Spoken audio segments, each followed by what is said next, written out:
Catching a Tiger. Chapter 1. Daisy's back hit the hard bricks of the alley. Her eyes closed as the euphoria of a feed rushed through her. It would fade too fast, but it felt so good. Her hands dropped the slack body of her meal. She didn't think she would ever get over the euphoric heat of it. A low moan escaped her throat. She thought, shitty human, delicious meal. Thank God for crooked real estate lawyers with very illegal business interests. Her tongue flicked out, gathering up the stray drop of blood at the corner of her mouth. Wasting even a drop felt like a crime, or at least it should be. She wasn't sure if it was an actual crime or not. Her eyes opened, and with a sigh, she looked down at the middle-aged, balding man in a too expensive suit. Body disposal, ugh. Still, it wasn't too bad. She had a can of gasoline waiting for this. It wouldn't be hard to make it look like the ugly underworld was dragging one of their socially integrated members down. An open and shut case, no drawn-out manhunt, no undue attention. It took just a minute to get the corpse into the man's car and drench him, the interior of his car, and some of the outside with gasoline. Daisy was pulling out the book of matches she had picked up from the cheap hotel the night before when she saw a flicker of movement. She turned, her eyes instantly finding the intruder. The woman was small, elf-like, inhumanly perfect, utterly gorgeous, and from the height she had just dropped, a vampire.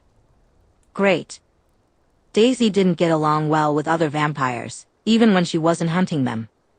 She stayed loose, easier to defend herself.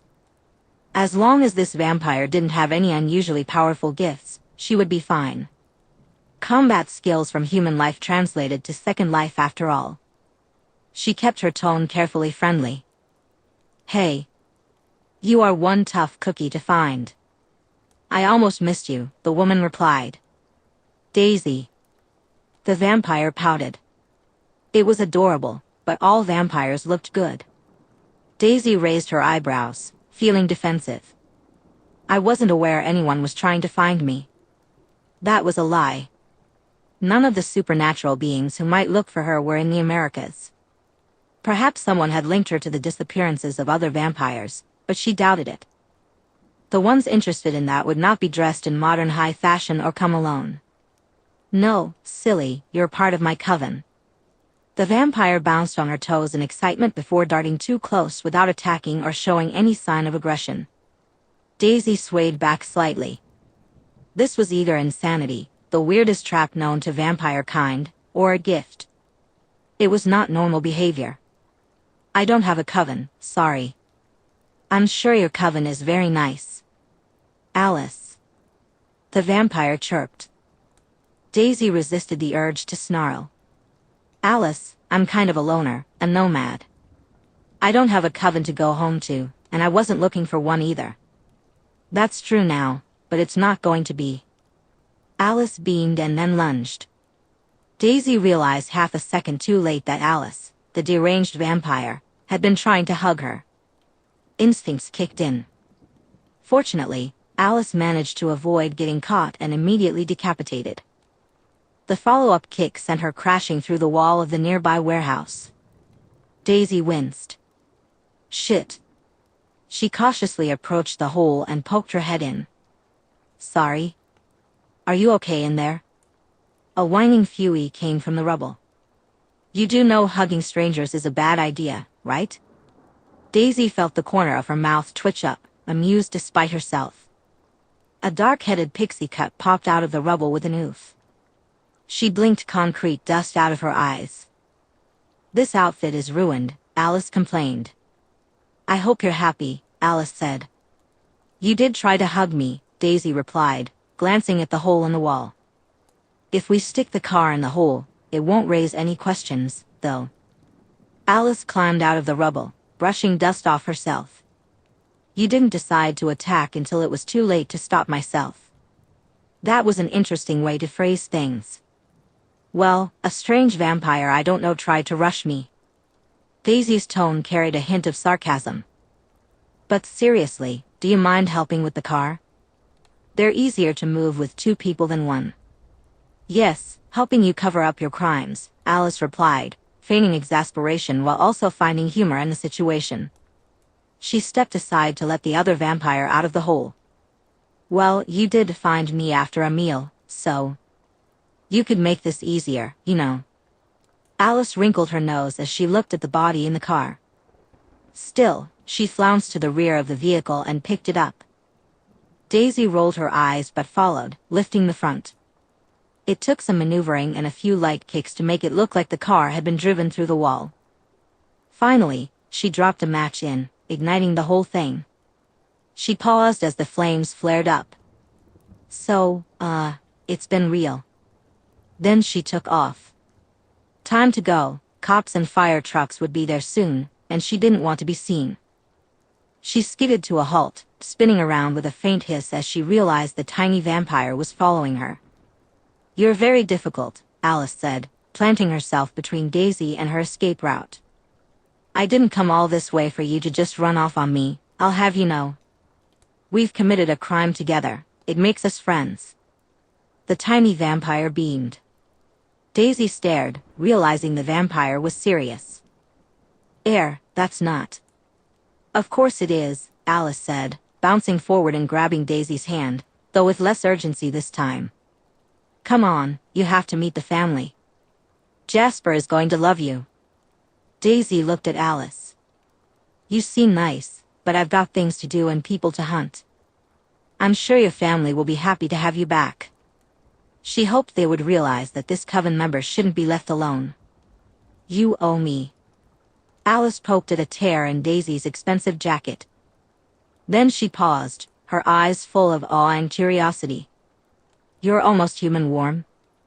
Daisy didn't try to pull her hand away. "You've got gold eyes.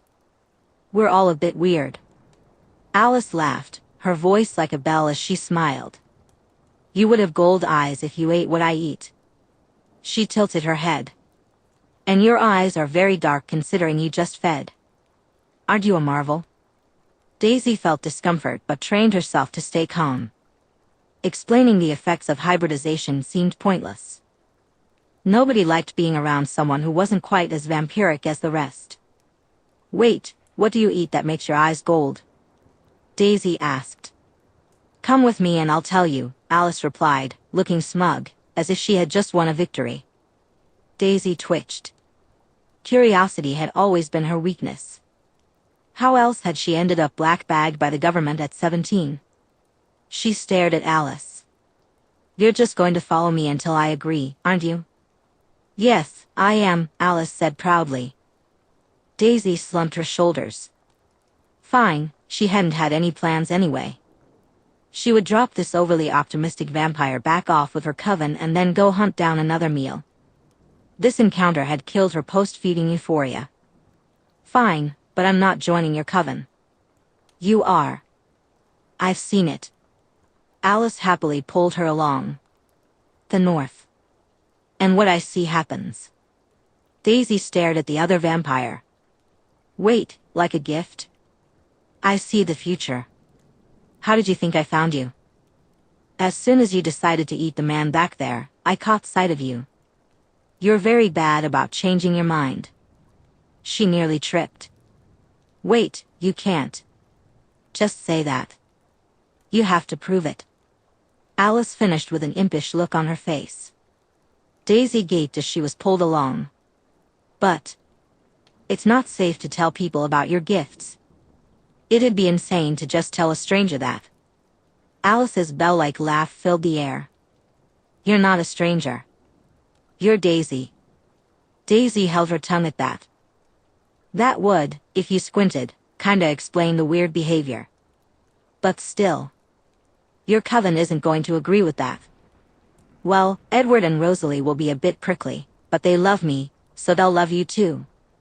Alice replied with supreme confidence, believing entirely in what she was saying. Daisy's eyes widened. A coven of 4?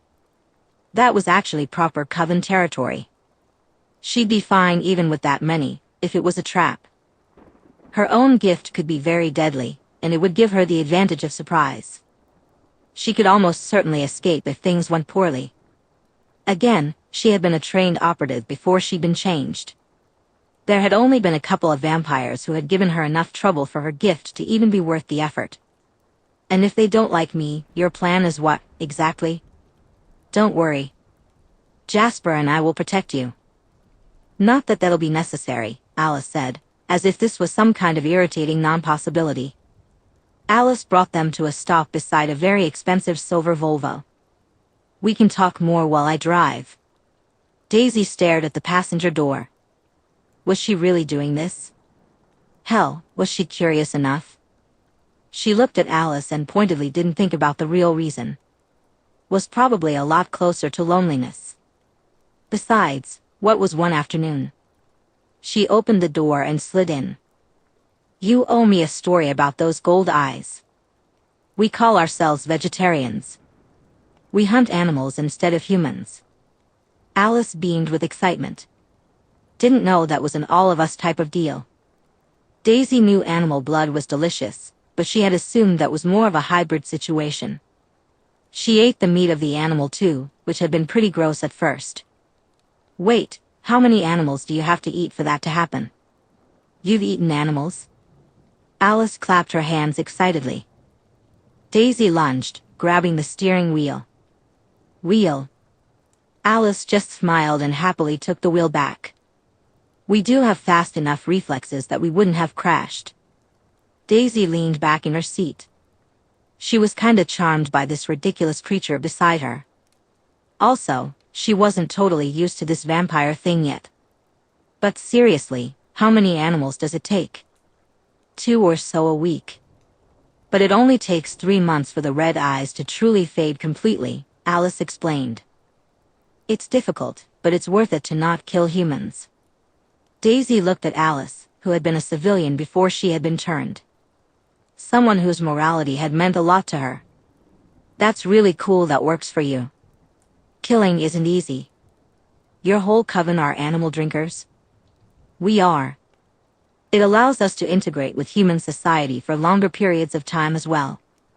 Alice was practically glowing, which was kind of hilarious considering they sparkled. Inner and outer light and all that. Daisy realized she was smiling faintly. Very cool. So like, large animals only, I'm guessing?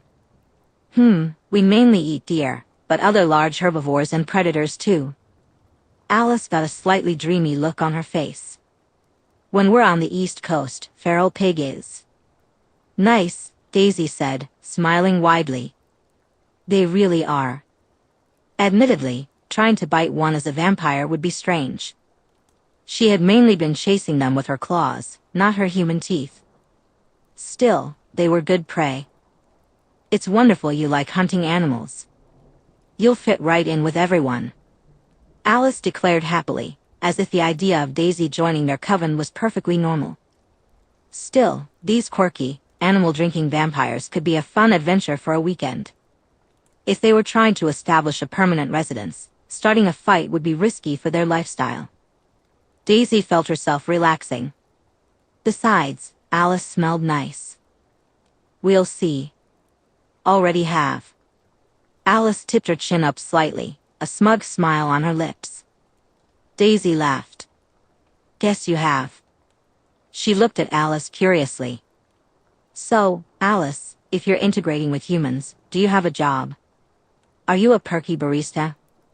The thought of a Karen mouthing off at the cheerful vampire before her was hilarious. Also, it felt wrong. People shouldn't be mean to nice people. I'm a junior at Forks High School. We all go, Alice explained. She paused. Wait, you voluntarily go to high school? It's fun. Alice's head tilted. Or it can be, and it helps us blend in.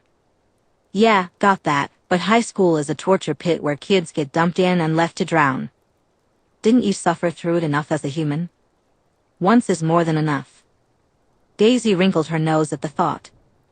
She had dropped out of high school at 16 and never looked back. Alice's voice lacked its usual bubbly tone for the first time since they met. There was something brittle about it. I don't know. What does that mean? Daisy frowned, sensing something was wrong but unsure what it was. I don't remember being human, Alice answered before Daisy could ask her next question. My first memory is waking up like this. She hesitantly reached out and touched Alice's shoulder, offering a form of comfort. I'm sorry, that's really messed up, Daisy said as she squeezed Alice's shoulder. I know what it's like to not know where you come from. She bit her lip. Did you ever find out who you were before all this? Alice shook her head, and Daisy could see the hurt in her eyes. No, but it's fine. I have my family, and now you, and everything is wonderful. Alice smiled, but it was a fragile smile, one that seemed like it could break if pushed too hard. In that moment, Daisy realized she liked this strange vampire. She had always been quick to empathize with others, but she could tell that Alice, despite her quirks, was good at heart. She didn't deserve pain or uncertainty. That's good. If you want, I could dig around a bit. Finding people was kind of my job before I was turned. Daisy noticed Alice's curious expression. Sometimes, it seemed like Alice already knew what she was going to say, and other times, she didn't. Maybe she just didn't always look. I was a CIA agent and a professional hacker. I can't promise I'll find anything, or that if I do, it will be something good. But I could look into it. I can see why you. Before Daisy could finish, Alice started over, quick as lightning, and kissed her cheek. Then she straightened up and resumed driving, as if nothing had happened. Daisy froze, her mind going completely blank. What? She managed to croak. You're lovely, but you're very hard to see, Alice said, pouting in a way that was dangerously cute. I get glimpses of you, but it's mostly blurry. Other people look blurry too, so I know you're around them. She tilted her head. If Alice really was a precog, and Daisy guessed the odds were 50-50, it wasn't infallible. You must make a killing on the stock market, Daisy said. I do. Alice replied with happy pride. I handle all of the family's finances with Jasper. We're very good at it. Daisy's head rested against the headrest of her seat. She took in the expensive car and the clothing that was also expensive, though dusty and torn in a couple of places. That surprisingly tracks. You owe me for this outfit. I really liked it, Alice said, clearly noticing what Daisy had been looking at. Daisy grinned. Do I? I'd think that me getting into a stranger's car would make up for that. We introduced ourselves, so we're not strangers at all. Alice played along without missing a beat. Daisy's grin grew. Alice was kind of infectious. Of course, that makes total sense.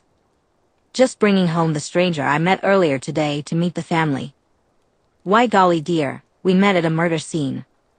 Daisy pitched her voice with a terrible accent for the last bit. Alice huffed. That's a horrible accent. I know. I'm terrible at them in general. Daisy admitted easily. Her co-workers had always cringed at her attempts, so it was nice to know that hadn't changed. Alice shot her a look. And here I thought you were a spy. Computers and guns, not languages. And you know, the ditzy American is a stereotype. Daisy sometimes missed her job. Sometimes she thought being a vampire was less morally complicated than being an agent, and now she ate people. Not in the good way either. Alice made a skiing sound under her breath. No fancy foreign parties to slip information to people?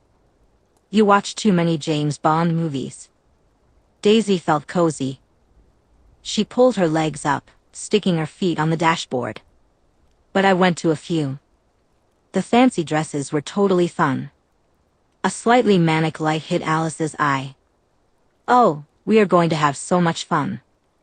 She raised an eyebrow. And how are we having this fun? Shopping. Alice exclaimed, snapping her eyes to the radio and switching it on. Oh, and you're going to love the song that's about to come on. Daisy extended the weekend to maybe a week. She had a feeling she wasn't going to escape that fast now that Alice was making a list of activities. But it could be fun. Daisy really liked this song, so she laughed and joined in singing as they sped down the road at what felt like alarming speeds for a car, though it was a reasonable pace for a lazy vampire run. In the last few hours, Daisy had more fun than she had in years, which was slightly depressing. But everything felt easy with Alice. Singing along to the top 40 hits on the radio was enjoyable. Alice had some hilarious opinions about Uggs and how they were a crime against foot fashion. Their conversation was effortlessly light, without any probing questions. Daisy had even gotten used to Alice answering about 10% of her questions before she asked. Alice knew to slow down before every police car, which made Daisy think the precognition was solid, 90 out of 100 on it being real. As Daisy looked out at the blurring green countryside, she asked, "So, Forks?" "I can't say I've heard of it. Just over 3,000 people. It's very quaint," Alice explained. Daisy snorted. "You mean hick? That was a logging mill we passed back there. Is this some defunct logging village?" "It's a town, not a village, thank you very much." Alice smiled despite the teasing tone. "And we're almost home." Daisy chose to ignore the implication that Alice clearly wanted to keep her around. Maybe having friends wouldn't be so bad. It was the modern era, and cell phones existed. Having someone friendly to reach out to occasionally would be nice. "Let me guess, huge weird castle?" Alice reached out and flicked Daisy's nose. "Don't be ridiculous. We have better taste than that." "I'll believe it when I see it," Daisy teased, though she looked out the car windows curiously as they pulled into a driveway. The greenery completely concealed the house beyond. The long dirt and gravel driveway twisted before opening up into a clearing. The house was gorgeous, sharply modern, with clean lines and massive windows. Windows. It was also a mansion. Daisy whistled softly. "Wow, you are really good at stock trading." "I told you, it's not a castle," Alice replied smugly as she parked the car.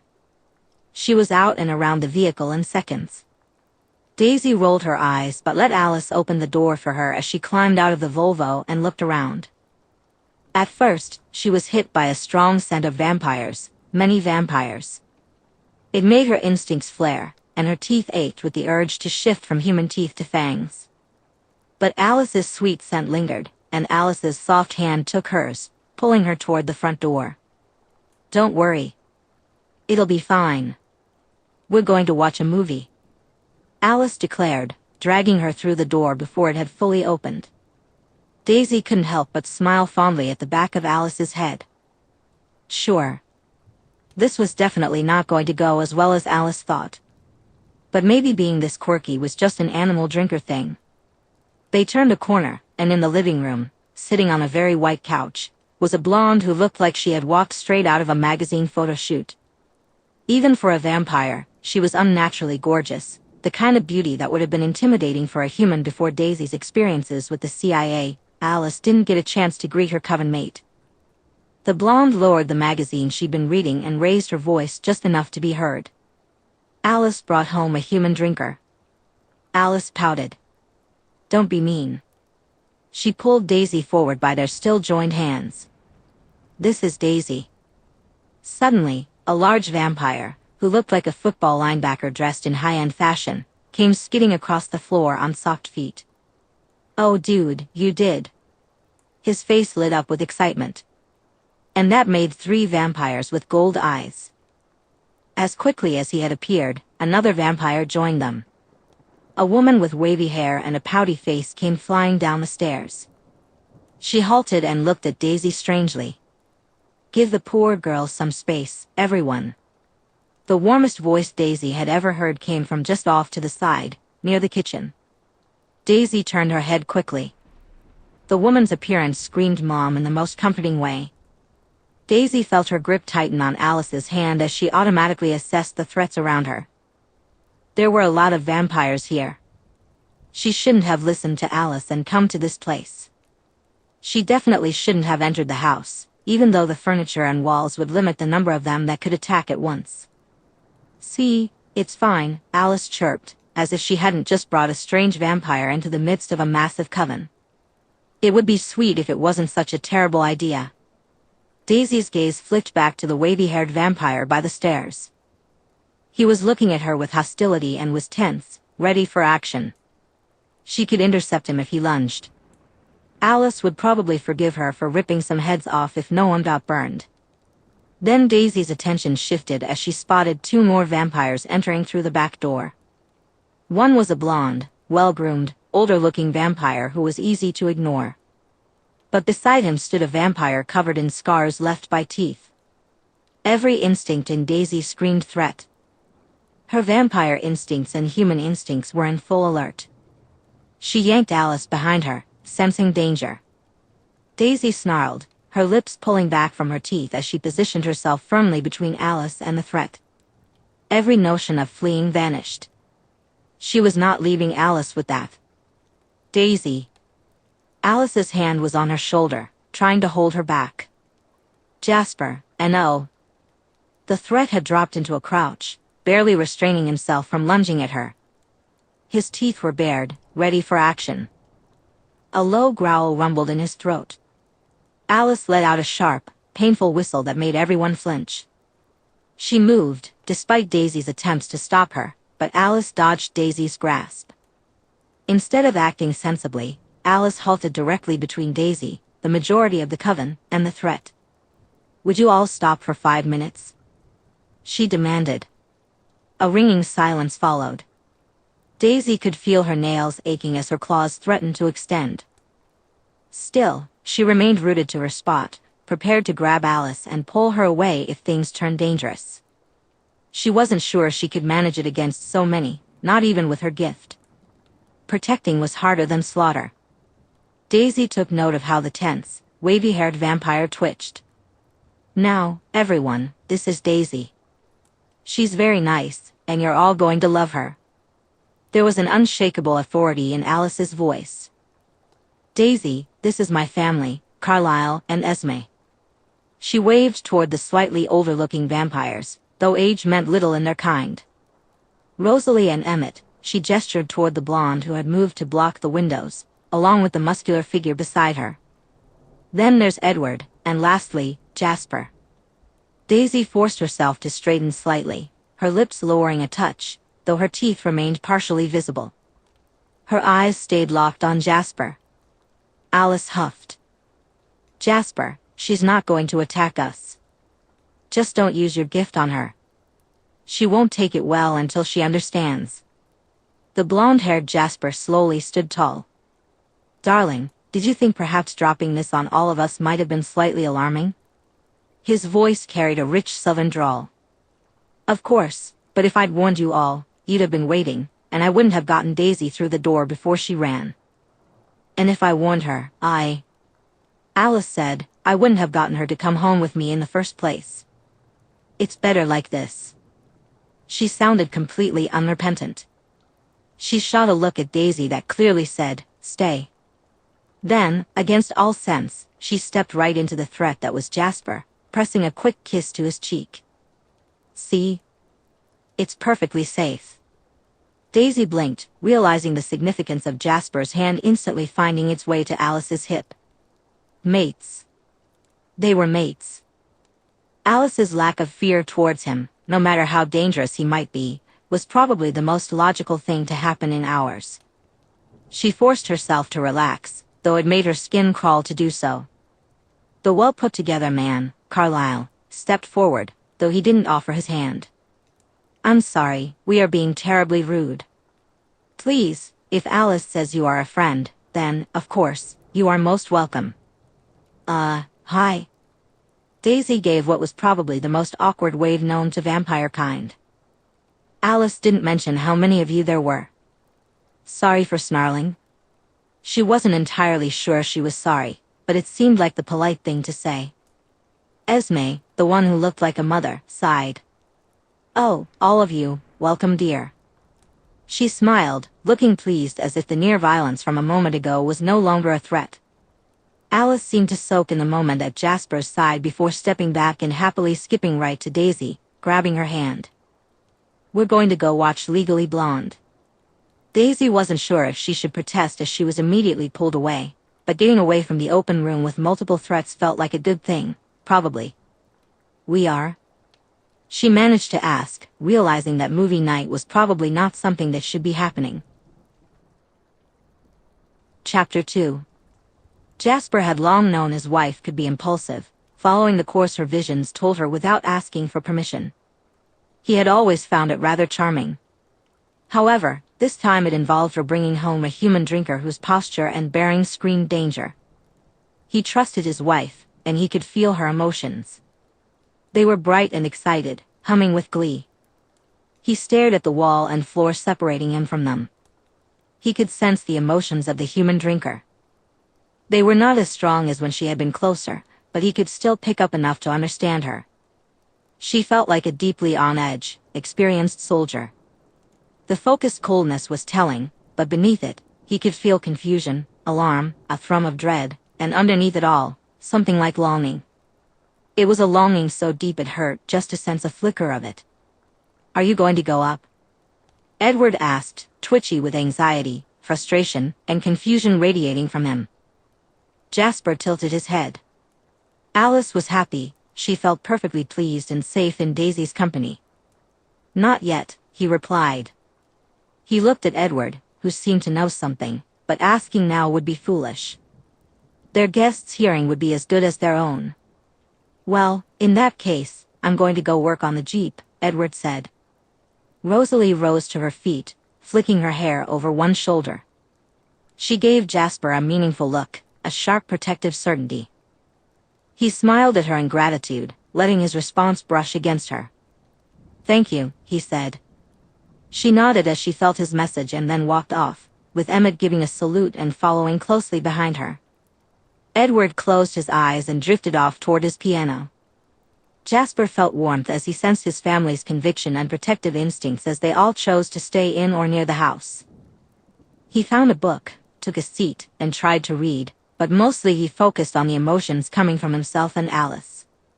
He waited in the room. Alice was just as excited and blissfully delighted with what she was doing and who she was with. It was soothing. Slowly, the human drinker's mood began to change. The sharp alertness of a person ready to fight had faded nearly completely away. She was still on guard, but no longer alarmingly so. Warmer emotions began to rise, fondness and a quiet, burgeoning affection. Alice would be delighted to know she was causing this change. Jasper decided to tell her later. He felt a spike of joy from Alice, realizing she had received his message. Setting his book aside, he carefully walked up the stairs to the door. They both certainly knew he was there, he hadn't kept his footsteps quiet. Still, it was only polite to knock before opening the door. He smiled at the sight before him. His darling was getting her way. Alice was perched in the middle of the bed, buzzing with happiness as she painted Daisy's nails a bright purple. Daisy's eyes had been locked on the door when he entered. While the sight of him had raised her hackles, it was no longer the vicious instinctive alarm from earlier. Instead, it was cautious, but curious. She was seated on the side of the bed closest to the window and furthest from the door, her back against the wall. "Well, mind if I join in, ladies?" he asked, curious himself. It felt better to see Alice, not just feel her. Alice beamed at him, her excitement and warm affection directed right at him. "We were waiting for you," she said. "We were?" Daisy blinked, but she didn't sound against his joining them. Alice nodded eagerly. "Of course. We're watching Sweet Home Alabama next, and we need our Southern gentleman for it." That was interesting. His Alice might be bubblier than most vampires, but she was as possessive as any of them. And yet she had said our. Jasper was fairly sure this Daisy was the newest member of their coven. He smiled and said, "Well, if you insist." He moved to their endless collection of DVDs and flipped through until he found the correct film. Pulling it out, he set it up before climbing onto the bed closest to the door, positioning Alice between himself and Daisy. "I do," Alice said, smiling at him. Her eyes crinkled adorably at the sides as she leaned in and kissed him chastely, her hands never releasing Daisy's feet. Jasper chuckled, his gaze pointedly landing on the rip in the sleeve of her shirt. She loved that shirt, even if it was rather dusty.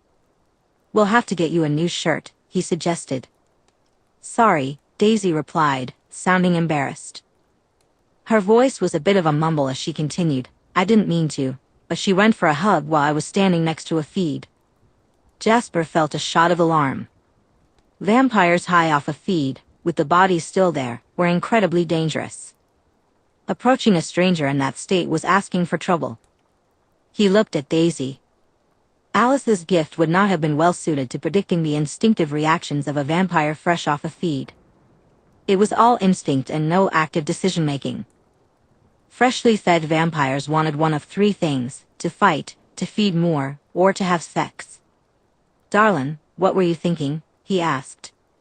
She wouldn't have hurt me, Alice said dismissively, but then she noticed the disbelieving looks he and Daisy were giving her. She didn't even kick me hard enough to do more than send me through a wall. How have you survived? Daisy asked in disbelief. I could have hurt you. She looked genuinely distressed at the thought. Jasper decided at that moment that his kindness toward this vampire wasn't just for Alice's sake. Daisy might be dangerous, but she wasn't a monster. I don't know your new friend very well, he said, but even I know she could probably take you. Of course she could. She was James Bond as a human, Alice said, as if that explanation helped. Daisy sighed at Jasper's expression. CIA agent before, well, she waved at her body. What work? Jasper found himself asking. He could guess, her body language resembled that of a large cat, suggesting she was dangerous in hand-to-hand combat. Daisy scrunched her nose as she wiggled her hand. Sometimes, if needed. I did more extractions, interceptions, and cyber work. Her dark red eyes appeared almost brown, so deep that a human might struggle to see the red without looking closely. What about you? Major of the army when I was turned. He tipped his head respectfully. Daisy made an sound, and he noticed a similar acknowledgement in her expression. It would be new to have someone in the family who understood that.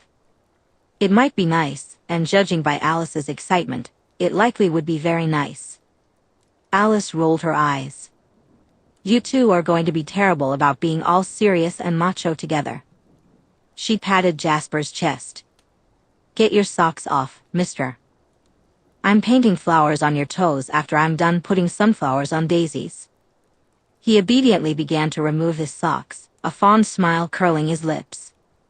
Yes, Daisy was definitely the newest member of the family. After all, sunflowers were his favorite. If Alice wanted to hint at who his new best friend might be, that would do it. Yes, ma'am. So you just boss everyone around. Good to know, Daisy replied, her voice amused, even though Jasper sensed she was still on guard. Alice beamed. I knew you were smart. Daisy huffed but let Alice continue the delicate work of painting sunflowers on her now purple toes. Jasper leaned against the headboard, selecting play from the DVD menu.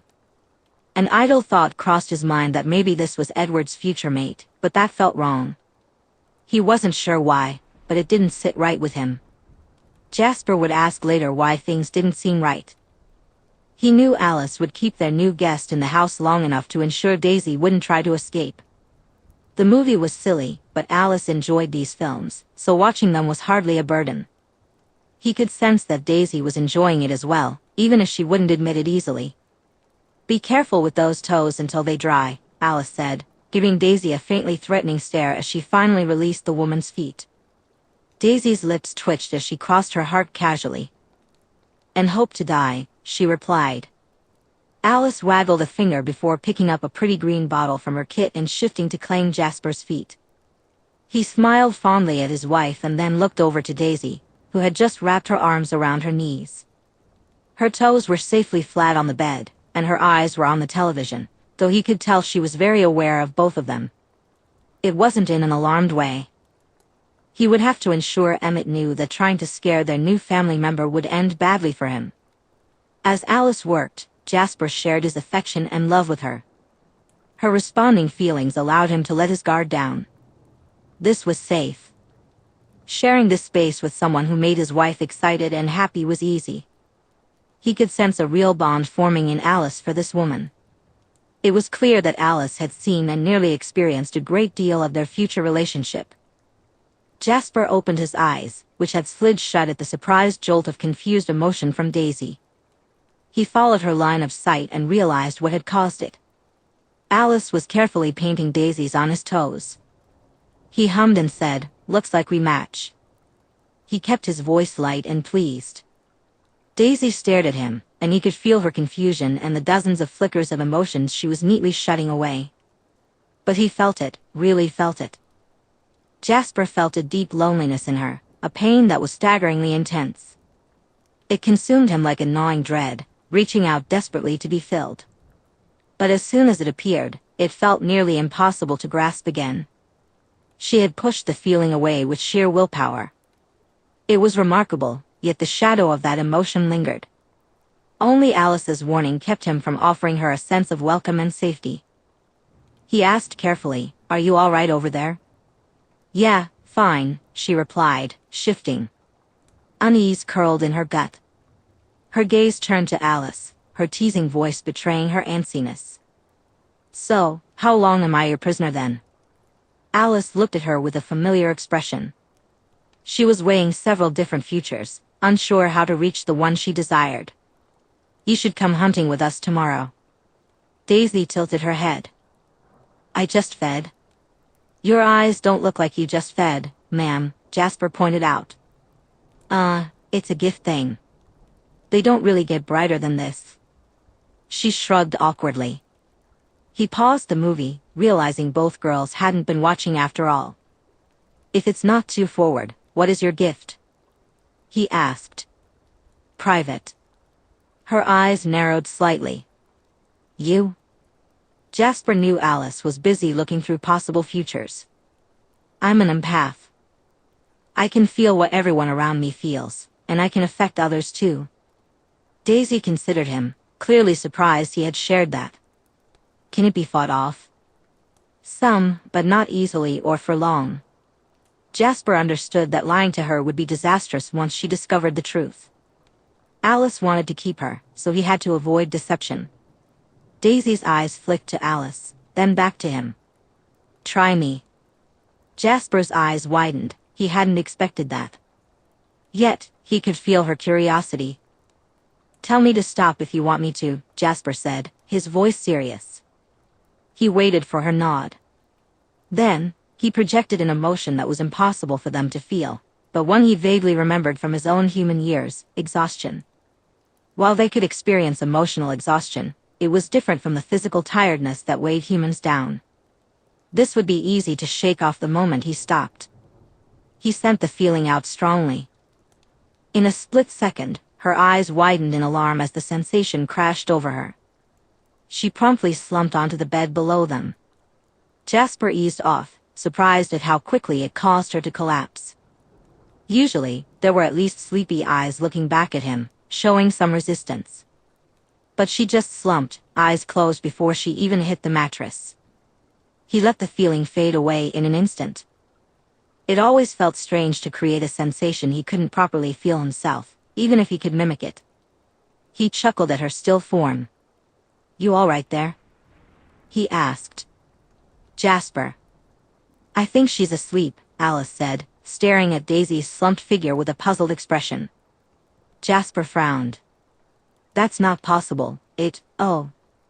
He paused as he realized what he was sensing from her, the soft mix of feelings that indicated how humans felt when sleeping. She wasn't moving at all, but he could feel she was still alive. Jasper blinked. Vampires didn't sleep. They both fell silent as they processed that. She was out cold. Jasper looked up to meet Alice's eyes. She bit her lip. I think she's going to wake up in 2 hours." "Oh." Jasper wasn't sure what else to say.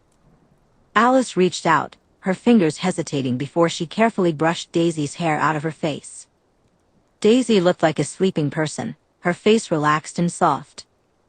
She was breathing, though not much, with some gentle breaths. Alice glanced at Jasper, clearly as confused as he was. It was a new experience for both of them. Jasper said, his eyes returning to Daisy's sleeping face. Should we let her sleep? Alice wore a thoughtful expression, suggesting she was considering different possibilities. She nodded. I believe so. She's very blurry. Jasper raised his brow, noting that was new. Carefully, he climbed off the bed and extended his hand to Alice. She gave a lingering look at the sleeping Daisy before lightly hopping off the bed. Moving quickly, she put away her nail polish. Jasper frowned. Sleep wasn't something they typically dealt with, but still, he felt an odd concern. He stepped to a side chair, picked up a decorative blanket, and offered it to Alice. Their guest likely wouldn't appreciate him hovering over her while she slept. Alice reached up and cupped his cheek.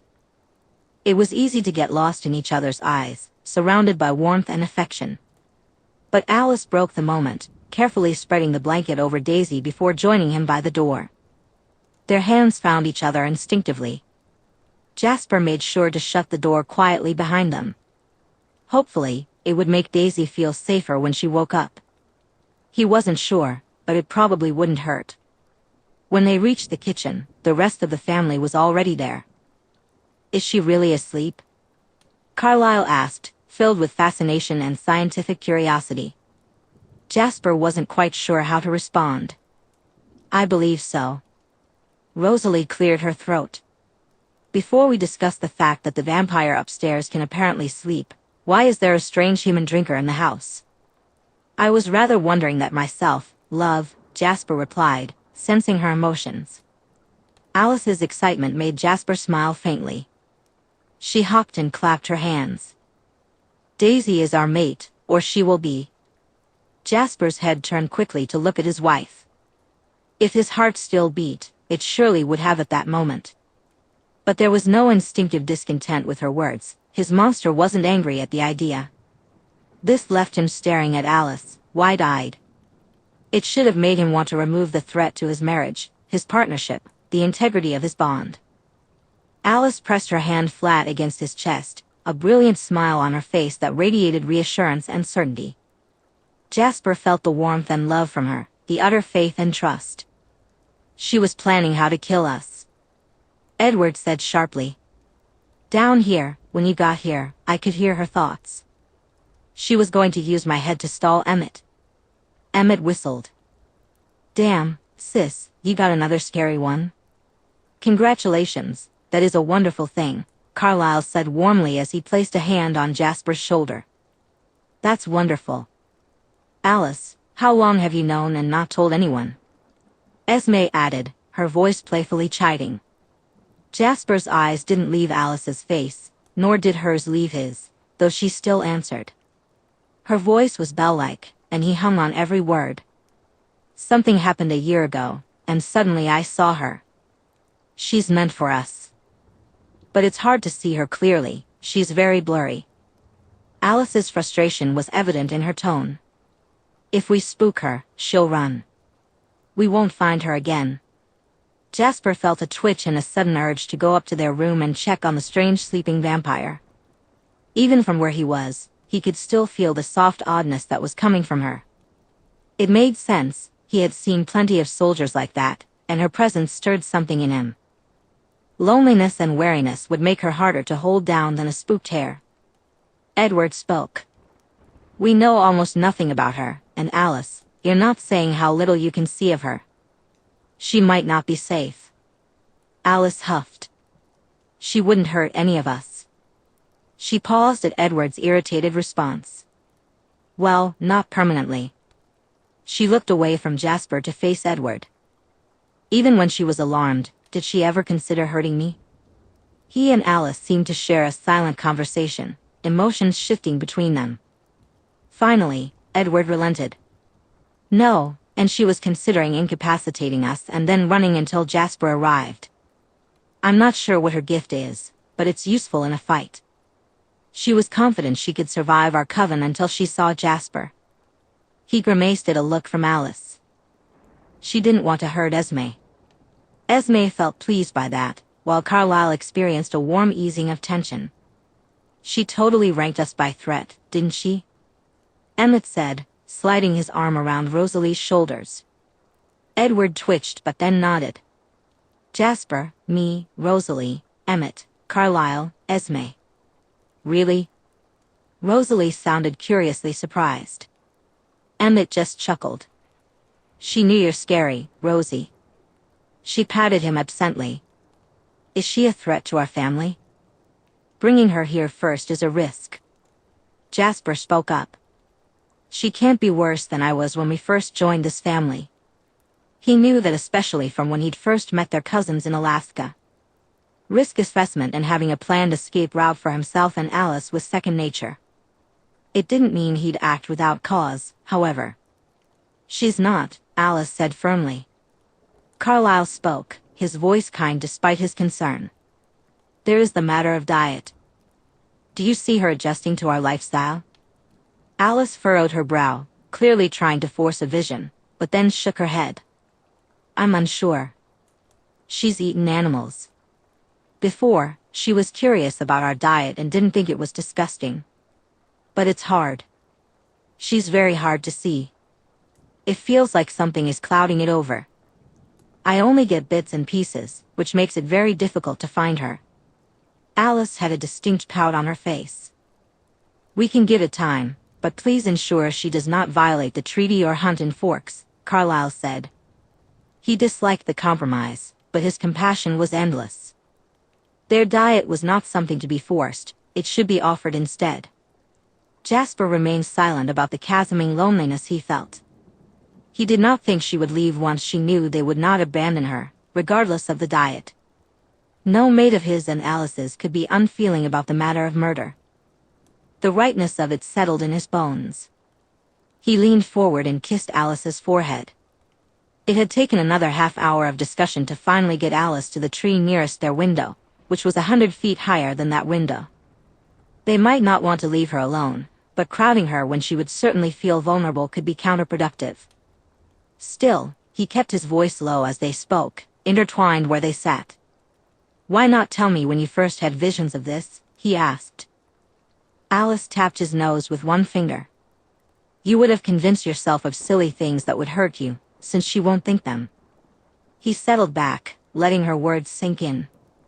It was easy to believe he'd convince himself that no one would want him, that he was holding Alice back from someone better. Someone who might steal her away from him. He leaned in, resting his forehead against her shoulder. You only need to convince her to stay one day, and then another. It's frustrating. I can see all of us happy and how wonderful it will be. She was definitely pouting. Jasper chuckled softly. Darling, we can't all skip to just the best things. Bonds take time, even mate bonds. He was cautiously curious about the woman who was theirs. And for the first time in a long while, he felt a glimmer of hope. He truly looked forward to the days ahead, not just for the time he would spend with Alice. Chapter 3. Daisy woke with a groan from what felt like the deepest sleep she'd had in ages.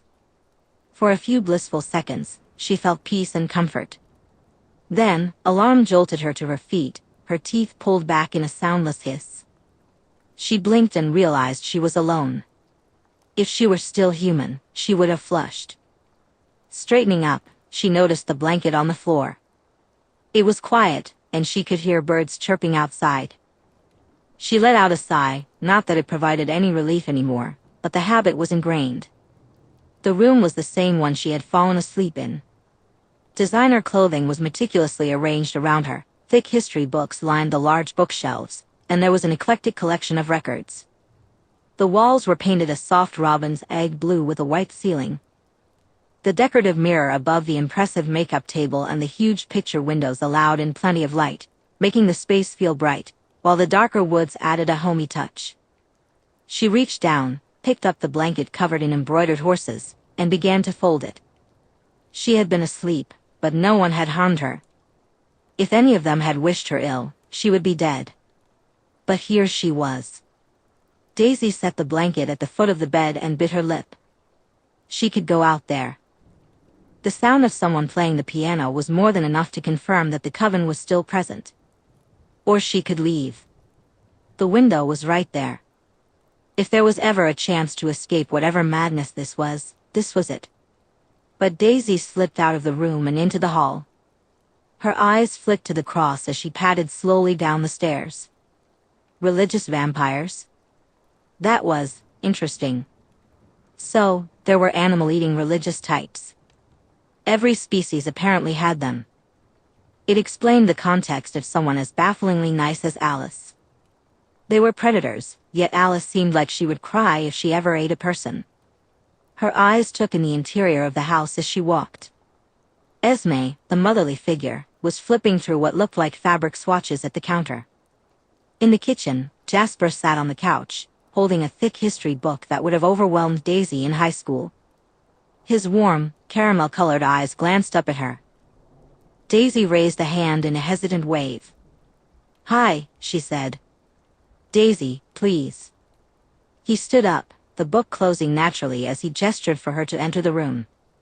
"I apologize for Alice. She's gone hunting but will be back soon."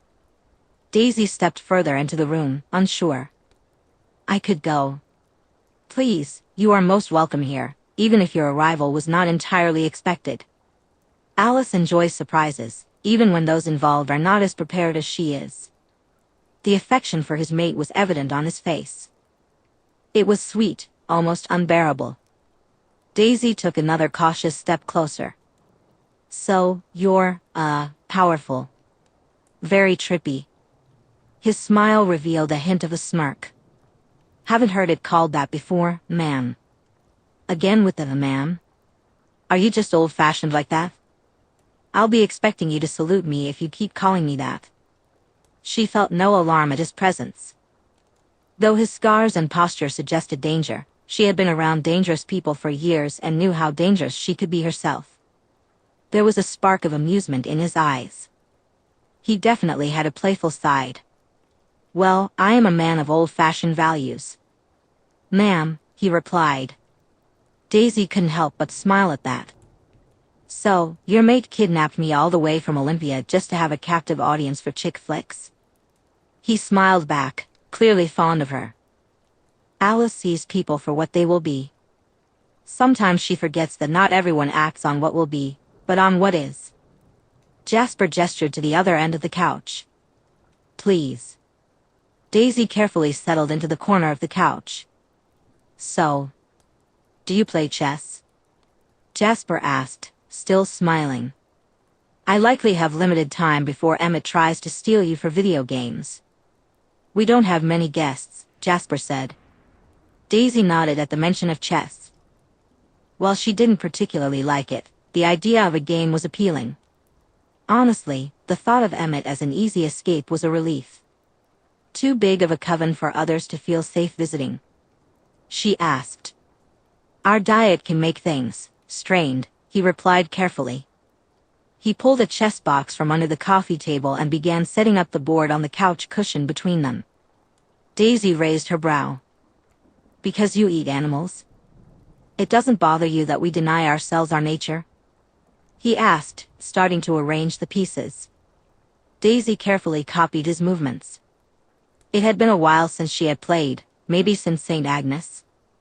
But Maddie had enjoyed it, even though he was blind, so she knew the rules. "Should it? Killing shouldn't be easy." "It's good you have something so you don't have to," she said. "That is a kind way to think of it," he responded, folding his legs under him as he sat opposite her. "Alice said you've tried animal before?" Daisy placed her last pawn in position. The chessboard was beautifully crafted, and the stone pieces felt cool to the touch. Being like us comes with certain instincts. When your food is humans, playing with it is kind of not okay, she explained. "Is that how you were able to control yourself when Alice interrupted your feed?" he asked, gesturing for her to move as she wished. She considered his question. It was a bit strange. "Just post-feed, and she's very surprising." "I think I was too confused for anything else." Daisy shrugged as she moved a pawn forward. "She is at that," he said, moving a piece. "Alice found me in a diner without a clue she'd have the answer to so many questions I hadn't even thought to ask." Daisy smiled. That sounded about right. She does know that's like stupid dangerous, right? Alice knows when it's safe and when it's dangerous. He spoke with an easy confidence that was kind. You may be a human drinker, but she was right. You weren't a threat to her. Daisy had to admit Alice had called it right. So, are there a lot of you animal drinkers? We like to think of ourselves as vegetarians, he replied with clear humor. And there's one other coven in Alaska. We consider ourselves cousins. Daisy liked that, the sense of family they had. The nomads she had met seemed lost in their instincts and depravity, which was off-putting. She didn't regret dealing with those she had taken care of. I get the isolated thing, kind of. Aren't you friends with humans? We try, but, he grimaced, it's hard. She could see enough guilt on his face. Vegetarianism must make control more difficult. That made sense, deny your instincts, and it would come back to bite you. So what I'm hearing is I'm going to be kidnapped for a while. He smiled, quiet gratitude on his face. Most likely. However, Jasper became more serious. If you could avoid hunting in Forks or going on the reservation while you are with us, that would be best. Deaths too close to our home bring attention we would like to avoid. We made a treaty with the local tribe generations ago, and we still respect it. Don't worry, I won't need to hunt for about a month. I'd been working my way through a human trafficking ring out of Portland. Daisy had been targeting those for whom there wasn't enough physical evidence for the government to arrest them, even if they knew what they were doing. Jasper went still as a statue, surprised. A month? How? Even when pushing it, more than 2 weeks between feeds, that's not possible. She grimaced. My gift has side effects. I feed less. The eyes. Daisy bit the inside of her cheek. The sleeping. I still eat human food some. But then. We're all kind of weird, Jasper said. That's miraculous, he breathed, his eyes wide in awe. I've never heard of such a thing or encountered it. And I've met hundreds of our kind, darling. Daisy brushed at her nose in embarrassment. Maybe if they continued to embrace their unique weirdness, it wouldn't be a problem when they explored the rest of her gift. That was when she noticed a rush out of the corner of her eye. Because of her position, she couldn't move fast enough to avoid the giant vampire who was nearly upon her. It was instinct. One hand grabbed the side of the couch as she half-jumped. In mid-air, she realized she wasn't going to be fast enough. There were other people, other threats. So she shifted, even as her free hand landed on her attacker's shoulder. In the supernatural world, gifts ranged from terrifying to benign. Her gift wasn't particularly wide-reaching or horrific, but it was utterly unique. Being a hybrid had its perks. She could transform from human shape to a tiger weighing over 600 pounds, the size of a small horse, in seconds. With pure muscle, razor-sharp claws, and large teeth, it leveled the playing field against hostile covens of 3 or 4. The downsides included ripping her clothing to bits and being very noticeable. She snarled into the back of her attacker's neck as her new weight sent them both crashing to the floor, taking out the coffee table. Her claws gripped and held him beneath her. She looked up to find the next threat, ready to rip this one's head off if anyone else came close. Daisy, stop. Alice called, flying over the back of the couch with her hand outstretched and open-palmed, careful not to get too close. Daisy could see Jasper tackling Rosalie and pulling her back from her. Daisy snarled, her mouth open. The whole coven was back in the room. But she could feel common sense returning, slightly.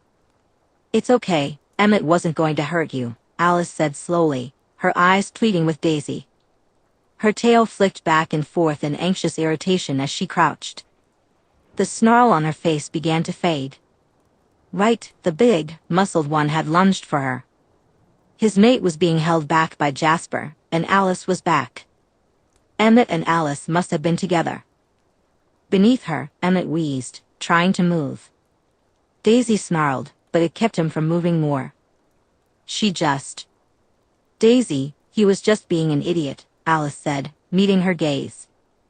I promise, you're safe. That made sense. The whole coven was apparently as batty as a bag of cats. And Emmett, she didn't know him or any of them really, but he didn't seem malicious. No one had hurt her when Jasper accidentally knocked her out. Her claws retracted, and she slowly stepped off him, moving further back toward the windows and away from the coven. She could feel her hackles still raised. Jasper let go of Rosalie, who moved cautiously, her eyes never leaving Daisy as she scooted to Emmett's foot on the couch. Emmett wheezed as she grabbed his foot. "Am I allowed to move?"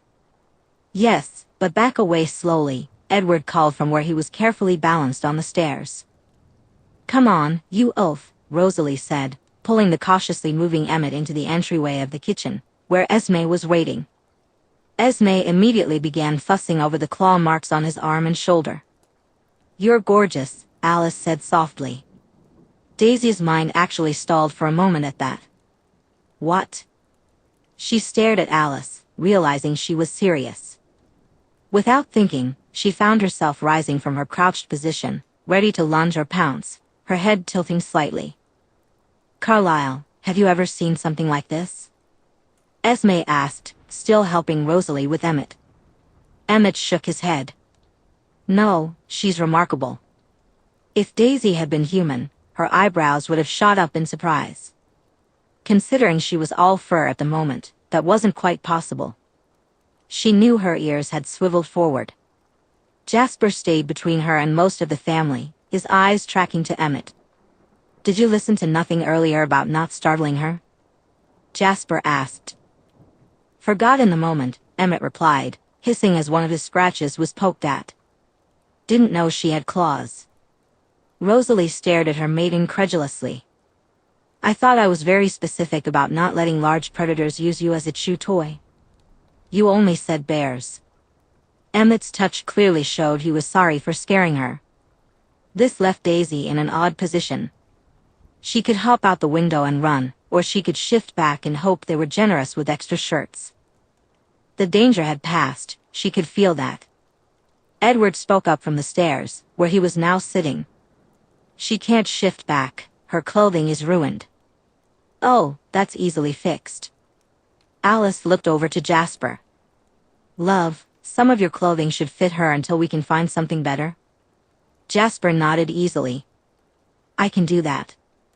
"The royal purple button-up," Alice specified. She looked back at Daisy and cooed, "You're just adorable." "Oh my gosh, I couldn't see this at all." Daisy blinked and stared at her in sheer confusion. Her tail twitched as she realized this coven was weirder than she'd thought. It was a good thing she hadn't hurt Emmett too much. She wasn't sorry for scratching him. "She's glad she didn't kill you, Emmett," Edward said from the stairs. "Wait, how did he know that? Or about the clothing?" Daisy turned to look at Edward properly. He wasn't the empath or the precog. "I can read minds," Edward said from where he was sitting. "You have a very violent—" Edward's expression was thoughtful, but his lips curled into what might have been the start of a smile. "That was really cool." Daisy hesitated, then asked, "Can you turn it off?" Edward shook his head. "No, it can be as much a curse as a gift." Daisy pondered this. "If I think in a different language, would you still understand me? Do you just get surface thoughts or everything?" She felt uncertain about that. A lot of people picking up on her thoughts felt overwhelming. But human Daisy would have squealed at this revelation. After all, she had turned into a tiger, judging others for their gifts seemed silly. Edward smiled more fully. "Surface thoughts. If it's a language I don't know, I won't understand it. I just hear the thoughts, not their meaning." Daisy considered this and clumsily started forming her thoughts in her mother's dialect of Chinese. Xiang was spoken almost exclusively in Hunan province and its neighboring areas. Just because the shifter community there had refused to let her live with them didn't mean Jiaying hadn't encouraged her to learn. Plus, her vampire photographic memory helped a lot. Alice stepped closer, just within personal space. "You look so soft." Daisy chuffed, recognizing that look, though it had never been directed at her before. She ignored Edward's curious expression and focused entirely on Alice, who was edging nearer. This felt ridiculous. She was a terrifying predator capable of killing people. But Alice was. Alice. Leaning her giant head forward, Daisy bumped it against Alice's chest. Alice laughed with delight, her fingers digging into Daisy's fur and scratching. "Oh gosh, you're so soft." Her eyes sparkled with joy, and it felt nice. Really nice. Daisy closed her eyes as a small hand began scratching behind one ear. She refused to care about. Daisy made a happy chuffing noise. It was difficult to care about ordinary things when she felt this way, and it only intensified the longer she stayed in this state. Alice's sweet scent lingered in the air, reminiscent of cotton candy. "Is she purring?" Emmett asked, his voice curious. Daisy squinted at him, pulling her lips back to show her teeth. He raised his hands in mock surrender, but the wide, delighted grin on his face seemed ominous. "Love, shut up," Rosalie said, pulling him closer to her. Jasper approached, neatly folded clothing in his hands and a fond expression on his face. "Do you think you'll fit through the doors like that?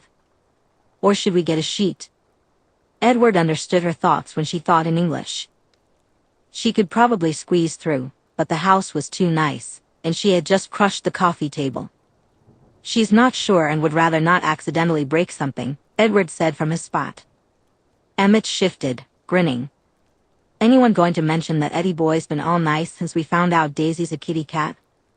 She thought you were attacking her and didn't take your head off." "Alice was right," Edward replied with a hint of exasperation. Alice pouted as Esme handed her a sheet, meaning she had to stop scratching, which Daisy found a bit disappointing. Edward stifled a snicker, still thinking in English. Daisy barely waited for Alice to hold the sheet up before shifting back to her human form. Being in her tiger form made her too instinct-driven. She quickly pulled on the clothing Jasper had brought. Brushing her loose hair over one shoulder, she stepped out from behind the sheet. She wore jeans that she had to cuff and an oversized button-up. It felt comfortable, and she refused to wear the heels he had brought down. Alice might enjoy running around in 4-inch heels, but Daisy did not. Those remained quietly on the floor. If she were human, her face would be hot from embarrassment. Vampirism, she thought sarcastically. "So, sorry about the table." "Holy shit, Dedette, you're a tiger." Emmett chuckled, his glee growing. Esme stared at him. "And you'll apologize for rushing a guest like that?" Esme had the Bamon voice down perfectly. Emmett put on a fake, excited impression of repentance. "Sorry, Daisy." His tone was playful enough that it didn't feel insulting. "Not sorry for scratching you," Daisy said, adjusting the too long sleeves of her shirt. Esme seemed satisfied with that. "And don't worry about the table, dear. We go through more furniture in this house." Esme likes rebuilding furniture. "It's one of her hobbies," Edward chimed in from where he had made himself comfortable on the stairs. Daisy gave a faint nod, unsure of what else to say. This situation felt strange. Usually, if a vampire saw her other form, they didn't live long enough to ask questions. Alice touched her shoulder. "That was amazing. I must admit, I'm curious." "I've never met a vampire with a gift like that before," Carlyle said, stepping further into the room. His tone was warm, and she appreciated his calm demeanor. Daisy shifted. It's not exactly a vampire thing." "Like, totally?" She swiped her tongue against the back of her teeth. "I'm a bit of a hybrid." "Hybrid?" Carlyle asked, slipping his hands into his pockets and looking at her with curiosity. If he had been one of the child therapists she'd seen, she might have actually talked to him. She resisted fidgeting. "There's like 2 of us. But, it's a tale as old as time. A shifter falls in love with a human, they have a baby, and the baby only gets the shifter gene from one side, so it's just a regular human person." Daisy noticed the blank looks on their faces. This was pretty basic stuff. The Volturi territory vampires were strange. the shifter gene is recessive. You need to inherit it from both parents to gain the ability to shift. Anyway, I grew up, got turned into a vampire, and it triggered something in my genes. Now, I can kind of do both. It's weird, I have traits from both, Daisy explained. She also had weaknesses from both, which made it a mixed bag. There were parts of her story she wasn't ready to share, like the insane human father and the later vampire maker who had done a lot of creepy and disturbing experiments to figure out how to make that happen. She might tentatively like these people, but they weren't the kind of friends she shared deep, painful backstories with yet. And she would never share how to create a hybrid. Carlyle spoke up. That's remarkable. The Quillud pack are the only shifter group I have had real contact with. Huh, that makes sense, I guess. Daisy glanced around at the confused faces. I didn't know about the Quillud. What animals are they? Rosalie, who was slightly positioned between Emmett and Daisy, replied, wolves. Cool, I haven't run into wolves before. Daisy made a mental note to swing by and let them know she was in the area. It was only polite. Alice hooked their arms together, ignoring Daisy's confused look as she stared at Alice's head. Was she okay? Did no one give her any survival instincts at birth? Maybe we can all not interrogate Daisy, Alice suggested. Chapter 4. Daisy stayed perched in one of the odd, leather ottoman-like folding chairs. They were modern and probably cost more than her old van. But no matter how disappointed Alice looked that she wasn't on the couch with her and Jasper, the chair was just too good to leave. Emmett trying to sell the idea of Mario Kart was at least entertaining. It was strange, they didn't seem more than curious about her being a shifter. That was a first. Vampires usually reacted badly in the few seconds before she tore them to pieces, and other shifters, well, that was worse somehow. She shifted slightly, sniffing faintly. It felt odd wearing someone else's clothes. She could smell Jasper and the dark purple fabric and jeans. It was nice, like she didn't belong there, but it was nice to imagine it. So, is Toad claimed by anyone here? Or am I good to go being him? Daisy piped up as grumbling passed through the group while Emmett won the debate on which game to play. Rosalie raised a brow. Well, if you want to lose, she replied. My Rosie is vicious, Emmett happily bragged as he tossed controllers out. Alice pressed a kiss to Jasper's cheek. I'll swap with the loser, she said. No cheating for the hubby, Emmett warned, wagging his finger at Alice, even as she stuck her tongue out at him. He grinned over at Daisy. Don't let her tiny size deceive you. She's a dirty rotten cheat. Daisy smiled at the utterly brazen and unrepentant Alice. Noted. You know who's going to win every round, don't you? Alice's chin tipped upward smugly. Spoilers. She huffed. So I gotta find out how to change the outcome, got it? Think you may have met your match, darling, Jasper chuckled as he selected Yoshi. Daisy had enjoyed games at the CIA. They had been good for downtime, easy when stuck at bases or safe houses.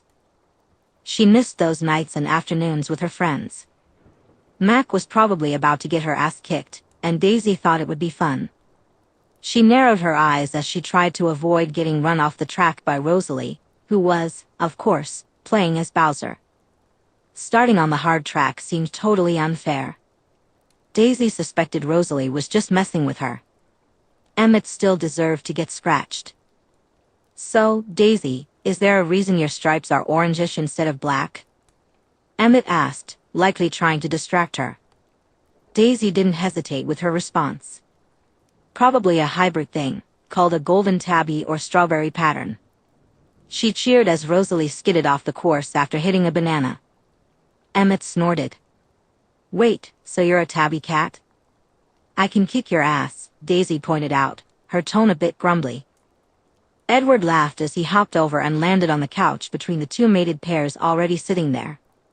Emmett, if you get shredded by our guest, I'll feed you weasels while you recover, Rosalie said, a smile on her face that hinted at deep displeasure. Daisy grinned as she zoomed past Emmett's Donkey Kong. Jasper might be in the lead, but she wasn't about to lose. Daisy found herself upside down, her feet hanging over the back of her chair, watching Jasper and Edward struggle to work together against Emmett and Alice in the latest multiplayer game they had pulled out. It was nice, even if she was losing more often than not, by a fair margin. As the night wore on and morning began to warm, everyone had adjusted and settled into the atmosphere. Daisy twitched and glanced over to where Esme had entered the room. Why was she writing things down, like a list? Daisy's eyes flicked to the group. No one was paying her much attention at the moment. She twisted and slid off the chair, her feet landing softly on the floor. She walked toward the vampire, peeking curiously at what she was doing. "Why are you making a grocery list?" "What's on your list?" Daisy asked. "Oh, good. What types of things do you like to eat?" Esme smiled warmly at her. "I'm afraid we haven't had reason to use our kitchen before, but it'll be exciting to do so."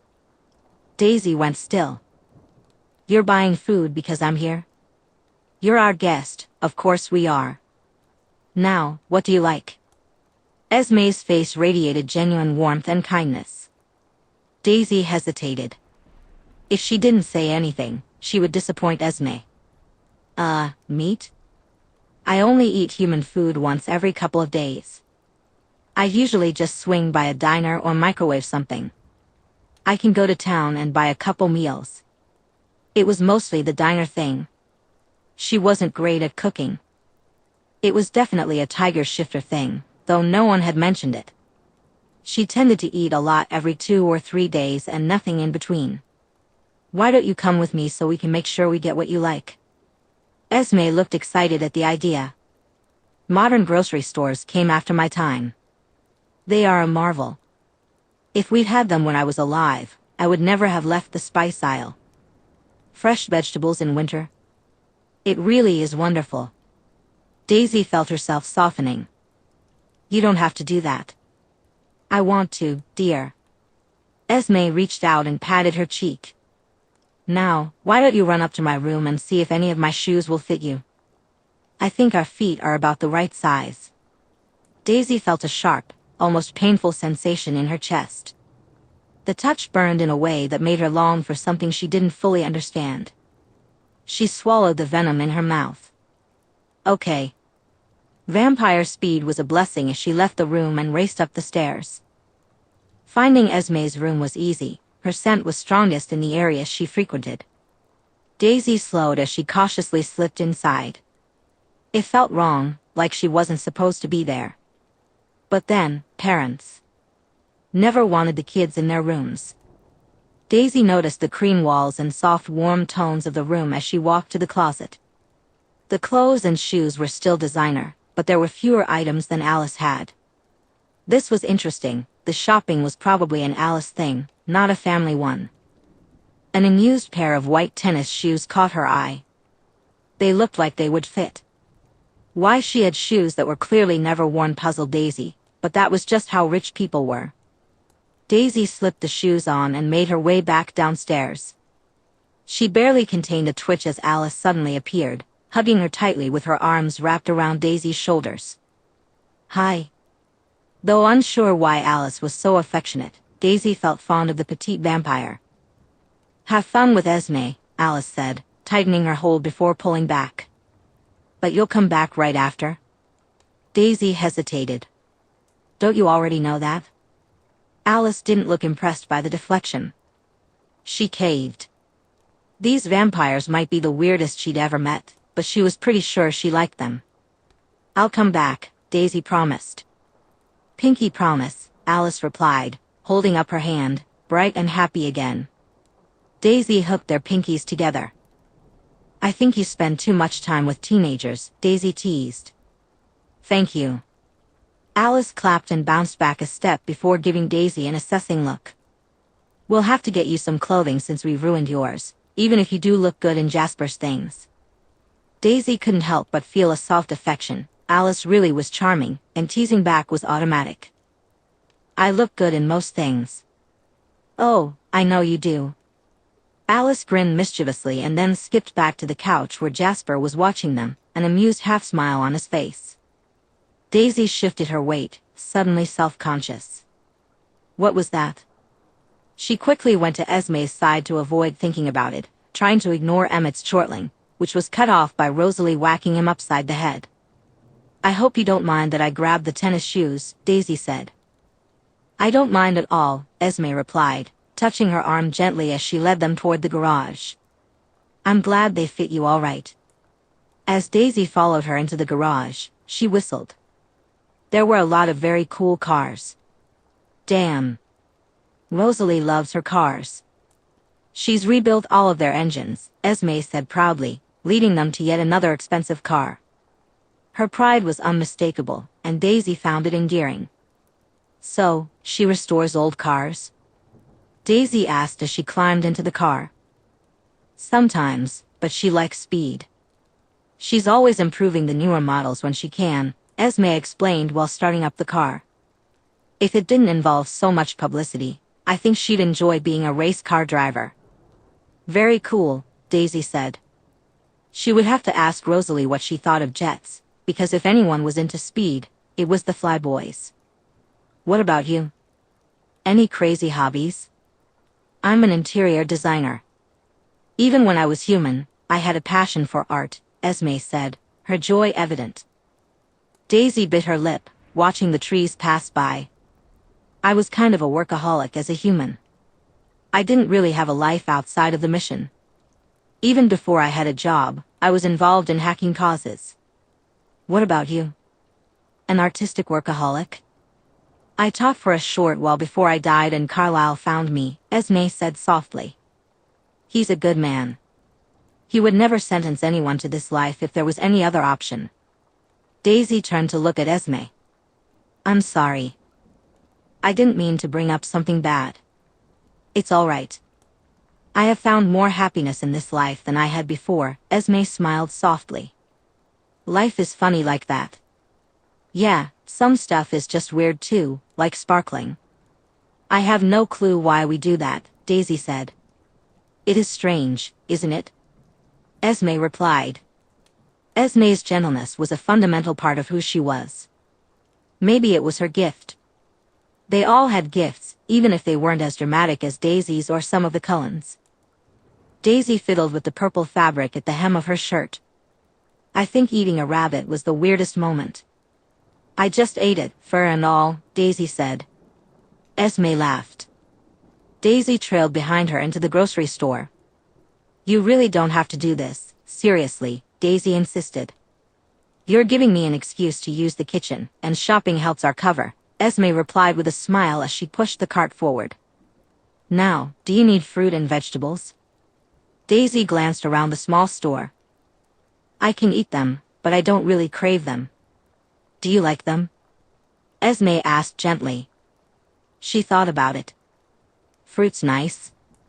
Well, let's get some then, Esme said with a conspiratorial wink. Daisy laughed and followed along.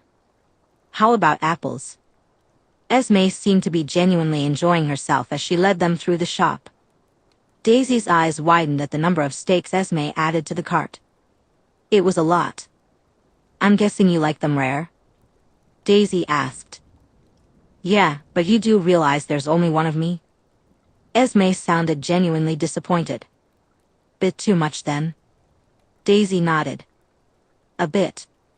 She couldn't help the quiet laughter that escaped her as they pulled into the garage and saw Alice waiting. She's not very patient, is she? Daisy remarked. Go on, I think I'm more than strong enough to carry the bags, Esme said, giving her a polite shoo motion. Daisy hesitated. It felt wrong to leave Esme to bring in the groceries alone, but it was clear that shopping and cooking excited her. Daisy slid out of the car and let herself be eagerly pulled into the house. Recognizing the other vampires made it far less alarming the second time. She didn't resist as Alice pulled her to the couch and settled beside her. Jasper. Daisy laughed when she realized Emmett was wearing a plastic crown. King of the castle. Benevolent and fair, Emmett winked. Daisy went along with it as Alice dropped next to her, squishing her between Jasper and herself. A benevolent and fair king who still has to do his homework. You did your essay for English? Rosalie asked, looking at him. If you get detention. Already done, babe.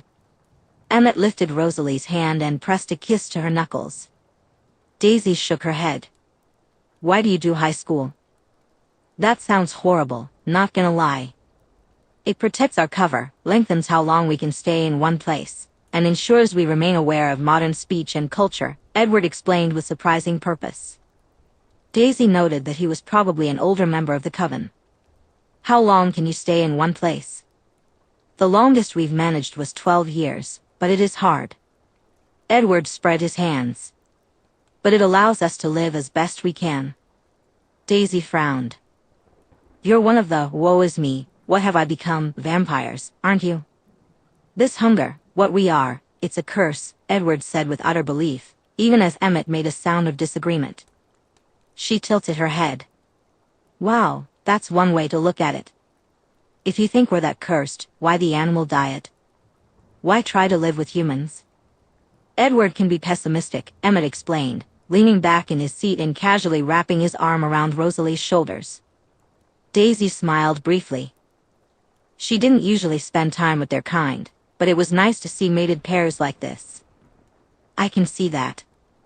Actually, this was the first peaceful interaction she'd had with a vampire who wasn't Hill. How can it be anything but the truth? Edward asked, looking vaguely irritated. We play at humanity, at being civilized, and our throats still burn every time we are near them, Alice spoke from where she was leaning against Daisy. It was kind of hilarious how sensitive the vampire was, but it was also sweet. This life has wonder and beauty in it too, he said. You're using immortality to worry about the ethics of our instincts instead of the actual good we can do? Daisy replied. She hadn't thought much about the ethics of her existence. It was just one of those things that simply was, and she was okay with it. She enjoyed enough parts of it that she could overlook the rest. Jasper spoke carefully. What we choose to do matters. Our happiness and joy matter as well. But this is an old argument. You guys are the weirdest vampires I've met, Daisy said, feeling pretty sure that was a compliment. She was checking some hacking message boards on her phone, curled up and leaning against the headboard in Jasper and Alice's room. It was clear Alice had claimed her presence when the family had started to spread out. Thinking of Alice, she noticed her drawing what looked like fashion designs, happily humming along to the upbeat music she had playing. Jasper was reading one of the huge, dry-looking history textbooks. It was nice and interesting how other vampires spent their time. From what she could tell, they lived their lives according to a human schedule. Hunting, hobbies, and other activities were done while not pretending to be human. Without sleep, they seemed to have a multitude of hobbies. It was peaceful, and she was starting to understand why everyone was so excited about her being there. Are you all right? Jasper looked up from his book. Daisy lowered her phone. Yeah, but I think I need to leave tomorrow. Bobby and Hunter were going to be in Los Angeles, and one of her online contacts had dropped her the intel. It would be good to see them again. Alice tilted her head. You'll come back? Daisy hesitated, unable to say no to them. Yeah, I'll come back. Esme definitely bought too much food for one meal, and I wouldn't want to force you guys to eat it all. Look on his face full of encouragement, all combined to create a moment she would cherish. Daisy smiled as she took another bite. This is amazing, she said, genuinely surprised. Esme beamed, and Alice clapped her hands together with delight. Really? You like it? Alice asked, her eyes sparkling. Yes, I love it. You both did a fantastic job, Daisy replied, feeling a warmth spread through her. I can't believe you've never cooked before, Jasper said, a teasing smile on his face.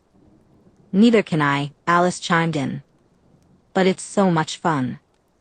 We should do this more often. Daisy nodded, her heart swelling with gratitude for this newfound family. I'd love that, she said. Cooking together sounds like a great way to bond. As they continued to eat and share stories, Daisy felt more at home than she ever had. The laughter and the sense of belonging wrapped around her like a warm blanket. She realized that moments like these were what made her immortal life truly meaningful. Emmett and Edward were curiously poking at her. To their surprise, the food was actually good. Daisy smiled and gave a thumbs up, which prompted the others to clap in victory. Chapter 5. Daisy watched as Hunter left to get ice cream for himself and Bobby, leaving Bobby alone on the bench. It was a nice park, a beautiful day, and the sun shone brightly. Daisy quickly checked that her spray-on sunscreen was keeping her from sparkling. Now was not the time for that. She walked casually over and dropped onto the bench next to Bobby. "Long time no see," Daisy said. Bobby turned around, clearly having thought Daisy was just another rude civilian. "Sky." Her eyes widened. Oh God. She barely resisted the urge to hug Daisy. "It's okay, I wasn't followed," Daisy reassured her as Bobby suddenly hugged her. It felt strange and familiar at the same time, just like hearing the name, Sky, again. Bobby pulled back slightly, her eyes tracking Daisy's face. The mission-ready expression added weight to her words. "You look good," Bobby said. "Yeah, I know." Daisy grinned, ignoring the questions Bobby was clearly holding back in public.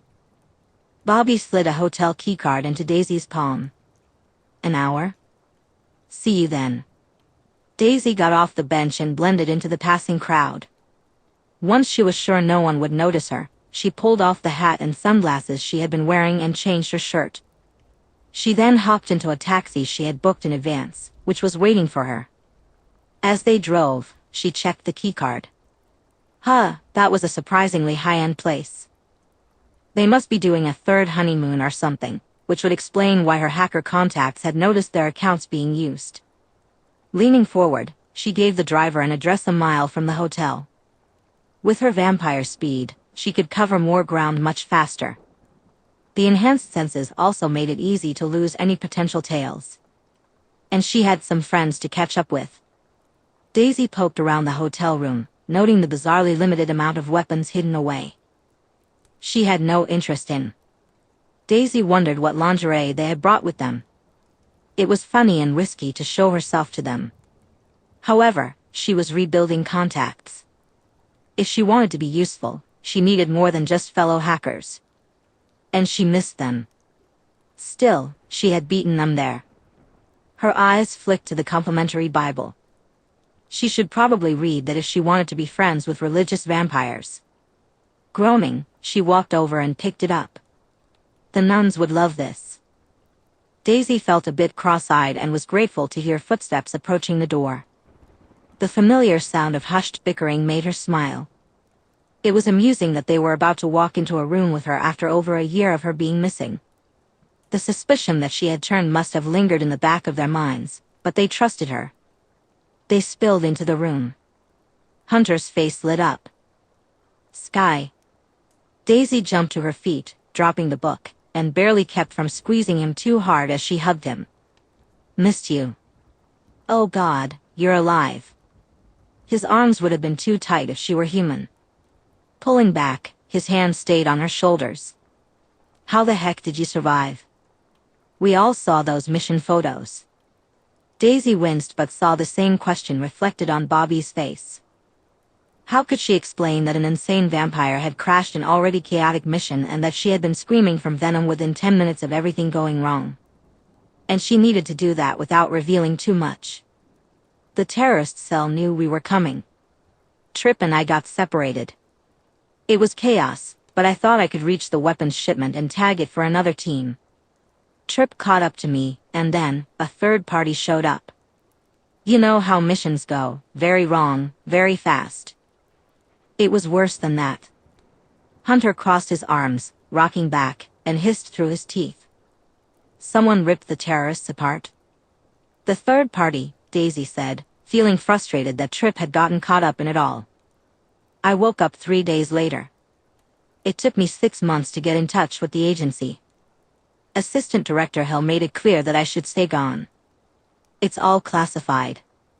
But you too aren't with the agency anymore," Bobby finished for her. "Girl, what did you get yourself involved in?" Daisy offered a weak smile. I can't tell you, for your own good. Who knows you're alive? Bobby asked while Hunter rummaged through the mini-fridge. Daisy sighed. Just you two, the assistant director, Piper, maybe 3 hackers. I changed my handle and have been altering my style to avoid being identified. But that's it. The fuckers have you running off the books, don't they? Hunter tossed her a mini vodka. That's suicide. No backup. No one would even know if he died. Look, we can get you out. You're what, 24? There are other things for you. Daisy caught the bottle of vodka. Yes and no, and I'm 26. Sky, that's not a yes or no question, Bobby said, staring at her with concern. She exhaled. Look, I'm fine. You can see I'm fine. And I know you both are still in the business. Don't lie. I've been keeping an eye on your financial trail, and you know it. Oh, Sestra. Bobby pulled her into a hug. It's so good you're alive. We just worry about you. Daisy hugged her friend back. I know, but you can call me for backup when you need it now. Of course, that's why you reached out, Hunter laughed, patting her shoulder. Well, if none of us have anyone following us, I need a drink stronger than this crap vodka. Hotel bar? Daisy smiled. Sounds good to me. She listened as Hunter recounted getting food poisoning in India, sipping her drink. So you ate the flavored ice chips again as soon as you were back on your feet?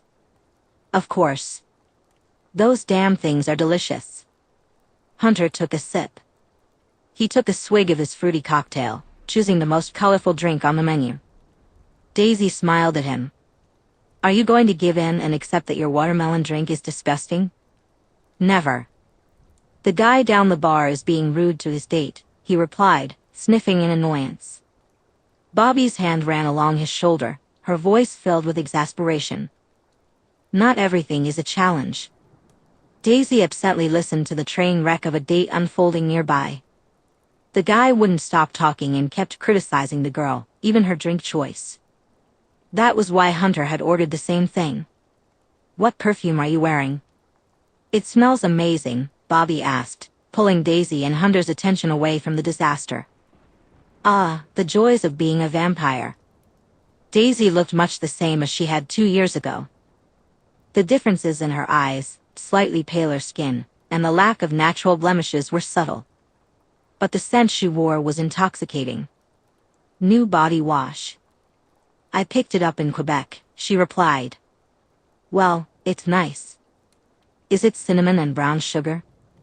Bobby asked, blatantly ignoring Hunter's glare directed at the back of the bad date's head. God, Daisy had missed them. Yeah, I thought it sounded nice. How long are you staying in Los Angeles? Until Friday, as long as nothing comes up, Hunter said, finally pulling his eyes away from the disaster. Daisy smiled. Mind if I stick around? You're always welcome with us, Bobby said, reaching out to touch her hand. Daisy noted she would need to get more sunscreen. I'll be right back, she said, picking up her drink and starting to walk away. Time to trip and save a lady from her misery. Daisy stalked her prey.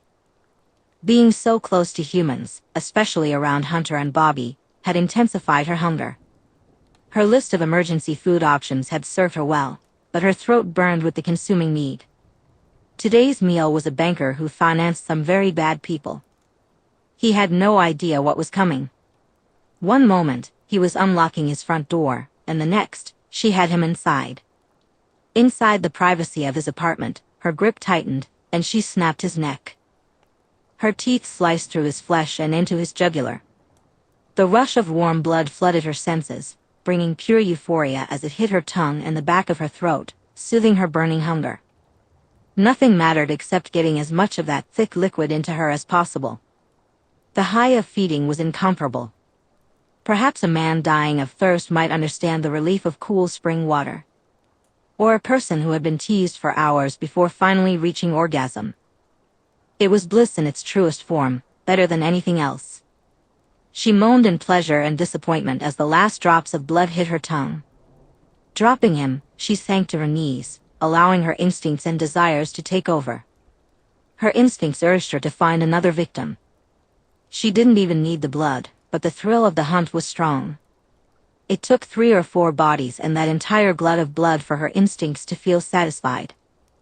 It was ridiculous. She only really needed to feed every 3.5 to 4 weeks, and double that if she spent significant time around humans. With a final sigh, she opened her eyes and stared at the body. She had really torn up his throat. That would make disposal a bit harder. But at least there wouldn't be blood to worry about, and there was an ocean nearby. First, though, her gaze drifted further into the apartment. His computer would likely have some interesting criminal threads to explore. He might not be a job from Hill, but waste not, want not. Daisy strode into the brunch place, sunglasses perched on her nose, wearing a flowy Hawaiian shirt, a tank top, and jean shorts. She had needed a change of clothes after dealing with things. It wasn't a big deal. The constant smell of sunscreen to keep her from glittering was getting real obnoxious, though. She dropped into the open seat across from the hungover Hunter. "Hope you guys didn't wait long?" Bobby asked. "Ordered already, just flagged down the waitress," Hunter grunted while pushing a mimosa toward her. Bobby picked it up, finding it far less enjoyable than blood. "Well, you two went home to have fun, and I binged on fast food." "I'm afraid I couldn't eat another bite," she replied. "Oh, not interested in bringing that guy who was buying you drinks home?" Bobby asked with an amused look. "He was cute," Bobby added, wrinkling her nose. "But he smelled like sweat." Daisy thought about the overly enthusiastic college student. He didn't deserve to get killed, and she would kill a human if he tried to come on to her.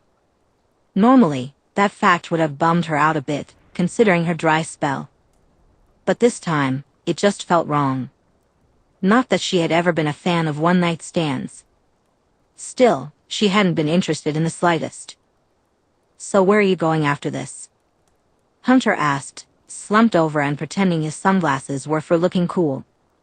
Daisy realized she knew exactly where she was going. "I'm going to hole up at a safe house. I have some hacking jobs I've been meaning to work on." Calling the Cullen house a safe house wasn't exactly accurate, but it kind of was. "If you get involved in anything dangerous, call us. We'll come run the mission with you," Bobby said, her face dead serious. She was prodding for information. Daisy knew it was a lie, or sort of was. The types of dangers she faced were not the kind Bobby and Hunter could help her with. "Yeah, if I need backup, I'll call." "Same to you," Daisy replied.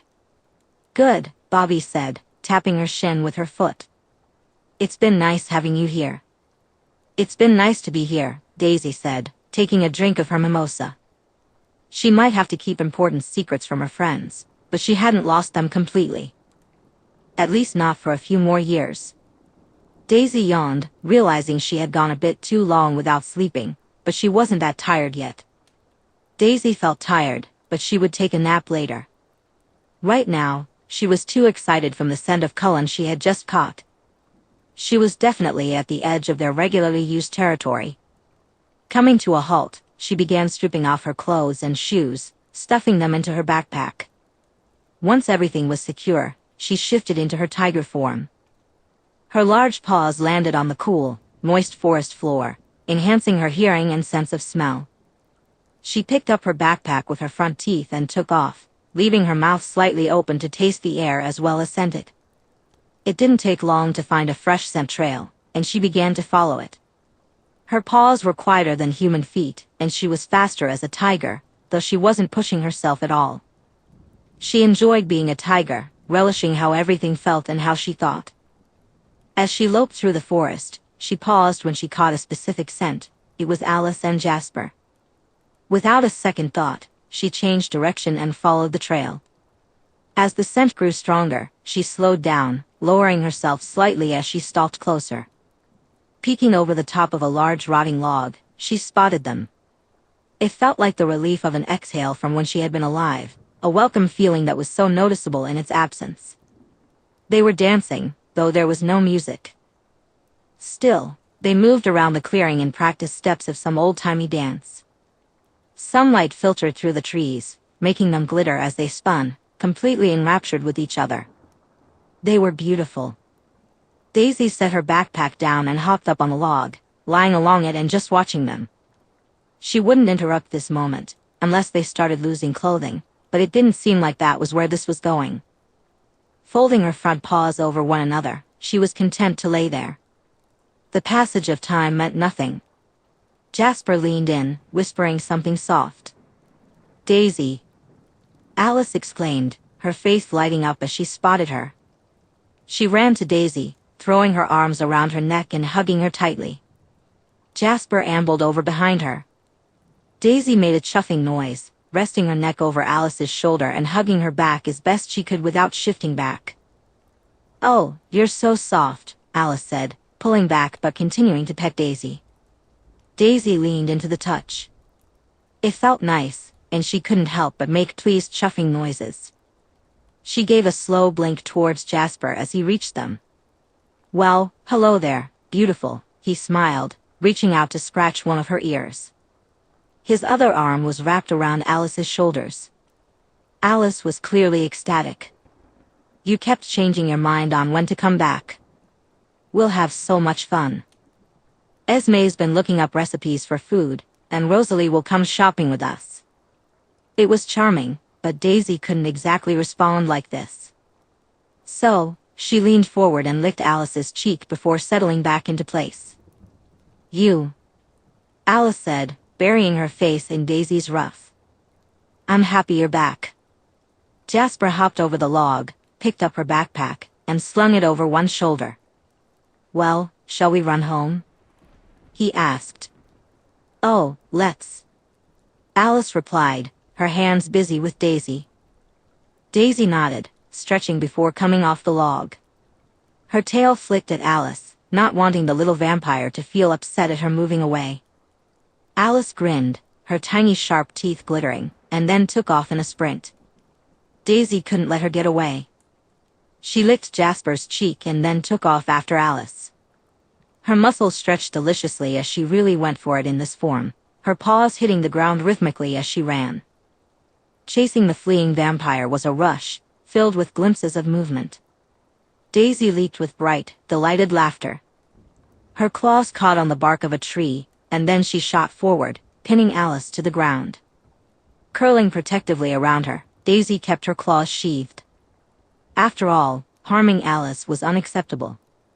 They rolled across the soft, pine needle-covered ground. Chuffing, Daisy licked the side of Alice's face, playfully messing up her hair. "Daisy." Alice laughed, pushing her head away with a pout. "Really?" Daisy just smiled, satisfied as she uncurled her paws and let Alice go. She shook out her fur, gently nudged Alice, and then took off running to the left. It wasn't long before Jasper caught her around the neck, rolling them both to the ground. Daisy bucked, trying to shake him off, but he held onto her fur, his teeth lightly grazing her neck before moving away. Daisy slumped with a huff, shooting Jasper a dirty look. He had definitely been waiting to jump her. Cheater. Yet, she wasn't too upset. As Jasper rolled off, he laughed, his voice deep and pleased. Huffing, Daisy climbed back to her feet. With silent steps, she hovered over him before flopping on top of him. His wheeze was perfectly justified, he was totally playing it up. "Well, not what I was expecting to catch," Alice's bell-like voice chimed from the tree branch above them. Jasper wiggled uselessly beneath Daisy before giving up. "I have been captured by a terrible beast." "Run while you still can, darling," he said dramatically. Daisy whacked him in the face with her tail, but she knew he could feel her happy, contented amusement. Dropping down silently, Alice laughed as she approached. "Whatever shall I do?" She sat primly on the ground, leaning against Daisy's side and on the side where Jasper's head was sticking out. "I think this looks rather comfortable," she said. "Does it?" Jasper replied. Daisy had laughter in her voice. She wiggled until she could free one arm from under Alice. Reaching up, She scratched at Alice's side. Alice crossed her legs and said, "It does, Daisy. Your tiger is adorable." Daisy made an unhappy noise at that. She wasn't a stuffed animal. Still, she didn't want the nice scratching to stop, so she stayed still. "I don't think she liked that, darling," Jasper laughed from where he was pinned. Daisy's ears swiveled, listening to the sounds of the forest around them. There was a deer a mile ahead and some hikers a few miles further out. Thousands of birds and various smaller animals filled the air. She sighed. It was peaceful here. This was patrolled territory, and she was with Jasper and Alice. It felt safe to let her guard down. Jasper made a happy humming sound as he ran his fingers through Daisy's fur. He patted her side and said, "We should head home or our girl here is going to fall asleep on us." "Daisy, if you were tired, you should have said something," Alice gently chided as she stood up, reaching down to pull Jasper to his feet whether he needed it or not. Daisy shifted to make sure he could get up easily before standing herself. She had been having fun. She stepped toward them, rubbing her head against their shoulders. Sometimes her tiger instincts felt strange, but she didn't care if it was odd to mark her friends with her scent. Satisfied, she took off at a relaxed lope toward the house. She didn't startle when Alice swung herself onto her back. Alice let out a happy cry of excitement as she gently hung on. Jasper winked at her as he ran alongside. "She's been planning to see if she could do that since she first saw you shift," he said. Daisy gave an amused grunt and made a high leap, catching onto a tree with her claws. Using her weight and momentum, she sent them sailing through the air to hit another tree's trunk. Daisy arched her back before landing on the ground. Alice's delighted cries filled the air as they raced the final stretch toward the house. Chapter 6. Alice was perfectly happy as she sat on the couch, her feet resting on Daisy's back.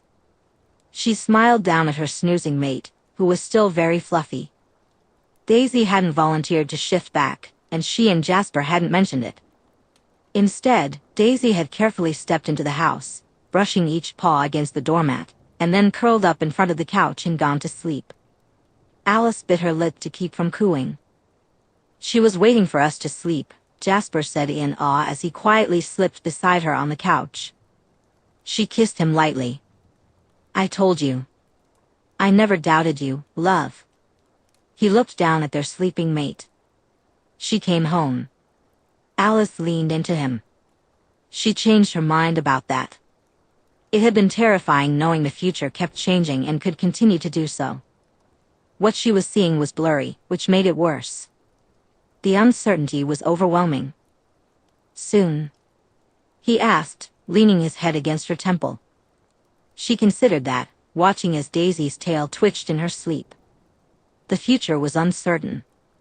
Daisy was unsure, which meant dozens of futures kept showing up and then vanishing just as quickly. But she said, "I don't think she'll ever stay in one place for long." Jasper hummed. "Well, it could be a tiger thing. They tend to have large territories." "Boo," she complained, although reading every book on tiger behavior had been an obsession for the whole family over the last 2 weeks. So far, the research lined up fairly neatly with Daisy. Some of them had done tiger research. Emmett had started his new project in the garage with Edward, something they didn't think the rest of them knew about. Alice picked the latest stock market pages from the newspaper and began noting them for Jasper to look at later. He enjoyed playing the stock market game. They'd need to do some remodeling to their room once Daisy joined them properly. Alice considered putting in some fake predictions for the stock market just to see Jasper's reaction. Alice wore a consternated expression when the door opened, and Rosalie entered the house. Rosalie waved absently at the new arrival. They had all been out, enjoying the Sunday before high school started again in the morning. "She's back," Rosalie said, raising a brow before vanishing up the stairs. Alice beamed and exclaimed, "That's a great idea, Rose." Jasper hummed in curiosity. A few seconds later, Rosalie returned with a camera. Alice planned to create the best photo album of them, and she knew Daisy would love it. As soon as Rosalie snapped the picture, Alice held out her hand. "You'll have to help me." She'll love these, Alice said. Of course, Rosalie replied, her face softening in a way it only did for family. If you need anything, you only have to ask. She loved her sister, truly. Trent's going to try and bump into you after second period tomorrow, Alice added. Rosalie smiled. Thank you. Alice always looks out for us all, Jasper said, brushing her hair behind one ear. Alice touched her hair. My hair is ruined, isn't it? Completely, Rosalie said quickly, cutting off any attempt Jasper might have made to compliment it. Did the cat try and groom you? Alice couldn't help but feel joy at the memory of Daisy playing with them, showing easy affection. Trust and playfulness, Daisy had come back to them. It had been the right choice not to try to stop her from leaving. Rolling her eyes, Rosalie crossed her arms. I'll take that as a yes. I'll be in the garage. Alice was shading a sketch of Daisy's tiger when she heard snuffling sounds. She lowered her pencil and watched as Daisy woke up. Daisy's fluffy face scrunched up as she yawned, revealing a lot of very sharp teeth. They looked capable of easily tearing off an entire vampire head if she felt like it. Emmett hadn't been wrong about the dangerous ones belonging to her. But then, Alice saw the gentleness. Wasn't that worth so much more? The goodness, kindness, and gentleness from those whom the world expected nothing but violence and cruelty? Daisy blinked lazily as she stretched before standing up. She leaned her head into Alice, who reached up and happily scratched behind her ears. You're the prettiest tiger, Alice said, giggling at the polite lick on the tip of her nose. She loved how soft Daisy's fur was. However, she could tell that Daisy probably wanted her clothing. A part of Alice had been tempted to hide Daisy's clothes so she would have to wear Jasper's things again, but she hadn't given in to those desires. Come on, we put your things in our room, Alice said. She caught Jasper's hand, and they led Daisy up to their room, which they hoped would soon be all three of theirs.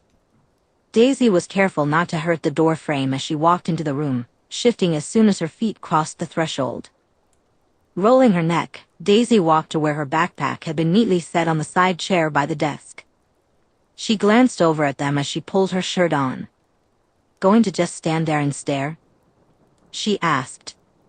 Alice didn't look away as Daisy dressed, even though Jasper had spun on one heel, radiating embarrassment in his quiet way. Well, if you're going to offer, Alice replied.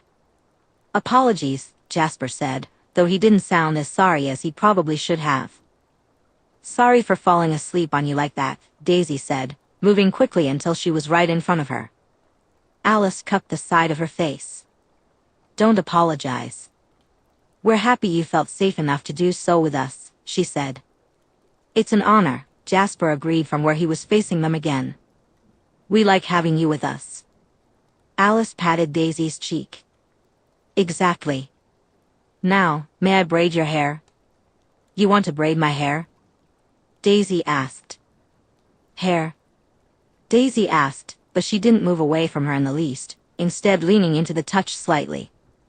Her hand moved from Daisy's cheek to curling in her long brown hair. I woke up with my hair like this. I've always had so many ideas for long hair and never been able to do them.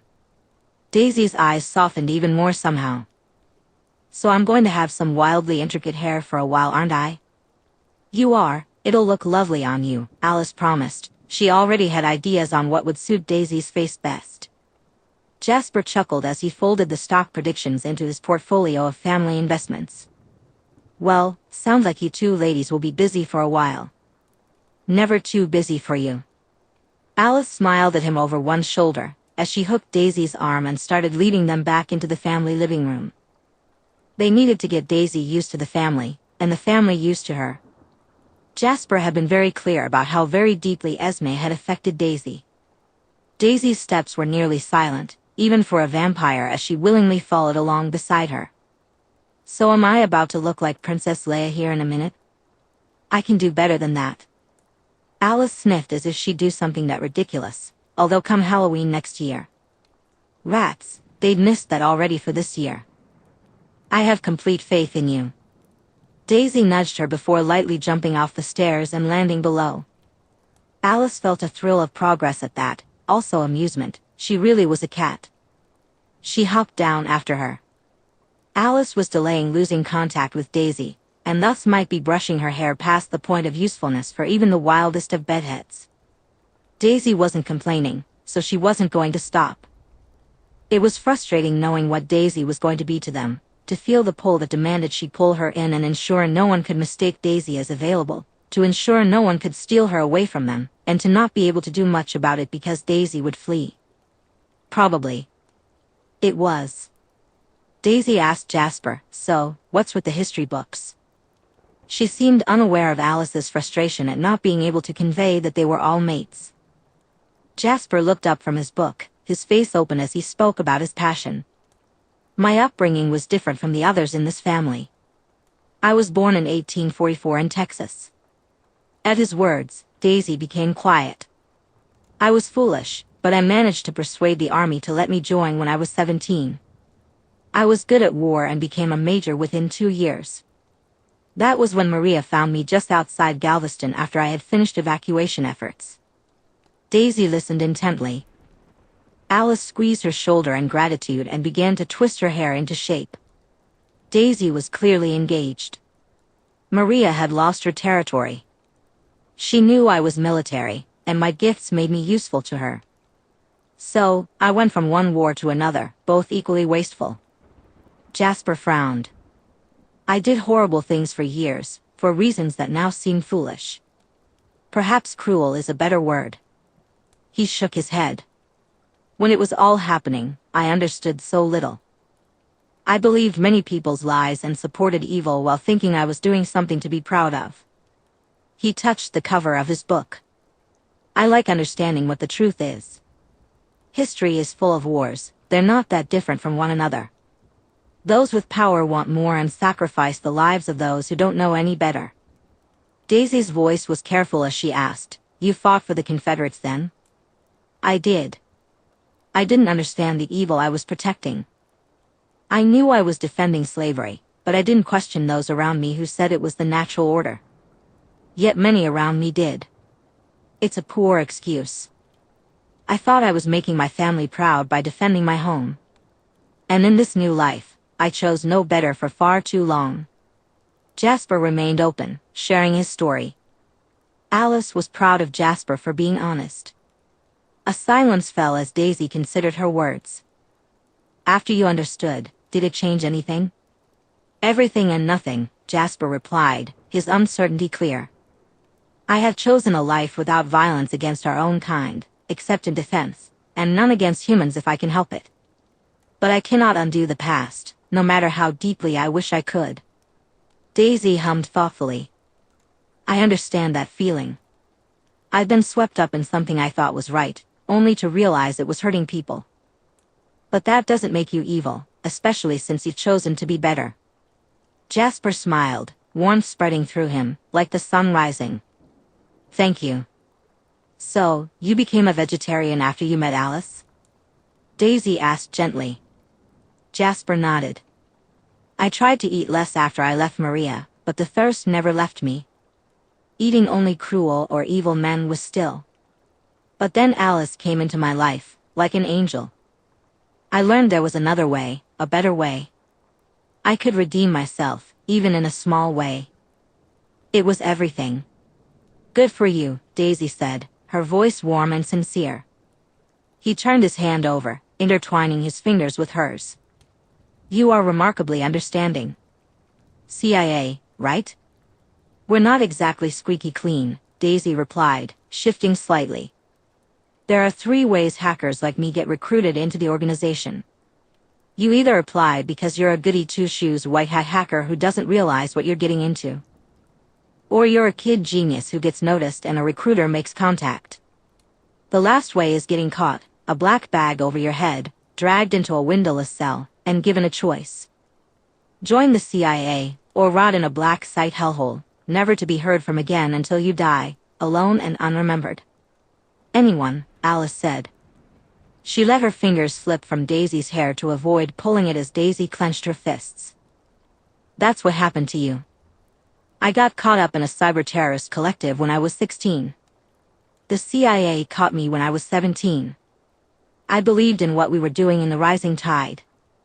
Even now, I don't think it was all wrong.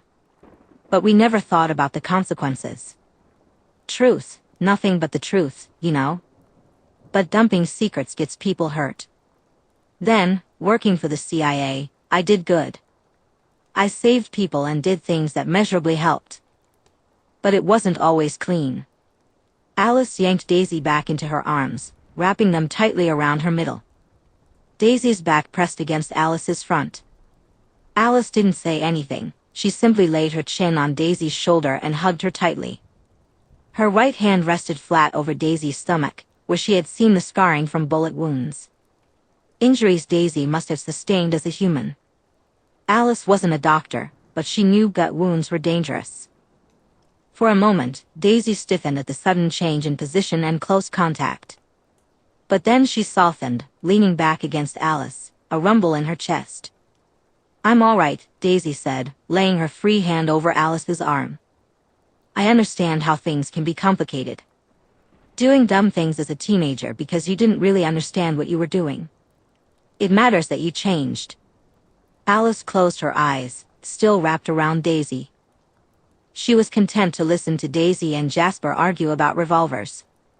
They were both here. She hadn't lost either of them, they were safe. She knew pain, they all did. But she hated when it was visited on the people she loved. If she could, she would make things better. Alice sensed Edward's attention and buried her face deeper into Daisy's shoulder. Daisy liked them, but Alice understood enough to know that what Daisy had shared was an old hurt. There was far worse beneath the surface. Knowing always bothered her. Daisy needed to know things to protect them and help them be happy. Alice spoke quietly, interrupting Daisy and Jasper's argument about the benefits of a revolver, while most of the family milled around the house. Emmett played one of his games just a few feet away. "I woke up in a glade in Mississippi in 1920, all alone. I have looked, but I could never find out who I was. I don't remember the pain of the change, I just woke up." Daisy hugged Alice's arms, which were wrapped around her. "Do you want me to look? Please. I don't know if you'll find anything, but sometimes I like knowing things." Alice felt faintly off. She saw so much, but Daisy made things blurry. She could see the shape of things but not the details. Her arms tightened around Daisy, but that didn't mean she wanted her to go anywhere. "I'll see what I can do," she said. Daisy's voice sounded like a vow. A gentle wave of comfort and adoration from Jasper eased things slightly before fading. His way of offering comfort let her know he was there for whatever she needed. His voice was the familiar warmth she knew and loved. "Would you like your laptop?" "Yeah, we can list out what you know. I can get a few programs running." Daisy didn't even suggest moving. Jasper simply made an agreeing sound before he moved. He paused next to them, tipping Alice's face up and kissing her gently. "You just stay there, darling." Alice buried her face back into Daisy's shoulder as Jasper went to get her file of dead ends and the laptop. "We were supposed to do something fun." "I don't know. Your husband's terrible opinions on revolvers were kind of fun, and tracking down people is like my job. I enjoy it." Daisy laughed. "Hunting's kind of my thing." Alice hummed. "I didn't finish your hair." "You can finish it when you feel like it. I'm the only one who sleeps, and I kind of already did that," Daisy said, allowing Alice to treat her like a living teddy bear. "So come on, if you don't have tragic human reasons for your love of fashion, what drew you to it?" Alice paused to think instead of answering immediately. It was nice, especially as Jasper joined them again. He gently handed Daisy the things he had fetched and slid in between her and the arm of the couch. Daisy felt herself relax, securely between her two friends, even if only one of them knew that. "It tells people stories," Alice began. "It's art we choose to decorate ourselves with. It gives people joy and shows what we want others to think about us." "Huh, that's a cool way of thinking about it." Daisy opened her laptop and began pulling things up, carefully opening a folder. So, are you a modern fashion person, or do you wish we were all still back in the 1920s? Alice smiled. I love fashion through time and how it changes. So, both. Well, there are some exceptions. Personally, my favorite looks were from the 1930s and 1940s. It was so elegant. The 1930s were peak fashion, Rosalie chimed in from where she had been flipping through her newest engine specs. Edward huffed. Modern slander. Modern women's jeans are a thing I appreciate, Jasper said with a wink. Emmett laughed outright while Edward inhaled for his latest diatribe on the woes of modern fashion for teenagers. Just like that, everything felt mostly okay again. Alice leaned in and whispered in Daisy's ear, "Thank you." Then she frowned. "Wait, velvet jumpsuits were atrocious, and you looked terrible in them, Edward.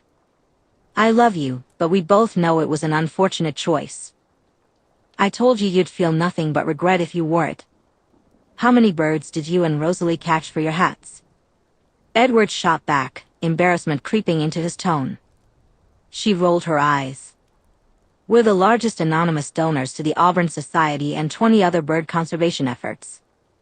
We should put more into the national parks," Rosalie commented. "I miss the hairstyles of the past and hats. They were so much more dignified." Daisy spoke, her voice vibrating comfortingly where Alice held her. "So, is it cool to ask how old all of you are? Or is that still rude?" "Carlyle is the oldest of us," Edward said from his chair.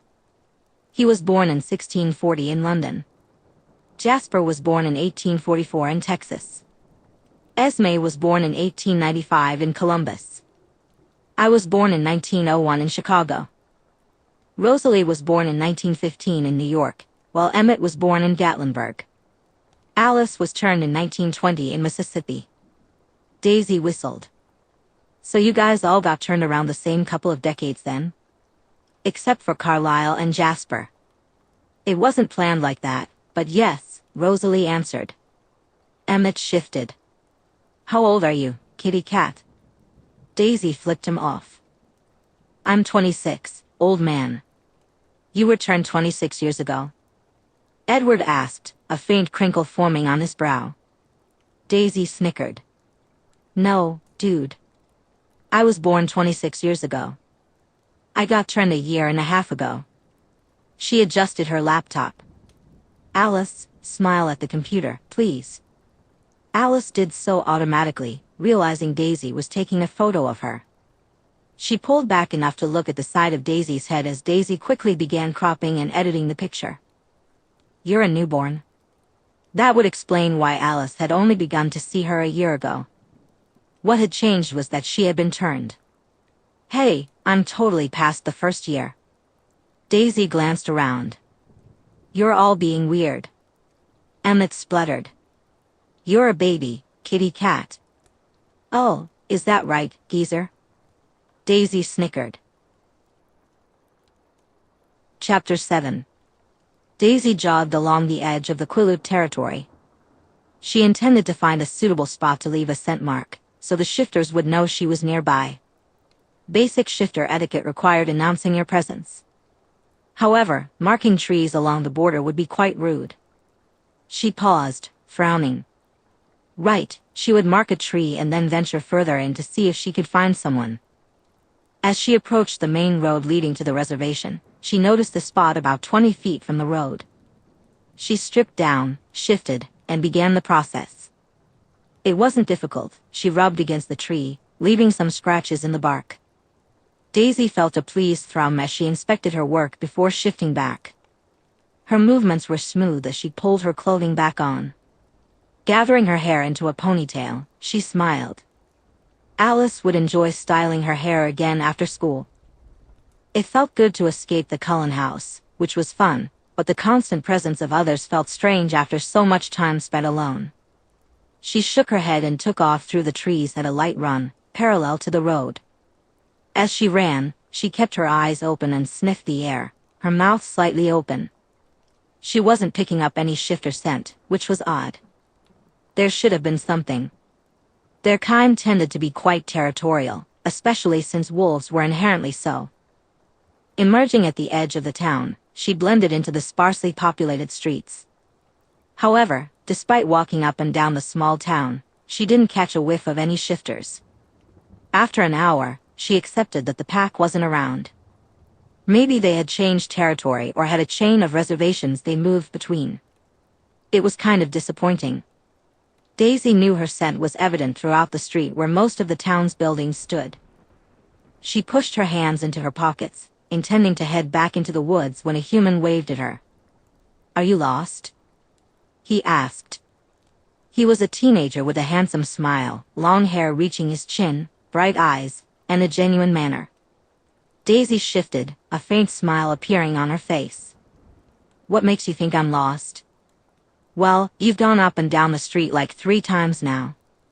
He seemed pleased with himself. Daisy gave a slight nod. "Fair enough. I'm heading back to Forks though.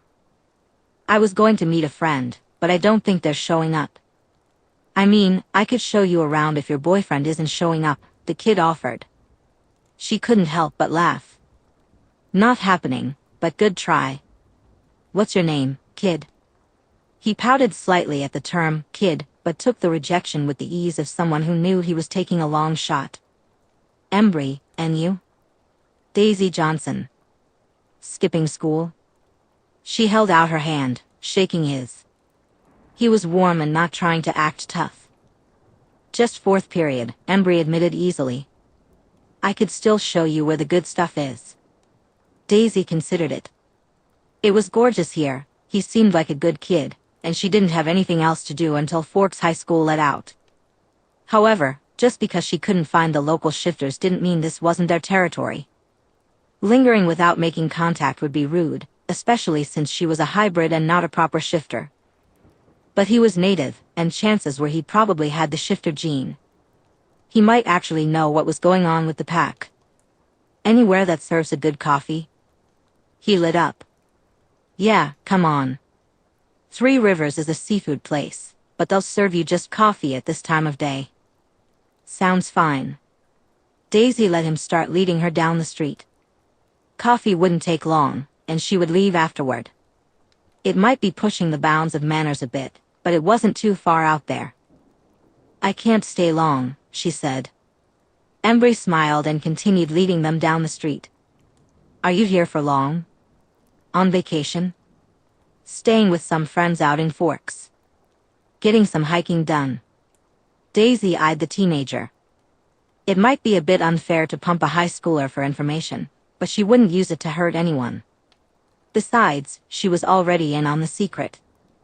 "I grew up a city kid, so the wildlife here is amazing." Embry took the bait with all the eagerness of a teen. "Yeah, we've got all kinds of animals out here. Did you know we get whales?" "Very cool.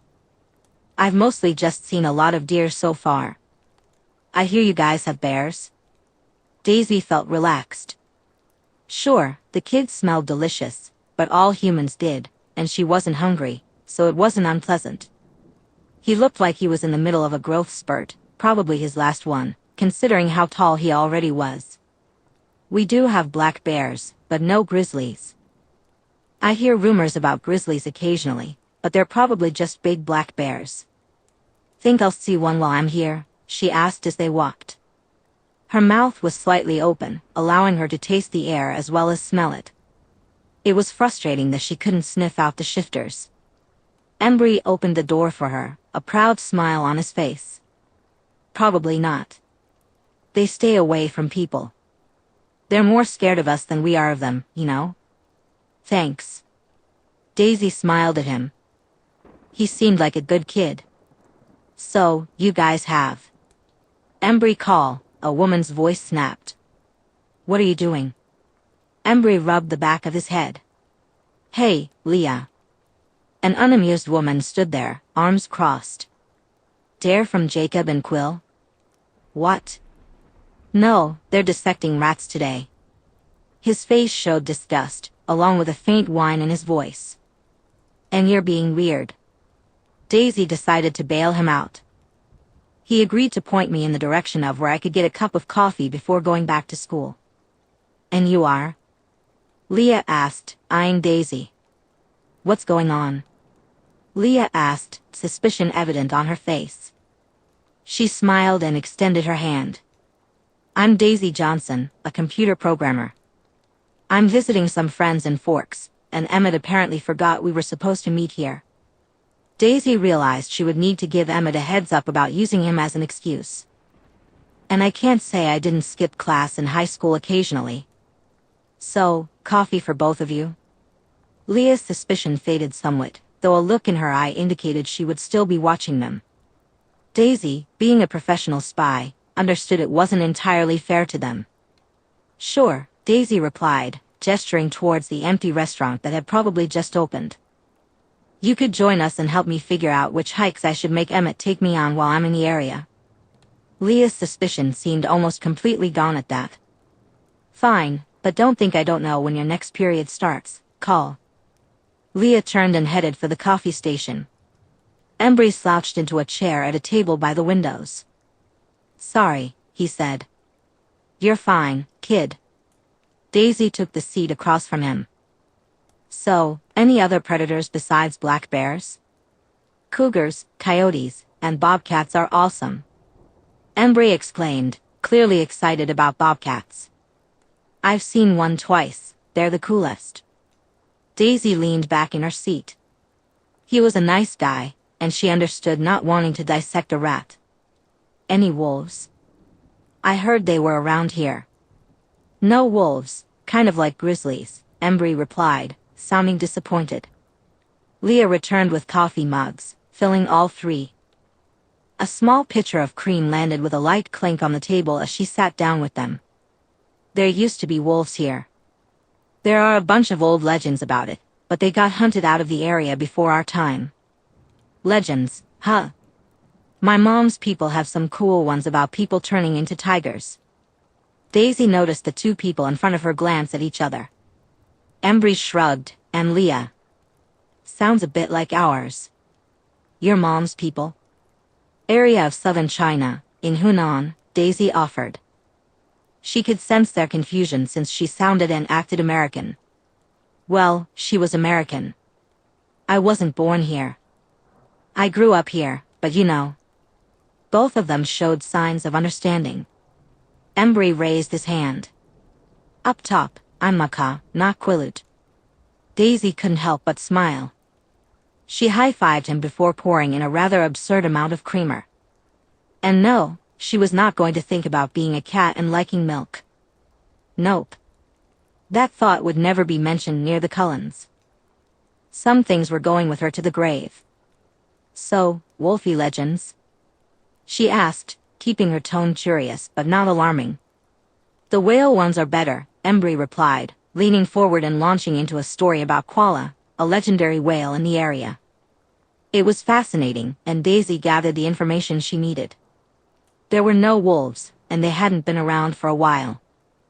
If any wolves did show up during this interaction, it would be clear she was trying to find them, not hunting on their territory.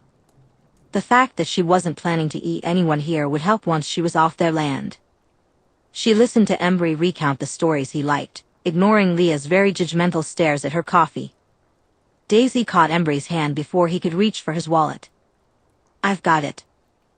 Go on, get back to class before you rack up more detention than you already have. You don't have to do that. It's just a couple bucks, Embry hesitated. She rolled her eyes and let go of his hand. I have a job. You have school to do. He grinned and hopped to his feet. Thanks. Here. He grabbed a napkin and scribbled down a number. If you ever want to see more of the area, you can always call. Daisy was bemused but accepted the number. Go on, you're going to be late. Embry laughed and took off, heading out the door. Daisy jogged towards the school as soon as she stepped outside the restaurant. You're going to lose the number, right? Leah asked from her seat, tilting her head toward her. Obviously. Daisy spun the napkin toward Leah, who slid it into her apron. Why humor him? Leah inquired. I had the time, Daisy replied, sipping her cream with coffee. And I was curious about the wildlife here. Leah hummed as she finished off her own coffee. Well, thanks for that. Good luck with your hiking, but I've got to get to work or the boss will lecture me again. Daisy laughed but nodded. She waited until Leah was busy organizing things for the evening service. It was definitely off-season for the beach, probably why there was no one else around. Daisy pulled out her wallet. Cash was nice when you didn't want to leave a trail, and her last meal had been a bit pricey. The boss would be outraged at her spending, so she felt obliged to use the money in a way that would make him roll in his metaphorical grave. She set 2 crisp $100 bills on the table and pinned them there with her mug. Standing up, she walked toward the door but paused to catch Leah's attention. I left the money on the table. I didn't get you the bill? Leah asked, pausing from where she had likely been getting it. Daisy shrugged. Figured a 20 would cover it. She waved goodbye and then realized she kind of missed the Cullens. There was only one period left in their school day. She easily vanished into the woods and took off at a speed no human could match. She wouldn't be back to the reservation. Daisy found the Cullen cars in the high school parking lot without any trouble. They were the most expensive ones there. She leaned against the Volvo and pulled out her phone. It wouldn't be long, and she really should pick up a few hacking jobs off the message boards if she wanted to build her skills. Daisy wanted to set up a new hacking handle with enough credit to connect with the right people. It felt strange, but she didn't like waiting for the Cullens, especially for Jasper and Alice. She felt a sort of itch to get back to them when she wasn't around. It was ridiculous, but not talking to anyone beyond brief interactions for the past year was starting to affect her. She pushed those thoughts aside and noticed someone was looking for a hacker to retrieve FBI reports on an old cold case. She tagged the request, indicating her interest. As she pulled up the details, she skimmed through them before doing some light research. She planned to hack the FBI to find out what was going on before handing over the documents. It seemed like a standard mistake made by a younger FBI agent that had been buried. It was embarrassing. Some people probably deserved to be disciplined, if not demoted. Thankfully, there was nothing sensitive involved. Daisy quickly sent a message accepting the job, deciding she would handle it in the afternoon. If she needed to clean up some of the information before passing it on, she would. Just in time, she heard the last bell of the day ringing. Sliding her phone into her back pocket, she looked up. She didn't have to wait long. Students began pouring out of the high school doors. Daisy put her hands in her pockets, amused by the double take several students made when they spotted her. She chuckled at the shouts and cries of excitement as a few of the more energetic kids rushed out for their freedom. It wasn't surprising to see Alice, with her sharp elbows, skipping ahead of the pack, her eyes already on the car. The ability to see the future really was impressive. Alice's face lit up with joy, and she hurried over as fast as she could while still appearing human. Jasper followed closely behind, but Daisy felt a wave of concern when she noticed how stiff he looked. He seemed to be in pain. Before she could ask, Alice launched herself into Daisy's arms with an excited shriek. Daisy! Daisy laughed, catching Alice and keeping both of them upright. She didn't even flinch as Alice buried her face in her shoulder, her mouth near Daisy's throat. The tiny vampire was just snuggly, and Daisy didn't mind at all. In fact, it was quite delightful. You just saw me this morning, Daisy said. Too long, Alice replied. She squeezed Daisy before bouncing back a half step, neatly catching Daisy's hand and keeping them linked. Jasper's face was strained, but he still managed to smile. Good to see you, he said. Daisy stepped into him, hugging him with her free arm and forcing every safe and warm feeling she could to the surface. He shuddered but then hugged her back. Thank you, darling, he said, taking a deep breath of her scent. His muscles relaxed before he pulled back, though not far. You doing okay? He asked. Daisy realized it was probably the human scent affecting him. The hundreds of different moody teens were likely sending him on an emotional roller coaster. It might be some other stuff too, but she would bet it was the hormones and the crowd. He seemed a bit stiff. but he no longer looked like he was in pain. "Better outside and near you," he said, tilting his head slightly. "You are very protective of them." "Well, yeah," she blinked at him curiously. Jasper gave a faint shake of his head. "It's a good thing." "See, I told you you'd feel better after school," Alice said, popping up on her tiptoes to kiss his cheek happily. "Come on, we have a shopping trip this weekend to plan." "It keeps getting forgotten." Daisy shared an amused look with Jasper. "Are you planning a war or a shopping trip?" "All's fair in love, war, and shopping," Alice replied breezily as she opened the back door of the Volvo. Daisy laughed but let herself be pulled into the car after Alice, with Jasper sliding in and shutting the door behind them. It was a bit tight, and she was very much aware of the closeness. Shouldn't one of us be up front?" Daisy asked, feeling trapped in the middle. Edward snorted as he slid into the driver's seat and started the car. "All anyone out there can think about is who you are," he replied. "She's a family friend who is staying with us," Alice chirped, wrapping herself around Daisy's arm. Daisy sighed. At this point, she felt like a vampire teddy bear. She wasn't going to say anything to stop it while it lasted. "Am I now? And I just hang out with teenagers?" Daisy said. "You're 18. We were in a group home together briefly and kept in touch," Alice explained. Daisy wrinkled her nose at that. "I mean effective, but do I have to be that young?" "It's the age your cover here needs to be for later," Alice said patiently. Daisy sighed, noticing Edward biting back laughter at her plight. "The jerk."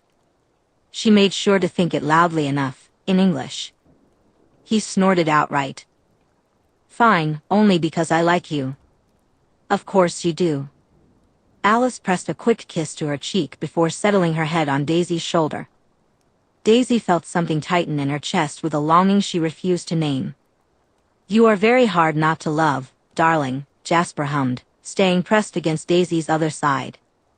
"If you're going to be planning your shopping trip, I'll help Emmett with his project, if you don't mind, love," Jasper offered. Alice sounded delighted. "That's wonderful. You'll have 5 hours to finish building it." "Of course, you know about it," Edward said, sounding distinctly put out. Alice was smug. "I see the future." "It's very sweet of you too." Daisy stared at the layout of the mall that Alice had just drawn from memory.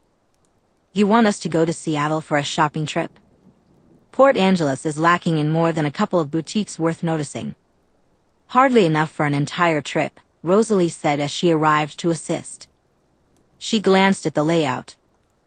Daisy glanced at the war station and then at the other two vampires. "This seems like a bit much," she said. "Sweetie, how many outfits have you ruined shifting into a tiger?" Alice asked, her pleading look softening Daisy's resolve. Daisy bit the inside of her cheek. "A lot, but I don't need an entirely new wardrobe. I have 3 safe houses in the time zone with enough clothing to last a bit in each of them." She frowned slightly. "Although, stopping at Costco for some packages of a dozen shirts and pajama pants that I could put in waterproof bags for shifting issues in the wilderness could be useful. I probably need some burner phones too."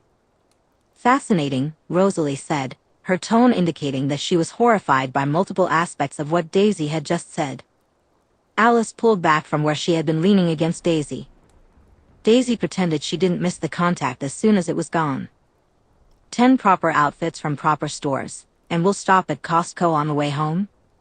Daisy offered, extending her hand. 5, Alice countered. Daisy could shop for her own clothing, or even better, order it online. 8, and it's my final offer. "There's a lovely store that specializes in leather garments too," Alice said, clearly having anticipated that Daisy wouldn't accept her first terms. Daisy couldn't help but smile and shook her hand. "Fine," she replied, tilting her head. "What are the boys doing downstairs?" "There's been a lot of noise, like construction. Emmett and Edward have been building some furniture in the garage. They're just installing it," Rosalie waved off. "Now, the high-end bike shop down by the water. I need more gear for a new racing bike I've been thinking of ordering." Alice happily marked a spot on the map. There's a parking garage we can use while at the downtown shops, and then at the uptown ones, we'll change parking locations. We'll need to hunt before going into the city, Rosalie commented, frowning. Let's leave here after feeding. At 8 in the morning? Alice tapped her pen against her lips, deep in thought. There's going to be terrible traffic. We need to leave an hour earlier or 2 hours later. In that case, Daisy slid across the hardwood floor in her socks. She froze as she caught sight of the monstrosity now in the Cullen living room. Her eyes widened. What the heck? Well, kitty cats need scratching posts. Do you like it? Emmett bounced with excitement, while Edward stood by, looking wary, ready to either celebrate or escape. Daisy gaped at the enormous structure. It was hideous and, well, a cat tree. It reached from the floor all the way to the top of the vaulted ceiling. The post was made of metal, and she guessed it had to be something like a metal beam. Wrapped tightly around it, from top to bottom, was a thick, corded wire, twisted into a rope thicker than her arm and laid in a tight coil. Halfway up, there was a box jutting off, attached to both the post and the wall. It looked more like a covered platform, about the size of a human bed, with a wooden cover. She could see the edge of jungle-themed sheets draped over what was probably a mattress up there. Her voice came out slowly. What? Chapter 8. Jasper watched, amused, as Daisy took in the cat tree. Her emotions were chaotic, oscillating between feeling insulted and something delicate, painful, and hopeful. It seemed like she wanted to feel insulted so she could avoid feeling hope. He let his observations surface in his mind, and sure enough, Edward picked up on them. Well, since you're sticking around, you needed a place that was yours, and we didn't have time to build another room onto the house, Edward said, leaning against the wall, ready to bolt if this didn't go over well. Emmett gleefully gestured at the cat tree. Rosie helped us find the galvanized rope for you to sharpen your claws on. Daisy hesitantly stalked forward, her eyes fixed on the tree. Her emotions were all over the place, a chaotic mix that revealed just how young she was. Her feelings in high school had shown them how she managed without a maker to guide her during her newborn months. She craved human blood as much as she felt a visceral need to protect them. This was likely a result of conflicting instincts due to being a hybrid. It was fascinating to experience. But this wasn't just a simple conflict, it was indecisiveness. My claws don't need sharpening, she finally said, slowly. Well, according to the internet, you do. And I was forbidden from getting you the other necessities, Emmett replied, sounding as if he hadn't been frantically searching for a collar large enough for a tiger to get Daisy for Christmas. Well, that and an amount of catnip that probably ought to be illegal. Daisy touched the metal rope as if it were glass before pulling her hand away.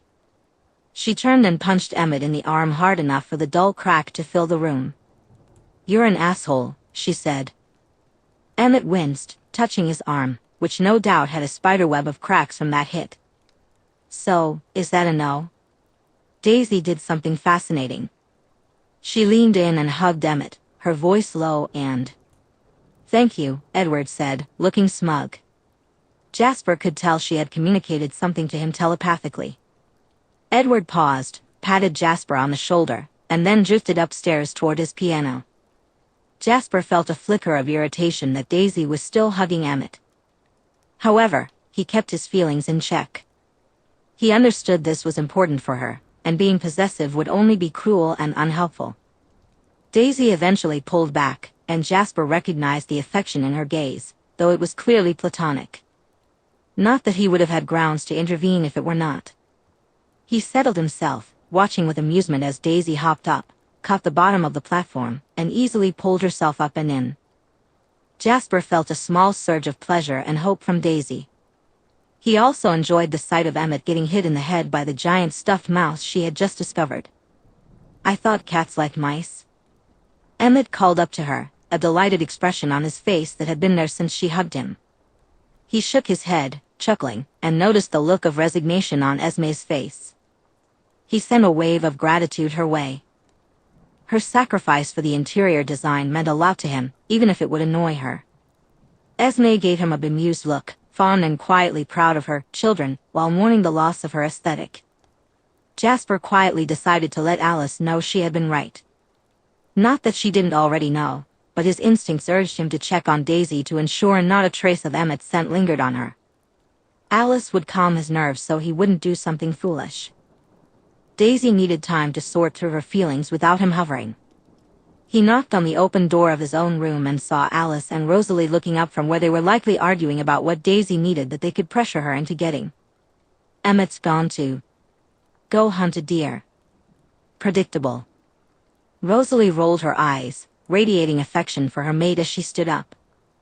Don't have too much fun, it is a school night. Alice stuck her tongue out at Rosalie before vanishing out the door to follow Emmett on his hunt. Emmett walked in and kissed Alice's temple. You were right, as always, he said. I knew she'd like it. Alice wore a small satisfied smile. Her fingers curled through his belt loops, pulling him closer. You're doing perfectly, my handsome southern gentleman. Jasper wrapped his arms around her shoulders, breathing in their mixed scents. It's soon, isn't it? Yes, and no. Alice pouted. He could read between the lines she wouldn't say while Daisy might hear them. Daisy was like any frightened horse. No one formed a bond overnight, it took work. Daisy had come back, but she would likely need to keep leaving and coming back for a while before she truly stayed for good. Just like lunging a horse, they had to let her run as long as she needed to. Don't worry, love. I can be patient enough for both of us, he reassured her. She shook her head. No, it needs to be you. Well, all right then. He felt a warm swell at the thought that he was the one who needed to take the next step, not Alice. He hadn't lied earlier, Alice was very easy to love. Jasper stroked her cheek, sharing his emotions with his wife, his mate. I adore you, darling. More than anything. Alice's smile grew. You silly, silly man. Jasper and Alice had positioned themselves at the closest section of the couch to the cat tree. He could hear the clicking of computer keys up there. Making an approving sound, he expressed his interest in Alice's design for a new cut of glove and looked up at the covered platform. What are you working on up there, darling? Hacking the FBI, Daisy replied absently, as if that was just something people did. He could even feel how she mostly found her excitement in it. Daisy found hacking more calming than anything else. She was curled up in a corner of the loft, showing no interest in coming out, which Jasper found amusing. No matter how disgruntled she appeared, she was certainly engaged in her task. I was under the impression hacking the FBI was difficult, he asked. If you're only good at it, it is, Daisy replied, her voice laced with an audible eye roll. Jasper and Alice shared a smile. So you're just spectacular? Alice asked. Daisy agreed without much thought. Jasper nearly laughed. Why are you hacking the FBI tonight? He inquired. Message board job. I've been working on a new hacker handle. I have to build up a reputation with it again, Daisy explained, feeling a brief tinge of quiet victory. Grieving parents want the full unedited report of their son's death. I'm throwing in the contact information of the right people to get justice if they want more than just answers. Alice's gaze went distant for a moment. Oh, they'll release it to the media if you do that. Good to know, Daisy said, sounding approving as she continued her work. Jasper looked at the lofted box, curious. If you don't mind my asking, you are loyal to your cause with the government, but you'd help work against it now? Well, yeah, Daisy replied. I never cared about the patriotism thing. I just wanted to help people. Helping the CIA stop wars, break up international terror organizations, rescue hostages, and intercept drug and weapon deals was totally a net good. My commanding officer knew that if they sent me on a mission that was beneficial to the government but harmful to others, I didn't always follow orders. I was never much good at that. So now it's a bit cleaner. I can pick the jobs I want. I focus on miscarriages of justice that won't get people killed, and I work to remove the financial backers of trafficking. Same goal, helping people. Just cleaner now. He kissed the crown of Alice's head. Jasper stood from the couch and walked down below the loft. May I come up, ma'am? Sure, and ma'am? Really? Her exasperation was tinged with amusement.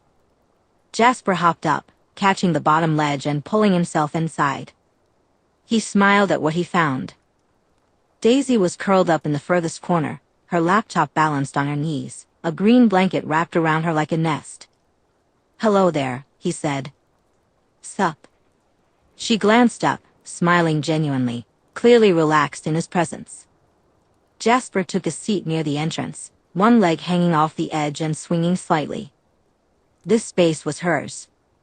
They wanted it to feel like hers, so they kept it as clearly her space as possible.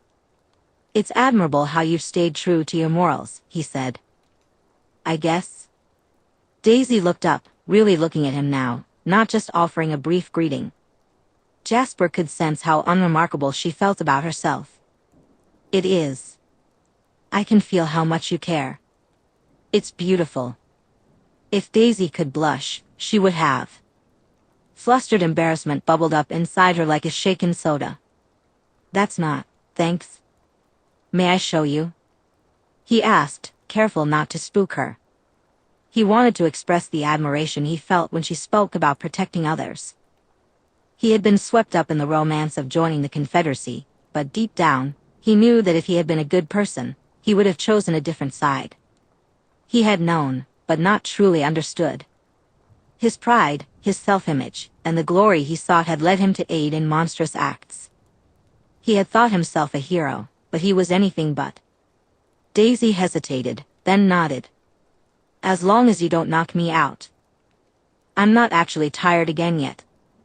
No, I won't make you tired. Jasper gently pressed his admiration towards her, not forcefully, but enough for her to feel it. She felt it, and he sensed her surprise. Her eyes widened as she stared at him, her mouth slightly open, lost for words. You should not diminish your goodness. It has made you very easy to care for. She made a faint croaking noise. He gently let his powers fade away. Are you done violating the sanctity of the FBI? I had some further thoughts on your argument that the number of bullets is a better asset than accuracy. That's... She blinked, shaking off her confusion. She quickly typed something on her computer and set it aside. I'm a trained sniper. Accuracy is important. But it doesn't matter how accurate you are. If you have a handful of shots and they have 100, and they reload in a fraction of the time, you'll die. Sacrificing speed and flexibility for specialized accuracy will leave you dead if your opponent is even close to your skill level. He chuckled. Removing 6 combatants reliably is worth more than an easily jammed weapon that encourages laziness in the undisciplined. Oh please, someone highly trained with better weapons in tight quarters will succeed with that attitude. But broadly? That's a death sentence. It doesn't matter how well you can shoot a specialized gun if you're in the open and 30 people with more effective guns are shooting at you. And before you start, no one can control the battlefield 100% of the time. He couldn't help nodding, she wasn't wrong. Horribly uncivilized. Huh, you want to argue the Civil War was civilized? She stared at him in disbelief. He shook his head. No. There has never been a war fought that was civilized. War is civilization's antithesis. Nothing is so uncivilized as the violence of men against men. And yet every civilization does it, Daisy countered. She wasn't arguing, she was more pointing it out while listening. Jasper appreciated that she poked and prodded, but never in a way that felt confrontational. Felt like an attack. He sensed it was partly because she liked them. Yes, well, nothing is perfect, not even us, he said. Pretty sure we just look perfect, and that's about where that ends. Daisy shifted, clearly comfortable in her corner. He nodded in agreement. But war is a monstrosity. Wait, all that talk, and you're a hippie, aren't you? Daisy's eyes sparkled with amusement. Jasper smiled but didn't argue. I have several pen names under which I write extensively on the subject. Of the wealth we generate, I ensure a great deal is given anonymously to organizations that support justice and peace. There are limits, but I fought for evil as a man and then as this. It is perhaps my small way of making amends. I don't think that sounds small at all. Daisy frowned, her emotions complex. There was concern, pain, and regret in her gaze. That you realized you were wrong and changed, that matters. He wanted her desperately at that moment, even if he felt unworthy of her kindness. But he had not, and still did not, deserve it from Alice. People couldn't be earned, they had to be risen to. You are very kind. It can be frustrating what we are and are not able to do because of what we are, he replied. That you helped is more important than anyone knows. Daisy shrugged. And no one person fixes any problem. We all just do our parts and hope that is enough. Jasper felt a deep conviction in her words. Our parts? Well, yeah. Nobody has all the pieces to solve the puzzle. But 100 people, 1,000? They'll have enough. Just because you can't solve a puzzle by yourself doesn't make you bad, it just makes you human. She smiled. Or, well, a vampire. Alice popped up, her chin peeking over the edge, though she didn't climb up. That's beautiful. Thanks. Daisy smiled wider at the sight of Alice. You can come up, you know. Alice tilted her head slightly. Not tonight, tomorrow. He dropped down and couldn't help laughing as he looked over at Daisy. I believe my presence is being demanded. Jasper resisted the urge to reach out for her. When you're done making fools regret their decisions, we'd be happy for you to join us. He neatly adjusted his flower press while working on preserving the flowers he had picked earlier. Preserving flowers was a quiet hobby he enjoyed. The way Alice lit up at the sight of them ensured he would continue doing so for a long time. What are you working on? Daisy asked curiously as she poked her head in. He smiled and shifted in welcome. Some decorative pieces for an apartment that Esme is designing. Jasper felt comfort and hope from the warmth of her emotions. Not interested in music, he asked. I don't think being able to strum a bit on a ukulele qualifies me for whatever that is in the music room. She sounded amused. Jasper considered her for a moment, then had a thought. Do you dance? A bit. Probably not how you think about it though. Daisy crossed her arms and raised a brow. Like club dancing, sure, and I can technically waltz. I also do a mean awkward middle school slow dance shuffle. He tightened the last piece and then turned, holding out his hand. Well, may I have a waltz then? Down below, Edward and Alice's piano duet neatly transitioned into a light waltz. He silently thanked Edward, guessing Alice had planned this. Daisy gave an amused look toward the piano, clearly thinking, really?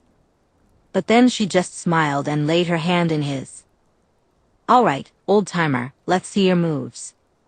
He hummed happily and gently brought them to a starting position, leading them in an easy circle around the room with basic steps.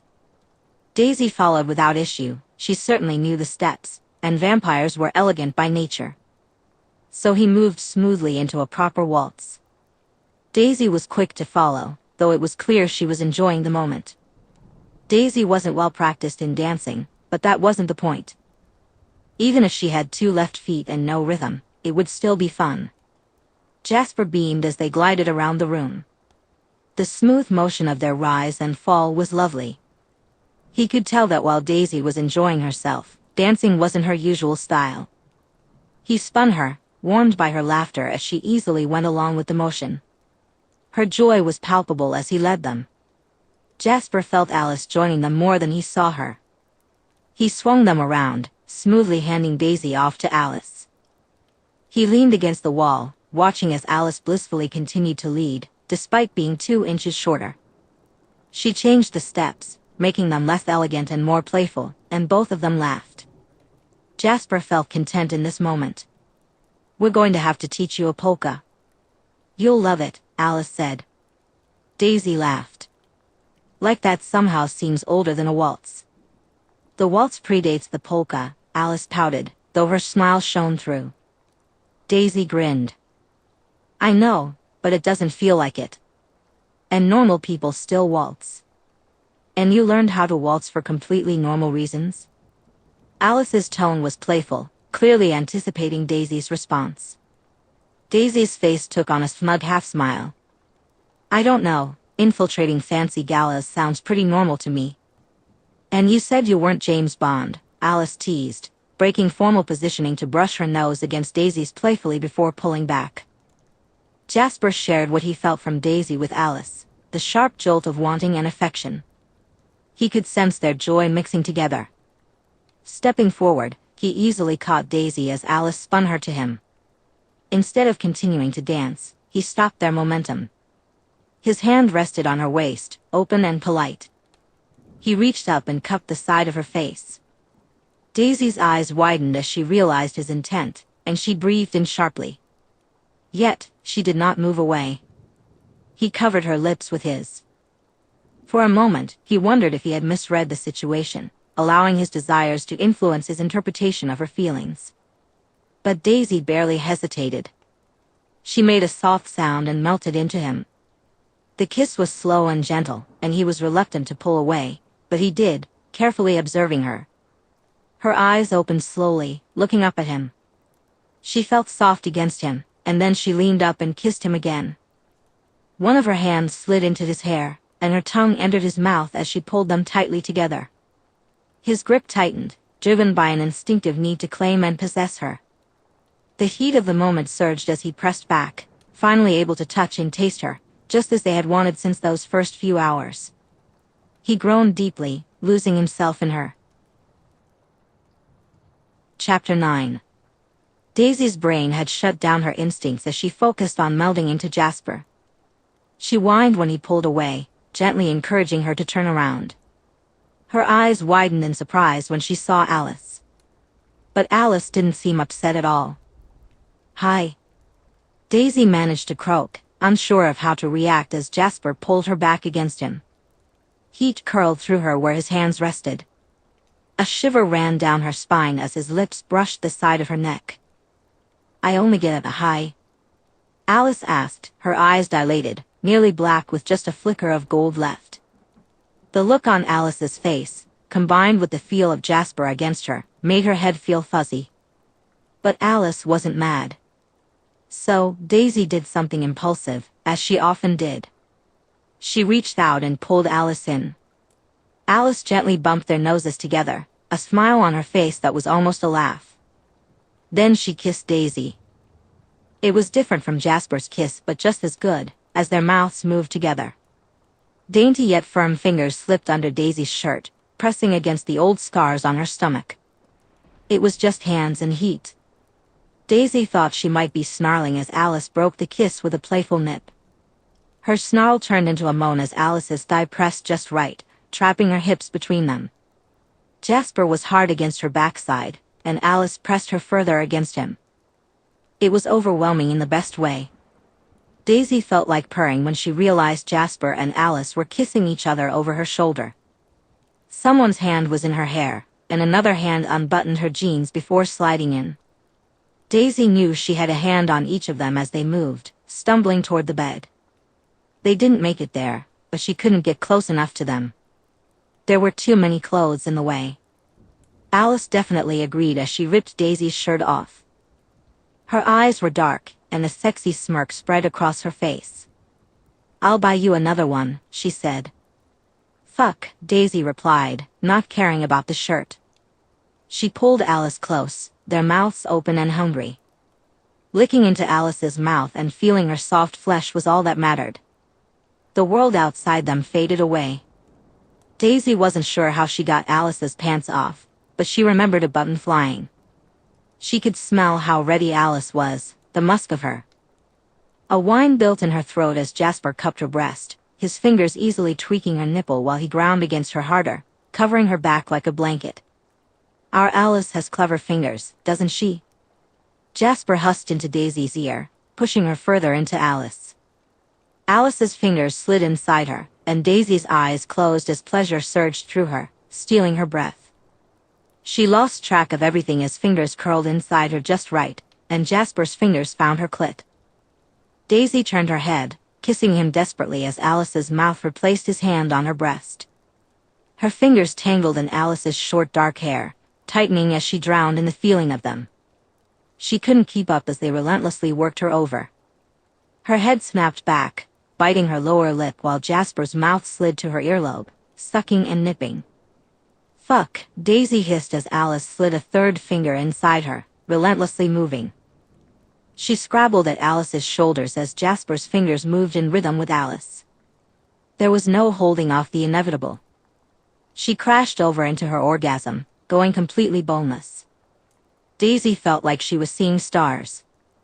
She panted, her eyes closed as she came down from the high.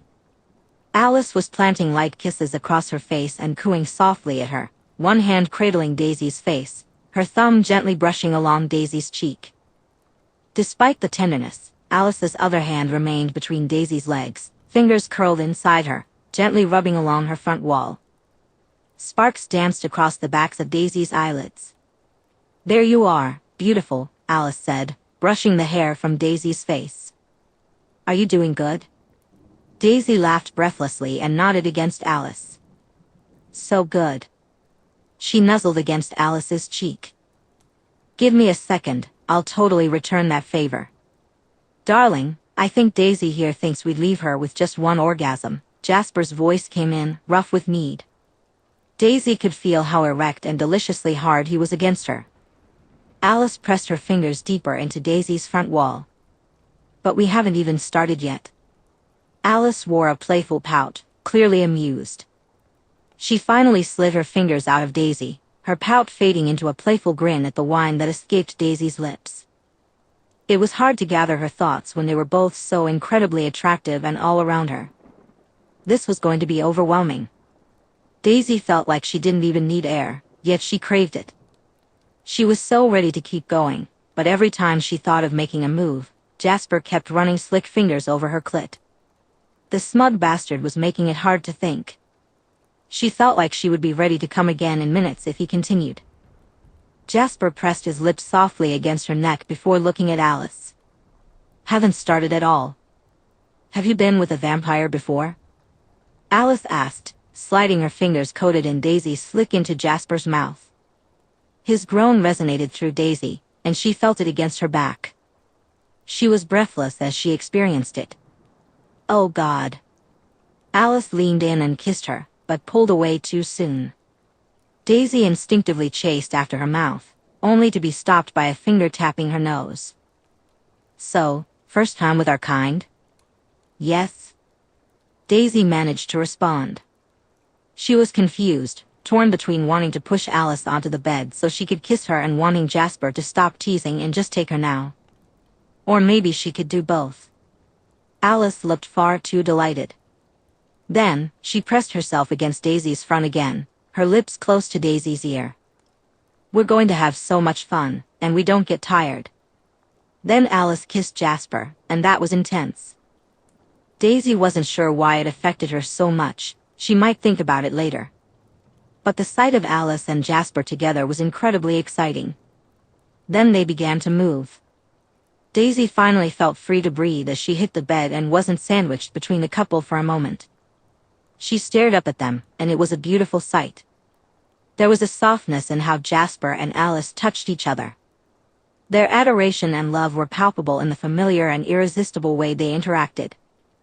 Daisy might not have Jasper's gift, but she didn't need it. Jasper held Alice against him with reverence, both of them lost in each other. Their eyes were closed, foreheads pressed together, simply breathing in one another. Then, both of their golden eyes, darkened with desire, turned to her. Daisy learned some new things about vampire intimacy. First, they didn't get tired, which meant there were no stamina issues for anyone. That was a very nice thing. Second, their instincts were an exhilarating experience, leaving her feeling high as if she had taken both shrooms and ecstasy, mixed with a strong desire to bite. Third, it had nothing to do with being a vampire. Daisy realized that threesomes were something she should have explored earlier. She wasn't quite sure when or why their activities had slowed or stopped, but it felt like hours had passed. She was too lethargic to care. Alice traced patterns on her shoulder blade, moving around the bullet scars. "How did you get this one?" Alice asked. "Infiltrators at the base. It happened at the same time as the one behind my knee," Daisy replied. She nuzzled against the top curls of Jasper's head and gently touched the second bullet scar on his shoulder, the one that had lodged in his scapula. "This one?" she inquired. "Domestic terrorists, like white power militia guys. It took me 3 days to get to the team doctor to get it removed," he explained. Daisy made a soft sound as Jasper's lips brushed against her clavicle. Alice gently turned Daisy's head to face her. "You survived. You keep doing that," Alice said. "Kinda the plan?" Daisy responded. She felt something sharp and slightly terrifying as Alice kissed her. Jasper chuckled low and raspy, a sound that made her toes curl, especially knowing what else he could do with that mouth of his. After all, they were vampires, very old and experienced. It felt like an unfair advantage. "Darlin', we're always going to worry," Jasper said, his voice steady.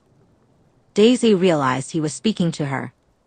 She buried her face in the lumpy edge of a comforter, even though she couldn't blush anymore.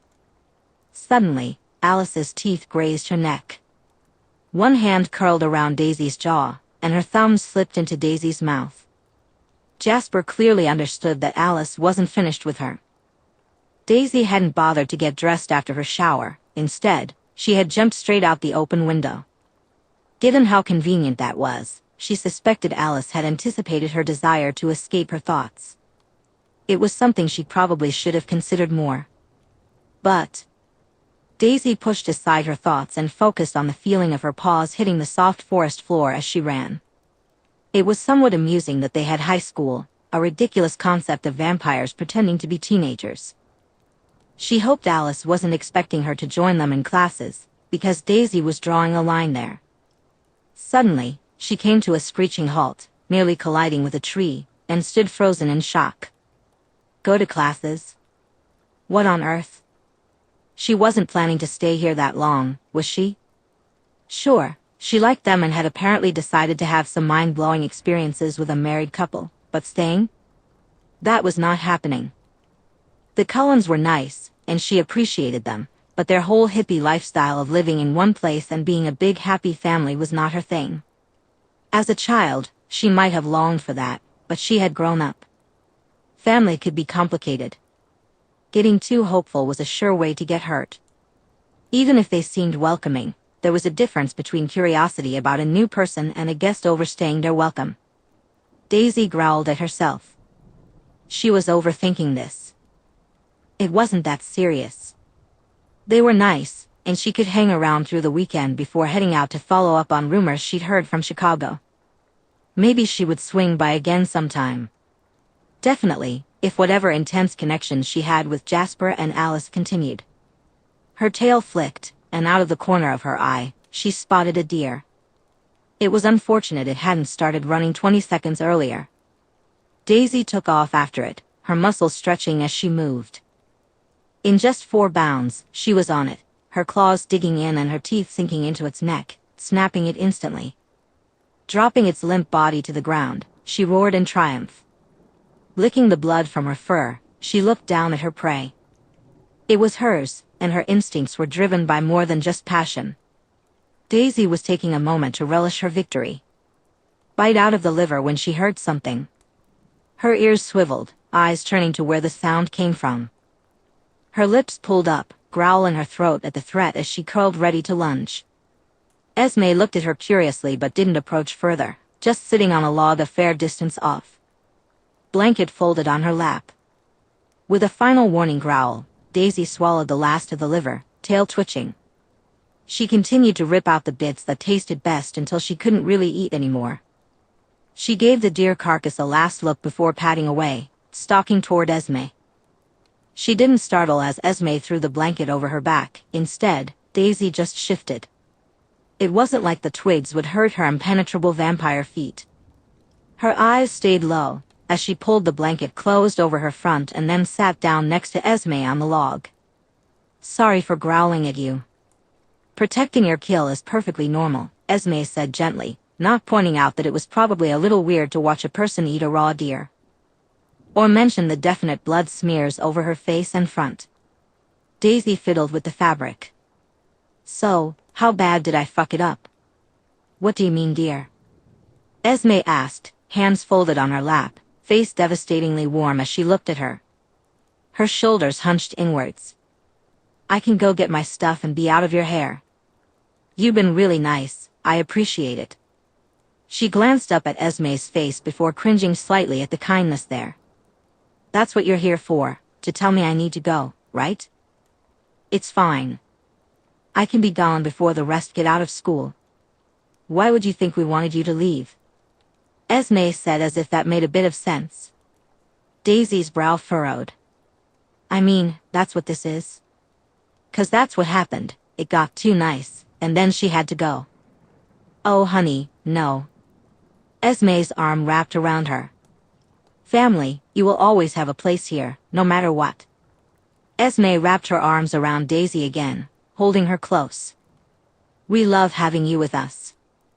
You've brought so much joy to our family. I haven't seen everyone this excited in years. If you want to leave, you can, but you'll always be welcome back. Still, I know we'd be very sad to see you go. Daisy felt a tightness in her throat. But Is this about you, Jasper, and Alice? Esme asked gently. Daisy swallowed and nodded hesitantly. Oh, honey. Esme squeezed her tightly, then pulled back slightly to take out a handkerchief. She gently tilted Daisy's face to wipe the deer's blood off her cheeks. Jasper and Alice are grown, adult vampires, just like you. From what I gathered about last night and this morning, they really want you to stay in our home. Emmett is making a spreadsheet of cat puns and items to tease you with.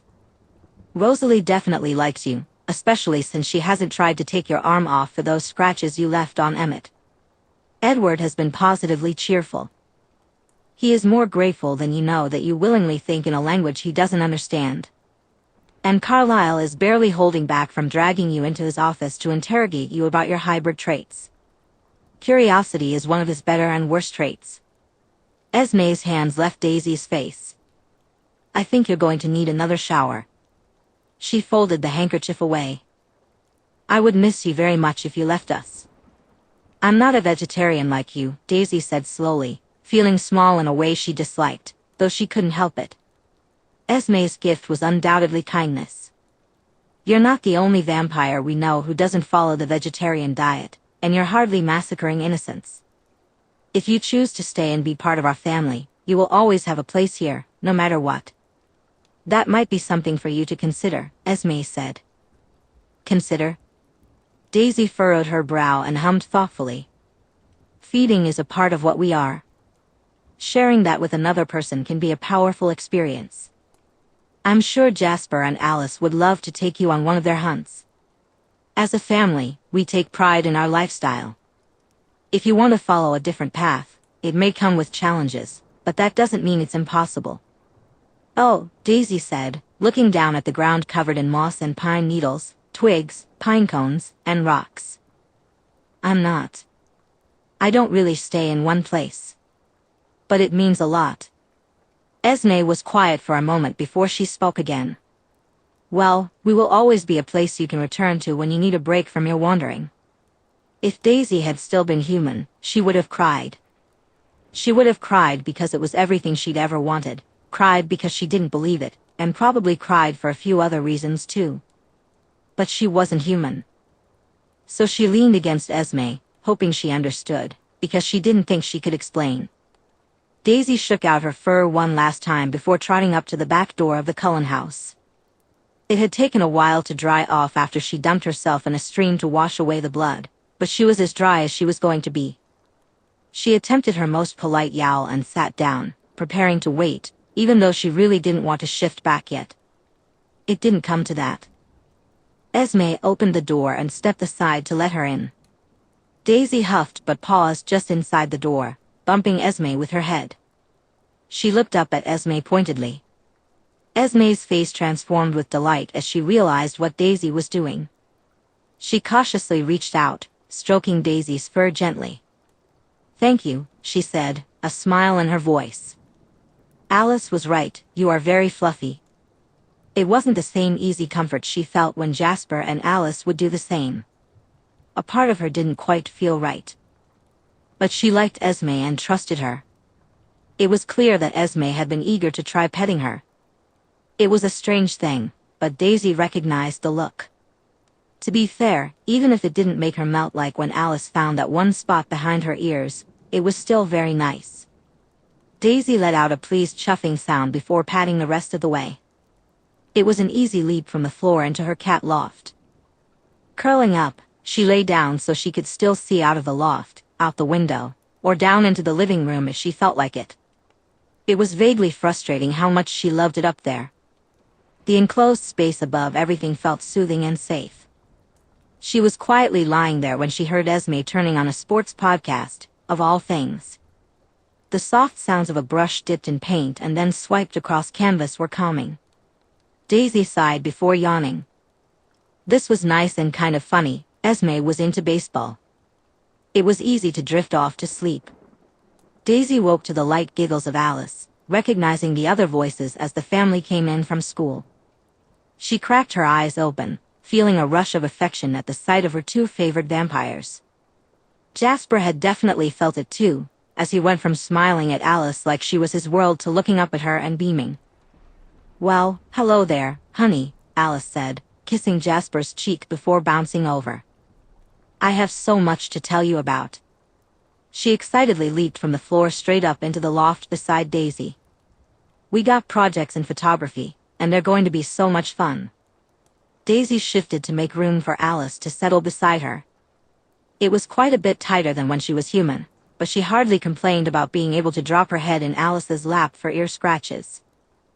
Daisy purred softly as Alice ran her fingers through her fur.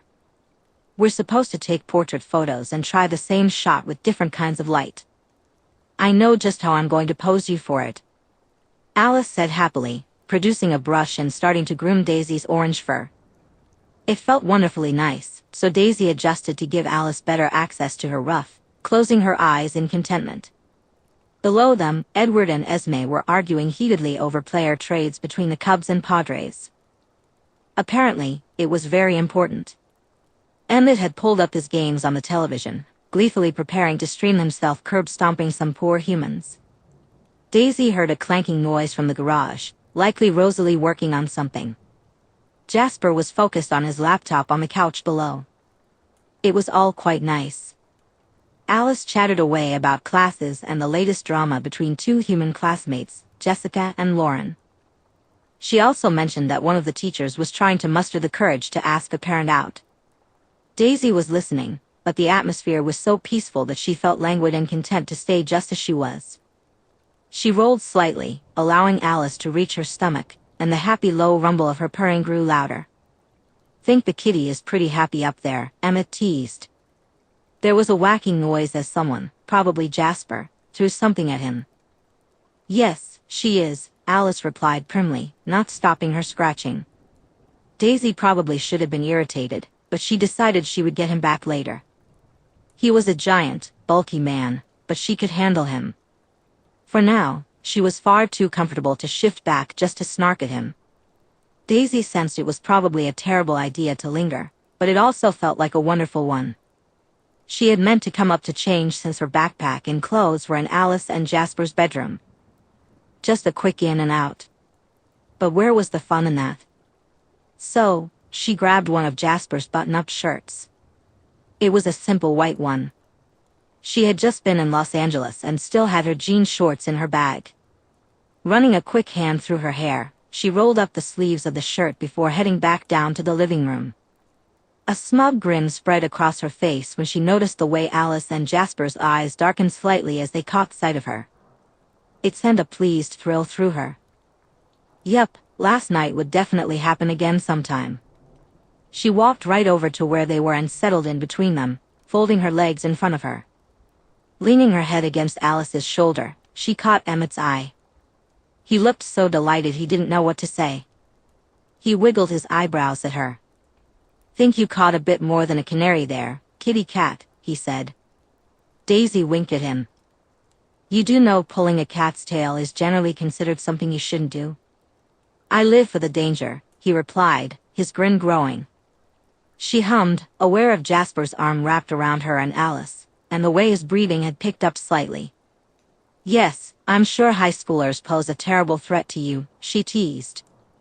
Emmett laughed. I don't know.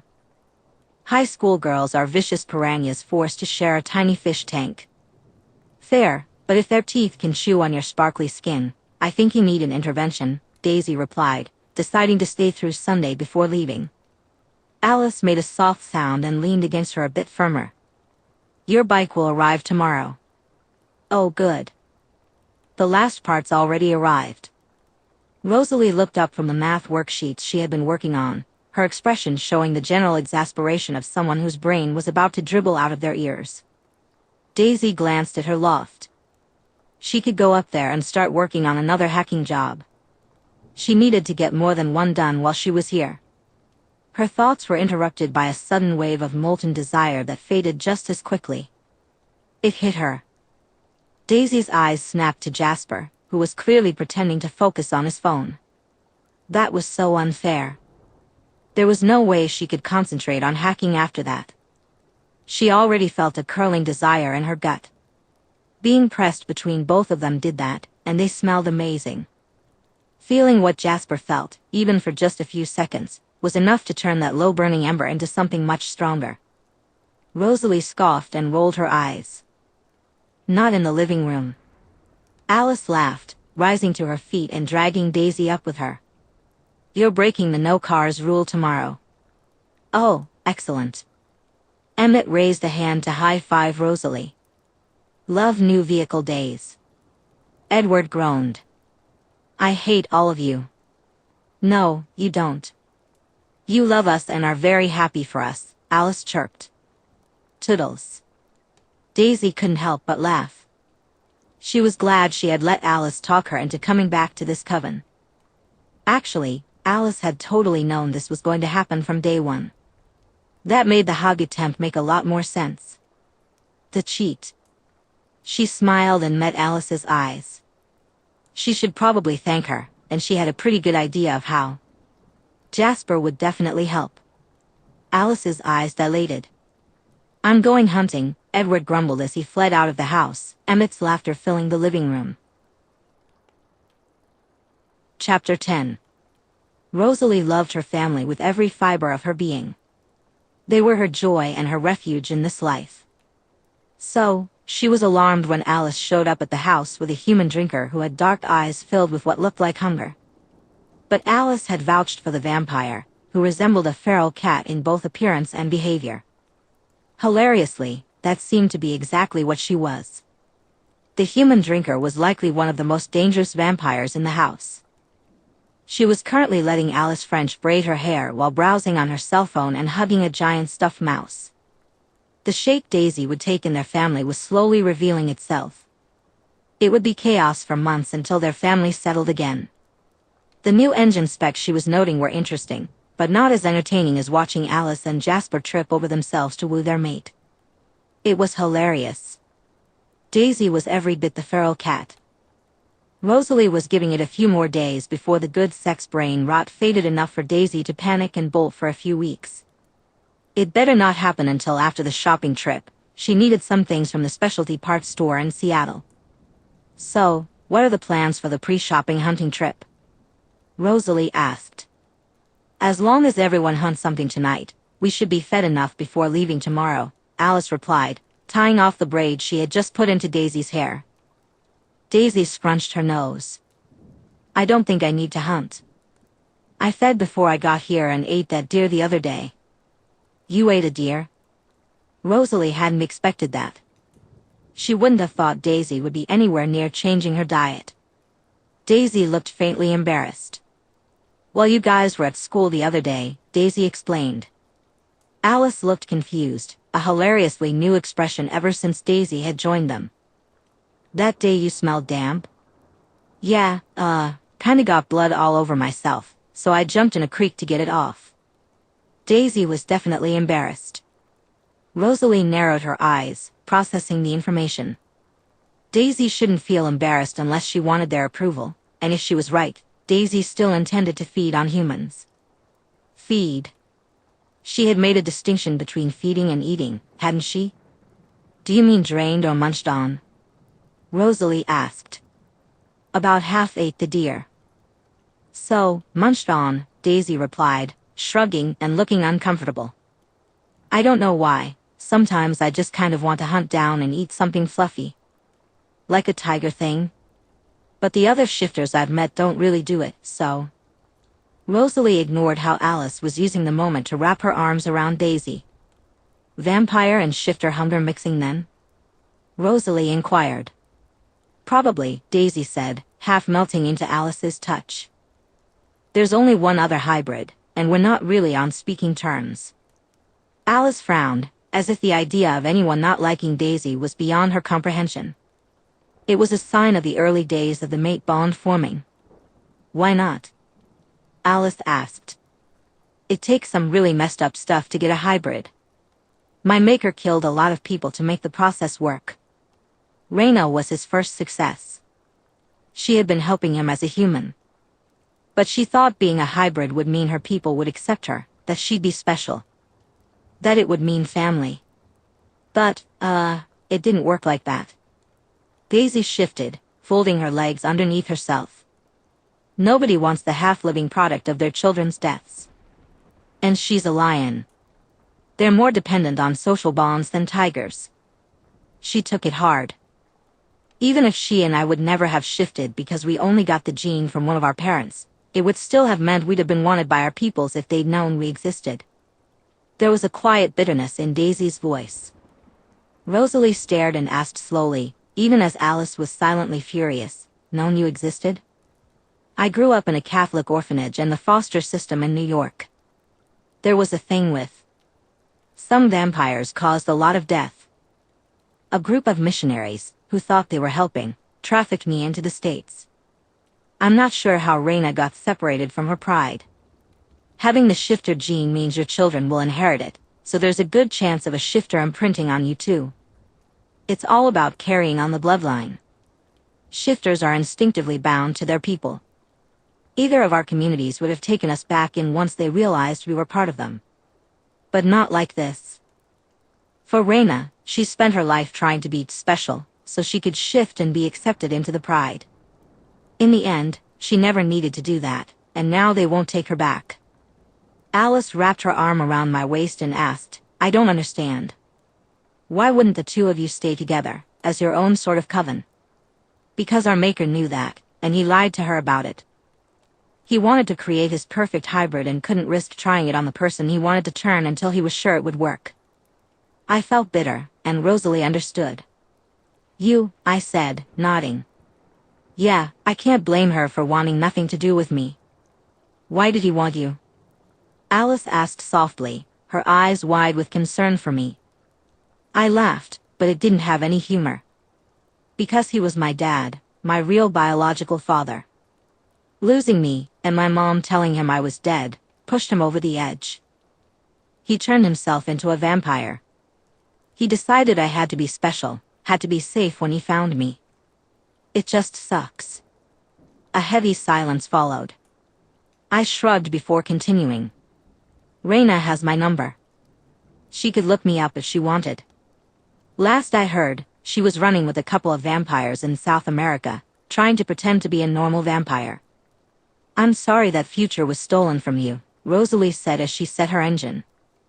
No one deserves to have their human life ripped away like that, Speck said, looking down. Daisy frowned slightly. Yeah, it kinda sucks. I wanted babies, Rosalie said, her voice tight and wistful. It's all I wanted in life.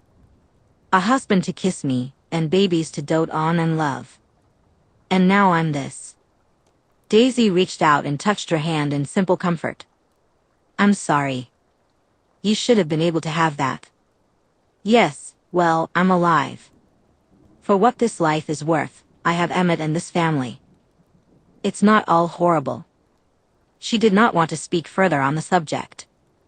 Those memories were still painful, even after all these years.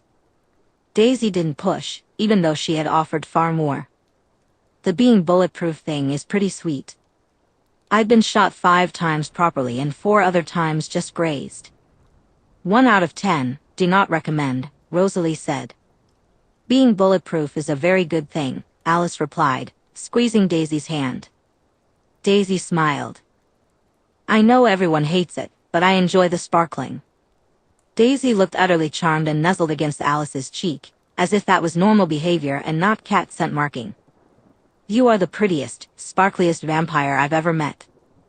Exactly, and don't you forget it, Alice said, poking Daisy's nose with a pleased expression.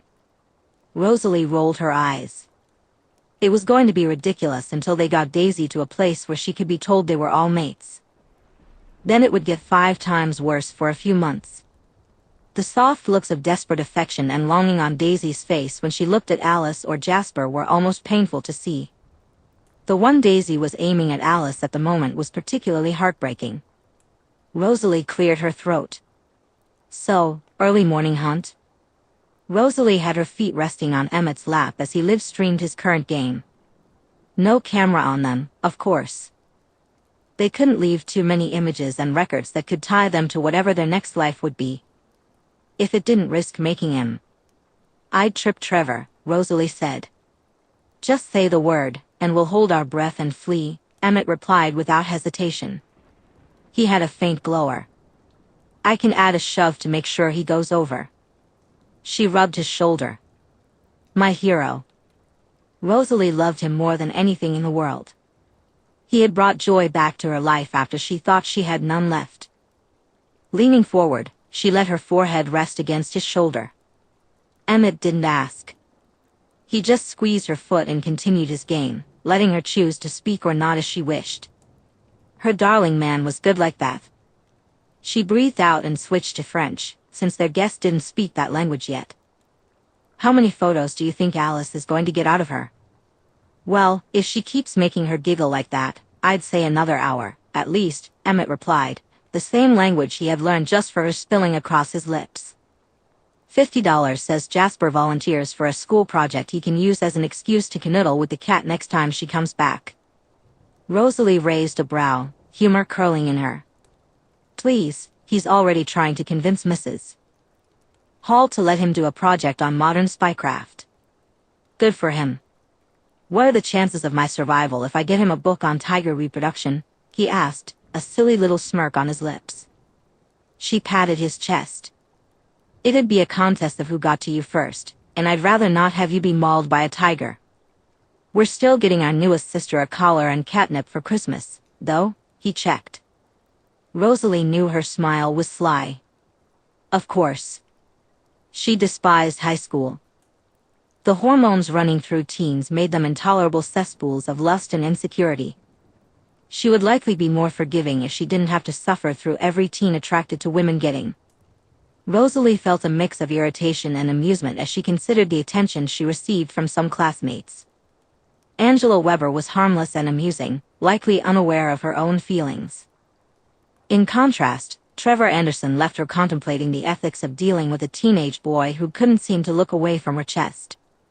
She shoved her books into her locker and closed it. So, portrait photo project? Rosalie asked. I thought it was clever, Alice said with a smug smile as she closed her locker. Rosalie rolled her eyes as they walked toward their shared photography class. While technically correct, that certainly stretched the definition of still life. Mrs. Hall loves me, Alice shrugged, which was true. Besides, now I have some lovely photos of her, and she had fun. Rosalie's lips twitched. It certainly sounded that way. Is there anything we should know about our guest? She was cautious. Although she didn't think Daisy would follow them to school, vampires adjusting to a mate bond could be notoriously clingy. She'll stay through our Sunday. I think she's planning on Chicago after that, Alice said, her frustration evident. It's very hard to see her, Rosalie noted. Alice shot a glare at a boy who had been about to walk toward them. Which is driving you crazy? Yes, well, not seeing everything is new for me, Alice admitted, clearly pouting. And she changes her mind a lot. She'll come back, Rosalie said confidently. She's in denial about the bond, which means she can't really fight it. Alice's lips curled into a smile, clearly understanding why she hadn't wanted anyone to explain Daisy's significance to her and Jasper. She's lonely. I am happy for you, Rosalie said, looking at her sister. She wanted Alice to understand. I know, thank you, Alice replied, nodding. Good, Rosalie said, her eyes glinting with mischief. And what are your plans for explaining who Daisy is to our classmates since you're about to show them all a series of photos? Photos of her? Rosalie had just photographed a car engine in different lighting. She knew Angeli had done a bowl of fruit. Eric had mentioned doing a dog, so at least Alice wasn't the only one stretching the directions for the project. Daisy's an old friend I knew in a group home when I was 10. She's recently turned 18 and came to visit since we stayed in touch after I was adopted, Alice replied promptly. She hummed and made a note to ensure Emmett knew the cover story by lunch. It was a serviceable explanation, and she smirked as they walked to the classroom, making their way to their seats at the back. 18, huh? Trying to avoid having her arrested? Well, it'd be inconvenient. Alice set her camera down on the desk. Do you have to always photograph cars? Rosalie ignored Alice's point of exasperation. Cars were gorgeous. When they had to do portraits, she'd use Emmett as always. Alice could judge all she wanted. Rosalie had been right, Forks did not get enough gossip. The entire student body would be even more interested in Daisy than they already had been. She wasn't sure if it had been Daisy's or Alice's idea for Daisy to wear that much eyeliner. Probably Daisy's, honestly. But the Cullens family friend was only half of what people were whispering about.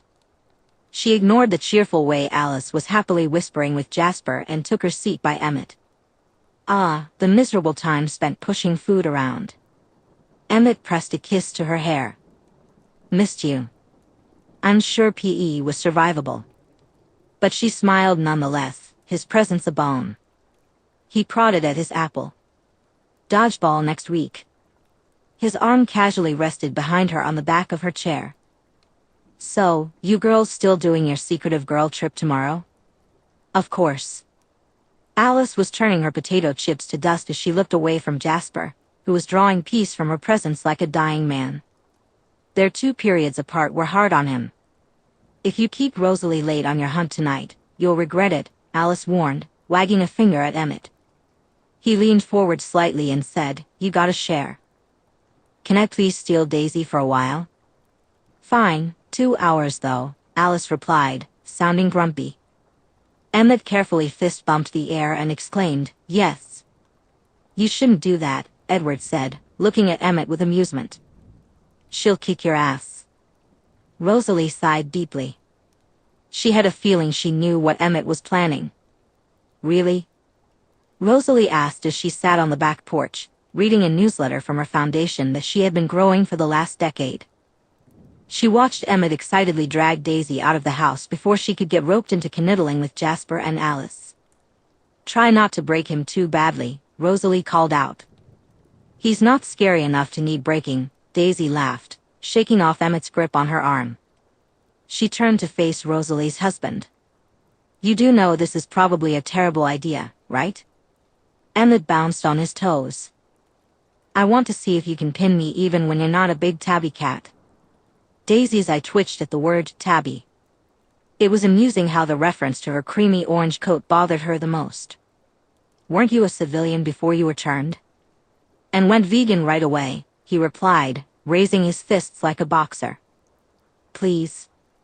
Daisy tipped her head. You box. I got into watching prize fights a decade ago, he said, grinning, though it was clear he had no idea what he was doing. Daisy fell into a more fluid and practiced boxing stance. Fine, your loss. Emmett bounced on his toes and took his best swing. It was commendable that he was trying hard from the start. However, Daisy easily ducked under his blow, avoiding most of his swings.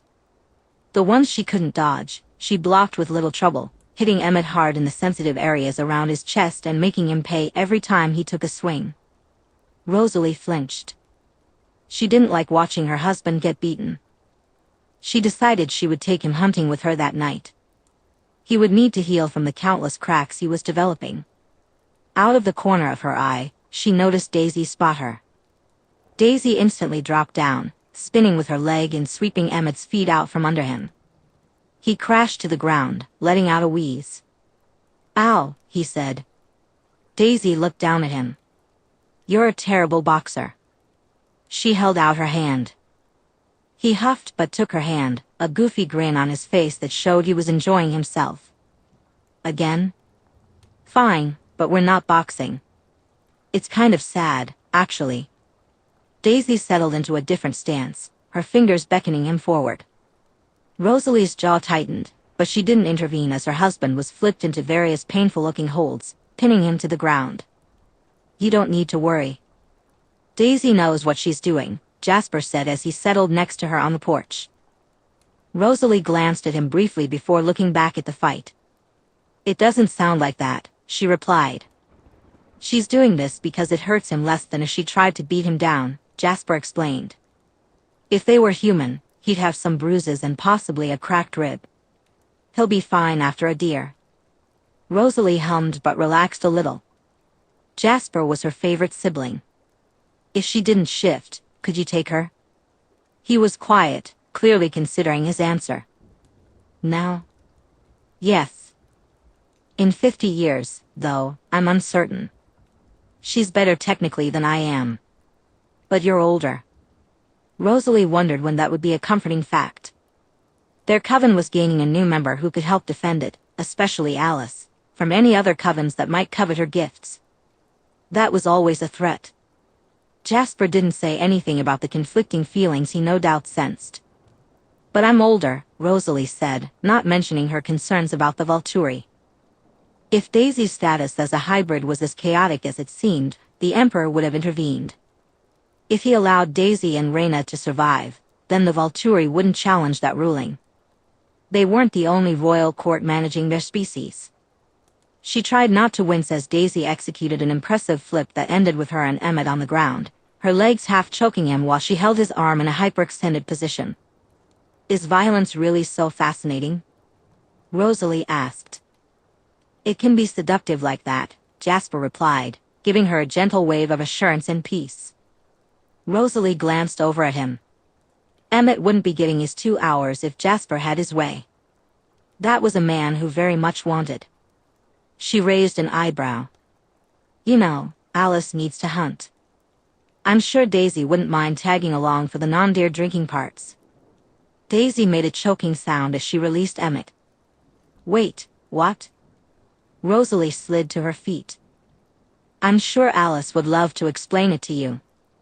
She hoped Alice would take the chance to steal Daisy away and that it wouldn't look like Daisy destroying Emmett was the hottest tease in Vampire Down. Really, the newly bonded mates were exhausting. They would have to go through this again when Edward finally found his mate. With how repressed their brother was, that would be a nightmare. Chapter 11. Daisy stared up at the Hattiesburg Library. She adjusted her sunglasses and walked inside. Libraries hadn't really been her thing since childhood, but the familiar smell was there, sharper now and clearer, along with the scent of every person in the building. It was still comforting. Her eyes quickly found the 2 elderly members of the local historical society she had come to meet. A short interaction, then back to the West Coast. Her current cover left her in business casual slacks, a comfortable blazer from a bargain bin, and a white button-up she had borrowed from Jasper. Practical footwear completed the look. The bulky watch on her wrist and her worn leather messenger bag, along with her high, tightly pulled-together ponytail, added to her appearance. "Hi, Agnes and Clifford," "Yes," she greeted. The 2 graying individuals looked up, smiles on their faces. Clifford rose to his feet. "Ms. Lumley?" he asked. "Exactly. Thank you so much for agreeing to meet with me." Daisy extended her hand, shaking Clifford's and then Agnes's hands. "I really was getting a bit desperate when I came across your work," she admitted. Agnes gestured for her to take the chair across from them at the table. "Oh, we were delighted to hear from you. So few young people want to learn about their roots." Daisy shrugged as she took her seat. "Well, it's not from my own family member. You see, my work partner comes from a line of cops. You know how it is." Both of them nodded. Agnes spoke up. "You mentioned something about a missing persons case from the early 1900s. Exactly. His grandfather went spare over his first case. In 1920, just south of here, at the very edge of the De Soto National Forest, a girl was found in a white-like underdress. She was completely covered in mud from walking out, with no memories and unfashionably short hair. They never found her family or what happened to her." Daisy pulled out the file of her research and set it on the table. Photographs she had digitally altered to resemble an era-appropriate image of Alice's face. "She looks like she could be in the 17 to 21 age range, possibly older, but not by much. It's as if she appeared from nowhere. Hunter, my work partner, asked me to investigate. He thought that with newer technology and more digitized records, I might find a lead. But..." She gestured in defeat. "So, I figured this is the largest city near where she was found, and your work on expanding the archives here seemed like a good opportunity." Agnes and Clifford examined the sparse amount of research and falsified copies of non-existent police reports. It wasn't much. After a few minutes of silence, they exchanged glances before Agnes turned back to Daisy. "This isn't a lot. Hair this length wasn't common in the 1920s. More boyish hairstyles were in vogue then, but not cut like this." She pointed to the uniform length of Alice's hair. "Normally, I'd assumed she had lice and was forced to shave her head, poor dear." "But?" Daisy prompted, watching them closely. Clifford nodded. "Well, with no memories and no one claiming her, and her hair recently shaved, I think Agnes is suggesting she might have been in a mental institution." Daisy struggled to suppress her anger at the thought of Alice in such a place. Yet, it made sense. If Alice had any version of her gift while she was human, that could easily lead to her being committed. Why wouldn't her family have been looking for her, though? They likely aren't from Hattiesburg or this county. And even if the family knew, you'd be better off searching for obituaries of girls who fit her description from around 1918 or 1919. A family member who was mentally unwell could bring great shame during those times. If her family was embarrassed enough not to claim her or search for her after she went missing, they probably had her declared dead when they committed her, Agnes explained. "It's a terrible situation." Clifford picked up for Agnes. "I agree, the family would likely have been in the state, but not the county. I'm afraid we won't be of much help to you, ma'am." Daisy shook her head. "No, it's more than I had when I got here." This information gave her a wider net and a starting point. If Alice weren't over 100 years old, this would be easier. However, it wasn't as challenging as looking into Jasper's past would have been. "Are there any other possibilities, though? Do you think?" Daisy asked, even though she was fairly certain she'd found the right answer. Daisy sat on a swing in a playground, the sun long since set. She was unsure what to do with the information she'd found. It wasn't enough to be more than a lead. But was Alice the kind of person who was mostly at peace with not knowing and would prefer to wait until it was certain? Or was she the kind of person who needed to know these few shreds of a lead? Daisy didn't know, and it was bothering her. Could she ask Jasper? She paused as a specific scent tickled the back of her nose. Vampire. And not one she recognized, not that she knew many. Daisy stayed where she was. This wasn't her territory, and she wasn't hunting. She waited, her senses focused to see if the vampire would change direction and come to her. There was a shifting of shadows, and then the vampire stepped into the park. He was tall, with short blonde hair slicked back like a classic 1950s man. He had a wide jaw, was clean-shaven, and appeared to be in his late 40s or early 50s when he'd been changed. At first glance, his clothing was a nice, modern suit, but at second glance, it was worn, dirt ingrained in certain places. Daisy didn't stand, he was alone. "Sup. Didn't know anyone else was in the area," he said. "Passing through. Didn't think this was anyone's hunting grounds," he replied, curious as he approached. Daisy edged into the playground. His bright red eyes left no doubt about what he was. She remained relaxed. "Nope, you know how it is. I got bored and have been reading up on history." She didn't want him following her sent back to the library. A curious vampire could be trouble. He laughed softly. "Understandable. Long nights do leave a lot to be desired." "Yeah, not the worst, but they get long." Daisy kicked her feet slightly, making the swing move a bit. He moved a little closer. "May I have your name?" "Corey Morse, you?" She didn't feel like giving her own name. This wasn't Alice, who had been alarmingly weird but also charming. His smile seemed designed to be enticing. "Sebastian Derrick, pleased to meet you, Corey." She hopped onto her feet. "Well, it's been real, Derrick, but I've got some research on old-school bell makers to do." "Well, that would be a shame. Besides, you look like you could use a hunt." "It could be fun," he offered. Daisy raised an eyebrow. No way. She was not leaving herself open to an attack like that. Going after a cougar with Alice and Jasper had been one thing, a very nice thing that had ended up being really exciting. Letting her guard down around random Derrick was not happening. "I'm good, but thanks." "Well, hopefully, I'll see you again sometime, Corey." His smile revealed his teeth. She stood, aware that her eyes glinted in the light from the lamppost. A fun effect of being a shifter was that her eyes didn't reflect light like a human's. She noticed how he took a half step back. She smiled, letting her teeth shift just enough to appear too sharp for a human.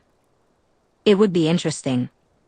Daisy took off quickly, deliberately choosing tight squeezes and corners to limit the routes he could take if he decided to follow.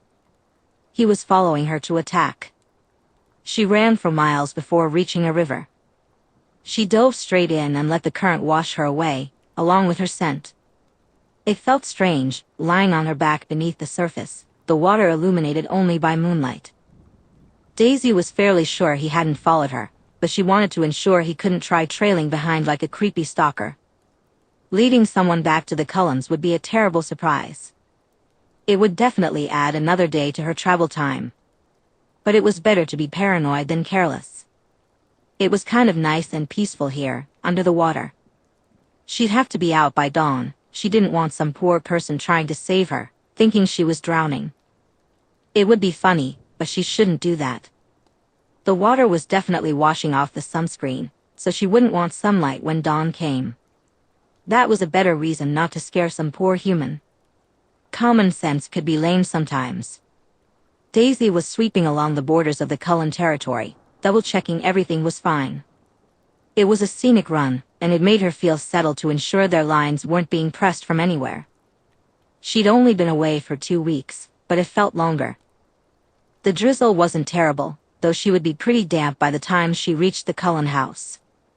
She turned and ran at a speed far above what any car could manage, heading toward the tree she had sent marked near the Quilut border. She came to a skidding halt, her eyes closing, mouth open as she breathed in. Shifter, that was definitely a shifter she could smell. Daisy sped up as she made her way toward the tree, excitement coursing through her veins. Shifters didn't make her skin crawl with unease like random vampires did. She skidded to a stop in front of the tree she had marked, continuing to breathe in. It was faint, but a shifter had definitely been near the tree recently. Daisy quickly stripped off her shirt and shifted into her wolf form.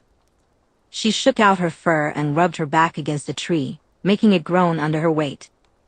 Hopping up, she carefully used one of her claws to carve the words, 11 a.m. forks, into the bark. It was simple, but both of them would have a good enough sense of smell for it to work. After shifting back, she felt an itch from being in her other form for such a short time. She would shift again later. For now, she pulled on her damp clothes and set off at a quick jog toward the Cullen house. As she emerged from the trees and into the yard, a sense of safety settled over her. She slowed down, walked up to the back door, and knocked. She paused in confusion when Carlyle opened the door. Blinking, she said, "Hi, come on in, Daisy," he replied, stepping aside to welcome her. "You are more than welcome in our home, there is no need to knock." Daisy hesitated but walked in. Of all the Cullens, she had spoken to Carlyle the least. "I mean, it's your home. Just walking in feels weird," she said. "Your manners are a credit to you," Carlyle smiled. "Before you ask, Esme is a parent volunteer with a field trip at the high school today." Daisy nodded slightly, realizing that Esme would be gone for a few hours. "You're not at the hospital today, then?" "No, I do have days off," he replied, laughter in his tone. His eyes swept over her, assessing. "And I'm delaying you. Please, go and clean up. Your clothing can't be comfortable."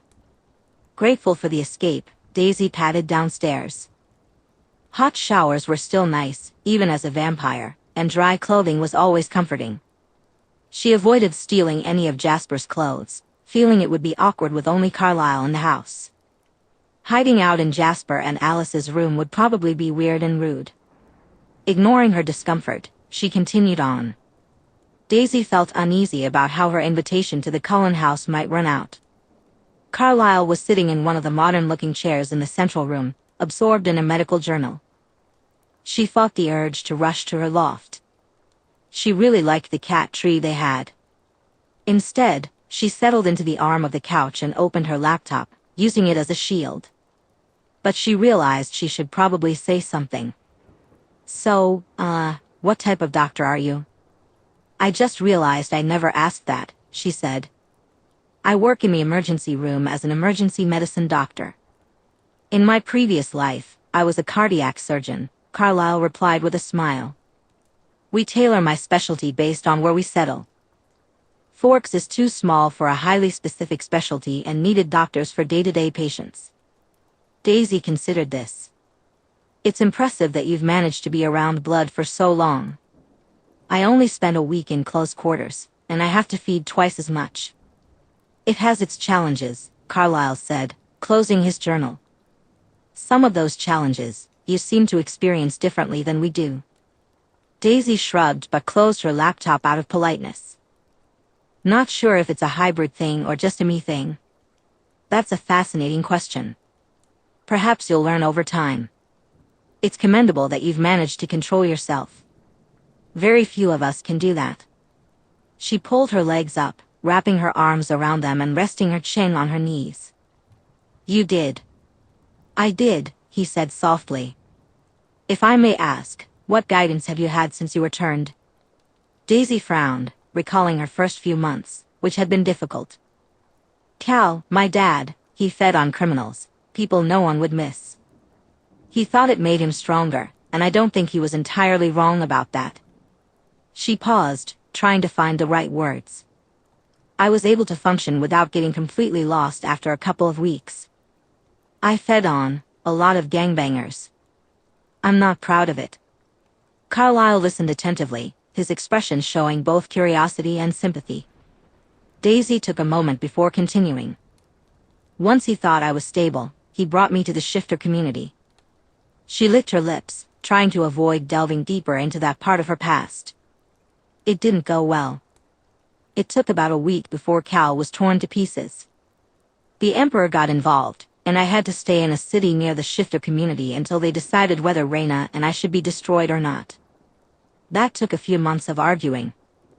My mom, Jiaying, was allowed to spend a week with me to make sure I knew enough about shifter matters to avoid being a danger.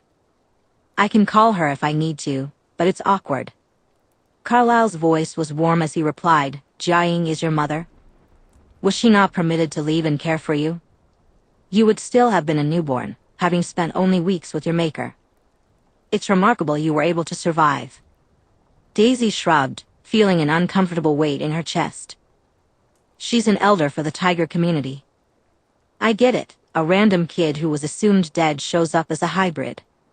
She has obligations and family who depend on her." "I'm sorry," he said gently. "That sounds terribly difficult. How did you come to your hunting practices during all of this?" She frowned. Well, my job before all this was hunting, if you think about it. It's kind of what I knew. Alice and Jasper weren't present, so her focus remained on Carlisle. The hunger isn't that different from physical pain for humans. I have to say, the 2 gut shots felt worse. And I've been tortured before, which really sucks. But ignoring pain to function is something I already could do and was doing. Carlisle was quiet for a moment before he spoke again. I'm sorry you have that knowledge, but I'm grateful it has allowed you to survive. He folded his hands. During my change, I didn't scream. I knew it would be my death. My father and I were hunters of the supernatural, werewolves, witches, and vampires. I had my suspicions that we were wrong. The deaths felt unjust. I doubted everything, but after my father died, I continued his work. I found a true coven of vampires. After I was bitten, I hid myself and swallowed back my screams. When I awoke, I knew and hated what I had become. So, I fled from humanity. I spoke with an easy cadence. I tried to end my life in so many ways: starvation, fire, falls. I didn't know that our skin was fireproof, not the venom in our veins. But then I encountered a herd of deer, and I was unable to control myself any longer. Daisy listened with rapt attention. It took me over a century to perfect my control. As a nighttime patron of the arts, I learned the medicine of the age.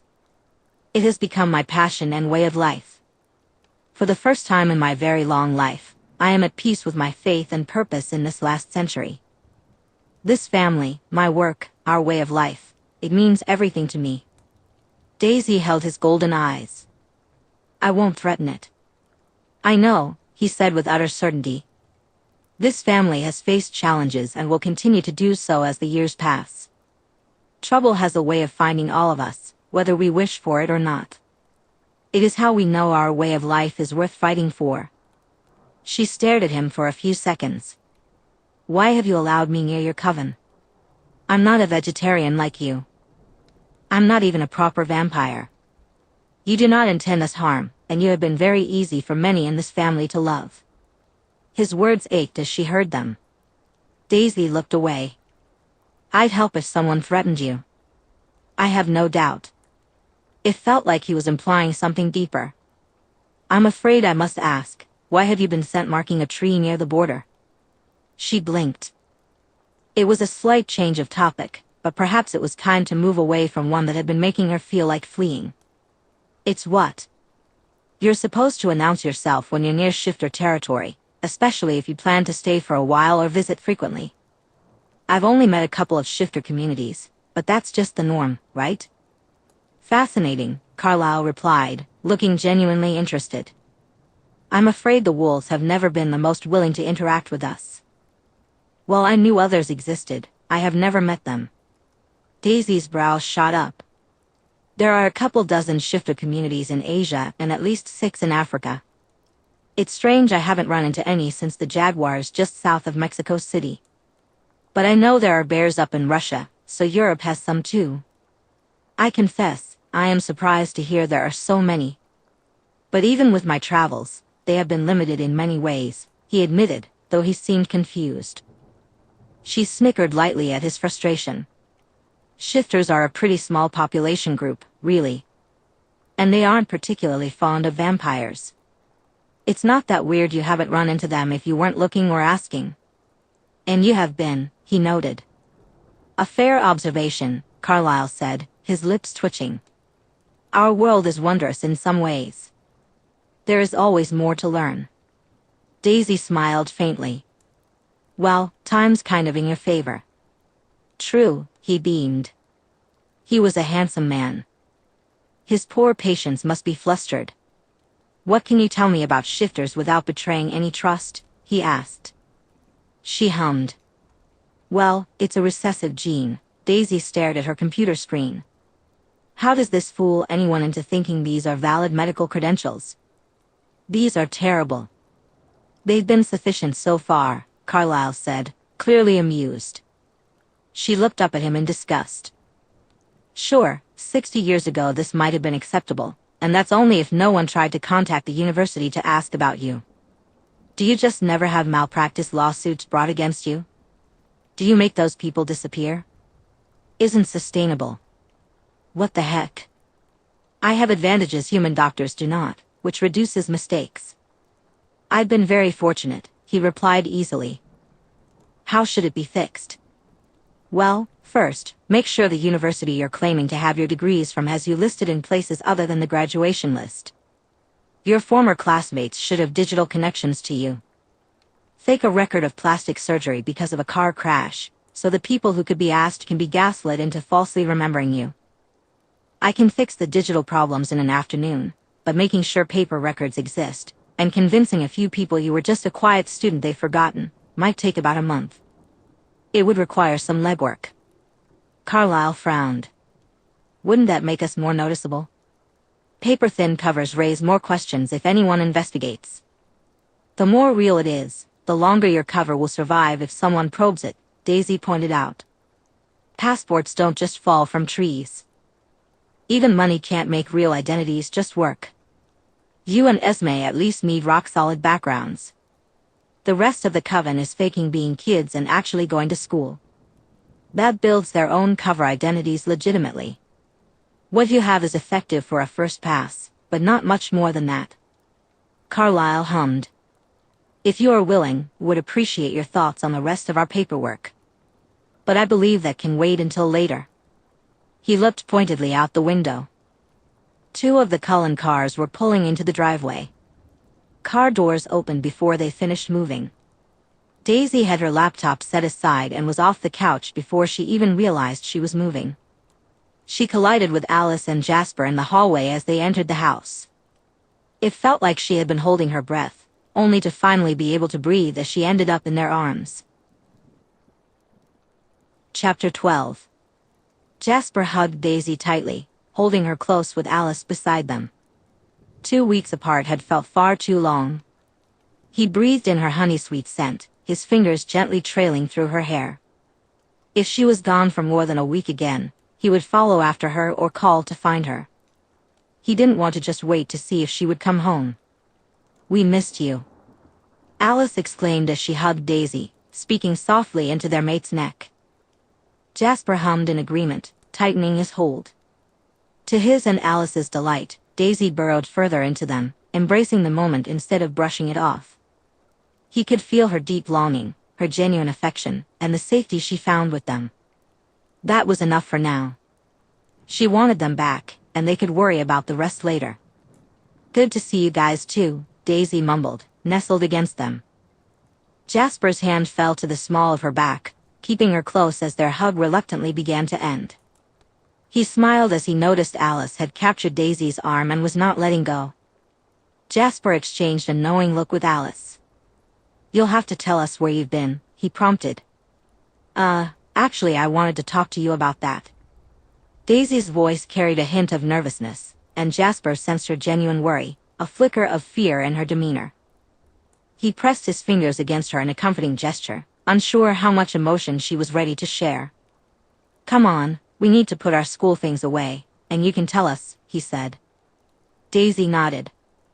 Yeah, probably best to get it over with.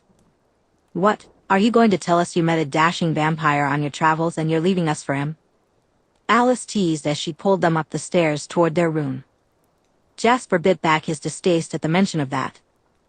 Until they were fully settled, there was always a chance Daisy could leave. She wasn't completely secure in their bond yet.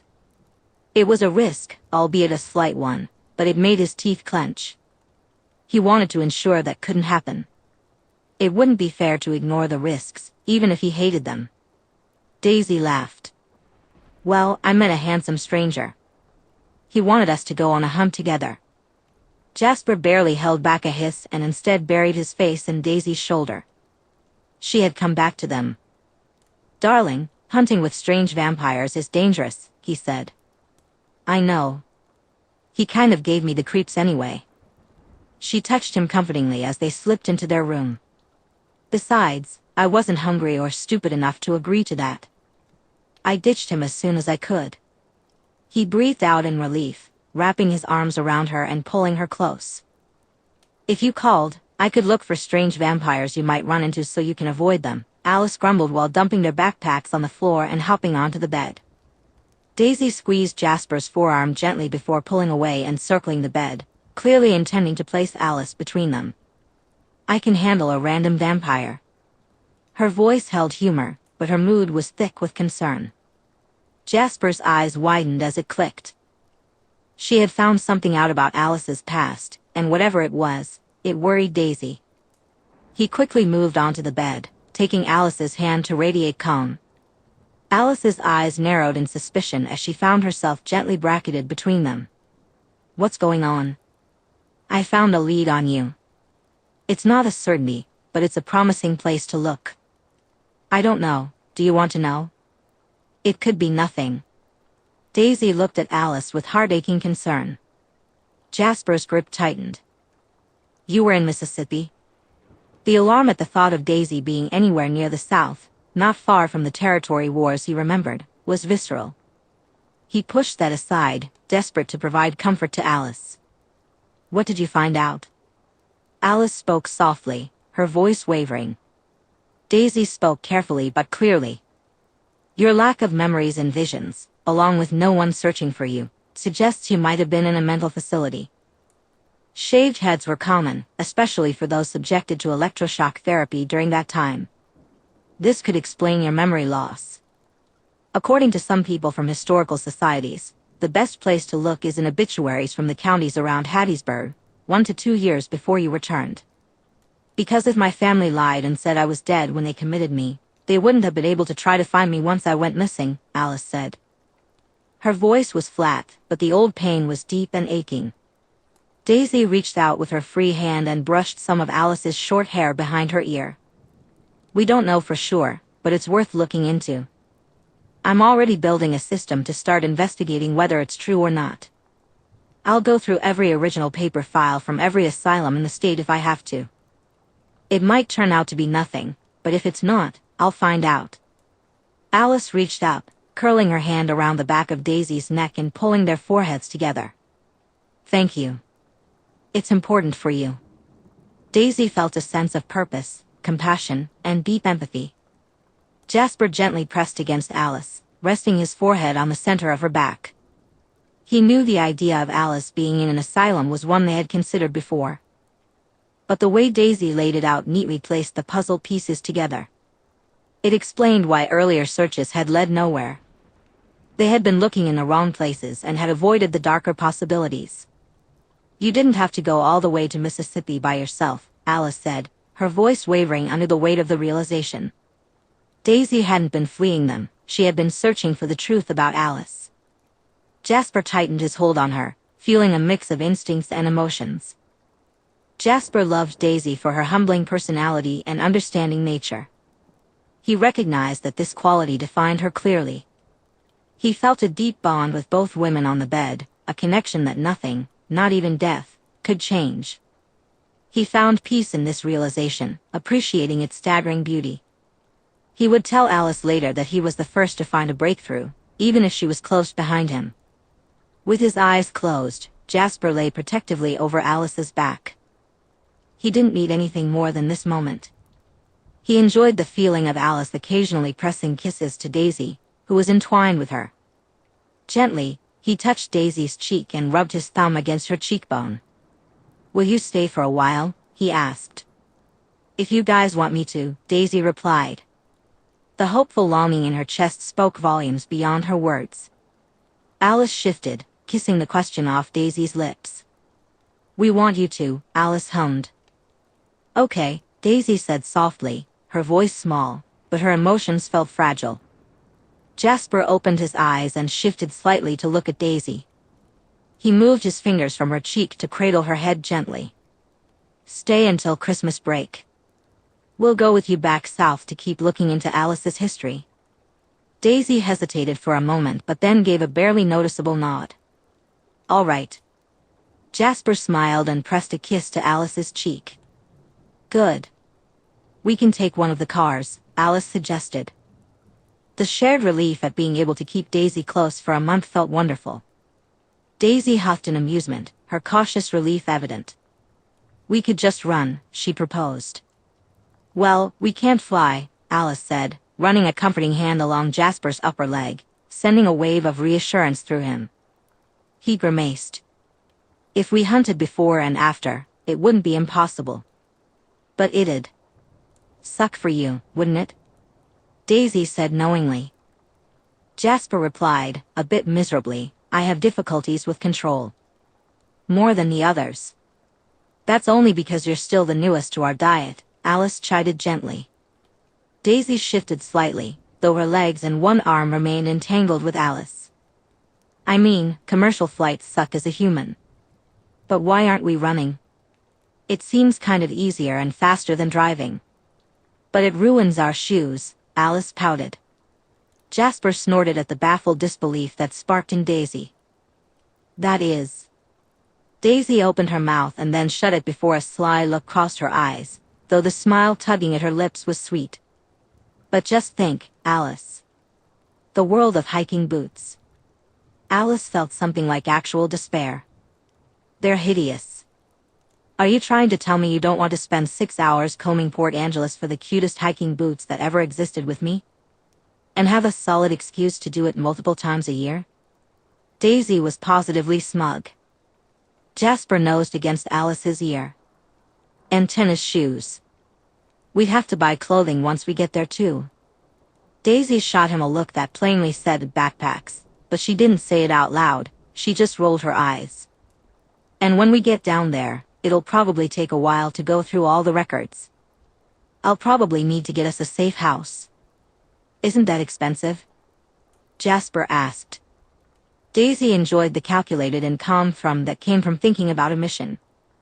She always felt like a predator stalking her prey when she started planning or hacking. "Not really, or it is if you go about it stupidly. I'll go through police reports, find a murder apartment with an unscrupulous landlord, and use money I've siphoned from very bad people to get a 2-year lease. Then I can either sublet it or use it as an Airbnb when I'm not using it, or convert it into something actually long-term." "What would a long-term safe house be?" Jasper asked. He could sense Alice warming to the idea. He felt like beaming, but he knew he should pretend to be subtle. Daisy was clearly outlining a long-term investigation that could take months. She propped her head up on one hand to look at him properly. "Well, I have 2 long-term safe houses. They have actual things in them, more than just a reasonably safe place to lay low for a while. A short-term or usual safe house is usually just an apartment, flat, or even a hotel room with a drop box hidden in a wall or floor somewhere. A couple hundred in cash, a burner phone, maybe a handgun and a clip or two, a change of clothes if you're lucky, and a first aid kit. A long-term one would have several changes of clothing, proper gear, radio equipment, food rations, a full field medic pack, a couple grand in cash, paperwork for a change of identity or two, and whatever an operative might find personally important." "How would you choose which one to go to?" he asked curiously. Spycraft had changed a great deal since his time in the army. Daisy seemed to consider it. "Well, I guess it depends on how secure it is. I wouldn't use a place that's just a Dropbox and a wall to go to ground long-term. You could use it to disappear for a day or two if things go badly, which is far more likely. I've only used one of my long-term safe houses once, and that was because I got turned into this and needed some documentation and supplies without tipping off anyone I was alive, sort of." "You're going to hole up during the day in some miserable blood-stained apartment?" Alice sounded outraged, though her feelings were more about concern and alarm. Daisy looked confused. "I mean, I was planning on reading newspaper archives during the day. We're not Dracula, we won't go up in flames in the sunlight." "Well, yes, but Mississippi has a lot more direct sunlight than Forks." Alice paused, envisioning the situation. Doubt crept in, but then her mood shifted dramatically as she sat up straight. "Oh my God, you can go out in direct sunlight." Daisy blinked at Alice. "Well, yeah. You just have to diffuse it before it hits your skin. Spray on sunscreen isn't that bad." I mean, long-term, the smell is awful, but it's not a big deal. The meaning of her words sank in as Jasper and Alice both stared at Daisy in disbelief. A crash came from downstairs, followed by Emmett's booming voice. "We can go outside if we put on sunscreen." Daisy looked completely bewildered. "Well, yeah. Is that not common knowledge? I was just bored and tried it out." It seemed kind of obvious. Jasper resented the sun that had risen only an hour ago. It was nearly time to leave, and he didn't want to go anywhere, a feeling he knew Alice shared. He pressed a lazy kiss to Alice's thigh and looked up at her through his lashes. She was leaning against the headboard, a contented smile on her face as her fingers absent-mindedly played with Daisy's hair. "So, high school. Kind of a dumb idea, right?" Daisy teased, but she felt as disappointed about their separation as they did. Jasper grumbled and shifted to cover her body more fully with his own. "You're making a very good point." While he enjoyed being curled up together and talking for hours, he wished they had at least gotten a little naked. His instincts were frustrated at not having Daisy completely enveloped in their scents. Sure, she smelled like them, but it didn't feel like enough. His monster had purred in contentment at getting Daisy covered in Alice's scent and his own. It felt right to kiss one and taste the other on their lips. It was decadent, but it hadn't lasted long enough. He could smell her on him, just as Alice could smell him. So what if he was being ridiculous? Newly mated vampires were allowed to be a little silly. "We'll see each other as soon as classes are over," he said. Alice ran her fingers through his hair, amusement and understanding shining in her eyes. He waited for her hand to leave his face, then caught one of her fingers between his lips, gently sucking the tip. Alice's eyes darkened. Later, she whispered, "You two are unfairly attractive." "It's very frustrating," Daisy said, staring at them with an intensity he could feel. It would be so easy to tear their clothes away. He knew how willing Daisy would be. Alice wouldn't be able to resist the sight of their new mate laid out, naked and panting. So easy. Being responsible was terrible. Enduring body spray, sweat, the tantalizing scent of beating hearts, and the noise of hundreds of voices packed into a small space was not appealing at all. Alice made a sound of desire, then jumped off the bed, pulling him up with her. "Come on, new clothes for us." He whined at the loss of contact. "Are you pouting?" Daisy asked, sitting up now that she wasn't pinned beneath him. He grumbled unhappily and accepted the clothes Alice was shoving into his arms. "Darling, we're not the only ones who are devastatingly pretty," he replied. Daisy wore a sweet, almost shy expression for a moment before it shifted to smugness. "Well, I can be anybody's type," she said. Alice hissed and leapt onto the bed, straddling Daisy and kissing her fiercely. He struggled to keep himself from snarling. It was not fair. She wasn't theirs, and while Alice might not remember her past, he certainly did. It wasn't that she had been. Jasper realized it was alarming that Daisy still had the ability to attract attention. This meant she could choose any vampire as she wanted to. He closed his eyes, reminding himself that Daisy didn't belong to them. She wasn't even fully aware of what they could mean to each other, or what she irrevocably meant to him. Opening his eyes, Jasper quickly got dressed, moving faster than Alice could lose focus on Daisy and start something more interesting. The scene was surprisingly affecting. He chanted in his head, "Just think about the teenagers, braces, penises carved into everything, cheerleaders, Axe body spray." Then he leaned in, scooped Alice around the waist, and lifted her off Daisy, even as both Alice and Daisy snarled at the sudden separation. Jasper smiled at Daisy, careful not to breathe deeply to avoid smelling how much they all desired each other. The intensity was already overwhelming. He gave a playful salute to Daisy, who looked adorably confused with her hair a mess. Then he ran for it. If Emmett snorted while Rosalie and Edward rolled their eyes when he and Alice reached the cars, they could deal with it.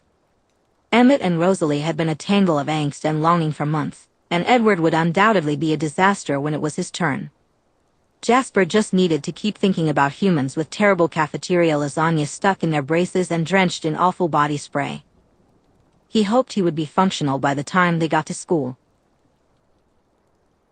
Chapter 13. Daisy fell backward, her back hitting the mattress with a dull thump. She groaned. It wasn't fair. She had been perfectly content cuddling until she realized they were going to leave. Then it felt like her brain started screaming to flip one of them under her and keep them with her. Oh God, they had just cuddled for hours, hadn't they? Since when was that something she did? Sure, she liked hugs, but hugs did not equal over 12 hours of laying curled up with very hot people she was sleeping with. She rolled over and wished she could scream into the pillow without alarming Esme. Compromise didn't even begin to cover it. They were married to each other. She was a friend and a fun side adventure at best. Getting too attached to this family, to a couple, was a terrible idea. Well, okay, so the Cullens were probably perfectly safe and secure to be friends with. But Alice and Jasper were never going to be more than a phase until they got her out of their systems. Maybe they could be long-term friends with benefits, but that was all it would ever be. She needed to get that through her head before she felt or did something that ruined it. It was a miracle Jasper hadn't felt something from her that made him put an end to it. At least she probably wasn't going to mess it up if Alice wasn't doing anything to stop it. That was kind of comforting, actually. She bit the side of her cheek. Okay, so this super hot vampire couple was enthusiastic about sleeping with her. And, with their endless cuddling and insistence on planning what she was realizing was a vacation together, they did actually like her as a person. For goodness sake, Alice had dragged her to her coven. Emmett, the jerk, had built her a cat tree, which was really nice, with Edward's help. So, okay. She picked her head up and squinted out the window. It was wet and drizzly again, but she could live with weird hippie friends who were. Daisy felt that this friends with benefits arrangement was nice. No matter how long it lasted, she didn't want it to end. But if it did, would it really matter? She could see how much Alice and Jasper adored one another. They were whole, soulmates, two halves of the same whole, loving each other with every fiber of their beings. It felt like something out of a fairy tale. The thought of messing that up for them was laughable. She enjoyed watching their love for each other. The way they reverently reached for one another and moved together during intimate moments was beautiful. So what if they stopped wanting her in their bed? It seemed safe to say they would still want her around as a friend. She wasn't going to start pining after one of them or get any crazy ideas about this being able to become something more. She understood the situation. Daisy rolled over and stared at the ceiling. This was good. Probably the best change in her circumstances since she had been turned. She had been single for years, and there hadn't been any real prospects for change. The idea of hurting Jasper and Alice's marriage was ridiculous. The Cullens clearly weren't bothered by it. So maybe it was okay to hold on to this while it lasted. She sat up, realizing she needed to do something or she would lose her grip. Plus, she didn't feel like eating a raw deer again. Looking around the room, she noticed 2 backpacks. That could work as a distraction. She swung her legs off the bed, quickly sorted out her hair, grabbed the backpacks, and headed downstairs. She needed to confirm if one of her prospective meals was in Seattle, and then she could go over. Getting the details on a hunt was important because she would need to feed on actual blood soon. She could head up and be back by tomorrow before they got off from school. Hello, dear. Esme had an amused, knowing look on her face. It's good to have you back with us. Daisy felt a sudden wave of embarrassment. She realized she hadn't greeted anyone other than Carlisle. Hi, Esme. I'm sorry for not saying hi yesterday. Oh, please, I remember being young, you know. Esme laughed and pulled her into a warm hug before patting her cheek. She glanced at the backpacks. Going to return those to them then? Daisy smiled. She liked Esme. Yeah, I wanted to check some of my files first. Well, you might want to change shirts. You're missing a button. Esme was clearly stifling a laugh as she returned to the laid-out pieces of tile and the computer where she had been working on something. Daisy glanced down and felt a bit mortified. Right. Changing clothes was necessary. She had to pull off the look of a teenager, and the perfectly fashionable wealthy teen style wasn't her thing, even if it was the Cullens. 2 hours later, she had marked out a Joe Jones who was in Seattle. He was the hedge fund manager for several major organized crime groups. He would make an easy target for feeding, and he even had a boat. Disposing of the body wouldn't be difficult. This left her plenty of time to dig through what Alice had bought her, along with the clothing she had packed during her last visit. She found nice jeans, boots, a band t-shirt, a leather jacket, a beanie, and an excessive amount of eyeliner. With these, she could slip into high school without anyone realizing she was about 6 years too old for that. Esme paused, looking at her. Is this how you dressed when you were a human teenager? Not really. Well, sort of. Daisy shrugged. When I was about 15. After I ran away, I tried to look older than I was. It feels kind of weird to be going for younger than I am instead of older. Esme gave her that knowing mom look. Well, have fun. Are you okay being around humans? Yeah. Daisy blinked, surprised by the question. She hadn't mentioned that it was almost time for her to feed again. That felt kind of rude, especially considering the vegetarian thing. Plus, she had enough control to be near humans. Esme's expression softened. Your eyes, dear. They're less amber and more pitch black. Oh. Daisy scuffed the floor with her toe. I was going to hunt tomorrow. A hedge fund manager for the mob. But I'll be fine as long as a human doesn't decide to bleed on me. Esme nodded. Hedge fund manager? Well, they help cover up and clean up a lot of the funding for very bad people. The government has a hard time touching them. They usually have a lot of evidence about the crimes they're aiding and abetting. But since they're rich, the government mostly ignores them. Sure, your average thug with a gun is a problem, but stopping a random drug dealer or thug or a bribed security guard isn't really going to make a difference. Most of those people end up doing terrible things because they're poor and don't have good options. Daisy shrugged. A hedge fund manager does more harm on a wider scale. And if the evidence I gather ends up with the right white-collar division in the FBI, that's just a bonus. You put a great deal of thought into this, don't you?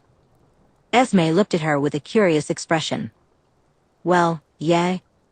My husband is quite right about you. You're remarkable, really. Now go on. I'm sure Alice is waiting for you. Esme made a shooing motion. Daisy hesitated, staring at Esme curiously. Some of the things she and Carlisle said, no matter how genuine they sounded, didn't feel real. But Daisy was pretty sure they meant it, even if it didn't completely make sense. See you later. See you later, she finally said, then headed off to the high school. Ancient vampires pretending to go to high school every decade was a strange concept. The walk to the school was short, and the drizzle wasn't enough to soak through her clothes. She paused near the high school, remembering that Alice had a photography class nearby, not far from her locker. Breaking into a high school was a bit risky, but Alice would likely get a vision of her hanging out by the locker. If not, she would just wait there. Daisy slipped through a side door, propped open by a rock left behind by some teen sneaking out. The halls were empty, with a lingering scent of sweat, mildew, and stale food. She didn't miss high school at all. However, the sweet scents of the Cullens filled the building as well. Following the hallways near the photography room, she easily located it by the chemicals in the darkroom. Soon, she found the locker with Alice's scent lingering nearby. A smug Alice leaning against her locker was a delightful surprise. What's up? Daisy grinned as she approached. What a coincidence you're here, Alice replied, her smile impish and adorable. Tick-tock. Daisy zipped over to Alice, dropping her backpacks on the ground. Couldn't let you get detention for forgetting your homework. We didn't do any homework last night, Alice laughed, raising her hand to brush Daisy's hair behind her ear. Don't you remember? Daisy felt a warm flutter in her chest. Doomed to detention then? Jasper and I can charm Mr. Woods, Alice said, her voice filled with pride as she lifted her chin slightly. Daisy didn't doubt it. The combination of Alice's puppy eyes and Jasper's empathic abilities would be deeply unfair to the unfortunate Mr. Woods. Daisy didn't feel bad for him. No detention meant she would see them again sooner. Thinking about it, why were they just smiling at each other? Daisy leaned in and kissed Alice softly. It was a relief, a simple joy in the playful touching of their lips. She gently bumped their noses together and sighed happily against Alice. Her knuckles brushed Alice's jaw. 5 minutes before Ms. Matthews notices I'm gone, Alice warned, pressing their mouths together again. It was astonishingly easy for the world to shrink down to just the two of them, lost in a slow slide of lips and tongues. Daisy kept her smug amusement at the hand in the back pocket of her jeans to herself. This was worth sticking around as long as they would let her. The only thing that could make it better would be Jasper. She would make it up to him later. Alice pulled away, snickering. I saw that. Yeah? Daisy replied, kissing Alice's jawline.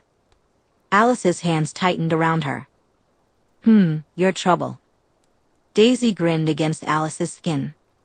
She had always had a knack for that. She felt more at ease having seen Alice. It was getting close to 11, and she might actually get to meet one of the neighboring shifters. Not that it would probably go well, but she was still curious. She wanted to show some manners. She'd rather not get run up a tree by an overexcited idiot. So, she circled the entrances to forks from Quillut Land before leaving a distinct scent trail to a small diner. Daisy walked into the diner with her hands shoved into her pockets. She smiled at the waitress. Hello, dear, just you, or are your parents coming behind you? The middle-aged woman asked, her apron tied around her waist. Well, the teen look was definitely working. Daisy thought about how she had passed for older than this when she was actually 18. After all, she had spent her 18th birthday on a plane during the CIA hijacking dispute. Is it a bad way to keep track of things? Daisy thought. It's just me, or a friend might meet me, but I wouldn't be surprised if he forgot. Do you want a booth or a table then, dear? The waitress asked as she grabbed a menu for her. Daisy noticed that the booth they were heading towards was visible from the road and conveniently next to a side door. To a human's eye, she and any of their kind looked human. But to those who were more than human, the differences were noticeable. A booth's good, thanks, Daisy replied. All right, Anything to drink right away, or do you need a moment? The waitress, Nancy according to her name tag, asked. Coffee, and if you have steak and eggs on that menu, I'll want that. Daisy thought she would have to apologize for messing up any meal plans Esme might have made. But it would be kind of strange for a random teenager not in school to just get coffee and meet up with a person of unknown age and gender. She figured it was better to up the normality now to avoid raised eyebrows later if the other shifter actually showed up. Nancy laughed. Sure thing. Do you want that steak well done? Rare. Why eat a steak if it's that dead, right? Daisy slid into the booth, the cheap vinyl seats feeling oddly comforting. Nancy smiled, some curiosity lingering, but not enough for her to bother Daisy. I'll get that ticket in for you then. Daisy pulled out her phone. After the other shifter almost certainly didn't show up, she planned to set up those emergency clothing drops in some trees nearby. Running naked in the woods or being trapped in furry forms sounded terrible. If she was going to be in the area frequently, that needed to be done. As Daisy polished off her steak, she spotted him. Holy shit, one of the shifters had actually shown up. The man was young, probably around her age, maybe a couple of years younger. Though, like with vampires, physical appearance didn't always tell the whole story. He was tall and broad-shouldered, with short-cropped black hair. His face was lined with tension, as if he were coiled tight. The usual skin perfection and predatory grace were evident, but he looked like he might explode out of his worn t-shirt and shorts at any moment. And then he spotted her, clearly not pleased about it. This meeting was definitely not going to happen in front of the humans. She could sense he was seriously considering charging in. Daisy had no intention of sticking around for that. She grabbed her wallet and hastily pulled out what was likely twice the cost of her meal in bills. She tucked the cash under her second cup of coffee, then sprang up and out of the booth, moving faster than most humans would notice. Her instincts kicked in, making the hair on the back of her neck stand on end. Daisy slipped out the side door before poor Nancy even realized she was gone. Hopefully, she had left enough of a tip to avoid being rude. As she stepped outside, she locked eyes with the other shifter, and they both headed toward the nearby woods. The rural town was surrounded by trees, providing ample cover.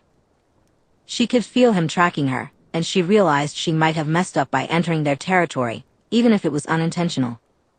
Once she was through the bushes at the edge of the woods, she darted forward and then turned around. Outside of the diner, she caught a scent. There were 2 other wolves nearby, and they had been circling. She knew she had only moments before they arrived. This was about to go very badly. "Hey, I'm not a threat to you or the pack," she called out, trying to keep her voice steady. The shifter burst into the clearing right behind her, shaking with barely contained energy. It was a miracle he hadn't shifted yet. Rage shifts were dangerous. His lips curled back, revealing his teeth. "You're not a Cullen," he spat, his voice sharp and clear. A low growl rumbled in his chest. Daisy noticed a wolf, nearly as large as her tiger, emerge from the bushes to her right. It had dark silver fur and dark eyes, crouched and ready to lunge, fangs bared. She could hear another one behind her. Panic set in. She remained perfectly still. "I'm not a threat to you or yours," she said. "I'm a friend of the Cullens. I just wanted to alert you that I was in the area to avoid any misunderstandings." "Your eyes aren't gold," the shifter replied, hunched slightly, poised to shift at any moment. Daisy caught sight of a third wolf out of the corner of her eye. This one was sleeker, with lighter gray fur and blackish spots. Still massive and still a threat, it widened its eyes as it recognized her face. She didn't have time to figure out how he knew her, but the larger wolf beside her did. A deep growl echoed through the clearing, jaws snapping. She held up her hands, palms out. "Okay, if I've done something to insult your pack, it wasn't intentional. I was just trying to be polite." "Your eyes," the still human-shaped member of the pack demanded. Oh no, this was about to go horribly wrong. Daisy wasn't going to lie, that could backfire if she was mistaken. "I would never hunt on your land or near it." That was clearly the wrong thing to say. They all lunged. The one who had been speaking transformed into a giant, hulking black wolf with sharp teeth. Daisy took off running. Something was very wrong, and being eaten by wolves was not on her agenda. Though they weren't well coordinated, they were determined. She grimaced as the landscape blurred past. The sleeker wolf was gaining on her fast. She had mere seconds before he would catch up. Pivoting, she used the flat of her hand to slap the incoming muzzle away while dodging the wolf's claws. She didn't want to seriously hurt them. She couldn't rely on surviving this long term. To her untrained eyes, their paws and the shapes of their faces looked young. They were not shifters who appeared young, they were genuinely young. She wasn't going to accidentally hurt a teenager. So she shifted, her clothing tearing as she sprang over the heads of the 2 wolves that had almost been on top of her. Her paws barely hit the forest floor before she was off, moving faster now that she had 4 legs and claws. As Daisy wove through the trees, she realized she didn't know where to go. Bringing them back to the Cullens wasn't an option. She needed to figure out what had happened. Other shifter groups had disliked her, but they had never been this hostile. This was going to suck. Emmett could never find out. She jumped, her claws digging into the bark as she climbed straight up a tree. Once fairly high up, she hissed at the wolves below. She hated pine trees, they were not meant for tigers. There would be sap everywhere, and great, no clothing. Down below, the wolves circled the tree. The darker gray one made several leaping attempts with snapping jaws, but fell short of reaching her. The large black one howled.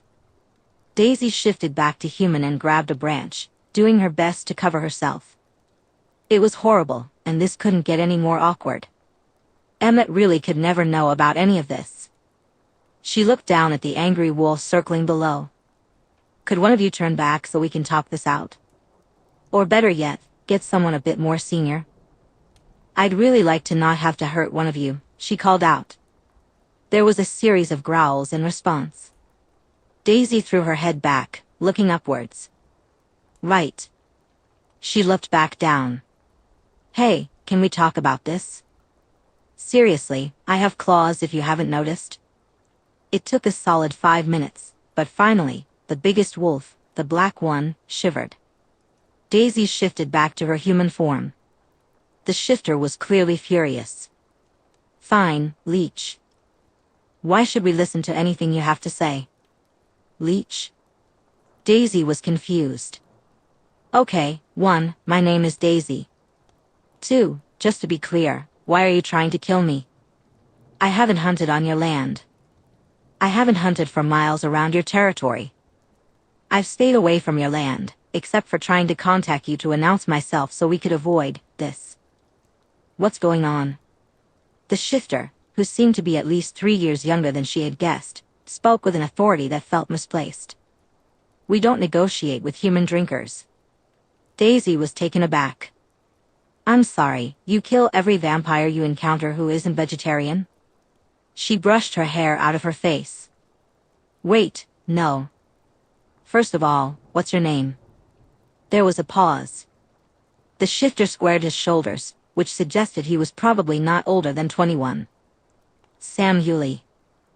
We are the protectors of our people. You're not leaving here alive, leech. I don't know if you've noticed this, but I'm kind of a hybrid. It was hard to believe they killed any vampire that wasn't vegetarian. How had the pack not been wiped out for that? Sure, on their own land it made sense, but in the surrounding territory? Sam's frown deepened.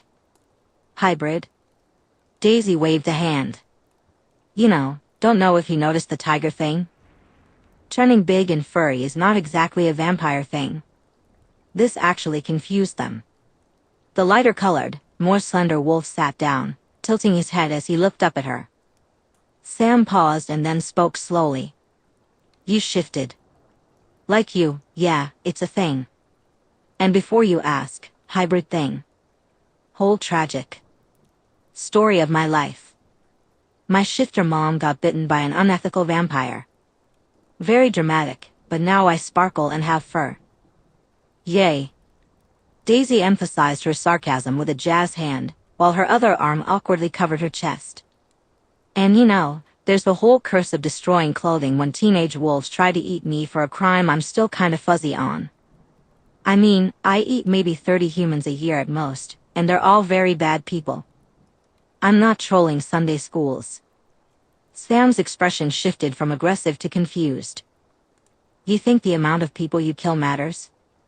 I think killing human traffickers, drug cartel members, and domestic terrorists matters. Why do you think the Cullens haven't driven me off their territory? And who kills someone just for existing? Seriously, do you not have some ancient wolf elder I can talk to? There are rules I was very careful not to break.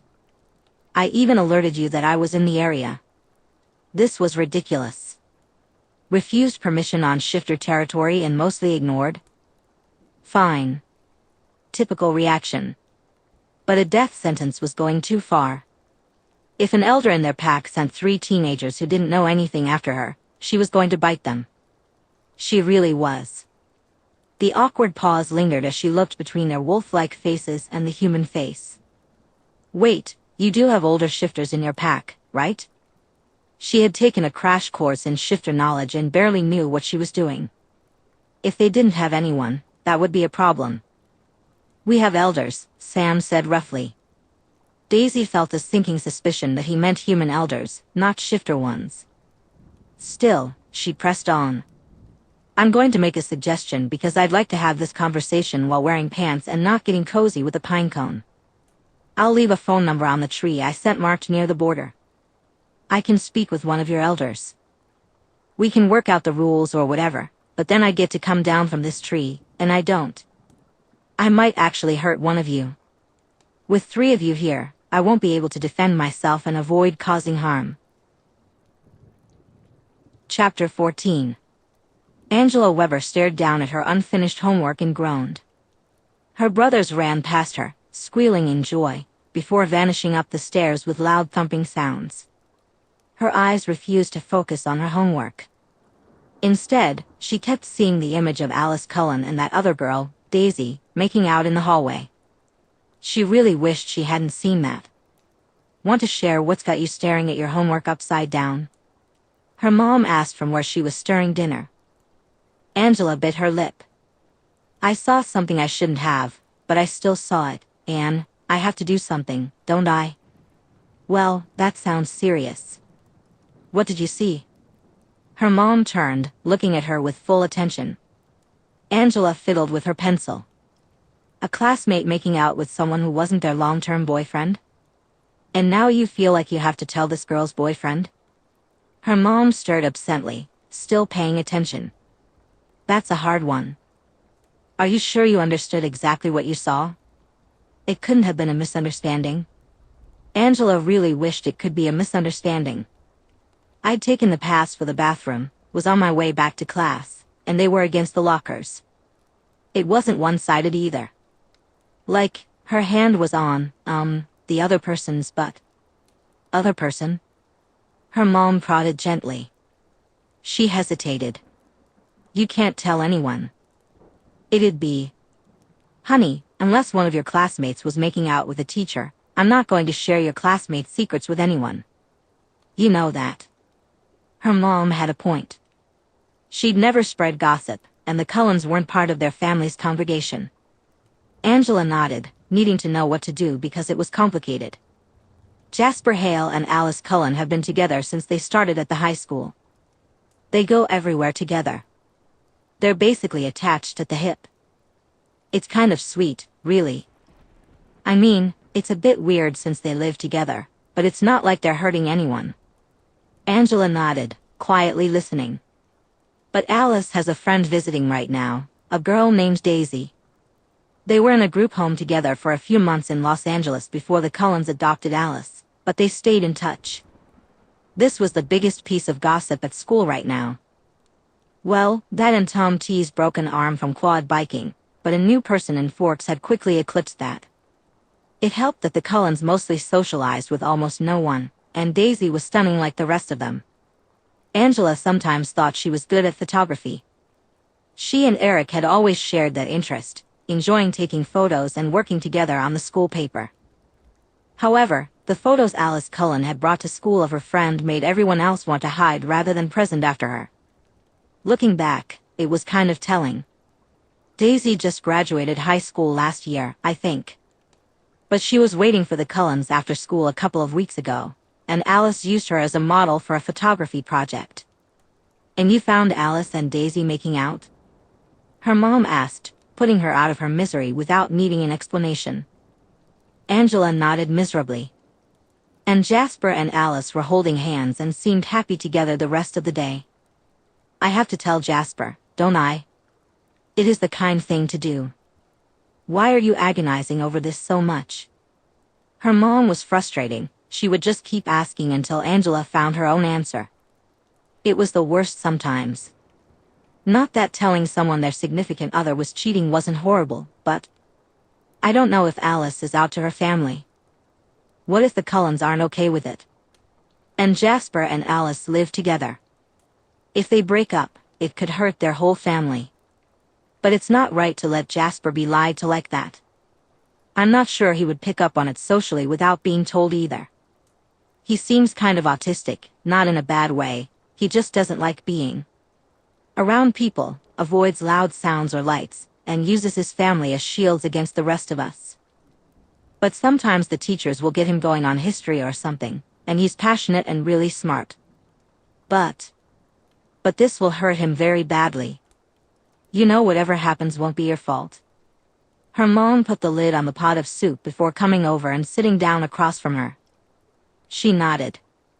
I know, but if I out Alice, that's not all right.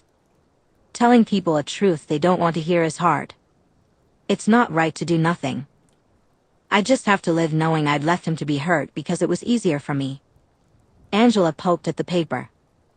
I'm not even friends with him. I don't think I've ever even talked to him. And because her mom was the best, she actually had a solution this time. You don't have to tell him who Alice was making out with. Oh. That might work, hopefully. Thanks, Mom. Her mom reached out, squeezing her hand. No matter how he takes it, I am proud you are doing the right thing. It feels terrible, Angela complained. Her mom smiled at her. Well, if it was easy, everyone would do it. Angela had been trying to figure out how she was going to isolate Jasper from the pack all morning, but she had nothing. He was always with one of his siblings, and in the classes he wasn't with one of them, he was with Alice.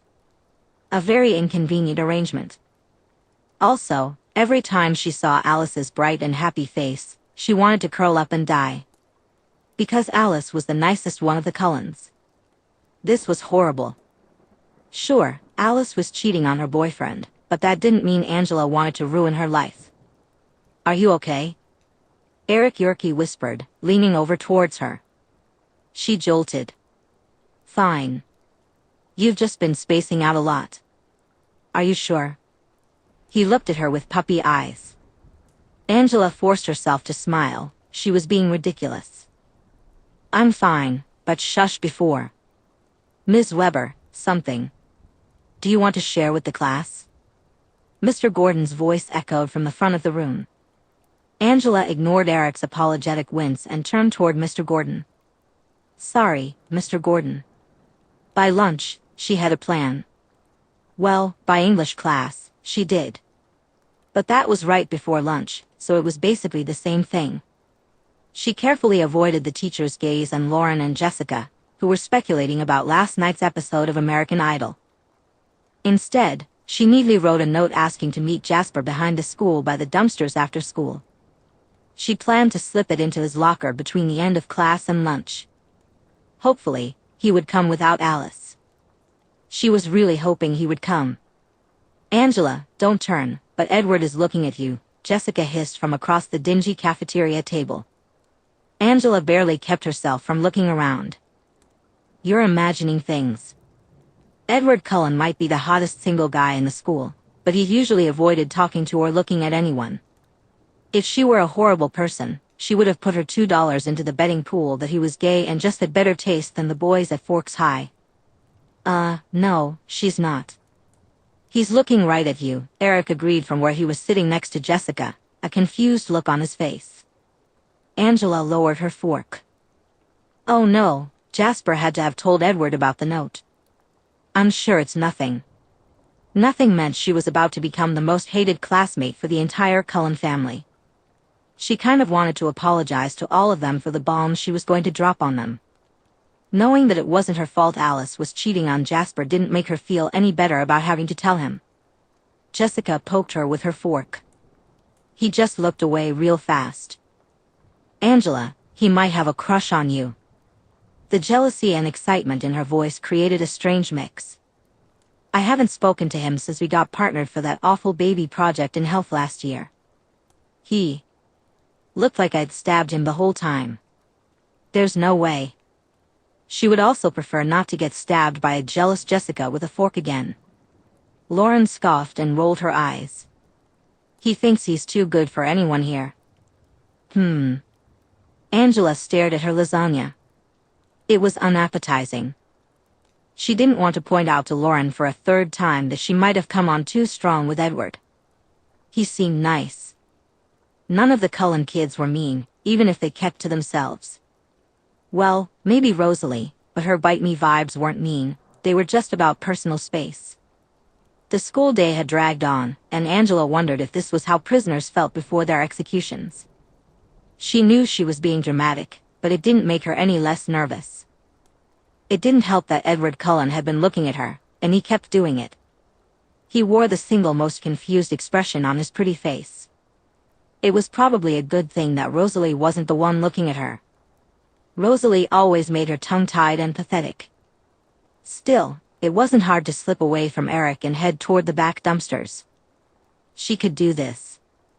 Angela felt her fingertips shaking slightly as she stepped out the back door with the broken lock, heading toward the dumpsters. She was the first one there. Folding her arms, she hoped to hide the fact that she felt like she might puke. It wasn't long before Jasper shuffled out the door, his eyes flickering around the area. His nose wrinkled unhappily, which was fair. It didn't smell great back there. Some kids chewed tobacco and spat it against the wall when they were trying to be cool. It was disgusting. The fatally rotten scent of things that had fallen out of the dumpsters and rotted on the ground, along with whatever else was in the dumpsters, didn't help the smell. Angela uncrossed her arms. Jasper, hi. Thanks for coming. You wish to speak with me? He asked. Jasper's voice was stilted, as if he was trying to breathe as little as possible.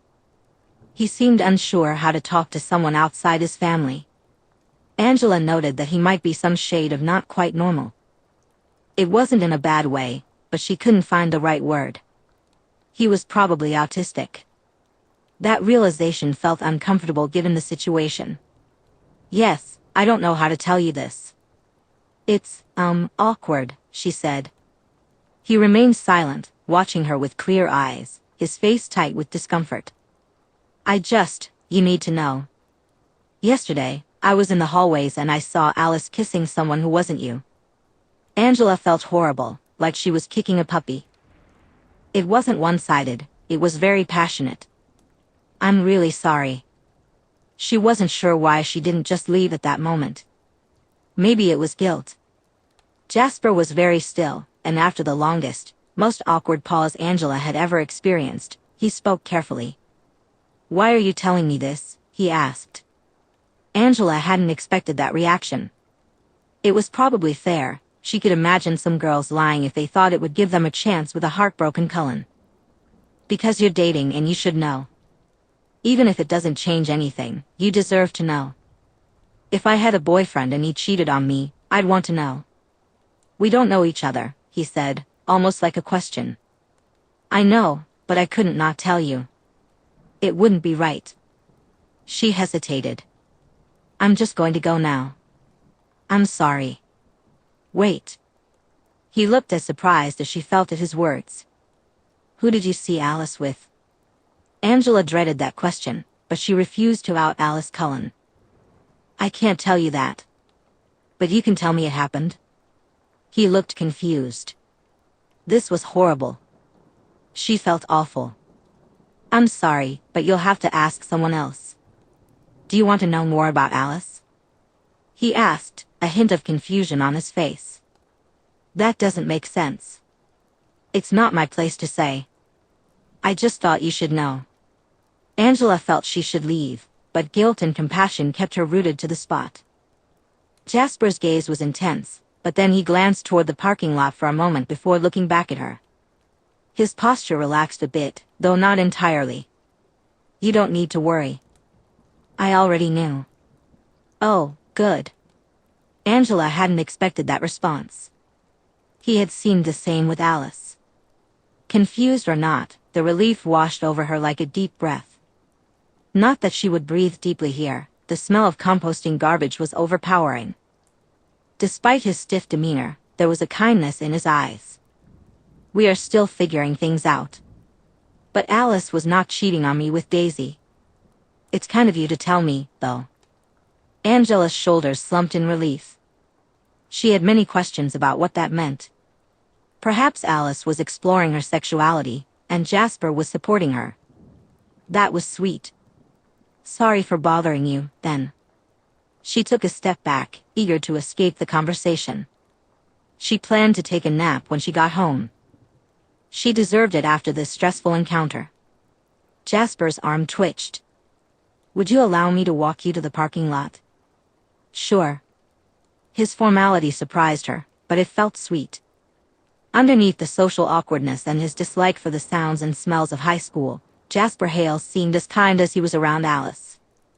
Angela made sure to keep a little distance as they walked toward the parking lot. I'm glad everything is okay for you. Thank you. He was still quite stiff, and she could feel his gaze on her. It is something we had not. Did you mean to tell anyone? She looked at him and nodded. I won't say anything. It's none of my business anyway. She genuinely meant it. They fell silent as they carefully navigated the damp ground toward the parking lot. As they rounded the corner, Angela realized Eric and Mike had spotted them. She tried hard not to worry about how she would explain this without revealing too much. Even more alarming, it wasn't just a few friends who noticed them. The entire Cullen family was by their cars, along with Daisy, clearly waiting for Jasper. Angela had never experienced the entire Cullen family looking at her before, and it felt unnerving. However, they didn't seem hostile. Their expressions were mostly curious, though Daisy grinned at them, her shoulder pressed against Alice's as they leaned against the Volvo. Alice even waved at them. Jasper stopped just before reaching Eric and Mike, turning to look at Angela. His voice was slightly louder than before. Thank you for your notes for Spanish. I appreciate your kindness. Oh, don't mention it. Angela seized the opportunity to explain why she had been behind the school with Jasper Hale. But she would eat her own books if he was getting anything less than straight A's in Spanish class. He gave a stiff nod and headed straight for his family, or rather, for Alice. Angela couldn't help but smile. She didn't know exactly what was happening between them, but she was glad they were okay. She turned to Eric and Mike. Sorry for making you guys wait. Were you talking to Hale? Mike asked, gaping. She rolled her eyes. Honestly, the Cullens weren't celebrities, even if they were attractive enough to be. Yes. Eric snorted. Spanish homework? I took it last year. Angela hoped they wouldn't push further because she wasn't great at lying. So, she decided to deflect. Did your dad say you could drive us to law? Push next weekend?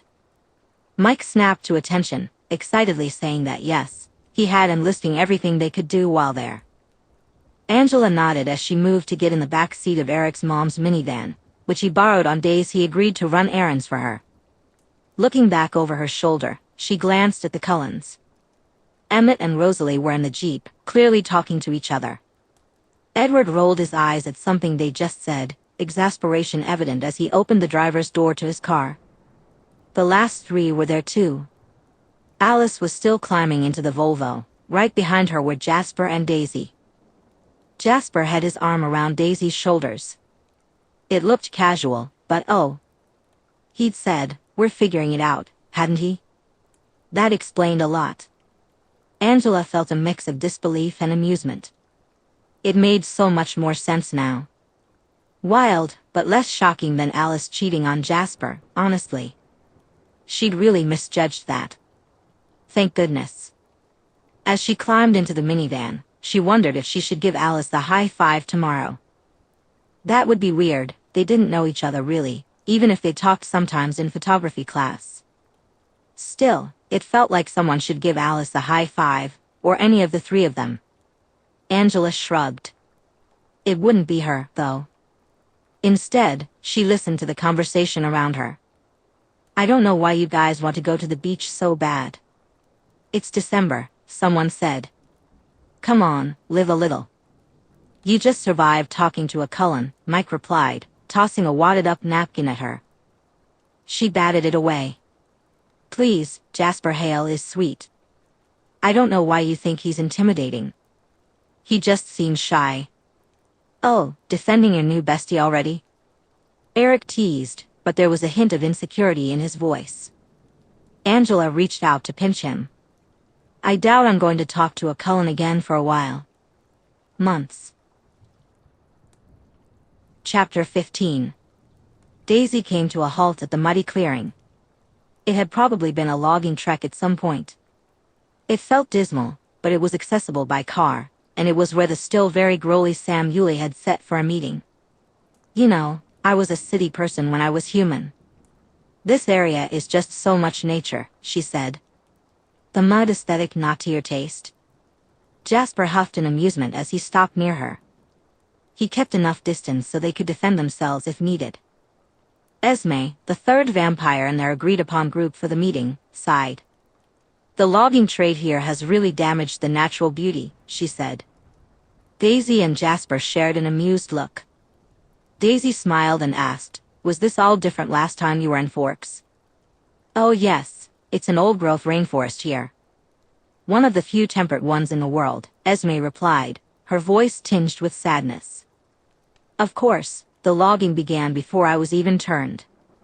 But it's still sad to see the changes. Not that the deforestation here compares to the damage done on the East Coast." There was a wistful air to Esme. "It seems like no matter what we've done to try and support the protection and care of areas like this, it is never quite enough." Daisy probably should have expected that. She would have if she had stopped to think about it for longer than 3 minutes. "How many conservation efforts have Cullens stock money in them?" "A great deal, darling," Jasper drawled, a smug smirk on his lips. He looked at the trees. "But it is beautiful here." Daisy certainly liked nature more now that she had shifted into a giant tiger with giant tiger instincts. However, she had been raised in cities with brief, miserable foster placements in the suburbs. Huge forests weren't really comfortable for her. "What do you do about the depopulation of the wildlife?" "Like, you're going to have to buy a ranch and raise cows to eat or something," she suggested. "That's a possibility we are hoping to avoid," Jasper replied. "Forced to encounter," Jasper said, looking distinctly unhappy at the thought. "We choose locations based on overpopulation of our more common prey." Daisy hummed in agreement. That made sense. They should probably also invest in some farm animals. Her attention turned to the dirt road leading up to the old clearing. She heard the rumble of an old truck and caught the scent of oil, mixed with a shifter's aroma. "Here we go." Sure enough, a huge, ancient red truck rolled into the clearing. The driver was an older man with a lined face and a leather cowboy hat. In the back of the truck were 3 teenagers. Sam was a familiar face, but the second scowling teen wasn't. Daisy's heart raced as she recognized Embry Cull. She knew her jolt of alarm had been felt by Jasper. Daisy turned her gaze to him. When their eyes met, she gave a brief shake of her head.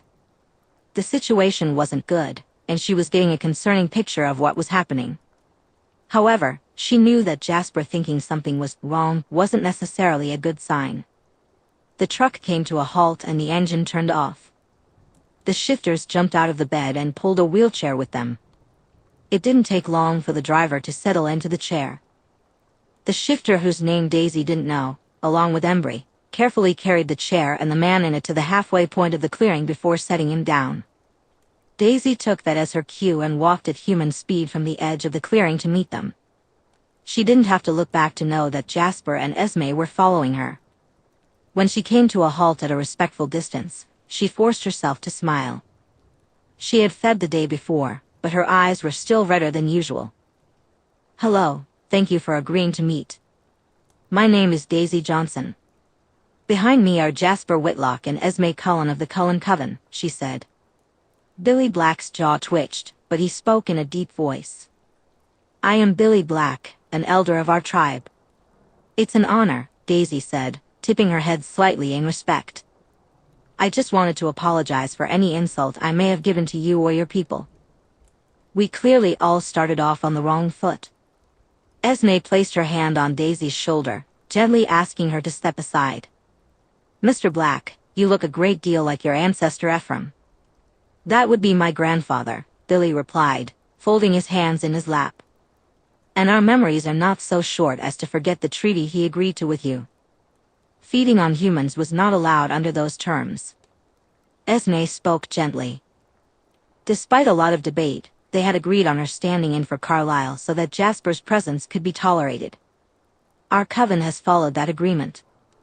So you do not claim this human drinker as your own, yet you've come to defend them," Billy said. He wasn't as angry as the other shifters seemed to be, but hostility lingered in his tone. Esme responded before Daisy could speak. "She is a friend and guest, and as such, she has respected our terms and way of life while in the area. Her eyes say she's fed since we saw her, Sam said, his voice low and edged with a growl. Daisy interjected. Yesterday, I ran up to Seattle and fed on one of the major financial players for the cartels. I won't need to hunt again for a week. I've been considering targeting one of the captains for a human trafficking ring down in Portland. I'm very specific about who I eat, and I'm more than willing to respect Cullen territory and yours as areas to avoid feeding in. Well, except for the occasional Bambi. You still consume human lives. There was horror beneath the disgust in his voice. Daisy raised an eyebrow. I do. And obviously, that's a valid reason to want me off your lands, and to keep any person of your tribe off limits even outside of your territory. But no offense. It's clear something happened to your pack. It's concerning that you're sending Embry, who can't have shifted sooner than 2.5 weeks ago, to deal with someone you think is a hostile vampire. I might be just a hybrid, but I'm willing to help in any way I can. Even if it's just giving you my cell number so you can reach me if you encounter a truly hostile vampire. Sam snarled, his body shaking. The other shifter appeared even more on edge than Sam. She raised her hands. The offer stands. I just want to ensure we have an understanding so I don't end up hurting someone in self-defense. Why? Embry exclaimed, his long hair cut short, the joy he had a week ago now gone. You kill people. Why would you care about hurting us? Daisy blinked. You're a kid. Even if you weren't, you'd just be protecting your people. What kind of psychopath would be okay with hurting one of you? Eating 2 or 3 terrible people a month is totally different. If I may, Esme interjected, bringing the conversation back on track. As long as she respects our diet while on our territory, Daisy is welcome in our home and on our lands. This means no hunting humans in this region, no turning anyone, and respecting the boundaries of your people's territory. All we are asking is that she be allowed to do so without interference. Daisy felt a surge of frustration as the wolves agreed on what she thought were ridiculous standards. They settled the matter, loaded Billy back into the truck, and left. She didn't care about this situation anymore.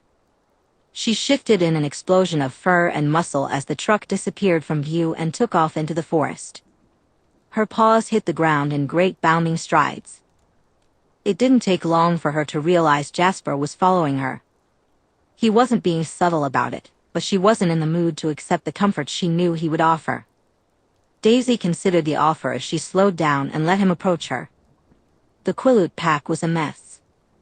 Their oldest shifter was Sam, who couldn't be older than 20. Daisy suspected they had only 3, maybe 4 wolves in total. That was tiny. With time and practice, they could handle individual or paired vampires, but they needed help. It seemed they didn't understand how this world worked. Despite that, their disgust for her burned deep, like salt in an old wound. It was frustrating. It didn't matter, though. She had gotten what she wanted. No more wolf attacks as long as she stayed off tribal land and didn't harm anyone on their land or the Cullen land. Still, it hurt to be trapped between 2 worlds where she belonged to neither. Daisy lost track of how far she had been running, moving uphill through the trees. Her instinctive need to hunt didn't kick in, despite the animals she startled. She was covering miles with her stride. Finally, she began to slow at an odd smell. Her nose wrinkled as she came to a halt. What was that? Jasper stopped beside her, though he didn't touch her.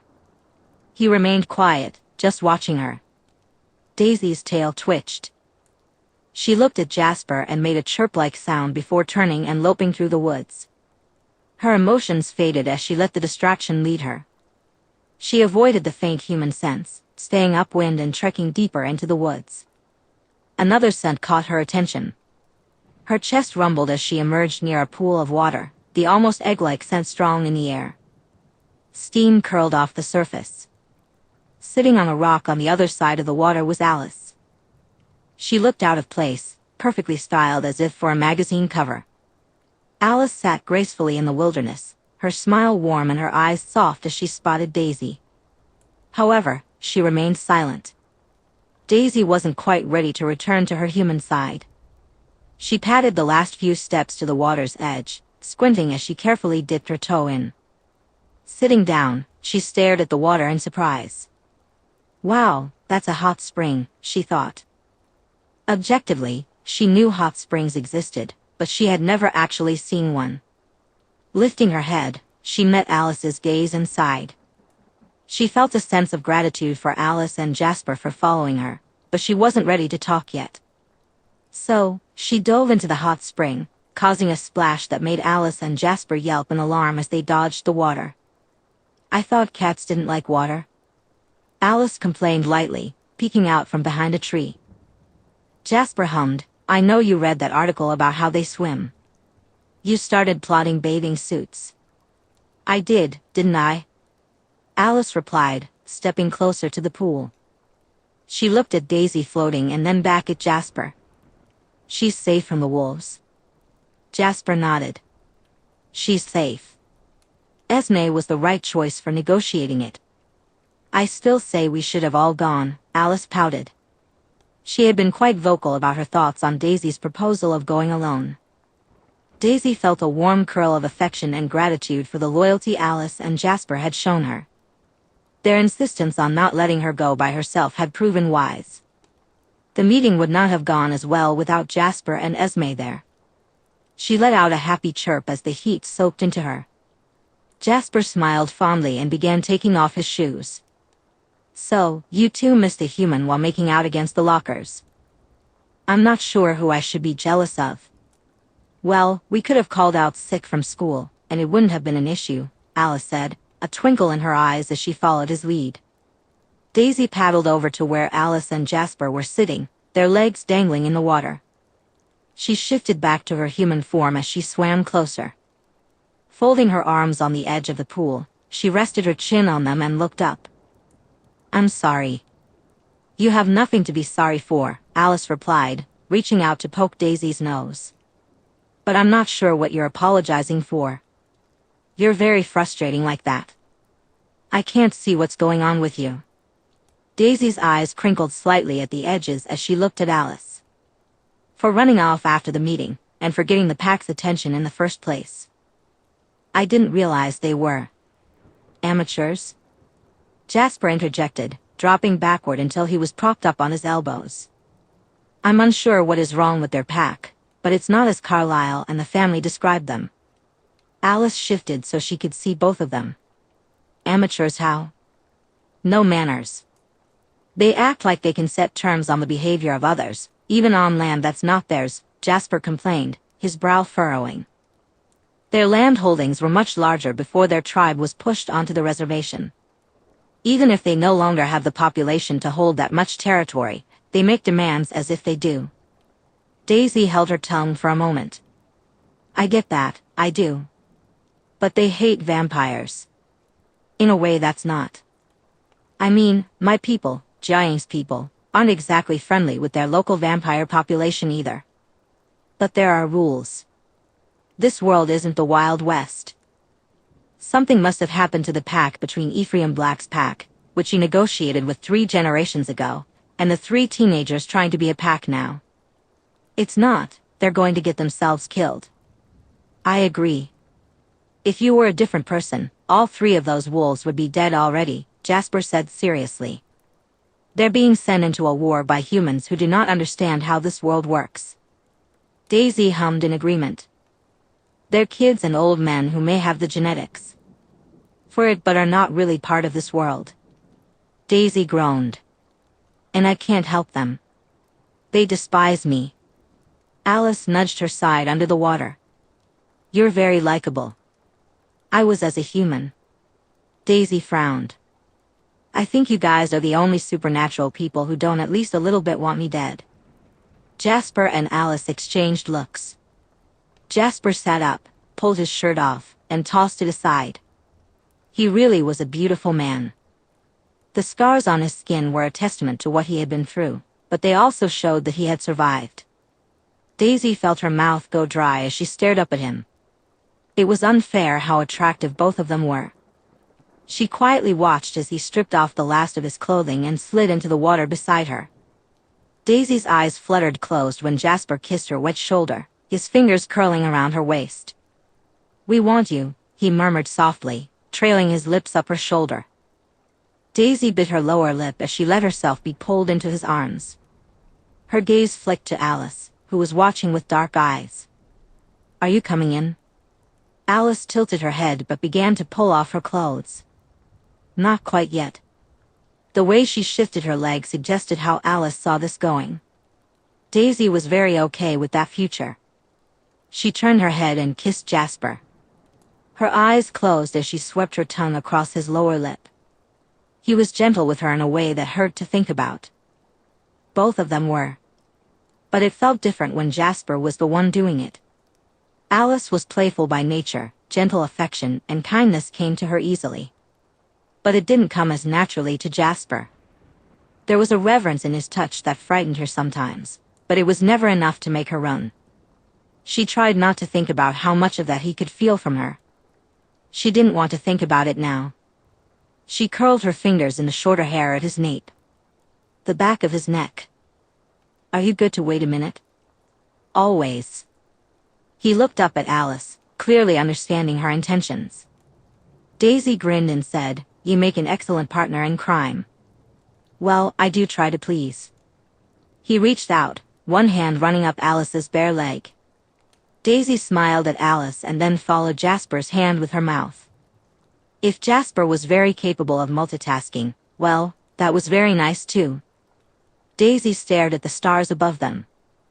You know, I think this is the first time it's been clear enough to see the stars since I've been here. It's dark enough even humans can see them out here, Alice said, filled with awe at the beauty around them. Daisy's eyes sparkled with the Milky Way and the stars spilling across the sky. I'd never seen the stars properly until I was 19, I think. We were on some mission in the middle of nowhere, and I just looked up and there it was. I loved the sky when I was human, Jasper admitted. I could always find my way with it. Daisy's fingers gently ran through Alice's hair. What about you? I was a newborn when I first saw it. I don't think I could fully appreciate how spectacular it was for a few months. I was very focused on learning control because I could see how happy I'd be with Jasper and our family. Alice's gaze turned to the sky. It's spectacular. All the different shades of light make everything here feel so small. I've tried to paint it, but it never feels the same as just looking at it. She looked away from the stars and stared at the two people beside her, absurdly lying on moss in the middle of a national park. Daisy felt happy, genuinely happy here with them. It wouldn't last, it could never last. But she was going to treasure every second of it while it did. What's your favorite thing about being what we are? Alice looked at her, radiating happiness. It was so very tangible. Daisy laughed. I don't know. Do you have a favorite thing? I don't know, really. Daisy glanced at Jasper, who was watching them. What about you, soldier boy? He smiled, his face warm and filled with wonder. I didn't choose to be a vampire. I've done horrible things before and since. But if anything makes it worth it, the hunger, the trials and tribulations, it's this. Daisy sat up, a shiver running down her spine. Her chest felt tight as she held his gaze. He meant him and Alice. That was obvious. But it didn't feel like that. She was nearly startled when she felt Alice slide around behind her, wrapping her arms around Daisy's middle. Alice rested her head on Daisy's shoulder and began absently tracing the scars on Daisy's stomach. Alice's voice was a soft purr. I think that was a very good answer, love. Just the truth, he drawled, rolling onto his stomach. Daisy's breath hitched as she realized where this was going. You two don't play fair. I don't know. You seem pretty pleased to play dirty. Alice nuzzled against her ear. How was it you got me into the water earlier again? Daisy's hand fell to one side, her fingers tightening on Alice's thigh. Fair. In my defense, you're very cute. Good answer. Alice paused before kissing her cheek. Daisy groaned and looked upwards. You are not calling me anything involving cats when you're about to. Worth a try, Alice sighed, tightening her embrace around Daisy. She closed her eyes, leaning into the simple affection. Daisy let out a soft sound as Jasper licked her center. "Don't tease her too much," Alice chided, clucking her tongue. "We don't have forever because someone decided to run all the way to the foothills of Mount Olympus and sold Duke." Jasper hummed softly as he moved closer to her, creating a vibration that felt beautifully intense. Daisy let out a frustrated growl and said, "Damn it." Chapter 16. Alice was beaming as she leaned against Jasper while they drove to school. "We're going to have so much fun putting up Christmas lights after school." "Good to know, darling." Jasper pressed a kiss to the top of her head. Edward let out a weary sigh. "Did you have to order Christmas sweaters for us again?" And it helped. Alice sniffed theatrically, confident they would all love them, even Edward. Edward glanced at them in the rearview mirror. "That's not comforting." "Your dread is hilarious and pointless," Alice said with a grin, winking at him. Jasper chuckled softly. "I wouldn't call it dread, darling, more like misery. You looked very dashing in the Rudolph headband last year." Alice was still delighted by that photo, even if the Christmas photo album remained put away by popular vote. Someday, Edward would find his mate, and when he did, the albums would be there. Edward glared in the rearview mirror. "I don't know why you're my favorite sometimes." "Because you love me," Alice replied, her smile bright. Today was going to be lovely. Ever since Angela Weber had decided to tell Jasper about the new and branching futures with the human girl, things had felt different. "And be nice to Angela. She's going to be our friend." Jasper hummed. "Is that right?" "She is remarkably kind for a human teenager," Edward said, clearly impressed. Alice didn't need her husband's ability to sense that. She beamed. "It was so sweet of her to be worried for you." Alice patted Jasper's chest. "She thinks Jasper is autistic," Edward said from the front of the car. "We may wish to encourage that belief." Jasper let out a resigned sigh. "I suppose that would explain my discomfort around humans." Edward frowned. "Is it safe to befriend a human?" "Not too closely, but as a school friend, yes." Alice hummed happily. Making human friends was hard for them. Humans had survival instincts. If they got past those instincts, it would be worth it. It was usually because of lust. Someone getting past them with good intentions was wonderful. "Besides, she'll be happier knowing us than she would have been without," Jasper said, sounding faintly tense. "I won't slip," he added. "No, I won't let that happen," Alice assured him gently as they pulled into the parking lot. She leaned up and kissed him. "See you in first period." Then, she quickly slid out of the car before Edward could start worrying about talking to a human and somehow contaminating them with their cursed existence. She had friends to make, not her brother's theological spirals to soothe. Alice knew exactly where to find Angela Weber. Human friends never lasted long, but they were always a delight. Well, a delight when they didn't get ideas about dating one of them.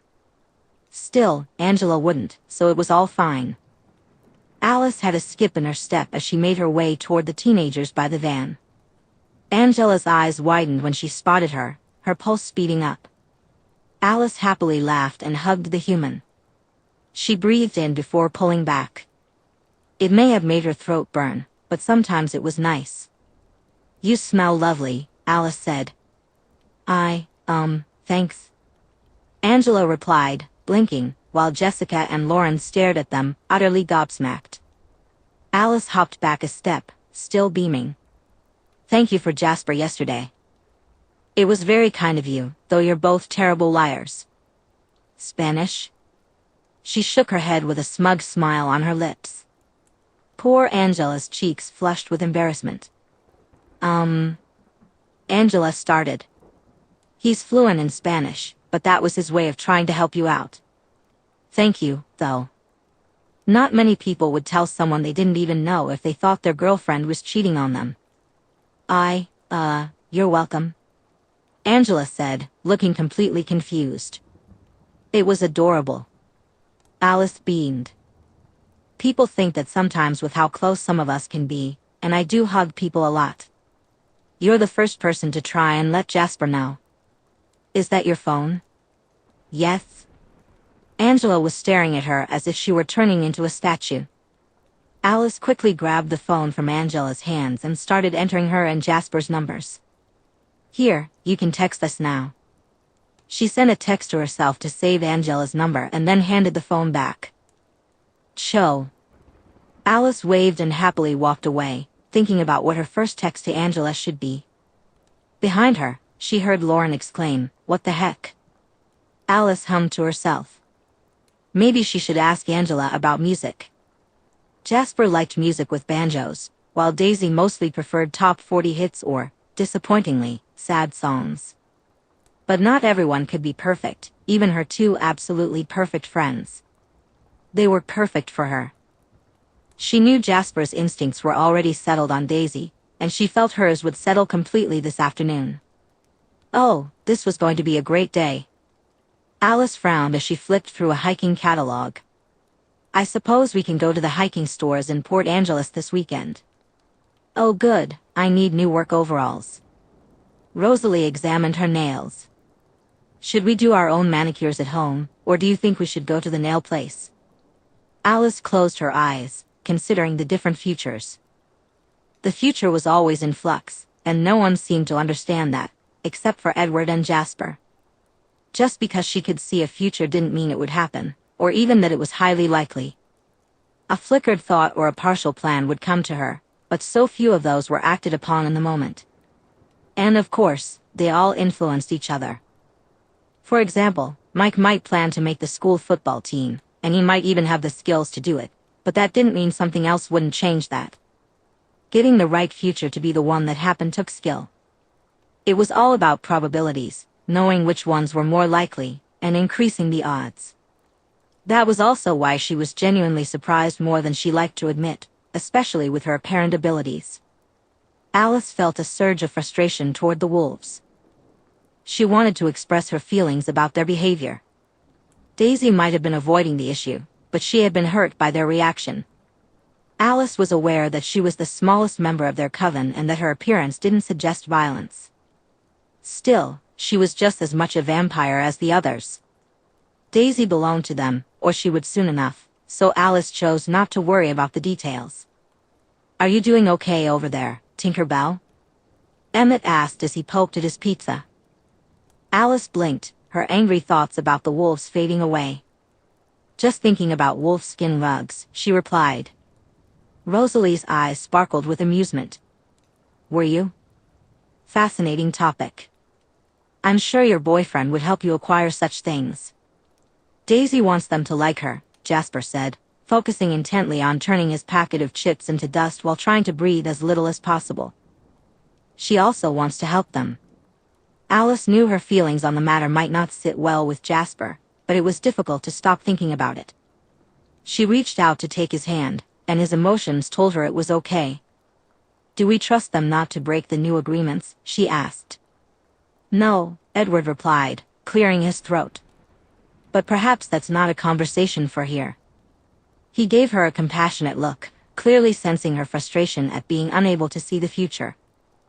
Alice leaned her forehead against Jasper's shoulder, soaking in his calmness and allowing her own emotions to settle, helping him in return. I'm sorry, she said softly.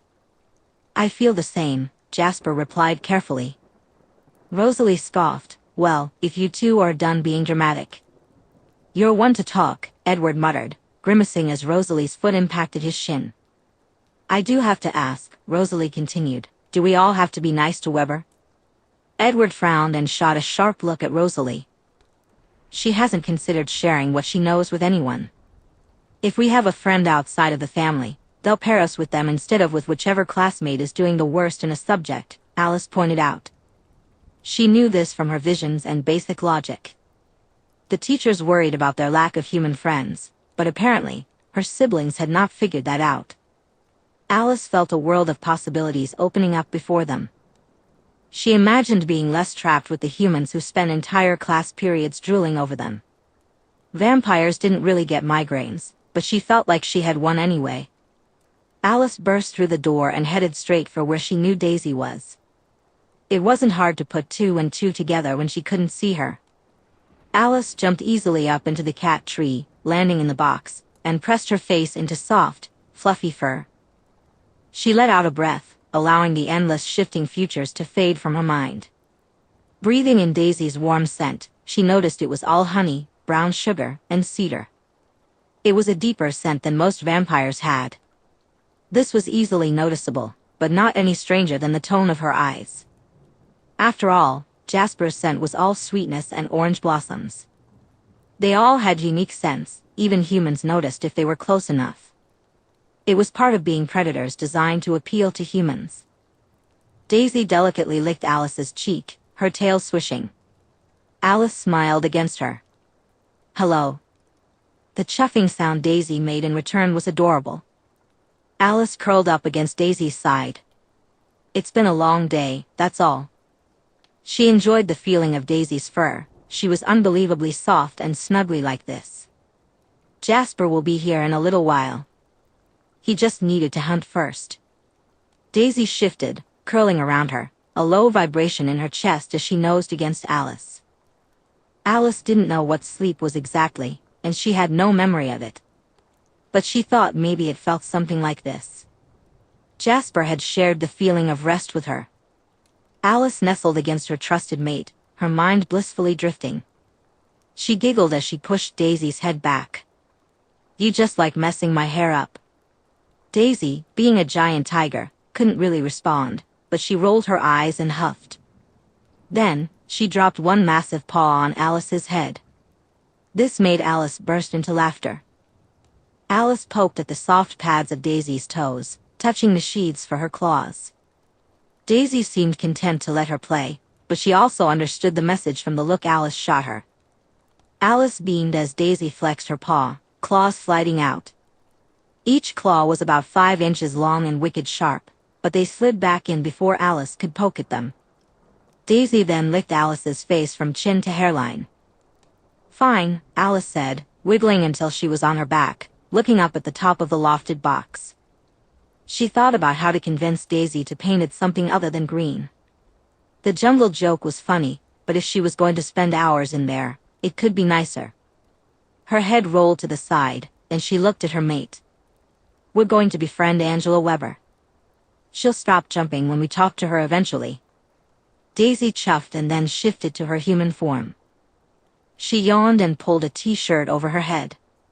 Alice enjoyed the view as Daisy shimmied into a pair of sweatpants. "You didn't have to change for me," Alice said. "I know." Daisy shook her hair out and easily settled against Alice, one arm curling around her waist. "So, Weber stays?" Alice smiled, curling into the warmth of her mate. "She's sweet. But more importantly, we're putting up Christmas lights." "You guys do like themed Christmas photos, don't you?" Daisy teased, her voice light. She reached up, brushing some of Daisy's hair behind her ear. "I ordered a sweater for you too." Daisy paused, her eyes widening. Alice smiled as she leaned closer to Daisy, who was still frozen in her giant tiger form. "Esme and Carlisle are in charge of the tree while we get the lights up." She pressed a kiss to the tip of Daisy's nose. "Esme got you eggnog since you can't have hot chocolate." Daisy huffed and relaxed into Alice's touch. "I'm about to suffer through so much Christmas music, aren't I?" Alice laughed.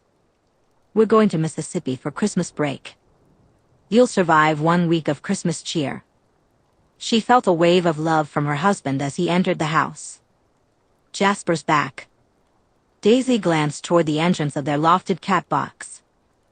"Good hunt, Jasper." "Perfectly acceptable, darling," Jasper replied, not jumping up into the loft. "You two ladies ready to come down? Emmett and Edward have gotten the boxes out of the garage." Alice kissed Daisy, savoring the warmth of the moment.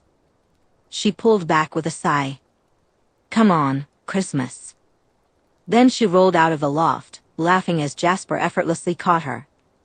His smile was charming, with his eyes crinkling at the sides. "Well, hello there, miss. You wouldn't happen to need some help, would you?" "Why, thank you, good sir," she replied, patting his chest as he gently set her on her feet. Daisy landed lightly beside them. "So, where am I assigned?" Daisy asked. "You and Edward are on the roof," Jasper chuckled, wrapping his arm around Daisy's shoulders. "Don't worry, we'll get replacement light strands after we break half of them." Alice left Jasper to explain to Daisy. She had a sister to make battle plans with before Emmett could start using the lights as a lasso again.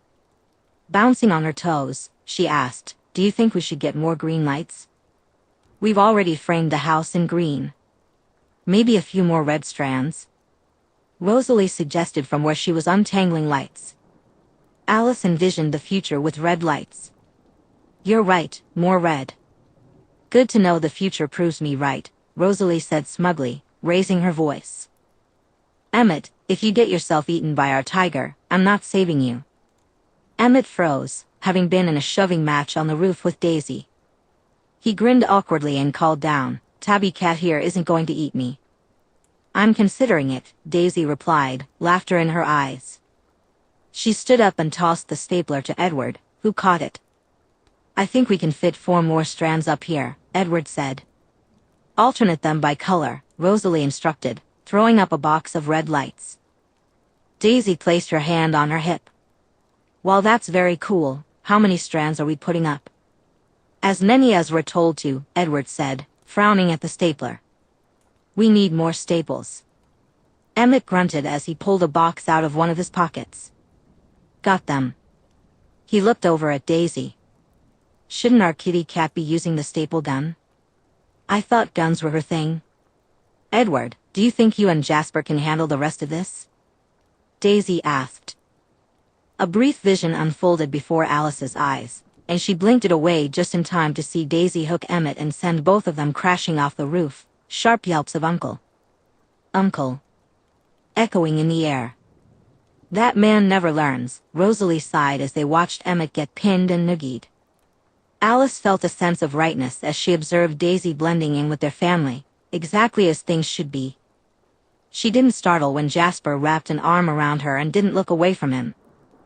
"Well, that's 2 for 3 with us then," she said. "It takes as long as it takes," Jasper replied, tightening his hold on her just a bit, though he didn't influence her emotions or share his own. She leaned into his touch, sure he could feel her gratitude. Sometimes, seeing something was different from feeling it. She could feel everything settling into place, like a perfect fit. Daisy looked up at them over Emmett, who was pinwheeling slightly with his face pressed into the ground. "What are you two talking about?" "Running bets on whether tigers can have eggnog," Rosalie replied with a huff. "Personally, I voted we give you hot chocolate and see what happens, but I was outvoted." Daisy stood up, leaving Emmett to brush the mud off himself. "The cat jokes never end, do they?" "Never," Edward remarked from where he had finished stapling down a string of lights. "Is anyone going to help with this?" Daisy laughed, took 5 steps, and then launched herself onto the roof. Past the stapler. Rosalie shot them a look that clearly said, "You owe me," before standing up. "So, 3 more strands and we can start on the inside. And we can give the cat some milk." "Fuck you too," Daisy called from the roof. Rosalie's smirk grew. "I don't think you can handle another Cullen, kitty cat." Alice giggled as Daisy raised a middle finger before starting to staple down some of the red lights Edward was holding straight. "Be nice, Rosalie," Alice chided, though her own smile grew. "Our kitty cat is sensitive about her furry side." Alice held up the Christmas sweater. "They're just perfect, aren't they? Is that a reindeer wearing sunglasses?" Daisy asked slowly from where she'd been quietly drinking her 3rd mug of eggnog, which Esme had managed to shove into her hands while they decorated the tree. Esme handed Daisy another mug, pulling one out of the box. The lights around the yarn antlers light up. Jasper easily took his from her hands. "I'm sure they'll look wonderful, darling. There are going to be ridiculous photos, aren't there?" Daisy stared at the sweater with deep resignation. "Photos that will exist for all time," he replied as he walked by, holding the box of Christmas candles. "Fine," Daisy said, setting her empty mug of eggnog aside. She pulled the sweater over her head. Alice couldn't help herself. She leaned in and kissed Daisy for it. Chapter 17. Daisy had planned to run into Port Angeles to see if they had some computer parts. If she was going to stick around the Cullen home, she wanted to build herself a better rig. She wasn't sure if she should get a gun. On one hand, it would provide human cover and a way to handle a hostile threat. On the other hand, it would mean a lot of blood, and the thought of keeping herself from licking blood splatter off a wall sounded repugnant. She could accept eating animals while in tiger form, but she would not lick blood off walls while human. So, no gun. In a few years, she would readdress the issue. But it seemed she wasn't getting computer parts this morning. It wasn't a total loss. She could drag Alice after school. Confused sounds were coming from the road, and Daisy sighed. She really had a problem with wanting to help people. So, she slowed to a human jog and emerged from the woods to see a larger man with thinning hair, elbow deep in the smoking engine of a car. Leaning against the car was a teenage girl with dark hair, trying to get a signal on her phone. From the muttered curses, neither of them was having much luck. Daisy raised a hand. "Hey, you guys okay over there?" "Jesus, fuck nuggets." The teenager yelped, nearly dropping her phone in surprise. But her eyes widened in recognition when she spotted Daisy. "Wait, Daisy, right?" She laughed and strolled over. "Yeah, and, Lauren?" "Jessica, actually." Jessica rolled her eyes as she looked over. "Hey. Coach Clapp, we've got company." There was a stifled curse, and then the man poked his grease-smudged face out from under the hood of the car. "What was, oh, hello there." He frowned, clearly not recognizing her and, like any good teacher, able to spot a problem kid from a mile away. Daisy slid her hands into her pockets. "Well, unfortunately for you, I was trying to break in these new hiking boots, so I don't have a car to offer you a ride in. But do you? Do you need help pushing the car?" "Oh no, Coach. We're not pushing the car, right?" Jessica turned to the man in shock at the suggestion. Clapp winced and glanced at the narrow road with no shoulder and several turns. "If we push it half a mile, there's a turnoff where we can leave it before walking the rest of the way into town," he said, looking back at Daisy. "Would you be willing to help?" "Yeah, I'll help," she replied, raising an eyebrow at his expression. "Don't worry, I'm not missing any classes." "I think you two are, though." He wiped grease from his face. "Yes, I probably should have taken a bigger car for the party supplies." He shook his head and extended his hand. "George Clapp. I teach PE at the local high school. Daisy Johnson. I got dragged into visiting the area by Alice Cullen." She shook his hand, ignoring the likely follow-up question. "So, who's pushing where?" Clapp considered her, clearly evaluating how much he could trust her. "If you two girls push from the back, I'll push and steer up front." "I think that would work." Daisy shrugged and moved to the side of the car closest to the double yellow line. After all, if a car did hit them, in a contest of car versus vampire, the vampire would win. Unless the car exploded into flames, then they both would lose. So, the girl who smelled like too much cherry lip gloss and Bath and Body Works got the ditch side of the road. "So, is this an end of the semester sports party or something?" Daisy asked. "Volleyball," Jessica replied, looking miserable as she took her place, putting her phone away with a frown. "We didn't lose every game this year." Daisy raised an eyebrow as she placed her hands on the car, which definitely needed a wash. "No state championship for Forks High?" "God, no. So this whole party thing is just kind of lame." Jessica groaned as she also placed her hands on the car, ready to push. "Push," Clapp laughed as he pressed his shoulder into the front door jamb. "Let's go, ladies." Daisy took most of the weight, finding it wasn't hard to roll the car. Pretending to push was a bit more challenging, but she managed. She could feel the eyes of the teenage girl beside her. "But it's better than whatever class you're missing to help, right?" Daisy asked, amused. The Cullen cover story desperately needed some assistance. So, are you staying long in Forks? Jessica's voice rose slightly as she replied, Alice keeps making plans. So, no idea.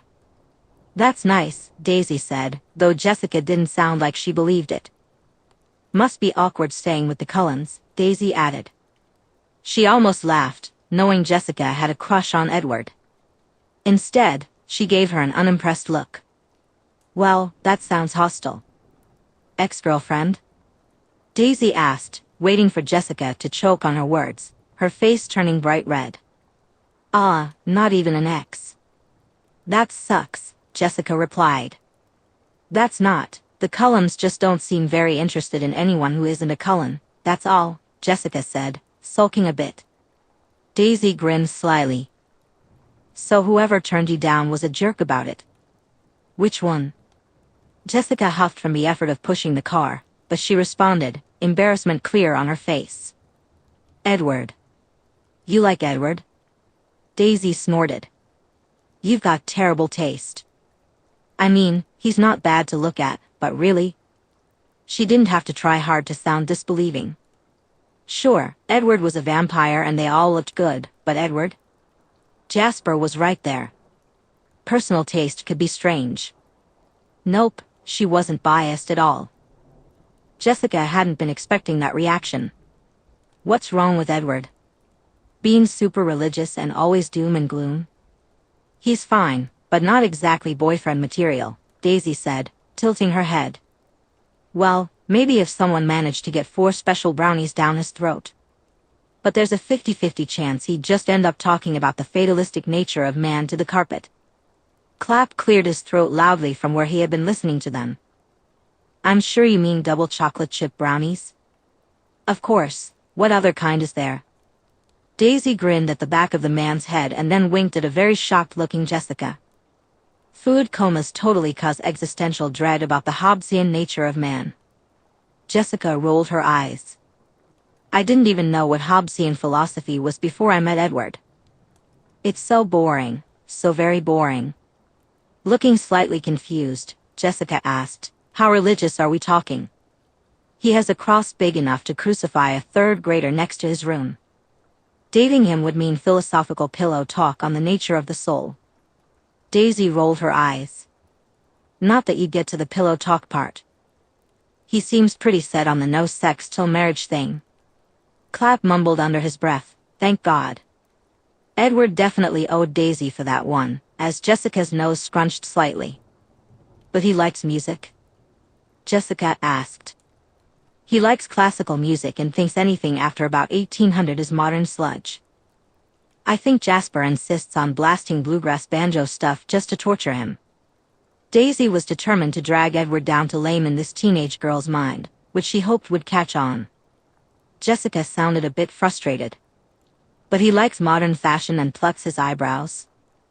Alice is a fashion dictator, and the two of them are best friends. I think she does 90% of his personal styling. Daisy grinned, knowing Edward would be furious. I hear rumors of a velvet jumpsuit he got that she burned in a fit of rage. The backyard before it could see the light of day. The expression of disgust was hilarious. He's that old-fashioned? More. Daisy grimaced as they kept rolling the car, pretending her breathing was getting harder. He's all right, but so stiff. She looked at Jessica. Has he managed to turn down a single girl without hurting their feelings? Like one of you? Daisy felt like whistling as she walked up the Cullen driveway. Her new backpack, stuffed with computer parts for building a new laptop, was carefully slung over one shoulder. She breezed in through the door, but took her shoes off first. Tracking mud in just seemed rude. Hey, Esme. You're back early, dear, Esme said from where she was working on her tablet by the windows. Daisy shrugged. Found the parts all in one store. It was pretty neat actually. I might hit the place up again sometime. That's lovely, dear.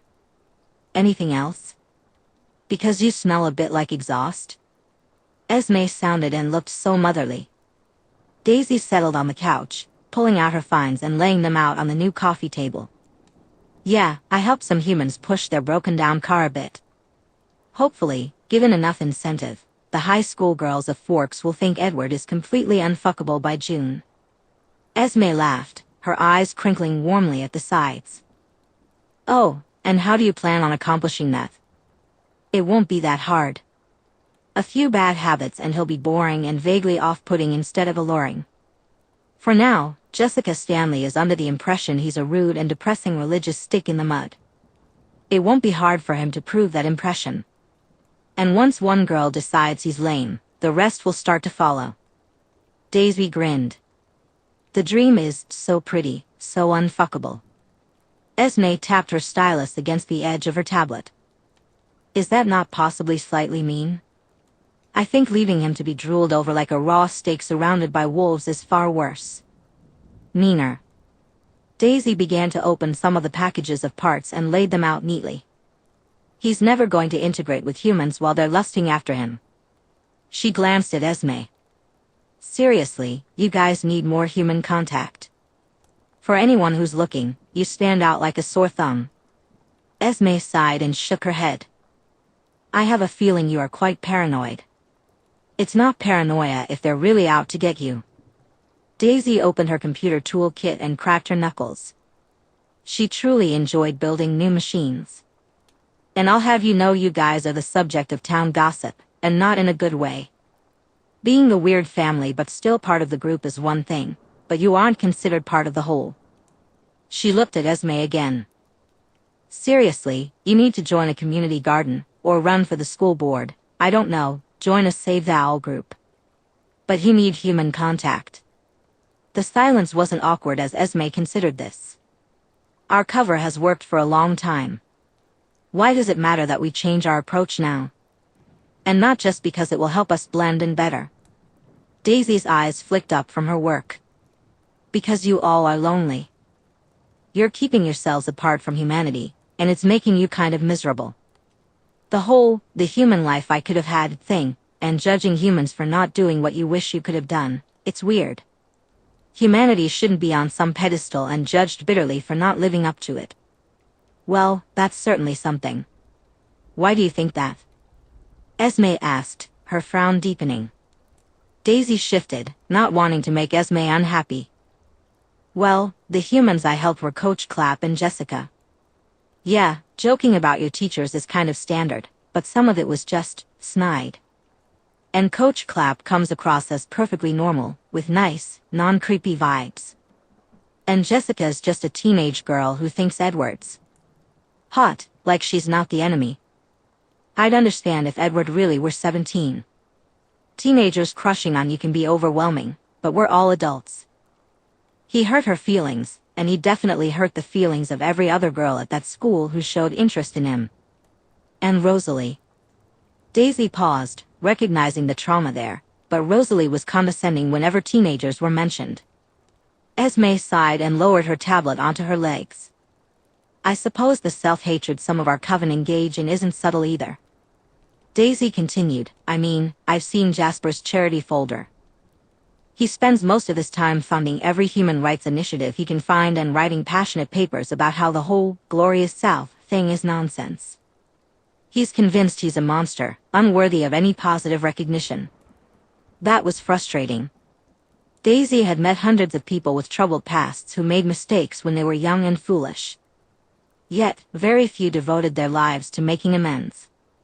We are all very proud of what he's done, Esme agreed softly. Daisy looked at her. How many people do you talk to, Esme, who aren't part of the coven? That sounds terrible when you put it like that. Esme looked away, her expression sad. I had a difficult time with the transition. Daisy focused her attention on Esme. Going straight to the vegetarian diet as a newborn must have been tough. It was, incredibly so. Esme appeared defeated. I was never as strong-willed as the others. I slipped more than they did. Even now, I barely have better control than Jasper. It wouldn't be wise for me to spend a lot of time with humans without someone else from the coven. Her smile was fragile. It's better this way. Daisy felt her mouth go dry as she asked, "So what, you just lock yourself away?" The faint nod. "Esme, you should be really happy." "I don't know, maybe join an art class or something." "I'm sure Alice would go with you if Carlisle can't." "Why don't you come with me?" Esme asked suddenly, as if it were a great idea. Daisy blinked. Because I don't live here. I'm not artsy like you and Alice." Esme gave a pointed look toward the cat tree. It would have left Daisy flushed and spluttering if she were human. "Are you saying you don't need a hobby that isn't murder or digital crimes?" "I mean..." Daisy searched for something else she did. It was probably depressing that her time with the Cullens was the closest to being off mission she had been since she was 17. That thought was actually disheartening. Does trolling people on the internet count? "I'm sorry, dear, but it really doesn't." Esme's sympathy felt intense. Daisy poked at the hard drive of her future computer. "Fine, I'll do an art class with you. I might not make all the classes, though. I'll find some options we can look at when you get back from Mississippi." Esme started doing something that might be Googling art classes in Port Angeles. Daisy had no idea how to respond to that. What was she even going to do in art? She had only drawn stick figures and cartoon dicks on her assignments in middle and high school art classes. It wasn't exactly her thing. She did computers and missions and smooth talking. But the idea of telling Esme no felt horrifying on a visceral level. She knew which end of a paintbrush to hold, so there was that. She stared at her computer parts. They didn't hold the answer to the trap she had just let herself get led into like a cow to slaughter. "Is my life boring? You're a supernatural vigilante spy." Esme laughed, delight lighting up her face. "You are the furthest thing from boring I can think of." Daisy didn't startle at the compliment. Daisy felt arms wrap around her shoulders, and a chin rested on her shoulder. She smiled, softening into the contact. "Hi," Alice said, pressing a kiss to her cheek. She didn't let go, settling in between Daisy and the couch. Daisy hummed, breathing out in contentment as Alice wrapped herself around her. However, she kept her eyes on the program she was running on the new laptop. She was encrypting everything and didn't want to risk losing her place. 5 minutes, she said. Rosalie snorted. "Finally found something the cat stares at more than you, Alice." Jasper chuckled as he slid down next to them. "Darlin', I do believe you've got 3 minutes before Edward implodes from the newest gossip at school." Daisy didn't take her eyes off the screen. Edward could have been nice to the teenage girls and been boring to them if he didn't want someone else to fix it for him. You be nice to someone lusting after you in the vilest manner. They should learn better manners, Edward sniffed, unimpressed. "I've got tits." "If you think any woman is incapable of being polite while some duckenozzle is staring down their shirt, you are so wrong," Daisy replied. Rosalie gave a condescending hum, a fascinating sound coming from someone who was objectively the hottest vampire Daisy had ever seen. "That doesn't make it better," Edward argued. Daisy finished installing the program and started pulling it up. The joys of having already written things that would do the encrypting for her saved so much time. They're teenage girls swimming in hormones, and we're supernaturally hot. It's kind of expected that anyone who's their type is going to star in some raunchy dreams. "Get over it," she said. Edward growled. "It's foul, impolite, and degrading of their character. Thoughts aren't crimes, bud. Actions are." She hit enter and then turned to look at him, surprised by his reaction. Daisy looked disheveled. "If someone crosses the line and is stalking you or something, you can be a bit mean. But honestly, you could have just told the kids, thanks, but you don't want to date in high school. It's very flattering, but you're not interested." Edward crossed his arms. "That wouldn't have worked." She rolled her eyes. "Well, not completely, but it would have kept them from getting mean and catty about it. Make up something you're focusing on for college applications that means you don't have time for a girlfriend. You could have been the socially awkward piano guy instead of the dark, brooding white whale. And do you mind them thinking of you as an uptight religious and philosophy nerd?" His jaw tightened, but he looked hilariously his age. It'll stop them? Mostly. Just let a couple of them draw you into conversation and info dump on Hobbesian ethics or something until their brains are melting out of their ears. No one wants to date a guy who talks about boring stuff and isn't going to be a viable option for getting past first base unless they are desperate or also like your ethics stuff. Edward dropped onto the couch, clearly listening. And if they're desperate? Then you're a 100-year-old vampire. Tell a teacher you're concerned about them and let the staff handle it. She shrugged. If that doesn't stop them, call the parents. If it's still an issue, talk to the police about harassment and get a restraining order. And if they touch you, you break their hand. Life's a bitch. Jasper made a sound of amusement, his tone teasing. CIA training to get rid of teens? No. Anger management counselor after I broke a guy's hand for getting too touchy when I was 14. Daisy looked at him and laughed, kissing the suddenly growly look off of him lightly. Turns out humans kind of made a system. It's a bit flawed, but we're vampires. It's not like if the system.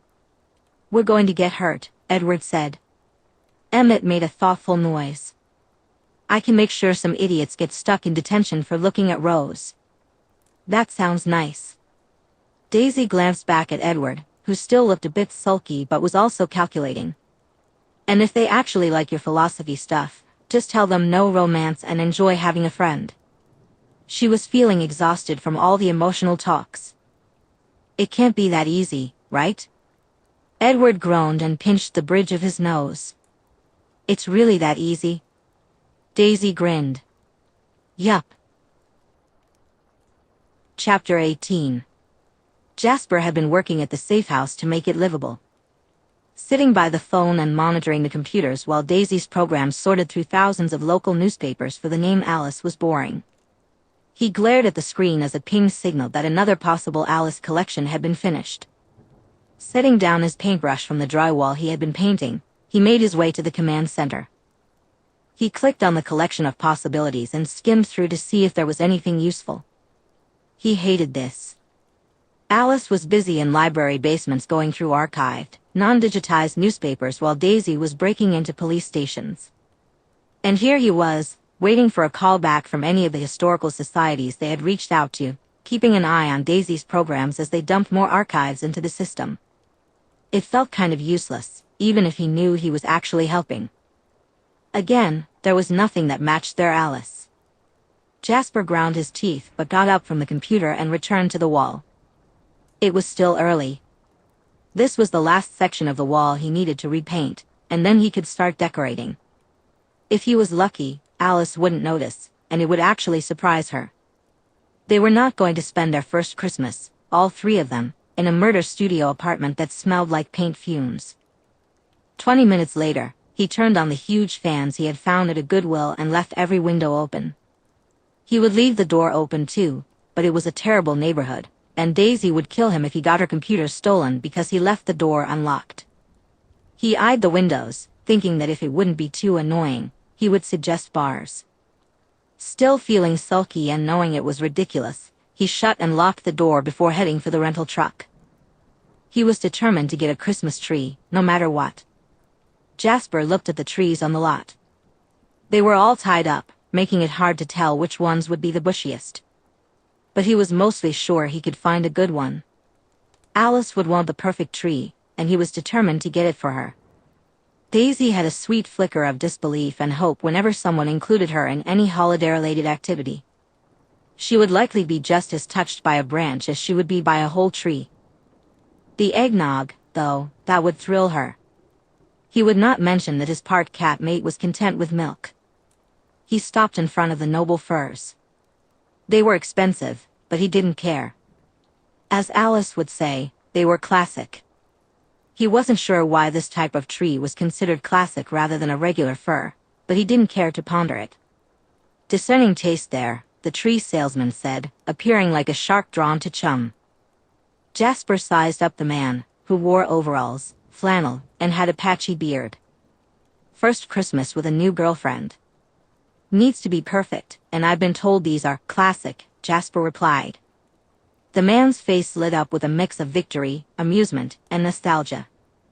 Well, we can find you that perfect tree.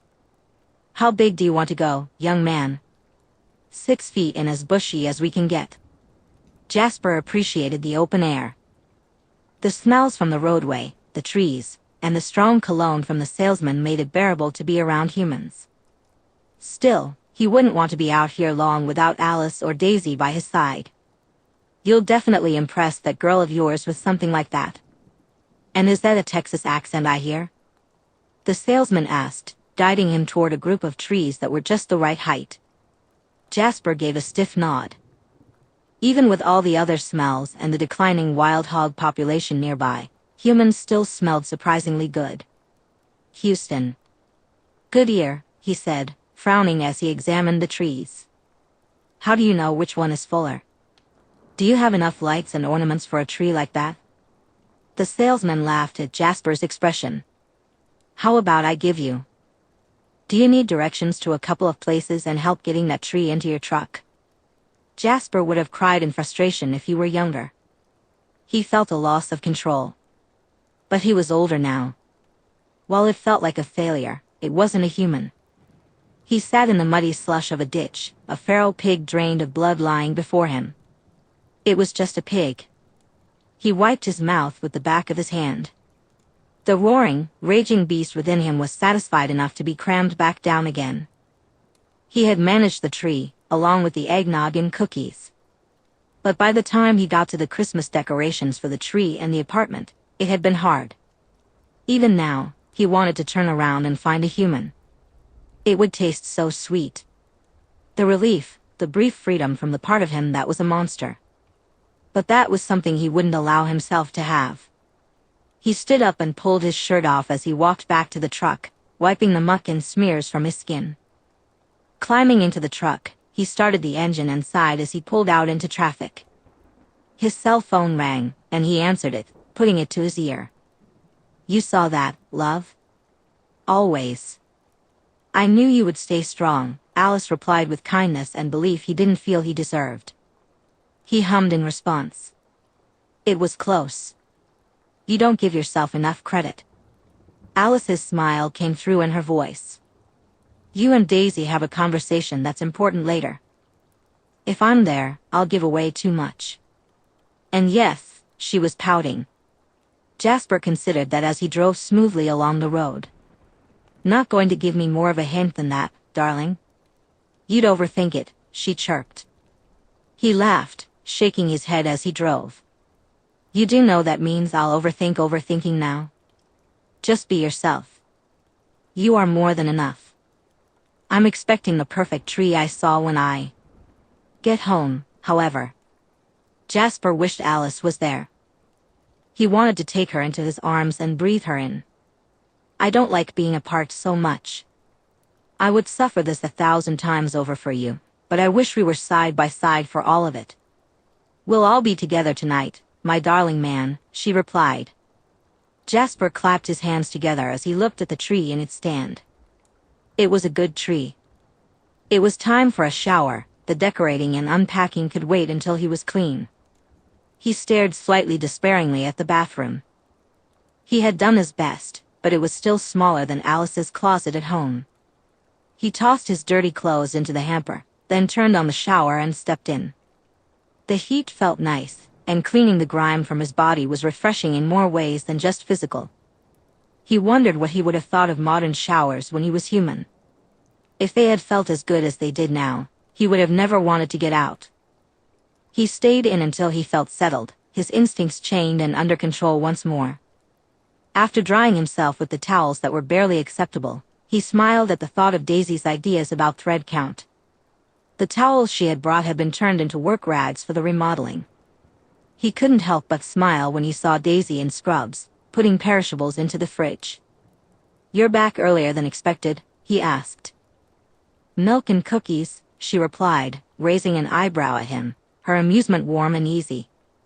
And yeah, the state asylum didn't pan out, but I didn't have time for the one in Hattiesburg if I wanted to do it right. Jasper leaned against the wall, a piece clicking back into place. I'd hug you, but I'd need another shower, and that shower isn't big enough for both of us. Daisy snorted but laughed all the same. Spray-on sunscreen really is disgusting smelling. She shut the door behind her. Jasper leaned against the counter by the fridge.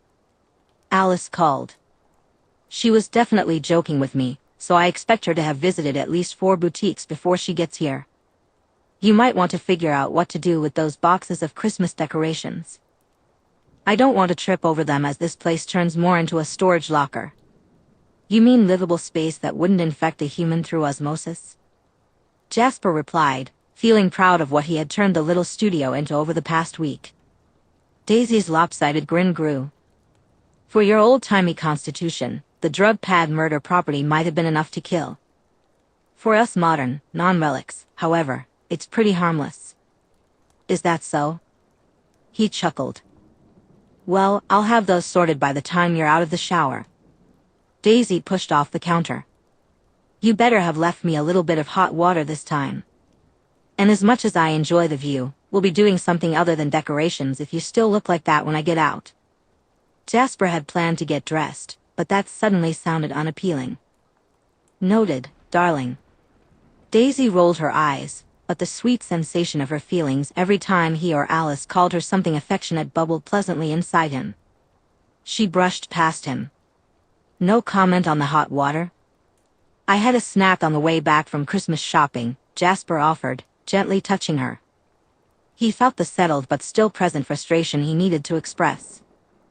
Can't say there's much hot water left. Her face softened, and her fingers lightly touched his wrist, careful not to get the foul-smelling sunscreen on him.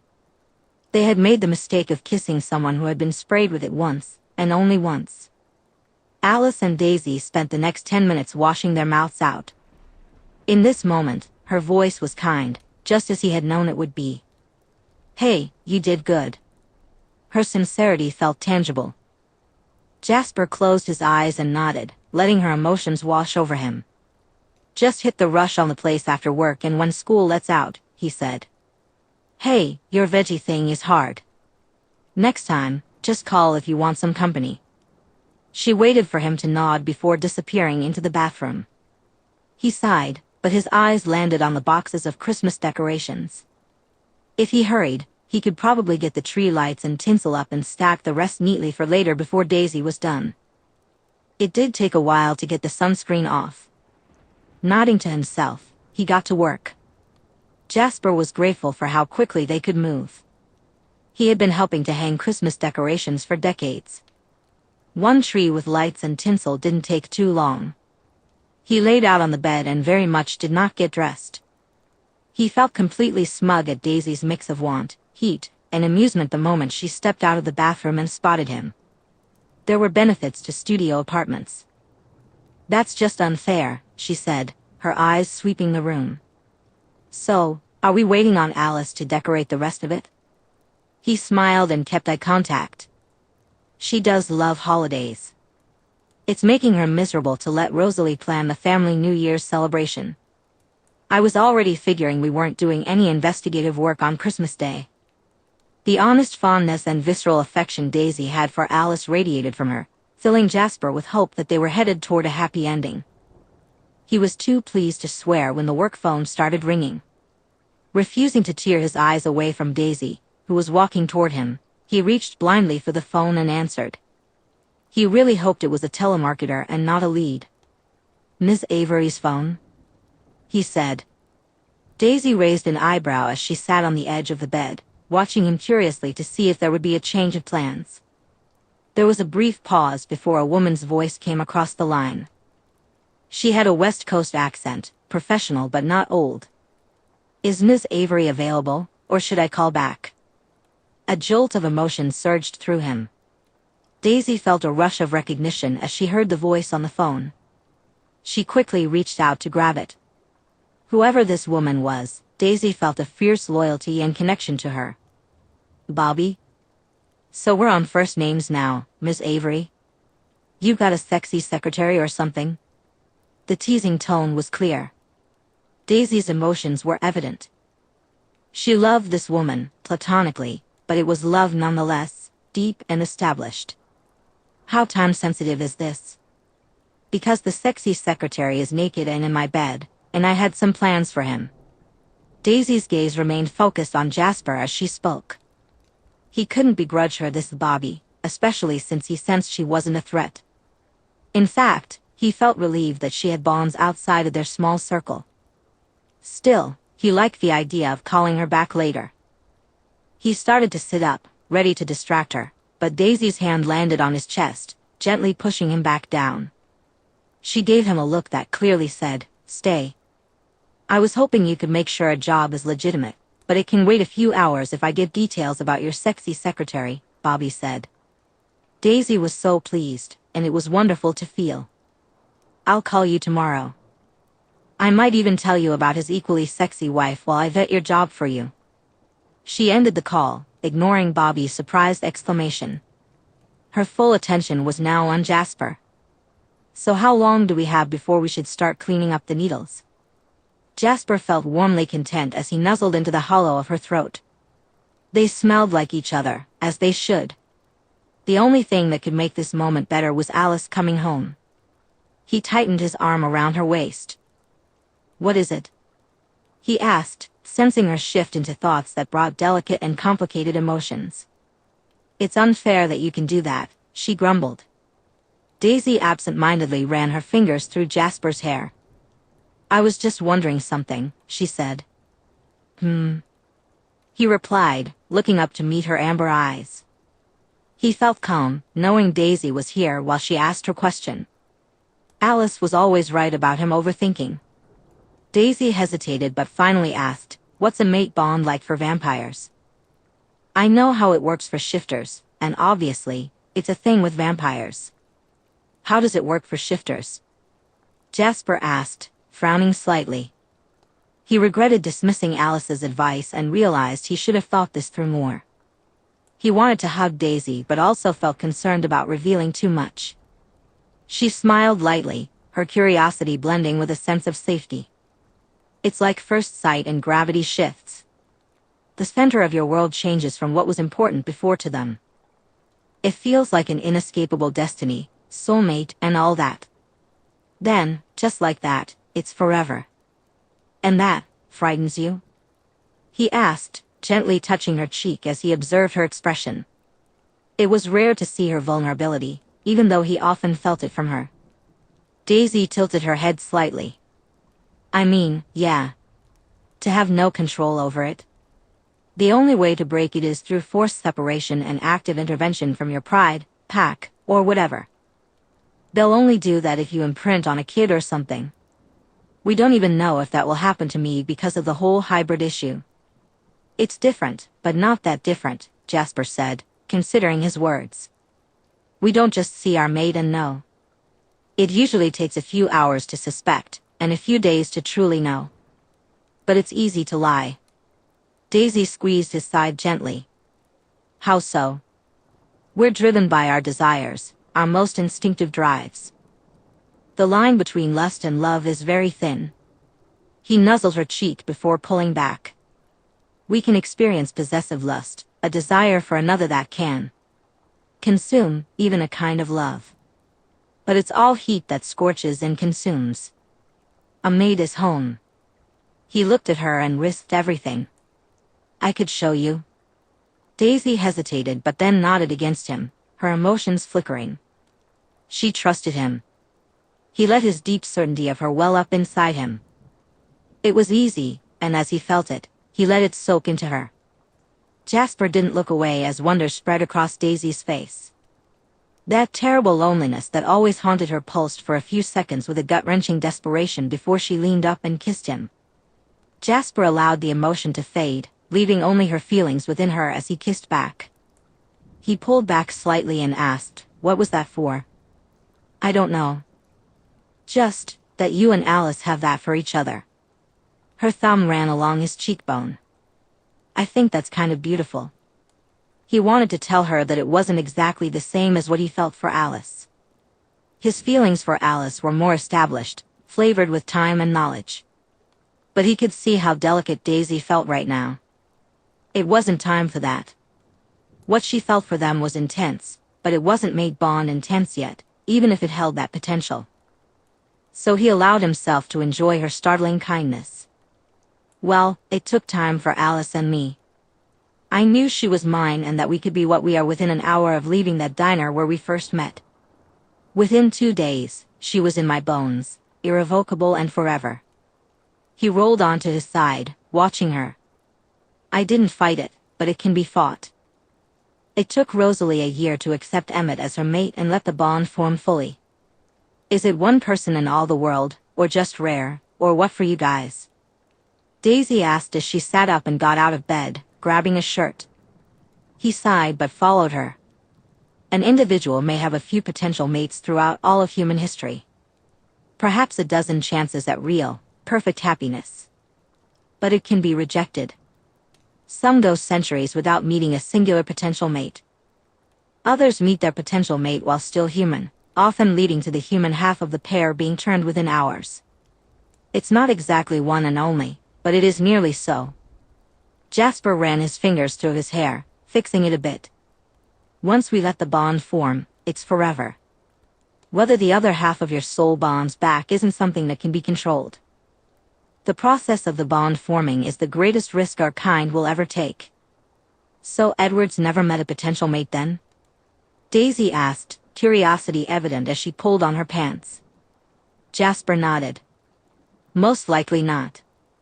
But with how miserable he insists on being and how he perceives our kind, it's possible he has met them and simply hasn't allowed himself to feel the instinctive draw. She tossed a broom at him as she picked up a string of Christmas lights for the windows. Do vampire therapists not exist? Not that I'm aware of. And what's with the loathing for the word therapist? Jasper felt almost like laughing at her expression and the tone of her emotions. Daisy rolled her eyes. Foster system. They suck.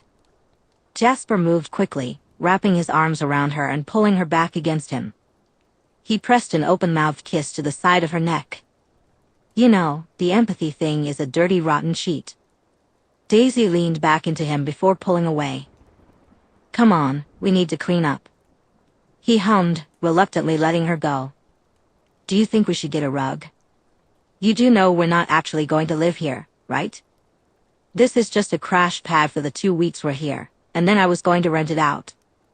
Daisy was amused by the work he'd done on the place, both entertained and impressed. Jasper felt a bit touched, even if he was confused about why. He started sweeping up the fallen needles from the floor while he was putting the tree into the stand. Darlin', using a blood-stained apartment is just depressing, he said. I've slept in worse places as a kid, she shrugged, digging into one of the boxes of decorations. Is that tacky stuff? He asked with a hum. I've been in a lot of terrible places during the war. It was worse as a newborn, not that I slept then. It doesn't make it any less depressing, she replied. Fair. We had this safe house in the Arctic where we had to pick up a poor soul. It was the worst one I've ever seen. An underground pipe with a bit of insulation to keep you from freezing to the sides and a pothole cover over the top, he shared. Daisy started sorting the boxes into piles by the type of decoration. Jasper was careful and deliberate as he cleaned. We kept the newborns in a barn or a quarry during the day, or whenever they weren't needed for violence. They were penned in, hungry, dozens of them. Even with my power, the violence was unimaginable. It was a festering pressure cooker, he continued. Why did you leave, or get out? Daisy asked, looking up at him with curiosity. He sighed, the memories still painfully clear. I was young. I didn't know that our kind in other places didn't live like that. What was the point of leaving for new wars in the north, in Mexico, or even further in Europe? Even with my gifts, if I'd gone into another army's territory, they would have torn me apart. If there is nowhere to flee, no end, but it was a lie. I think a part of me knew it was a lie. But if I believed it, then all the horrible things I'd done weren't so bad. They were just necessary evils, not wanton cruelty. Daisy shifted on the floor, paying full attention to his words. The quiet tone of her emotions was more comforting than he had expected. She could know. Peter, one of the others, met his mate among the newborns. He got out, he got both of them out. When he came back for me to tell me it was different, I went. It was hard then. I had a lot of time to think about what I'd done, and even then, I still needed to feed. I tried to only kill terrible people and to feed as rarely as possible. But it didn't feel like enough, just weak justifications again and again.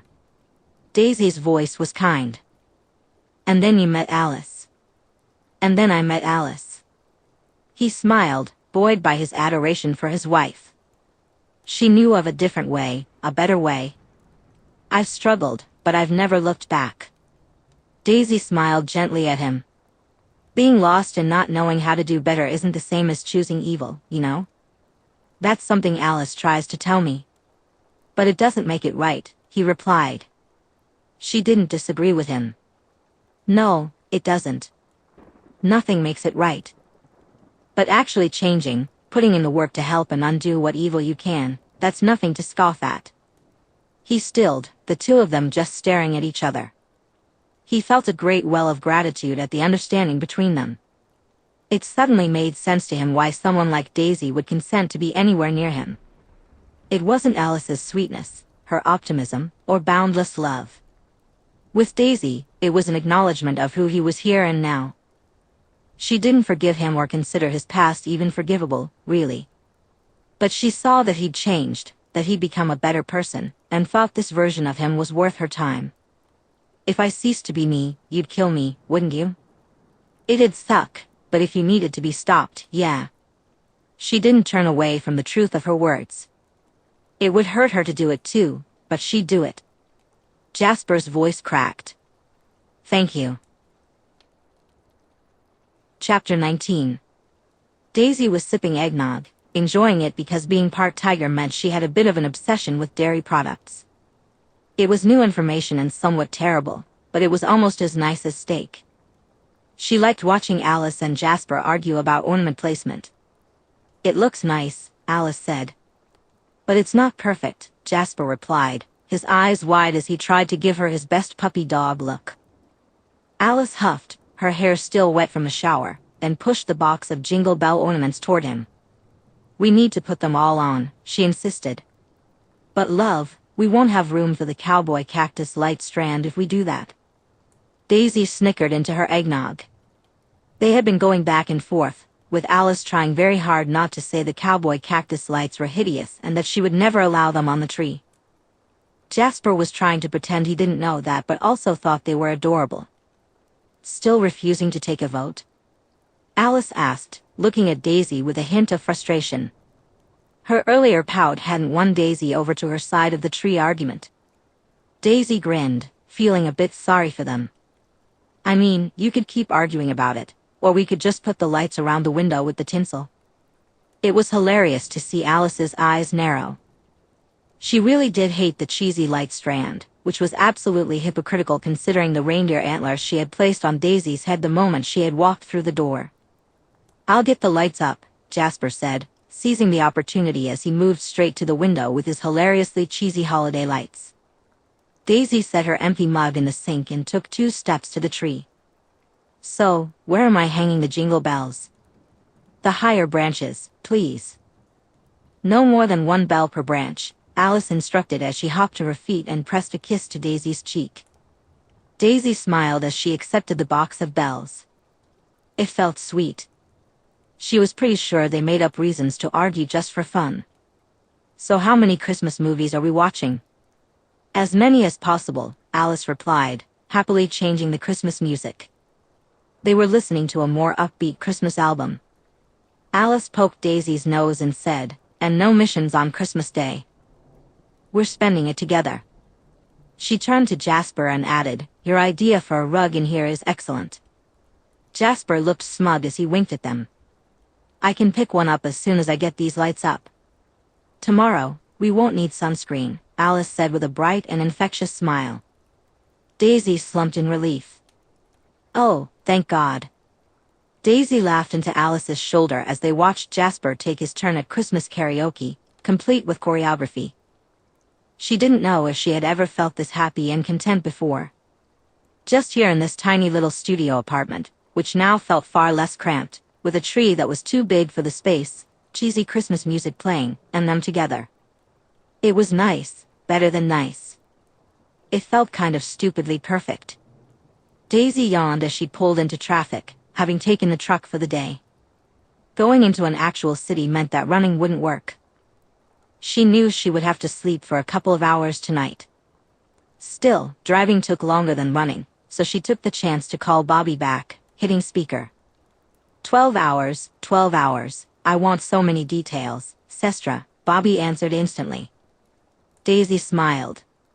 She really had missed Bobby and Hunter. They weren't complicated like the rest had been. Hello to you too. Lovely weather here. What about you? Peachy. Now dish. We thought you were in a downward spiral of angst and wet work, not shaking up with a hot married couple for the holidays, Bobby replied. Daisy considered that she might have kept her cards a bit too close to her chest. I said I was in contact with the assistant director, not that I was actively taking jobs from her.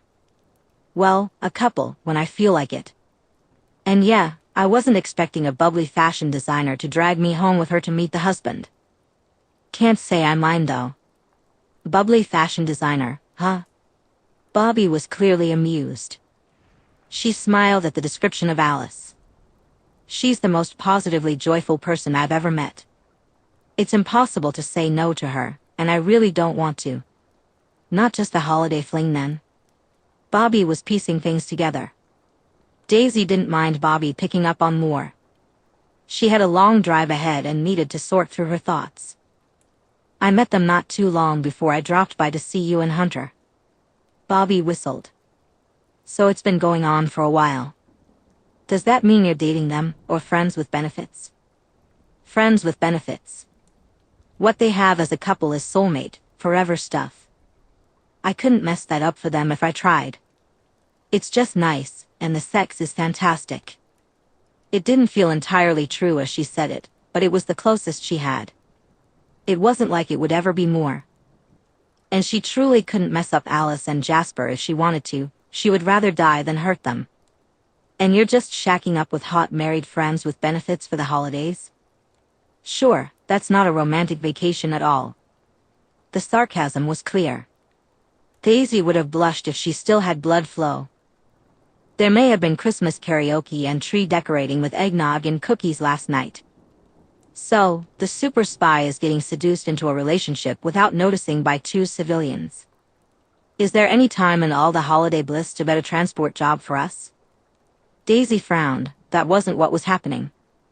Alice and Jasper were mates. What would they even want with her other than a friendly fling? She pushed the thought aside. I'll text you an email address. Send me the details, and I'll look into it. Daisy took a deep breath as she leaned against the truck. She had pulled off the road. What were Alice and Jasper doing with her? It wasn't their empathy powers, she knew what those felt like.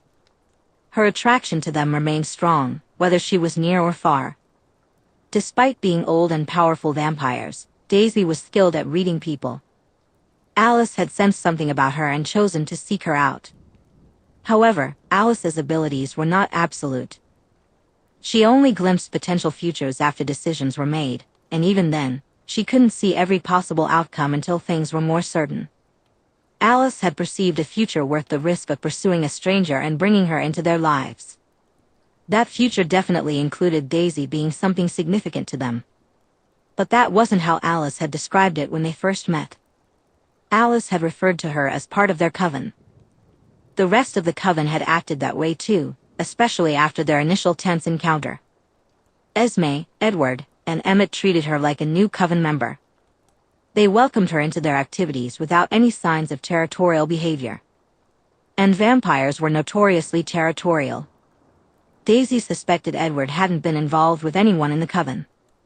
He seemed too consumed by self-loathing and his religious beliefs to engage with anyone sexually. Moreover, the coven members didn't give off a vibe that they were intimate with anyone outside their mates.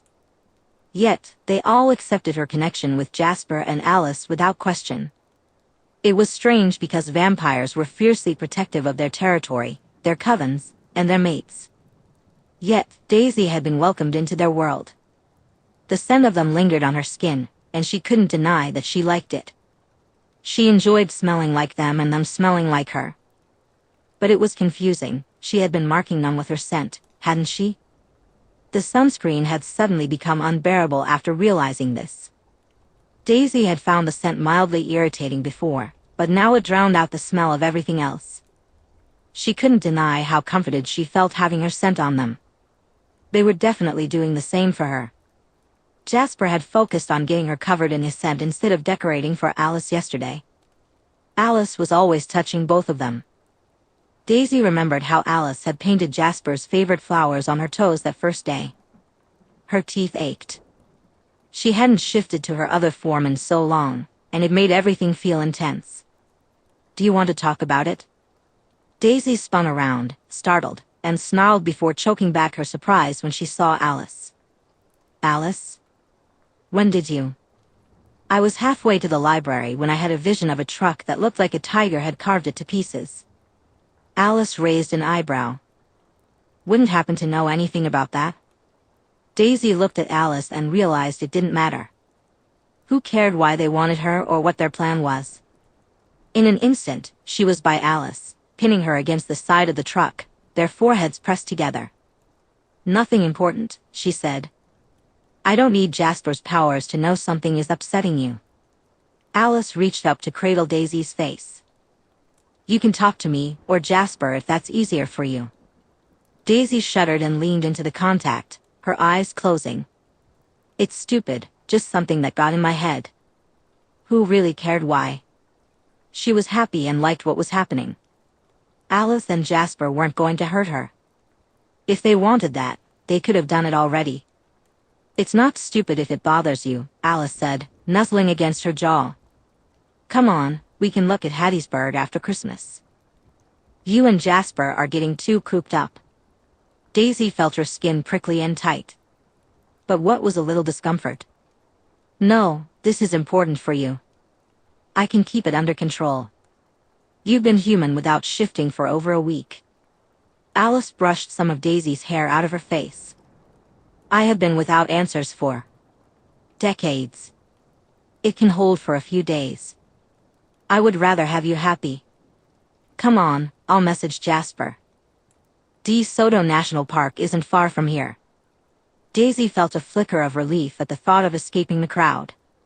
She was too anxious to truly embrace the kindness of the offer. This morning, leaving had not felt so overwhelming. But now, she asked, "Why is that more important?" "Because we love you, sweetie."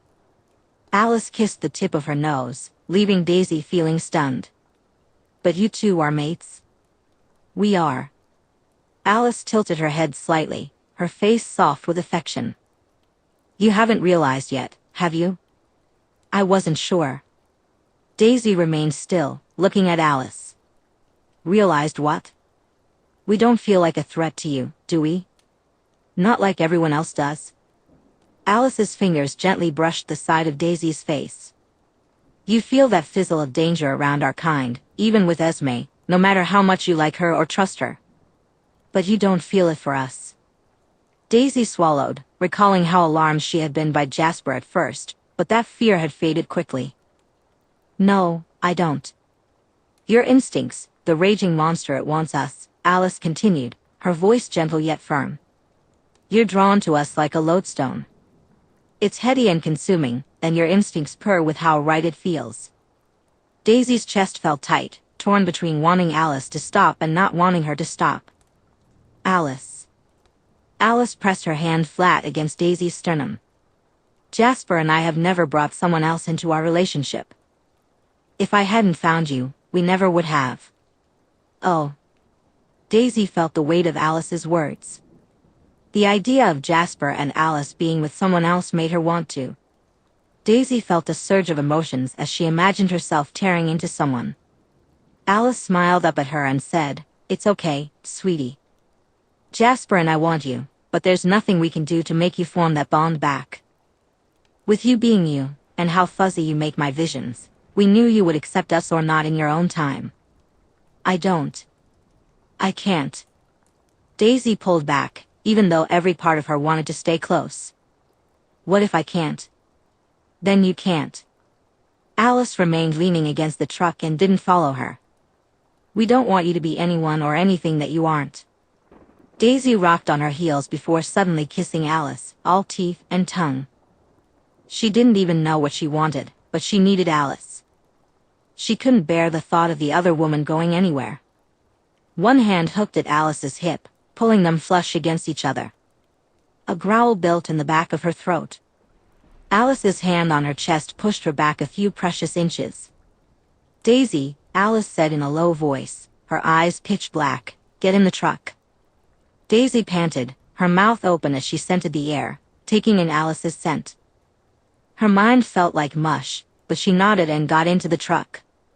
Alice was in the driver's seat half a second later, her fingers flying over her cell phone's keypad before she tossed it at Daisy. Stay, Alice commanded, her voice low and growling. Daisy's eyes were riveted on Alice, her mouth open to taste the air, but she stayed put. Absently, she realized they were moving fast, merely vampire fast, as the landscape zipped by in her peripherals. Time lost meaning as venom pooled in her mouth. Daisy wasn't sure when she'd started growling. Had she been doing that this whole time? Sweetie, I'm going to need you to think about feral pigs really hard for me, Alice said, her eyes flicking to Daisy and then away. 10 more minutes. Daisy frowned, her throat burning with hunger at the thought of prey. She shook it off. Alice was here, and Alice wanted her. That was more important. Daisy could even smell it on her. Suddenly, there was a screeching sound as they skidded across rough terrain before coming to a stop. Alice barely waited for the truck to stop moving before she jumped out. Something inside Daisy snapped at the sight of Alice's back turning to her. Without thinking, she lunged after Alice, tackling her across the gray, slushy forest ground. Daisy snarled, her teeth grazing Alice's throat as she pinned her down. Her eyes fluttered closed in contentment as she nosed against her mate, feeling possessive. Her chest rumbled in satisfaction. Hunt, we should hunt first, Alice gasped, arching up into her. Daisy grumbled, but she had Alice pinned too well for her to escape. Why would she let Alice go for anything? That thought felt wrong. Alice pushed up, her mouth brushing against Daisy's ear. Just think, hot blood. We could track it together. Daisy's eyes opened, looking at Alice. Her mouth was still open, and she could taste and hear the life all around them. In that split second of distraction, Alice flipped them over, a sparkle of mischief in her eye. Biggest pig wins. Then she took off at a dead run. Daisy shifted and was after her before Alice had taken 2 steps. She was determined to get the biggest pig, to be the best mate. She angled herself to keep Alice in her sight while racing straight for the nearest heartbeat of a pig. The euphoric rush surged through her as her teeth and claws ripped into the animal, hot blood pooling in her mouth. Daisy shifted back to her human form, her skin rippling as she did. Sitting down on a rock, she buried her face in her hands. Fuck. She didn't move as a jacket was carefully placed over her shoulders. Jasper was there, taking a moment to comfort her. Jasper sat beside Daisy in silence. Alice took a seat on her other side. You need to shift to stay stable, don't you? Alice asked. Yeah, I messed up, Daisy groaned. She wished the ground would just swallow her. I thought I had a handle on it. Jasper made a soft sound of understanding. And not feeding well around us to respect our diet wasn't helping either, was it? I haven't lost control like that before. Daisy winced, feeling the weight of her mistake. She looked at Alice, feeling miserable. I'm sorry for attacking you. Sweetie, if you hadn't been feral, I wouldn't have minded at all. Alice reached out and cupped Daisy's cheek. I'm sorry for kicking your instincts like taking a bat to a beehive. I've been missing things with you by depending on my visions and not talking. It's a bad habit of mine. Daisy buried her face in Alice's shoulder. I could have hurt you. Darlin', you lost yourself to your instincts, and all you did was pin Alice in the slush and cull the feral pig population for the area. Jasper gently squeezed her shoulder. Alice pressed a kiss to Daisy's forehead. You didn't kill anyone, you let me help you. Her hands were gentle as she hugged Daisy. They both shifted, holding her between them. It was surprising how effective it was, and Daisy felt the urge to cry. Her right hand fisted in the front of Alice's muddy jacket, while her left pressed flat against her own stomach, even as Jasper covered her hand with his. Alice spoke gently. We've been running too hard apart and around too many difficult situations. She tightened her hold on Daisy.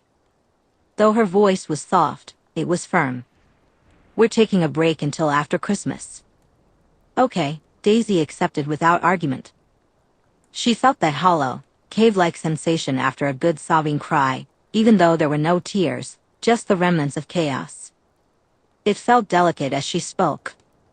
What do we do about the whole potential mates thing? Alice finished for her. Alice asked, and Jasper stiffened briefly behind her. Absolutely nothing, sweetie. If and when you want to change something, you can tell us. We're immortal, time doesn't matter. Daisy slumped, feeling the awful tight tension that had been coiling inside her for days fade away. It was pure relief. She chuffed and snuggled against Alice. It all felt like so much. She could think about it later. They were here, and she wasn't going to lose them if she didn't figure everything out fast enough. She wasn't sure how long they sat like that before she brought up a pressing issue. So, how are we going to get me back into town? Or, well, any of us? Jasper laughed. Well, we are all rather a mess. You two still have clothes. Daisy sat up enough to actually look at them. Between the blood smears and the mud, both of them were a sight. Alice looked like she'd rolled in the slush. Daisy had totally done that to her. Sorry about your clothing. Alice just smiled, looking prim despite being a bit of a wreck. You can come shopping with me to replace it if we can't get the stains out. I can do that, Daisy agreed, relieved that they meant it, that she hadn't messed everything up. Jasper flipped some of his hair out of his eyes. We may need to cover you with a tarp though, darlin'. Wonderful. Murder victim being disposed of in cutting-edge fashion. Daisy leaned back. Well, I guess it's a good thing I got an apartment in a bad neighborhood. Alice rolled her eyes. Your murder apartment is a terrible investment. Chapter 20. Alice ran her fingers through Daisy's fur. She sat on the floor, her back against the wall, with Daisy's head resting in her lap. How did we miss how on edge she was? She asked, not taking her eyes off Daisy's sleeping face. Jasper sat on the bed, shifting into tiger form. There was barely any floor space to speak of.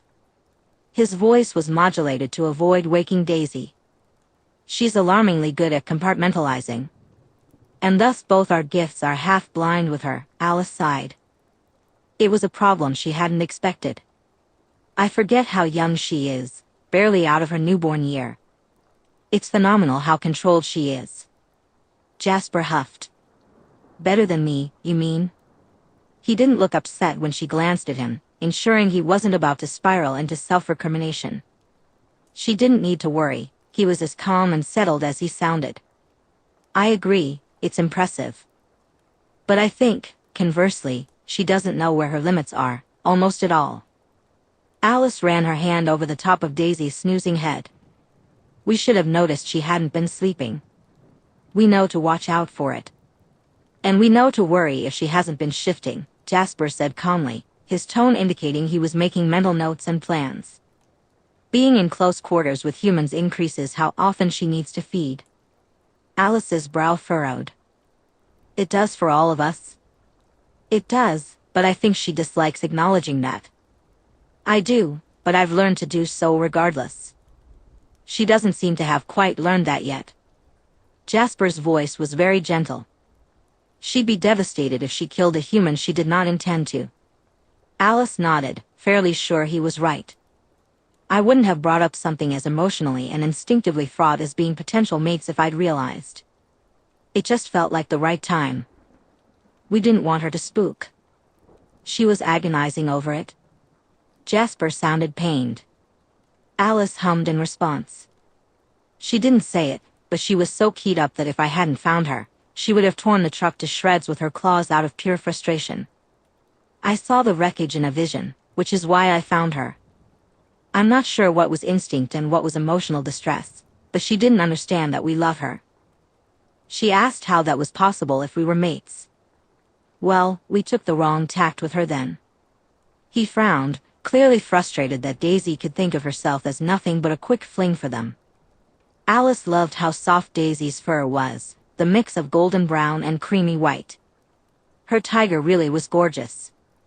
I'm not sure we did, Jasper grumbled, his eyes fixed on their sleeping mate. Well, our approach is changing now. Somewhat, but it needs to be her choice. We both know tying her down will never work. She'd resent it if we did. Alice huffed. We could be so happy. He smiled with that fond look he got when she was being silly. It will take as long as it takes. Jasper tilted his head slightly. I think it's important for Daisy that it does.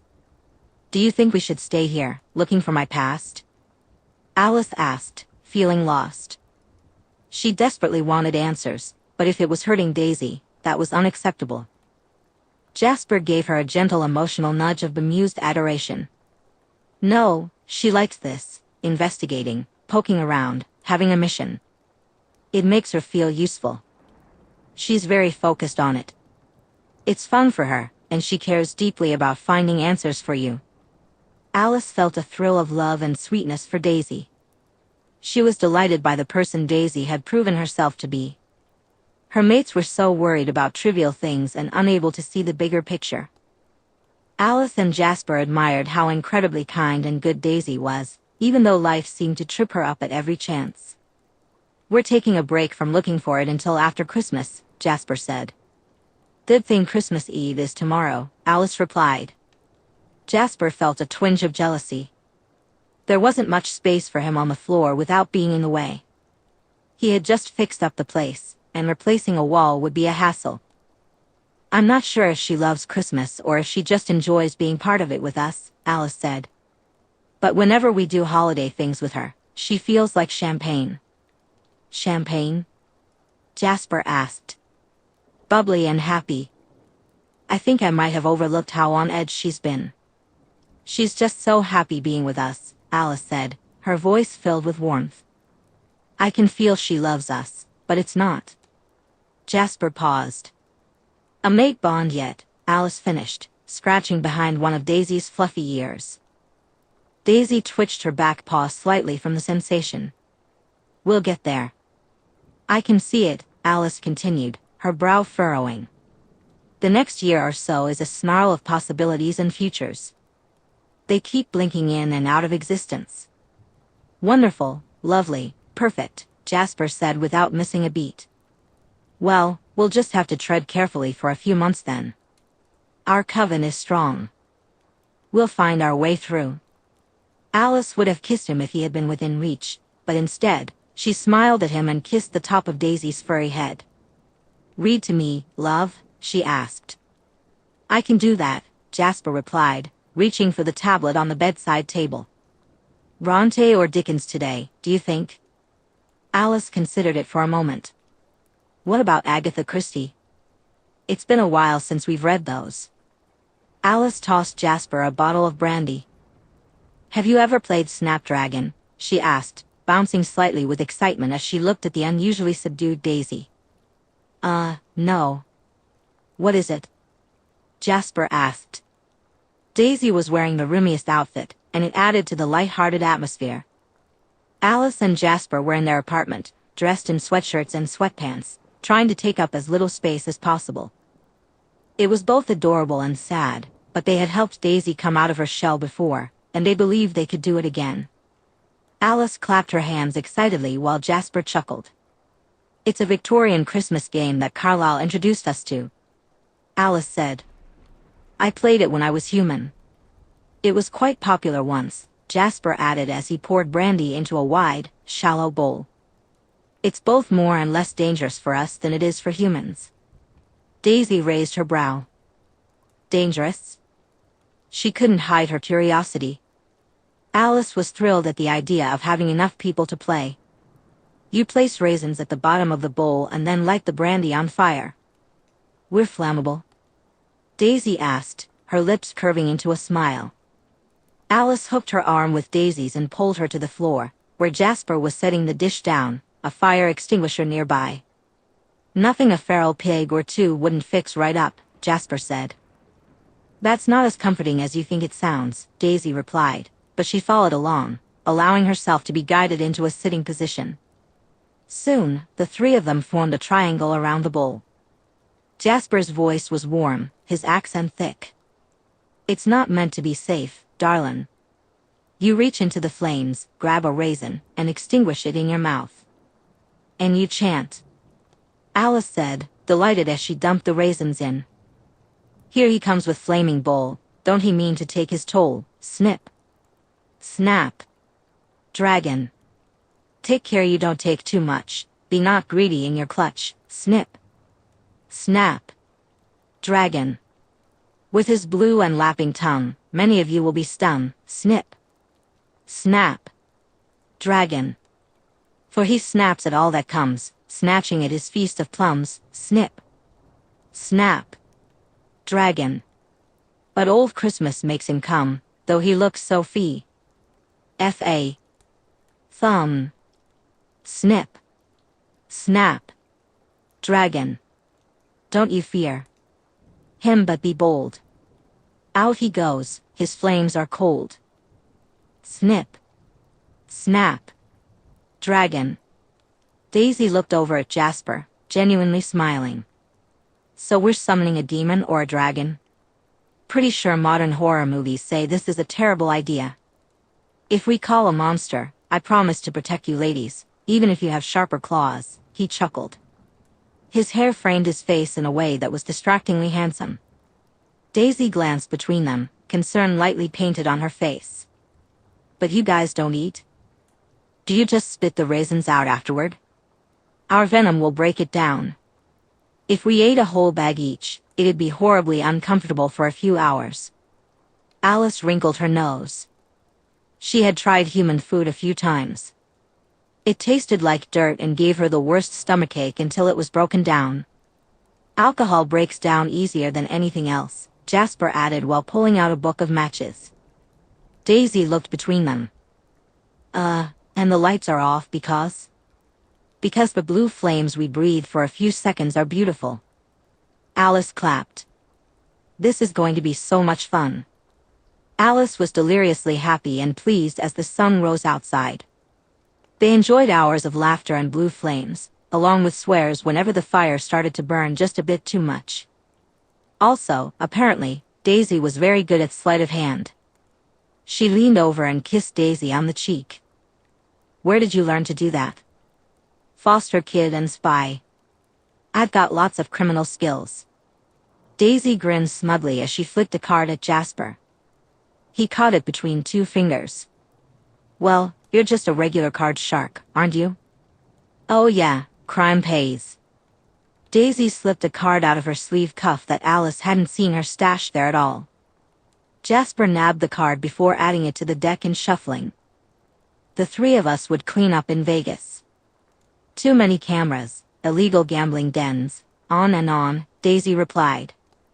Daisy looked at Jasper with excitement and a hint of something predatory.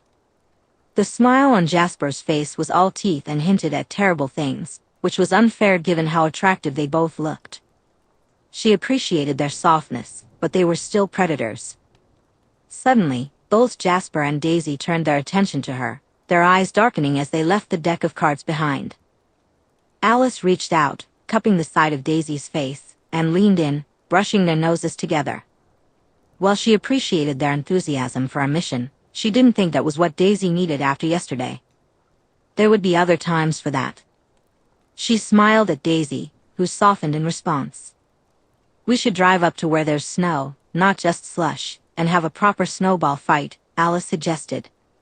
Yeah. Daisy leaned into Alice's hand. Jasper jumped to his feet. Well, that sounds like a plan, he said. Alice smiled up at her husband. Doesn't it just? You two are adorable, Daisy commented, standing up with a grace that Alice realized was more trained than instinctual. Alice accepted Jasper's hand and bounced to her feet, kissing him lightly on the mouth in gratitude before pulling back. We're not the only adorable ones, kitty cat. Daisy pouted. The cat thing is never going to stop, is it? Not in this life, darlin', Jasper replied, wrapping an arm around Alice's waist. So, shall we drive or run? Alice asked, poking him. If we run, we can't sing along with the radio, he countered. Yeah, cowboy, what about singing along to the radio? Daisy teased, sliding easily to Alice's other side. Alice beamed. This was how things should be. She kissed Jasper's cheek, letting her hope, love, and excitement fill the air. Alice leaned against the outer wall by the loading dock behind the mental hospital. She wished she could see if they were going to find anything, but with Daisy involved, it was unclear. She was also afraid of looking too closely. Knowing the future meant that, whether they found her answers or not, it wouldn't change anything. She enjoyed seeing events before they happened, helping shape the best possible future for her loved ones, her family. But sometimes, the outcomes were terrible, and she could only lessen the harm. It was a relief, even if she'd sensed it was coming, when the door opened and Daisy smugly pulled her inside. 5 minutes. I think this means Jasper owes me an academic essay saying I'm right about revolvers, Daisy said. He's going to pout for hours, Alice agreed, glancing curiously at the walls of the hallway. That easy? Daisy flipped an ID card between her fingers, hand on her hip. She wore pink scrubs, her hair in a neat ponytail, with a very smug expression. Babe, I'm an excellent pickpocket, a top-notch spy, and a phenomenal hacker. If you wanted into Fort Knox, I'd get you in. Area 51? Alice teased, enjoying this confident side of Daisy. Daisy's smugness increased, if that was even possible. Alice paused and then laughed. You've already broken into Area 51, haven't you? Yup. My initials are C-I-N-A. We know all. Daisy handed her a clipboard. Pretend to make notes if you want to avoid eye contact. Walk with purpose, chat with me, be casual. Old records are in the basement. Alice accepted the clipboard and walked beside Daisy as she led them down the hall. No cover story for me? Alice asked. We're not going to be here long enough for that to be necessary. And I can lie well enough to get us out of it if someone tries to talk to us. You work for the company that installed the alarms and are inspecting whether they're still up to code where they're wired in the basement, if you were wondering. The new CNA is still in training. It's my job to show you where everything is and get you through the secure doors. I missed orientation because I had chickenpox, which was terrible. I only had my first day on the job yesterday. It's very nice to meet everyone. I'm still learning where everything is, so it's an adventure to help you out today. Alice giggled. Did you make that all up just now? Of course. It's a quick in and out. Who needs a cover story that'll last more than one floor ride in an elevator? Daisy winked at her.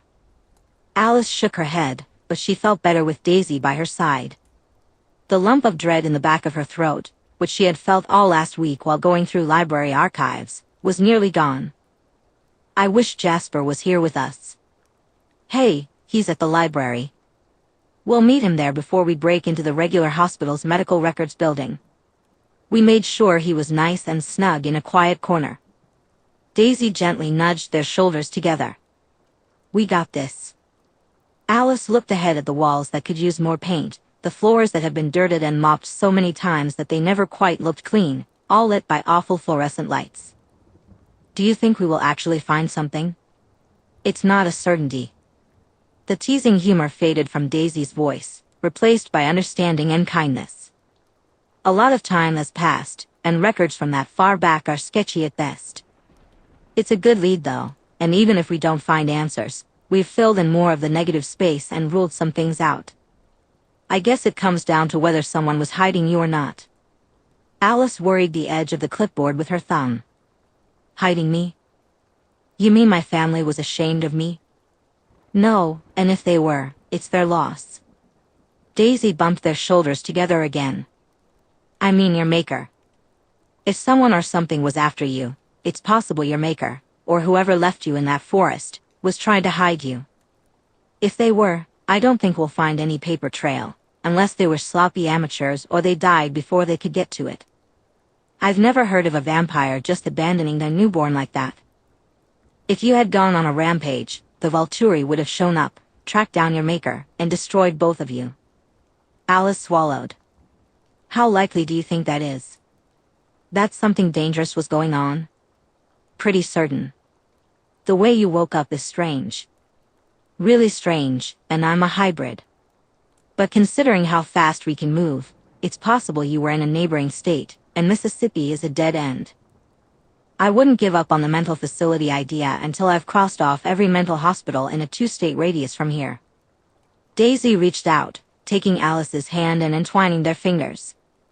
It could be as simple as a human coming through from out of state, getting in a car wreck, your maker turning you, and before you finish the change, they got into a tiff with some nomads. A concussion from a car wreck, no human memories. So it doesn't even have to be tragic, it could just be foolish. But something is definitely off. Alice narrowed her eyes as she looked at Daisy. That's why you're copying and saving as much information as possible. To cross-reference things if you get a lead from somewhere else that doesn't fit with this theory. Yup, we're looking for a needle in a haystack. Daisy squeezed Alice's hand. And that needle might not even be in the haystack, but I'm really good at finding needles. Alice didn't reply as they turned a corner and walked past several orderlies, though she did drop Daisy's hand. It was fascinating how they received exactly zero interest. Daisy led them straight to an elevator, swiped her stolen badge, and pressed the basement floor button as the doors closed. Alice would have laughed if she wasn't also anxious about the files they were about to go through. She still had an amused tone as she looked at Daisy. That easy? Simple gets it done, and this is a big hospital. Nobody knows everyone. Daisy slid her hands into her pockets and glanced at the corners of the elevator. Cameras? Alice asked. In a publicly funded mental health hospital? Daisy shook her head. The hallways, yes. The main patient elevators, probably. The back staff elevator? No. Alice was skimming through patient folders. Her lipstick was a bit smudged, but by her second box of folders from the right dates, her nerves had settled.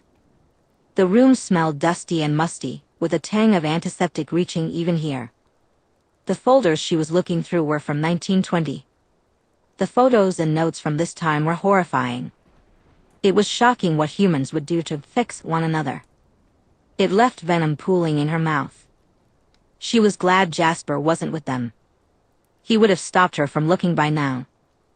Her emotions were too hard for him to miss. But Daisy was elbow-deep in a filing cabinet. She was professional and fast, skimming through drawer after drawer, typing notes into her phone before moving to the next one. Daisy was very focused on her work, not on Alice. It was sweet and a relief in its own way. She would want Jasper and his quiet understanding and support later. Right now, she was swallowing the venom at the notation that a Louis Sarah Bates had been lobotomized for non-response to treatment for depression. It was disgusting. Sometimes, she thought the monster and vampires was not unique to them at all. In the past 10 minutes, this was the 5th lobotomization in this box. A part of her shied away from the possibility that she might have been one of them. It would explain her lack of memories. And her vampirism would explain her recovered faculties. If she slept, no doubt she would be haunted by nightmares of such a thing. It would be a kindness if a concussion, medication, or electric shock was the worst in her past. It was 4 folders later when everything stopped. There, staring at her, was a picture of herself. The girl in the photo was very human, with long thick dark hair and what looked like tear tracks down her cheeks. She was young. Mary Alice Brandon. Alice? Daisy was at her side. Daisy placed one hand on Alice's shoulder. What's wrong is, Her voice trailed off as she noticed the folder in Alice's hands. Alice closed the folder, lifted it out of the box, and hugged it to her chest. She leaned into Daisy's hand. "We should find Jasper now." "Okay, let's go get Jasper," Daisy agreed. Chapter 21. Alice sat between Jasper's legs, her back pressed against his front. His arms wrapped around her stomach, holding her close as they sat on the bed. Curled up and leaning against them was Daisy. Both of her mates were quiet, waiting for her to make a decision. Sitting on her lap, tightly clasped between her hands, was the file. It was terrifying to know her answers were right there. She usually struggled with waiting, always anxious for the present to meet the promising parts of the future. But this was different. She opened the folder and looked at her past. Her lungs felt still, she had no need for breathing or blinking. The only thing she could focus on were the words in front of her, the answers she had wanted for so long. Mary Alice Brandon. Born September 22, 1901. Involuntarily committed by her father, Edgar John Brandon, on July 2, 1918. Symptoms included delusions, paranoia, and an inability to distinguish reality from her delusions. She was listed as a risk for violence. The folder was thick. As she read a page, she carefully passed it to Daisy. The pages contained endless assessments by various doctors and reports of her behavior. They had shaved her head due to a threat of a typhoid outbreak.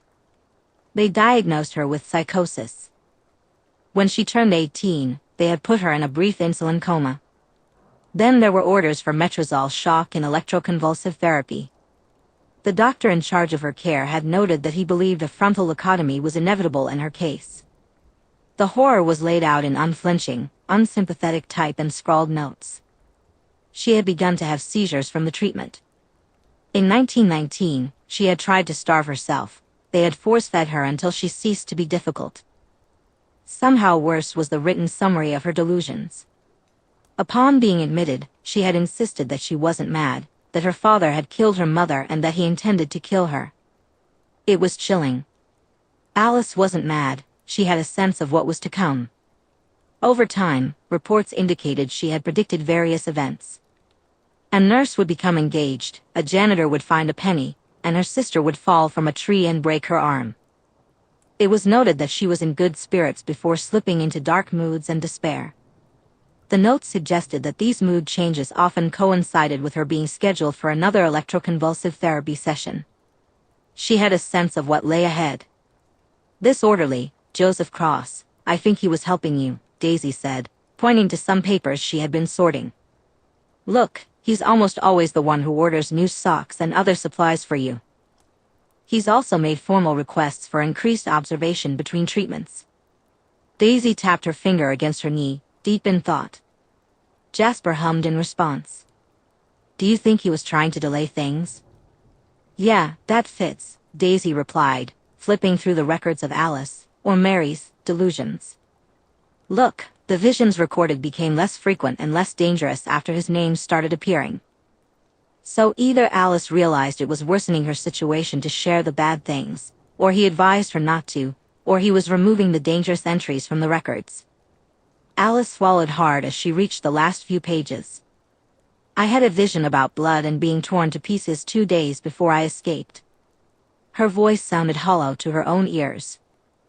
"I'm recorded as having escaped 3 days before I woke up in the woods in 1920. "So you were turned the same day you escaped or were taken from the hospital," Jasper said, tightening his arms around her. His support felt sweet and unobtrusive. She sometimes forgot how well he understood her. Daisy's laptop chimed, drawing her attention. "Found you, Mary Alice Brandon, from Biloxi, Mississippi. Daughter of Lillian and Edgar Brandon." She shifted to ensure Alice could see the legal documents from Biloxi's records, which Daisy had obtained digitally 4 days earlier.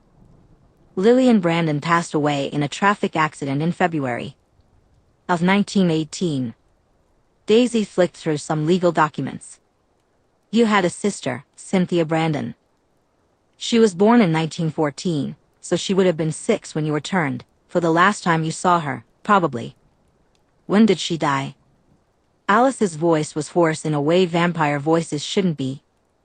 It was terrifying how quickly Daisy moved through the legal documents and old newspapers. Her programs took seconds to start searching for specific information. Here, obituary from November 2002. Daisy whistled. A beloved member of the community passed quietly in her sleep at age 88, surrounded by family in her home. That felt like a spike of sharp pain through Alice's heart. She had a sister who had been alive for so long and just there, and she had never known. Now, it was too late. She had missed finding her sister by 3 years. Just 3 years. But there was a gut-wrenching relief. Her sister had survived their childhood. Cynthia Brandon got her master's in civil engineering in 1939, never married, and had a daughter, Mary Lillian, in 1944. Daisy's hand reached out, squeezing Alice's knee. Your baby sister was kind of a badass. Alice's tongue felt thick. Oh, her sister had named her baby after her. Is Mary still alive? Yeah, she's 61, a professor of social work at Portland University. Huh, you both ended up on the West Coast. Daisy looked up. Give me a day, and I can have everything you could ever want on her. She looks really familiar, actually. Family resemblance? Alice reached out with one hand, catching the back of Daisy's neck, pulling her close and pressing their foreheads together as she closed her eyes. She laid her other arm over where Jasper's were wrapped around her middle. Thank you, both of you. Thank you. Alice wasn't sure exactly what she was supposed to feel while staring at her own grave. It wasn't unusual for their kind to obsess over their former lives. But she didn't have faded memories, she had a folder. Alice sat in the cemetery, surrounded by the memories of her extended family. She felt a mix of concern and disbelief at the amount of information Daisy had uncovered.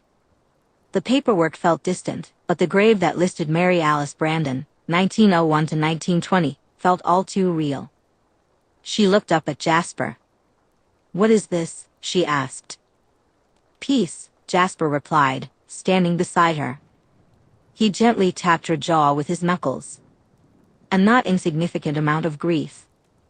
But you're at peace, love. Oh, it's new, Alice said, contemplating his words. She recognized the itch of uncertainty and the dread of unconsidered possibilities. The grief for things she couldn't remember seemed to fade away. Daisy crouched by Cynthia's grave, where she had placed flowers. She looked up at them. It's not exactly peace, it's just the surreal after, she said, smiling faintly at Jasper. I'd call it relief more than peace. Two sides of the same coin, Jasper mused, squeezing Alice's hand. Alice took in the cemetery. It was peaceful, and come spring, the air would be thick with fragrant flowers. For now, it felt wet and dreary. She had her answers. Let's go home, she said. Later, Alice stared at the stars, her back cushioned on moss. The sky was beautiful. Do you think any of our kind have memorized all the constellations? She asked. Probably. Do you want to? Jasper replied, ignoring Daisy's faint grumble of, please no. Alice smiled, picking up a pine cone and tossing it at Daisy's head. Maybe. I think I want to try painting them again, even if they never look the same in paint. You could always do the what's his name thing, Daisy said, sticking her tongue out at Alice while beaming Jasper in the head with the pine cone. Jasper let out a dramatic sound, keeling over with a soft thud. Betrayal. Do you mean Van Gogh? Alice asked, her disbelief evident that Daisy didn't know the name. Daisy snickered. High school dropout, and you know what I meant. She tilted her head, her gaze focusing on the brilliant universe above them. I guess I do. It truly was something that made her feel emotions. They're like my visions sometimes. So many that it's hard to tell one apart from another, to follow the lines. Ephemeral is the word you're looking for, darling. Jasper suggested. Alice considered that. I think so. Maybe some impressionism is what I need. You could be a painter this life. You enjoyed it the last time you were, Jasper offered. It was sweet how both he and Daisy were letting her take the lead. But it wasn't exactly what she wanted. She realized she needed time for the answers to settle. Her two adorable friends politely circling her was sweet, but it left her feeling introspective. Maybe. Still planning on being a historian again? Considering being a carpenter this time. It seems peaceful. Jasper surprised her with that. He hadn't decided on that yet. She smiled at him. That will be a lovely change. You could make all sorts of things. So you guys just rotate careers? Daisy asked curiously. Alice grinned. You'll have to start doing it too. You're immortal now. Daisy blinked, as if it had just dawned on her. I mean, what I want to know is why you've been feeling guilty since that coffee shop 2 states back. Jasper asked, clearly sensing that Alice wanted a distraction. Daisy bit her lip.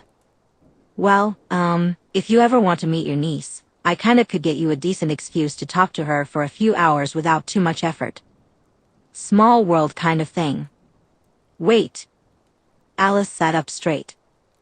You know Mary? Daisy shrugged, looking distinctly uncomfortable. Does purposely bumping into a lady. At the social office in Los Angeles, picking her pocket for her keys and phone when you were 14 counts as knowing someone? Alice couldn't help but laugh at that. I only remember her because I kept the van until the CIA picked me up. It didn't click until I looked at her employment history and realized she was working at the LA social work department at the same time I was there. Daisy looked distinctly embarrassed. Jasper's voice was warm with humor. Well, that's a coincidence I wouldn't have expected. You started a life of crime at 14? Alice asked, delighted by this information. Your first brush with the law.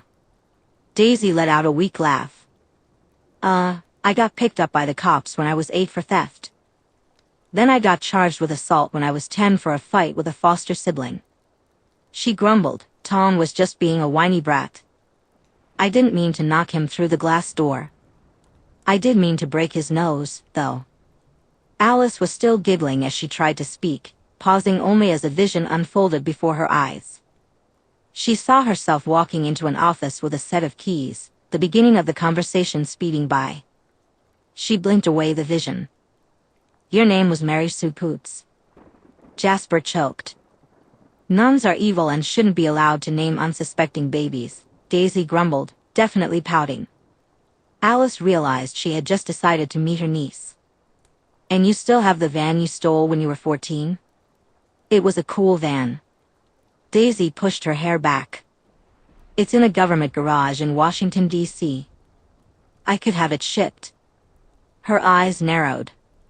How did you see my worst name? I don't plan on sharing that one so it can haunt me for eternity. Alice beamed as Jasper, still slightly wheezing from amusement, kissed the disgruntlement off Daisy's face. We won't tell the family, but she remembers your name. It will be good. We can go to Portland for a weekend, Alice said. So, a future field trip? Daisy replied with a nod. The visions shifted, showing Daisy and Jasper fleecing students at poker while Alice spoke with her niece. Alice allowed herself to explore the visions of the near future. She had been avoiding them, fearful of what she might discover since they decided to come here. Now, she reveled in the possibilities ahead. Chief Swan's daughter would be moving to Forks, but that future branched into countless possibilities, with many decisions yet to be made. Coach Clapp was going to slip on the ice and fracture his wrist, and his nephews would decorate the cast with stickers. The flickers of visions continued, but there were larger gaps than usual. The family's futures appeared uncertain. Alice almost warned them, but then she felt the weight of something significant approaching. Those futures were tense, and the shift it caused in Daisy's role within the family was concerning. Her mates being good soldiers didn't help, at least not yet. Alice blinked back to the present. This coming year is going to be exciting. Oh. How so, darlin'? Jasper asked, watching her with complete trust. He was her darling man. She smiled, running her fingers through his hair that hung past his temples. I'm not sure, but I see us happy, and things are changing. He raised an eyebrow. Should we be preparing for a storm? I can't see everything, but we're too happy for it to be that kind of storm, Alice decided, feeling in her bones that she was right. Daisy hesitated. I told Bobby and Hunter I'd help them with the delivery job in 2 weeks. Do you need me, though? Alice felt a flicker of a vision. A sniper rifle would keep Daisy far enough away from the blood to prevent her newborn instincts from taking control. No, nothing bad will happen to our coven if you leave to help your friends. We know you've got itchy feet. Forks may be our home, but we're not going to lock you up. Can I ride your tiger form for a while? Alice asked, her eyes sparkling with excitement. Jasper had a playful grin on his face as he replied, after all, tigers need large territories. Alice giggled at the confused expression on Daisy's face whenever they talked about her cat form. Daisy looked at Alice suspiciously and said, "Fine." Jasper chuckled, "See, you already know half of being involved with us. Just tell Alice yes when she asks for something." He hopped to his feet, and Alice playfully whacked his shin with the back of her hand. "I am a benevolent tyrant," she declared. "Of course, the most benevolent of vampires," Jasper agreed with a nod. Daisy snickered as she stood up. "Oh, I see how it is. Does our overlord have a whip for us if we get out of line?" "Oh, she's more creative than that. A whip wouldn't do anything to us after all," Jasper replied, a spark in his eyes. Daisy raised an eyebrow. "Huh, is she now?" She winked at Alice. "Kinky." Alice narrowed her eyes and lunged to tackle one of her mates to the ground. They both dodged out of the way, and soon the three of them were off again. The wind whipped through her hair, and their laughter echoed in the fields as they ran, leaving her feeling alive and ecstatic with joy. Daisy was the slowest of the three, at least in her human form. Just as Alice came within a fingertip's distance of Daisy, their mate transformed into a burst of orange fur and claws, her tail swiping Alice across the face. Alice laughed in delight before squealing as Jasper wrapped his arms around her waist, lifting her and spinning them around before taking off again, with Daisy right behind him. Alice took a second to catch her breath. Well, she was it now. A smile spread across her face. Alice took off after her friends, letting her visions blend with the present as she plotted her course to catch them.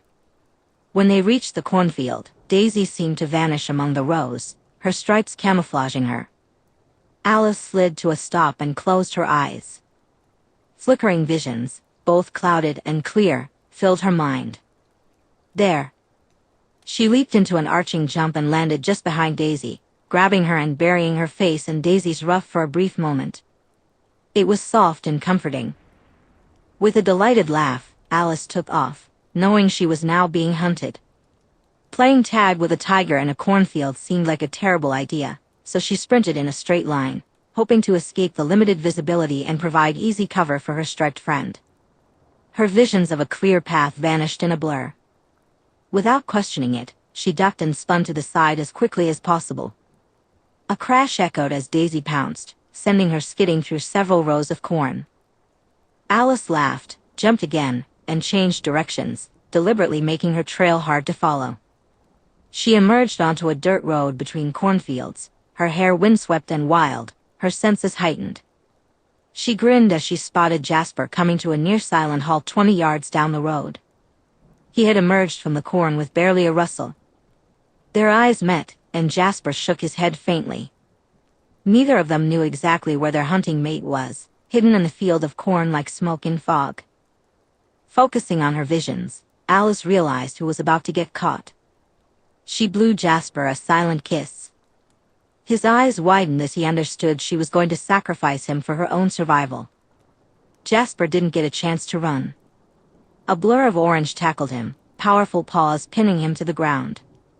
He yelped in alarm, then wheezed as the air was driven from his lungs.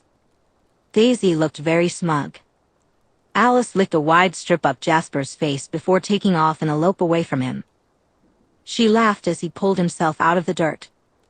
"Oh, you better run, darlin'," he said, brushing himself off.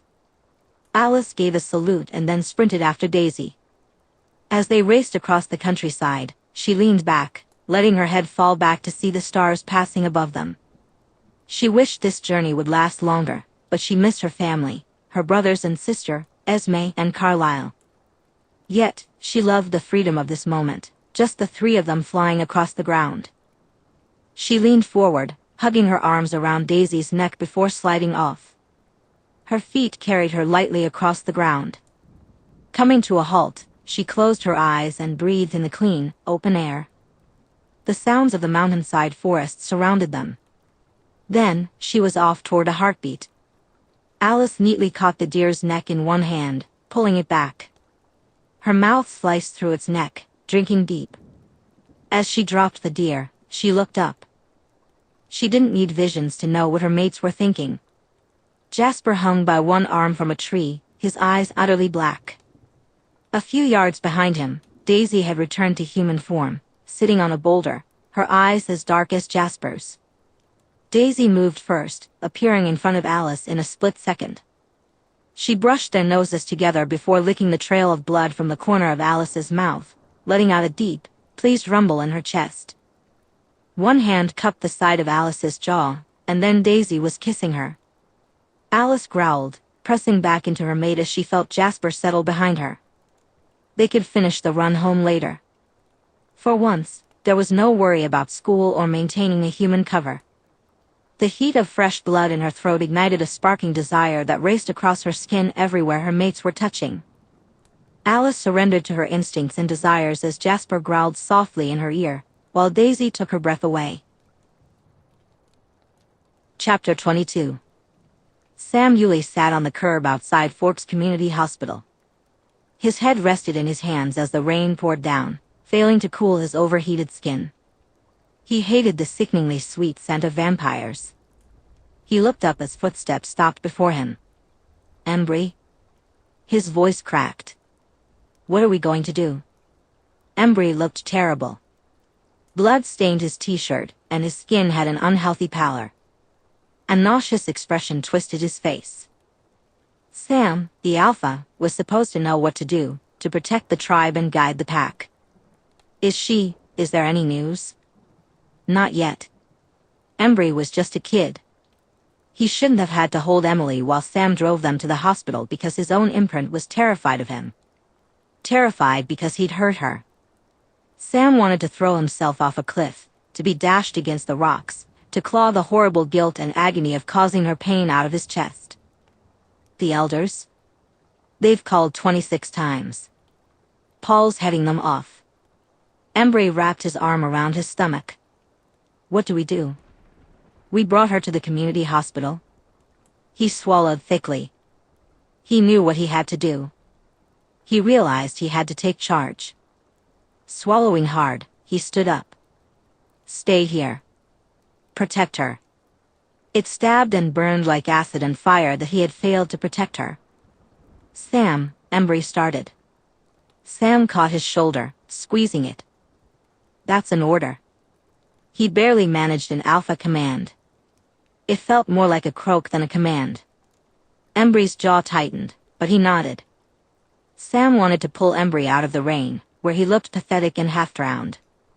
He was the alpha, supposed to protect his pack. But he couldn't even protect his imprint.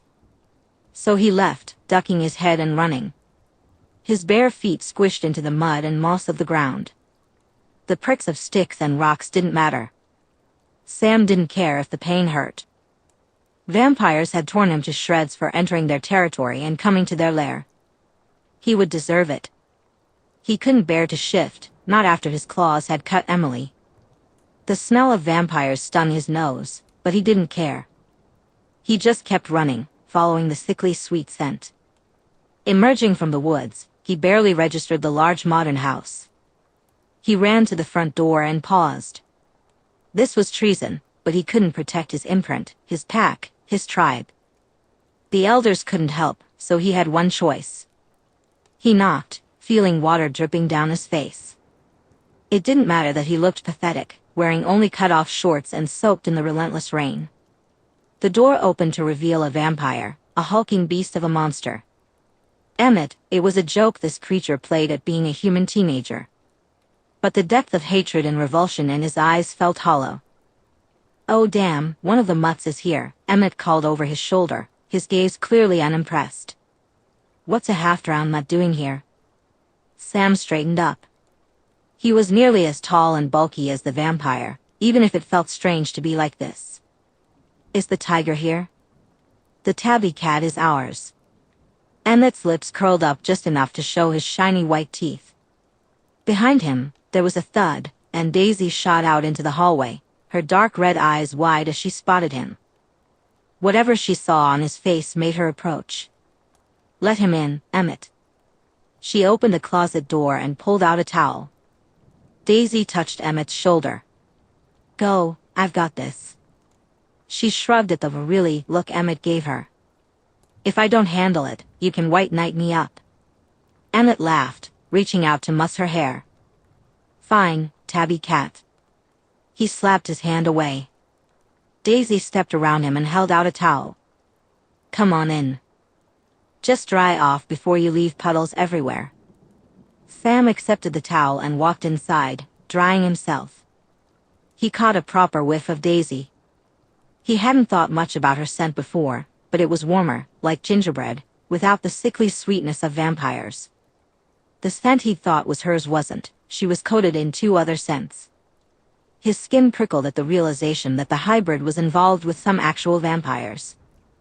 Bile rose in the back of his throat as his instincts screamed danger while he followed Daisy into the house. But what other choice did he have? He clenched his jaw at the sight of another vampire lounging on a couch in the main room, but his gaze was drawn to the monstrosity against the wall. What? He began. If you adopt a kitty cat, you have to get them a cat tree so they don't scratch up your furniture, Emmett chortled. Daisy shot a glare at the giant vampire. Fuck you, Emmett. Afraid kitty cats aren't my type, Emmett replied, laughing as he ran from the room. Daisy sighed. Sorry about him. He's having way too much fun with the tiger thing. She glanced at the stool in the kitchen. Sit. Sam sat, discomfort crawling under his skin, but he felt broken. He watched her as she put the kettle on the stove and took mugs from a cupboard. Want cream in your tea? She asked. I don't want tea. I need help. You said you could help? He bit back his bubbling anger. Daisy pulled out a jar of loose-leaf tea. It's supposed to help with new shifters.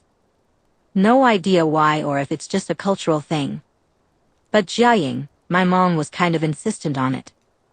He swallowed thickly. Cream would be nice.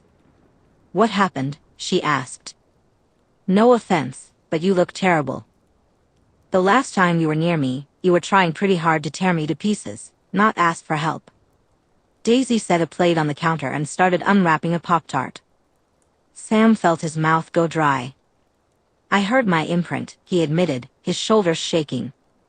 Daisy's eyes widened, and she set the box of Pop-Tarts aside. Her pupils turned slitted like a cat's. What happened? She demanded. Sam opened his mouth, his gaze dropping to the floor as he began to speak. The anger, how don't you have it? Fuck, you rage-shifted. Daisy grimaced. He held his ground against her horror. It's how you shift. Anger? I mean, I didn't shift the first time like you would have. It was all vampire venom and screaming, and then being very hungry and terrified. It felt like being a newborn, making all your emotions more intense. Once I did shift, I almost destroyed my maker when I realized he'd killed my friend. I would have if he hadn't known what to say to stop it. But anger's not how you shift. Sam stared at her. It's not. The sheer horror on her face was enough to answer him. Fuck, no. Instinct is tied to our emotions, but it's still us. She shook her head. Okay, first, your imprint. They're safe. Hospital. Embry and Paul are guarding her. Sam stared at his hand. We were arguing. She didn't understand, and we were so close. And you shifted. Daisy's gaze was sharp again, her pupils round and human-looking. How badly is she hurt? Sam's hands shook. Her face. There was so much blood, but she was conscious. That's good, right? That's good. Daisy held his gaze. What were you arguing about? He hated the suspicion in her eyes. The imprint. She doesn't understand. Was she turning down the imprint? Her voice was carefully even. Sam ran a hand through his hair. She wouldn't if she'd just listened to me. What's the problem? Is she a kid or married? Imprints are always people who are compatible. That's how it's supposed to work. My ex-girlfriend is her cousin. Sam felt frustration ripple through him. He hated sharing this with Daisy. She nodded in response. But she's an adult, or a teenager, I guess. Actually, how old are you? She's my age, and I'm 19. He lifted his chin, refusing to let her look down on him just because he wasn't ancient. Daisy sighed and ran a hand through her hair. Okay, here's what we can do. Someone from your pack and I can talk to your imprint if she's feeling up to it tomorrow. We can go from there. We can work on shifting without anger. He snarled, glaring at her as his wolf begged to come out. You will not go near her, bloodsucker. Daisy rolled her eyes and crossed her arms. And you have someone else who isn't a teenage boy or an old man who holds social authority and might try to order her around to explain shifting and imprinting to her? Is there any hope of her being happy with you and not feeling obligated or pressured, even if she says yes? He flinched. He didn't want her to feel obligated or scared. Emily was the center of his world. Her happiness meant everything to him. If you hurt her. Death and violence. Daisy grabbed the kettle and filled the tea mugs with hot water. I wouldn't, well, no, if we were at war, would absolutely harm her if it became necessary. I wouldn't like it, but I've killed civilians for the mission before. She met his growling gaze. As a human, I used to be a CIA agent. I killed more people when I was human than I have since I was turned. Sam gritted his teeth. CIA? I got recruited at 17. I lied about my age and was getting shot at in South America a week later. She set a mug next to him. I was a hacker and did some cybercrimes that caught the government's attention, she said, her lips curling into a smug smile. Don't worry, I only go after scumbags now that I have a taste for them. It's oddly morally cleaner not being human, and I eat people now. He stared into the mug, forcing himself not to break it as he listened. He drank the tea. His soul screamed for him to rip her to pieces. Have you slipped? Murdered someone I didn't intend to? No. She leaned against the counter. Have I messed up and lost myself to instincts? A few times. Sam hated that he understood. How much of you is shifter? I don't know. Enough that I can still eat human food. I have instincts that don't seem to be vampire ones, but it gets wibbly. She tilted her head slightly. Tigers and vampires are both predators. I can't form the mental link that normal shifters do, and I keep eating deer, like actually eating them. It's gross when I think about it, but it's a weird hybrid side effect. Probably vampire bloodlust and shifter hunger mixing into something gross. His face cringed in horror and disgust at the thought of eating raw deer. So, what weird wolfy instincts do you have? I doubt you have new instincts demanding you knock cups off tables. He stared at her, wondering what she was getting at. Ripping vampire heads off. What? No chasing your own tail? She looked at him. You've been shifting long enough to know that this comes with so much more than just territorial instincts, right? Ugh. Sam opened the creaky, slightly crooked screen door to Elder Black's home. He braced himself and stepped inside. It was little comfort that Billy wouldn't be able to smell the stench of vampire on him. He wasn't surprised to find Billy waiting for him in the kitchen. He hated the swirling mix of toxic emotions in his gut. Where have you been? Billy asked. He met his elder's gaze. The Cullens, he said. Billy's expression faltered. Excuse me? We need Daisy's help, Sam replied, gritting his teeth. I can't protect the tribe. I can't even protect Emily. Daisy might be a monster, but we need her. Billy's face hardened. Our people don't need help from some monster that feeds on human blood. She's an abomination. I know. Sam snapped, his hands clenched at his sides. The last pack is dead. We've lost almost everything about being wolves. All of it. And we're drowning. We don't know what we're doing. If a threat comes, I don't know if we'll survive, let alone protect our people. If we have to ask a monster for help, fine. We need what she knows. Until her, we didn't even know others had spirit warriors of their own. Did you know an imprint can be broken? Billy jolted at that. What? They can be broken. Just saying it made Sam's stomach roll with horror. It felt wrong, against his very nature to think of that. It's considered a last resort, but it can be done. If the imprint is on a child, which can happen. He stared at Billy, knowing his horror at the idea was evident on his face. What would we have done if one of us imprinted on a child and didn't know it could be broken? Billy's hand trembled slightly. We don't know what would have happened. We don't know it won't happen. Emily is my imprint, and I'm the alpha of the pack. I say we're going to take the help, abomination or not. Sam was shaking, terrified that Billy would challenge his decision. Emily Young's face ached as she stared at the sad, pathetic jello on her lunch tray. Hospital food was disgusting, and the nausea from the pain medication and the pain itself made it even less appetizing. She looked at the jello with one eye while her other was covered in gauze. The doctor said she would keep the eye, and that curdled in her gut. Emily stiffened at the sound of a knock on the open door of her room. She hated that she felt relieved it wasn't Sam. Relieved, disappointed, and just melancholy. Her shoulders tightened at the sight of the boy in the doorway. Embry, why are you here? She asked. Hey Emily, Embry replied, tense as he cautiously stepped into the room. Emily's heartbeat quickened at the tension from the boy she knew was a wolf. What's going on? I won't tell anyone, she assured him. Oh, he's not here for that. A woman slipped in, closing the door behind her.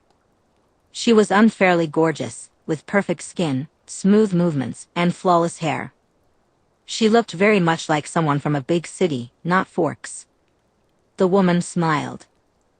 He's here to make sure I don't eat you. Emily looked between the two of them in confusion, noting the quiet smugness of the woman and the tense, miserable energy in Embry. I don't understand, Emily said.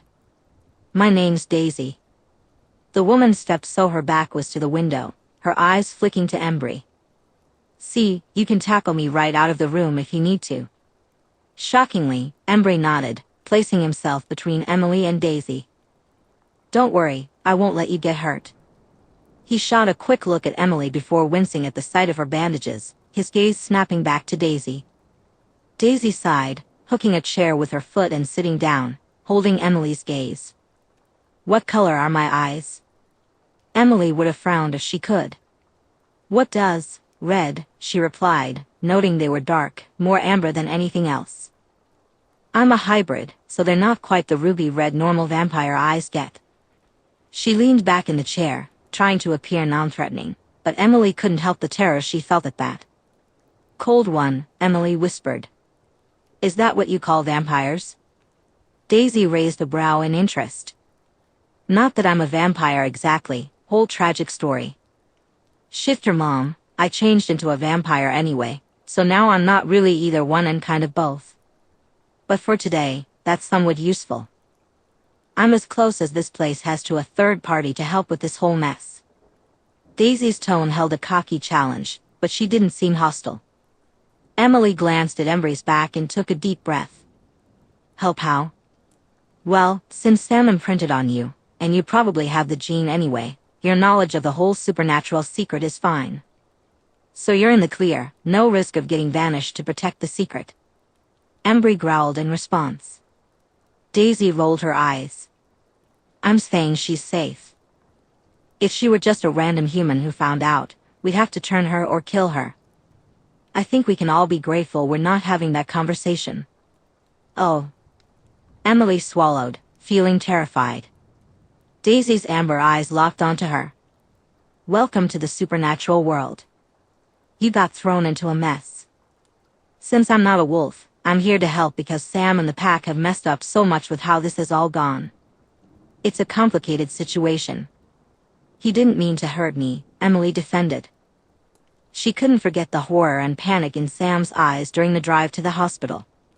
She recalled the moment right before he shifted, the look in his eyes as he tried to turn away from her, the panic. Daisy sighed. I know. If you died because of this, Sam would have come to find me to kill him, not help you. Emily sat up straighter in horror. Sam is anxiously pacing in the parking lot, Daisy assured her. Look, you and Sam aren't each other's only options for happiness. Imprints can be broken, which is something the wolves apparently didn't know. But you have options besides leaving a devastated wolf behind or just giving in to fate. Normally, imprints only get broken if the imprintee is a child or married, that kind of thing. And keep in mind, I don't know a lot, just what the shifters I'm related to thought was important for me to know, so I didn't accidentally mess up like Sam has, Emily said, looking at the vampire. Or was it a shifter? You're not a wolf. Nope, I'm a tiger. There are some really cool jaguars in the mountainous areas of Mexico too. I think we're all large predators, but I wouldn't be surprised to meet a shifter moose or something. Imprinting is not just about soulmates. It's kind of for the stability and survival of the species.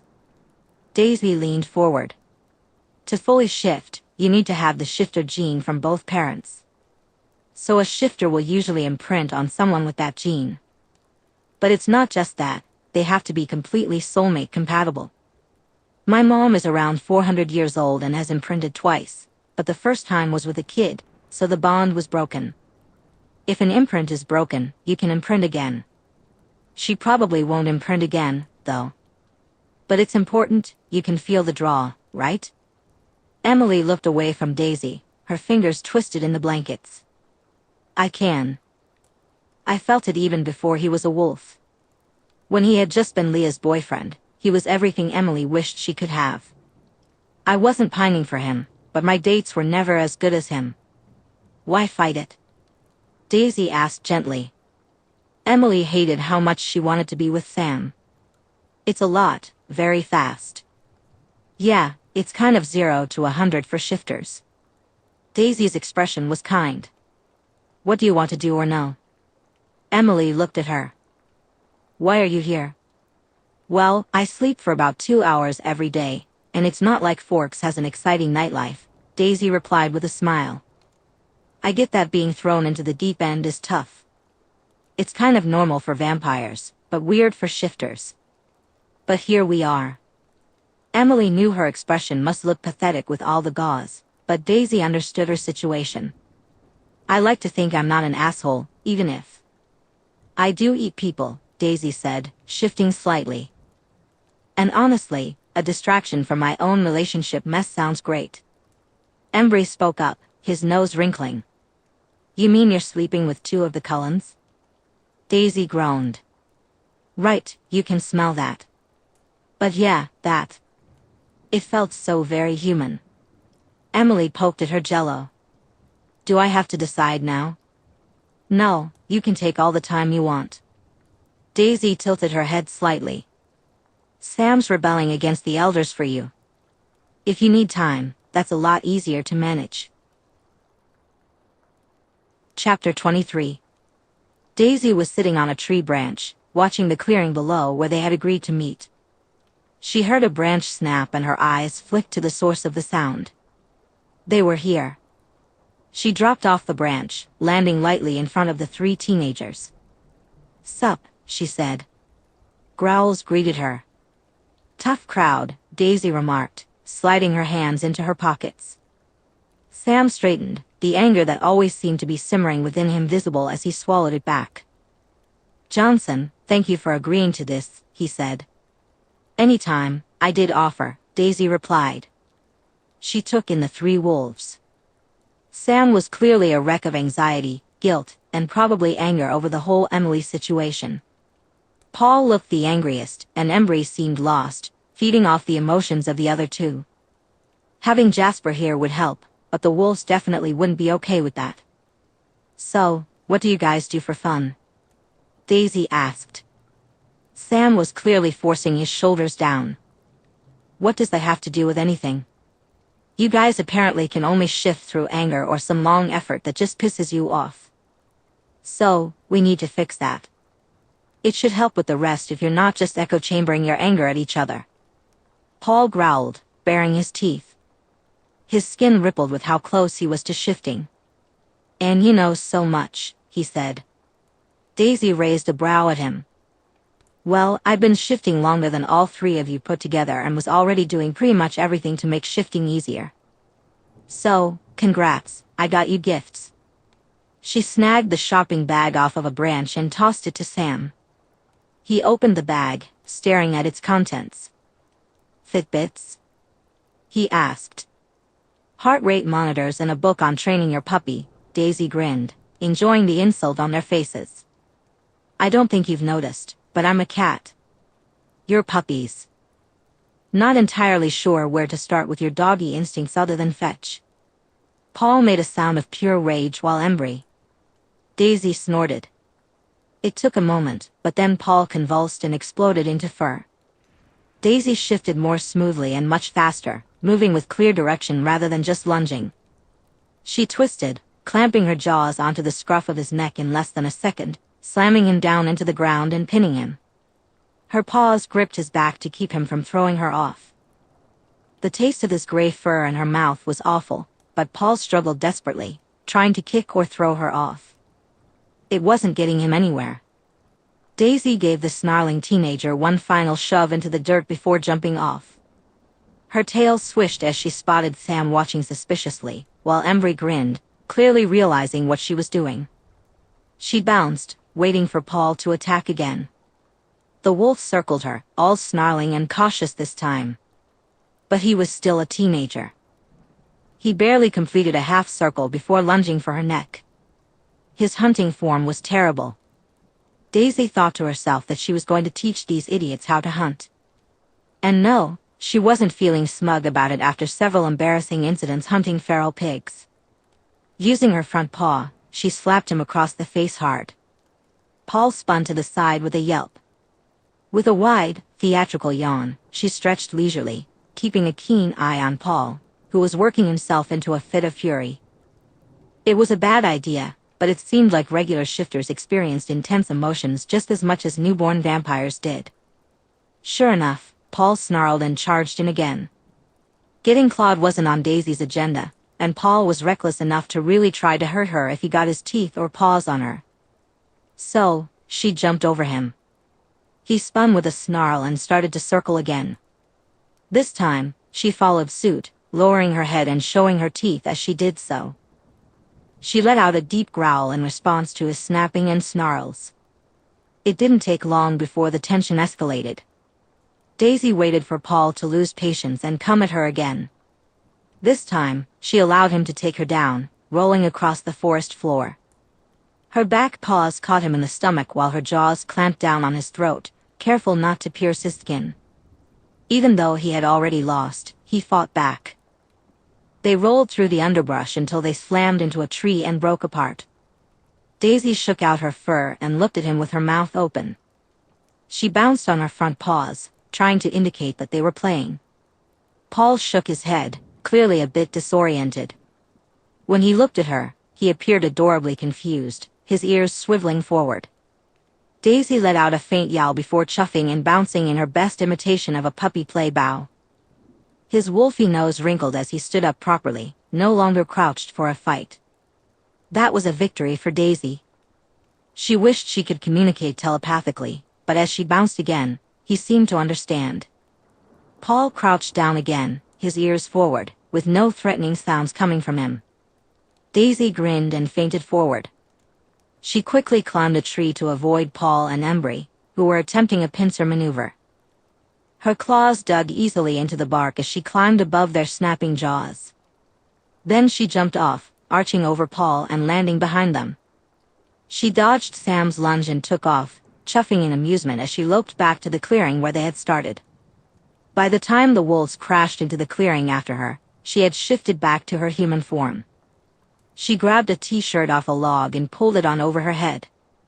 As she reached for a pair of sweatpants, she hopped on one foot. Looking at the wolves, she rolled her eyes and said, "Oh, shift back, you big babies." Embry shifted first. It was a slower process than usual, but he managed it, dropping onto his knees and panting, a pleased smile on his face. "It's easier." Daisy tossed him a pair of sweatpants. Daisy wore sweatpants. Picking up some oversized clothing at Costco had been a smart choice. She hopped up on the log, one leg hanging down and the other hooked underneath her. She ran her fingers through her hair. "Feeling better?" It was fun. Embry laughed as he jumped up next to her, wearing pants but no shirt. "It hasn't been fun before." Daisy raised an eyebrow. The wolves were a mess, but she smiled at him. "Yeah, it's kinda awesome being furry," she said. Embry tilted his head. "How is your fur not stupid long with how long your hair is?" Your animal form is part genetics, but self-image affects what we look like. My hair length isn't part of my internal self-image." Daisy rolled her shoulder, remembering how hard Sam had slammed into her earlier. "When I think of a tiger, I don't think of something with super long fur. It's a common problem, though." Paul dropped onto a patch of moss across from them, a pleased smile on his face despite the bruising on his neck and back. "So you look like a creamsicle instead of a proper tiger because you never saw a nature documentary or something?" he teased. "Ha, ha." Daisy sighed, leaning back slightly. "Color is genetics, for length is something we can mess up at first. It's all in your head." She pointed at Paul's face. "Your muzzle isn't nicely shaved. You have a lot of fur in places where you don't have hair now." "Same idea." Embry touched his newly short hair. "You mean I didn't have to cut mine?" "You can grow it out again," Daisy offered. She had wondered about the uniform crew cuts the kids were sporting but hadn't asked. "I'll do that," Embry said, touching his hair. He looked at her. "How do you separate your image of yourself and your wolf?" Daisy pulled out the notebook she had filled with notes during her short supervised visits with Jiang. "Meditation, a high level of bodily control, and practice. I can help with that, I already kinda." Daisy accidentally had training that included sniper skills. Switching identities for spy work probably helped her a lot. Jiang and the other tigers she had met were impressed that she wasn't a wreck of shifter problems like Reyna, even though she didn't know what fresh hell was happening to her. That was likely why they were only banished from their territory and not torn apart. The tearing apart thing had definitely been an option. "Oh, dope. What's first?" Paul asked eagerly, sitting forward. Sam looked slightly suspicious as he sat next to Paul, but he wasn't scowling. Unlike the other two, he was wearing a shirt and pants, and he was listening to her. So, that was progress. Daisy straightened. "I'll leave the book with you guys. It's just notes on basically everything shifter I know, which isn't a lot. But I can help with some of it. First are those heart rate monitors. They're elastic bands, so they shouldn't break when you shift. But you're going to need control." "Heart rate monitor means control?" Embry asked carefully, a crinkle in his brow. Daisy grinned. "Visual learning. The work is more about meditation, and I'd recommend Tai Chi." She could see interest in Sam and Embry's faces, while Paul looked absolutely miserable. "Also, you guys need to let your instincts out. Seriously, repressing it all is a terrible idea. I'm only sort of joking about the puppy training book. What, you play with yarn, eat mice, and knock cups off tables?" Paul teased, a smug look on his face. Daisy was relieved she couldn't blush. "Well, the Cullens built a tiger-sized cat tree in their living room. Tigers are predators. I don't hunt mice, but I can't say the same for rabbits, deer, or pigs. She went a little dreamy. Feral pigs are just so much fun to hunt and delicious. Daisy rolled her eyes at the cries of disgust as she walked straight for Jasper and Alice's room. Did you really have to let them slobber on you? Rosalie hissed, wrinkling her nose in disgust. You smell vile. Daisy paused, considering whether she should attempt to hug the vampire. She lunged for the blonde, who was seated primly on the couch. Rosalie jumped off the couch, hissing as she did so. But Rose, it's just a hug, Daisy said, grinning as she hopped over the couch. Rosalie narrowed her eyes even more. Touch me with mongrel drool on you, and I'll rip your arm off. Daisy frowned, tilting her head as she straightened. Can my arms get reattached, or do I just lose the arm? Alice was at her side instantly. That's something we're not going to find out. Her smile was pained as she looked at Daisy before shooting a glare at her sister. Daisy couldn't help it, she laughed. Fine, no finding out if my limbs are detachable. She leaned in toward Alice, only for a small hand to slap over her mouth. Please shower, Alice said. Daisy grinned against Alice's palm but nodded and zipped up the stairs. It was hilarious how bad shifters apparently smelled to the coven. You're lucky I love you. She hollered over her shoulder before darting into the room. Shaking her head in amusement, she pulled off her cheap, kind of muddy shirt and pants. She really appreciated the Cullens' commitment to good water pressure. With her hair only mostly dry, Daisy yawned as she dropped next to Alice and Jasper on the couch. So, are we hostages for another movie night? Please, not The Devil Wears Prada again. It's Carlisle's night, Emmett replied, hopping onto the couch. Which means his nature documentary's on fish, so we're free from fashion hell. Alice, instead of defending her favorite movie, leaned over and kissed Daisy soundly. Daisy barely noticed anything else. Daisy was startled but smiled into the kiss, perhaps a bit too much. She cocked her head as they pulled apart and asked, what was that for? Being lovely, Alice replied, lightly kissing the tip of her nose. Daisy felt like bursting with affection at the gesture. She buried her smiling face in Alice's shoulder. It was comforting, smelled nice, and, well, she was completely in over her head with the whole Jasper and Alice situation. So should we expect you to spend a lot of time with the mutts? Edward asked from where he had been engaged in what looked like a glare fest with Rosalie. Daisy shifted her head so she could rest it on Alice's shoulder and actually look at him. No, they don't like me, even if they're not ready to eat me now. They're just kids. They might need help again, but for now, they should be busy figuring out YouTube videos on Tai Chi and wolf behavior books from the library. They hate you? Edward asked, looking confused. Daisy hummed in response.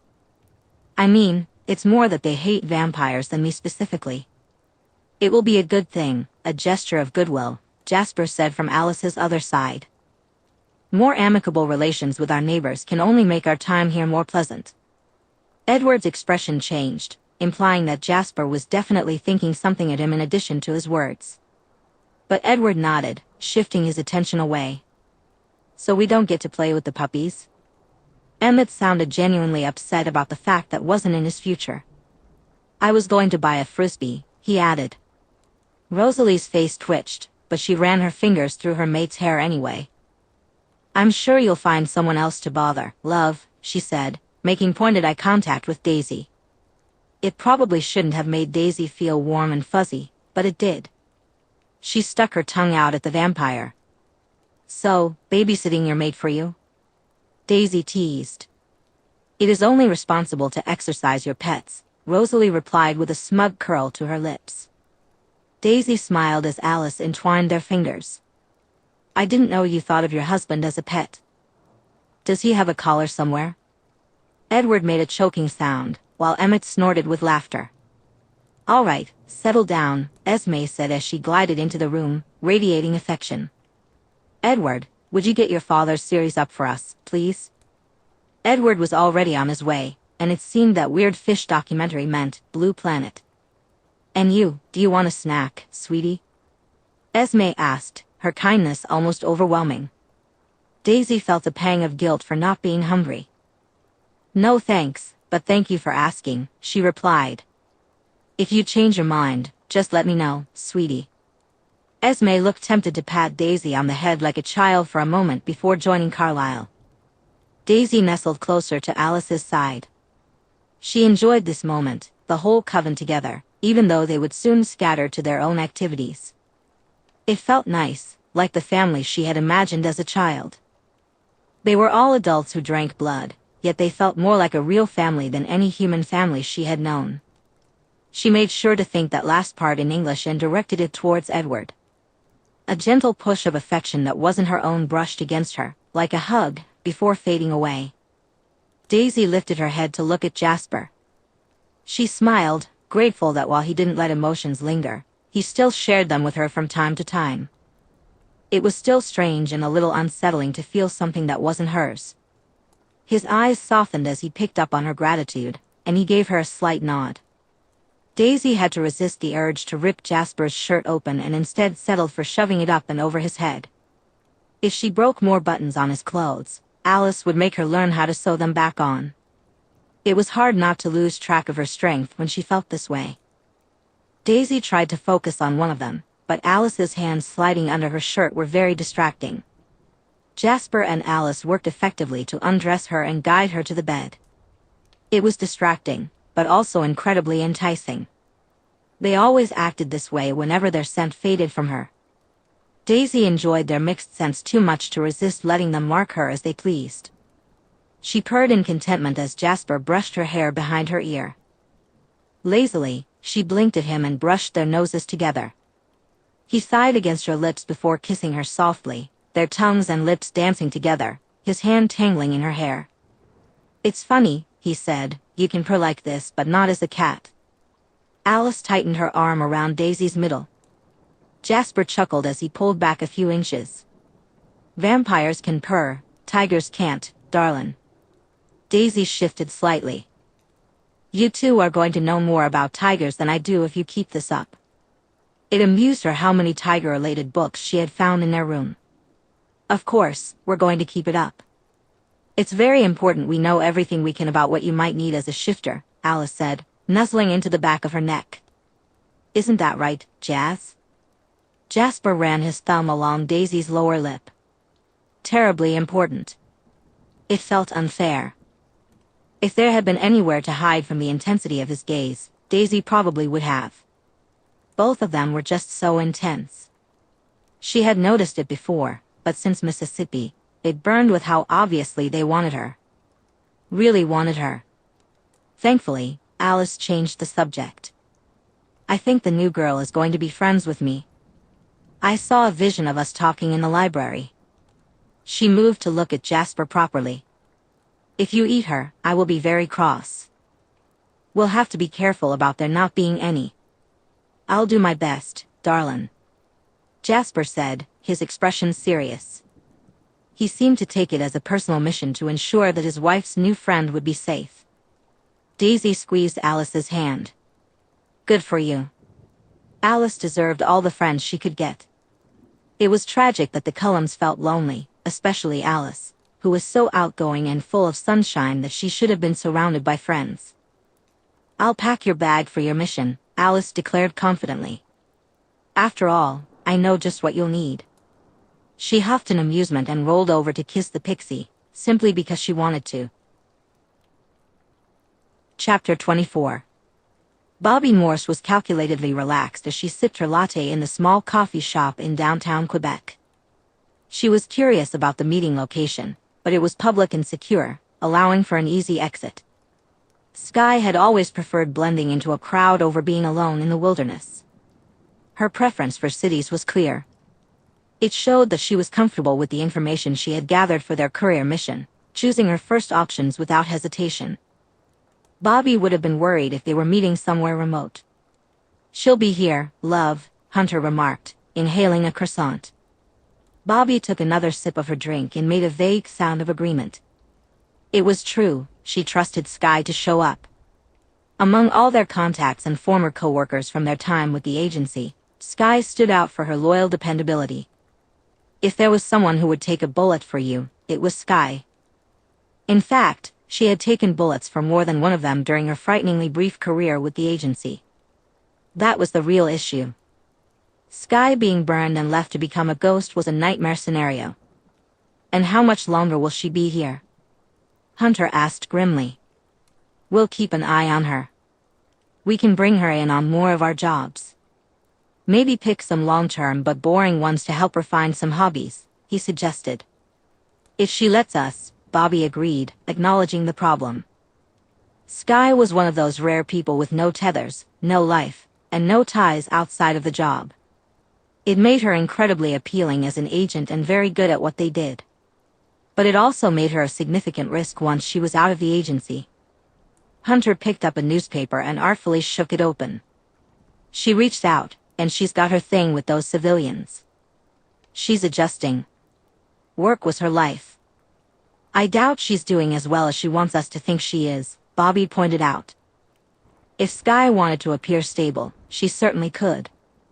When Bobby thought Sky was actually stable, the cracks began to show.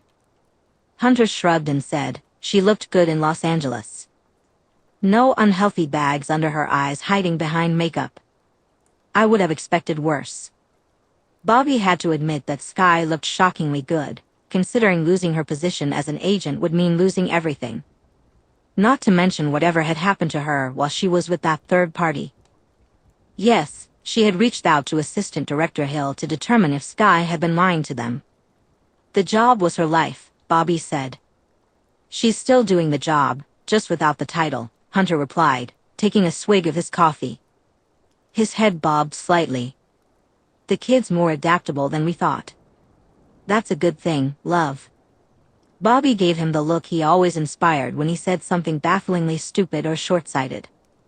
$100 if you actually think that. Hunter winced. That's a bit much, don't you think? You'll make it back since we'll be taking more jobs. Bobby had enjoyed the low profile and the ability to be choosy about which jobs to take.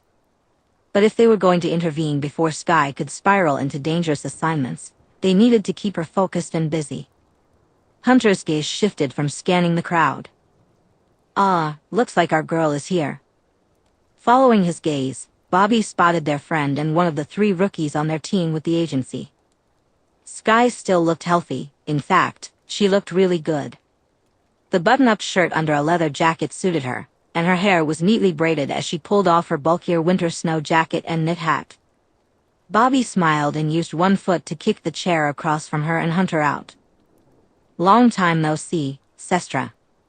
It was manipulation to call her friend Sestra, but Sky needed it. Good to see you too, Sky said, looking genuinely happy as she took the seat across from them. Her appearance was well put together without being try-hard. New vehicle yet? Bobby asked, trying to keep her tone light. Sky shrugged. It's not a priority right now. Hunter shook his head, still looking puzzled. But you've been talking about getting one for months. I know, Sky replied. But I've been busy, and honestly, I didn't want to rush into anything. Bobby took a sip of her latte. You should think about it. It would make things easier for you. Sky waved her hand dismissively. I'm fine. The rental works for now.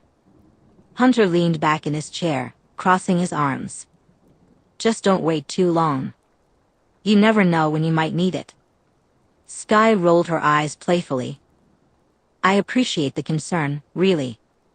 But let's focus on this road trip. We've got a long drive ahead of us. Bobby nodded in agreement. Right. Let's hit the road before we lose daylight. Sky grinned, clearly excited about the journey ahead. I promise it'll be fun. Let's hope so, Hunter said, finishing his coffee. I'm ready when you are. With that, they gathered their things, and Sky led the way out, her energy infectious as they stepped into the bright day. Have you thought about getting a new van? I haven't gotten around to it. As much as van life sounds appealing, I've been trying this thing where I don't live out of a van. Sky sighed, closing her eyes as she took a long drink of her mostly cream coffee. Hunter finished off his coffee and brushed the crumbs off his clothes. Do you have chains for this Prius? That's a lot of snow for a tiny car. It's a normal-sized car, Sky said with an amused smile. And I already have the chains on. Are you guys ready to head out? Bobby stood up, picking up her winter jacket that was hanging off the back of her chair. We'll need to stop by the hotel and pick up our things. Already done. By the way, security at that place was tragic. Sky raised an eyebrow at their expressions. I even got the makeup bag out from under the sink. Bobby shook her head slightly. Thank you. She had forgotten how scary Sky was with computers. Trying to hide something from her was futile. She was like a bloodhound on the scent. Bobby would bet that neither she nor Hunter had escaped Sky's notice since leaving the agency, at least not for long. So, we're taking a straight shot there? Yep, to save on time and all that. Sky's tone indicated that she was taking the whole situation as safe and precautionary as a habit, not out of active worry. That was a good sign for this job. Hunter slid on his bulky black winter coat. Shall we, ladies? English gentleman is not your thing, Sky laughed as she hopped to her feet, pulling on her clearly new and very expensive winter coat. The designer piece seemed off for a girl who valued practicality and comfort first and foremost, and who got twitchy at high price tags. Bobby kept an eye out as they left, though they were not particularly noteworthy to anyone in the cafe. Their conversation had been unalarming and ordinary. As they walked down the street, they reached the dark green Prius, already under a thin layer of snow. Fresh snow. Sky had a smoothness to her movements that Hunter had noticed in Los Angeles, but it was more pronounced here. Whatever she had been doing, her training was clearly on point. You're up first. I have a project I'm working on, Sky said, tossing Hunter the keys before sliding into the back seat and pulling out her laptop. Hunter sighed. Couldn't you have gotten a car that was a bit more manly? He asked, climbing in without hesitation. It's better for the environment, Sky replied, clicking through programs that were filled with complex coding beyond what Bobby understood. Bobby settled into the passenger seat and cranked up the seat. She waited for the last door to close before speaking, ignoring Hunter's complaints about the car. All clear? She asked. Blue skies. Well, very overcast snowy skies, but yeah, we're good, Sky said with a wink in the mirror. Hunter pulled them into traffic, and the GPS system lit up with a pre-laid route. So, no new updates on the intel you got for us? He asked. Nope. We should be clear for the drop-off in Bathurst. No internet chatter to worry about, not even feelers from any intelligence agencies I have backdoors into. I brought my rifle, though, and I'll have a perch to keep an eye on things for the actual drop, Sky reported easily. Hunter grinned. So, are you tagging along because you think we might need you or because you wanted to see us? The second. I also felt like it was a good excuse to stretch my legs. Sky theatrically kicked up her legs, making herself comfortable in the back seat. Bobby exchanged a quick glance with Hunter. It was an alarmingly good sign. Stretch your legs. I thought you were getting some wandering in, Bobby said. Not much recently. Sky's eyes were back on her computer screen as she typed. You two been having fun traveling around South America? Hunter cranked the heat up further. I'm missing the heat. We're never doing a job in Canada in winter again. January ever again, Hunter said. What, no romantic fireside adventures for you two lovebirds? Sky replied, disbelief evident in her tone. We had to bleach half of any base we were in because of you two, and you're saying you can't make snuggling for heat fun? Bobby let the ease settle into her bones. She had missed working with the team. While Sky wasn't the whole team, the pseudo-broken family they had formed was comforting. You saw the hotel room. I've seen cleaner floors, Bobby remarked. Well, lucky for you two, I booked us a bed and breakfast in Bathurst. Bad news, we're sharing a double. Good news, I can make myself scarce. Sky teased them, but there was a thoughtfulness behind her words. Hunter reached out, picking up Bobby's hand and squeezing it before returning to a death grip on the wheel as they navigated the crowded, icy streets. "We're not going to kick you out of the room in the dead of winter." "Sure you won't," Sky said, sounding far too smug. Bobby knew she was very good at her job. "And does a certain married fashion designer happen to be why you're in designer clothing?" "Because that leather jacket is Gucci." She pouts. "It's lethal," Sky said, her fondness unmistakable. This confirms some of the inconsistencies with Sky's appearance.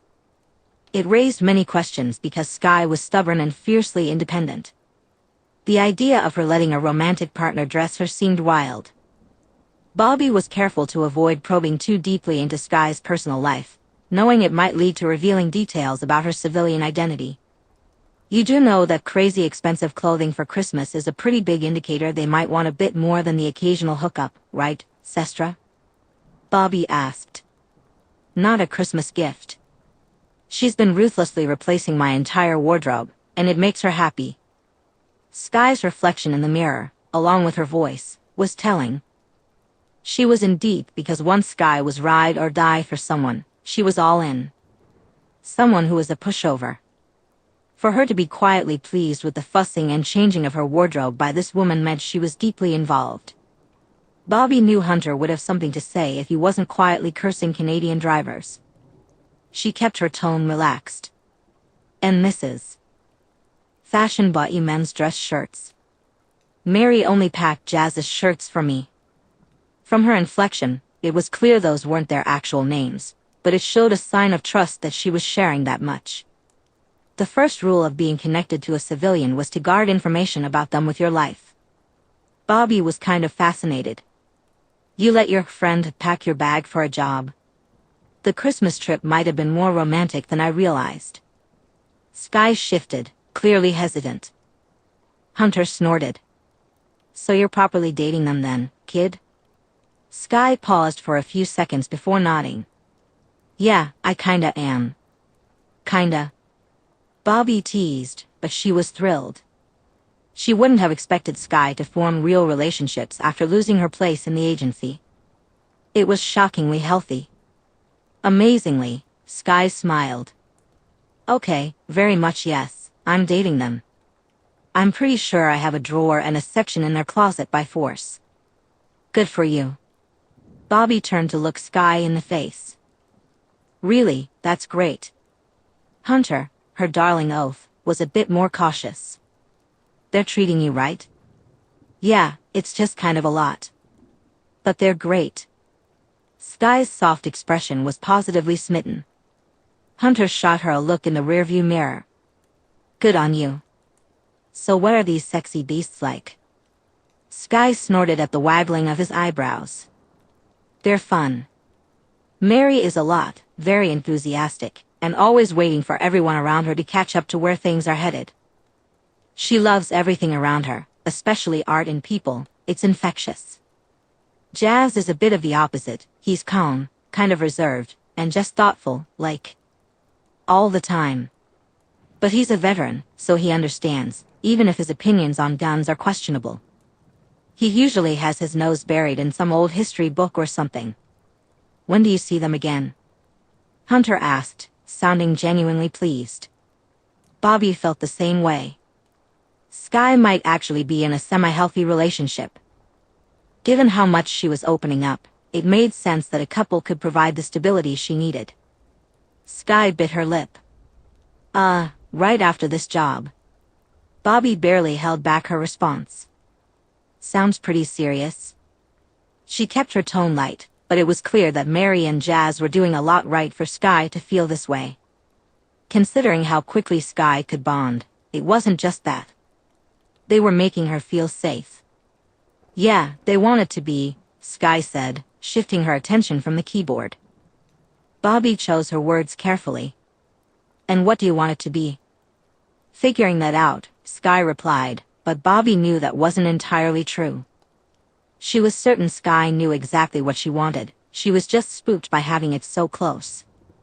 Hunter hummed thoughtfully. "Nothing wrong with taking some time. If you need space to think, you could stick with us." We were considering a protection gig for a trust fund kid on vacation in Hawaii next month. You could come with us. It would be a nice paycheck and lots of fruity drinks on the beach while blending in to keep from breaking the vacation mood. Bobby didn't mention that they hadn't actually agreed to take that job yet. She completely agreed with Hunter. Moments like this reminded her that he was worth every argument and fight. They were both committed to looking out for Sky. "I'll keep it in mind," Sky said, offering them a grateful smile. It was interesting that she wasn't taking the offer automatically. "Since you two are alive and all, have you had any contact with anyone else?" Bobby asked, feeling a pang of concern. Sky looked at the hopeful longing on the kid's face. "You know the rules, but we received some very nice Christmas cards from the team sent to the old safe house. I'm sure you've tracked them enough to know that Gemma and Fitz are having their first child. Mac is in charge of the task force now, and Elena is racking up field certifications like crazy." "May?" Sky asked, her voice revealing a deep vulnerability. It didn't matter that she probably already knew this. She likely knew more than Bobby and Hunter, considering she still had access to the CIA's files. If the agency couldn't keep her out before she was an agent, they certainly wouldn't be able to now. But that wasn't the point. The team had been as close to family as agents in their line of work ever really got. And it hadn't just been close for Sky, they had been her family. So Bobby answered as if she were sharing new information. "Last I heard, she was taking a step back, training new recruits, and has a nice 2-story place near headquarters." It was glaring that Sky wasn't asking about Cullens. That particular relationship would be little better than an open wound for her. She'd be good at it. Sky looked small in the back seat before shaking herself. "What do you think Fitzsimmons will name the baby?" Hunter snorted. "Knowing the nerds, they're going to name that poor kid after some posh scientist no one has ever heard of." "I take offense to that," Bobby said, nudging her husband in gratitude. It seemed the kid didn't need an intervention, even if they would still keep a close eye on her as she allowed. Sky nodded in agreement. Hunter has a point. Just because you're a nerd who can also take down grown men in seconds doesn't mean you're not as nerdy as the rest of your kind. Bobby felt a surge of frustration toward Hunter and Sky as she pulled into the parking spot outside the bed and breakfast. It was a small, modern-looking building, but with all the snow and fading light, it felt cozy. As the last vestiges of sunlight faded, it felt like salvation and freedom from Sky and Hunter singing along to his road trip playlist. If someone played one more country song, she was going to taste them. She paused to read the sign of the place. "La Toile du Havre," she whistled. "Seems fancier than you usually go for, Sesta." "Mary picked it and insisted," Hunter replied. Sky rolled her eyes. "Apparently the food is to die for. I booked the room for a week if you guys want to stick around after the handoff, if everything goes smoothly." Bobby barely kept from slamming on the brakes at that. Luckily, she was pulling into a parking spot. The second the car stopped, she turned to the passenger seat, staring at Sky in shock. "Your girlfriend knows about the job." Yeah," Sky admitted, looking distinctly embarrassed. "It's safe. They're not going to burn the job or any of us." Hunter was gaping from the back seat. "How much did you tell your civilians?" Sky hesitated, her teeth clicking shut for a moment. "All of it." "All of it as in all you can legally say, or all of it as in you broke every NDA you ever signed?" Bobby asked, staring at Sky in disbelief. Sky's expression was steady, conveying a lot. They deserved to know what they were getting into. She shrugged. "And hiding the job wasn't a good option considering I ran into Mary on a job." Bobby sat down on the bed in the very nice modern suite as Hunter dropped their bags. They had a few minutes before Sky returned from politely interrogating the front desk attendant, who had been making eyes at her. Bobby looked at her husband. So Sky's coping in new and horrifying ways. "It's probably healthier than suicide missions," Hunter offered, sounding as awkward as she felt. Bobby stared at him. "She's known that couple for less than half a year, and she's told them enough to be brought up on treason charges." Get all three of them vanished into a black site if they're not crossed off. Sky's a good agent. She wouldn't have told us that if she didn't trust us to keep it to ourselves. If she wanted to disappear so deeply that not even the agency could find her and her civilians, she probably could. Hunter crouched down and took her hands. This is a good thing. She's not just making connections, she's building a life outside of the job. That's more than we could have hoped for her. It's fast, but sometimes love is like that. If she ran into her hot married couple on a job, those kinds of stakes can accelerate things, and you know it. How else do you explain us? Bobby squeezed his hands back. She's betting everything on people she barely knows. Reading between the lines, I don't think she's been apart from them other than in Los Angeles and now since she first met them, love. He looked at her seriously. The kid doesn't trust blindly. If she thinks this Mary and Jazz are worth the risk, it's for a good reason. A leap of faith, she breathed out. Okay, change of plans for us then. Chapter 25. Daisy was staring into the fire, the tumbler of scotch in her hands untouched. Alcohol didn't do much for her anymore, but it was something to fiddle with while she waited for dawn. She could hear the sounds of the sea and smell it too. Even indoors, her senses were keen. The bitter cold of winter barely bothered her, the layers were just for blending in. The scent of her friends burned at her throat, but it wasn't unbearable. She had feasted on some high-ranking gang members in Ottawa before risking this much time in an enclosed space with Bobby and Hunter. It hadn't been an issue in Los Angeles, but after her loss of control in Mississippi, she was being overly cautious. She wouldn't make a mistake with the people she loved. Never. Since she was consuming animal blood while with the Cullens, she needed to get some human blood into her system. She had noticed how much harder it was to maintain control when she lived mostly on animal blood. She looked up as Hunter slumped next to her on the rug in front of the fire. It wasn't a surprise, she had heard his heart rate pick up. Her voice was soft as she asked, "Nightmare?" "The usual, you?" He looked at her through groggy eyes as he pulled a blanket over his shoulders. Daisy handed him the tumbler of scotch. He would actually get something out of it. Just thinking about what things would be like if that mission with Tripp had never happened. No way to know. You'll make yourself crazy thinking about it. Hunter knocked back the drink before setting the tumbler aside. She hummed in response. I was gone for basically a year, and then everything changed. Sometimes it doesn't feel real yet. Like I'll wake up and this will all have been some wild dream. Tripp will be waiting with pancakes in the mess, and Gemma will be nagging me about ripping a stitch or something. How bad did they hurt you? He looked at her seriously. Daisy didn't know how to explain it. Exactly. The first 3 days were, the chemical felt like I was being burned alive from the inside. It was consuming pain, the worst I've ever felt, and then it got worse. I don't think I stopped screaming until it was over. She swallowed thickly, her hand curling around her throat. The next few weeks are a blur, and I can't forget any of it. I think they were worse somehow. The thirst was all-consuming, but what I did to survive was. I killed people who probably didn't deserve it. Then the whole thing got shut down by the Chinese.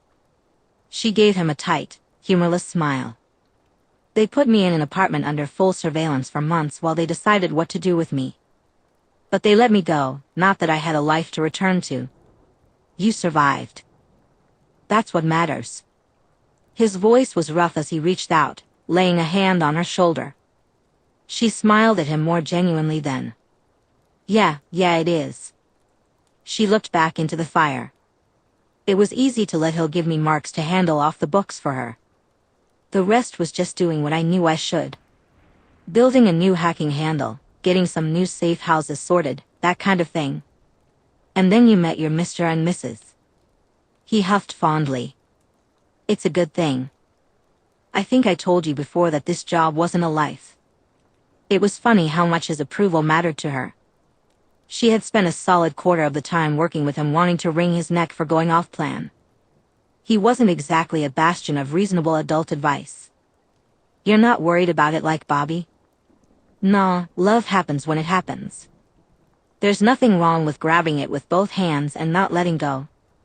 If anyone deserves a chance at something close to a normal life, it's you. You got into this job too young. He squeezed her shoulder before dropping his hand back into his lap. She rolled her eyes. Like you'd gotten any older than me. I was in the army before I became a mercenary. I had a life, made friends, got drunk, and figured myself out before I let the job consume me. You just jumped straight into the deep end without a lifeline. Maybe your hot couple will be your lifeline, maybe it won't work out, and you'll end up dyeing your hair black and pretending to be Korean or something. There's no way to know for sure, but it's better than never trying at all. Daisy wished he didn't smell so good, even though she was full. She would have hugged him for that if she were still human. I think that's the problem. I know it would work. It would be forever. I mean, Mary brought me home to meet her family, who are great. The oldest brother is a bit of a brooding jerk, but he would do anything for his family. The sister and her husband are a riot. And Mary's mom keeps almost making me cry because she's so nice. Not that her dad isn't nice. That's a big step, meeting the family, Hunter said gently. She didn't mind that he was fishing for information, at least not too much. He was doing it in a friendly way, similar to how she kept an eye on all their bank accounts that they didn't know she was aware of. They all act like I'm already part of the family, like it's obvious that's what's happening. And I'm here in Bathurst, New Brunswick, kind of panicking a bit. Change is scary, but that doesn't make it bad, he said, nudging her slightly. If this pair are your forever, they'll wait as long as you need them to. And if they won't, they're not worth you. Daisy looked at him. You're a big softie, and it's not even that far underneath the asshole exterior. Excuse you, I've always been a romantic at heart, he replied with a warm look on his face. You're doing okay, kid, and you're not in it alone. Not while Bob and I can help. Daisy pulled up her legs so she could rest her chin on her knees. Just so you know, that goes both ways, right? If you two need anything, I'll always have your back. It was true. She would drop everything to help them, no matter what. We do. Hunter yawned. Are you going to head back to bed? Daisy considered pretending to be asleep, but that felt kind of terrible. In a bit. I'm not adjusted to the time zone yet. All right, just get some sleep, kid. He stood up and walked back to his and Bobby's bed. Daisy didn't watch him go. Not a kid, she said. You can barely rent a car, kid, Hunter teased. She rolled her eyes but didn't reply. They would definitely wake Bobby if they kept talking. It was a miracle she hadn't woken up from their earlier conversation. It was actually kind of touching that she was still asleep. Daisy sighed.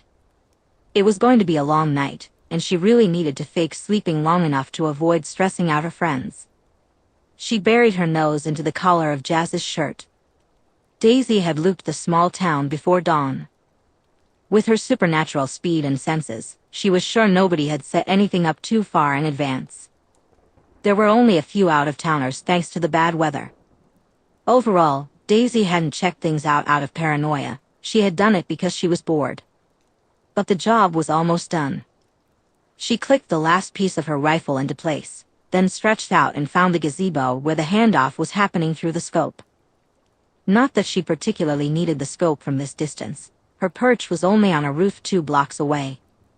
Still, there was comfort in the familiarity of it.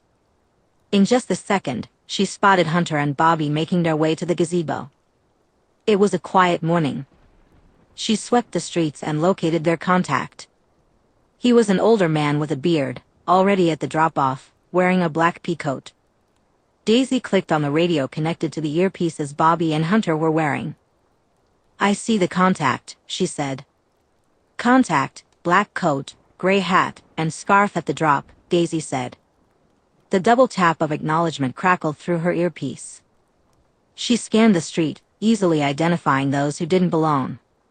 Black SUV with 2 individuals, don't cross the street at the first intersection. Another double crackle confirmed her message. It was anticlimactic watching Bobby and Hunter cross at a safe distance from the car. They reached the contact and exchanged an envelope for an envelope.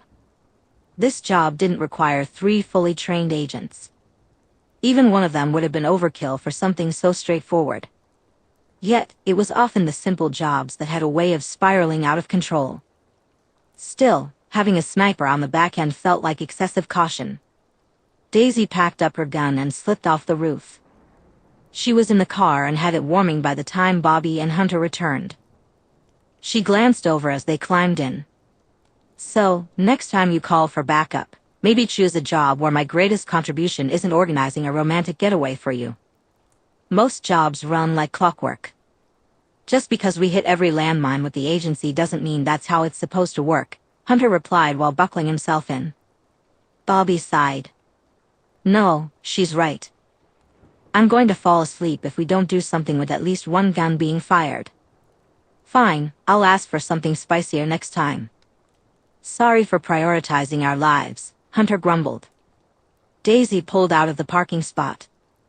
"So, back to the bed and breakfast? Rental information is in the glove box so you can keep the car, but please don't get me charged for it." "Heading out already?" Hunter asked, surprised. She nodded. "I have some errands in this time zone to take care of before heading back." "Need any help with those errands?" Bobby asked. Daisy shook her head. "Not a job, just a contact to meet up with. It'll be fine." Daisy stared at the fridge full of food. "Why do you have human food?" Daisy asked. "Because very few people know I don't require it," Maria Hill, the assistant director of the CIA, replied. She glanced over her shoulder. "Who even comes to your apartment to notice? Just get some pantry items. You're a known workaholic." "Sloppiness is not a good look," Hill said dryly. Daisy shut the fridge and leaned against it. "And does anyone know about those vampires I've removed from the board for you?" "Not yet, and for your continued survival, you should pray it remains that way." Hill took out her contact lenses, revealing her bright red eyes. "Not planning on asking why I had you remove them?" Daisy raised an eyebrow. "I'm not an idiot." The black robes with fancy silver crests were a bit of a giveaway about what coven they belonged to. If you're moving against the Volturi, me knowing anything about it is a risk. Especially since I've been spending extended time around a telepath. Expect a call soon then. We believe a team will be sent to investigate the disappearances the coven has been suffering. I presume you'll be able to handle it." Hill's tone was cold. Discovering Daisy was a vampire had explained a lot. Daisy shook her head. "Did you miss the part where I'm around a precog, an empath, and a telepath regularly? I'm only mostly sure that Alice doesn't know about this conversation already. If I can, I'll take care of it, but I'm not risking getting them dragged into it. They're already in it. Do you think their gifts aren't the sort of things that the Volturi covet?" Hill demanded.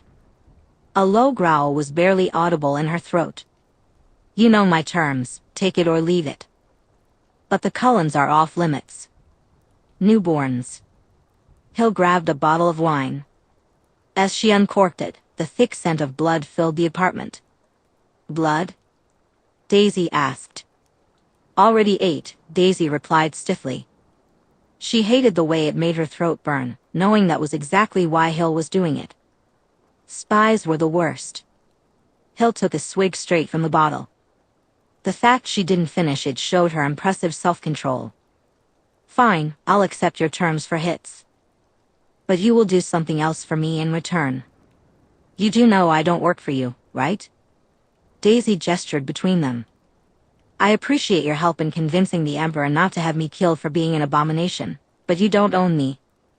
I've killed 15 vampires and 30 humans for you. I think that covers it." Hill set the bottle down. "You think this is just about what you owe me?" She moved closer. "Don't be foolish.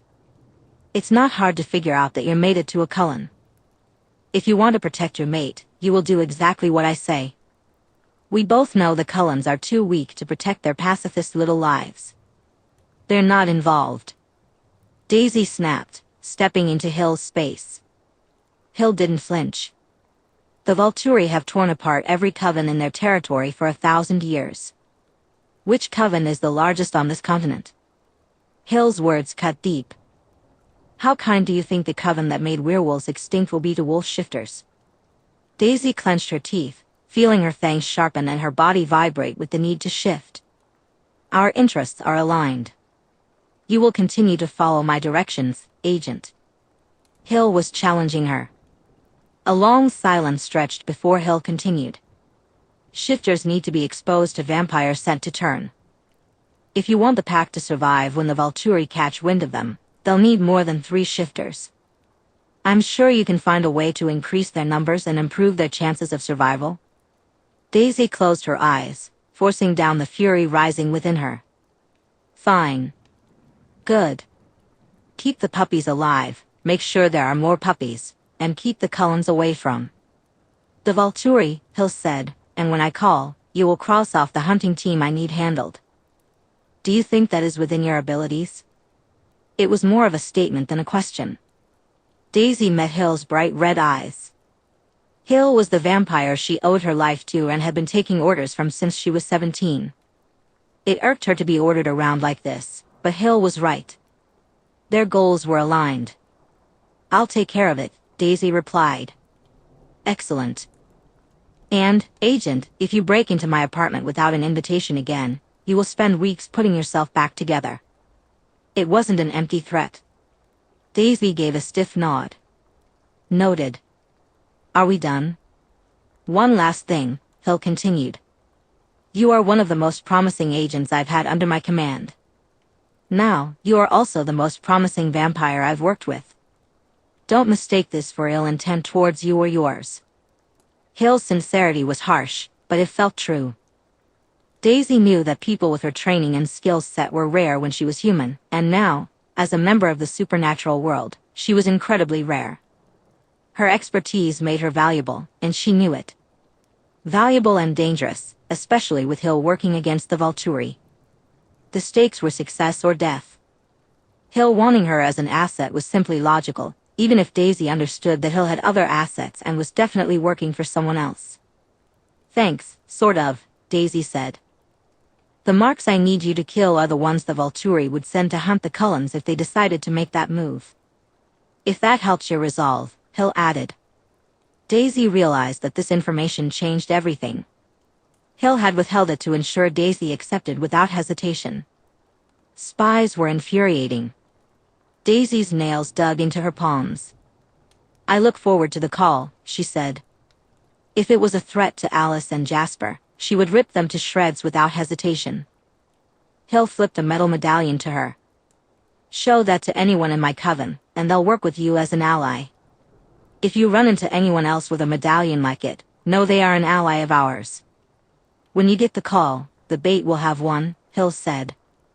Is this a welcome to the club? Daisy replied, unable to hide her sarcasm as she slipped the medallion into her pocket. Well, we were considering you for the coven, but I think we'd both know that won't be happening now that you've met your mate elsewhere. But the friends are worth having, don't you agree?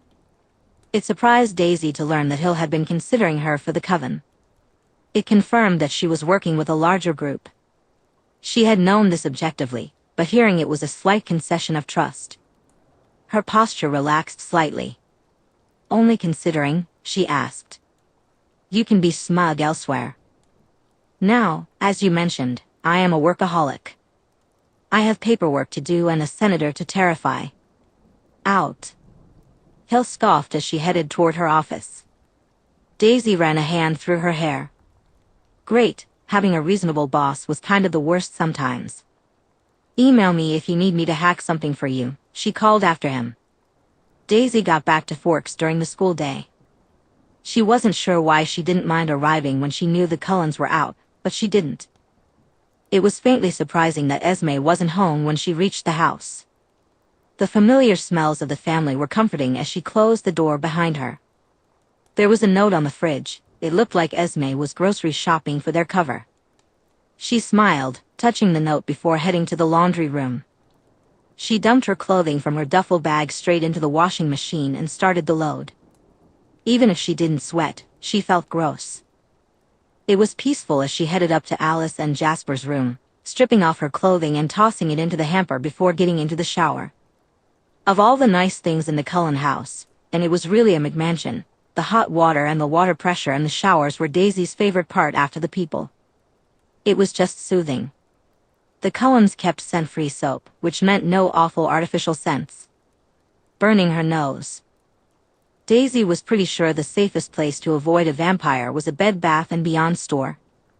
If that didn't work, she figured the perfume section of any mall store would do. It was nice to take her time. There was no one waiting for her, no deadline, no job. She closed her eyes and enjoyed the hot water and the fantastic water pressure. Nearly an hour later, she pulled on some clothes from her drawer. Daisy paused when she noticed a picture on the dresser. It was new, but she recognized it instantly. It was a photo of the three of them in the apartment in Mississippi. The oversized tree loomed in the background, and they all wore matching green sweaters as they smiled at the camera. They looked happy. She reached out and touched the picture frame so gently that she barely felt it. Swallowing hard, she looked around the room again. She could see herself here. It wasn't just the photo. There were several pairs of shoes on the rack that belonged to her, the leather jacket she had tossed over the back of a chair on her way to the shower, a National Geographic with a tiger on the cover sitting next to Jasper's stock folders, and a sketch of her tiger form neatly pinned to Alice's fashion vision board. The laptop she had made for this place sat on the bedside table, and the shelf that used to be filled with Civil War books was now half computer parts. Daisy felt a sense of belonging settling in her bones. She realized she wanted them here. Waiting wasn't going to cut it.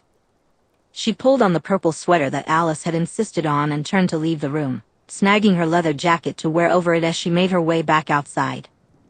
She didn't have to rush, as she had apparently chosen the same time they were driving home from school. She came to a halt on the front steps. Emmett was hopping out of the Jeep, extending his hand to Rosalie like the old-fashioned gentleman he was, a big silly grin on his face. Jasper was laughing at something Alice had said. He twirled her around the moment their feet touched the ground outside the car. None of them noticed Daisy, and why would they? Her scent was familiar and had lingered long enough that it would take them a few seconds to realize it was fresher now. Daisy smiled, feeling her posture loosen for the first time in days. She was home. They were home. It just clicked into place. She belonged wherever they were, and she always would. The feeling wasn't the same as what Jasper had shared with her, but the unshakable rightness of it was. A perfect peace settled within her as she looked at them and knew she was theirs, just as they were hers. It was a constant truth, as undeniably true as the sky was blue or water was wet. All her fear and nerves simply vanished. Jasper's head snapped toward her, his eyes wide with realization as he sensed her presence. A brilliant smile spread across his face. Daisy wasn't sure when she moved or when they moved, only that she found herself in a tangle with them, and it felt perfectly like home. Chapter 26. Alice nuzzled against the top of Daisy's head. She loved and hated that their mate was asleep. But Daisy was theirs, the bond fully formed and settled. Alice felt such joy that she could float away with it. It wasn't a question of how they had arranged themselves on the couch. A brief flicker from Jasper about how tired their mate was had been enough for them to pull Daisy onto the couch, squished between them. Admittedly, Daisy was more on them than on the couch, but that was exactly as it should be right now. Alice wrapped her arms around Daisy's waist, her mate's head resting against her chest as she slept peacefully in her embrace. Jasper had Daisy's legs in his lap, curled into both of them. He had a low, rumbling purr of contentment in his chest that grew stronger each time he met Alice's eyes over Daisy's sleeping head. Alice sighed happily. Living out of vision and finally reaching that good part was incredibly satisfying. She knew she had nudged fate in exactly the right way. The first vision she had of Daisy had been a bit confounding, seeing herself and Jasper embracing a stranger. But the sheer joy of it had resonated with her. Other visions had followed, and it had only taken 2 for her to realize exactly who she was seeing and what Daisy could mean to them.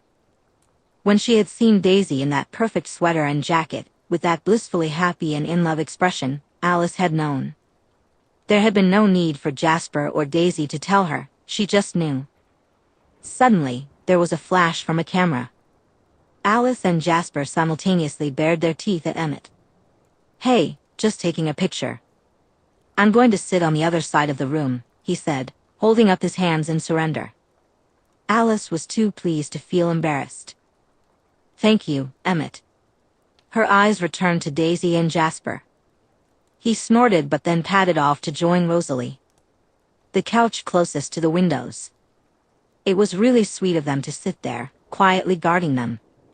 Their presence was lovely, allowing Alice and Jasper to relax without worrying about their surroundings. Alice remembered how Jasper had reacted when they first settled. The overpowering clinginess and protectiveness had been intense. It took a few weeks for them to adjust and feel less instinctively driven.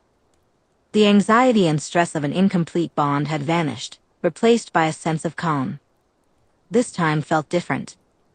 When it was just her and Jasper, there had been a lot more focus on intimacy, ensuring they were entwined in each other's sense, and carving out their places in each other's lives. With Daisy, they already knew one another. Their lives were already intertwined, and their scents blended easily. This left them with a calmer outcome than most. Alice smiled as she felt Daisy waking up. Afternoon. She was too happy that Daisy had waited for them to sleep before letting herself get so tired that she passed out within 5 minutes of returning. "Sorry, just good to be back," Daisy replied, making a soft, happy noise before yawning. Jasper wore that charming smile he had when he was perfectly happy. "We're glad you're back," he said. Daisy shifted but didn't pull away, adjusting to look at both of them. Her smile was soft and content. "Good to be back. Turns out Canada in the winter kinda sucks."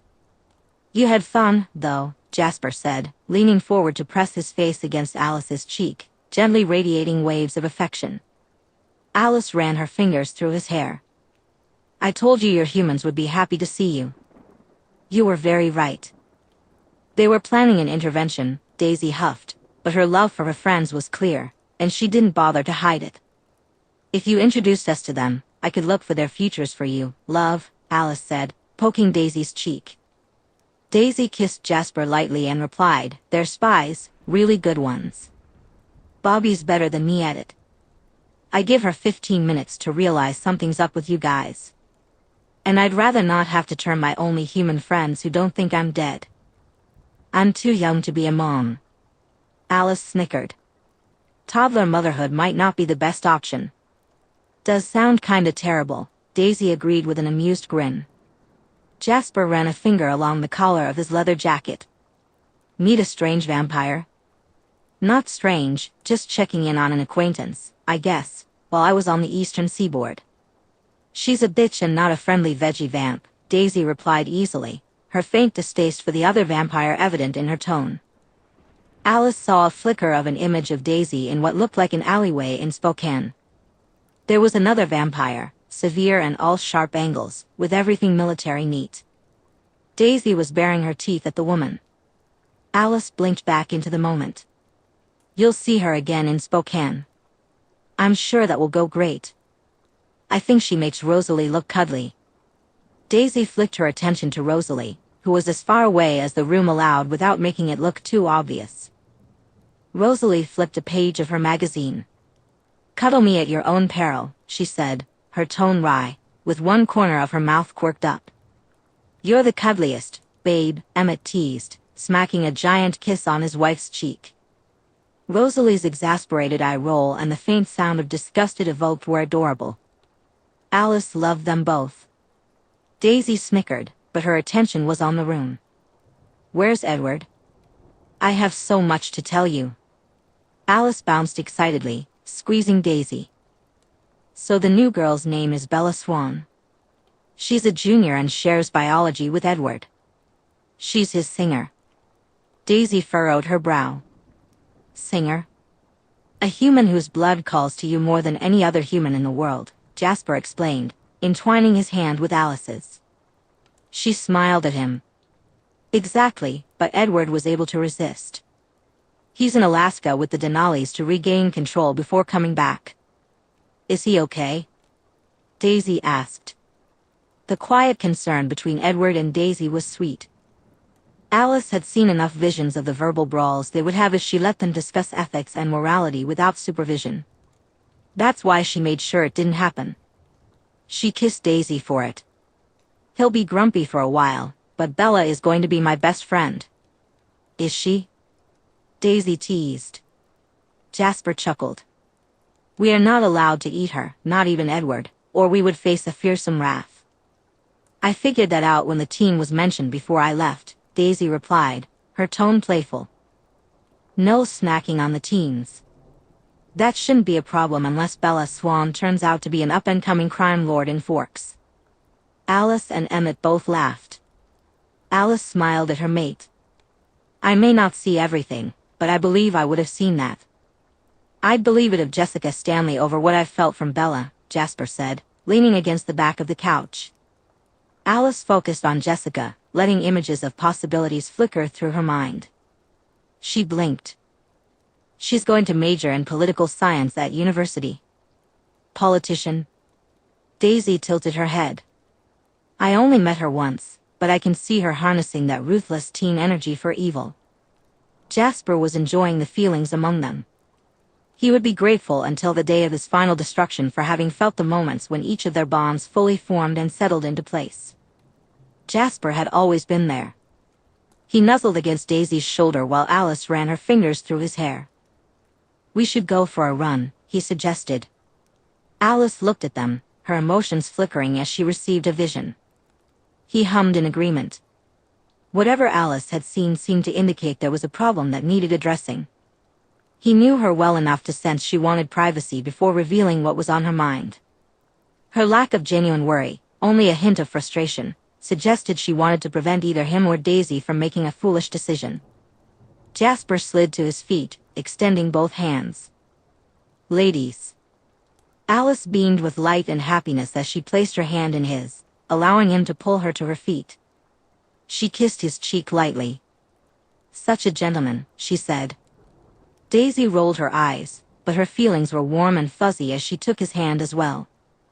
I believe I know just the place, Jasper said, smiling as he envisioned the mossy glade where Daisy had found him and Alice the first time she returned. Alice lit up, clearly seeing where he meant to take them. That's perfect. Jasper shot a look at Emmett, sending a spike of unease his way, daring him to say anything. He could feel his brother's sparkling humor and knew a joke was coming. Emmett raised a hand and made a zipping gesture across his lips, the other hand held up in surrender. Let Esme know, Jasper said absently to the room as he pulled them toward the door, focusing on anything but his friends vanishing quickly. Don't have too much fun. Emmett called after them, of course. Daisy flipped him off casually. Have fun doing homework, nerd, she replied. Emmett chuckled as the door closed behind them. They didn't need words as they broke into an easy run.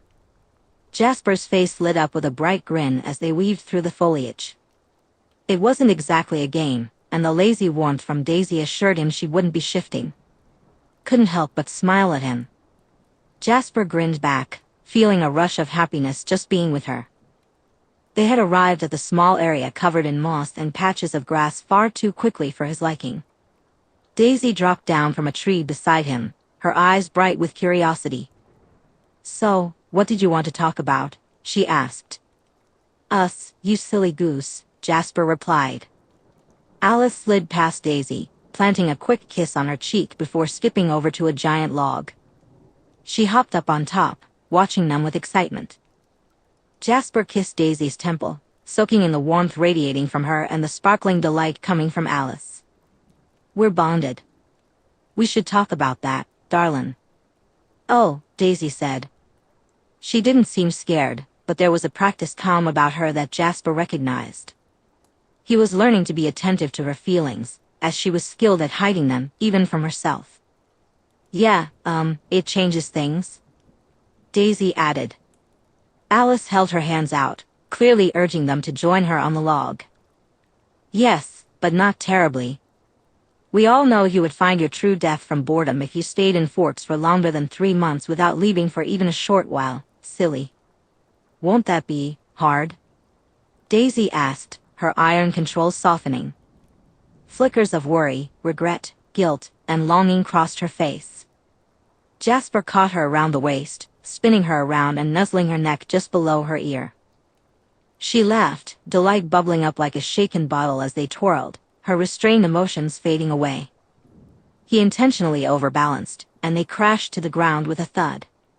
He held her tightly, unfazed by her instinctive flailing to catch herself. Alice's laughter filled the glade around them. Daisy huffed, rolling to face him. You are a cheat. But she couldn't help smiling. Daisy was smiling brightly, her eyes crinkling with joy as she kissed him. A happy rumble came from her throat before she bounced away. He kept his eyes closed for a moment, enjoying the feeling of contentment on his face, a smile that seemed like it would never fade. Then he rolled to his hands and knees, following Daisy's heels to where she had hopped up next to Alice on the log. You two insist on ruining your clothing, Alice pouted, brushing pine needles and moss off of Daisy and giving him a pointed look. He chuckled and brushed himself off before crawling onto the log with them. Terrible habit, my love, he said. Daisy reached out and plucked a single needle from his hair. Well, I suppose if you two were absolutely perfect, life would be very dull, she replied. Daisy was watching them, the warmth of their bond palpable to Jasper. She tilted her head. What happens about my diet? What about it? Alice asked, cupping Daisy's cheek and holding her dark red-eyed gaze. Daisy would have flushed if she were human, but Jasper could taste the flustered embarrassment in the air. I mean, I eat people. You two don't. Are you going to start trying to bring us on your human hunts? Jasper teased, watching her horror as her head snapped around to him. What? No, she exclaimed, outrage flaring in her bright, protective instincts. He smiled at her reaction.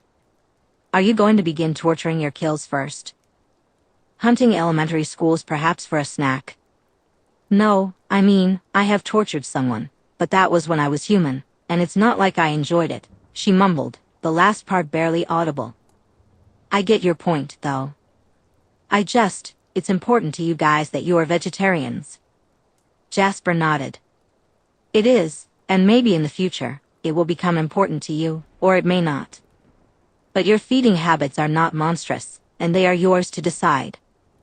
We would have spoken about it. Of it far earlier if it was something we would ever judge you for. He curled an arm around her, his thumb rubbing a circle along her hip. We should go on a vacation this summer. Alice perked up. Just the 3 of us. I can plan so many fun things for us to do now that we can go out in the sunlight. Daisy snickered. We're going to Disneyland, aren't we? Of course. But I had been dying to do a shopping trip in Europe during the summer. Also, we are going to Fashion Week at the end of February, beginning of March. Alice clapped her hands. Daisy leaned against Jasper, watching Alice and feeling positively amused and delighted. Are we? It'll be a change. I spent 2 weeks in Paris dealing with a terrorist threat a couple of years back. I didn't really get to see the city. That is a travesty. We'll have to hit up all the monuments and museums this summer. Germany first for their Fashion Week. It lines up with our schedules. Alice would be planning the trip feverishly for weeks, and she would love every moment of it. Her excitement was contagious. Daisy settled happily, contentment radiating from her. We can take a cargo plane. I can call in some favors and get us through without any issues. No need to be trapped in a passenger plane for 13 hours. She sighed happily, adjusting to allow Jasper's hand to slide under her shirt where he could quietly run his fingers over the terrifying scars from where she had been shot in the gut. You and Jasper and your shady contacts, Alice said. Her ecstatic joy had taken on a distinct flavor of desire at the sight of his hands sliding under Daisy's shirt. I expect souvenirs when you come home from jobs. Daisy reached out, catching Alice's face and pulling her close. I can do that. Good. I can start a collection. Fancy postcards, maybe? Alice leaned into Daisy's touch, seeing and feeling the care and love that was one of the most beautiful things she had ever experienced. Daisy hummed. I can do postcards, Alice said. And you'll come home. It was a command as Alice curled her hands in front of Daisy's sweater. She wanted Daisy to understand that they loved her, that they wanted her, and that they accepted she might never be completely content in one place. That was fine, as long as she always returned to them. Because if you don't, we'll come find you, Alice added. Every time, Jasper agreed, squeezing their mate. Nothing would stop him from finding her now that he could feel their mutual bond. Even if she told him to stay away, he would probably check in every decade, just to make sure she still wanted to be away. What Daisy felt was agonizingly painful, yet in every wonderful way. She didn't answer. Instead, she pulled Alice into a kiss filled with desperate longing. Chapter 27. Emily Young had managed to slip past her wolf protective service. It felt both ridiculous and comforting. However, with only 4 wolves, there were gaps. The poor wolves were too trusting, and Sam's guilt could be suffocating at times. He would probably forgive her for stealing his truck keys, especially if she brought him some muffins. It was a mostly comforting thought as she started up Sam's truck and pulled out of her driveway. He wouldn't realize she was gone until he got back from Billy Black's, which would be about an hour. The other wolves were in school. She hadn't driven to the Clearwater home in months, but she still loved them, even if Leah and Seth weren't speaking to her. It wasn't like she could be upset about their silence. The drive felt familiar, and it was invigorating to be doing something incredibly dangerous without the wolves pouting at her for trying to reach something on the top shelf. The thrill of it was the only thing getting her through. She parked directly in front of the Clearwater home, climbed out of the truck, and walked to the door. If she got clawed by another wolf, she thought she might ask the vampires if she could move into their territory. Because vampires were real. It felt as if there should be dramatic music playing as she marched up to the Clearwater front door and knocked. Anxiety was terrible. She didn't like the sweaty palms, the nervous gurgling in her stomach, or the faint shake. There was a stomping sound, and then the door swung open. Leah stood there, looking miserable and sweaty, squinting at the sunlight. What? Leah asked. For a brief moment, she clearly recognized Emily. Get lost, she said, moving to slam the door shut. Emily lunged, sticking her foot and shoulder in the way so the door couldn't close. Wait. Just 5 minutes, please. Leah's gaze was dark. Emily was too sick to think clearly. What is there to say? You and Seth are sick. Your parents won't let you go to the doctors. I know you hate me, but you both need help. Let me take you to be looked at, please. She hadn't needed 5 minutes, and if Embry was wrong, this could end her friendship. Leah leaned against the doorframe, heat radiating from her. She hesitated. You know this fever isn't okay for you or Seth. It was a low blow, but Emily was determined to get her best friend and Seth some help if the pack wouldn't. She was part of the pack, even if she didn't transform. Leah slumped but nodded. I can't carry Seth. I'll help. Emily seized the opportunity to step into the house. The familiarity hurt. She missed her friend so much it ached. Every change since her last visit reminded her of how ill Leah and Seth were. Maybe she was as soft as Leah had always teased her for, but she wouldn't be herself if she didn't care. Seth lay sprawled on his bed, one arm hanging off, his sweaty hair in his face, and a miserable flush to his skin. He blinked slowly at them. Leah, I'm hallucinating. Oh, sweetie, Emily said, lowering down to sweep his hair out of his face. We're getting you help. His face scrunched. Emily? Seth's slightly glazed eyes turned to Leah. Are we talking to Emily again? We're going to the doctor, Leah said. Out of bed. Emily sighed as she gently helped pull Seth up. She agreed with Embry, Seth's growth spurt was ridiculous if this wasn't just wolf-growing pains. Let's get you to the car.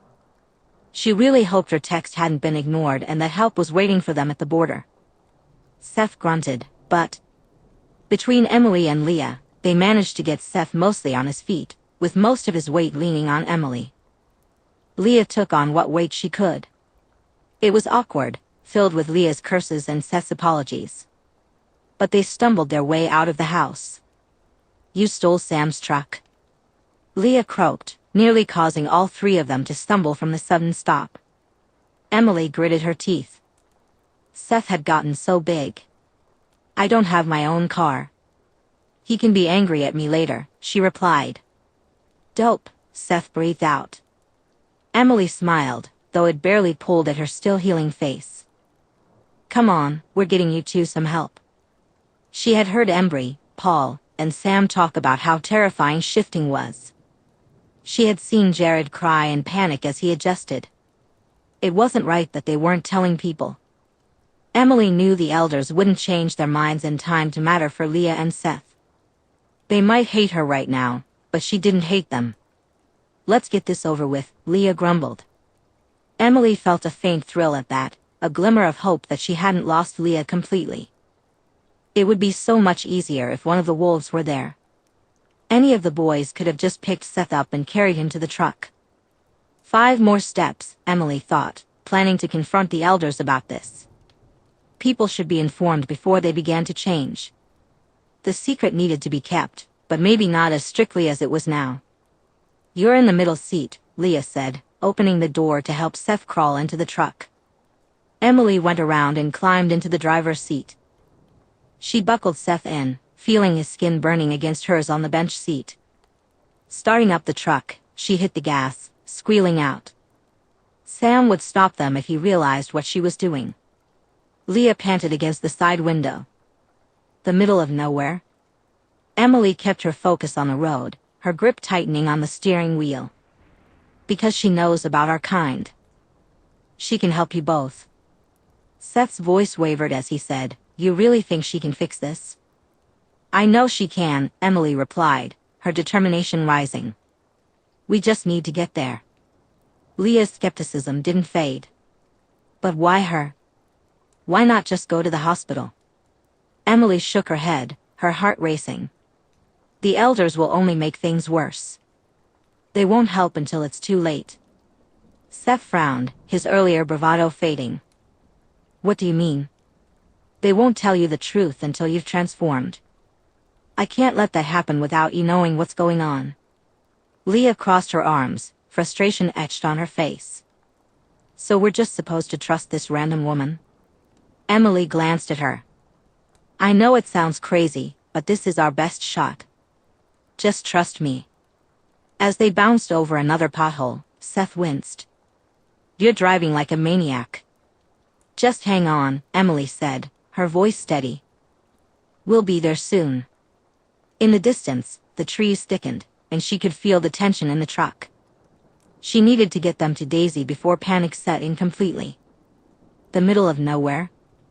Leah yelped as they hit a large pothole. Emily twisted the wheel and slammed on the brakes. She's not human. She pulled the keys from the ignition and jumped out of the truck as soon as it stopped. Stumbling a dozen steps away, she sighed in relief. They had made it. Breathing deeply, she closed her eyes. She was determined not to get accidentally killed by her best friend or baby cousin. Next time, she would guilt Sam into helping or find another solution. This felt way too close. "What the hell?" Leah shouted, slamming her car door. Emily turned around and flinched at Leah's boiling rage as she circled the car. At least Leah seemed to have more strength than a minute ago. "You come to our house, you kidnap us to the middle of nowhere. And you want to talk about old stories? This is bullshit." Suddenly, there was a thud as a person dropped from a tree, landing directly between Emily and Leah. "Holy shit!" Seth yelped, tripping over himself and hitting the ground as he scrambled backward. Daisy seemed far more dangerous here than she had in the hospital room. She straightened up, brushing pine needles off her leather jacket. She gave Leah and Seth a long look before turning to Emily, a faint crinkle in her brow. You brought me puppies? This might have been a really horrible idea. The tribe doesn't tell anyone the stories are real until after they've changed, Emily said, her fingers trembling as she tipped her chin up.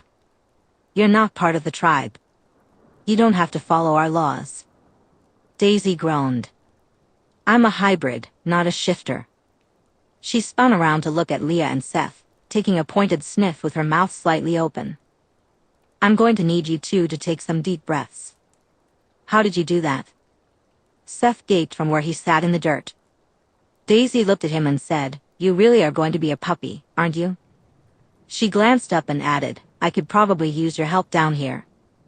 You didn't come alone. Emily's heartbeat quickened. This was a really terrible idea. She didn't have time to process how chaotic this situation had become before. As suddenly as Daisy had appeared, two strangers joined her. The newcomers in the small clearing were pale, with an unnaturally perfect appearance. The man was tall, his blonde hair framing his jaw. He stopped just at Daisy's elbow, his golden eyes examining them all. Close enough for Emily to reach out and touch was a petite woman with short black hair and equally golden eyes. The petite vampire spoke with bell-like clarity. Daisy, the treaty is not clear if this is okay, and I can't see what will happen. Can you run and get clothing? I think everyone would prefer not to be naked in the woods, Daisy replied kindly. I'll take care of it. It'll be fine. The petite vampire's face tightened. Fine, just don't get eaten. I promise, Daisy said, an amused curl to her lips. It'll be fine. Jasper and I can handle 2 puppies. Leah, of course, snapped, Stop calling us puppies. What is happening? Who are you? Daisy Johnson, and everything is going to be fine. This part of finding out about the supernatural world tends to be kind of terrifying. She glanced at the man, Jasper apparently. Jasper, calm them down. It was like strings being cut. Leah collapsed, and Daisy moved too fast to be human, catching her. Emily looked at the smaller vampire, but she had vanished. The skin on the back of her neck prickled with alarm. This had been a terrible idea. It's okay. No one is. It's going to hurt you. I know it's very scary and you probably feel terrible, but it's going to be fine. Daisy spoke softly as she helped set Leah down on the ground next to Seth, who was leaning to one side. Leah's face was slack but still showed her unhappiness. What are you doing to us? She asked. Jasper is making sure you don't shift for the first time while you're angry and terrified. Trust me, you don't want that. Daisy backed up 5 steps and then sat down facing them. In your stories, what color are the eyes of the cold ones? She asked. Seth blinked heavily, sweat running down the side of his face. Your eyes are red. They are, Daisy replied, pulling off her leather jacket and tossing it to Jasper, leaving her in jeans and a tank top. I'm what happens when a vampire tries to make a vampire out of someone who has shifter genes. Over by Emily is Jasper Whitlock of the Cullen Coven. He's going to look and smell really terrifying to you in a few minutes, but he's not a threat. Check the eyes, he's a good vegetarian, no human munchies and all that. Seth reached out and grabbed Leah's hand. This is crazy. Yeah, it's kinda insane, Daisy agreed, her tone laced with dry humor. I need you two to listen. Jasper can only keep you calm for so long, and we don't want to find out what happens when he influences you while you shift. So, I'm going to explain what's about to happen, okay? Leah managed to bare her teeth, despite looking and acting as if she had been drunk. Do we have a choice? Not really, because your genetics aren't going to wait. Daisy glanced over at Emily. Next time, bring me puppies if they're not on the verge of changing. That'd be awesome. She looked back at the Clearwaters. So, it's going to be really important that you don't fight it. Just keep taking deep breaths. It's going to happen one way or another, so relax into it. It is going to make it a lot easier on you, Daisy said. Leah growled, fuck you. Fair enough. Daisy pulled off her tank top and tossed it at Jasper. She then removed her shoes, leaving her in jeans and a bra. Your other form is just as much you as the human shapes we're in now. It's going to be really weird, but it's totally normal for you. Leah shivered almost violently. Daisy leaned back and said, Jasper, let them go. There was an intensity in her gaze as she focused on the clear waters. They both lurched as whatever Jasper had been doing to them stopped. Keep in mind what a wolf looks like: the paws, tail, thick fur. When you were in elementary school, you pretended to be wolves, right? Try to remember what you imagined it would be like. I don't. What? Seth said. Both of his hands clawed at his chest, gripping the material of his t-shirt. He ground his teeth together, producing an inhuman-sounding whine in the back of his throat. Daisy remained still. Don't fight it. It's just a part of you that you don't understand yet. Leah snarled.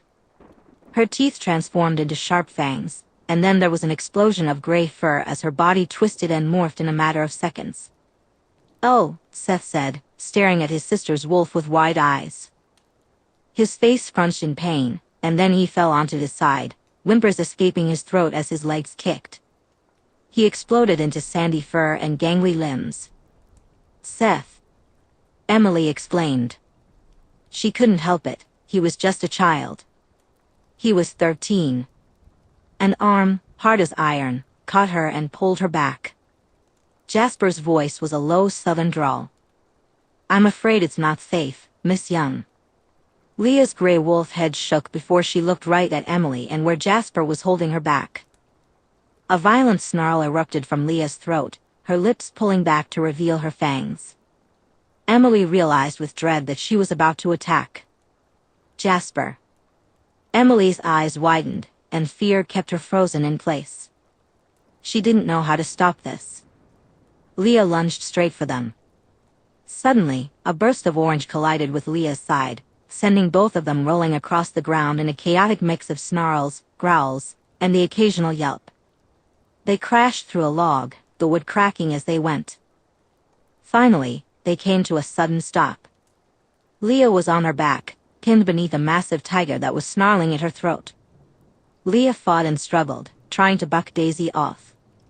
But Daisy slammed her back down with a roar. Leah became still, then went limp. With one last snarl, the enormous tiger pulled back. Emily had been ready for wolves, and while Seth and Leah were smaller than Sam and the others, she had not been prepared for a tiger. The tiger circled Leah, nudging her with its paw and letting out a terrible yowling sound. Leah's wolf head popped up, and then she twisted onto her paws, tripping over her own feet as she shook her fur out. Looking confused for a wolf, she turned her furry head toward Emily and Jasper. I'm okay, Leah, Emily managed. This was so much more than the few glimpses of the pack she had seen before. They were all huge, and the vampire still had an arm across her front. She looked up at his face. I am safe. It felt like a silly question. He tilted his head. I would greatly appreciate it if you refrain from bleeding for both our sakes, Miss Young.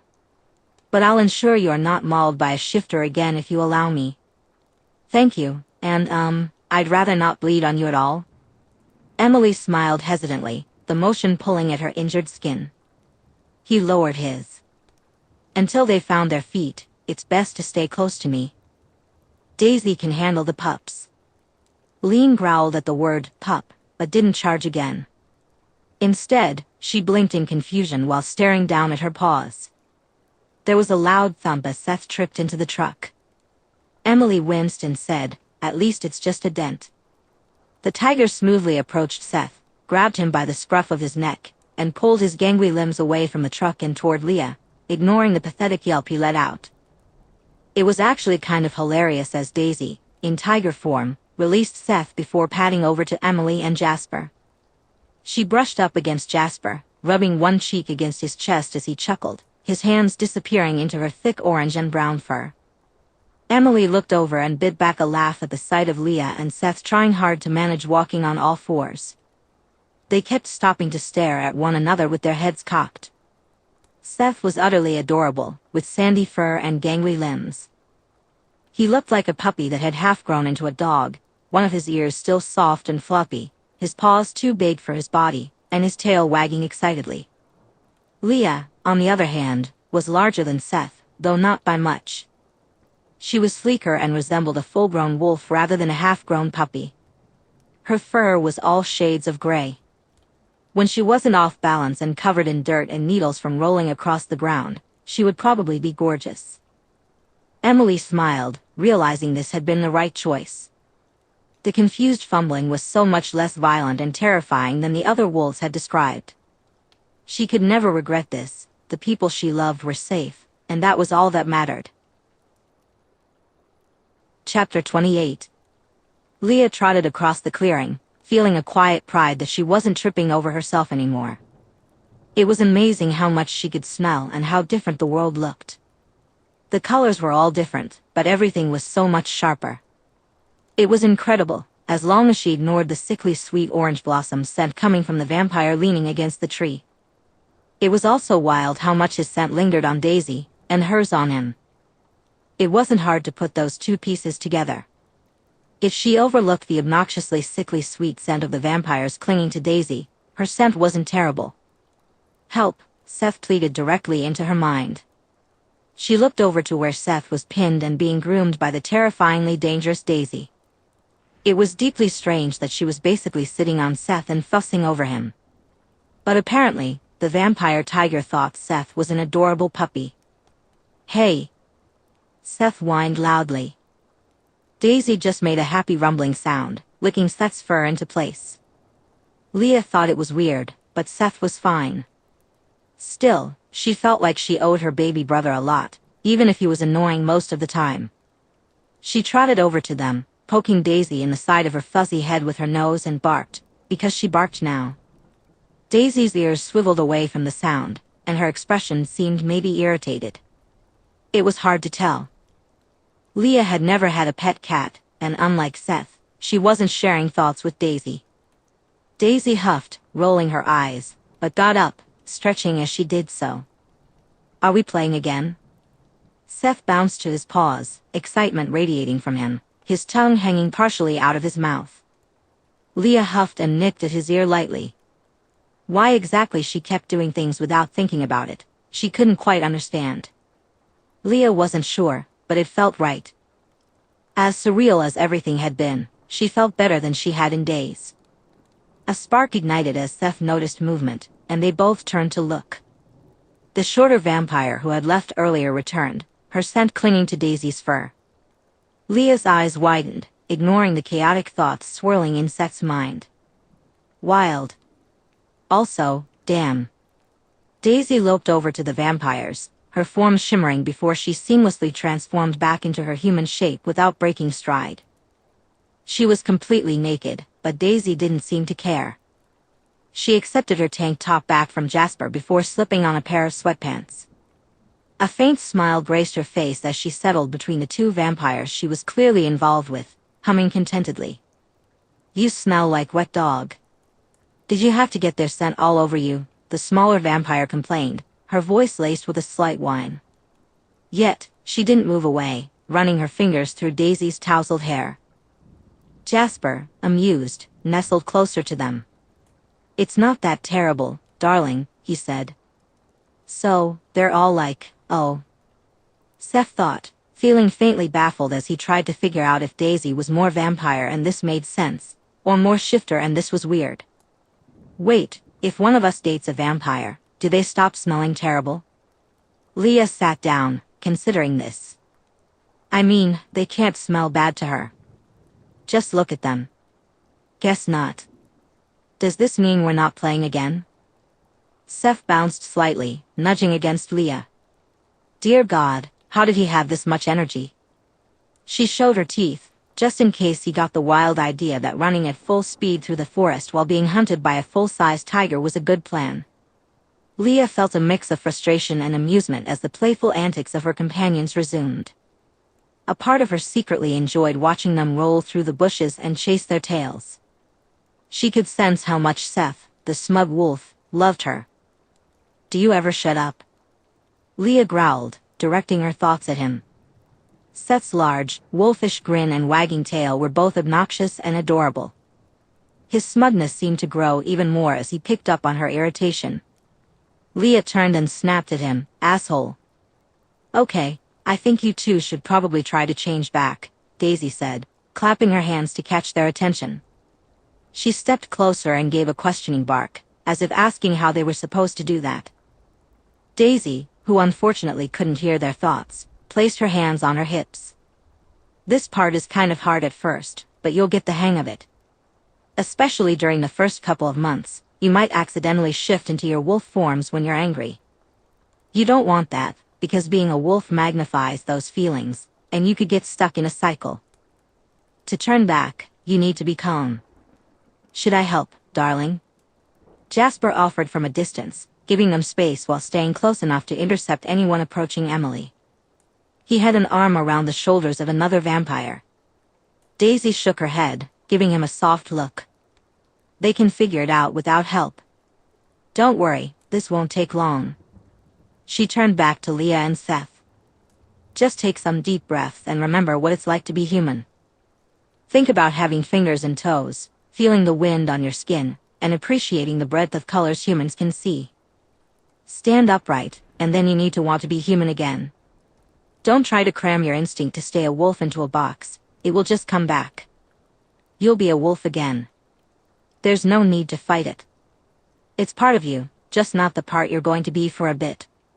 Don't panic if it's hard. It's just like anything else, it'll take you some time to get used to it." Leah glanced at Seth, but honestly, Daisy had been pretty helpful so far.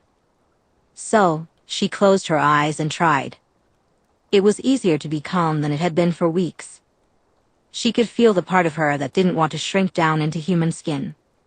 She wasn't sure how much time had passed. It was really hard not to fight to force herself back to human. She reared up, shaking and twisting, then collapsed on her hands and knees in the dirt. Leah panted as she looked up, only to be hit in the face with a t-shirt. Flushing, she pulled the shirt on, even as a growl rumbled in her chest. "Don't worry. You get used to the naked thing. Also, you get better at remembering to have clothing waiting for you when you shift back," Daisy said, laughter in her voice. Leah grumbled as she climbed to her feet, catching the sweatpants tossed to her and pulling them on. "Thanks for the pants. Hey, I think the fewer of us who have to steal clothing from unsuspecting people's houses because we ended up naked in the woods, the better." Daisy chuckled as she tossed a shirt at Seth, who had just collapsed onto the ground. "Hey, 2 for 2. Good job. Way faster than I managed." Leah ignored her brother pulling on clothing. There were things she'd rather not see, "Thank you very much." "How long did it take you?" "Yeah, my whole situation was a mess and involved a lot of pain." Daisy hesitated, and Jasper's golden eyes turned on her sharply. "Look, rage shifting is a problem, but I shifted from pain the first time. Vampire change feels like being burned alive for days. It made things difficult." Emily walked over from where she had been playing on her phone while sitting on a log. "Am I safe to stop hiding behind the vampires now?" "You're good, Miss Young," Jasper replied, though he kept his body turned toward Daisy. Leah had so many questions about what Jasper was doing. "What now?" Seth asked, brushing himself off. Daisy raised an eyebrow. "You head home and join your pack. I'm sure your tribe has some kind of ceremony for you now that you've shifted for the first time." She shrugged. "It's not that dramatic. It will probably take you a couple of months to get a handle on the whole wolf thing, but you know, it's your heritage and all that." "Wait, pack? It's Sam, isn't it?" "Ugh." Leah turned and glared at Emily. "It's how you knew. Was he just going to let us change in the house?" Alice was pouting, and she knew it. "Are you going to be helping the wolves more?" "I'm guessing you have a better idea of that than I do," Daisy replied, looking up from her laptop with a curious expression. "You're upset about it?" Alice asked, huffing while cupping Daisy's cheek. "They upset you," Daisy said, blinking. You're mad at them because some dumb teenagers hurt my feelings? Jasper rumbled from where he was reading, leaning against Alice's back. She rolled her eyes and leaned back into him. I have a reasonable response to people being awful. Daisy, who had been stretched out on her stomach, shifted onto her side, propping her head up with one hand, looking lovely and charming. You're adorable, Alice said. You're determined to help them when they treat you like a monster. Alice narrowed her eyes. Even if the two this afternoon weren't terrible. Daisy's smile grew. Okay, 1. They're a bunch of kids who are going to get themselves killed if no one helps them. 2. I'm literally a monster. My body count before I got turned was over 60.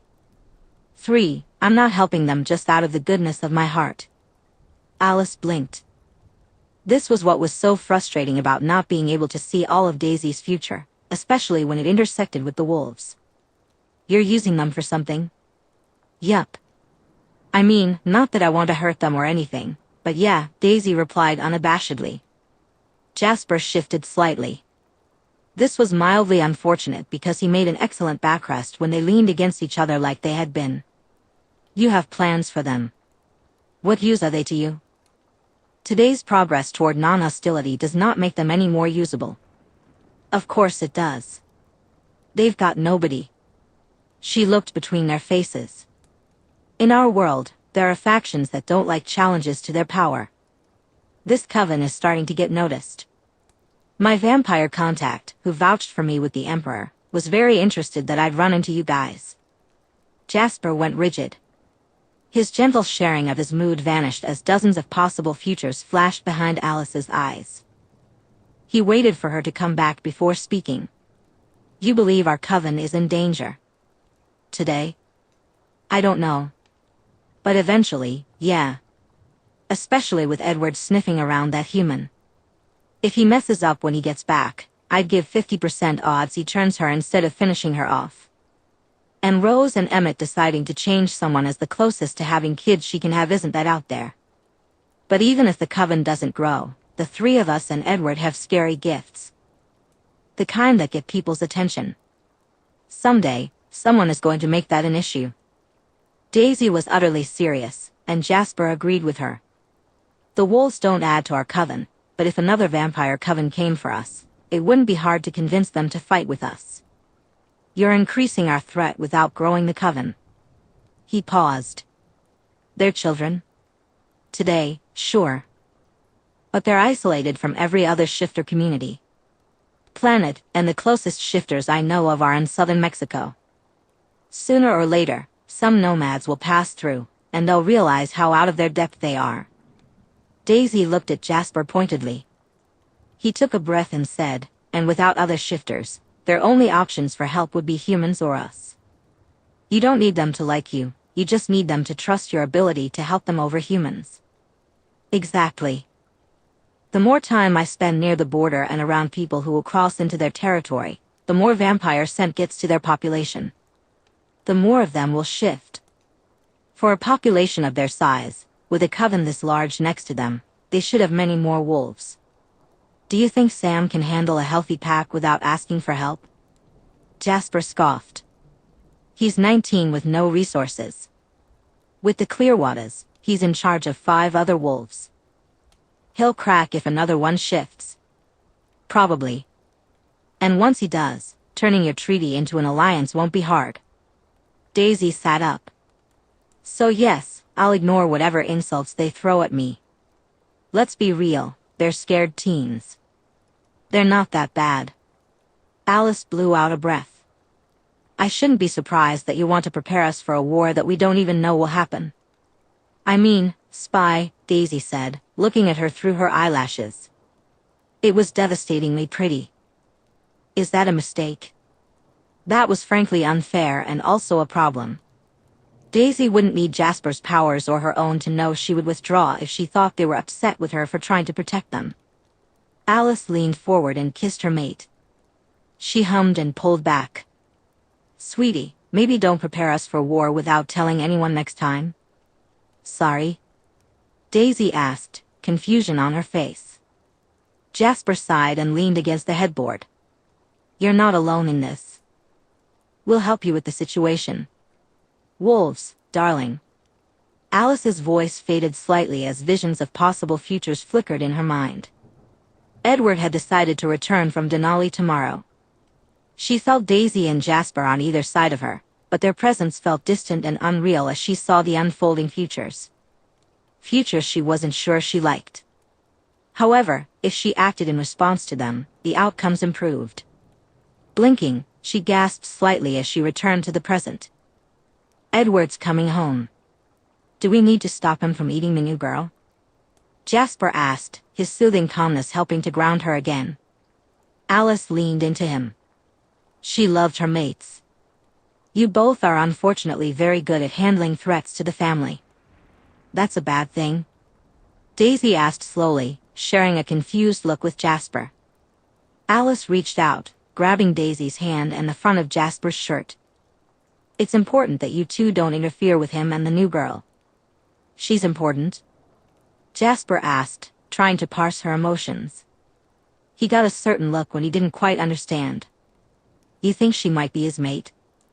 Alice gave a slight nod. Possibly. I know she's going to be my friend, though. So you both need to let it play out, even if it feels risky. How risky are we talking about, love? Jasper's fingers gently ran up and down her back. He was always prepared to support her. She looked at her perfect, lovely mates. I'll switch to her math class and keep an eye on Bella. I'll watch for danger. I need you two to trust me. You don't need anything else?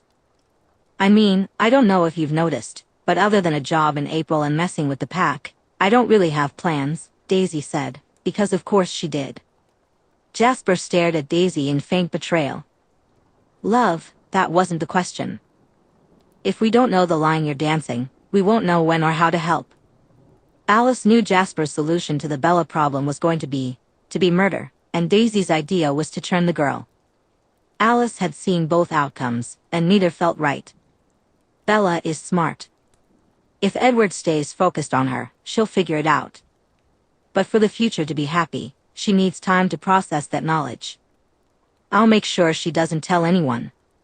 But I can't see a future where she does. It's not as dangerous as it may seem. Alright, I can get some LSD and shrooms. If we need to discredit her, it won't be hard. She's what, 17? Daisy relaxed and reached for her laptop. I should probably build a cover story for myself that won't draw attention if her cop dad looks into things. Alice blinked, flickering futures of Bella ending up in juvie passing by her mind. At least Daisy was just planning to ruin the girl's life to protect the family instead of murdering her. If we could avoid that, she's going to be my friend. If you're in Bella's math class, does that mean you're dropping out of videography class with me? Jasper grimaced. I'm not sure I can manage 3 periods without one of our family. Alice traced her fingers over his cheek and kissed him softly. You won't slip, and I'll keep an eye on you just in case, every day. I'm down for playing hooky with you on a bad day, Daisy said, shooting a wink at Jasper with a tone full of innuendo and mischief. She seemed to be adding acquiring drugs and her own cover story to her list of tasks. Daisy shut her laptop. So, Bella's going to be more than just Edward's singer. Does this mean Edward is going to lose it? Alice pouted. No teasing him. I'm not sure she's his mate. If she turns out to be his mate, I'm recruiting Emmett to get him a bed for his room, Daisy replied, her eyes sparkling. Jasper sighed. I see I'm outvoted. Very well. We are not telling the rest of the family how dangerously we are about to flout the law. Not unless we need to, Alice replied, kissing his cheek. She hummed softly, her eyes closing as she felt Daisy curl around her back. Visions of the future and empathy weren't needed to know where this was going. Jasper leaned in and kissed her, this time far less chastely, his fingers cradling her face like she was precious. Alice sighed as she felt Daisy's lips and then teeth on her neck. Daisy's arms curled around her protectively, making it easy for Alice to slide her hands where she wanted. Daisy and Jasper liked to do that, it was very effective. Both of their protective streaks ran deep, and it was easy to lose herself in them. Esme and Carlisle will be back from their hunt in an hour. Good to know, Jasper murmured. Alice smugly hummed, her legs draped over Daisy's lap and her back against Jasper's side as she finished her homework for tomorrow. They had managed to look presentable and cuddled on the couch with 5 minutes to spare. We should go for a hunt together this weekend, further north. I'm feeling like moose. Moose? Daisy considered it while she typed away at something that was almost certainly a list of new felony crimes. I'm down for hunting some moose. I'll need a human hunt the weekend after, though. Jasper squeezed Alice with his arm, pressing a soft kiss to the side of her neck. Do you have a target already? Of course. A cartel enforcer they need off the streets faster than the case against him is going to be solid. Daisy glanced at them. Where even do we find moose? Jasper chuckled, his contentment radiating from him and curling warmly into Alice. North of the border. They're so huge. Alice could already taste the rich blood a single moose could provide. She would need a deer before class tomorrow. Jasper nudged her gently. You're drooling. Darling, she said. Chapter 29. Daisy lay on the roof of the Forks police station. Using the police internet to set up her new background was a delicious irony that amused her. So far, no one had noticed her up there. Someone probably would eventually, but it wasn't like anyone was going to do more than yell at her to come down. The power of everyone thinking she was just a teenager helped. Besides, the town's most serious crime in the last 6 months had been a couple of domestic violence calls. It wasn't exactly bustling with crime. She thumbed through the terrible digital files. Oh look, a Thomas Kent, a 20-year-old guy, had been caught with some pot in the grocery store parking lot. Gripping and dangerous crime, really. Still, she smiled. It was good, the kind of place that might be boring, but when the police's biggest concerns were pot and speeding tickets, it was a pretty nice area. Maybe nice was the wrong word. Safe might be better. The town probably needed a better economy in general to be truly nice, but she liked it. It was quiet in a sleepy way. While it wasn't the kind of place she would have chosen to go to ground, it made sense as a long-term spot. The sound of the front door of the station opening, complete with a little bell, reached Daisy in her perch. She sat up and looked down, curious. Wow, that man was a small-town cop stereotype. The poor guy was noticeably startled when he spotted her out of the corner of his eye. He dropped his hands on his hips and said, "Ah hell." He raised his voice, wanting to be heard. "Kid, I don't know what kind of bet got you up there, but you need to get down." He pointed at the ground. "I mean it, young lady. Now." Daisy grinned, slid her phone into her pocket, stood up, and walked to the edge of the roof. "Going to arrest me, officer?" He groaned. "No, I'm not going to arrest you. Do you need a ladder or something?" "It's 1 story, I can jump." "Just jump?" Daisy replied. She had jumped much worse as a human. The man rubbed his jaw and said, "Please don't." "Sir, yes sir," she responded with a sloppy salute. Then, she dropped to sit on the edge, swung into a hang, and let go. It was only a couple of feet down. Brushing off her hands, she turned and grinned at him. Her eyes landed on his name tag. "Chief Swan, that makes you Bella Swan's dad?" Chief Swan placed his hands on his hips. "Yeah, she's my daughter." He could clearly read the troubled teen vibe coming from Daisy.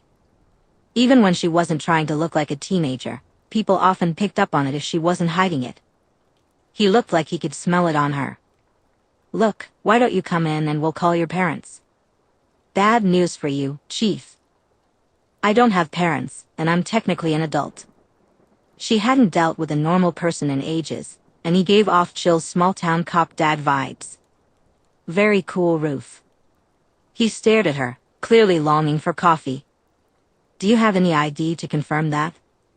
"Sure," Daisy said, enjoying the process of establishing herself as someone who wouldn't raise any eyebrows in town by the end of the month. You should lure teens in with the sweet call of vending machine snacks and terrible hot cocoa packets. It'd work better. Chief Swan shook his head as he accepted the ID she passed him. We don't make it a habit of luring in teenagers. Total shame, there's nothing to do in this town. Well, except for nature. Sure, Daisy's instincts liked nature now, but it still felt weird. Her nose wrinkled slightly. Stupid Ward and his stupid nature training would have actually been useful if he hadn't turned out to be a traitor before they got to it. Daisy Johnson, what's a New York kid doing in Forks? He handed her ID back. Daisy knew he wasn't going to arrest her for being there. Daisy leaned against the wall, a hint of mischief in her eyes. I'm not loitering or anything stupid like that. Chief Swan seems too resigned to worry about the Cullens bailing me out. Not that I'd mind. I'm a connoisseur of police station lockups. Excuse me, he asked, raising an eyebrow. Dude, it's fine. Alice Cullen kidnapped me and now I'm attached, she said with a laugh. Alice and I were in a group home together in middle school down in Los Angeles before the Cullens adopted her and I got shipped east. They've been letting me crash at their place between jobs. You're a friend of the Cullens? He asked, intrigued. Yeah, they're good people, Daisy replied, letting the sarcasm fade. They are, he agreed with a sigh. You staying in the area then, kid? Daisy raised a brow. Off and on, Chief. I'm guessing no using the station roof to sunbathe. He snorted. Keep your nose clean, kid. Wow, keep my nose clean. Did you get that in the 1950s? She teased, rocking back on her heels, amused by him. Chief Swan grumbled, you think you're smart, huh? Yep, she said, gesturing at the bike she had picked up. This is how I'm getting around without having to bother with a car or motorcycle. Rosalie would actually murder me if she saw what I consider an acceptable car. See you around, Chief, she said as he looked at her, resigned to the presence of another troublemaking teen in his town. It was hilarious. Try to avoid trespassing, he called after her. Meanwhile, Angela was pulling out her notebook from her backpack when Eric nudged her. What? She asked, looking up at him. Cullens by himself, Eric said, giving a pointed jerk of his chin. Is he okay? Angela groaned internally. Ever since Alice had started texting her animal pictures, everyone acted like she was the Cullen whisperer or something. She looked up, expecting to see a tense Jasper, blatantly waiting for Alice. It was, not that. Or it was, but he wasn't looking at the door for Alice, which was his usual state when she wasn't around. Jasper Hale was sitting at one of the tables, stiff as a board, but there was a tension in his focus on his notebook. He looked lost, a word from the SAT vocabulary. Unlike the times he arrived at class before Alice, he hadn't pulled out a chair for her. It felt polite to check on him, right? Angela glanced around to make sure the teacher wasn't in yet before getting up. Angela? What are you doing? Eric hissed helplessly as he prepared to join her at her table. She reassured herself that the Cullens weren't so bad once you got them talking. Besides, Alice had a fascination with tiger cub videos from the Sacramento Zoo. Is Alice sick? I thought I saw her this morning. Angela asked. Jasper looked at her with his oddly golden yellow eyes, his jaw tight. She changed classes, he replied. It was only the second week of the semester. I'm sorry, are you going to be okay without her? Yes. Thank you for your concern, Angela. His tone didn't convey confidence. He sounded like he was facing a march to his death. Angela studied him. Sure, he could be intimidating if you didn't know him, but he just seemed lost. She turned, grabbed her things, walked over, and claimed the seat next to him. Ignoring the stares from the rest of the class, she looked at him, her chin tipped up. Since we have group projects in this class, do you want to pair with Eric and me? He stared at her, confused, but finally tipped his head. I would be grateful and will not be a poor partner. No stealing the whole project and doing it all yourself either, Angela warned. She had been paired with a Cullen before, and it felt like pulling teeth to get them to let you do any of the work.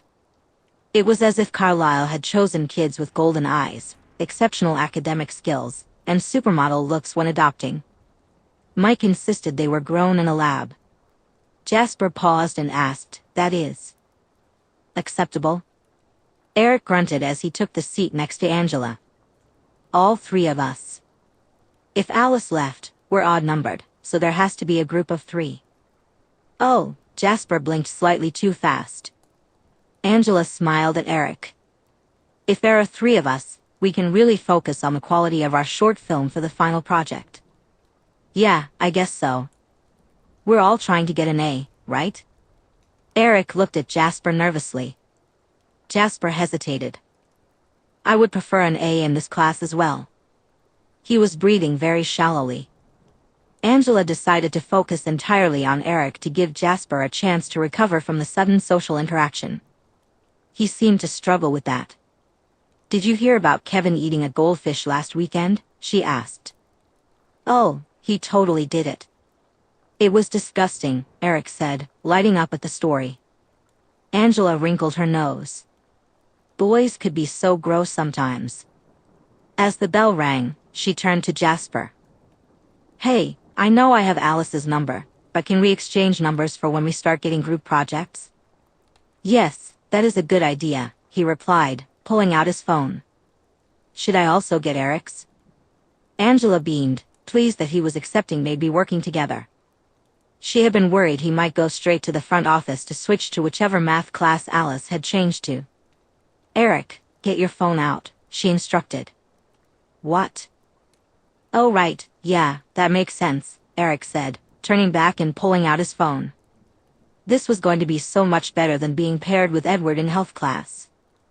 That had been hell. This might actually be fun. Meanwhile, Alice was practically skipping as she entered her new history class. She spotted her target, who was about to be trapped next to Mike Newton again. Giddy with excitement, she beat Mike to claim the seat next to Bella Swan. "Hi. Looks like we have 2 classes together this semester. Isn't that great? I just know we're going to be friends." "Oh, yeah?" Bella replied, slightly startled. Bella had been bent over her notes, clearly trying to avoid interaction with strangers. A furrow creased her brow. "You changed your classes?" Alice asked with a smile. She had sweetened Mrs. Sutherland in the front office with cookies. "There was a mix-up with my classes for this semester. It took forever to get it sorted out." The mix-up was Edward's difficulty in socializing with humans. "But now I get to make new friends." "That's a cheerful way to look at it," Bella replied. Her sentences often ended with a cautious, questioning tone. This was the perfect moment for Alice to place her things on the table. She knew Mike would point out that she was in his seat, but that never happened. Alice enjoyed winning against those who didn't realize they were in a game. "I like to be optimistic. The future is what we make of it, after all," Alice said. "Kind of hard to think that in a class about the past," Bella responded, her words carrying a quiet, unpracticed humor. It was charming, and Edward would agree once he managed to have an actual conversation with her. Alice laughed and touched Bella's forearm. "You're funny. I wasn't expecting that." Of course, Bella hadn't planned to be funny. But yes, the past is more Jasper's thing than mine. There's beauty in a story that's already been told, right? "Yeah, I guess," Bella replied, a small smile appearing on her face. "I think most of us are just here to graduate." At this rate, Bella would consider them friends by the end of the day. Alice was thrilled that everything was going according to her plan.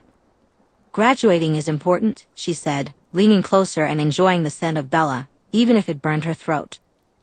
"But between us, there are more things in the world than graduating high school." A faint blush of agreement filled Bella's face as she looked away. "Guidance counselors get intense." Bella's eyes flicked back to Alice. Is this weird? But your brother, Edward, is he coming back?" "He'll be in biology with you next period," Alice said, biting back her smile. She didn't want to scare Bella too much. Edward's been visiting our cousins in Alaska. She hoped he appreciated this, not that it was necessary, but still. Jasper stared at the health class. Couldn't Alice have transferred out of classes that wouldn't involve cooperating with the humans? "Hale," Mr. Clapp called from the front of the room. "Since your partner transferred out of this class, we have even numbers now. So, Hale and Stanley, you're paired." Jasper looked at the teenager who had pined over Edward for a year before moving on. Alice had too much faith in him. An entire semester of this? He was already fantasizing about eating the teenager. Jasper felt a wave of relief at the sight of Daisy waiting for them by the cars. He sensed her unique blend of latent bloodthirst and protective drive. It felt comforting to lose himself in it as he walked straight to her and hugged her as tightly as he could. "I missed you," he said. She let out an "oof." "I missed you too." She hugged him back just as tightly before gently pushing him back. Daisy squeezed his shoulder. "Come on, turn around. Piggyback ride." "Yes, ma'am," Jasper replied with a smile. She understood his need for her and their location, giving him exactly what he needed without drawing attention. He turned easily, his control settling as she hopped up onto his back. Emmett laughed as he walked toward them. "Are we chicken fighting in the parking lot?" "Nope, just getting in my Jasper time," Daisy said with a grin as she wrapped her arms around his neck. "Be very jealous." Emmett's laughter boomed with delight as he joined them. "So the high school girls traumatize you too much, brother?" "Oh, someone popular," Daisy teased, though there was a sharp possessive edge to her voice. Alice expressed a playful annoyance as she pulled the beanie off her head and placed it on Emmett's. Jasper wrapped his hands around Daisy's legs, which were resting on his waist. He focused on her steady presence, feeling comforted by her calmness. "I'm working alone on group projects in 2 classes this semester," he said. "I'll be very disappointed if I have to help you avoid teenage girls, buddy," Daisy teased, musing his hair. As he took a deep breath, he felt his control returning, piece by piece. With Daisy there, he felt grounded and relieved to be around others who could keep him in check. "Here you two are," Alice called out as she stepped out of the rain and into the parking lot. She bounced over to them, gave Jasper a kiss on the cheek, and settled comfortably between him and the crowd of teens.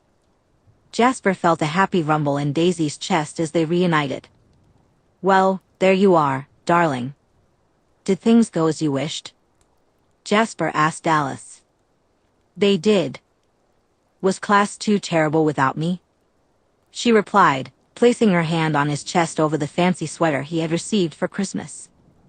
He sighed, realizing he couldn't ask her not to engage with high school's social life, even if it made him anxious. "I'll manage. It will just be a challenge for a while," he admitted. Daisy tightened her grip on him. "We can go over CIA torture resistance training. It'll probably help." "You're a very scary kitty cat," Emmett said, shaking his head as he pulled out his keys and spun them around his finger. "Last one to the house is a loser."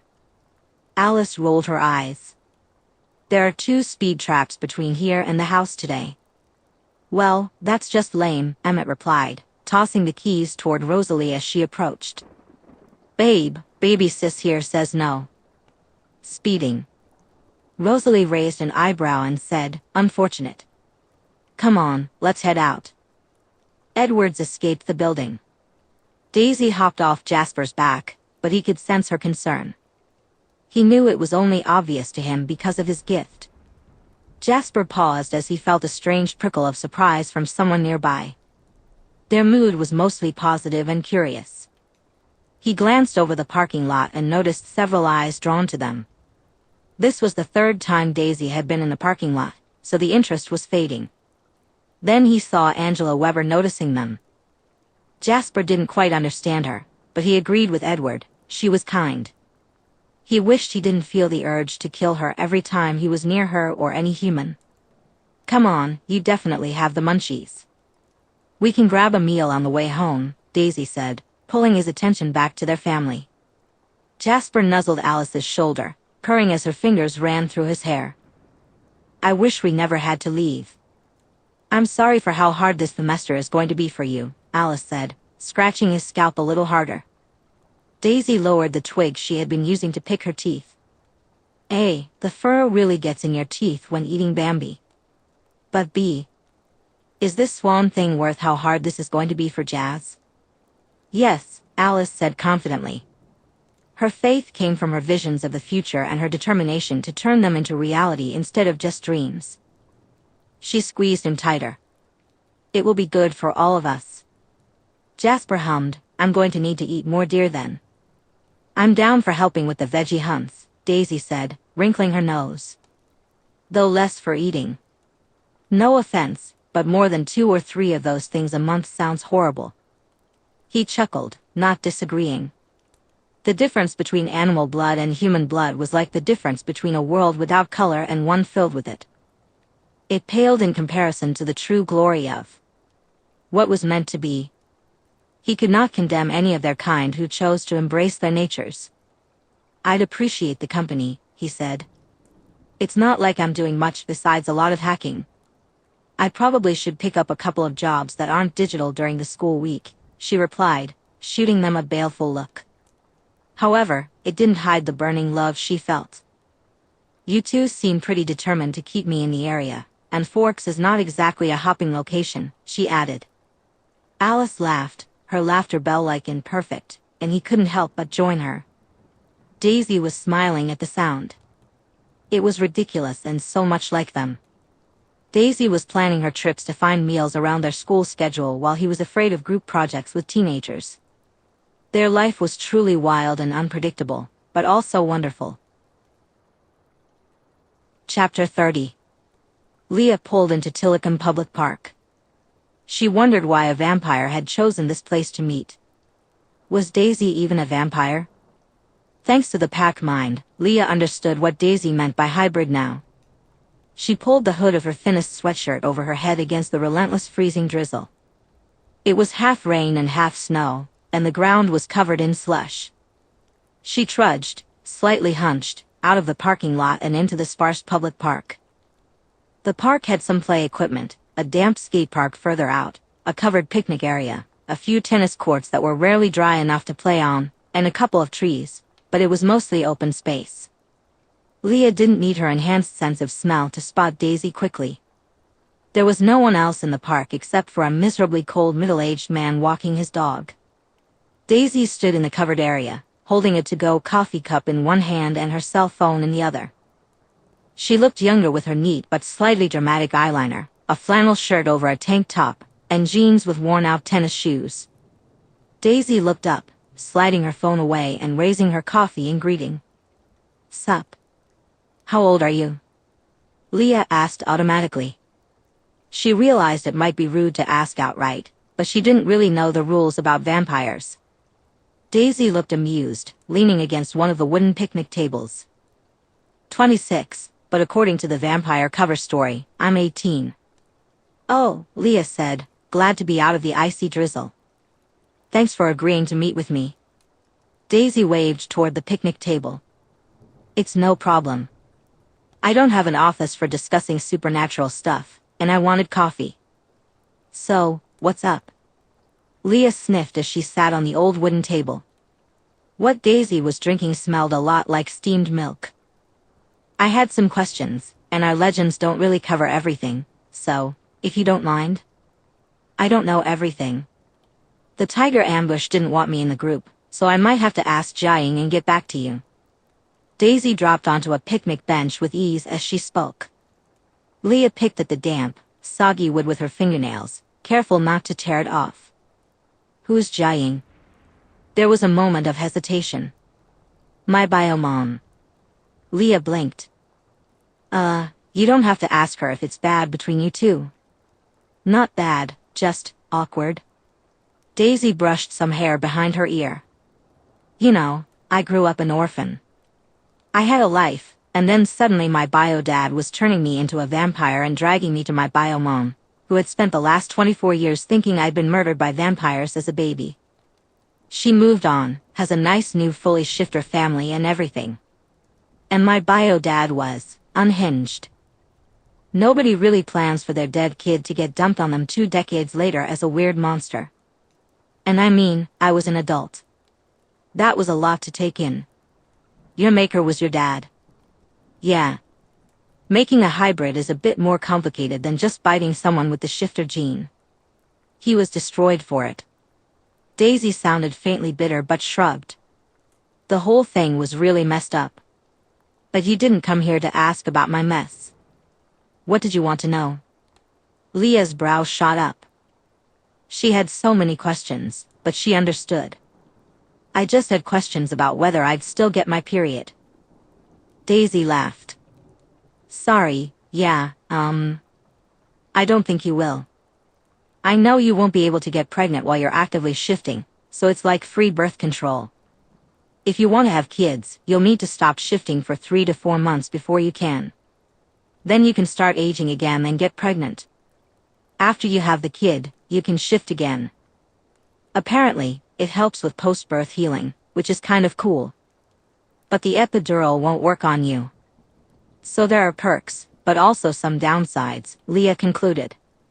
Any chance you know how to keep the pack out of my head?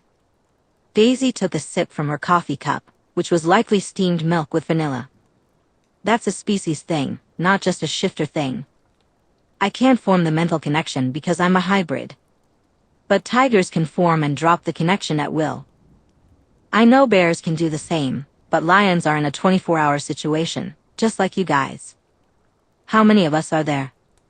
Leah asked, her eyes widening at the mention of different species. Growing up, she had only heard stories about wolves.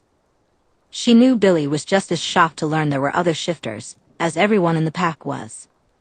This was a whole new world for her, and they didn't know much about it. Daisy smiled slightly. I don't know for sure, but it seems like every continent has 1 or 2 species. There aren't many, though. I don't think there are more than about 200 active shifters on the planet at any one time. Your pack growing is actually a real statistical anomaly. Your closest neighbors I know of are a couple of jaguars down in the Yucatan Peninsula in Mexico.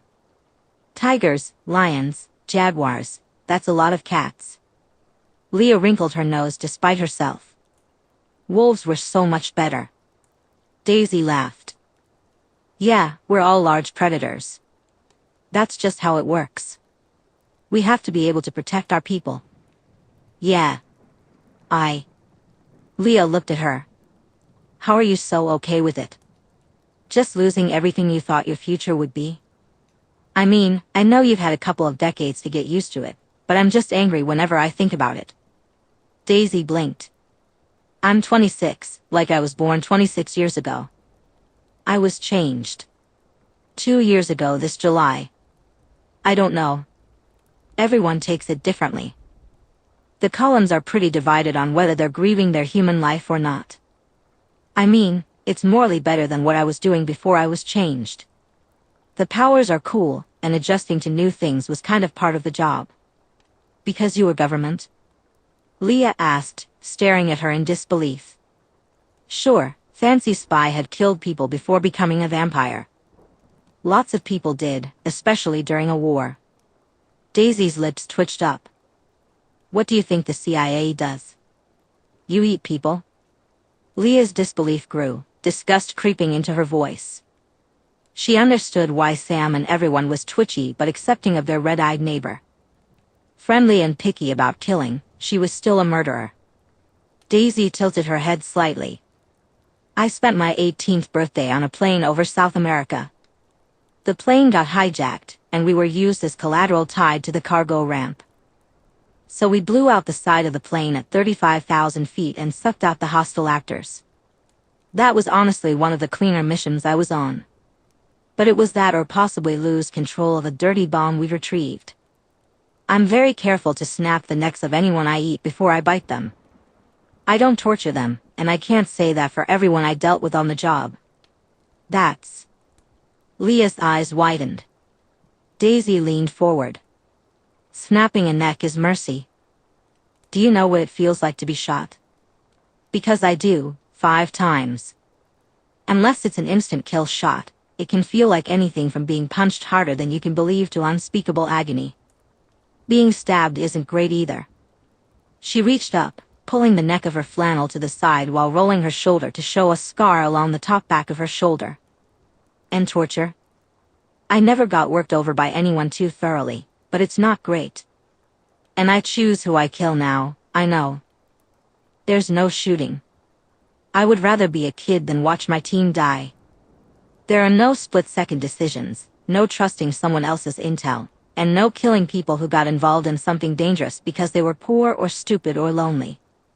There are no long-term undercover missions where I have to do unspeakable things to keep monsters from realizing I'm working against them. Being a vampire is a relief in some ways. A lot of ways. She leaned back. I didn't. But hadn't she? Leah's wolf eyes had noticed the scars she saw during the brief moments Daisy had been naked.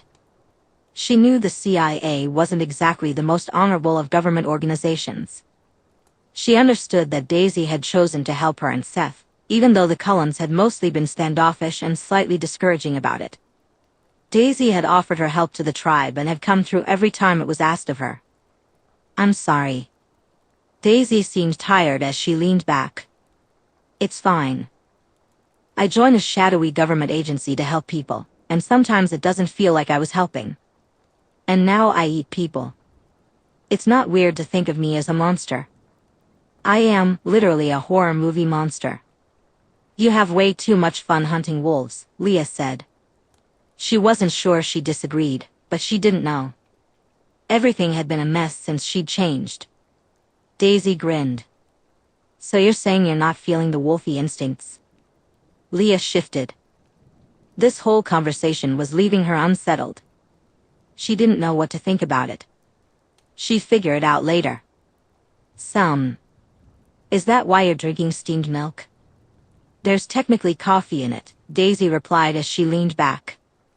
Enjoying chasing your tail again? Leah rolled her eyes. Sorry for wanting to see what I looked like. Huh, totally the only reason you were spinning in circles. Daisy had an amused grin. And I gotta know, has the pack given in and started playing fetch? Leah snickered. Yeah, they use a volleyball. Still liking your cat tree? Sam asked. Her memories of the Cullen house were vivid. Sarcasm came easier than thinking too hard about whether the woman across from her was a serial killer, justified, or something else entirely. Leah flopped onto the beanbag in Seth's room. The supernatural world is weird, Leah said. Was the girl stuff weird? Seth looked up from his math homework. Leah scrunched her face. No, that was fine. Apparently, you all won't have to live through periods with me. Oh, thank God, Seth breathed. I mean, very, good for you. She grabbed one of his dirty socks off the floor and tossed it at his head. She's kind of terrifying but nice. Didn't we know that? Seth's baby face scrunched in confusion. Leah fiddled with a crumpled gum wrapper. Don't go near her without me, okay? Sure. Seth replied. Leah's phone buzzed in her pocket. She pulled it out and looked at it. That was fast. You have friends you're talking to? Seth asked. She threw another sock at him while flipping him off. Don't make me bite you. Leah opened the text from the vampire. She wasn't sure whether to smile or frown, leaving her blinking at the screen. No more periods for you unless you stop shifting. Meditation should help with managing the pack link, it read. She called her mom for me, Leah said as she lowered her phone. This wolf thing is more complicated than the story said. She groaned and let her head fall back. This sucked. Meanwhile, Jasper stared at the syllabus with misery in his heart. A week-long fake baby project was just around the corner. He was going to have to pretend to raise a flower baby with Jessica Stanley. He had known it was coming. His photographic memory was useful, but seeing it again felt more real and less escapable. You could take the semester off, Rosalie offered from where she stood next to their lockers. As they were twins, the school had placed their lockers next to each other. He looked up from his notes. Jasper sighed as he looked at his binder. It could be worse. It could be Samantha. Rosalie smirked. Alice would have hidden that girl's body in a dumpster if you were paired with her. Or now, she could just explain that Creedon's existence to Daisy for the same result. There was a sharp but amused tone in her voice. She had every right to be bitter about the teens who were overly obsessed with them. Honestly, he would have switched classes or used his powers to convince the teacher to change the partners. Samantha's crush would be unbearable if she was ever near him. "I'm impressed Emmett doesn't get into fights for your honor at least once a week," Jasper remarked. "He wins the ones that matter," Rosalie replied, her voice dripping with smug affection. Jasper chuckled. It was true enough. He has gotten very good at flexing while glaring. "As he should," she said, shutting her locker. "Braced for calculus?" "As always," he breathed out, offering his arm to her. She smiled, clearly pleased with the familiar gesture from their youth, and slid her arm through his. "I still don't understand the fuss about this new girl. I suppose it's a relief she's the focus of gossip instead of us." "Alice is quite attached to her new friend," Jasper said, holding back what they both knew was the truth. Alice liked Bella, but she was more interested in the visions of their future relationship than what had actually developed so far. Rosalie glared at a teenager who hesitated to move out of the way. "Is the girl worth this?" "She makes Alice happy," Jasper admitted. He knew he should care more about what the girl could mean for Edward, but he also knew Rosalie would be furious at the thought. Deep down, he could be a selfish man. For his mate's happiness, there was very little he wouldn't do, even if it risked their life in Forks. It was uncomfortably cold and damp for the humans as Jasper waited by the cars, disappointed that Daisy wasn't there. Meanwhile, Alice remained quiet as she scrolled on her phone. Rosalie leaned slightly into Jasper as she scrolled through her phone, focused on cat pictures. She used the phone as a shield to avoid any approaching humans. Not that many usually approached, but she preferred the barrier. Edward sat on the other side of the car, trying to manage his swirling emotions. His gaze was fixed on Bella as she made her way across the icy, slush-covered parking lot. Jasper felt Edward's intense thirst and curiosity like hammers in his chest. Their emotions were heightened, but Edward had been primed since he first scented Bella Swan. "This is ridiculous. Do you have to be this dramatic, Edward?" Rosalie hissed, casting a glance at him. She kept her voice low so the humans wouldn't hear.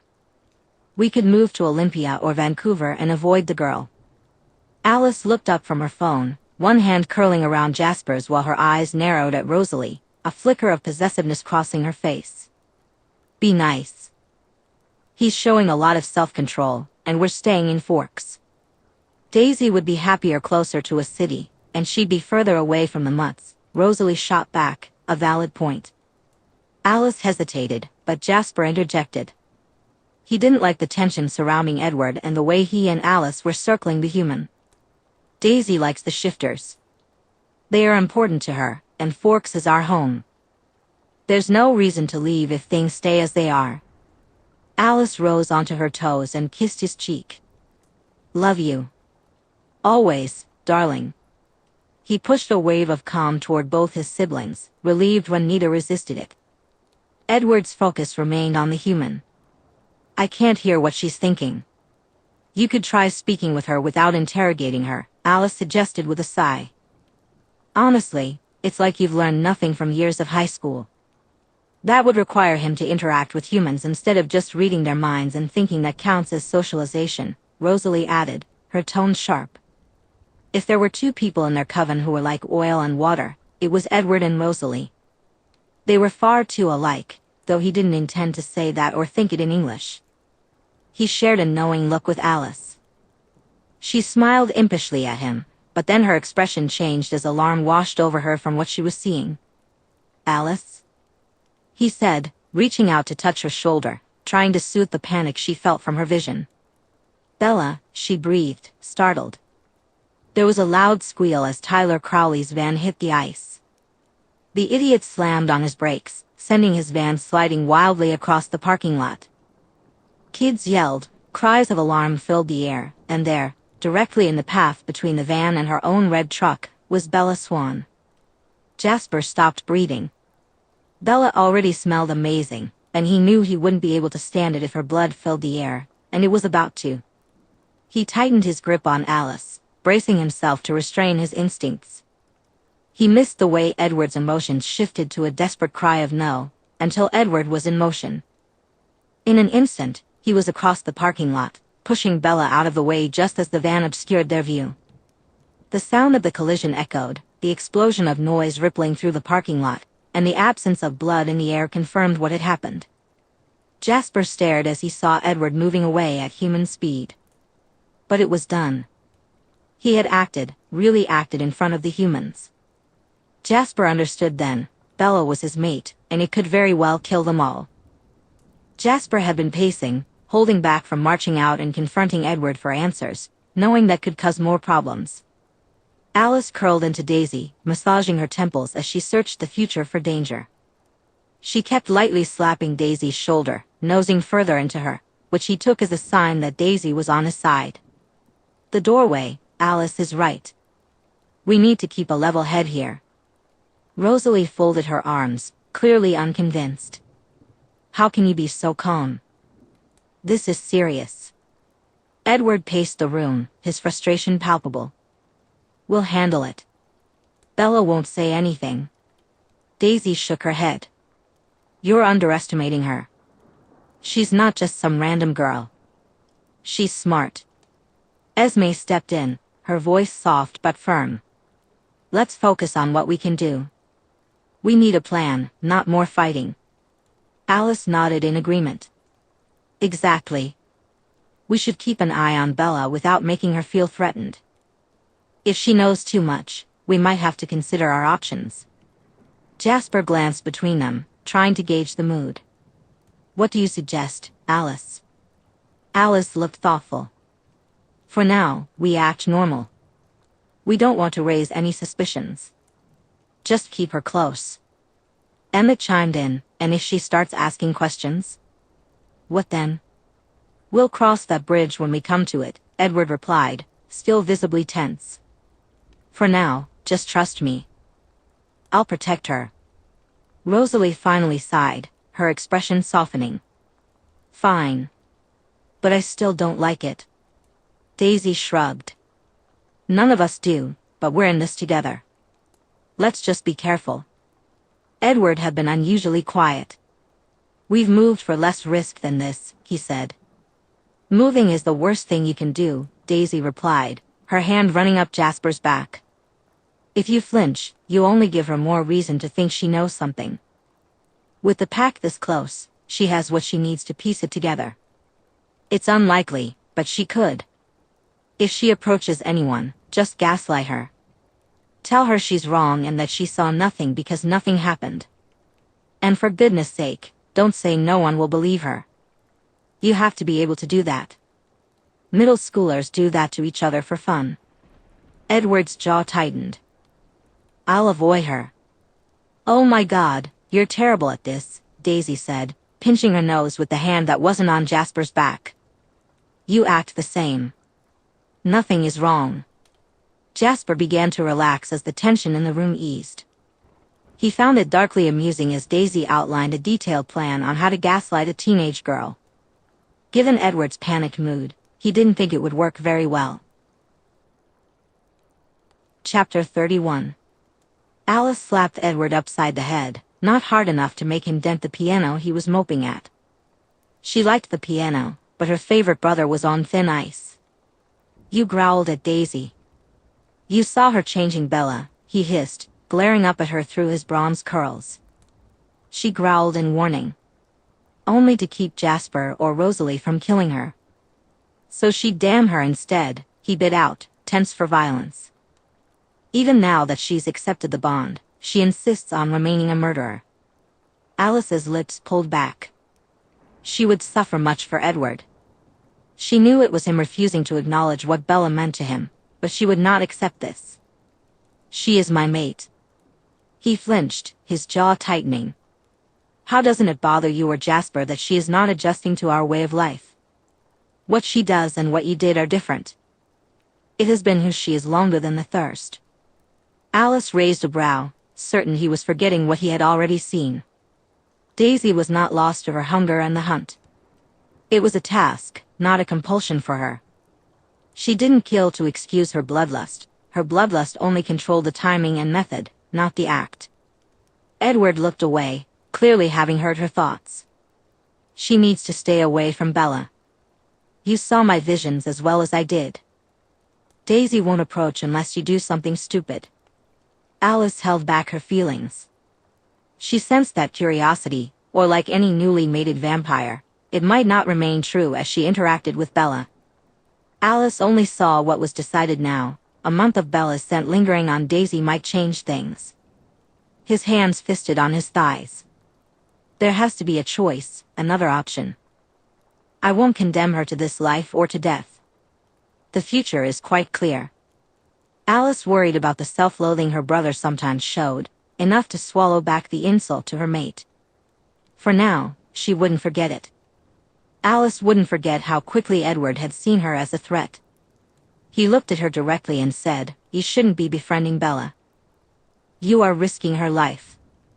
"I can control myself, and you know why I can't just wait for things to happen naturally," Alice replied as she sat beside him on the piano bench.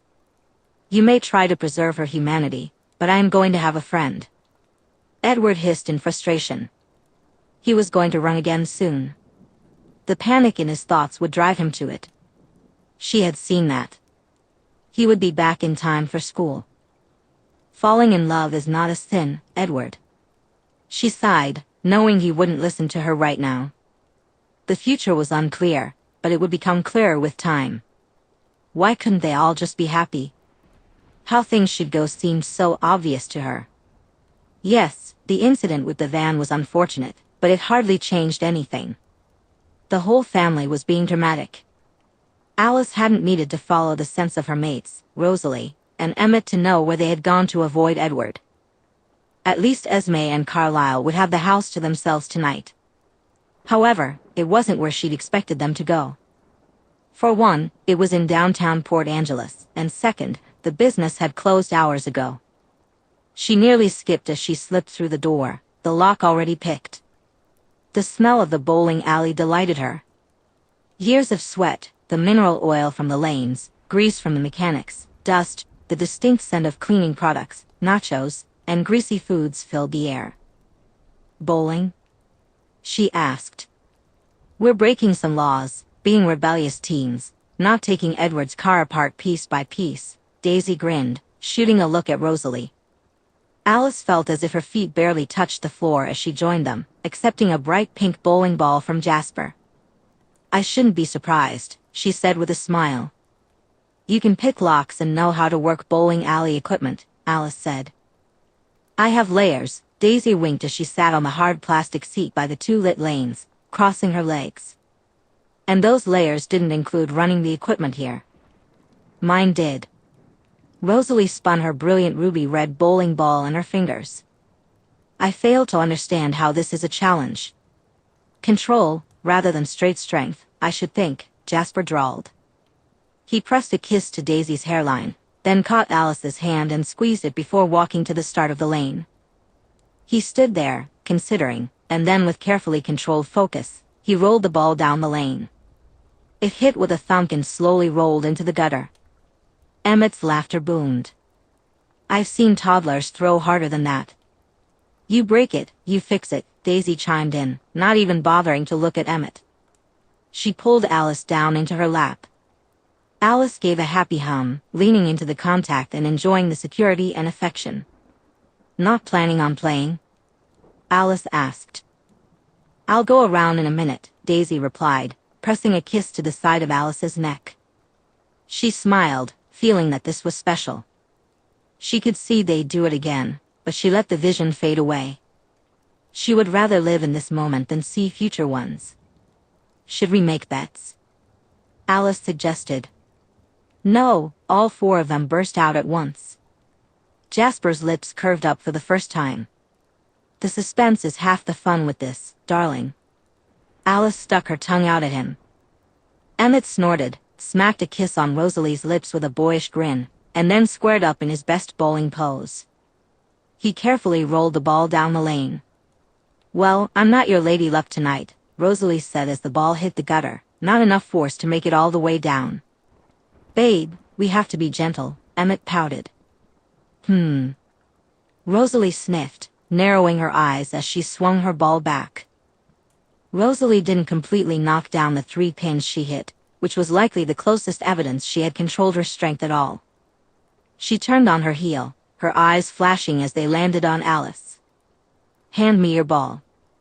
Alice felt a warm and fuzzy feeling inside as she heard Jasper, Daisy, and Emmett swearing while they tried to fix the back end of what had been damaged. Daisy would be dropping off a bag of cash at the lanes before they opened while the rest of them were at school.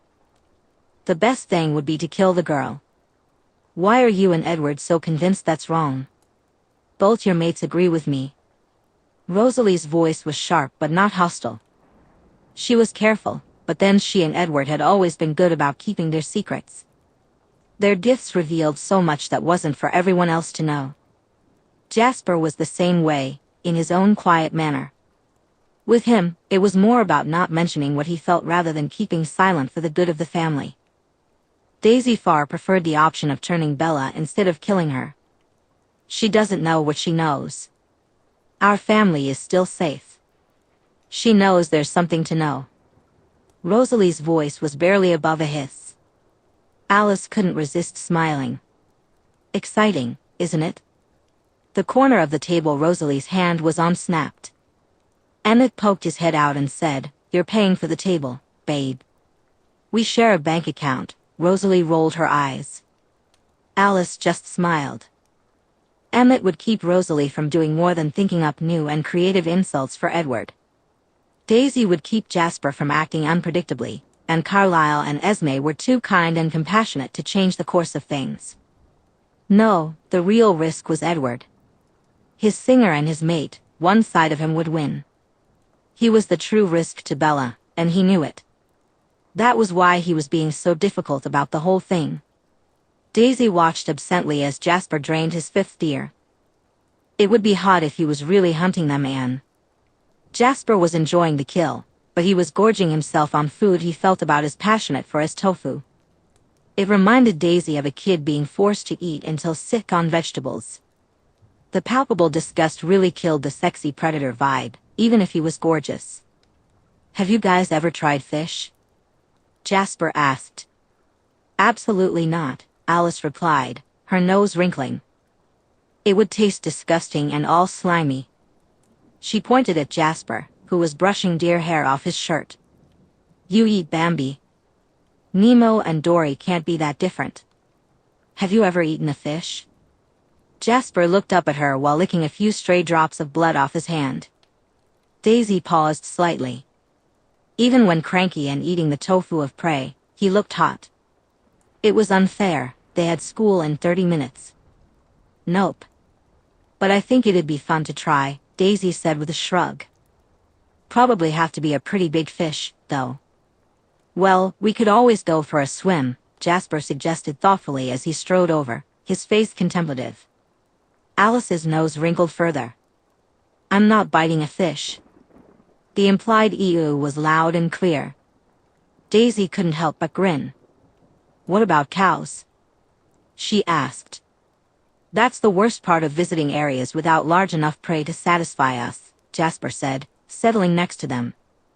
"Western Europe can be difficult to hunt in without resorting to cattle."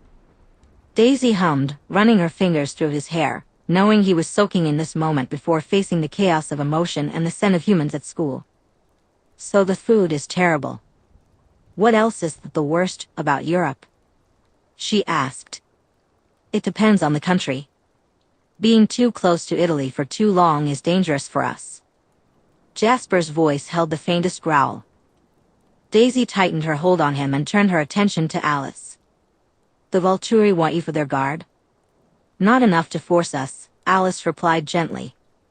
Daisy knew it was a horrifically serious situation. Dangerous things Hill had her doing. It hadn't mattered until she met Alice, but now it did. Knowing anything about it was risky. Knowledge was power, but she understood Arrow's gift. "If either of you go to Italy, I can't go with you," not unless you're planning on tearing the Volturi apart. Are you afraid of them? Jasper asked, frowning as he looked at her. She squeezed his hand and replied, not for myself. They would kill her if they discovered who had been removing several of their wandering members over the past year. But I know how to make a hybrid. I'm one of only 2 people on the planet who know that. The Emperor was very clear about what would happen if either of us allowed anyone to discover that information. Admittedly, the Emperor was more of a governor, as the vampiric community still referred to it as the Orient. In theory, he answered to the Volturi, but in practice, it was complicated. His coven was not one that anyone, including the Volturi, wanted to mess with. Vampire politics were complex and very violent. So allowing Arrow to touch your hand would violate the Emperor's commands, Jasper said, rubbing a small circle against her wrist. If we find ourselves before the Volturi, Alice or I will take his hand. Not even Arrow would threaten his order out of pure curiosity, most likely. Alice sighed. Of course, we'll avoid Italy, but must we be constantly gloomy? Rosalie and Edward are bad enough. Is there any chance that fight will die down before summer? Daisy really wasn't enjoying the hostility within the coven. They weren't her coven. She wasn't a Cullen, just someone attached to Alice and Jasper. Wanting more would mean either changing herself to fit their way of life or threatening what they had built. Neither option was acceptable. Jasper chuckled. Edward and Rosalie going longer than. A few months without finding something to fight over is a rare occurrence. They are far too alike, not that either would admit it. When Rosalie was first changed, Edward insulted her pride, and she never fails to remind him of his own failures in return. Proud, stubborn, assured in their own rightness, and crippled by depression, yeah, that tracks, Daisy sighed. There really needs to be vampire therapists. Alice pouted. They're a bit more complicated than that, and they are both completely loyal to the family and a dozen other wonderful things. We know, darling, Jasper said, his face warm with a chuckle in the back of his throat. It makes their spats worth enduring, not more bearable to experience. Alice rolled her eyes. They are both very dramatic. True that. Do you think Bella's going to think we're aliens? We go out in the day, and you all don't have fangs, Daisy said, mostly amused by the situation. It was a mess, but it wasn't the world-ending crisis Edward was definitely going to turn it into. Daisy loved Alice, but even for her, if it came down to anyone's safety or Alice's, she'd act. Still, she wasn't worried about whether she could clean up this kind of thing, even if it got out of hand. Jasper reached out and tapped her jaw. You don't have fangs when you're like this either. Daisy grinned. It was hard, but she had been very bored in that apartment in Hunan. She allowed her teeth to begin to shift. There were limits before she'd fully change. It wasn't completely controllable, but enough for her teeth to start changing. Tiger fangs were very prominent. Says you. Oh my gosh, that's adorable, Alice said, reaching out to catch Daisy's cheeks and inspecting her fangs. Does this hurt you? Daisy huffed but shook her head slightly, not daring to speak. Her words got all slurry when she did this. Just the teeth after all. Her tongue didn't quite fit right either, and she knew the roof of her mouth was beginning to change slightly, her outer gums turning dark. It looked a bit ridiculous. They were all distracted by Daisy's cell phone going off. She shook her head, stretching her jaw as it settled back into the far more comfortable human set. We should go. We'll be late to school if we linger, Alice said, pressing a kiss to Daisy's cheek. Have fun with your wolves. Daisy raised her brow, wondering which one of them was calling. Still, it was neat to know what she'd be doing today. Go on, have fun playing human. We have a field trip today. The wonders of composting. Alice clapped her hands, clearly planning something for school. Jasper shook his head, feeling what Alice was feeling. He swooped forward, kissing Daisy firmly, though chastely. A great swell of his emotions swept through her before he pulled back. We'll see you in a few hours. She felt cracked open and vulnerable when he did that. She loved him for it, even if it scared her sometimes. Not fair, she said softly. Alice's eyes twinkled as she looked at Daisy with open affection, something Daisy found difficult to express. Then both of them darted away into the forest. Daisy slumped, hating being left behind. At the same time, she knew she'd be confused about what to do if all three of them didn't have things to do. Feelings were stupid. She grabbed the phone on its last ring, bringing it to her ear. Johnson. There was a pause, and then a very subdued voice, cracking slightly as he spoke. Can you come pick me up? She frowned. Embry? Yeah, Chief Swan says if you come and pick me up, he won't call my mom. He sounded miserable. That was alarming. What was Embry doing with the chief of police? What do you need me to bring you anything, and where are you? The station, and, clothing, he replied, his voice filled with misery. Daisy could piece together some of what had happened. I'll be there in 20 minutes. She had many questions, like why he was calling her and not Sam. But he had called for help, and she would help. Thanks. Daisy pulled up at the police station in Edward's Aston Martin. It was conspicuous, but she didn't want a wolf scent in a car that Alice or Jasper liked. Maybe it was a bit petty. She slid out of the car, using her vampire speed to make the 20 minutes possible. It was early, gray, and blanketed in fog as she shut the car door behind her. She stuck her hands into her pockets and walked up the steps into the tiny police station. Inside, she noted the station's appearance. Nothing unexpected, none of the furniture looked newer than the 80s, and the interior was mostly beige and gray. Notably, there was a miserable-looking Embry sitting in the hard plastic chairs at the front. It was a good sign he wasn't pulled further back or, worse, in lockup. She walked over and dropped the thin plastic grocery bag with clothing in it onto his head. The lost and found pants and scratchy emergency blanket draped over his shoulders were telling. Kinda surprised you had my number memorized. Daisy, Embry exclaimed, startled as he grabbed the bag before it could hit the floor. You came. I told you I would. She had to resist calling him a kid.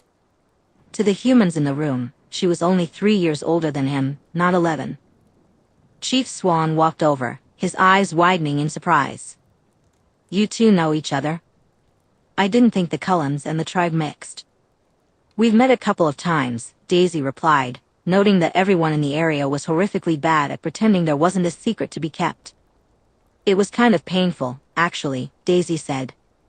But hey, I told you you'd see me again, and I'm not even on the roof this time.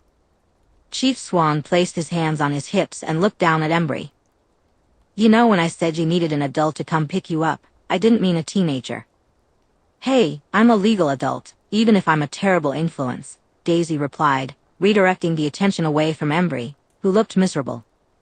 I promised to get him fed before I return him to his mom. I'm gonna go put these on, Embry said, holding up the bag. He waited for a gruff nod from the police chief before darting toward the bathroom. Daisy raised an eyebrow. He could probably hear her, but she needed to ask. Is he okay? Chief Swan rubbed his face, looking at her for reassurance she didn't already know. Found him sleeping on a bench. He had a fight with his mom. God knows how he got all the way to Forks or where his clothes went. But he passed every sobriety test I've got, and no harm done. In that moment, Daisy decided she liked Chief Swan. He could have easily brought up indecent exposure charges, maybe even trespassing depending on where the bench was, but he hadn't. Second chances for kids like Embry, or for her in the past, didn't come around often. That's decent of you, she said. He's a good kid, Chief Swan replied, brushing it off like it was simple.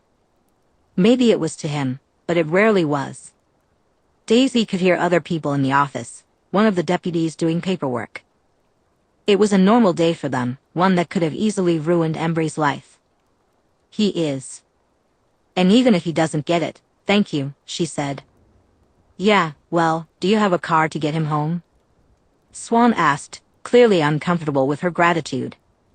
She nodded. I borrowed one of the Cullens' cars. Don't worry, it's the diner, then home for him. Good, Chief Swan said. He shifted as Embry came out, now actually dressed. And you, I better not find you without your pants on again. Do you understand? Chapter 32. Embry was too cowed to feel excited at the sight of a real-life Aston Martin. He climbed in, keeping his eyes down. Calling Daisy had been a challenge. What was he supposed to say? Hi historic blood enemy, I'm too humiliated to call my pack and too angry to call my mom, so I called you? He was still baffled that she had come. Seatbelt, she said, looking over at him as she started the car. I'm not getting a seatbelt ticket for you. He flushed and buckled himself in. Sorry. Nothing to be sorry for. I'm just glad that went as smoothly as it did. She pulled out and began driving. It was quiet until he realized exactly where she was taking them. Embry bit the inside of his cheek. I don't have any money, he said. The government pays pretty well. I can get you pancakes, she replied easily as she pulled into a parking spot. Guessing you're not planning on going back in time for school? He ducked his head. No, I don't. I wouldn't be able to last. Let's get you some food then. Come on. She shot him a brief smile and climbed out of the car. He breathed in and out, the too sweet, too sharp vampire scent burned in his nostrils. He got out of the car and followed behind her. The drizzle, barely warm enough to not be snow, felt miserable as he trailed at Daisy's heels into the diner. His head felt too fuzzy, too full, as Daisy led them to a corner booth. He slid in silently, glancing at the old laminated menu. His tongue felt thick in his mouth as he hesitantly spoke. Daisy was barely done charming the waitress into bringing them some hot chocolate with whipped cream. Why are you helping me? He asked. She paused, the expression she had been wearing for the waitress sliding off her face. It probably should have been disconcerting. She raised a single brow. You're 15, you're... Sam is 19, and none of your friends are here. Elders know how to help you, Embry said. Yeah, but why are you helping? With Emily, the Clearwaters, me? He didn't understand it, and neither did any of them. Daisy looked at him, her unnerving red eyes locked onto his. Then she held up a finger, turned, and smiled brightly. The years seemed to melt off her face, making her look like the age she was pretending to be. Are those sprinkles, Judy? She asked. You're never too old to have sprinkles, the waitress laughed as she set down 2 hot chocolates, topped with whipped cream and sprinkles oozing off the sides. She pulled out her order book as she straightened up. Now, do you two dears know what you want? Or should I come back after you've had more time to look at the menu? Daisy leaned back in the vinyl booth. 2 orders of steak and eggs, medium rare for him, and rare as you can go for me. And a stack of strawberry waffles for him as well. She offered the menus back to the waitress. Teenagers, you all have empty stomachs, I swear, Judy said as she scribbled down the order. If you need anything before that's ready, just wave me down, okay? The waitress waved her pen in front of Daisy, who giggled and nodded. You got it, thank you. Judy gave Daisy a last fond look before heading back to the kitchen. Once she was out of earshot, Daisy turned back to Embry. Even as the almost childishness of her expression faded, the faint crinkle around her eyes lingered for a moment, making him almost believe it had been real. She picked up her hot chocolate and raised it. To finding out if chocolate is as poisonous to us as it is to our non-supernatural kind, she said. Embry couldn't help but snort as she took a sip, her tongue carefully catching the oozing whipped cream off the old ceramic mug. It was hard to think of her as particularly dangerous or anything but the older teen she seemed to be. Embry's stomach gurgled at the rich smell of chocolate. He was wiping whipped cream off his nose when Daisy spoke up. I always wanted to help people. Her red eyes were focused on the half-empty mug in her hands. I was naive about it, but it was always about protecting others. That's how I ended up working with the government.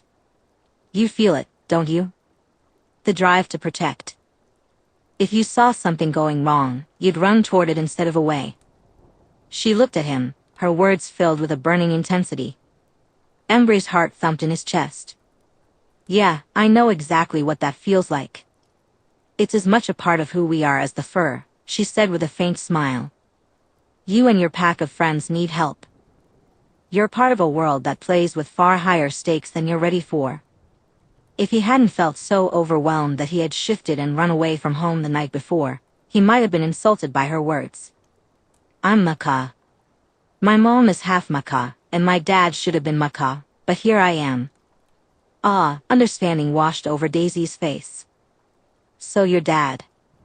One of my two best friends' dads, Sam's dad or Harry. The whole awful story poured out. I asked my mom, but I can't tell her how I know my dad has to be Quilut. She won't tell me. I always thought, it doesn't matter, but I have a half-brother and half-sisters too if my dad's Billy or Harry. And I just was so angry. Her cool hand laid on top of his. Guessing you fell asleep, Fluffy? Yeah, I just ran in. I'm not sure how I even ended up in the park.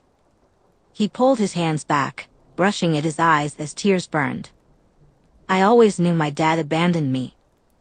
But that it's someone I know, who knew me and never bothered to tell me, what does that mean? She looked at him without pity. It means whoever your father is. Your father doesn't deserve you.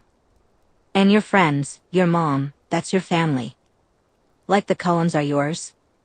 Embry looked away from her, but when Daisy went still for a moment, his attention snapped back to her.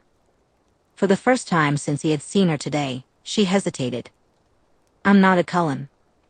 I had a family. We mattered to each other, but our time as a teen was ending, and then... She tapped the scar on the side of her neck, a mark shaped like teeth that no human could probably see.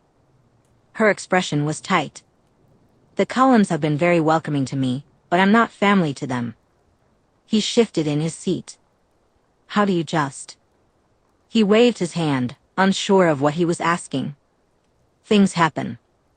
You just keep going, stop, reassess, and then keep moving. She held his gaze. So your dad isn't who you thought. How important is knowing? He bit his bottom lip, his eyes flicking down to the table. I can't not know. Okay, then we figure out who your dad is. You already have a list of names. Is there a front runner?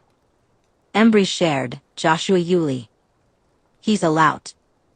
He left Mrs. Allison and Sam when Sam was just a kid. He didn't like being a dad. Or maybe Mrs. Allison kicked him out because he was terrible and not around to be a dad. Same thing. That makes sense why he's a suspect. What about the other options? She sipped her hot chocolate, letting him take his time. His fingers poked at the tabletop. Billy Black and Quill Adara IV. But they stayed with their families. Their kids are my best friends. And then there's Harry Clearwater. He's still married to his wife, Seth and Leah's dad.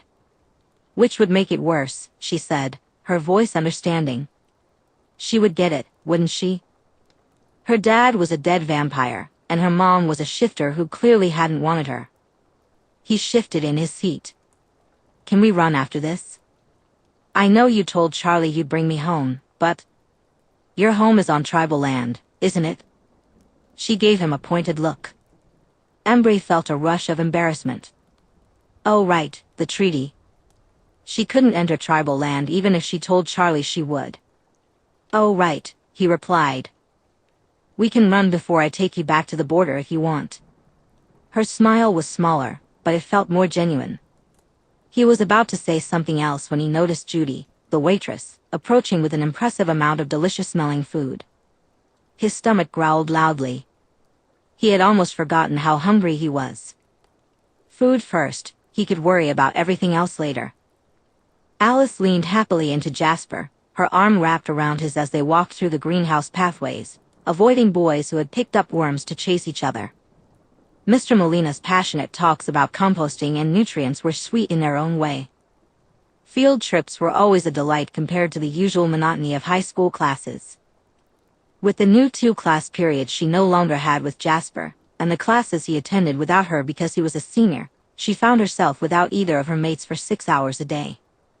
She looked up at Jasper, allowing herself to be uplifted by her love for him. It was warm, well-developed, and overflowing. He seemed stiff, but as he looked at her, she sensed his returning affection. She smiled and turned her attention back to Edward's clumsy attempts to convince Bella Swan that he had saved her because of an adrenaline rush. He was hot and cold, and it wasn't going to deter Bella. She was clearly furious with him. Alice gently pulled Jasper toward the buses, seeing her chance to steal Bella away from her brother was approaching. Bella's bravery in being angry at a vampire was remarkable. A bravery she didn't know she was displaying surged within her, even if her instincts warned her on some level. "You could have let the van crush me and saved yourself all this regret," she said. "You think I regret saving you?" Edward snapped, appalled at the thought. Bella, with her nearly vampire-pale skin, looked up at him. "I know you do." Her bravery seemed to flee her. "Just tell me why." "You don't know anything." He was far too aggressive for a human, hyper-focused on Bella as if he hadn't noticed Alice's own thoughts. Alice bounced slightly as she took those final steps up to Edward's side, allowing his elbow to be slightly between her and Bella. Just because he hadn't accepted who Bella was to him didn't mean his instincts hadn't. "The bus is leaving," Alice said, shifting her focus to Bella. "Hi. Will you be riding with us?" "No. Our bus is full," Bella replied. Edward turned and knocked on the door of the bus. Alice stood on her tiptoes and kissed Jasper's cheek. "Well, if our bus is full, the other one must be nearly empty." "I'll ride with you, Bella." "Oh, Bella managed to tear her eyes away from Edward, just in time to miss him barely keeping from growling at Alice. Alice ignored her brother's frustration, recognizing the expression on his face. Instead, she stepped forward and linked her arm with Bella's. "Come on, we should see if we can sit together and compare who we're asking to the Sadie Hawkins dance." She didn't need to see the future to know Bella would find a different topic of conversation, but it reminded Alice that she needed to talk to Jasper about whether he thought Daisy could be convinced to go with them to the dance. Nothing she'd decided on ended with a positive answer from their third. Bella's face flickered with panic. "I wasn't planning on going." "Well, that's a shame. Do you think the other girls have started asking their dates yet, or will they wait until it's a bit closer?" "Closer?" Alice said as she pulled Bella away from Edward, who was filled with conflict, jealousy, and remorse. Bella didn't resist. "I don't think Edward is happy about us talking. Just between us, he could use not getting what he wants more often." Alice giggled at Bella's confused expression. This was going to be so much fun. Seth was sure Leo would forgive him. He had heard the howling, and he was still out of school for the next week until Sam and the elders were certain he wouldn't shift during class if someone tripped him. That left him feeling a bit restless. His parents were overly proud of both their kids shifting. His dad kept coming home with more fish and was delighted at how Leah and he were eating it all. Meanwhile, his mom baked cake. It was kind of awesome, but he was so bored at home all day. So, hearing Embry's howls was too much to ignore.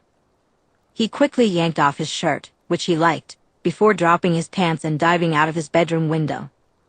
It only took him 3 steps, excitement rushing through him, before he transformed into his wolf. He stumbled slightly as he adjusted to being on all fours instead of upright, and then he was running toward the source of the howls. Seth was hit with Embry's thoughts and feelings. He raised his head and held back at Embry to let him know he was coming. He felt a rush at the realization that Embry was on the other side of the border. His paws pounded the ground beneath him as he ran, really stretching himself. The wind rushed through his fur.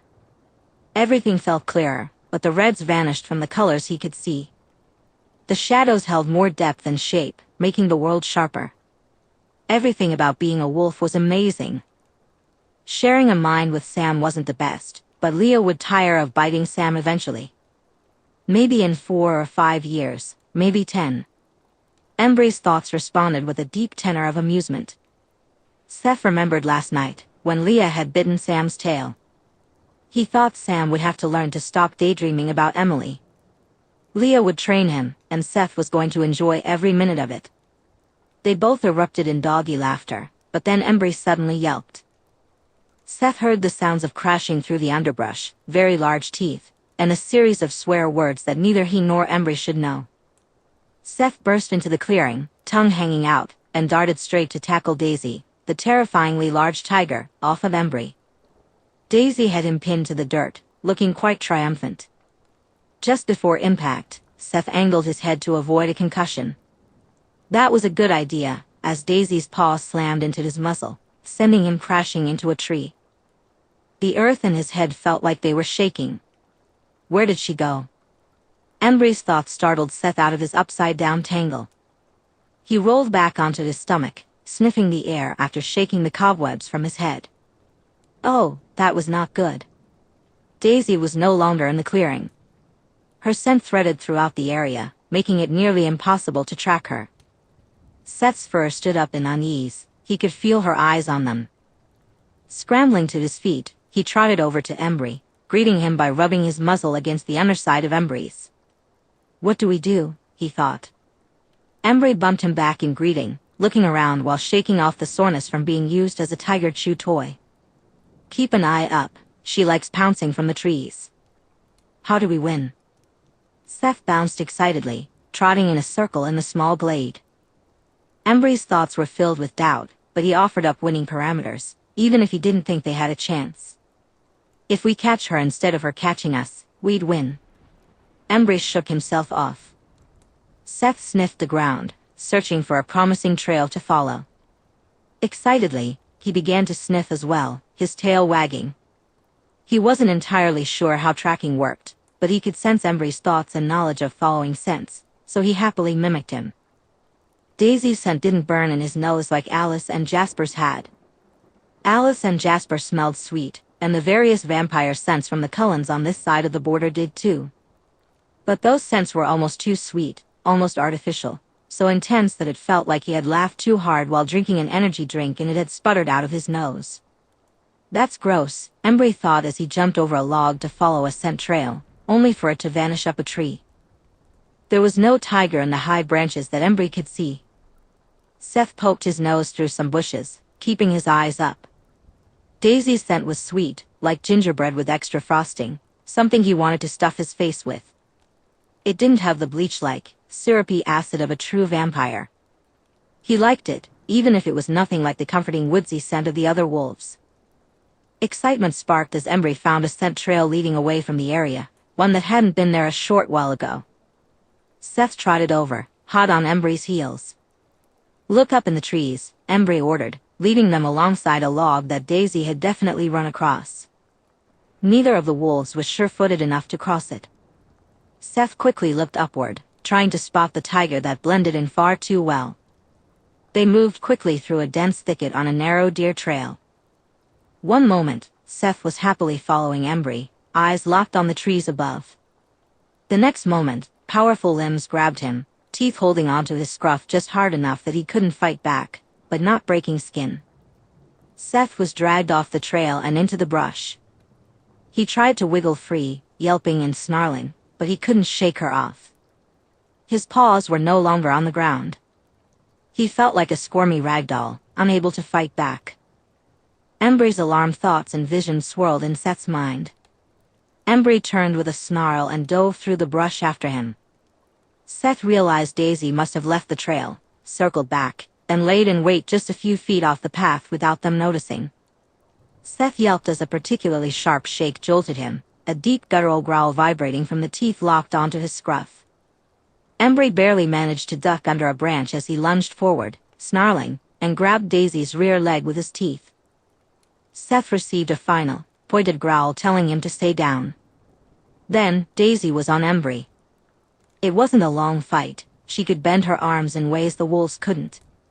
She was fast and unafraid, sending them both tumbling, knowing she could snag them while their balance was off.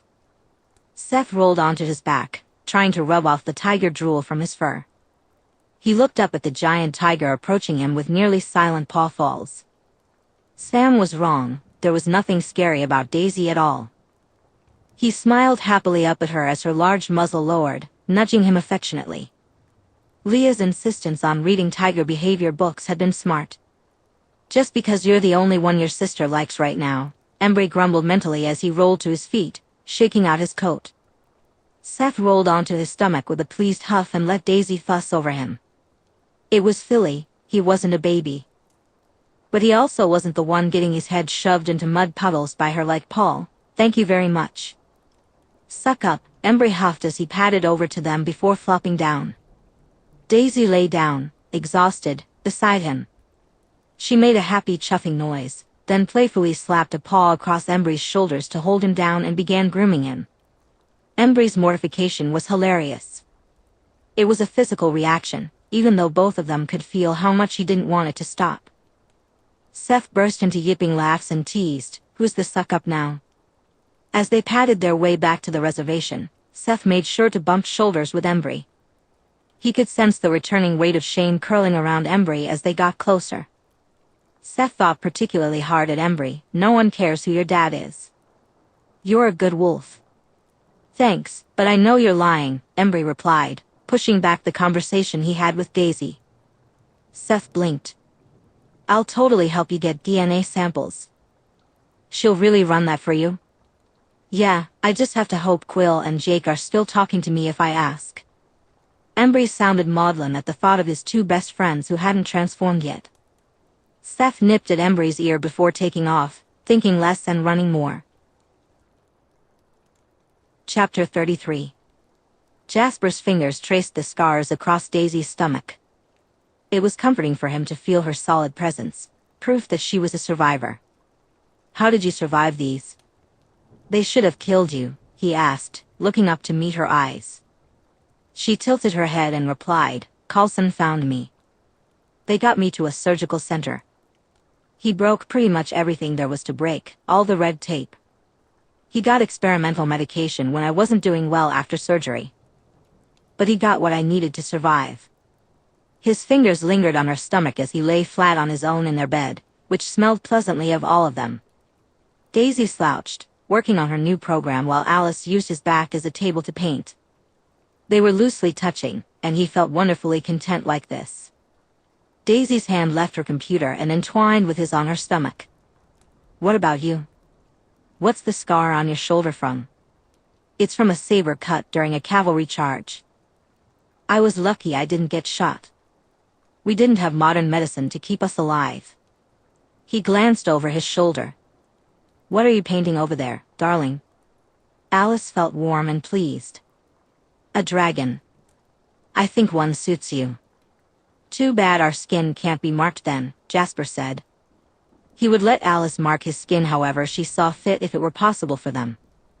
Daisy sparked with amusement. "I don't know, Jasper. Do you think our Alice would look fetching with that dragon on her?" He considered it, even as he felt Alice pouting. "I think she'd look beautiful with anything painted on her." Not too modern for you too?" Daisy teased. Alice, being impish, replied, "Do you think tattoos were invented by you whippersnappers? And I don't see any ink on you." "Spy," he said. "Tattoos are discouraged. I should have just gotten one anyway." Daisy felt slightly disappointed about that. "It's usually military tattoos in the business," Jasper added. Jasper hummed. Some of the boys liked getting tattoos back in the day. It was more common with sailors. He curled his hand around Daisy's hip, pulling her slightly closer. "A lady with tattoos would have been quite a scandal in my day." "Scandal, huh?" Daisy set her laptop aside and focused on him, blinking lazily. Alice lifted a damp cloth and ran it across Jasper's back. "You know what is a scandal?" "What modern people consider dances," Alice said. "Horrors of high school dances?" Daisy asked dryly. Alice huffed, her touch remaining gentle. "There's a girls' choice dance in March. It's the last dance before prom. They never really do much for the gym." "Wouldn't know," Daisy replied, shifting to slide back against him while keeping her attention on Alice. "Not really the school dance kind." "Wait, not even homecoming? What about prom?" Alice straightened, her outrage palpable. It seemed her plan to convince Daisy to go to prom with them was off. Daisy snorted. I ran away at 15. What dances do you think a flunking sophomore, wearing third-hand clothing and with a haircut done by a nun, was getting asked to? Even if someone had asked me, I wouldn't have been able to get a dress or dance. I was more worried about not getting beaten up and finding enough food at that age. She realized that the lack of grief she felt for that time was tragic in its own way. Life had not been kind to either of his mates. He pulled Daisy into his arms as Alice settled on her other side. Daisy shifted, suspicion curling inside her. Oh, you two are up to something. I'm not going to a high school dance. You can't drag me back into that purgatory. Of course not, Jasper agreed. He wasn't betting against Alice, he never had and never would. But that didn't mean he couldn't let Daisy enjoy her moment of bliss before she found out. Alice was sparkling with amusement as she turned Daisy's attention to her. It's completely up to you, she said, then kissed Daisy before their friend could protest. Jasper chuckled, feeling the distraction work on both of them. He was happy to watch for now, with several hours left before dawn. Angela wondered why she bothered with the pizza here. It was never good.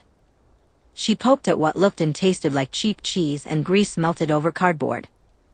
The grease pools on top made her decide to eat her apple instead and wait until she got home.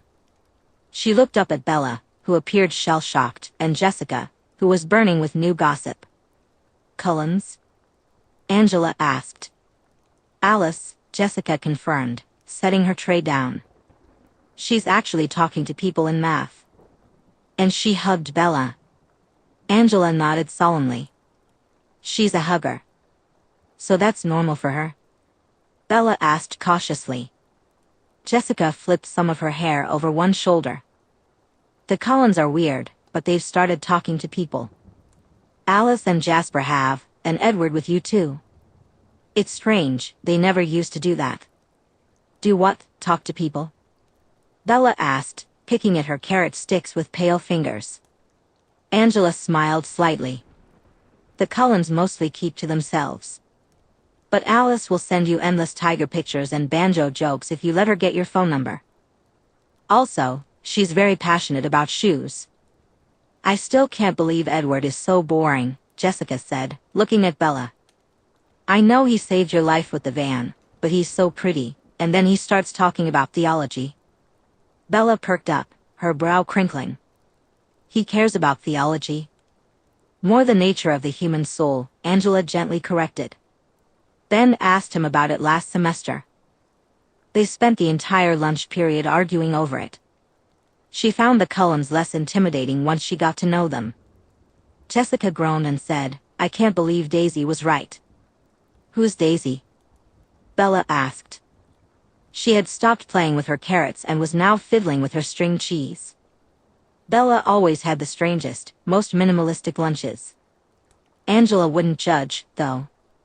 She had seen Bella writing out shopping lists for weekly menus, so clearly, Bella was cooking.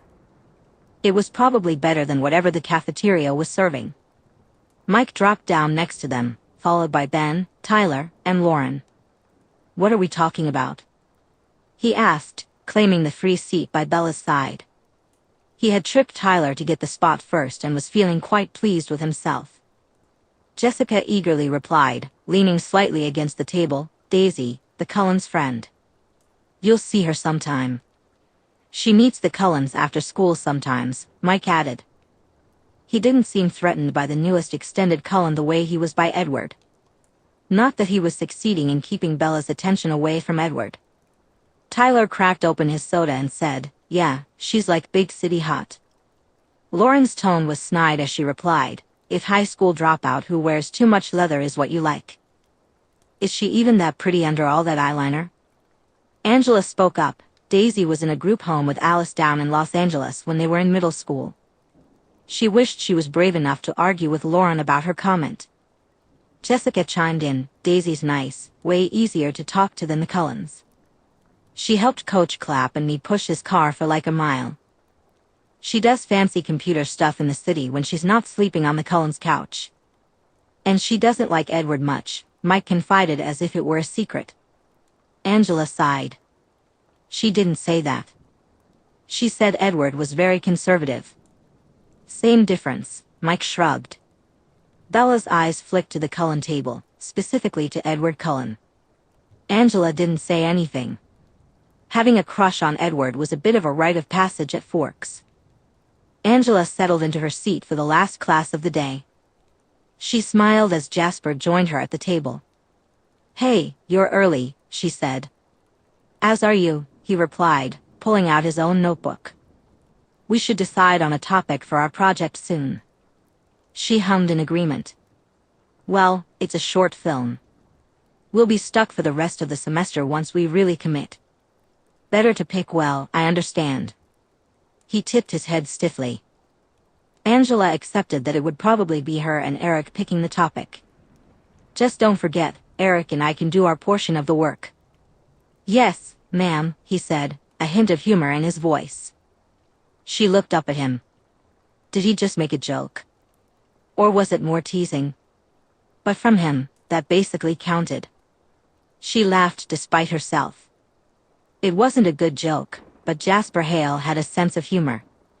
Daisy answered her phone while digging through the box of computer parts she had ordered.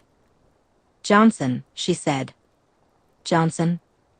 You certainly went generic with this identity, kid." Hunter's voice was distinct and good to hear. She grinned. "Well, at least I change names every now and then, Lance Hunter." "Touché," he said with an amused huff.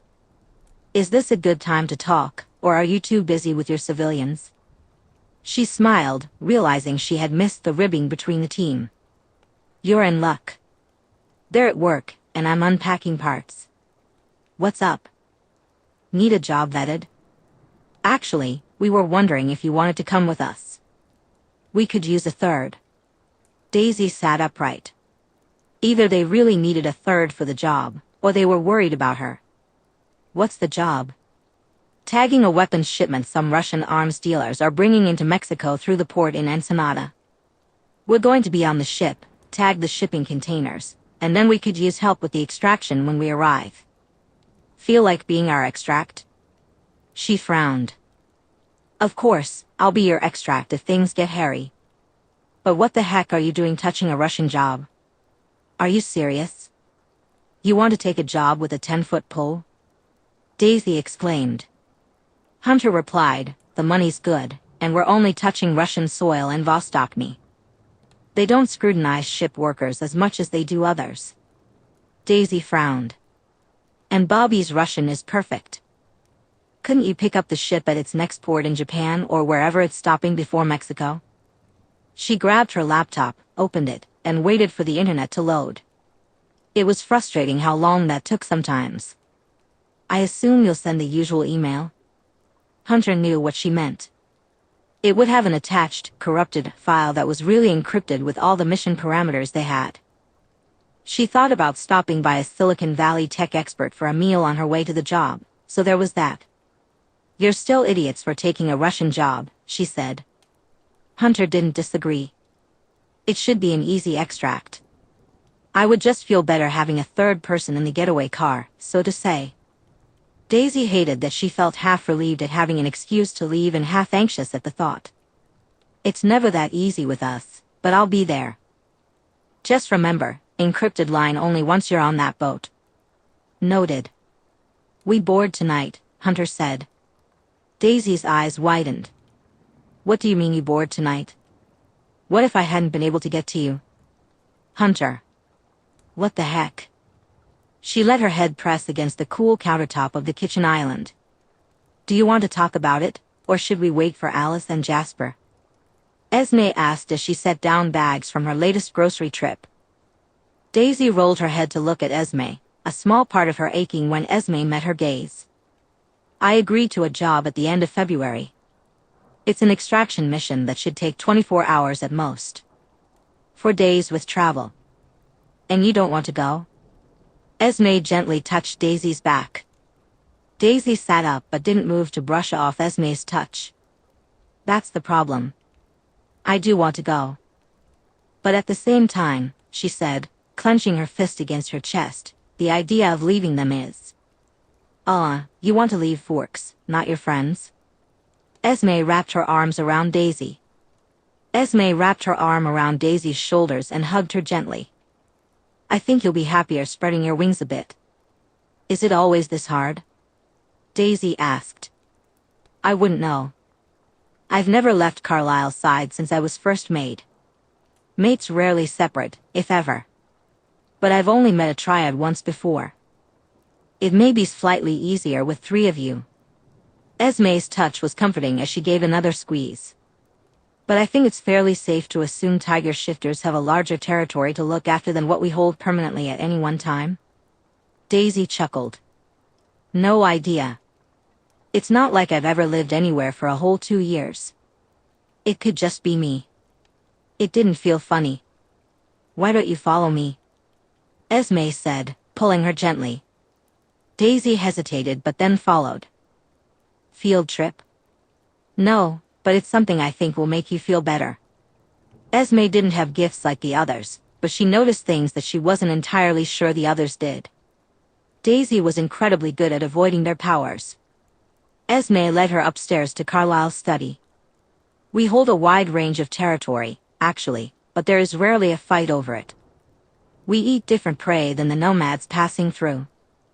It's allowed us to make friends with trespassers more often than most covens. You still end up killing at least half of them, though? Daisy said with a knowing look. Esme looked at her. A thing we take no joy in. Daisy flinched back. I didn't mean it like that. I know, but you're a soldier, and this is not so you may gain a war. And for a different coven, it would be. Esme touched Daisy's arm. We defend ourselves, nothing more. Daisy gave a slight nod. I know what your humanity means to all of you. Esme smiled softly at their newest member before opening the office door and walking toward where Carlisle kept his atlas. She opened it up. Esme gestured for Daisy to come closer, saying, This is our home. Daisy paused and whistled. That's a lot of land. It is. Our typical range extends from Portland to Juneau. We don't hold all of it at once. Right now, we fully occupy the peninsula here. The rest, we range within for feeding to avoid overhunting any one area. Esme gently touched the map, pointing to Spokane as the farthest east they usually traveled. You see, we have a vast area to run on, but we only hold a small specific range at any one time. Daisy's expression was serious. Being able to move between 2 states and a province would definitely give us the chance to change locations every few years. Exactly. We don't operate with strict boundary lines like most covens, Esme smiled. She sighed contentedly, curling up in her mate's arms. Daisy and I spent some time together this afternoon. Did you? Carlisle sat up to listen more closely. Esme felt a hint of concern. She intertwined their fingers to keep him from pulling away. She understands that her place in this coven is because of Jasper and Alice. She is welcome in our home, and while she is remarkable, she doesn't live as we do. The violence she inflicts cannot be our family's way. He stroked her jaw gently. Esme usually followed her husband's lead, but not in this matter. So you would consider her a friend but not family? You will break this family apart if you do that. What? He looked confused, surprised by her contradiction. Oh, her sweet mate was too good for this world. She sat up beside him. Daisy is Jasper and Alice's mate. She loves them and will always circle around wherever they are. She cares for the rest of us and would undoubtedly fight for us without question. But she feels pulled away. The territory does not feel like hers. She feels torn between an instinctive desire to wander, to find her own home, and the need to remain with her mates. It will hold for a while, but Jasper and Alice will not stay with us if it means their mate is miserable. He ran a hand through his hair and said, She is new to this life. She could choose to follow our ways. We both know that will not happen, at least not this century. Esme felt nothing but compassion for the position this was placing her mate in. She understood his conflict. She's not like us. She does not seek to retain humanity, she seeks to protect it. She pressed a kiss to his temple, soothing his worry. The issue will wait, but think on it, love. Of course, and no matter what, she will always be welcome in our home, he assured her. She smiled, adoring this man. There would never be a day when Esme did not thank fate, God, or whatever had made it possible for her to know him.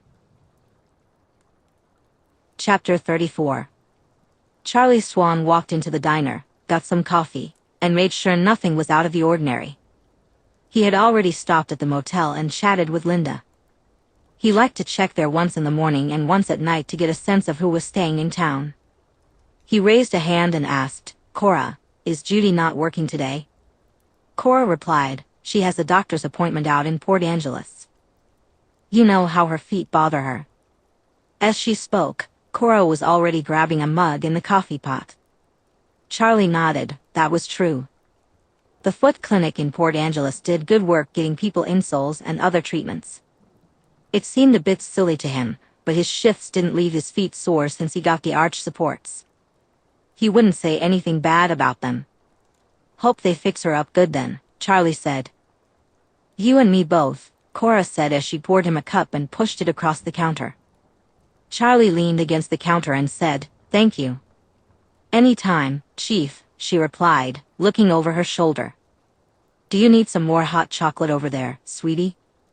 Charlie followed Cora's voice and saw Daisy Johnson. That kid was popping up everywhere recently. He had pulled up her record after she picked up Embry. She had a couple of theft charges from when she was younger, an assault charge as a teen, and an arson charge. She was the kind of kid he would normally think might be trouble, but he wasn't sure about this one. Daisy blinked, looking up from where she had the cash register and computer taken apart, a screwdriver held between her teeth. She reached up and snagged it from her mouth. "I'm good, thanks," she said, waving lazily with the screwdriver before returning to her work. "What's the kid doing here?" Charlie asked Cora. It was a good sign that she seemed to be keeping her nose clean. "Daisy?" "She's a doll," Cora laughed, a fond smile on her face. "She's good with computers and offered to help with our new ticket system."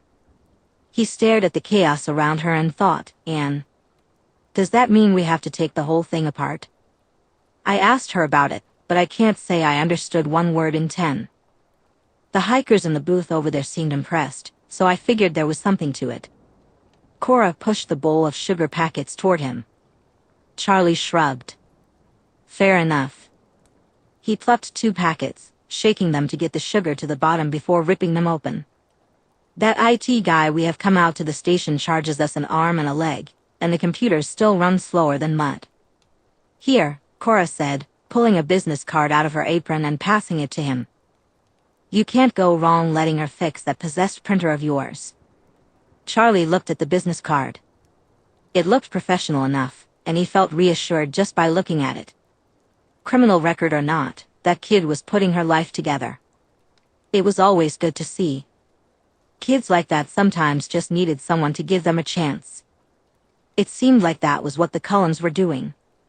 Good folks to be doing that. "I'll keep it in mind." He pulled out his wallet and handed Cora a 5 for his coffee while sliding the card in. "Any other news this morning?" Charlie knocked on the old screen door of the Black family house. He picked up the grocery bag he had set down and straightened up. "Hey, Charlie," Jacob greeted him as he opened the door. His shoulders were slumped forward, and his voice sounded more begrudging than anything else. Charlie held up the bag. "You sticking around for the game?" "Working on the rabbit." Jacob slid past him, hands in his pockets, and slouched toward the garage. He shook his head as he stepped in, kicking the door shut with his back heel. In the kitchen, Billy hollered from further inside the house. Charlie kicked off his boots before making his way into the house. "What's going on with Jacob?" He looked pretty down. "Fight with one of his friends," Billy replied, setting the pan of fish fry on top of the stove before closing the oven. "Is Bella going to be joining us?" Charlie made a faint sound of acknowledgement. Charlie understood the reason for Jacob's mood. Teenagers were already a whirlwind of emotions, and he remembered the devastation of fights with friends from his own youth. Speaking of Billy's daughter, he said, "No, you know how she feels about sports. She mentioned she was going to call her mom and work on an essay." Billy chuckled, recalling the fishing meltdown of 1997. She always was a feisty one when she was miserable. There were no survivors from that trip. He laughed as he placed the grocery bag on the counter. "That's Bella. You can't tell what she wants until she lets you know, like a volcano going off." Charlie worried that this strange acceptance of Forks and him might not last. Bella's middle school rebellion against spending summer vacation in Forks still stung. Sure, Forks wasn't a big city, but hearing her express her hatred for the place had hurt. Billy said, "I don't know how two old-timers like us are supposed to keep up with the kids." Charlie replied, "We've got good kids. The rest will work out." Billy tossed him a beer, and Charlie nodded. "Yeah, we lucked out there. Bella might be all still surfaces over deep waters, and Jacob was up and down lately, but they were good kids. And both of Billy's daughters had grown up just fine. I was thinking of trying to get tickets to a Mariners game during the kids' spring break. Do you think Harry will feel up to coming? Maybe if he brings his two and you bring Jacob, Bella might even be willing to join us." Billy chuckled. "Well, at least Leah and Bella can be miserable together." He picked up his own beer. "I'll call Harry later, but you know he's been having trouble with his heart. He's a tough bastard. He's not going anywhere." Charlie wished they would let Forks Hospital treat him. Exceptions were starting to happen, but Harry Clearwater risking a Cullen treating him wasn't in the cards yet. They had already discussed that topic, so there was no sense in bringing it up again. Charlie hummed in agreement. "He is at that. Everything might not be perfect, but it was pretty good." He was drinking beer and enjoying a fish fry while watching the game with his best friend. His daughter was at home, where he could be her dad. Things were better than he had dreamed they would be for the past few years. Charlie smiled and asked, "So, what do you think our chances are for this one?" Embry accepted the Ziploc bag with a toothbrush inside. "Thanks, I know things are weird." "You mean ditching us for Sam?" Jacob replied bitterly. He shoved the Ziploc bag into his front hoodie pocket. "It'll make sense, eventually." "So nothing's changing," Jacob scoffed. "Go run back to Sam." Embry shook, but it was pain, not rage. Why couldn't Jake and Quill shift? Jake was of the bloodline to be an alpha. It should be Jake leading them. Sam was doing his best. Embry thought he was a solid alpha, but it should be Jake. His best friends should be wolves beside him. He didn't want to stay away from them. "You're still my best friend," Embry said. "Funny way of showing it," Jacob shot back. Embry couldn't say anything without something inhuman coming from his throat. Turning on his heel, he left the garage. He wished things were different.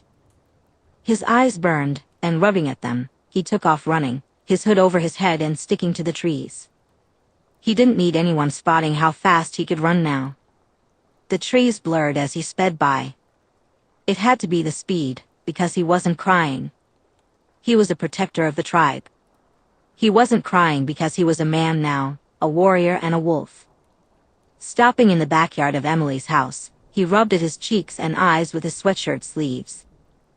Sniffing, he shook himself off, then hopped up onto the back porch and pulled his hood off. "Emily?"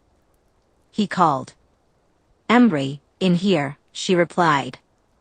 His shoulders untensed.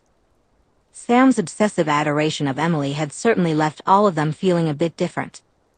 "Hey, is Sam in?" He went to the store. "Do you want a cookie?" Emily pushed a tray of cookies toward him, the scent of vanilla filling the air. He stuffed one into his mouth, grateful that Sam had imprinted on someone who liked to bake. "Thanks," he managed to say around a mouthful of cookie, grabbing another one as he spoke. Emily fondly patted his shoulder. "Eat as many as you want. I have another batch in the oven." Embry hummed, feeling better with cookies and the warmth of the house. Swallowing, he glanced up at her. Is Sam still sleeping on the couch? For now, Emily sighed. Looking forward to not taking shifts watching out for me? He grabbed another cookie. Are you kidding? Helping you around the house is great. You have the best hobbies. Sure, Sam was being a bit much, but protecting Emily was important. The pain meds for her face made her loopy when she took them. Helping her around the house in the afternoons and occasionally crashing on her couch was nice. She always fed them for it, too. She laughed. Yes, well, you all have given me an excuse to cook in large batches. Emily looked at him. Are you doing all right, Embry? He looked down, poking at the cookies, his stomach suddenly feeling queasy. Looking back up at her, he asked, Does Sam have a toothbrush here? A toothbrush? Emily's face showed confusion. Embry flushed. It's important. I'll go get it for you, she said, giving him a long look. There's sandwich makings in the fridge. You're not going anywhere until you've eaten more than just cookies. He felt a warm flush at that. Thanks.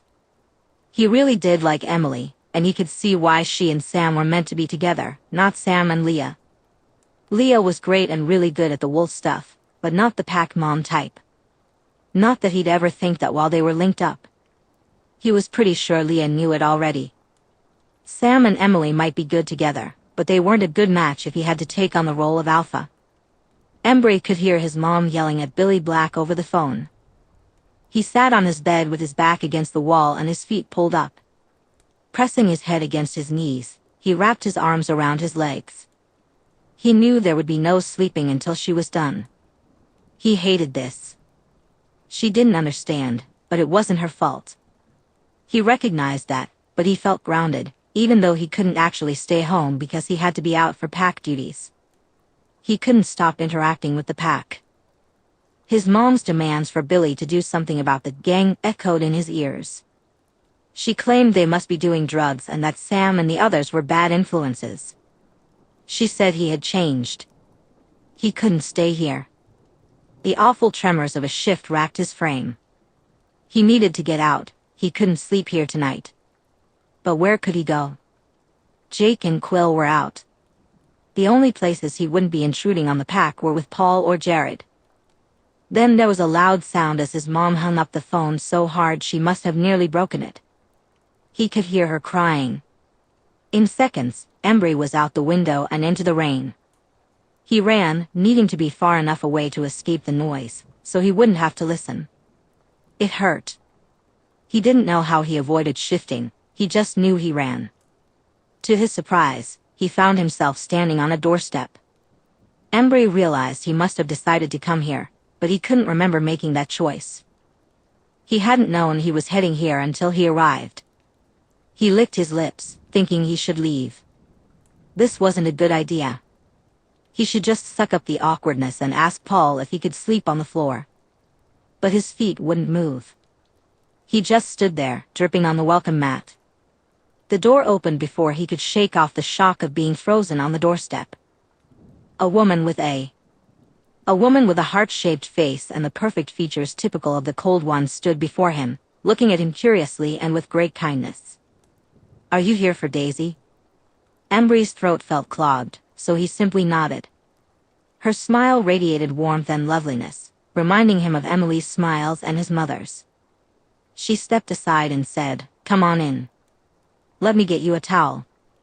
Embry shuffled inside, accepting a towel from the closet. He dried himself meekly, staring at the floor. He sensed the vampire leaving and felt the near-silent steps of someone else approaching. He knew who it was and didn't startle as other hands took the towel from him, drying him off despite his lethargy. Looking up through his wet bangs, he said, I'm sorry. I didn't know where else to go. You did the right thing, she replied firmly, taking his hand and pulling him further into the house. Come on, let's get you into a shower. I can lay out some clothes for you on the counter while you warm up. And I guess the cat tree has a bed. We'll worry about the rest later, okay? Embry felt like crying, his eyes burning as he purposefully looked at the ground while being led deeper into the house. He was aware of golden eyes watching him as they passed through the living room he had seen in Sam's memories. But Daisy continued to pull him along, taking him up the stairs. The smell was sharp, but Daisy's scent was comforting if he focused on that and not the overpowering aroma of the entire coven. She pulled him into a bedroom, where her scent, along with the scent of the two vampires she often smelled like, was thick. Then she led him into the attached bathroom. Daisy released his hand after squeezing it tightly.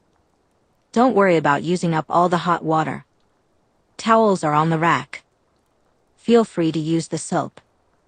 I'm sure you can smell which ones are mine, so go for those. Just stick your clothing in the sink. I'll throw it in the dryer and put some dry stuff on the counter."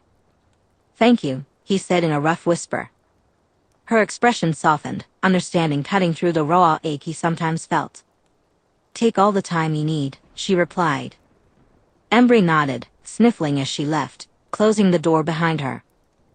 His movements felt robotic as he pulled off his wet pajamas and set them in the sink, flinching away from his reflection. Everything felt numb as he turned the shower on as hot as it would go. He was shivering. When had he started shivering? Hurrying, he climbed in before his teeth could start chattering. It was faint, but he could hear the conversation downstairs. At least they weren't hiding it from him. A man's voice spoke softly. "Is the boy all right?" "He'll be fine." "Is it okay for him to stay?" "I'll take him to the motel in town if it's a problem," Daisy said kindly. She usually sounded kind, or maybe he just thought she was kind, and that was what he heard. Embry wasn't sure, but he continued to shake. It meant something that she was offering him her home, and if the coven wasn't all right with it, she would leave with him. "He's more than welcome here for the night," the man replied. A woman scoffed, but she didn't say anything. It fell quiet, and the conversation about the Padres' baseball season began. Another woman asked Daisy if she needed help finding blankets. Just like that, the coven had settled on allowing him to stay. He couldn't believe it. Everything hit him at once. One moment he was standing under the water, and the next he was heaving with great, ugly sobs. Embry felt awkward as he edged out of the bathroom, wearing the sweatpants and black t-shirt that smelled distinctly like the male vampire Daisy was sleeping with. She hadn't told any of them that, but the way she was coated in their scent and how she acted around him, along with the Pixie and Seth and Leah's memories, made it really obvious. Also, the clothing was really nice, nicer than his own. He felt a bit guilty putting it on, but it was that or a towel, and he hadn't known towels could be that fluffy. The bedroom was really nice too. His eyes landed on a photograph of Daisy and her two vampires in Christmas sweaters in front of a tree, all of them beaming. That was another sign she was definitely imprinted on them. He was considering the pack bet on that topic. But standing there snooping felt rude, so he carefully padded out of the room and into the hall. Someone was playing piano. It sounded sad, almost melancholic. He hadn't thought the piano could sound like that, but it did. Maybe he just didn't listen to enough piano music. Embry paused on the stairs, noticing the coven. The blonde one who was Daisy's, Jasper, was laying out game boards with a huge, muscled male. There was a blonde woman in a chair, flipping through a magazine, who looked like she had walked off the red carpet. He didn't even know people could be that pretty. A blonde man was making notes as he went through a thick stack of documents, and sitting on the couch, typing something on her phone, was Daisy. The Pixie, Alice, was curled around her possessively, their cheeks pressed together. Daisy looked up, unfolding from her place on the couch. The way she touched the Pixie as she did so was affectionate. "Hey, not a popsicle anymore," she said. Embry flushed but nodded. "Thanks," he replied, glancing around the room. "I'm sorry for just showing up." "It's fine. I said you could come to me anytime," she said, waving him over before lightly jumping up and catching the bottom edge of the cat tree, pulling herself up and in. He shuffled over, trying to ignore the way several golden eyes followed him, and jumped up after Daisy. Embry's eyes widened in surprise. There were a dozen pillows and a neatly stacked pile of blankets on the mattress that covered the whole floor. Daisy wrapped an arm around him, hugging him tightly. "I'll set an alarm so you don't miss school tomorrow." "We'll keep it down while you sleep," she said. "Keep it down?" He frowned, looking at her. She couldn't help herself, straightening his still damp hair. It was funny. He wasn't sure if it was a cat thing or just her, but it was comforting. He leaned into her touch, his eyes fluttering a bit. "Vampires don't sleep. If you feel like poking your head out, Jasper and Emmett are planning a 20-board risk game that involves teleporting from border to border across some squares. To be honest, I have no idea how it works." "If you don't sleep, why are there beds?" he asked, unable to hold back. That didn't make sense. Daisy gave him an amused look. He made a faint wheezing sound as that clicked. "Oh, that's... Don't worry. The bed up here is safe. I do actually sleep. Not a lot, but a few hours every few days or so." Her eyes twinkled with amusement, and she was nice enough not to laugh. A distinctly feminine snort came from the living room. Daisy's smile grew. "Anyways, I'll stick nearby if you need anything in the night, okay?" Embry didn't want her to hop back down. "Could you stay for a bit?" "Yeah, I can stay for a bit." She shifted, settling against the wall. It felt comforting, like she was guarding him. He sighed, too tired to feel embarrassed about asking. Instead, he turned and picked up the blankets. Embry chose the thickest and heaviest blanket and made himself a bed. He was too tired, and the solid security of Daisy's presence was too tempting. He placed his chosen pillow right against her hip, feeling his face heat up as he avoided looking her in the eye. Then he curled up next to her. It felt safe. No matter how dangerous he knew she was, he felt she wouldn't hurt him. Right now, she felt safer than anyone else. He nestled into her while he was brave or tired enough to do so. A soft sigh escaped his lips as her fingers ran through his hair again. She wasn't upset with him, it was a quiet acceptance of pack. Even if she wasn't really part of his pack, it felt that way anyway. Chapter 35. Daisy carted her fingers through Embry's hair as he slept. He had started out nearly against her, but once he fell asleep, which hadn't taken long, he curled further into her. His nose pressed against the side of her hip, and one hand tightly gripped the soft fabric of her yoga pants at the knee. She was really concerned for him. The red puffiness around his eyes was going down, but that was more due to the wool thing than anything else. She hummed softly, looking away from his sleeping face, which looked younger than his 15 years, and back down at the interdimensional hell game, Risk, spread out below. It was definitely interesting. She just knew this was a prelude to Jasper and Emmett dragging her into playing it with them. Alice swayed as she walked over, then jumped up and landed lightly on the edge of the box, more perched on the edge than anything else. Her eyes looked down at Embry's sleeping form curled up against Daisy. "I suppose the wolves aren't the worst," she said softly, not wanting to disturb him. Daisy smiled at her mate, appreciating that they were letting the wolf be safe here for the night. "They're kids," she replied. "And that's why he's here?" Alice asked, her brow furrowing slightly in confusion as she looked at Daisy's face. Daisy hummed, shifting is traumatic in its own way. His best friends haven't shifted, so it's not safe for him to be around them all the time. The chances of them picking up the secret or accidentally setting him off enough to shift and hurt them is too high. Things are rough with his family as well because of it. I'm not sure if he knows it or not, but he's mourning being a normal human as he realizes more and more how his life is just different now. Shouldn't the pack be helping him? Alice asked carefully, trying to understand. Daisy looked up at her. How? Sam's the oldest, and he's 19. I'm pretty sure they keep coming to me because I'm an actual adult. An amused expression returned. You're telling me you infiltrated the CIA? Emmett asked, his eyes wide with disbelief. Absolutely, Daisy replied, crossing her arms with a smirk. I was 17 and managed to get in with a terrorist organization. The CIA still wanted me after they figured it out. Alice leaned back, a teasing grin spreading across her face. But they did find out, right? Daisy shrugged. Only because my boyfriend at the time hacked into their system while I was on a mission. Emmett shook his head, still skeptical. There's no way. Kitty Cat has to be lying. Daisy raised an eyebrow, clearly enjoying the moment. I can pull up my file right now if you want. It's pretty impressive for how short of a time I was with them. Alice's eyes sparkled with mischief as she tried to picture the situation. You really think you can convince us with that? Daisy nodded confidently. Just wait and see.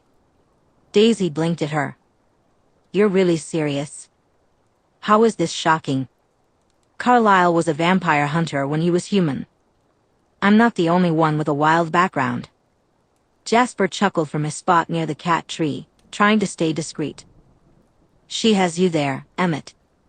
Well, if a super spy is adopting a pack of wolves, we're building a kennel. They smell terrible. Rosalie chimed in, though her tone lacked its usual bite. Daisy scratched softly at Embry's scalp as he let out a soft growl in his sleep. I doubt the pack thinks we smell any better. So, it's probably not a usual thing. If it ended up being one, she'd figure something out. Thankfully, Carlyle spoke up. Offering kindness to the world when we can is a blessing. Though perhaps open windows next time. Noted, Daisy agreed. She'd have to get a cheap house or something if the wolves wanted to keep showing up unannounced. Just to be polite, it wasn't her house to let them in. Alice slapped her arm lightly. Absolutely not. Ow, Daisy exclaimed, shaking out her arm theatrically. And why not? There are side benefits. She thought of having a bed and a place that wasn't shared with others, plus the woods to enjoy. Not having to worry about others overhearing them was a definite perk. The house could be awkward at times. Alice's eyes glazed slightly, then she snapped back to reality. Fine, but you are absolutely not choosing it. I saw what you'd pick, and it's terrible. Some stains mean you don't purchase a place. Daisy suddenly envisioned what Alice would consider minimally acceptable for a house. No mansion. No mobile home or studio apartment, Alice replied, then paused. Does Forks even have studio apartments? Her eyes narrowed, as if she might lie and say no, of course not. Daisy bit her lip to keep from laughing out loud. Alice was saved by. Daisy's phone rang. Jasper quickly picked it up from the coffee table between the risk boards and tossed it to her. She caught it, flipped it open, and answered before it could ring again. Johnson, she said, her voice low but slightly more audible. I got your text. Is Embry with you? Sam's voice came through, deep for his age and filled with stress. Daisy felt for him. He was too young to bear such responsibility, just like many of them were when it arrived like a curse. He's asleep. Took a shower, and is currently in a vampire's pajamas, sleeping in a tiger-sized cat tree. He's safe. There was a long pause before Sam replied. Okay, I'll call Billy and the chief. His mom called the police when he was missing from his room. I'll convince her to wait until he comes home tomorrow. Sam, you have to tell Embry's mom about the wolves. Their relationship isn't going to survive this. Not how it was before. Daisy had seen it happen too many times. Good parents could forgive their kids almost anything, but the cracks never truly healed without something to bridge them. It's pack business, Sam said.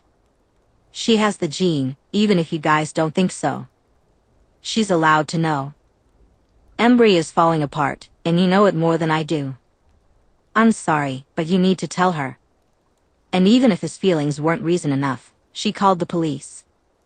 The pack can't afford law enforcement looking into you guys. Daisy knew Embry wouldn't be happy with her for arguing this point.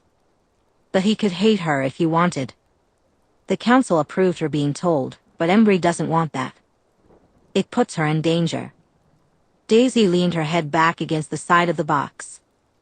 Embry is 15. It's not his job to protect his mom. He loves her and he's angry with her, but he needs her. There was silence on the other end. Daisy said, protector of the tribe or not, he needs his mom. She deserves the chance to be there for her son. He doesn't want that, Sam replied, but his tone sounded weak to both of them. Daisy looked down at the still slumbering Embry. He was really out. Embry's 15. He doesn't get to decide he's too old for his mom to worry about him. I'll message you when it's done. The line clicked off. Daisy lowered her phone, realizing that was that. She hated how guilty she felt about it, even though she knew she'd done the right thing. Parents who loved their children were not to be dismissed because of hurt feelings and protective instincts. Alice cupped the side of her face and said, I love you. A warm wave of agreement from Jasper swept through her. Daisy didn't look away from Alice. She smiled and leaned into the touch. Daisy glanced at her phone as it buzzed with a text. It was simple. It's done. Bring Embry to the Forks police station at 7:30 in the morning. It buzzed again. Keep him safe. Sam was ordering her to keep his wolf safe. That was significant. She hadn't expected to make progress with the wolves this quickly. Sure, she was good, but that wasn't just her doing. They needed help, and Emily Young was bringing the Clearwaters to her. She decided she would find out Emily's birthday and get her something really nice. Sam wasn't sure what to say, so he had stayed silent during the whole drive from the reservation to the Forks police station. The chief had insisted on seeing Embry alive and well before he let the whole thing go. Sometimes, having an invested law enforcement chief was a problem. But, Sam thought, there was a first time for everything. The tribal police had been easy enough. Billy had called them, they talked to Tiffany Call, and that was that.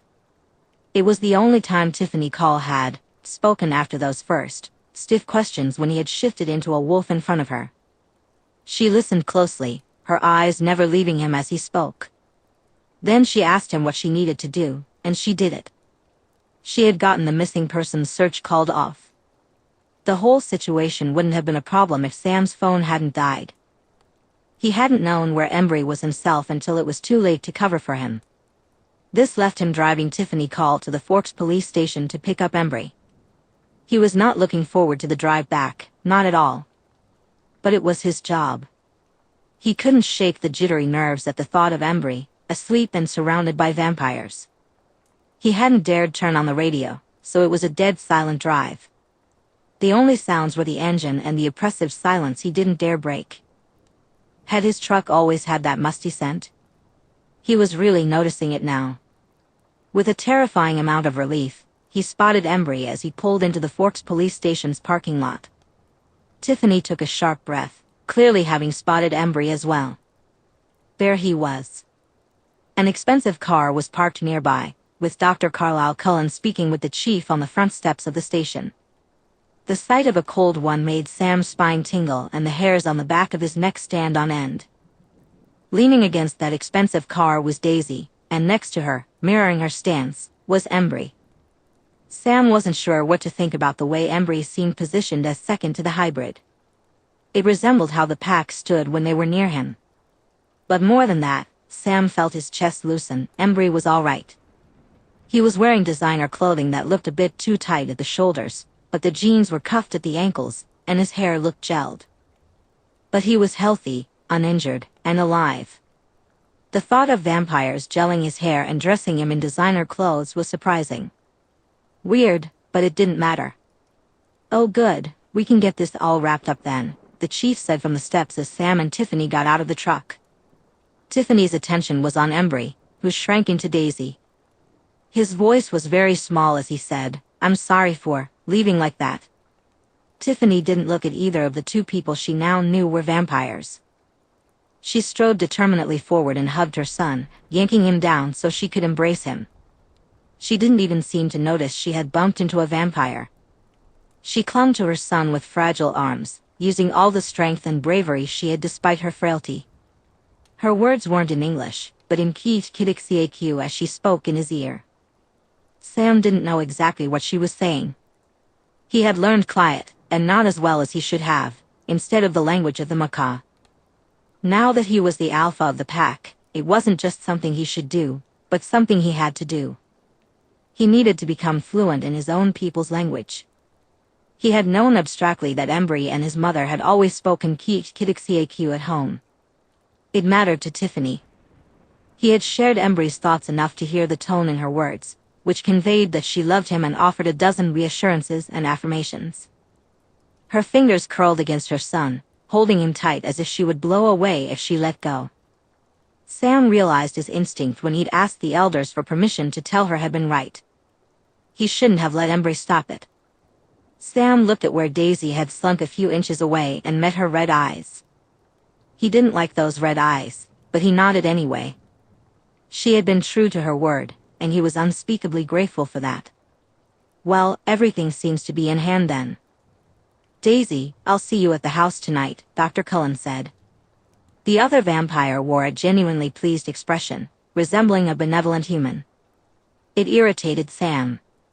Chief Swan nodded in agreement. Doc's right. It's good to see this all cleared up. He looked somewhat uncomfortable with the raw emotion between Tiffany and Embry but turned his attention to Embry. Try not to worry your mom so much, kid. But it's good to see you in pants this time. His arms swung awkwardly as he added, well, paperwork to finish up then. Thank you for helping with the search last night, Sam said, his voice firm.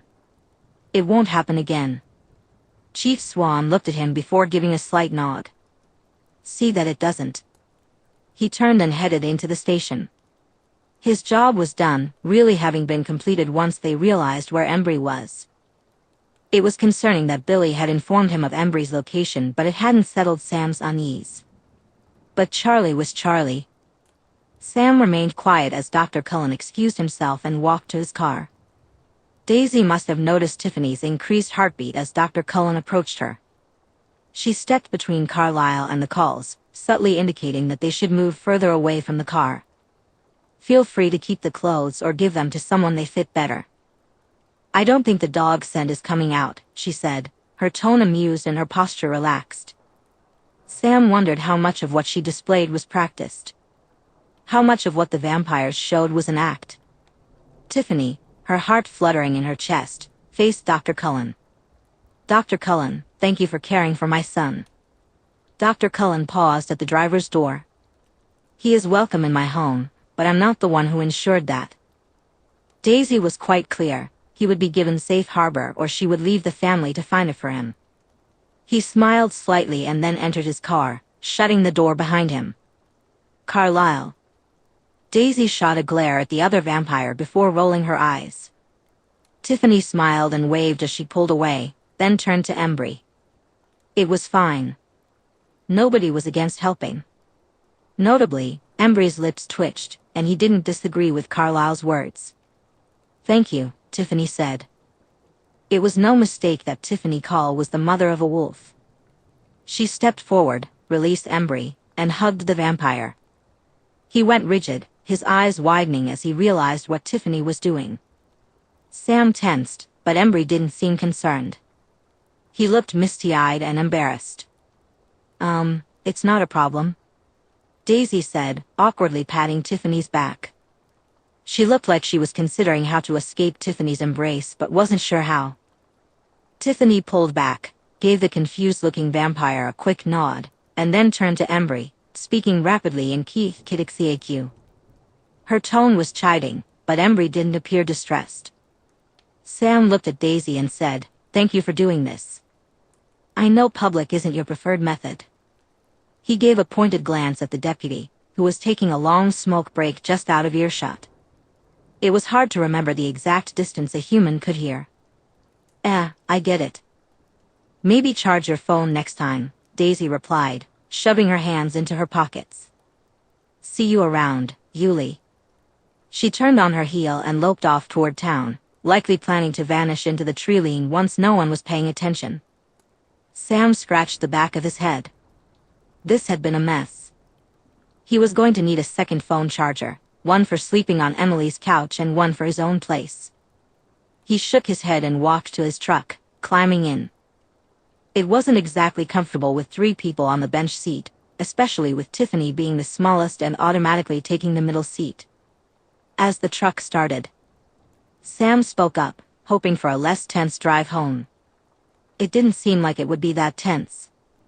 So, you smell less vampirish than I expected? He took a pointed sniff. While Embry didn't smell much like the proper vampires, it was clear he had been near them. He was also covered in Daisy's scent. Embry shifted slightly, opening and then shutting his mouth. They were kind to you, though? Tiffany's eyes suddenly narrowed dangerously. Sam imagined having to stop her from marching up to the vampire's house with an axe. Was that a treaty violation? Oh, yeah, they were nice. Esme made really fancy breakfast sandwiches. I think she gets frustrated that Daisy only eats human food a few times a week, which limits how much she can cook. And, no, they were all nice. The blonde one who looks like a supermodel, Rosalie, I think. She was kind of death glare-ish. But she didn't really talk to me, so. He shrugged. Sam would be interested to see what had happened from Embry's point of view the next time they shifted. For now, he sensed that the questions Tiffany hadn't asked before were about to come up. Chapter 36. Bella Swan was frustrated. She considered the ethics of denting Edward Cullen's Volvo with her truck. It seemed so flimsy, while her truck was incredibly durable. It would be like squishing a tin can, just a little bit. She wondered if he would keep ignoring her when his car was missing its front bumper. With a sigh, she turned off the engine and pulled the keys out of the ignition. It was time to trudge through the drizzle, be ignored by Edward again, and face another day of classes. She nearly jumped at the sound of a knock on the glass of her driver's side window. Alice? Sure enough, Alice bounced back so she could open the door. Her chipper voice was a bit muffled but still audible. Bella. Come on, you silly goose. We're going to be late to class. Bella opened the truck door with one hand, grabbed her backpack with the other, and slid out to face the day. She also faced the terrifying, extroverted excitement of Alice Cullen, who was very good at telling her almost nothing about Edward, except that he apparently liked poetry. Morning, Alice. Lovely day, isn't it? Alice chirped happily, dressed in her expensive peacoat. Bella pulled her hood up to shield herself from the relentless, cold, damp drizzle. If you say so. I do. Now come on. Emmett and Daisy made the rest of us watch a movie they insisted was amazing, but I wasn't thrilled about it, and I need to commiserate with someone. Alice linked their arms together and began to politely drag Bella toward the school. Bella realized that Edward wasn't the only Cullen who was impossibly strong. She didn't know how strong Alice was, but it was definitely more than a girl her size should possess. Bella couldn't help her curiosity. She was desperate to know what the Cullens were, what Edward was. Also, Alice was hard to say no to. What movie? The Big Lebowski. Daisy said it was a cinematic classic. Alice shared a small, gleaming smile. I have my doubts. However, I will definitely insist that Daisy and Jasper take me to see the new Pride and Prejudice movie coming out in November. I'm going to love it. Bella felt intrigued. She loved Jane Austen. Do you think it will be better than the Colin Firth version? No doubt most of the family will prefer the older version. It's longer and truer to the books than the new one can be. But longer isn't always better with movies. I mean, can you imagine if every movie tried to be as long as the Lord of the Rings movies? That sounded terrible. Bella looked at her friend. Do you like Lord of the Rings? I quite like it, and the costume design is glorious. Alice looked faintly dreamy at the thought of the costume design before seemingly shaking herself out of it. But Emmett, Jasper, and Rosalie are the ones who really love it. Jasper is very fond of the books and Tolkien's take on war and healing. All the boys have fun reenacting the sword scenes on the weekends sometimes. What about you, Bella? She flushed slightly at the attention but considered her answer anyway. The books feel a bit like a dream. They're not my favorite. I prefer older novels, really, but my mom read The Hobbit to me when I was little. So it's special, Alice said, her expression delighted. Is that how you got your love of books? From your mom? Bella laughed despite herself. No, my grandmother always got them for me. Getting lost in another world is nice. She looked at her friend. It did feel like they were friends. Do your parents read to you? Alice shook her head, her face turning rueful. I don't remember my parents, and I was a bit too old for it by the time I found the Cullens. I'm sorry, I wasn't thinking, Bella stumbled over her words. A part of her noticed it was odd to say, I found the Cullens. Wouldn't. Bella wondered if the Cullens would ever stop finding Alice. Their secrets were driving her mad. Alice shook her head and said, It's all right. I have the best family in the world now. Bella couldn't help but be charmed by Alice. She wasn't as magnetic as Edward, but she was one of the sweetest people in school. Having Alice by her side eased the icy burn of Edward's disdain, just a little. So that was something. Bella dropped her backpack off in her room and paused, looking at her bookshelf. It had been a while since she'd read Jane Austen's books, and she did have the collection. Her eyes then trailed to Shakespeare. Was anything as nice on a dull evening as some Shakespeare? Nothing too dramatic or dense, just one of the comedies. She pulled her Shakespeare collection off the shelf and made her way down to the kitchen. She was in Act 3 of A Midsummer Night's Dream, seriously considering if the Cullens were fairies of some kind while stirring the tortilla soup, when she heard Charlie's cruiser driving up. Bella braced herself for the awkward conversation that would lead back to their peaceful coexistence once it was over. Charlie wasn't bad to live with, but Forks was still Forks. The two of them were too alike to really engage with one another, making Charlie's attempts at conversation awkward for both of them. The heavy sound of his footfalls on the porch announced his arrival, and then the door opened. Hey Bella, smells great. Bella appreciated that he noticed her efforts, even if it felt a bit uncomfortable. Should be ready in half an hour, she replied. Ah, that's good. He hung his large damp jacket on the hook. It would be dry by morning. Nothing here ever got soaked, it just got damp, which was arguably worse. Charlie shifted, hesitating at the entrance to the kitchen. You're fitting in okay at school? Yeah, it's been fine. If fine meant realizing the Cullen family was more than they seemed. Bella felt trapped in biology class with Edward, the boy who regretted saving her from the van.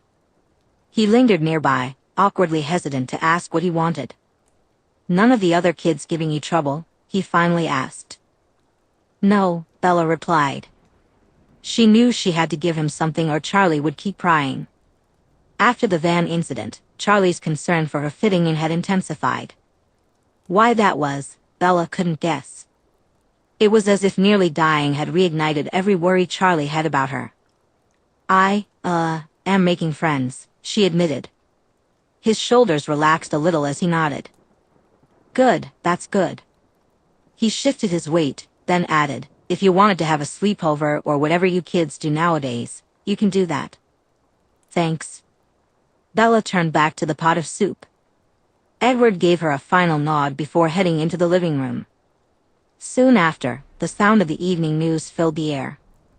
Bella sighed, hoping he didn't expect her to have a sleepover with anyone.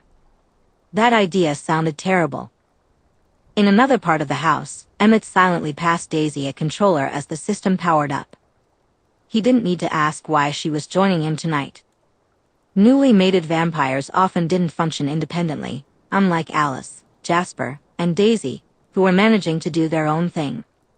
Still, it was strange that Daisy could distract herself instead of getting involved in the silent argument between Alice and Edward. Are they always so silent when they argue? Daisy asked, glancing at the stairs leading to the music room where Alice and Edward were undoubtedly having one of their odd, silent, angry standoffs. Yeah, Emmett chuckled. They both like their privacy during conversations, and with their powers, they can just duke it out like that. Daisy's brows shot up, disbelief etched across her face. Wait, really? Yep, Emmett replied. Daisy's thoughts wandered as she considered how little privacy they all had, especially compared to the two who seemed to care about it the most. She shook her head softly and said, "Huh." "Yup," Emmett nudged her. "You get used to it." Not that she wasn't good at keeping her thoughts to herself. Apparently, Edward didn't understand a word of Chinese, which she had gotten quite adept at thinking in. Her thoughts felt like computer code. Edward had once mentioned that it was bizarre and gave him a headache. She made a noncommittal hum and replied, "I know I turn into a giant cat, but some gifts are wild." "My strength makes much more sense," Emmett said, pulling up a map that seemed suitable for ruthlessly hunting each other down in the game with space blasters. Halo was a delight, except when Daisy found a good sniper's perch. "If you weren't a hybrid, kitty cat, what do you think your gift would be?" Daisy hummed, easily following his choice of game and map, quickly racing for cover, as expected. "I don't know. My thing was always computers, and the photographic memory feels like a cheat with that already." "You could have had feline attributes," Jasper suggested as he casually slid in next to Daisy, wrapping an arm around her shoulders and pulling her close without sitting in his lap. Emmett grinned, feeling victorious. This distraction for the newbie vampire and newly mated couple wouldn't last long. She'd probably be out of commission after another round. "What, like a wolfman but catgirl? Claws, fangs, and unfortunate temporary fur?" Daisy snickered. "That'd be kind of fun for scaring the crap out of random nomad vampires. They never expect the fur." Emmett didn't even have to fake the shiver of fear at that thought. He would never forget the utter lack of hope he'd felt when he had spooked Daisy that first day. One moment, he had been planning to poke her. Daisy shot at Emmett's character while teasing, "I will bear my tiger scratches with pride."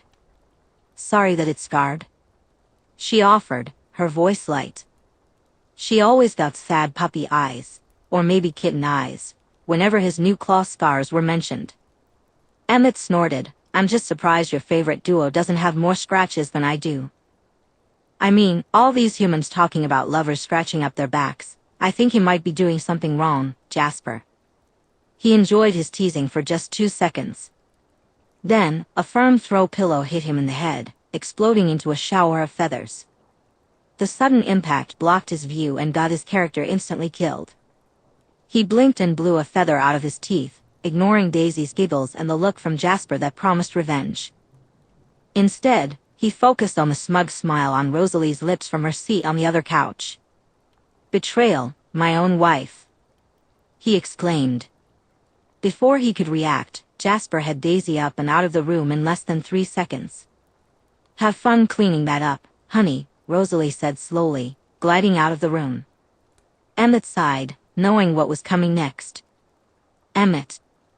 Esme called as she entered the room, "What did you do to my pillow?" Her tone was filled with motherly disappointment. He could swear she knew exactly what had happened. Turning around, he shrank back from the expression on her face. "Sorry." Jessica Stanley had decided that Jasper Hale was hilarious.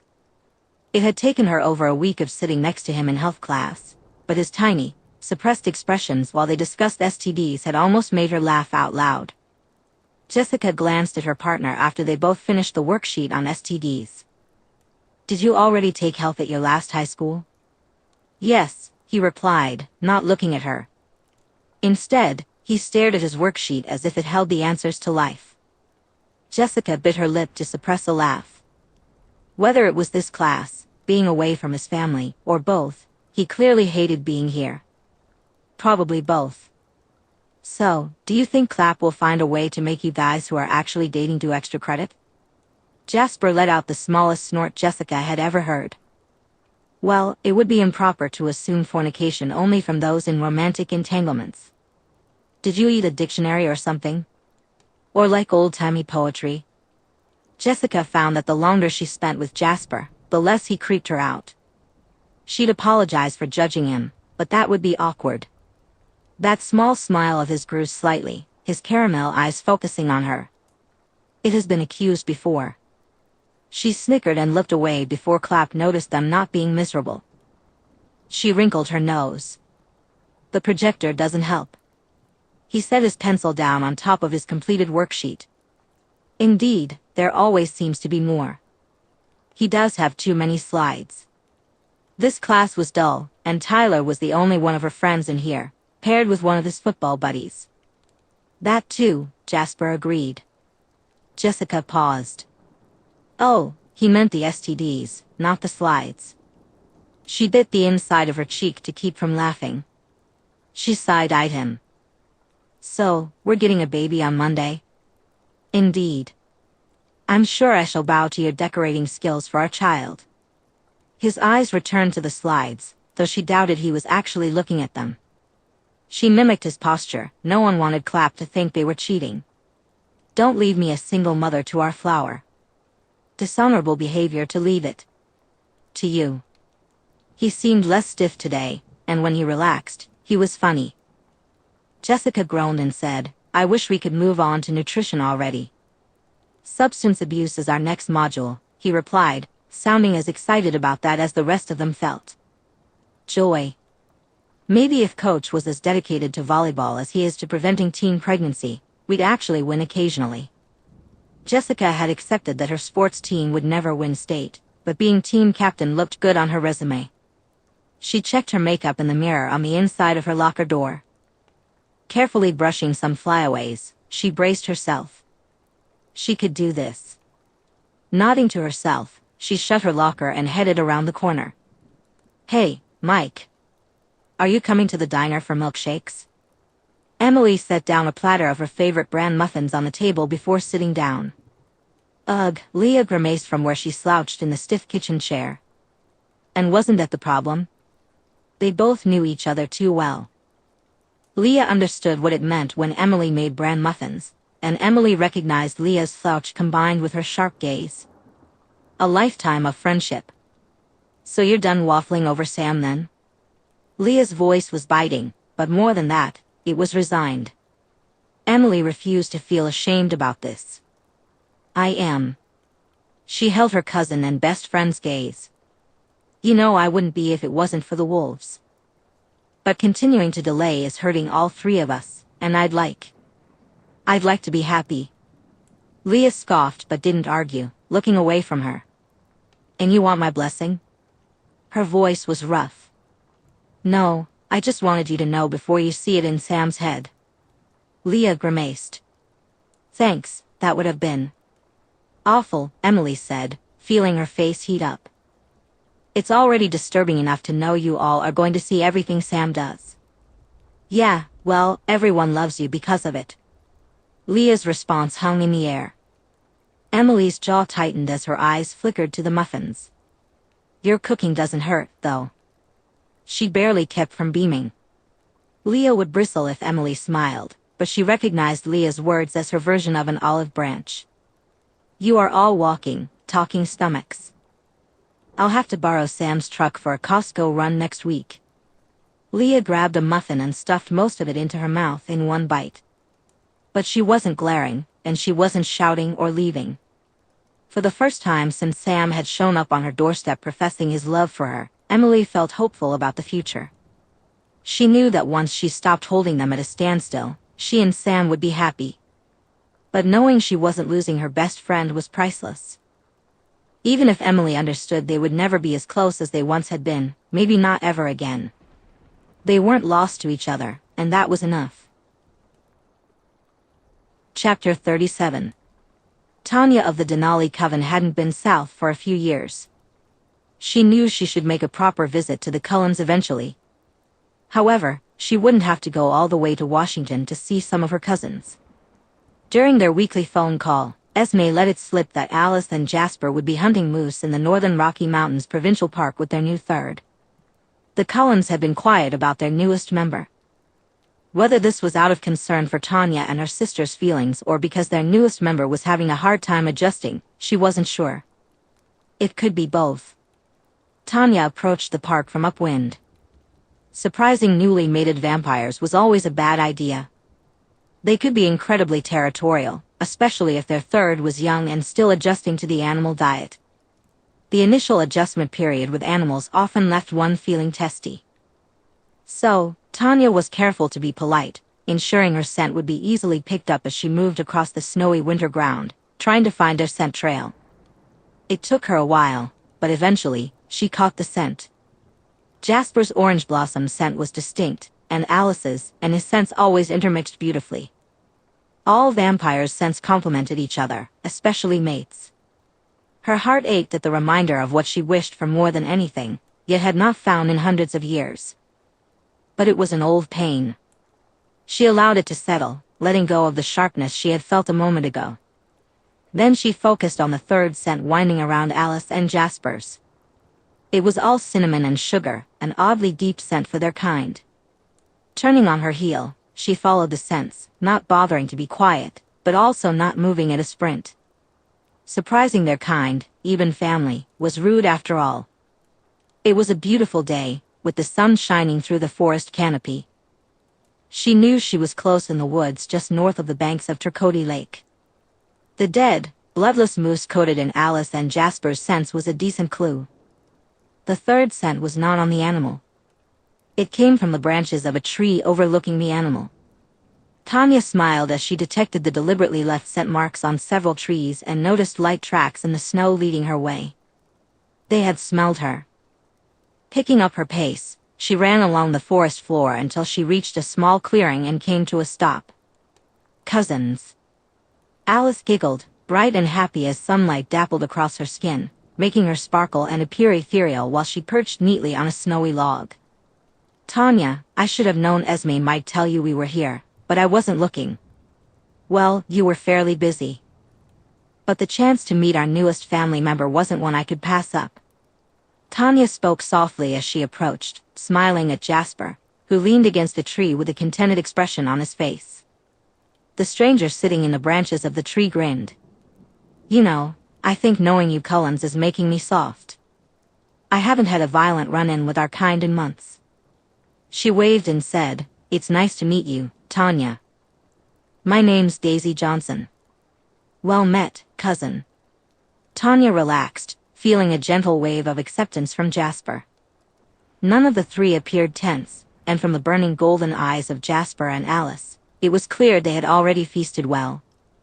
Daisy raised an eyebrow, then easily pushed off the branch and landed lightly on her feet beside Jasper with barely a crunch of snow. Cousin? As she stepped forward, Tanya noticed her eyes.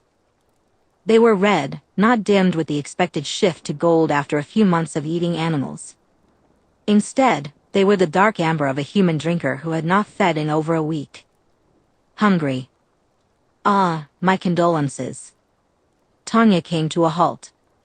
Daisy tilted her head slightly, her face amused as Jasper's hand naturally reached out. Daisy's waist in a gentle embrace. Wait, why are you offering me condolences? I'm pretty sure these two are the only ones I'd get condolences for, and they're both right here. Sorry, it's just your eyes. I know the transition can be difficult, Daisy replied. That was quite rude of me to mention, though. Alice tossed a pine cone at Daisy's head. Your diet.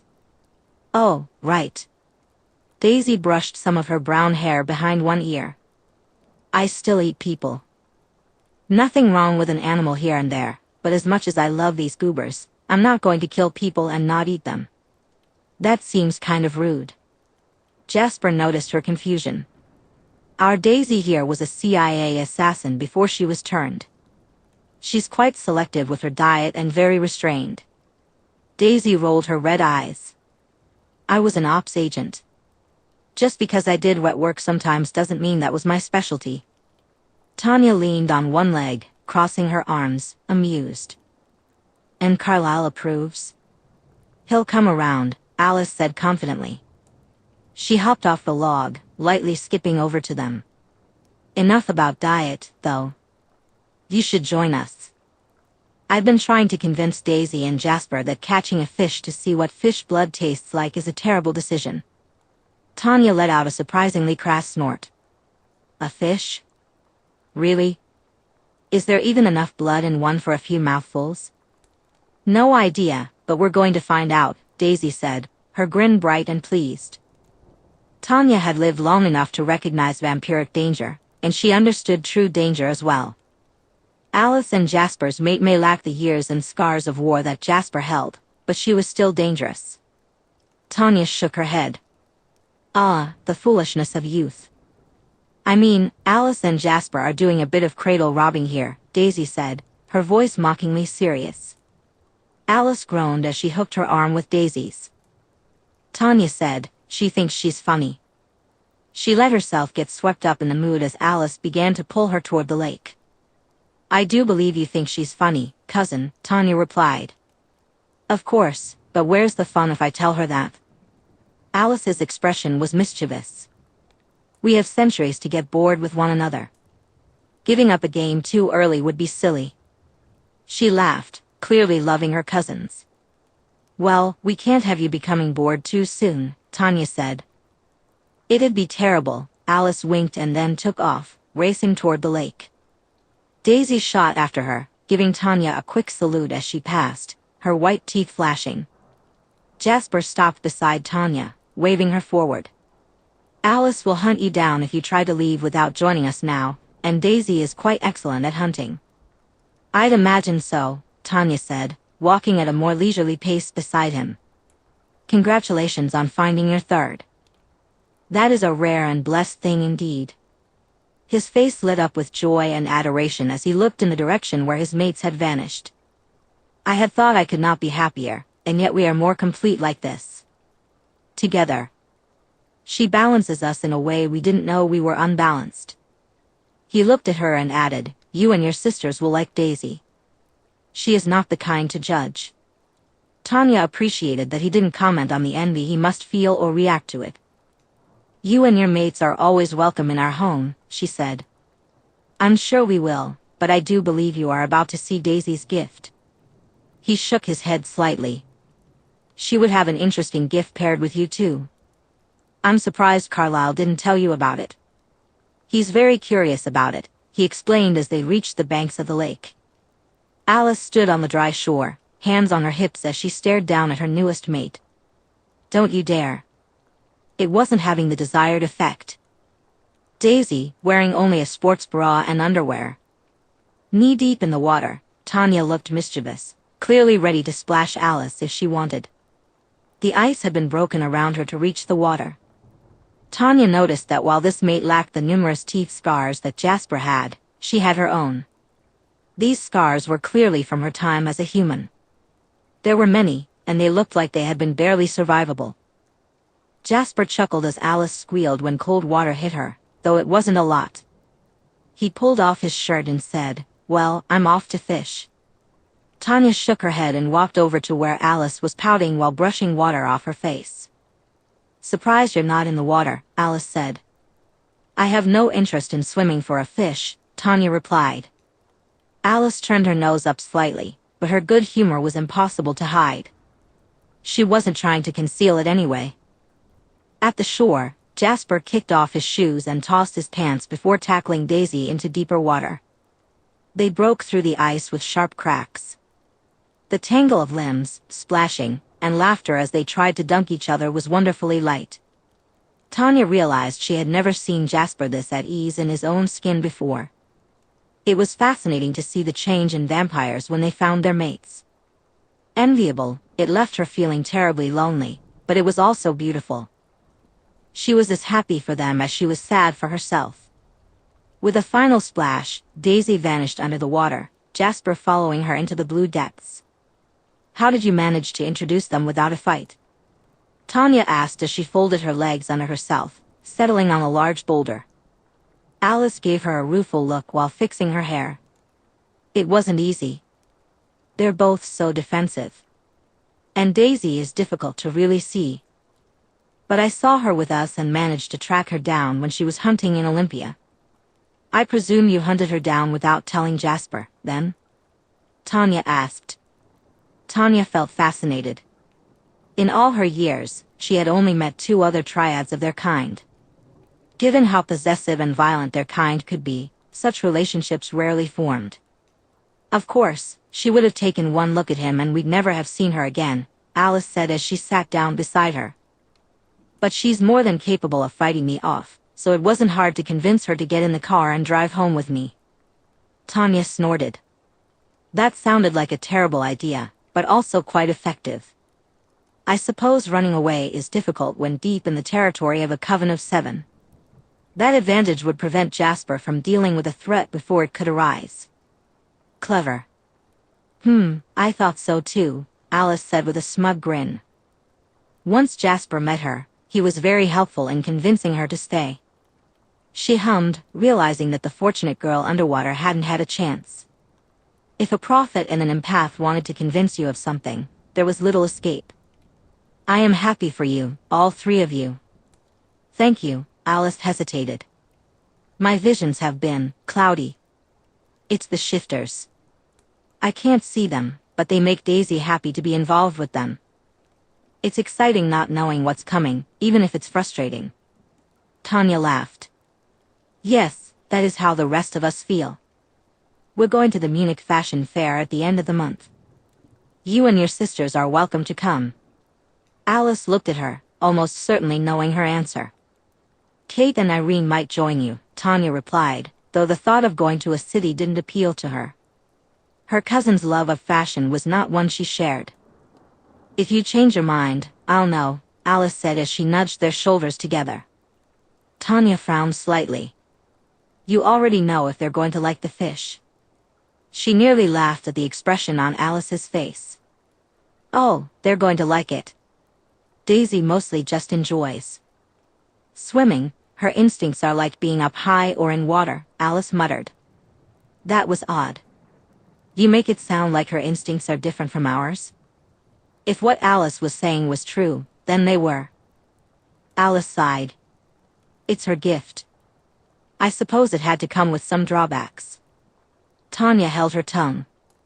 She knew she would find out Daisy's gift when the time was right. It felt rude to ask, but she couldn't help being curious. They always do. They both fell silent, enjoying the freedom of being in the sun without fear. It wasn't fishing season, and Alice would have sensed if anyone was nearby. It was a peaceful way to pass the time until the ice cracked beneath them. Jasper's head popped out of the water, a fish nearly as long as he was tall in his arms, a delighted expression on his face. It's not half bad. Alice sighed, her shoulders thumping. Feed it to Tanya then. I'm quite satisfied not eating it. He laughed, his warm tenor voice carrying as he made his way to shore, offering the giant fish to Tanya. It's not too different from weasel in flavor, really. She arched her brow. Absolutely not. He shrugged, then let out a low growl as he bit into the fish, draining it himself. Tanya wasn't sure if she was more fascinated or disgusted by the sight. Emmett's going to be insufferable about this, you know, Alice said with deep resignation. Jasper dropped the fish and shook himself before happily trotting to his pile of clothing and pulling it on. He most certainly is. I believe Daisy is enjoying that far too much down there for us not to be doing it quite a bit in the future. I know, Alice replied, staring at him. Do you know how boring fishing is? He laughed as he pulled on his shirt and pants. As boring as I believe she finds your period dramas. Alice nodded, a small smile on her lips. Well, there. Is this trip worth Northanger Abbey? Tanya asked. Almost certainly, darling, Jasper replied. Tanya's eyes shifted back to the water. A ripple of movement caught her attention, and then a head that was definitely not the brunette who had been on shore a short while ago surfaced. Her mind struggled to comprehend it. They were in Canada, after all. Is that a tiger? She exclaimed. She is a very large one, Jasper said, his voice full of affection. Tanya would have stared at him in disbelief if she weren't busy trying to understand how a tiger ended up in a lake in Canada.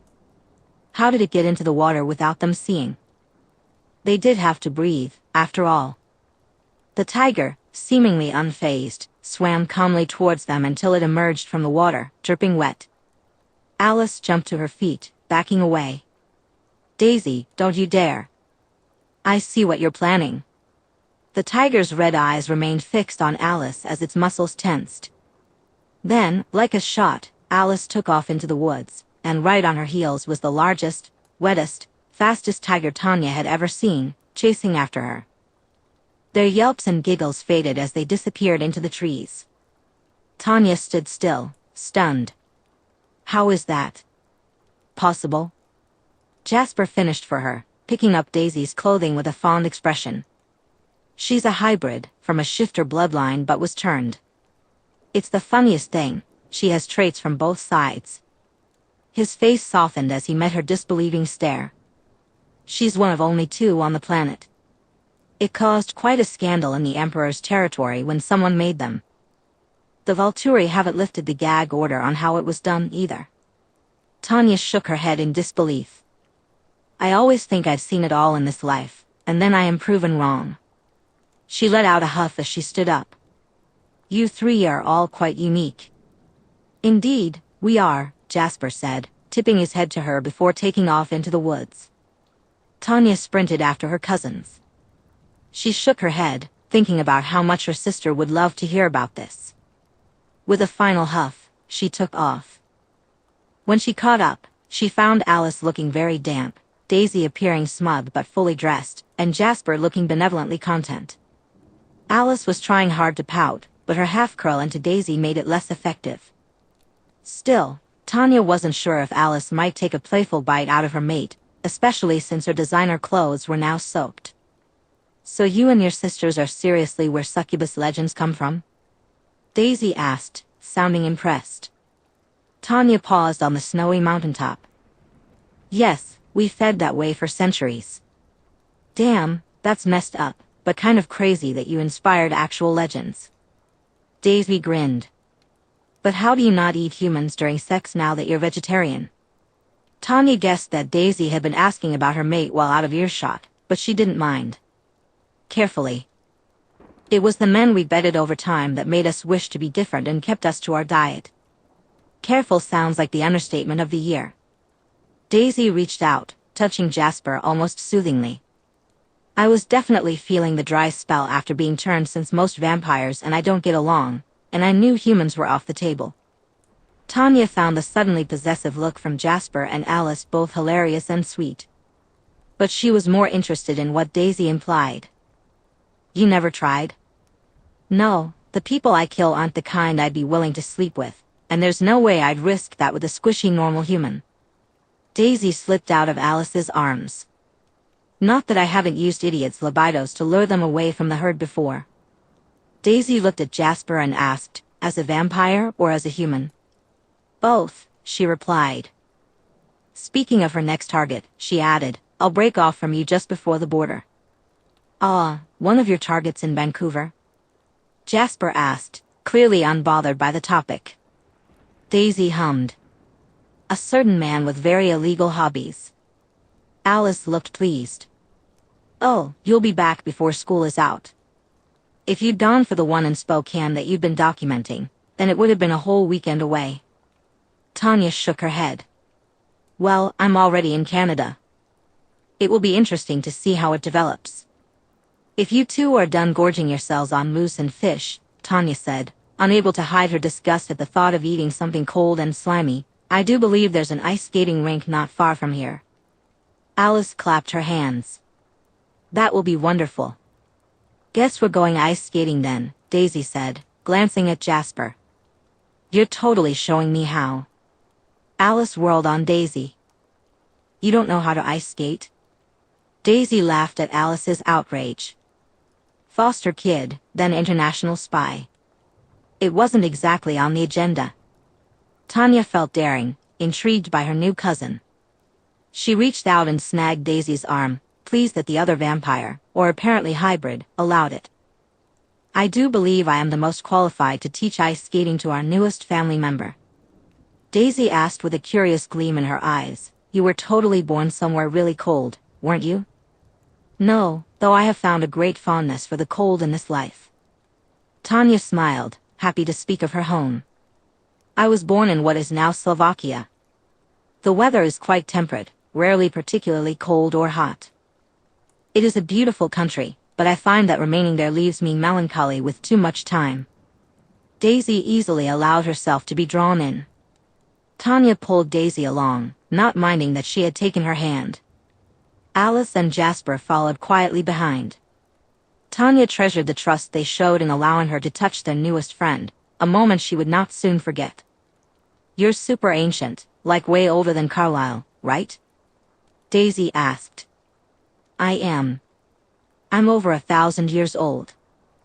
This life stretches onward before us, never ending, like rocks in the river of time, Tanya replied, squeezing Daisy's hand. New company was always something to value. You are more fortunate than you can know to have found true, unbreakable companionship so early in your time. Daisy didn't pause, but something almost haunted crossed her face.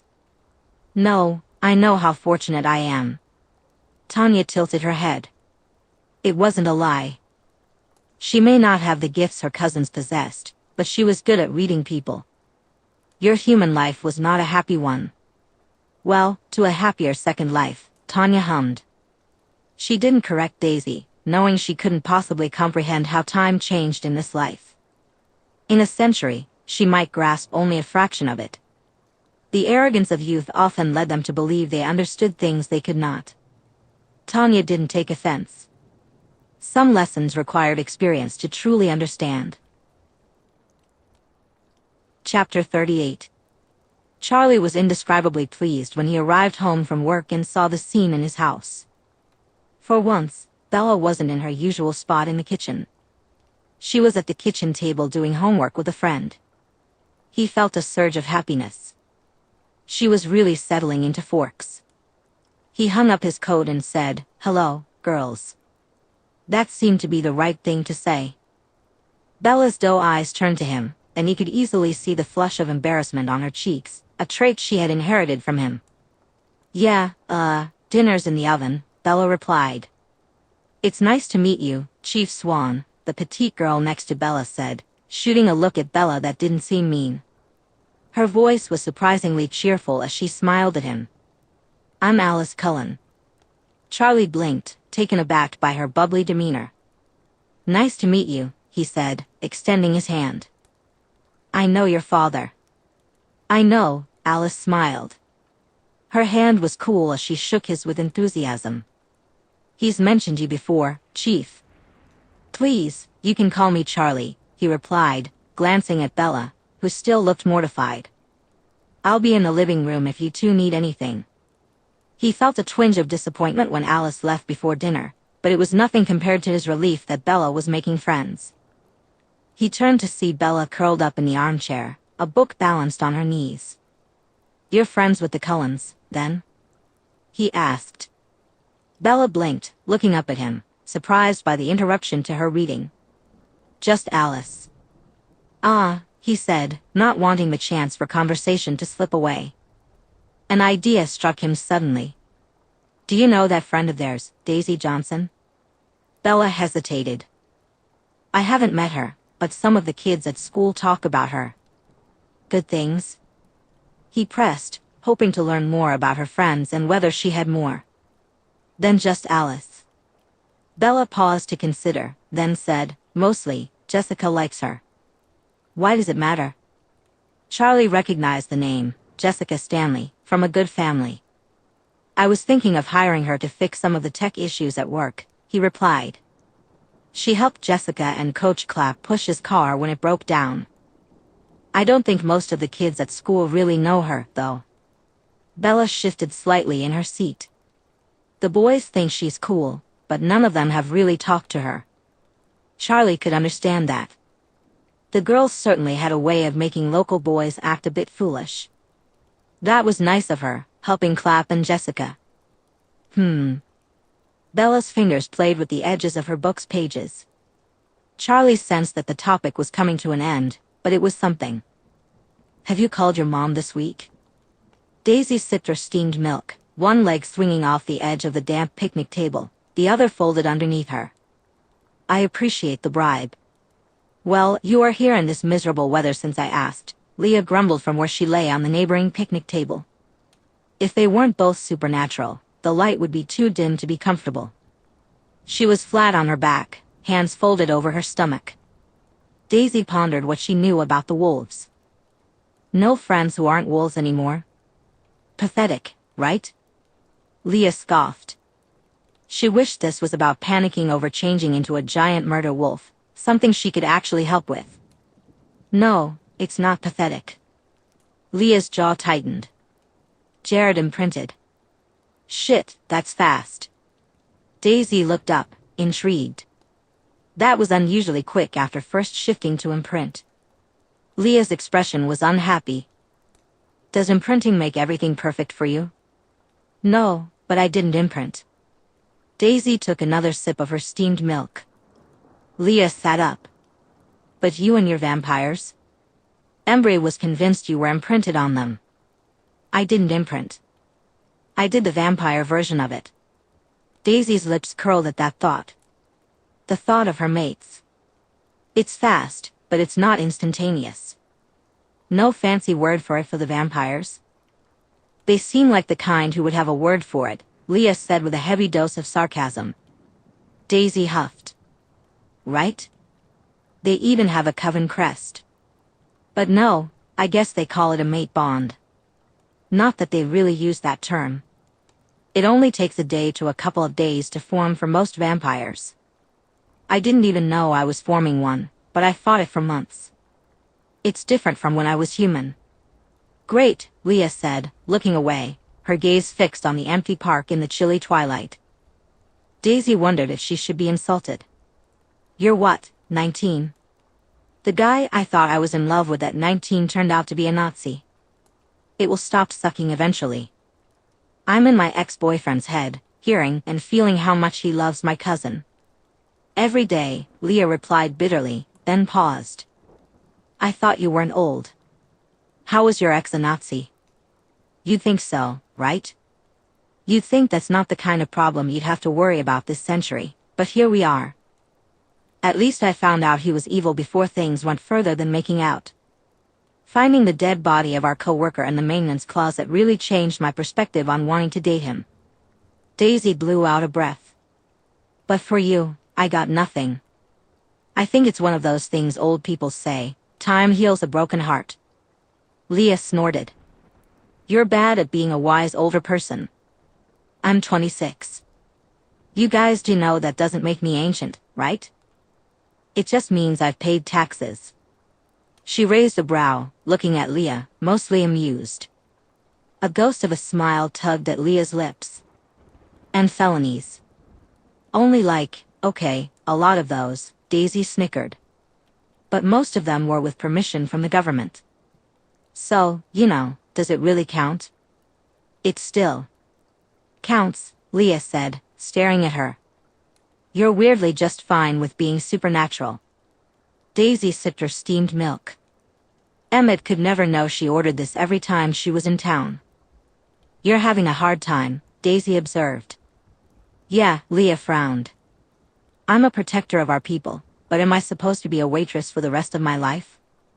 Someday I'll meet someone, look them in the eyes, and suddenly be in love, and that's it. Maybe I'll even get to eat a vampire or two during all of that.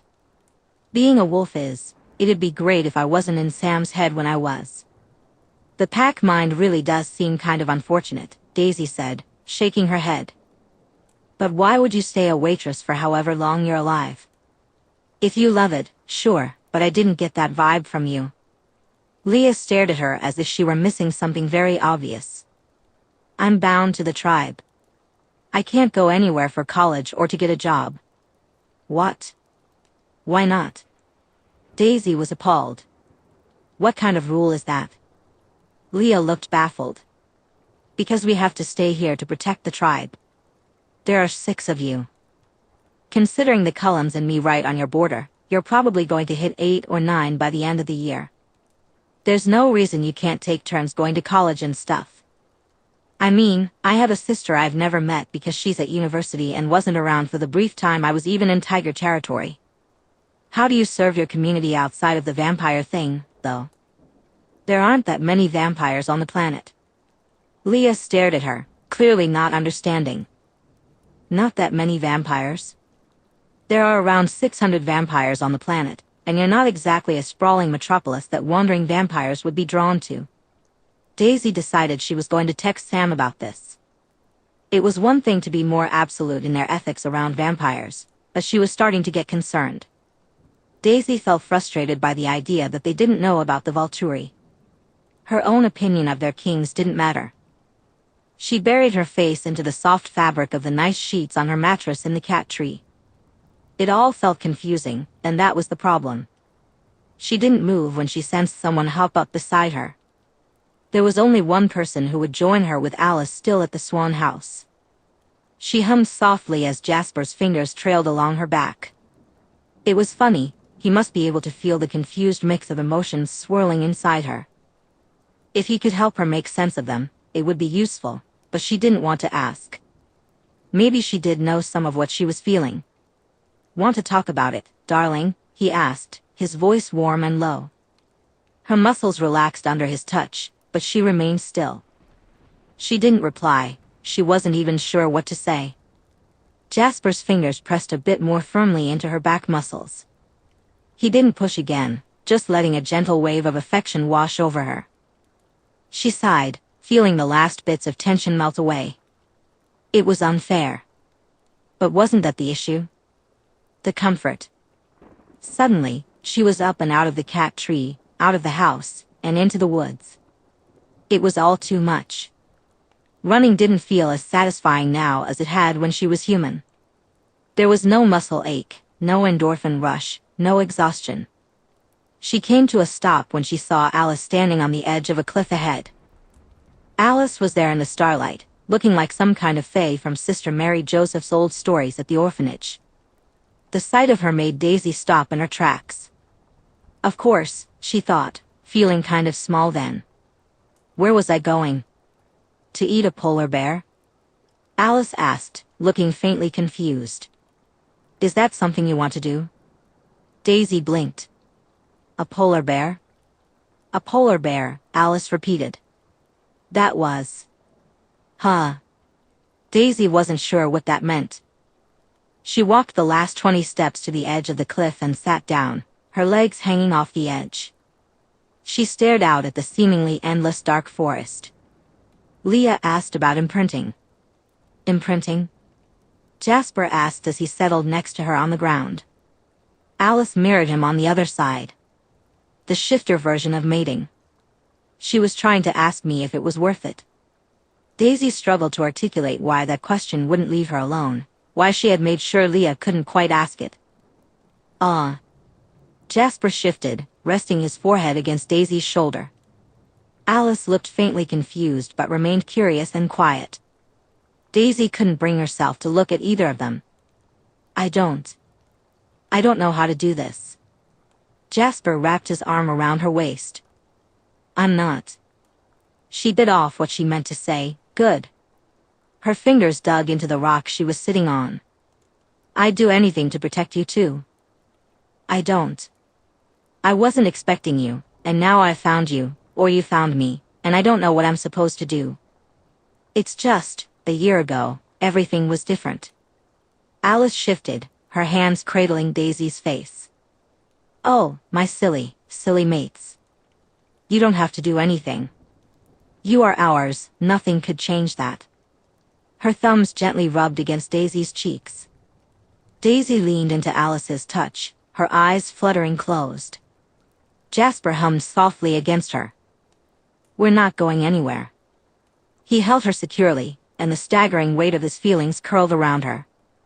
She whimpered at the sensation, the spiraling and bottomless devotion, adoration, and tenderness he felt. The utter contentment in just being here, without a flicker of annoyance or doubt, left her wanting to cry. It was overwhelmingly intense.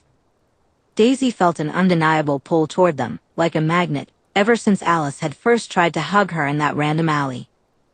She would have given anything for this moment. Her entire life, she had longed to be loved as fiercely as she loved. Here she was, with Alice pressing a kiss to her temple, and Daisy knew she would burn the world for them. It felt selfish, but she didn't care. She leaned forward and pressed her mouth to Alice's, her fingers grasping at her. Daisy shuddered as her mouth traced Alice's jaw and down her neck. She surrendered completely to the heat that narrowed her world, to the feel of Alice beneath her hands and against her mouth, with Jasper's hand sliding into Alice's hair and his other hand slipping under Daisy's shirt. Nothing else mattered. Jasper sighed contentedly, pressing an open-mouthed kiss to Daisy's shoulder blade and letting his nose brush against her skin. His eyes met Alice's curious golden gaze. He knew Alice didn't fully understand what was causing Daisy's panic. While she had dealt with him, she lacked his gift and the memories of being human. He sent a gentle wave of patience and peace toward Alice while focusing on Daisy. "Your silent conversation isn't that subtle," Daisy mumbled, but she remained stretched out on her stomach. Alice picked a leaf out of her short hair.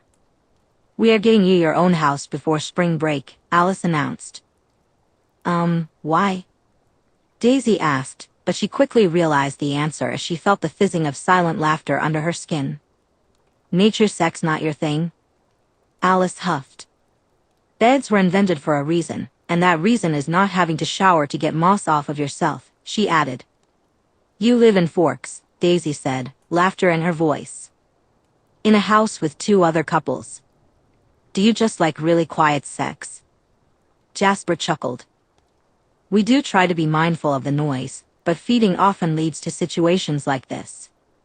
He sat up, stretching his muscles, and looked around at the now lightening corner of the woods beside the cliffside where they found themselves. He gazed out over the forest below, the gentle light of sunrise filtering through the trees. He spotted the remains of Alice's shirt caught in the branches of a tree. "I believe we'll be returning home through the window." Alice burst into giggles, covering her eyes with one hand. "Well, at least I have an excuse to shop properly at the Munich fashion show." "Selling some of the Disney stock before we leave," he replied, feeling a sharp jolt from Daisy. They were preparing to leave this bubble of contentment for the outside world. He sensed Daisy's instinctive rejection of the idea of being parted, but she quickly boxed it up and set it aside. Jasper felt a deep, furious anger within himself. They were mates, and Daisy belonged to both him and Alice, just as they belonged to her. Endless centuries of being side by side stretched out before them, bound by a bond only found in immortality. Yet, he sensed a part of Daisy that was waiting to be left behind, forgotten and cast aside. He hated it. He hated that what should be the most secure thing any creature could experience was not always that for her. High school meant nothing. Alice paused in her search to pull on Daisy's shirt, clearly understanding his decision. She looked at him with a warm smile. "I'll let Esme know to call." "Let Esme know to call who?" Daisy asked, sitting up and looking between them, genuinely confused. Jasper caught his mostly intact pants from Alice and hopped up to pull them on, knowing the zipper would never work again. If he was right, Alice was responsible for that little bit of destruction. "I think I am due for a sick day." "Good day, darling. I hear there's a flu going around." Skipping occasionally is a rite of passage, Alice sighed as she pulled on Daisy's pants. Daisy had really shredded Alice's clothing. "I'll have to tragically catch it from you and Miss tomorrow," Daisy blinked owlishly at them.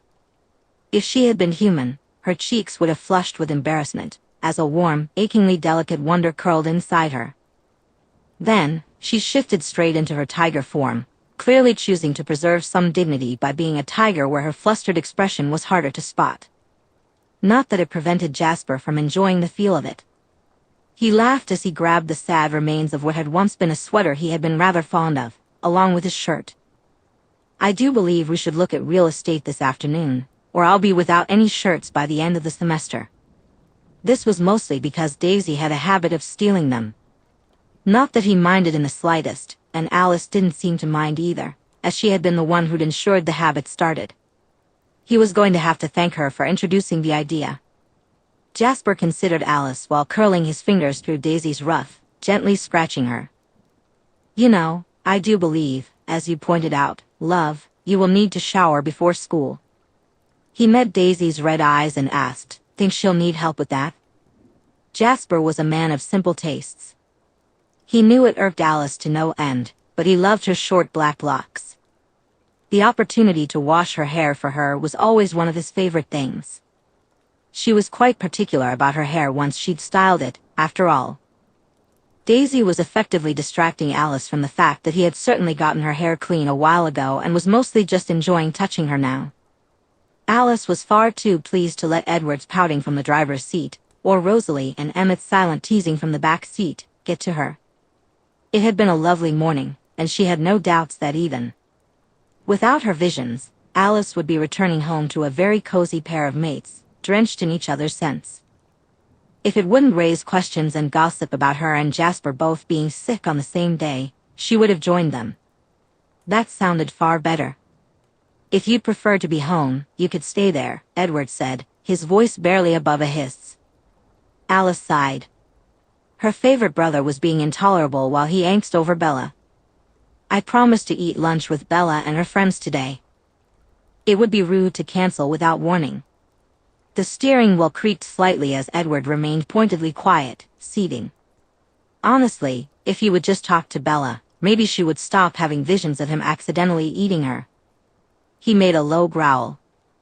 Any reminder of the very real possibility that he might eat her left him touchy. Of course, it would be sad if he did. Alice was becoming very fond of Bella. Is the kitty cat okay? Emmett asked from the back seat, looking up in the rearview mirror to meet her eyes. His arm was comfortably wrapped around Rosalie's shoulders. Alice knew she needed to have a proper conversation with Jasper about what was going on with Daisy. Her mates both tended to be silent about their own pain. You should give her the catnip you have stashed in your room, Emmett suggested. Really? Rosalie suddenly seemed far more interested in the conversation. I thought that was banned. Alice could see the future well enough to know that catnip would greatly affect her mate. Plus, she understood what Daisy was doing with the shifters. Wait until she's going to be around the wolves, Emmett said, snorting. Tiny and evil, up top. He leaned forward, offering a high five. Alice smiled and high-fived him. Don't forget the camera. It's going in the family photo album, she reminded him. Chapter 39. Jasper scratched his fingers against Daisy's scalp as she lay passed out across the couch, her head in his lap. He smiled softly. He would never tire of the trust she showed in sleeping with him and Alice. The sensation of her dreams, muted emotions leaking from her like a gentle breeze, was calming. Whenever her dreams began to sharpen or turn darker, he only needed to gently run his fingers through her hair, and her dreams would soothe. He didn't remember dreaming exactly. Human memories were something he had not protected when he had first turned. Some memories were simply gone for him now. It was peaceful as he balanced the family's accounts with one hand, his other never leaving his mate. He paused and looked up as Esme approached. Keeping his voice calm and measured, he knew Daisy wouldn't wake up as long as there were no sudden movements around her. Hello, Esme. Esme smiled, sitting and curling up in the chair across from the couch. Do either of you need anything from the family? No, we appreciate the offer though. He smiled gently, looking back down at Daisy. I forget how new she is to our world. Esme replied fondly, she certainly adjusted quickly. Jasper sighed, the concern that had been growing for him returning. I worry that's the problem. It was reassuring to feel that Esme understood exactly what he meant. Our human lives do influence who we are more than many of us wish to admit. This was the part he didn't know how to explain to Alice. Alice wanted to experience being human. She adored the chances to be human. It was part of how she was able to be so much lighter. Who she was now was all she remembered being. The rest of them brought so much of their humanity with them into eternity. She doesn't trust our bond, even as she feels it. Well, you already know the answer to that, Esme hummed gently. Time. Jasper huffed and looked up at her. I find I do not like that answer. That doesn't mean it isn't the answer, Esme said, feeling almost like a mother at that moment. Jasper didn't feel that way about her completely, not like the others did. Yet sometimes, it was a comforting thought to remember. He sighed and set aside the laptop, which was running faster than it should because Daisy had spent an afternoon working on it. It certainly doesn't help how connected both she and we are to the humans, to things outside of each other. Alice and I had a decade to adjust to one another before we attempted to share. I think perhaps this is a blessing with Daisy, yes? The first years we tend to be remarkably possessive. She already has wanderlust in her feet. Esme looked at him with an amused understanding. He chuckled, that is quite fair. Jasper thought that if he and Alice had met Daisy before joining the Cullens, it might have been easier. Being nomadic as a group lacked the stakes and challenges of a sedentary life involving others. But he had been too lost and dependent on Alice for hope to have done anyone else any good. He shook his head. No, it was better that they had met like this, now. Thank you, he said. We are a family, there is no need for that, she replied, her face and heart warm. Esme was so easy to love for all of them, despite their instincts. Adjusting to living together as predators was difficult, but it had never been that way with Esme for any of them. Jasper didn't reply. His attention shifted as he felt Daisy stirring back to consciousness. It was a peaceful moment, and then she was suddenly alert. Not in a bad way, but she woke far more quickly than any human he had ever seen go through the process. He wasn't sure if it was because of her nature or her profession as a human. She rolled from her side to her back, looking up at him with slow blinks. It wasn't lingering exhaustion, it was affection. A warm, pleased feeling radiated from her like a cozy blanket. He allowed his own contentment to seep into her. Esme spoke, her voice gentle, pulling Jasper into the moment rather than breaking it. Do you remember how you were when you first joined us, Jasper? Jasper hummed in response. 1950. If it hadn't been for Alice, you all would have run me off. He glanced at Daisy, who looked curious. My first 90 years were spent in a state of uncontrolled monstrousness. To control newborns, we had to be well fed.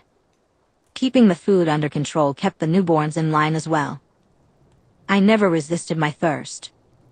With the wars over territory, the most monstrous parts of me were all that I was.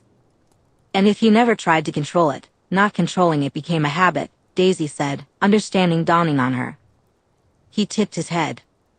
Feeling the bloodlust of everyone else doesn't help, but the worst part is that it is my own weakness. Jasper has made great progress in his years with us. He doesn't give himself enough credit for the change he has made, Esme said, her pride evident. Jasper looked at their matriarch and felt a surge of gratitude. Well, I can manage interacting with humans now. So this semester, being in classes without anyone from the family, that's the first time that's happened? Daisy realized suddenly. He would have flushed if he were human. Yes, and now I believe I'll be on parenting duty for Jessica's and my flower child tomorrow night since I abandoned her today. I'm sure she'll survive, Daisy said, a smile twitching at her lips. You know, the benefits of dropping out. I didn't have to take health. I just found out about sex on the internet after vague and horrifying conversations with nuns. I was traumatized in private instead of as a group activity. Jasper laughed at the teasing expression on her face. It is an awkward conversation, no matter the era. My mother explained it to me, though I don't remember it clearly. I believe that means it wasn't particularly traumatic. Now, Jello, I will forever be haunted by Jello, Daisy said, scrunching her nose. Jello? What did Jello ever do to you? It was a wonderful invention when I was human. It allowed food to be preserved in ways we hadn't been able to before. It was new and exciting, so we made everything from it, Esme replied, laughter in her voice. I barely remember the taste of human food, but I've never forgotten meat Jello. A wave of revulsion swept through Daisy as she sat up fully. Meat Jello? What the heck is meat Jello? Rosalie set the record of 1940s swing music onto their record player. The familiar sound of Boogie Woogie Bugle Boy filled the house. So, shall we dance? Emmett asked as he hopped to his feet. No need to ask twice, babe, Rosalie replied. Furniture. Esme called as she appeared in the living room from the kitchen. Alice hopped out of the cat tree she and her friends had been in. It was sweet, if a little syrupy, how close they were. Oh, it's been so long since we danced. Alice clapped her hands. Edward pulled himself away from brooding by the window and joined the others in quickly moving the furniture to the sides of the room, clearing space for dancing. It was a miracle he was capable of having fun. Shocking. Wait, that's like a thing you guys just do? Daisy asked in disbelief, popping her head out of the cat box while Jasper helped with the furniture. Rosalie shot a look up at Daisy. Well, it's for more than just seducing the kitty cat into threesomes. Daisy rolled her eyes. Such insight, Grandma. Emmett's laugh boomed, delight lighting up his face. His smile was so wide that his dimples nearly doubled. He swept Daisy up in his arms and spun her across the room, cutting off her hiss. Emmett's shoulders were more important than a challenge to her throne. The throne was hers. Rosalie raised her brow at the scene. Alice received the message like a good little sister. Oh no, Alice. Daisy yelped as she was pulled out of the box. Rosalie smiled, her fingers gliding along Emmett's shoulder while her other hand held his as they danced to the music, moving together with the ease of familiarity. I miss the dance halls, Rosalie said. Don't miss the draft dodging, Emmett replied, beaming as he spun her around.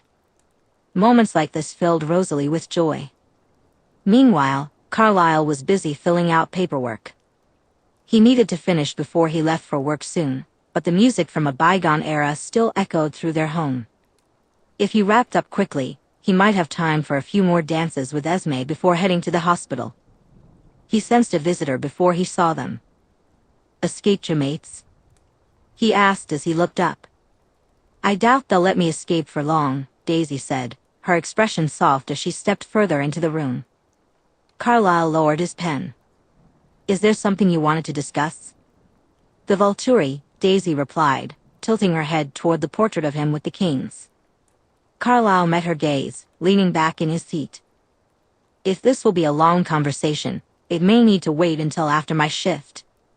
It shouldn't be long, Daisy said, sliding her hands into the pockets of her jeans. But the wolves don't know about the Volturi or our laws. He watched her with curiosity. I'm not sure I follow. They're kids, she explained, waiting for him to catch her implication. When she realized he wasn't following, she continued. The pack he met and made your treaty with were adults. They were part of our world. I don't know how close your friendship with the Volturi kings is, but if this pack draws their anger out of ignorance, our coven could pay the price. Understanding dawned on him as he stood from his desk. You're worried about our family's safety.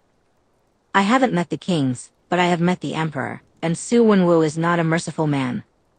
She remained standing there, her concern evident. Daisy stood tall, confidence in her posture. He's ruled Asia for the kings for 1,000 years. He has maintained control by suppressing any challenges to his power. If the wolves challenge Volturi authority, do you think the pack will survive? If they were to challenge Wenwu, they'd be dead within a week. Carlyle clasped his hands behind his back. I cannot see how the pack would come into direct contact with the Volturi. They are the guardians of their people. I do not believe they would appreciate my trying to tell them what laws they must or must not follow, especially since they already adhere to our law. Yeah, but they don't understand how vital that law is. Daisy tilted her head slightly in submission. You don't owe them the information, and they might not thank you for it, but they need it. He sighed, a faint smile appearing on his face. Ah, you use my concern for life against me. Why not tell them yourself? Surely they would listen to you far better than to me. They see me as a peer, but you're an authority figure. If I tell them, it will seem like I'm trying to boss them around. If you tell them, it will come across as sharing information between peers, out of respect for the treaty you made with their predecessors. She shrugged. From me, it might feel like a threat. It will sound nicer coming from you. Daisy surprised him, a trait he sensed she often displayed. It wasn't just that she was a hybrid, which explained her conflicting loyalties and interests. It was more about who she was, as she seemed to prioritize the feelings of those she interacted with.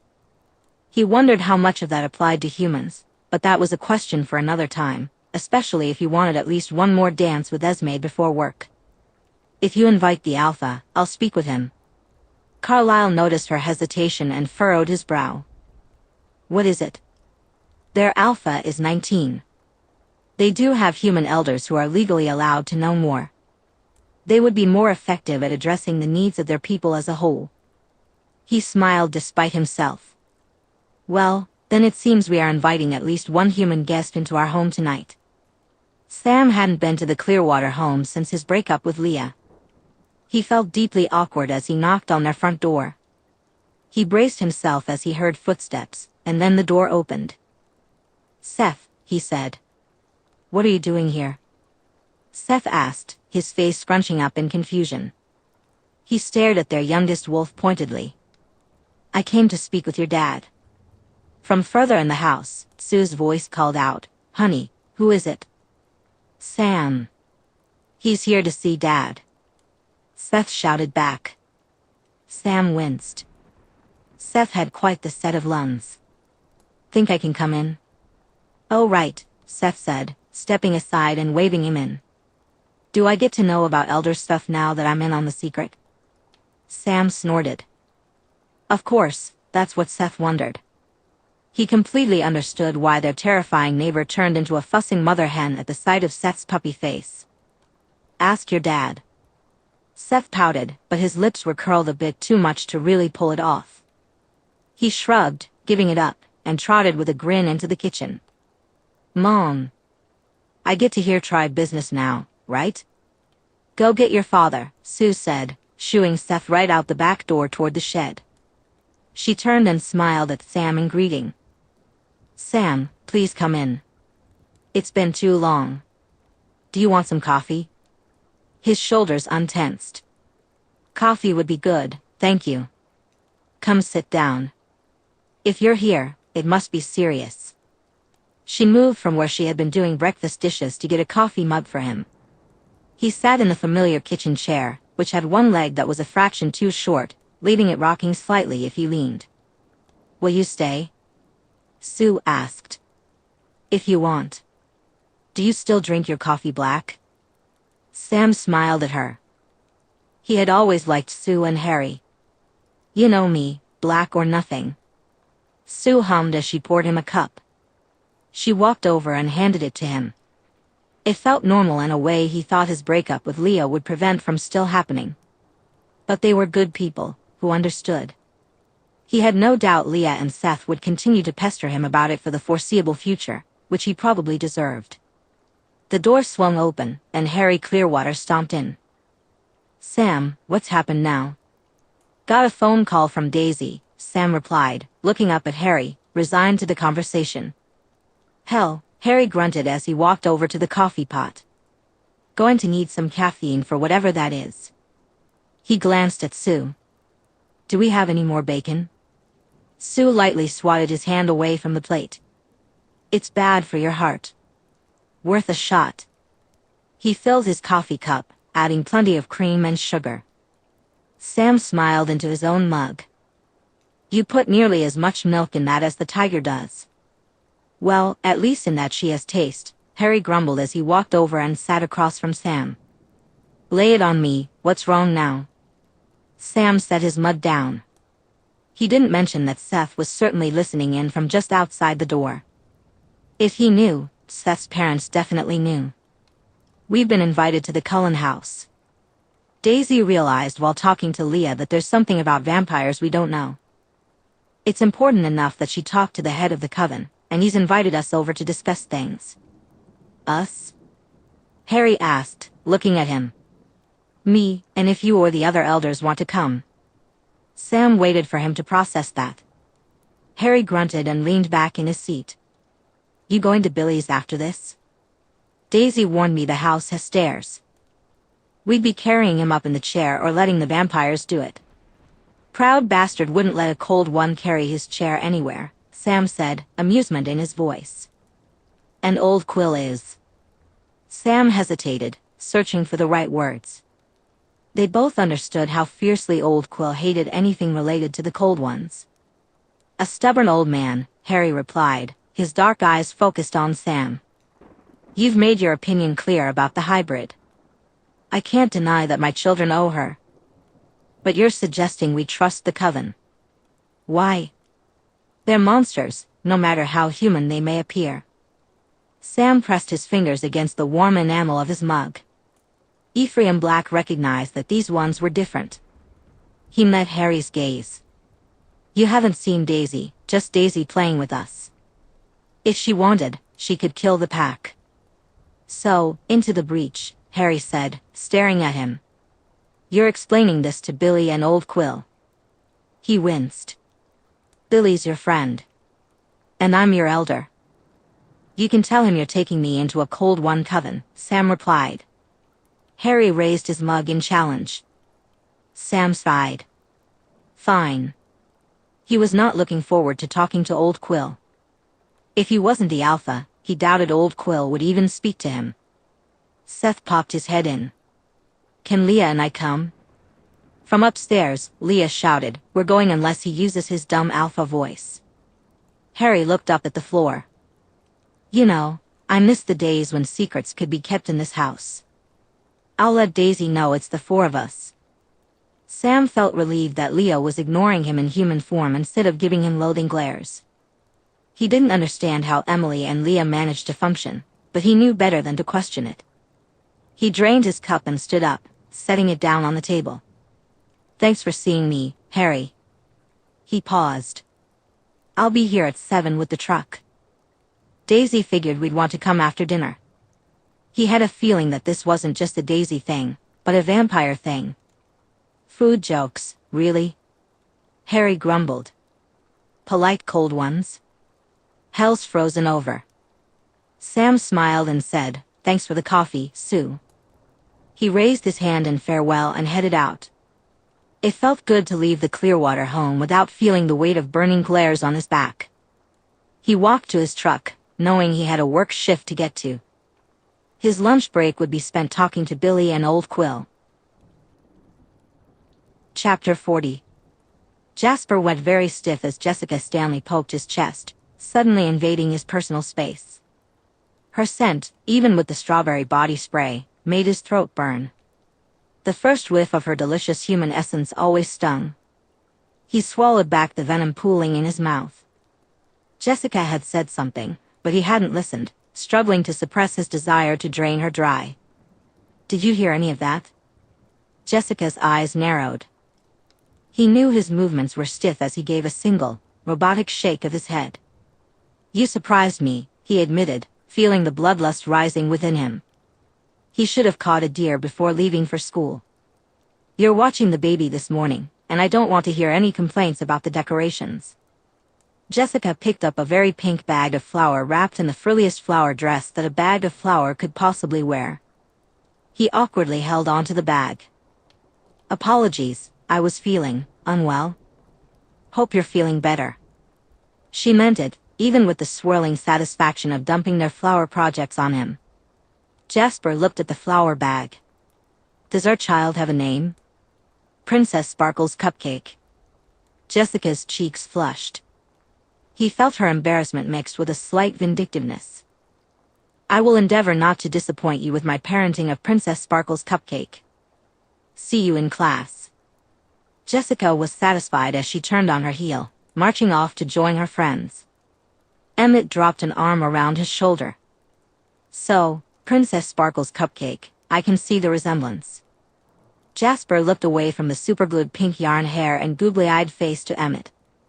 This is never going to go away, is it? Nope, Emmett chuckled. Do I get to be there when you introduce your newest addition to your girls?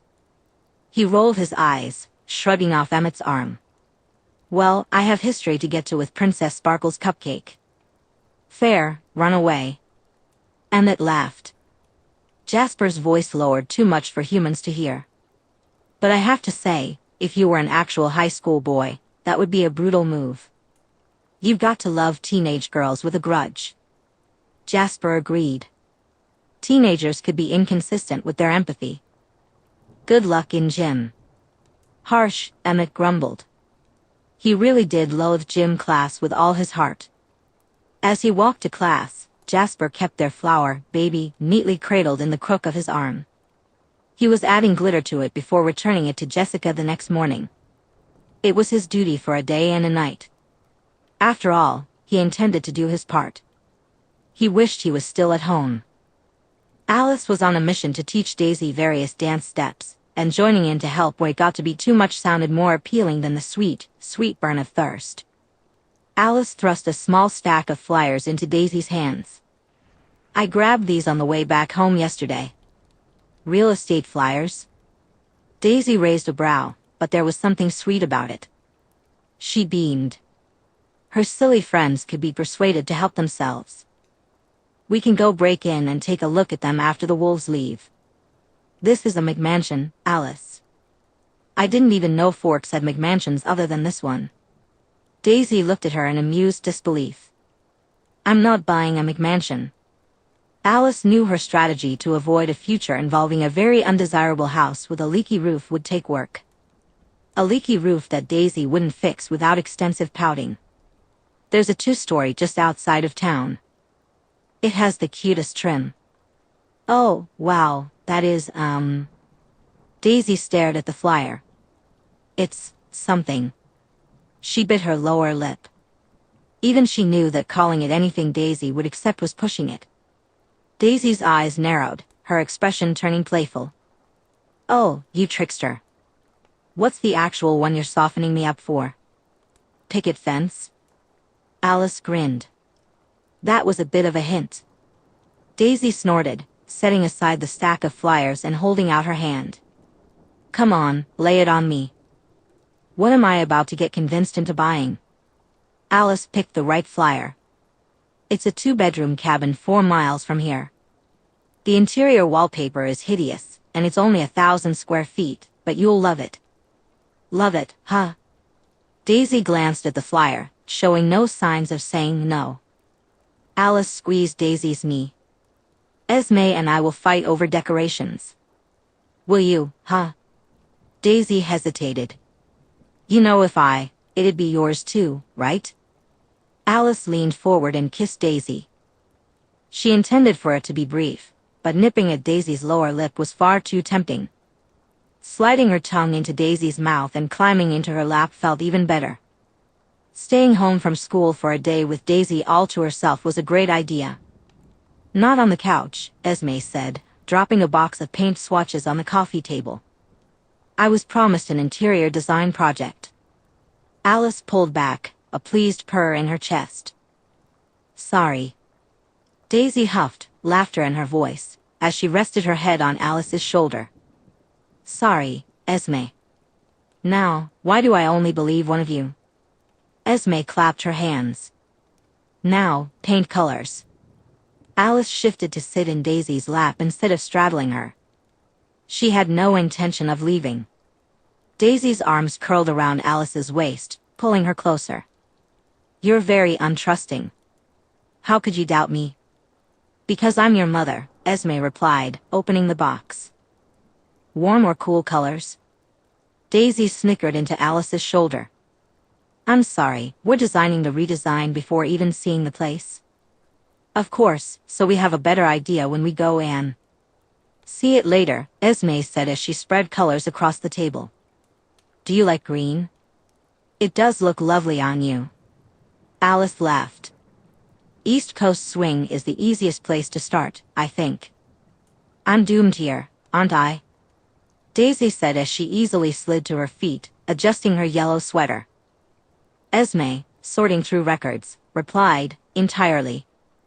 It's a bit of a family hobby. And there are new dances every decade to learn. Please say that means there's proof you all did disco in the 80s. Daisy perked up from her purposely laid-back slouch. Alice hooked Daisy's arm. We can talk about any photos that may or may not exist after you learn how to do a rock step. She felt a flicker of a vision of possibilities with tango.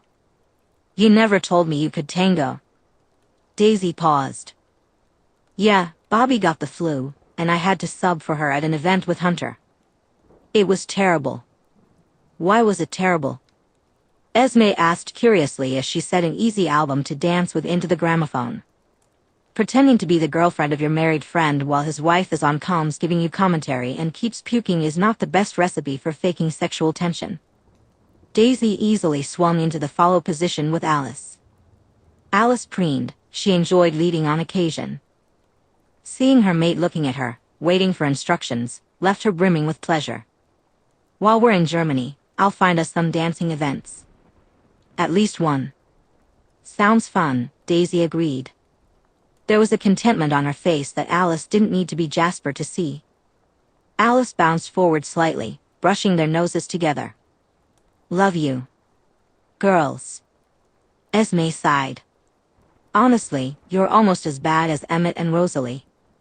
Daisy shot a look at Esme. No one is that bad.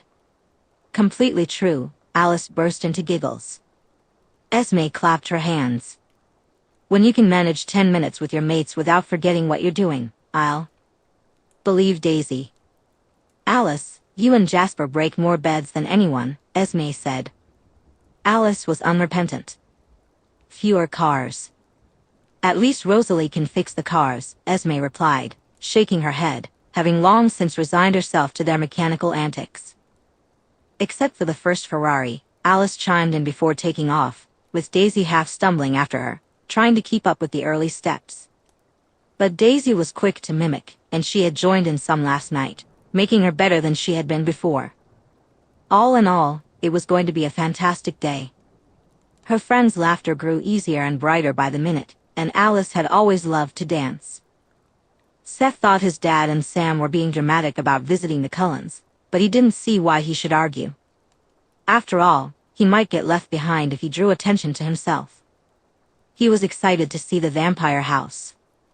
Sam and Embry's memories of it made it sound amazing. You're smiling too much, Leah said, kicking at him from where she was sitting in the bed of the truck. He rolled his eyes and kicked back a bit harder. Shut up. You shut up, twerp, Leah shot back, kicking harder and baring her teeth in a warning growl. Sam called back from the front seat, with the side and back windows open. He didn't even bother to look back at them. Don't flip my truck. Seth pouted but settled down. A full kick fight would probably end up with them snapping at each other. Later, during a border run, he was biting her tail, and she kicked hard. He shifted, sticking his head out a bit more to feel the wind on his face. His eyes closed as he focused on the smells of the road they were driving down. Do you have to be such a dog? Leah groaned. He ignored his sister, instead trying to pick up any interesting scents. They didn't patrol Forks, after all. His dad chuckled from inside the cab but didn't comment on them. Seth grinned brightly, feeling wild with excitement. Being a wolf was incredible. As they arrived at the Cullens house, he realized Embry and Sam hadn't exaggerated about how wealthy the vampires were. The house was all glass and modern lines, resembling a mansion belonging to some wealthy millionaire in Seattle. It felt strange to see it in Forks. Dude, he exclaimed. Ugh, Leah groaned, hopping out of the truck bed. He ignored her embarrassment at his enthusiasm, jumping out after her and staring at the house. The vampire stories got the rich part right. This was impressive. He bounced on his feet, thinking aloud, do you think they mow their own lawn or pay someone to? That's what you're thinking about? Dipshit, Leah said, shoving his shoulder. Yeah. Look at the garden beds. I'd never do anything else if my mom had that much garden stuff. Seth stared at the bushes, convinced they were fancy ones. His mom would probably know what they were. You can worry about gardening later, Sam said, barking the command. He looked at Seth and Leah. Best behavior. You're representing the pack. A feminine voice came from the doorstep. You brought puppies, cute. All three wolves turned their heads toward the front. Seth gasped, recognizing Rosalie from Embry's memories. She was stunning, in a way that felt like a punch in the gut. Nobody should be that perfect. It made the hairs on the back of his neck stand up. Seth's attention shifted from the vampire to his dad, whose heartbeat was a bit too fast. He straightened and walked toward him. You're here to welcome us then? Sam asked, his voice deep and gravelly from shifting. He stood before Rosalie without flinching, which Seth found impressive. Rosalie stepped aside and gestured toward the front door. Someone had to. A different vampire with bronze-colored curls joined Rosalie on the doorstep. It was Edward, from Embry's memories. Please, ignore Rosalie. This is new for us all. You are welcome here, Edward said. Seth shuffled slightly beside his dad, with Leah on their dad's other side. This felt different than Embry remembered. There was a tension in the air that made the unease his dad and Sam had make a lot more sense. Let's hope this is worth all this hullabaloo, Dad said as he walked forward, trying to keep his heart from racing. Seth could faintly smell the scent of sweat on him. It dawned on Seth how terrifying the cold ones must be to his dad. His squishy, human dad with a bad heart and the start of arthritis in his knuckles. Sam wondered when he would come to trust Daisy enough to feel safer knowing she was there. And why? She was mated to two of the cold ones. He didn't think there would be violence, but if there was, it was clear which side she would choose. You're wrong, actually, Edward said, looking at Sam as he led them further into the house. Unless it was to the death, she'd defend you. Sam stared at the vampire who looked like a teenager but wasn't. How? I can hear thoughts, Edward explained, as if that wasn't alarming. Many vampires have gifts beyond just what we all are. It's something to look out for. As they entered the living room, Daisy waved from the couch. You all are terrible at this lack of hostility thing. Rosalie's voice came from behind them as she followed them in. You insisted it was important you weren't running this. True, Daisy said, leaning back against Jasper, her cold one male mate who was seated beside her. Sam realized sharply that Daisy was positioned at the furthest edge of the couch, deliberately distancing herself from them. Please, welcome to our home, Dr. Cullens said as he stepped forward, his hand twitching as if he wanted to extend it. I'm afraid Daisy is quite right, we've been very rude. His voice was warm. I believe this conversation is best had in my office, if you find that agreeable. Harry stepped forward and replied, let's get this over with. I must say, it is admirable that you would grace our home. I never imagined this being possible before, Dr. Cullen continued as he led them up the stairs toward his office. Sam noticed a giant wall filled with graduation caps, dozens and dozens of them. The house felt a touch too cool, with no need for the thermostat to be turned up. The cleanliness was striking, not a fleck of dust tarnished a single surface, just like the yard and decorative bushes that were all impeccably maintained. Everything about the vampires felt human, but just unsettlingly too perfect, which made Sam's skin crawl. Dr. Cullen guided them into his office. The room was decorated with dark wood, featuring a large, intricately carved wooden desk. Bookshelves covered every wall, and an actual oil lamp sat on his desk. The furniture was all antique and pristine, although to them, it wasn't really antiques at all.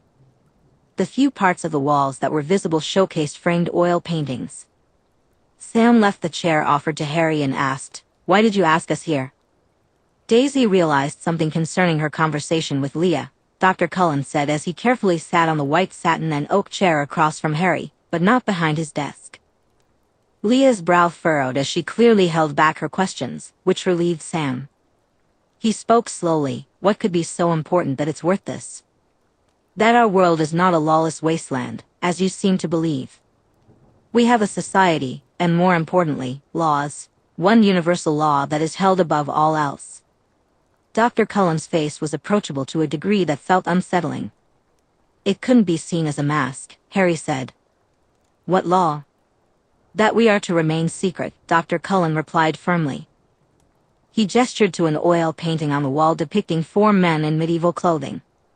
The Volturi are the largest coven on the planet, led by the 3 kings, Ero, Caius, and Marcus.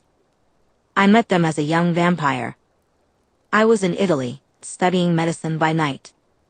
I had been lonely in this existence. Your life is important in this? Harry asked. It is to understand what the Volturi are, but I will be brief. Dr. Cullen nodded at Harry before continuing. There are few of our kind in this world. The numbers vary decade by decade, but it rarely goes above 600 and tends to be closer to 400. We are a violent and territorial species. Like most large predators, we call our own numbers in conflict over territory, mates, and food. Your people are not wrong to think of us as monsters. Covens the size of my family are rare. Dr. Cullen's expression turned self-deprecating. The first of my kind I met, Alistair, shunned all company. After endless decades alone, I was lonely enough to try to befriend him despite that. After we parted, I went to study medicine in Italy. I had long since begun to study medicine by night and had started to appreciate the arts, finding beauty in the human world. In Italy, I discovered the Volturi and learned more about this supernatural world I had entered. The Volturi were different from my maker and Alistair. They were educated, refined, and impressive. They fed on humans, of course, but they were not what I had expected from our kind. I was a bit of a curiosity to them for eating animals instead of humans. He smiled with nostalgia. But it was the first time in over 100 years that I was not alone. I stayed with them longer than I should have. I spent 2 decades with them before realizing I could no longer tolerate standing by as they exacted their justice. I left for this continent then. Cullen's golden eyes looked at them. I tell you this to ensure you understand that I know them well. 2 decades may not seem long for our kinds, but they are significant. The Volturi do not rule for altruistic reasons. They rule because they covet power. Their will is done. Hundreds, if not thousands, of my kind have met their true deaths at their hands for flouting the singular law that protects us all. The secret must be maintained. He gestured with his hands. Whole covens have disappeared, and in several instances, entire human villages and towns have been wiped from this earth. They are without mercy, uncompromising, and absolute. They are why werewolves, true children of the moon, no longer exist. An entire species was hunted to extinction. Should you, or we, break the absolute law, it threatens us all. We will not bend to the authority of your kind, Sam said, unsure how he could possibly save his people from this threat. But he would not submit his people to this. Dr. Cullens shook his head. They do not rule as a human would. They rule as our kind will tolerate. Your people hold territory and have the strength to maintain it. You owe nothing to the Volturi, no obedience or anything of the sort. As long as you maintain the law, the secret, they hardly need matter to you at all. For instance, Daisy's situation was alarming, but it was not the Volturi who handled it. It was the coven that controlled the territory in which it occurred. Admittedly, it was a very powerful coven with several strong smaller covens beholden to it. But the Volturi were uninvolved. Wars have been and will be fought without the Volturi interfering. The problem arises if your path allows humans without the bloodline that ties them to this world to learn of it. There was a silent pause. Finally, Harry spoke. Why tell us this? Because I respected your last pack, your ancestors, and in the gap between that pack and this one has caused you to lose sight of the danger you could bring upon yourself. I believe we both would prefer that Daisy not try to protect you by dealing with any threats that might attract the Volturi's attention to either of us. She is quite capable and incredibly lethal when she chooses to be. She cares enough for you and your people to take action. Carlyle smiled bitterly. I admit, I wouldn't have thought this conversation was necessary without her insistence. But I am glad she brought it to my attention. The world you are part of is not a forgiving one. Chapter 41. Seth didn't startle when the truck thudded and shook as Daisy landed in the bed. For the first time, her red eyes made him uncomfortable. It was upsetting. He didn't like feeling uneasy or distrustful towards someone he considered a friend. He kept his gaze on Daisy as the truck swayed and pulled over. As soon as the truck stopped, Sam jumped out and rounded the back. What do you want? Sam's voice was rough. The tension they all felt was clear, evident in the low growl deep in his chest. Daisy hopped out of the bed of the truck. That didn't go how I thought it would, she said. You're serious? Sam glared at her. Daisy tilted her head slightly. The tension was. I haven't dealt with territory issues like this. It's different than with humans. It was stupid of me not to think about how that would change things. I'm sorry for not giving you a heads up that I wouldn't be standing with you for it. Why not? Sam crossed his arms. You jump between loyalties without warning, but expect us to trust you," he added. Daisy was quiet, watching Sam for a long moment before she replied. "I'm not part of your pack, and I'm not part of their coven either. This is Cullen territory, not mine. Quilug territory isn't mine. I'm near its borders because you've agreed not to hunt me for it. And you couldn't tell us? It had to be the Cullens. Why?" Sam asked, his tone demanding. Daisy slid her hands into her pockets. "Because I haven't been in this world for long. I'm 26, but I will always look 24. I'm not an expert on vampires or shifters. I just got trapped in an apartment that was the coven home of the most powerful coven in Asia, run by Su Wenwu, who is generally referred to as the Emperor. And you know, we all have crazy hearing, and nobody cares about the random hybrid." Seth shrank in the bed of the truck as his dad climbed out. His dad shut the door and walked toward Daisy without any fear. "That was wild. You care about the Cullens because you are mated to two of them." Dad placed a hand on Sam's shoulder. "Why care about our pack, our people?" "The truth." "Dad," Seth started to interject, but Daisy cut him off. "Is it that hard to believe I care?" Daisy scoffed. Dad didn't blink. "Yes. You were a spy and a killer before you were a monster. We are nothing to you, and yet you have involved yourself with our pack. A person like you does not do that for no reason." "That's fine." Daisy's posture shifted, the faint submissiveness vanishing. "Jasper and Alice are safer with the pack and the Cullens in a genuine alliance. You're natural allies." Seth frowned. "You're lying." "Why would I lie?" she snapped, her tone sharp. Seth dropped dramatically across the foot of Leah's bed. "Everyone's being stupid." "Really?" Leah grunted, shoving him. She then seemed to accept that he wasn't going anywhere without her kicking him off the bed. That would definitely get them both grounded for fighting again. "You're going to drag me into this, aren't you?" he said, looking at his sister. "You agree with me?" "You suck," she replied, setting her cell phone down. "But fine." Seth grinned. Leah was getting really bored since they'd made her lose hours at the restaurant after she almost ate a customer the other day. "We just have to force a super scary shifter into telling us why she likes us. It'll be fine." He paused. "Any idea how to do that?" "Because I'm coming up with nothing. At least it's not having a breakdown over vampire royalty and the fact that apparently vampires can just vanish whole towns," Leah said dryly. That was a horrifying thought he'd never had before. "Do you think that's possible?" "What happened?" Seth asked. "It was implied, idiot." He paused, realizing how horrible that was. It also explained why Dad had been smoking in the shed for the first time in months since the doctors advised him to stop for his heart. "If we texted her, do you think Daisy would tell us which ones?" "I kind of want to Google it." She hissed and vanished on us. "I don't think she's actively talking to any of us unless we hunt her down." He glanced at his sister's phone. He didn't have one, but he knew she had Daisy's number. If he could just get the phone from her. "Don't even think about it." Angela edged away from Jessica at the lunch table. The glitter smear left behind from where the flower baby had been was concerning. She had little brothers and knew that glitter was impossible to get out. "What are you doing?" she asked. "I'm going to make Hale regret being born," Jessica said, her pen speeding across her notepad. Lauren stared at Jessica as if she had grown a second head.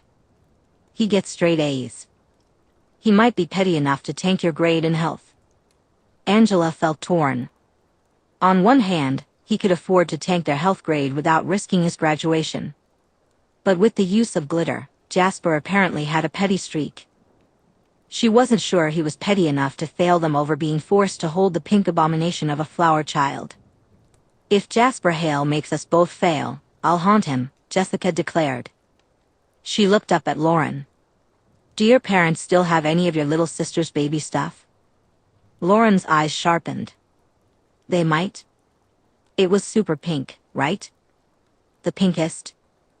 Jessica aimed her mechanical pencil at Lauren. Angela exchanged a confused glance with Bella before daring to speak. But he didn't mind the pink yesterday. He hadn't. He walked the halls and attended classes holding the pink yarn-haired, pink-dressed bag of flour without blinking. Just means there's not enough. Jessica's intensity was concerning. He's dating Alice. I think he's immune to pink. Lauren's voice was unkind. Bella flipped the page of the intimidatingly thick and dull book she had been reading at lunch. Have you ever seen Alice wear pink? Or worse, something unfashionable? Exactly, it's about the cringe, not the girliness, Jessica agreed, adding something to her parenthood journal. Angela did not understand her friends sometimes. She really didn't. Daisy arrived at the police station on her relatively new bicycle. It was gray and drizzly, as usual. She easily locked it to the railing before walking into the station, her shoulders slightly hunched, and the little bell above the door rang. Hello, do you need some help? An older deputy asked from behind the front desk. He looked about 60, with a pair of crutches leaning against the wall near him. Daisy wasn't particularly on guard. Local law enforcement in sleepy small towns tended to be more laid back. They were just as much a part of the community as they were police. Of course, they could also be wildly corrupt, but Charlie Swan was not the type to run a drug ring out of his department. Daisy raised a hand. Yo, Chief Swan called. He said you guys needed some tech support with a printer. You're the techie. The deputy eyed her with the suspicion that every authority figure had whenever they met her, especially when she wasn't trying to act like someone else. She raised a brow and let her voice take on a sarcastic tone. That's me. Name, and I'll go let the chief know you're here, the deputy said, still suspicious. Daisy glanced at his uniform to catch his name. Daisy Johnson, Deputy Albright. The man flushed slightly at being called out for not introducing himself, but he ignored it, leveraging himself up and grabbing his crutches. Just wait right there, young lady. If a random deputy or beat cop had called her young lady, too. Years ago, Daisy would have made their lives difficult. But now, Alice owed her for helping her create a cover identity as a teenager. Daisy smiled widely, showing her teeth, but her eyes were not smiling. Got it, she said. Deputy Albright stiffened slightly, sensing the hostility, but he made his way to the back office, where a sign on the door read, Chief. Daisy shoved her hands into her pockets and waited, her hearing picking up their conversation. It was brief and left her lips curling in amusement. Albright said, Chief, there's some teen here about the printer. A Daisy Johnson, sort of a goth, I think. Not one of the local kids. Kids early, came the reply. Daisy heard a sound as Charlie grunted slightly and got to his feet. Albright continued, that kid smells like trouble, Chief. She's the one who helped with the runaway from the reservation last week. Besides, it's just a printer, Charlie replied. Daisy straightened, pulling the slightly damp beanie off her head, and raised a hand at Charlie Swan. Sup, Chief. Charlie waved her over. Come on, let's see if you can get this printer of ours working. Damn thing needs replacing, but budget reviews are coming up. I'll see what I can do, but heads up, I'm a programmer. Hardware is a hobby at best. Daisy glanced at the printer and grimaced.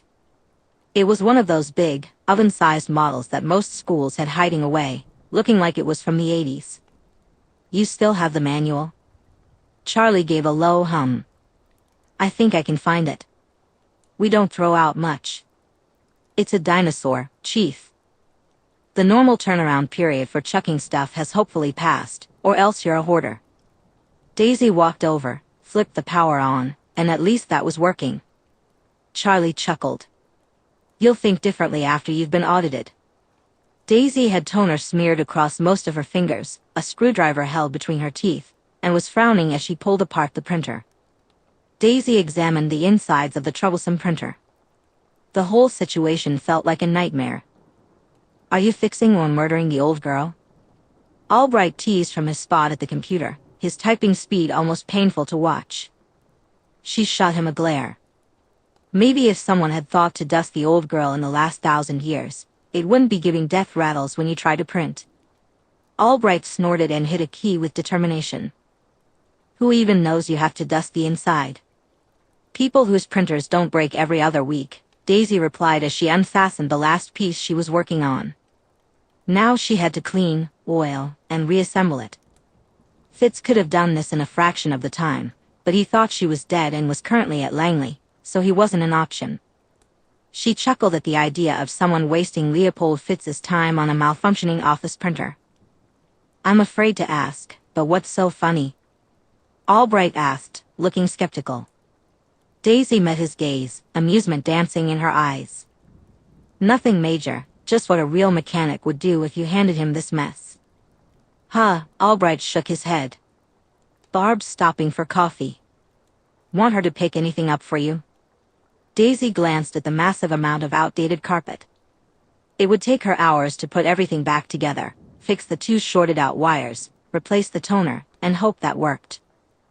It would be strange to go that long without eating or drinking anything. Sure, is a latte too much to ask for? Fancy taste, kid, he laughed. Daisy thought about how much Alice owed her. Being a high-ranking agent was a lot different from being a teenager. Legal adult, even buying a house, she said. How the hell does a teenager have enough money to buy a house? Albright asked. Daisy grabbed a rag from the cleaning closet and a can of WD-40. Do you have any idea how much high-level programming pays? I do commission work, but entry-level positions with supercomputers start at 6 figures, Daisy said with a sigh. If I were smart, I'd get a job breaking supercomputers for a living. What, like Microsoft? Albright asked. Sure, like Microsoft. She blew on a metal and plastic component, unsure of what it was. Dust billowed. But you know, I could get a fixer-upper here in Forks, clean it up, and do my projects here. I wouldn't have to pay for a city apartment when I only need to be in the city for work a couple of times a month. I could build up a better profile, sell or rent, and relocate in 4 or 5 years. Mrs. Cullens says I can't live in a van while saving up, but at least I know people here. Albright paused before picking up the phone. A van? What? They're cheap. You can fix up the back. Totally respectable. Daisy didn't understand why everyone reacted that way to the word van. She had loved living in her van as a human. Albright grumbled, thank God for Mrs. Cullen. Daisy raised an eyebrow. That was not what she had expected, but she was starting to come around on Albright. He had also come around on her since he was asking Barb to pick up cookies. I'm going to kill this stupid printer, Daisy hissed, her hands and head inside it as she reattached the base. If you drop this on me, I'm going to be very mad, Ted. Albright laughed. Yes, Ted, don't go dropping the printer on her head. Ted, the youngest deputy in the office, grunted. This has to be violating office safety. If you want a functional printer, suck it up, Daisy ordered. She knew a printer wasn't going to bruise her, let alone actually hurt her. But if she got outed as supernatural because Ted dropped a printer on her, she would never live it down. 3 more screws. Daisy used a hint of vampiric speed inside the printer where the deputies couldn't see her, though she had to be careful. Daisy carefully avoided damaging any plastic as she pulled herself out and sat up. Right, you can let go now, she said. Ted released his grip, looking at her with uncertainty. They all held their breaths, watching closely. Hey, it's holding together, Albright said, giving her a light slap on the back of her shoulder. Daisy barely moved enough for him to avoid hurting his hand. We don't know if it's going to work when I'm done, she replied. If it doesn't work after all this, the chief won't have an excuse not to get us a new one, Albright laughed. Daisy sighed. Mechanical work wasn't really her forte. However, with a manual and her experience building computers and guns, she felt she wasn't the worst at it. Well, I think we have about half an hour left to get it back together. So, a new printer or continuing to limp along with this one shouldn't be a mystery for much longer, she said. At least we'll know for sure if the old girl's given up the ghost or not. Albright remarked with a grunt. Daisy shut the front compartment of the reassembled printer and blinked in surprise. Ted, plug it in, she instructed. Really? Ted, who had long been treated like a rookie, asked. She nodded. Let's see if I fixed anything or not. Ted plugged it in, and Daisy flicked the switch. The printer hummed to life. Well, no sparks. That's good, Daisy said. She grabbed a random form off Albright's desk, inserted it into the printer, and hit print. She and the two deputies who had been stuck in the office with her watched intently. The printer noisily produced a sheet of paper. Daisy felt invested in this moment as she snapped the sheet free and stared at it. Hey, it worked! She exclaimed. You fixed it. Albright said, slamming his hand down on her shoulder. Ted whistled. I'll go get the vacuum for the toner. No. Daisy barely kept herself from lunging for him. The man. They all froze and looked at her. Albright cleared his throat. Why is grabbing the vacuum bad, kid? It can blow up if you vacuum it. Daisy struggled to explain. Her first significant other had specialized in explosives, and she had learned how to make a bomb from office supplies. She stared at the deputies and said, Can we just not worry about how I know that and focus on the fact you're not going to set your vacuum on fire now? Daisy trotted out of the police station and paused when she saw Embry waiting outside. Embry? What are you doing here? She had assumed the pack would be avoiding her after how much she messed up yesterday. Sam didn't ban us from seeing you, Embry shrugged. Think I can hang for a while? She blinked. I mean, sure. Sweet, he said as he hopped over. Daisy stared at him, baffled. Did you scent track me here? Yup. It was kind of hard, but I'm getting better at it. Embry grinned proudly about his growing tracking skills. She couldn't help but smile genuinely. He was an adorable puppy. I have some terrible news. I rode a bike. Embry stared at the pedal bike. Aren't you supposed to be fancy and stuff? I'm not Dracula. She walked over, unlocked her bike, swung her leg over, and nodded at the handlebars. Hop on if you want to come along. Embry groaned, his shoulders slumping. We're going to look ridiculous. Yep, Daisy grinned. Chapter 42. Embry chewed on the beef jerky that the vampires apparently kept in their house. It was delicious, like the expensive kind. So is being rich a vampire thing in general? He asked. Depends, Jasper replied easily as he pulled out a game of Battleship. For those of us who have established human identities, the length of our lives allows for an accumulation of wealth beyond what a simple human typically can.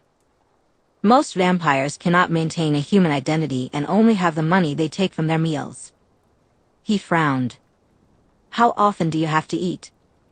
Depends on how much we eat when we do, and what, Jasper said, giving him a bitter look. Also, what our control is like. To avoid losing control and murdering humans, I need to gorge myself at least once a week, or feed nearly daily on large animals.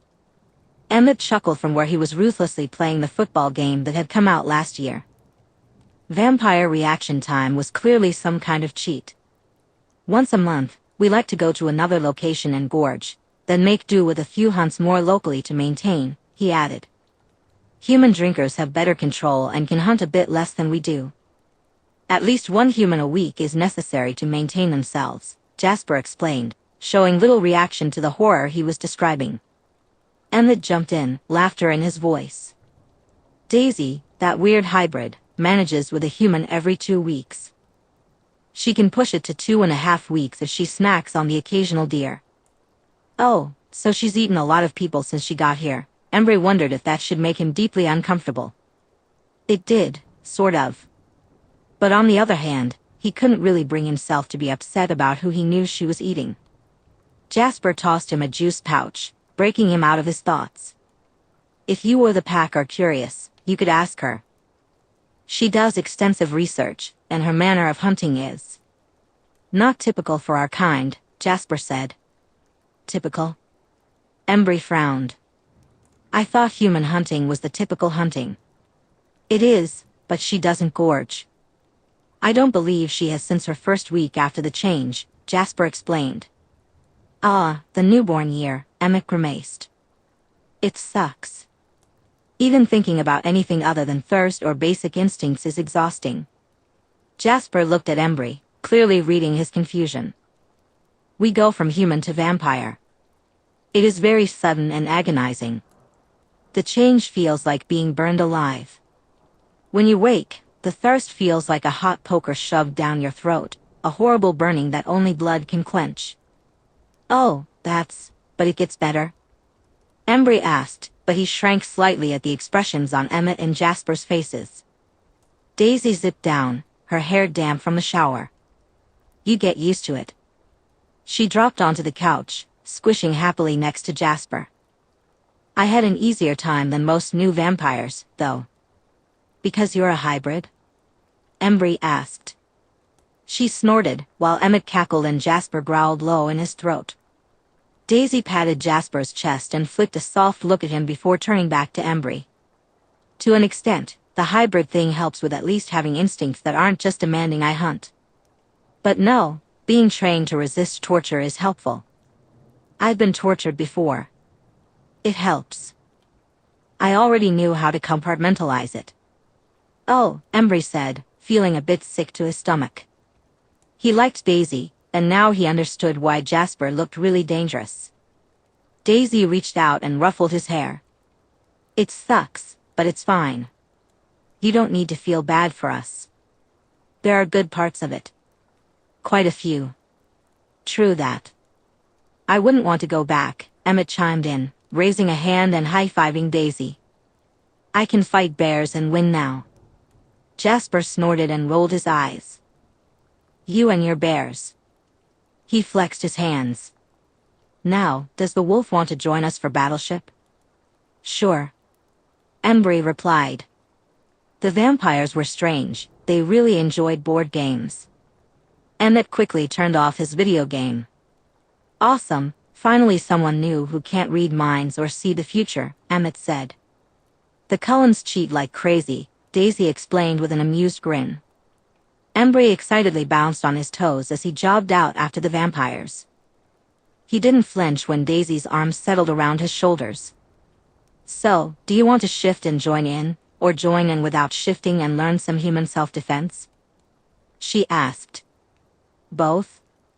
I can do both, right? He beamed at her. Learning how to actually fight sounded amazing. Daisy squeezed his shoulders. Got it, come on, let's show you what a vampire fight looks like. Embry watched wide-eyed as he saw and heard Jasper and Emmett brawling. It was so fast. When they hit, it sounded sharp, almost like a cracking noise. Whoa, he exclaimed. In human form, you're going to be slower than them, Daisy explained while pulling him along. This means to survive, you have to predict what they're going to do. You'll want to block up close. The more movement they get, the more power they can put into it. Blocking at the joints will help you survive. There was a crash as Jasper slipped out of Emmett's grasp, slamming him into the ground. Emmett's gift is strength. He, like any newborn, will try to grab you. If they get their hands on you, they will crush you, Daisy pointed out as Emmett genuinely tried to grab onto Jasper. We don't bleed. If you rip a limb off, it can be reattached. It will only cause pain and remove some of their threat. It's a good option, but avoid the fangs. We're venomous. If you get within biting range, don't let them. Your safest bet, Jasper said as he jumped back and looked over at them. Want to switch places, love? Sounds fun, Daisy replied, a vicious grin on her face. She gave Embry a final squeeze before launching herself straight at Emmett. Jasper moved closer and said, Watch what she's doing. Embry watched with wide eyes. It was impressive as she ducked and weaved, avoiding Emmett and slipping behind him. She tripped him and shoved him off balance before backing away. Does he stand a chance? Embry asked. In a fair fight? No, Jasper replied, eyeing him seriously. But it only takes one mistake, and that wouldn't matter. And she gets cocky. Embry felt the weight of that warning. He looked over at Jasper and asked, "You?" "I spent my first 75 years at war. I've paid for my mistakes." Jasper tapped a bite scar on his chin. "Many, many mistakes." He met Embry's gaze. "Come on, let's see how you place your feet." Embry raised his fists, feeling somewhat foolish. "Does this work?" "For a fight against a human, it's serviceable," Jasper chuckled. He reached over, his cool-to-the-touch hands making Embry open his hands. "But you want to grab, not punch with vampires." He reached for Embry's shoulders and shoved him hard, sending Embry sprawling into the dirt. "Fix your feet. You can't be nearly falling over. Once you're on the defensive, a vampire will go for your throat, fangs first." Embry nodded and climbed to his feet, raising his hands, palms open, and adjusted his stance so one foot was further back. "Better?" "Better," Jasper said as he circled him, gently prodding and pushing until he was satisfied with Embry's stance. "I'm going to swing for you, slow to start. Just try and slap my hands aside." Embry was panting, taking in great gulps of air. Sweat kept his shirt sticking to him as he lay on the ground. "Think. I'm just going to stay here for a bit," Embry said. There was a rustle, and then the giant tiger that was Daisy lay down beside him. She affectionately licked his forehead as she settled peacefully next to him. With a happy huff and a flick of her tail, he smiled, eyes closing in contentment. After a while, his breathing evened out. Finally, he sat up, quickly shed his clothes, and shifted. He shook out his fur coat, enjoying the change. It felt more natural with every shift. His head swung around to face Daisy, but she bared her teeth in warning. Embry leaned forward, nipping at the underside of her muzzle before bounding off to chase Emmett. He barked excitedly, and Emmett let out a deeply rewarding yelp. Embry felt smug about the jealous thoughts from Paul over the link as he sluggishly padded back to where Daisy was. He noticed Alice, Daisy's other mate, seated primly on the ground with her legs folded under her. She was happily talking about the history of hats, with a large binder open, showing Daisy pages from it. Embry shook his head. Mated pairings were strange. Over the pack link, Paul completely agreed. Embry flopped down against Daisy's orange side, needing a bit of rest before running back to the reservation. He tiredly nudged the underside of Daisy's muzzle and laid his head on top of her paws, closing his eyes with a long sigh. He let out a happy rumble as Daisy began carefully grooming the top of his head. It felt nice, all the wolves agreed. The wolf instincts were strange, but it felt kind of like a hug. "Well, at least I always wanted a puppy," Alice said with a faint giggle. Daisy chuffed, a funny-sounding noise the pack had to Google, because she did it often, and they hadn't really known what to call it. So, felt hats were very fashionable from the mid-1500s to the mid-1800s. There was so much variety in the types of fibers used, Alice said excitedly. Rabbit fur and wool were common, but you know how fashion was back then. It was all about beaver fur, which is why they almost went extinct. There was a faint note of longing in her tone, and then she continued, the forming process of felt hats was. Embry let her one-sided conversation fade into white noise. Fashion history wasn't exactly interesting. It was nice to just drift. The only thing that would have been nicer was if the pack were there. Instead, it was just Paul, who was mentally doing a circuit of the territory line. Wolf snuggling wasn't exactly a Paul activity without extensive biting first. Like you haven't been trying to bite cold ones for hours, Paul's thoughts snarked at him. Embry huffed, ignoring the valid point. He was happily dozing lightly and would get up to do something in a little bit. Embry snuffled and yawned widely, blinking back to wakefulness. He hadn't meant to actually fall asleep. The smells of the woods, the nearby creek, the damp moss, and slowly rotting wood filled his nose. It was comforting in its familiarity. It smelled like home. However, it wasn't just those scents. The various Cullens were present as well. He didn't agree with the rest of the pack, the cold one scent burned. Most of them smelled too strong, like a perfume store. Yet, any one of them, outside and on their own, actually smelled kind of nice. Your nose is broken, dork, Paul thought from the beach, where most of the pack was horsing around. Embry rolled his eyes. You all think Daisy smells nice. He took a pointed sniff of her warm scent, which had long since curled around him.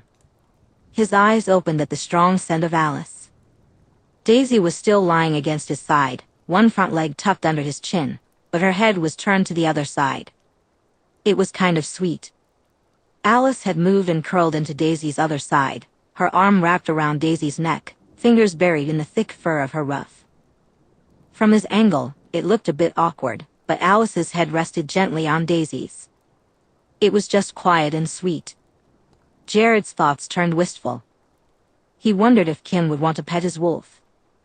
A chorus of groans came from the pack. Embry lifted his head and caught the scent of Jasper and Emmett nearby. His face scrunched up slightly as he realized they were playing chess on a portable travel board with little magnet pieces. They sat on a log facing each other, serious expressions on their faces. The Cullens were just weird about board games. They're all old as dirt, Paul remarked, taking a break from trying to chew on Jared's tail. And the sleeping puppy is awake, Rosalie's voice drawled. Embry looked over and spotted her in the branches, a crossword puzzle book in her hands. She looked like she should be at a fashion shoot, which was ridiculous. Nobody should be that intimidatingly pretty. He gave an exaggerated yawn, then shifted slightly, rolling his back further into Daisy's side and letting his legs kick out to the side. It was nice being a wolf. Oh good, you haven't gone anywhere, Esme said as she zipped into the woods at inhuman speed. Embry noticed the paper-wrapped parcel in her hands and sniffed. Roast beef, yum. He made a light woof in question. That was totally for him, right?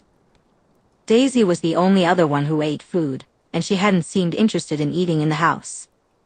Esme's face was warm as she set the parcel on the ground over his folded clothing. Who folded his t-shirt and shorts, he wondered. But he was more excited about the sandwich. There you go, sweetie, a snack for the road, Mrs. Cullens said. She was the best. He sprang to his feet, ignoring Daisy's hiss of displeasure at being jostled, and trotted right up to Esme, his tail wagging. The pack could deal with it, the cold ones had snacks. Leah's thoughts came through like an audible scoff of disgust. Forget you too, Embry. It's just a sandwich. It can't be that great, Paul grouched, but the envy was clear. Embry puffed up smugly. Well, aren't you a handsome wolf? Esme smiled at him, her expression full of warmth. Would it be all right if I pet you, sweetie? He thought about it and decided it sounded fine.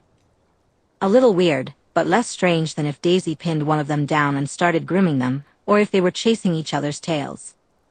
Embry nudged her slightly with his head. She laughed delightedly, her fingers gentle as she scratched behind his ears.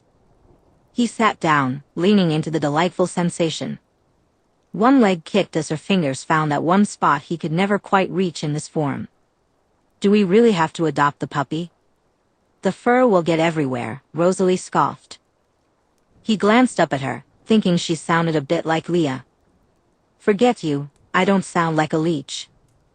There was a pointed silence as all the wolves reevaluated Rosalie Cullen. Slobber on her if she tries to kill you, but not really. She's probably cool, Seth decided. Suddenly, there was a yelp as Leah bit Seth's ear. Embry eyed Rosalie up in the tree, wondering if he should take the risk. What are you looking at, mutt? Rosalie said, closing her crossword book. It would have made a cool sound if it wasn't so cheap. Esme stopped scratching his ears, which felt tragic. Up Paul, looking up at Rosalie. Don't be rude to our guest.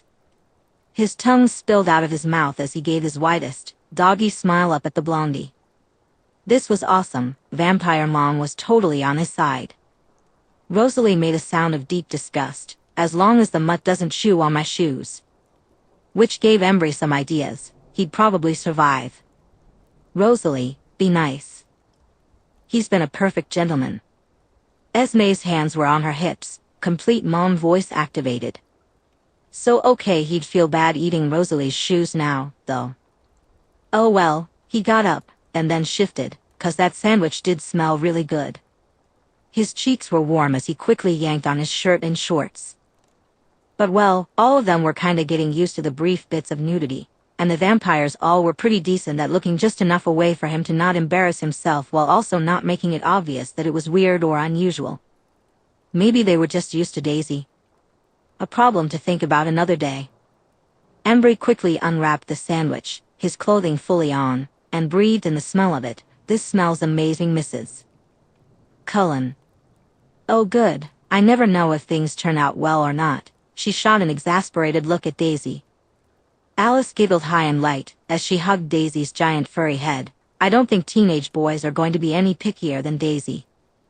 I don't know, Kitty Cat likes her milk and fish, Emmett cackled. One slitted red eye turned to Emmett, baring her teeth, a low rumbling growl deep in her chest. Embry felt a slight shiver down his spine. Damn, she really could be scary when she wanted. He didn't mention it, just stuffing the sandwich into his mouth. It was good, and like the fancy organic ingredients. Whatever had caused the vampire to learn to cook was awesome. Jasper coughed, badly covering up a laugh. You do have to admit it, darling, he's not exactly wrong, Alice said with a sigh. She pressed a kiss on Daisy's furry nose and leaned back. Don't hurt him too much. You should probably run, monkey man, Rosalie said as she dropped to the ground. She brushed her hair over her shoulder in a dramatic motion that felt like it should have been in slow motion. Daisy stood up, stretching with rippling muscles, her claws peeking out from their sheaths. Then she launched herself straight for Emmett, who took off while cackling. They both vanished into the thick foliage. Jasper grinned at Embry, tapping his lips with one finger while glancing in the direction Daisy and Emmett had gone, a playful smile on his face. There was a shriek, followed by a string of profanity, and then a loud cracking sound. Sandwich is great, Mrs. Cullen, Embry said, licking his fingers and ignoring Rosalie's look of disgust. He felt far too content, but he was definitely feeling like dinner. Wasn't too salty or anything? Esme asked, her focus entirely on him. He paused, flushing as he pulled his fingers away from his mouth. No, it was really great, he replied. Jasper shut the travel chessboard with a chuckle. I'll run you back to the border. I believe my mate will be busy for a while. Rosalie sighed. My husband is going to be a mess. Oh, thanks. You don't have to run me back to the border, Embry said, brushing his hands off against his shorts. Jasper tipped his head. You may be quite indestructible, but it would be poor manners to allow you to leave without an escort at your age. He smiled faintly. And you have been very kind to join us this afternoon. Embry wasn't really sure how to turn that down. You are always welcome to come and visit, Esme said, hugging him before patting one cheek. She looked like she was barely resisting the urge to wipe some dirt off his face. He ducked to avoid it. I will, thanks again. Embry waved at Alice, who waved back. He grinned at Rosalie's eye roll and took off at a jog toward the border. Jasper easily fell into a comfortable pace beside him. It felt oddly reassuring to move together through the forest. Although he never forgot where Jasper was, he didn't feel threatened. They remained quiet until they reached the border. Without a word, Jasper nodded to him and turned to circle back. Embry paused just over the line, welcomed by the familiar warm sense of the pack and family. He glanced behind him. There was no visible difference in the forest from one side to the other, but he looked anyway. Just for a moment, though, his life called him home. Chapter 43. Paul Becker stood on the sidewalk, a neat sign reading Whitlock in gold print in front of him. His suit was ironed, starched, and free of any dirt. His shoes shone with a glossy black finish, and his hair was perfectly styled with gel. With the events of the week, he encountered a variety of foreigners in town for fashion shows. He was prepared for anything. The brief on his clients for the long weekend had been minimal. They requested that he wait here instead of meeting them at the usual spot inside the airport. If this turned out to be the strangest request he had ever received, this client would certainly be a first. He was curious about Mr. and Mrs. Whitlock and Miss Avery.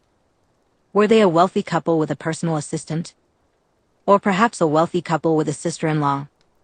The only thing he knew for sure was that they were American. That was why the service had assigned him to this job. His English was excellent. He kept a watchful eye on the bustling sidewalk, glancing at the large glass walls looking into baggage claim and check-in. That's when he spotted a group of supermodels. He internally whistled, though he wouldn't openly express that thought. People that beautiful shouldn't exist, and the city would be filled with them during Fashion Week. The group consisted of 3 individuals, all strikingly attractive in an almost unfair way, although the girls were shorter than most models. There was a tall blonde man whose hair was unfashionably long but meticulously styled, making it work. His face was chiseled, angular, and pale. Paul felt a twinge of jealousy, which he wasn't proud of. Dating would be much easier if he looked like that. Some guys had all the luck, especially since the man clearly wasn't poor, wearing a black woolen peacoat. On either side of him stood 2 distinctly different women. To his right was a petite dark-haired girl with skin as pale as. She was tiny, at least a foot shorter than him. She had a petite frame, but her large eyes and delicate features made her stand out among the group. A bright scarf and a matching hat adorned her head. Her arm was looped through the tall, slender man's as she happily chatted about something. The other woman was of average height, slightly short and thin, but her shoulders suggested she was solidly built like an athlete, more than most models. She had Asian features, with long brown hair cascading in perfect waves over her shoulders. Normally, he would have doubted that girls of that height could be models, but seeing them, he believed it completely. Paul straightened slightly as the golden eyes of the man fell on him when the 3 of them exited the airport. Oh, these were his clients, not models. Emma was never going to believe this when they met up for dinner. He cleared his throat as they approached, knowing his role. Welcome to Munich, Mr. Whitlock, Mrs. Whitlock, and Miss Avery. May I assist you with your luggage? The taller of the 2 women rolled her eyes. You hired a chauffeur, of course you did. Her exasperation seemed to be directed at her companions, not him. The shorter woman laughed, bright and cheerful, as she handed her luggage to him. Please feel free to ignore Daisy. We are so glad to meet you. We're going to have a wonderful time. Paul instantly understood that ignore meant not to take Daisy's mild grumpiness personally. He put on his best customer service smile. He also vowed never to take a job where the client didn't send photos ahead of time again. This left him feeling flat-footed. Still smiling, he opened the passenger side door of the car. Please, it will only take a moment to put your luggage away. He walked promptly to the hard-shelled suitcases and rolled them to the back of the car. Thankfully, there were only 2, which was a relief. Some clients brought much more luggage. Paul made sure that the luggage was secure in the vehicle. Nobody liked the risk of their belongings being damaged. After closing the trunk, he walked to the driver's seat and climbed in. As he started the car, he turned to the back and asked, to the hotel, or would you prefer a different destination? The hotel, please, the petite dark-haired woman replied. He nodded slightly and pulled out into traffic. At least the dossier on the clients had included their hotel reservation details. He kept his eyes off the rearview mirror. Clients never liked to feel watched. However, he knew he needed to pay attention to figure out which of the women was Mrs. Whitlock and which was Miss Avery. It's been so long since we've been to the continent. The dark-haired woman chirped excitedly. Mr. Whitlock chuckled warmly, his accent distinct from either of the 2 women. It has been a while. Perhaps next Christmas. So neither of the women was his sister. Paul had initially thought the dark-haired woman was Miss Avery and a sister, but that seemed unlikely given their different accents. He was now leaning toward the dark-haired woman being Mrs. Whitlock. You promised your parents we'd spend next Christmas with them since we were in Biloxi for it this year? The other woman asked. There was a faint rustle. We could go the week before and be back in time for the holiday. Mr. Whitlock suggested. Wonderful. I'll plan everything. The dark-haired woman clapped her hands. The other woman responded warmly, the lack of trust hurts, really.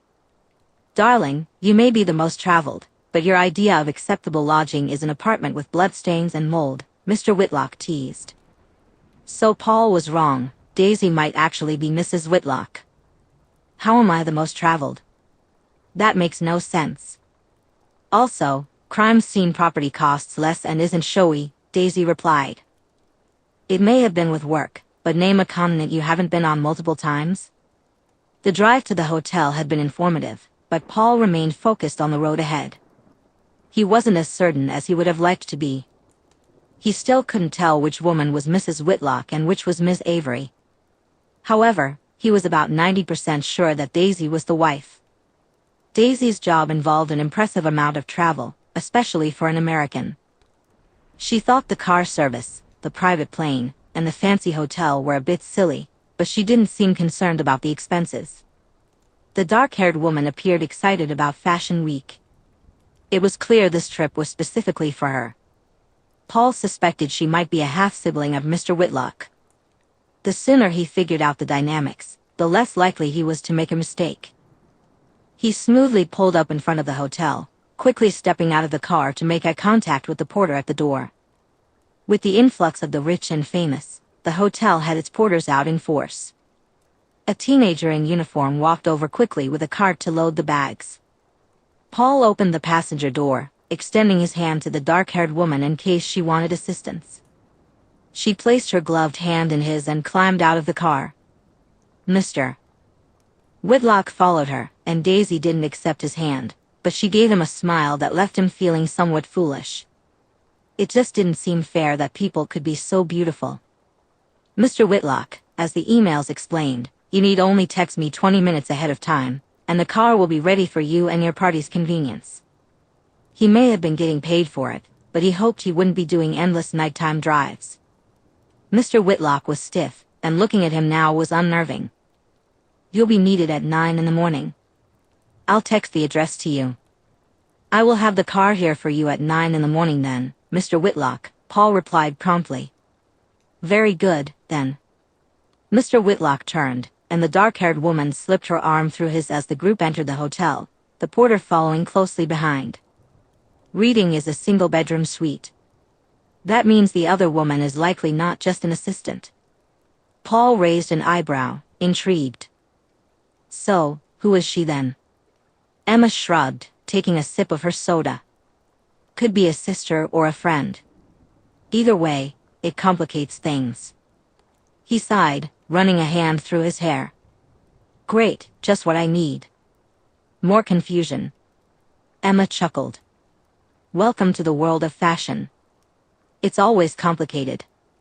Paul nodded, still pondering the implications. I just want to make sure I don't offend anyone. Just be polite and keep your head down. You'll be fine, she advised, her tone light. Easier said than done, he muttered, finally taking a bite of his kebab. Emma smirked. You'll manage. Just remember, they're human too. Yeah, but they're also models, he replied, shaking his head. Exactly. They're used to being treated like royalty. Just don't trip over your own feet when you meet them, Emma teased. Thanks for the vote of confidence, Paul said dryly, rolling his eyes. Anytime. Now let's get to the venue before they start without us. Paul put the car in gear, determined to navigate this chaotic world with as much grace as he could muster. This is the most expensive suite in the hotel, and it has only one bed, Emma said, wiggling her eyebrows at him. Paul paused, realizing that this detail made the brief glimpse of their dynamic he had witnessed make more sense. That's going to make it difficult to figure out which one is Mrs. Whitlock and which one is MS. Avery, he replied. Good luck with that, Emma said, patting his shoulder. Daisy stood by the window, admiring the beautiful view. She sighed, thinking about the week ahead. It was going to be a fun week or a long weekend, depending on how one counted Friday through Tuesday, filled with constant events and socializing. I'm going to need to hunt, she said. There was no immediate reply. The room was quiet, though they could hear the sounds of other patrons. Her heightened hearing was both a gift and a curse. With the thick walls of the fancy hotel, the noise was more of a background hum, as long as she didn't focus on it. Alice slid up next to her, wrapping one arm around Daisy's waist and leaning her head on Daisy's shoulder. "It's early," Alice said. "Too many people." "I don't want to risk a mistake," Daisy admitted reluctantly. She hadn't forgotten the haze of instinct and the loss of control she experienced in Biloxi. This time, they were in a proper, large metropolitan city, with no convenient feral pig populations to hunt, as far as she knew. She might want to look that up. Jasper would certainly prefer pig to cold, old blood from a butcher shop. Alice's arm tightened slightly, aware of the other issue. This time, Jasper would be joining them among all those humans. Just keeping him from losing control with daily animal blood and their presence would be a challenge. It would be even harder if either of them was particularly thirsty. Alice couldn't ground herself and manage 2 vampires at once. "When will you hunt?" Jasper asked, his voice raspy, indicating he understood the subtext perfectly. Daisy turned to look at him, where he was sitting.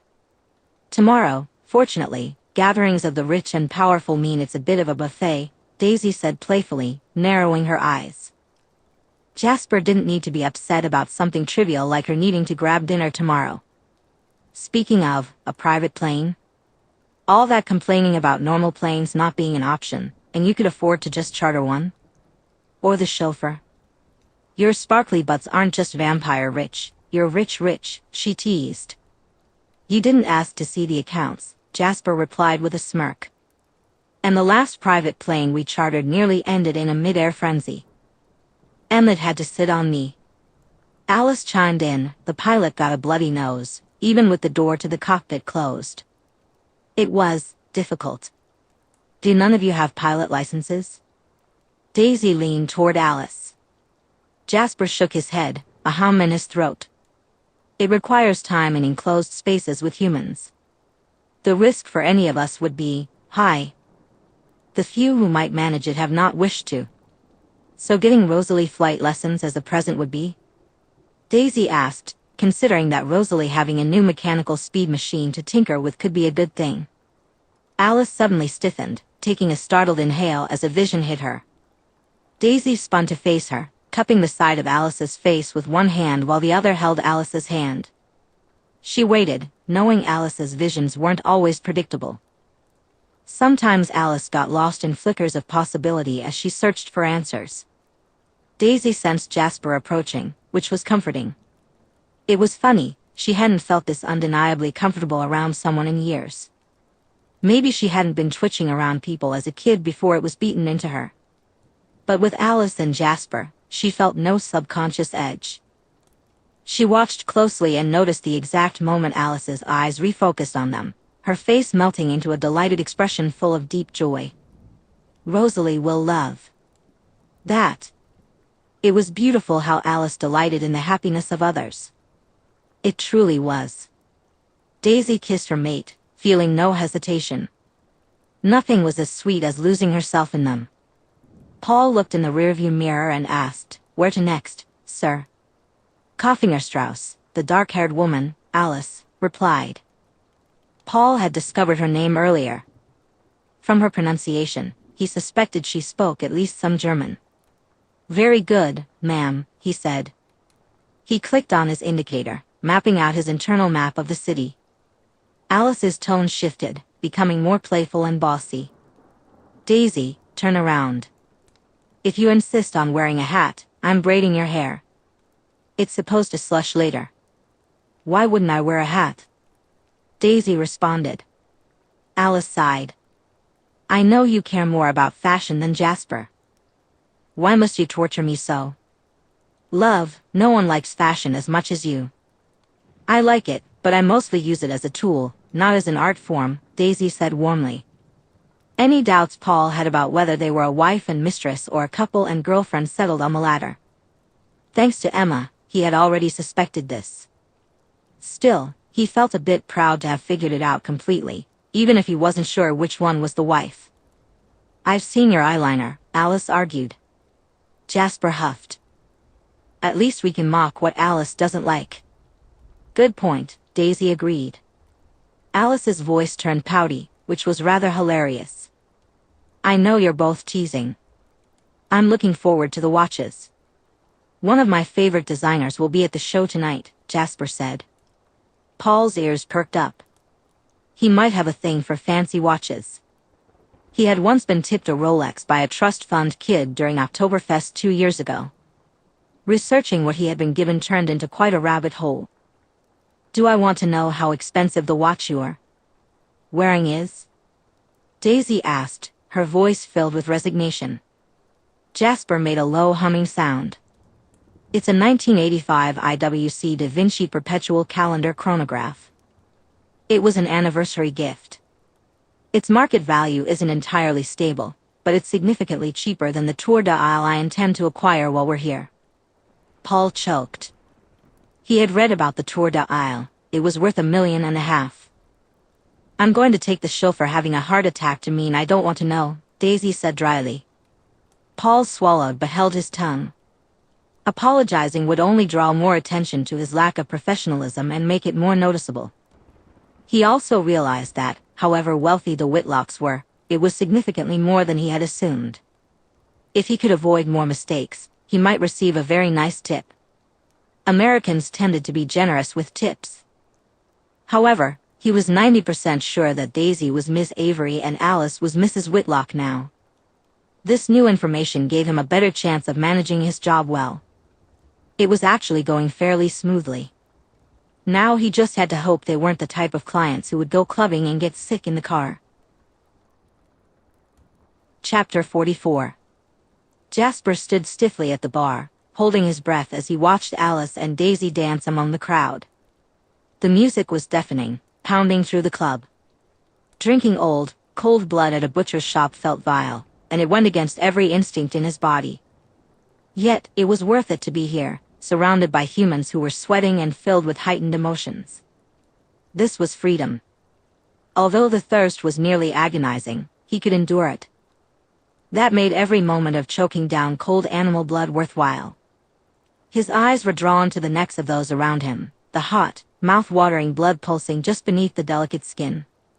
But he had the strength to look away and focus on his friends instead. The aura of unease he radiated kept the humans at a distance. He lifted his cocktail, pretending to sip from it, when he noticed something out of the corner of his eye. It seemed he and his friends were not the only vampires in Munich. A blonde male stood nearby, sporting a neat military haircut, broad shoulders, and a build similar to Emmett's. He was around 6 feet tall with red eyes hidden behind blue contact lenses. Beside him was a woman with vividly red hair, on the shorter side, and brown contact lenses covering her ruby red eyes. Both were unnaturally beautiful, as all their kind were, but the red-haired woman had an allure that was striking, much like Rosalie's. Jasper remained still, but they had noticed him.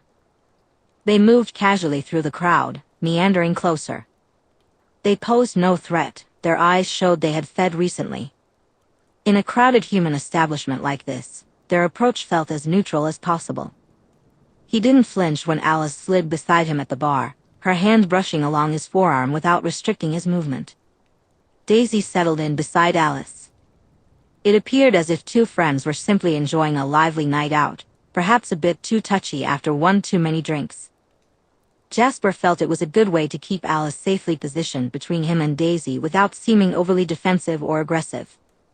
Both he and Daisy knew that Alice was more than capable of taking care of herself. A glimpse into the future, even just a few seconds, was enough for Alice to handle herself in combat. It was the ability to see further ahead, days, weeks, or months, that could leave her vulnerable and lost in her visions. However, what Alice could do with her gift wasn't necessarily what she would choose to do. She lacked the experience, the ruthless instincts that he and Daisy had honed over time. In any initial confrontation, he and Daisy would take the lead, allowing Alice to act with her precious, hard-won fractions of a second before chaos erupted. Not that violence was likely, only a fool would risk a public scene in such a chaotic environment. Still, it reassured him that they would not appear weak. Weakness could attract unwanted attention. The red-haired vampire approached them, her eyes bright and her mood playful as she leaned against the bar counter just a foot away. There was a spark of danger in that, especially when she turned her gaze from him to the human bartender, raising 2 fingers to place an order in perfect German for 2 gin and tonics. Old-fashioned taste, Jasper remarked, noting how her emotions mirrored the controlled tang often seen in Daisy. She glanced back at him over her shoulder as her blonde companion settled beside her. This time, she spoke in English. I like to think of myself as an old soul. She tossed a coin toward Daisy. And how could I resist introducing myself to a friend? Daisy caught the coin, but a sharp wariness and recognition flickered across her face. Daisy felt more wary but less on edge. Whatever the coin meant, it suggested that she no longer saw a possibility of violence, but she still didn't trust them. Then you have me at a disadvantage, she said. You clearly know us, but I can't say I know your names. Steve Rogers and Natasha, ma'am, the blonde vampire replied. He extended his hand, as if they weren't vampires, which felt ridiculous. Daisy raised an eyebrow but shifted and accepted his hand, shaking it. Daisy Johnson, and my mates, Jasper and Alice Whitlock. Jasper didn't relax, but he noticed Alice's hand sliding possessively, yet politely, onto Daisy's waist. For now, he preferred to have his hands free, but he also felt the instinct to protect. Hearing them introduced as her mates satisfied him, even if he disliked the idea of showing his teeth. Coincidence to run into you here? Daisy asked, leaning into Alice's touch. Natasha noticed and wore the knowing, bemused expression most vampires had when they saw mated pairs being affectionate. If Natasha's controlled emotions meant anything, it suggested she wanted them to see her mood. Surprisingly, we thought we should introduce ourselves since we're both in the city, Steve said. Polite of you, ma'am, Jasper replied slowly. He knew Daisy would explain later, but he remained wary. The implication that this pair would be staying concerned him. He also noticed the trust radiating from Steve, which was interesting. They weren't mates, but their bond was surprisingly close for their kind. Steve gave a slight nod. We don't mean any trouble. We'll find you later if you have no complaints. Natasha said, her expression hinting at a challenge. It was clear she didn't realize she was conveying her mood, or maybe she did. Hotel room. Daisy took a moment before responding. Wenwu and the Greater Covens were worried about the hybrid situation, she explained. They thought it would be safer for Raina and me to be eliminated to keep the secret. Alice's expression shifted as she narrowed her eyes.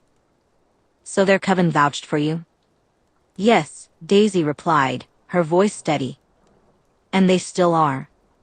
But they haven't done anything unreasonable. They're dangerous, but they're not foolish enough to lose track of me. Jasper observed Daisy closely as he settled onto the couch. He could sense Alice's growing anger. What needs to happen to get them off your back? Daisy's face softened at the question. She could feel the warmth and fierce love radiating from Alice, and it was both heartbreaking and beautiful.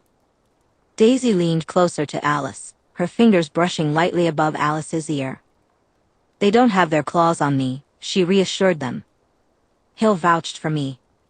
She knew me when I was human and has let me follow my own path since she took custody of me. She knows how to reach me, and I know how to reach her. Until today, she's been the only member of her coven I've met. Why so much trust? Jasper asked, genuinely curious. In the central room of the suite, he didn't want to corner her. Daisy would let him, but he knew she'd feel it. So, he sat down. She looked at him, and her face softened. The gratitude she felt was a punch in the gut, as she realized exactly why he'd done that. It was touching that she didn't brush those feelings aside, even as she focused on his question. They gain nothing worth the risk of turning on me, Daisy said. That is, Alice cut herself off, her outrage turning to exasperation. Spies? They're spies, aren't they? Daisy's grin was lopsided. I don't know about Steve. He strikes me as more muscle, definitely military. I'd guess army, but I wouldn't be shocked to be wrong about that. Natasha, though? Oh yeah, I don't know who she worked for as a human or when, but yeah, she was intelligence, or I'll eat a carrot. Jasper snorted. Her motions were controlled, like yours can be. Huh, that tracks, Daisy said, giving a faint nod before shrugging. But they're not a threat, mostly. Alice hissed in frustration, her eyes narrowed as she looked at Daisy. Yet, her mood had lifted slightly, with embers of amused exasperation and a faint pout on her lips. Well, between the puppies and strange, dangerous vampires that you bring into our lives, we'll never be bored. I'm hoping your murderous friends have better taste and are better conversationalists. I'm pretty sure there'll be less howling, Daisy said, amusement curling around her. Alice rolled her eyes, but there was a twitch to her lips that said any actual displeasure was gone. She cupped Daisy's face, gently brushing their noses together. You are trouble. It's a good thing I like that about you. Alice pulled back. Speaking of trouble though, I need to call Bella. Jasper laughed quietly as Alice pulled out her cell phone, giving them both a look that clearly said. Behave, Daisy said playfully before bouncing into the bedroom. So, we're not finding out whatever vision she had about when they're going to find us? Daisy looked at him, humor in her tone and mood. He leaned back in his seat on the couch and replied, Did you expect anything else? Not really, but now I'm curious, Daisy admitted as she walked over, her steps silent. Jasper grinned and said, The eternal state to be bound to our Alice. Daisy was drinking a coffee drink that was mostly steamed cream. It helped prevent people from asking questions if at least one of them swallowed some human beverage. Also, sitting around in a hotel room while Jasper and Alice choked down cold cow blood from the butcher's shop was boring. Not that she couldn't do coding, but she felt antsy not being around them. She took a sip and looked up as Natasha joined her at the table. Early morning, Natasha remarked, sitting down with sunglasses over her red eyes. The contacts from last night had long since disintegrated due to the venom in her eyes. This was a mark in her favor as far as Daisy was concerned. Too many of their kind never bothered hiding their eyes. The red was distinctive. So, how much of a coincidence is this actually? Daisy asked. Depends on how you think about it, Natasha replied, giving the faintest flash of teeth. I had been wondering what Hill's newest friend was like. You caused quite the stir, after all. Daisy didn't pick up any concerning sense from Natasha. If more than just her and Steve from their coven were there, it was something Natasha didn't want her to know. It was possible, but Daisy doubted it. Lying like that was a risk. So, you're not planning on handling me? Daisy asked. I do believe your girlfriend and boyfriend would object to that, Natasha said, tipping her head with a faint smirk. She couldn't help the slight puff of amusement at the word your instincts were a challenge. You ran their credit card then? Daisy inquired. Well, it's the easiest way to know when you'd be available for conversation without having to play nice with the three of you, Natasha said, lowering her sunglasses and looking over them at Daisy. Having fun with your puppies? Daisy barely stopped herself from clenching her jaw, but the cup of her coffee cracked slightly from her grip. She set it down carefully into the saucer, making sure not to break anything. They show promise. They're aware of the rule. You have another year, maybe two, before Winwood will want a report on how you're settling, Natasha remarked. It was an olive branch regarding the pack, and even if Natasha didn't know it, there was a warning. The matter of Bella would need to be resolved before any official check like that. If they were very lucky, the Emperor's representative would just eliminate the human. Well, no naughty flaunting of the law. And your contact with Bobby and Hunter? Natasha countered, settling her sunglasses back on her face. Daisy shouldn't have been surprised. Her human friends were part of the intelligence community, independent actors or not, and Hill was a significant power in that world. Limited contact. Let's say if a mistake occurs there, call Hill before handling it. Natasha's tone was firm, but Daisy wouldn't let that happen. She wasn't foolish. 3 was more than enough for a pattern, especially since she knew Winwood was planning to make a move against the Volturi, and Hill's coven was deeply involved.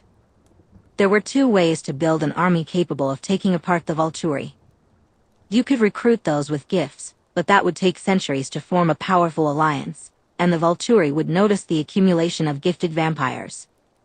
It was their favorite strategy, after all.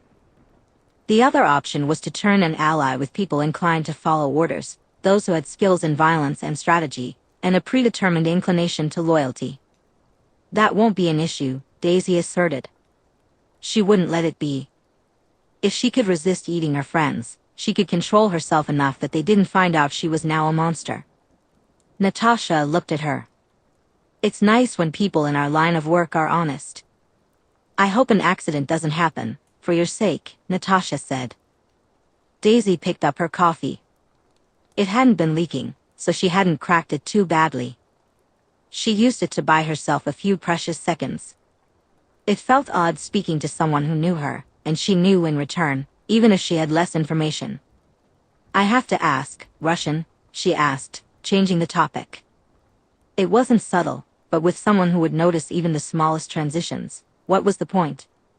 Nice catch, Natasha replied, smiling and looking genuinely pleased. I was, Cold War before I was put on this life path. Younger than she'd have thought, but KGB made sense. I suppose that makes a great excuse for how cold you are, Daisy said. That's terrible, Natasha replied, still smiling. Next you'll tell me to stop being cold and nuke myself. Daisy snorted. If you lot hadn't been stalling so much, you may have won. But then we couldn't do reenactments and hide under desks. After all, you must always be prepared for the fallout. Even if it was fake, Natasha at least could fake a sense of humor.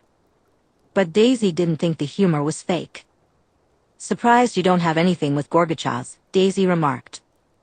Those are for good friends over vodka while in a miserable setting, Natasha said, her Russian accent slipping into her words. Slipping was the wrong word, it was purposeful but hilarious. Daisy finished off her coffee. So, did you want something besides making sure I was stable? It is Fashion Week, and I might have tickets for the ballet at the Opera House tonight. Steve would love an excuse to go back to his mate early. He has terrible taste. I might agree with Steve. Not that ballet was bad, but it was kind of stuffy, right? Well, Jasper was wearing a watch that cost an amount that made her feel slightly nauseous. Her mates probably would like the stuffy rich people. Ballet. Natasha shifted, practically lounging in her seat. Are you a fan of big bands, neatly folded laundry, and drawing? At least it's not five-dimensional chess with multiverse time travel, Daisy replied. She thought vampires had wildly weird hobbies, so she pretended hers were normal.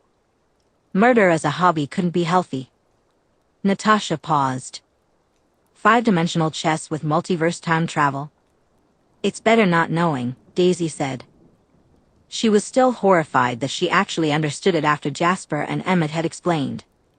She wasn't easy to read, if she was readable at all, but Daisy was pretty sure Natasha was staring at her in genuine horror. That exists?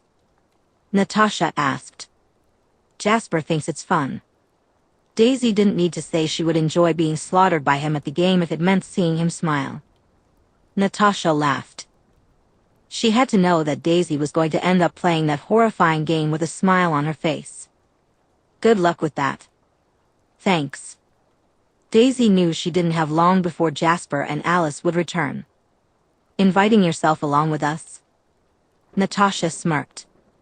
So kind of you to invite me. If Daisy were in her tiger form, her hackles would have been raised. She smiled, and if it showed more teeth than necessary, so be it. Are you sure you want to tag along without the hunk? I'll manage. It was frustrating. Natasha knew they wouldn't harm her. Beyond the fact that Jasper and Alice would avoid violence if at all possible, it would be obvious who had harmed Natasha if she were last seen with them. Daisy accepted that there was no escaping. I'll mention the ballet to Jasper and Alice. I think they already know, Natasha said with a pointed look over Daisy's shoulder. Her instincts refused to let her turn around and look for her mates. That would mean leaving herself vulnerable, which was unacceptable. The warm blanket of affection, even if it was tinged with misery, wafted through her. Natasha was not lying, that was Jasper greeting her. Daisy's lips twitched slightly. Their vegetarian diet was making them cranky after their meal. Daisy shifted and gave a slow nod in response to the emotional question that was being gently pushed. It was all concern, wariness, and questions that didn't belong to her. She didn't startle when she felt delicate, cool fingers curling against the back of her neck. Alice had sat in the chair beside her. "Well, hello. I didn't know we were expecting guests," Alice said. She was all grace and sweetness, but they could all hear the sharpness in her tone. Daisy was truly smitten. The mix of danger and sweetness made her feel warm and fuzzy inside. She was too happy about it to care how pathetic it might seem. It didn't feel pathetic at all. Why not enjoy those warm feelings? Natasha could figure out how to respond to Alice. She was a spy. Her voice was smooth, with an amused warmth that was convincing, whether real or not. "Your mate was just inviting me to accompany you today. I happen to have a private box at the ballet for tonight if you three would care to join me after the fashion shows." With stiff movements, Jasper sat in the chair on Daisy's other side, neatly placing her between him and Alice. "Well, that's very polite of you, ma'am." The over-formality was definitely something he leaned on around strangers. Daisy reached out, taking his hand and threading their fingers together. She enjoyed the feeling of Alice's fingers still resting on the nape of her neck. She was fine with whatever her mates wanted. Whether it was getting rid of the redhead or playing the game the vampire was offering, either option was acceptable, and she was content to follow their lead. A gentle warmth and contentment that was not her own answered her feelings. "I do strive to be polite," Natasha said, the corner of her lips curling with sharp humor. "An eternity isn't short enough a time to stop enjoying Swan Lake." Jasper let out a sigh. "I suppose we'd be glad to accept your invitation then, ma'am." Daisy's eyes shifted to Alice, and she smiled. This trip was for her, after all. They were going to watch Swan Lake with a Russian vampire. "Sounds fun," she said. Leaning over, Alice softly kissed her before pulling back. She turned to Natasha. "Which designers were you interested in bringing with us?" "Well, Gaultier's couture collection would be terrible to miss," Natasha replied, flicking a lock of her red hair behind one ear. She and Rosalie could easily start a club as vampires with the gift of beauty. Alice looked adorably sparkly at that. "His ready-to-wear collection from 2004 was inspired," she added. Chapter 45. Daisy leaned against the rental car in the grimy port. Visibility was poor among the shipping containers, but she had found the rendezvous point without much trouble, even if she had barely made it on time. Flight delays at the airport had been a nightmare, and unfortunately, running from Europe to western Mexico wasn't an option. She tapped her fingers against the side of the car. The lack of security cameras had really reduced the need for her to be here. There was no gunfire, no computer systems to hack, no cameras to subvert, nothing to blow up. Being a vampire involved a disappointing lack of bomb disposal. Would napalm work on a vampire? Suddenly, a gunshot rang out. Daisy climbed into the car and started the engine. This was going to be one of those getaway drives. She floored the gas pedal, and the car squealed as she drifted around the aisle of shipping containers. The rear bumper hit a container, but it was fine. Nobody had better be bleeding. Daisy came flying around a corner, spinning wildly before screeching to a stop. She kicked open the passenger door as the creaking car came to a halt. "Get in." Bobby didn't hesitate, diving in headfirst. She smoothly made it almost entirely into the back seat before hitting the upholstery. Hunter, on the other hand, swore, fired off the rest of his clip, and then jumped into the passenger seat while yelling, "Go, go, go." If Daisy shot forward, she would hit one of the gunmen chasing her friends. Blood. She'd end up licking the blood off the car. Without blinking, she slammed the car into reverse and floored the gas pedal. Hunter yelped, and something in the back thumped. There was no time to worry about that. They hurtled down the aisle of stacked shipping containers. 180. Bobby ordered from the back as the still-open passenger door smashed into a parked forklift, ripping off the vehicle. Daisy rolled her eyes, one hand falling on the gear shift as she yanked the wheel. Daisy adjusted her feet as she skidded the car, turning until the front was facing away from what was likely Russian gangsters. Hunter swore as he was tossed around, barely managing to stay in the vehicle. With a squeal of tires, they were off, now facing the right direction. Bobby smashed out the back window and began firing from her position. "Hey! This is a rental." Daisy snapped as she careened around a corner, heading toward the dock exit. "You just ripped the door off on a bloody forklift." Hunter yelped, quickly unbuckling his seatbelt to secure himself again. "Guess I'm not getting the deposit back," Daisy admitted as they picked up speed. "How long do we have before they pursue us?" Bobby asked, ejecting an empty magazine and reloading her sidearm. "Now," Daisy replied, glancing in the rearview mirror. It was a jeep with men holding guns. "Russians?" "Bratva," Bobby answered. "Just like old times, Sestra." Daisy might have been grinning. "Well, I did complain about how boring the last one was." Hunter passed Bobby a second gun. "Good shooting, love."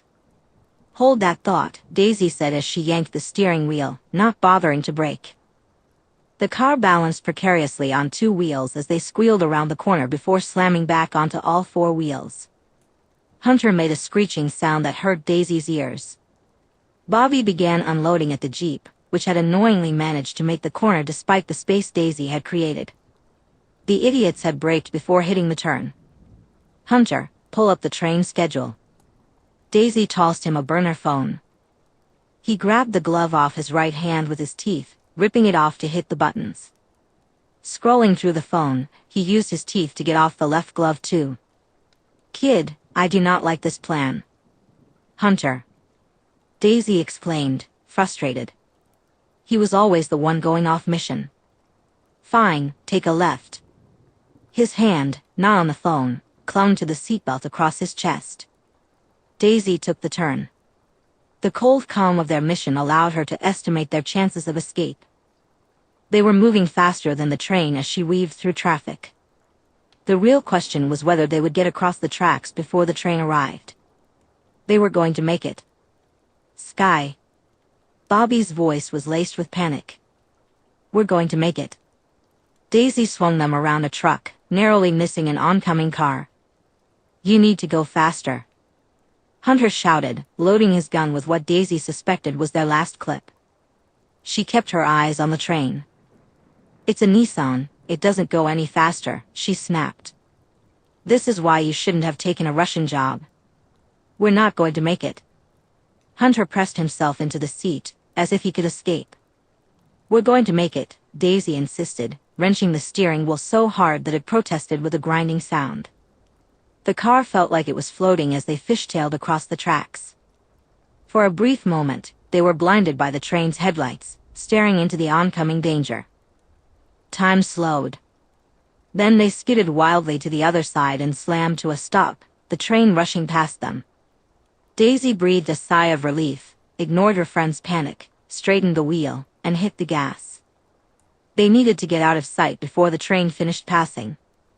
5 minutes later, Daisy parked between two vans in a lot and climbed out. "Right, I think we're good to change vehicles." Hunter and Bobby scrambled out of the car. While Bobby straightened herself, Hunter leaned against the vehicle, breathing deeply. His voice was rough. "I've forgotten why we never let you drive." "I'm remembering that now." Real sharply.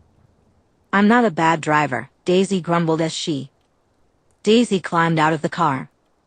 The bumper hit the ground with a loud thunk. Bobby and Hunter stared at her in disbelief. "What, we survived, didn't we?" Daisy waved at the mall parking lot. "Now let's go get lost in the mall and find a car to hotwire." Bobby looked her up and down. "What are you wearing?" Daisy glanced at her sweater dress, complete with boots and accessories. Oh right, her hair was piled up with a real gold cord. "I was at Fashion Week. I had to take a red-eye flight to get here in time." "You get what you get." Fashion Week? Hunter was staring at her. My girlfriend likes fashion. Daisy shrugged. Come on, we need to get out of here before the Russians trying to collect on the bounty on your heads find us. You're not driving, Bobby said, following her. Non-negotiable. Whoever put you in tactical driving classes before you got a regular license should have been fired. Daisy huffed, casually directing them to the most expensive car in the lot. The owner probably had insurance. Cullens, Hunter groaned as he slid a knife out to break into the car. That makes a terrible amount of sense. He tossed the knife to Bobby. Spinning on her heel, Daisy made sure nobody was paying them much attention. You're going to want to speed up. We stand out. A lot. If we head for a tourist area, we can lose anyone following us. Hunter turned on his phone. Have a route planned already?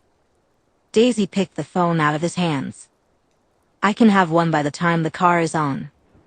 The car purred to life, with Bobby sitting in the driver's seat. What was that? By the time we're out of the parking lot, Daisy corrected as she climbed into the back seat. Good to see you guys, by the way. Thanks for the pickup. Bobby smoothly pulled out. Want to tag along on the last leg of the job? Daisy smiled. She was ready. Daisy felt touched by her friends trying to keep an eye on her. She really did. I would, but... You're sexy couple? Hunter finished for her, teasingly chuckling. She didn't deny it. My sexy couple. Also, I'm trying this thing where I make friends who don't know how to shoot a gun. Hunter twisted to look at her. Are you going civilian? That was a question. Did Vampire Matters count as civilian? Well, her plans involved buying a house for teenage werewolves to crash at and having privacy with her mates. She was curious if Edward was still pouting and ignoring Bella. Probably. She considered options for mending some fences with the pack. Esme had found a pottery class in Pennsylvania that started in June. So, in a way. Yeah, I'm kinda going civilian. Huh, that was new. Bobby's face was kind as she glanced at Daisy in the rearview mirror. Bought a gun safe for their house yet? Having 5-inch claws and fangs had its advantages. I, haven't actually restocked on guns. I don't have one currently. Bobby and Hunter both stared at her in horror. Not one? Daisy shrugged. I do need to get overalls for pottery class with Mary's mom. She needed to text Hill. Jasper frowned as he adjusted his books in his locker. He could hear Jessica and Lauren talking around the corner. He may fantasize about sinking his teeth into Jessica's neck and find her occasionally obnoxious. However, she was amusing in her own way. Her cruelties hid insecurity. Those cruelties had ceased to come his and his family's way since Daisy had helped her with Coach Clapp's car. So he found the contents of Jessica and Lauren's conversation disturbing. Jessica's voice had a vulnerability beneath her perky tone that was concerning. He'll say yes after he thinks about it. Sure, as long as Bella doesn't ask him. You know he's waiting for it. Lauren's voice was snide. The hurt that Jasper could feel from the teenager was wrong. Jasper shut his locker and walked around the corner, his movements stiff. His voice was tight, and speaking felt painful, like flames coursing down his throat. Jessica, we should walk to health class, he said. Both girls startled slightly, not expecting him. Sure. Jessica replied, her voice becoming perky again. Did we have a project due today? Pop quiz, he lied. Lauren wrinkled her nose. Have fun with that. She met Jessica's eyes. See you after class. Then she walked away. It was easy to see why Jessica was more popular than Lauren. People liked Jessica, even when they found her annoying, while they distrusted Lauren. It was a shame that Angela and Bella seemed too shy to take Lauren's place as Jessica's right hand.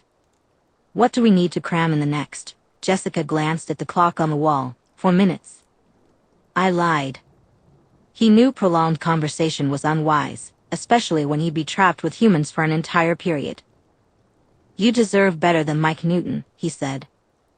Jessica didn't flinch, but her emotions shifted. Why do you care? He'll say yes, you'll see. Jasper considered her. He had sensed Mike Newton's feelings.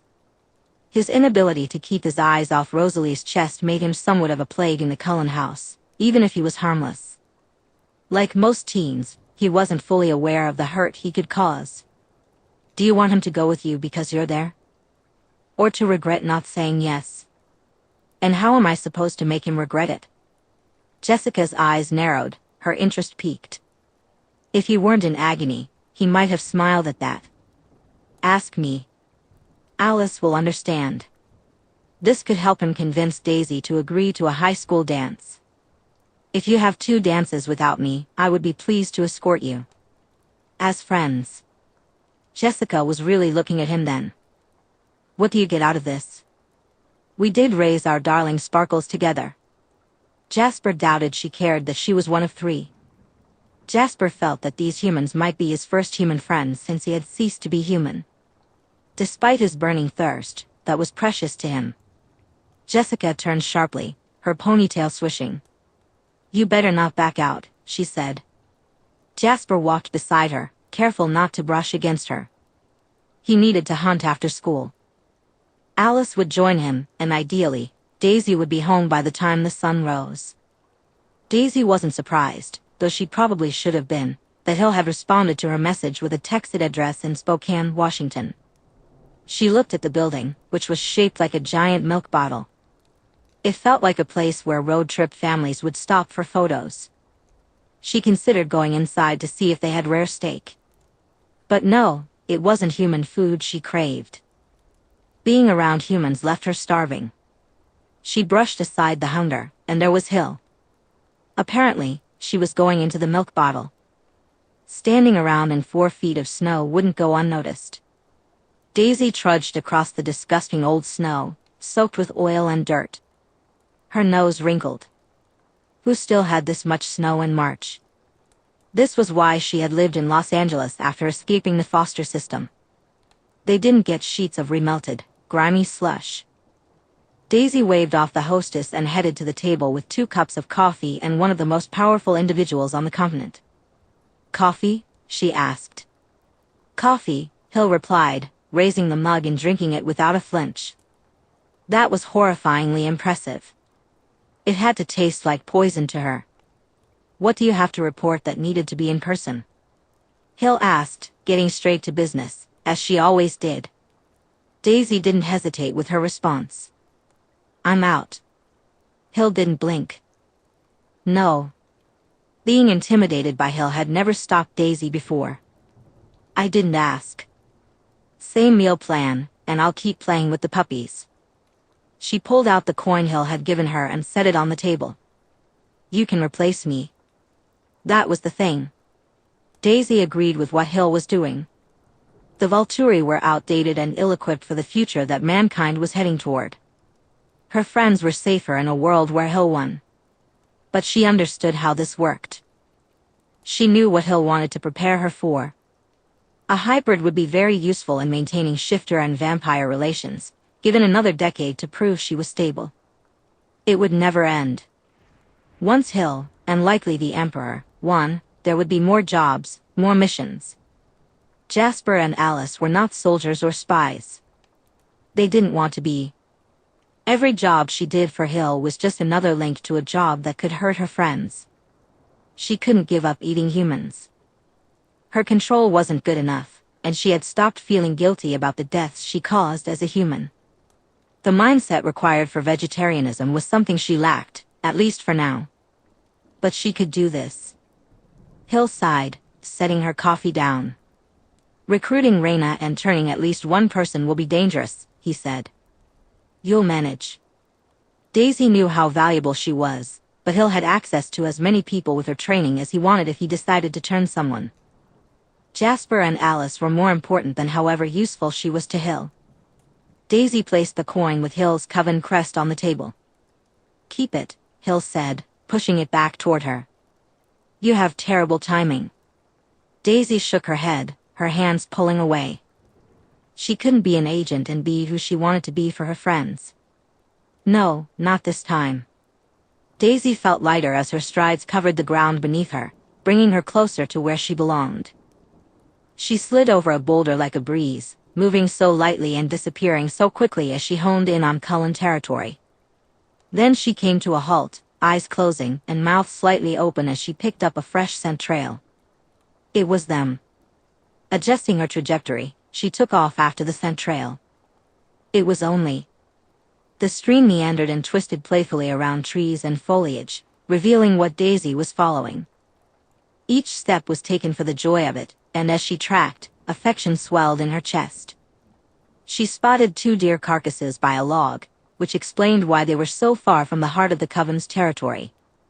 The Cullens often ventured outside of Forks for meals that weren't emergency feeds.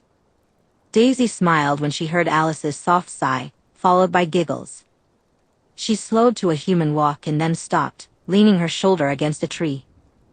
Her smile widened as she saw Jasper gently pinning Alice against an old tree, affectionately play-biting at her fingers while Alice traced his face. Alice's eyes sparkled with happiness as she gazed at Daisy. "How was Spokane?" she asked, her voice sweet and joyful. "Good." "It was good," Daisy replied, feeling a sense of settled rightness. She knew she had made the right choice. This was where she was meant to be. Jasper pressed a kiss to Alice's cheek before turning to Daisy. His warm voice, laced with his familiar accent, was comforting to hear. "Missed you, darling." Daisy smiled at the sweet man. "You just saw me. It's only been a day and a half." "Too long." Alice laughed, holding out her hand. Daisy pushed off the tree and walked the short distance to her mates, taking Alice's hand and allowing herself to be pulled in. She snorted as Alice kissed the tip of her nose. "You're ridiculous," Daisy said. "You love me for it," Alice chirped, as Jasper leaned in, nibbling at Alice's throat. His arm curled around Daisy's waist. Daisy closed her eyes, angled her head slightly, and pressed her lips against Alice's. This was the most important thing, and it felt like home. Chapter 46. Seth tried to ignore how smug his sister was about graduating high school while he crammed several weeks of missed schoolwork into just a few days. But he had been approved to return to school next week. Take that, Paul. He was getting back in faster than anyone except Embry. Embry had returned to school just 2 days after everything with his mom. The calmness he had since then was impressive. "You're chewing on your pencil," Leah said from the kitchen, where she was busy with something girly. Seth wanted nothing to do with whatever homemaking nonsense Leah was up to. That way lay trouble. He grimaced and pulled the pencil out of his mouth. "Is it a wolf thing?" His dad snorted in amusement. "You've been chewing your pencils when you think since you got them. You even ate a blue crayon when you were 3. Your mother almost took you to the hospital." Seth cocked his head. "But the wolf's always been there, so maybe it was always the wolf part of me." "That would explain how long potty training took you," Leah chimed in. He blinked. "Hey. Be nice to your brother," Dad said dryly as he rummaged through the cupboard and pulled out a gas station lemon pie. "And it wasn't Seth who used potty training to try and extort your mother and me." Seth grinned.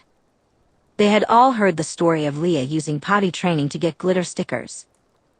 It was one of Mom's favorite stories to tell at dinner when they had aunts or uncles over. Unlike the pack, Mom and Dad weren't terrified of Leah. "Why am I not telling Mom you're sneaking fatty foods? Or about the cigarettes in the shed?" Leah's voice was sly. Dad ripped open the lemon pie's package. "Who do you think is giving me more gray hairs?" They both laughed at their dad's grumbling.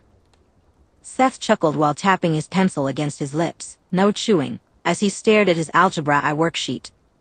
He hated it. Why couldn't anyone in the family be good at math? Paul being the best at math in the pack was frustrating. Dad's cheesy 80s music started playing, and a smell of something that might be edible filled the air. It was nice. Seth hummed along to Dancing Queen while trying to figure out what X was. He considered whether to make a sandwich or microwave fish fry for lunch when his dad made a strange wheezing, groaning sound. Frowning, he looked up. "Dad?"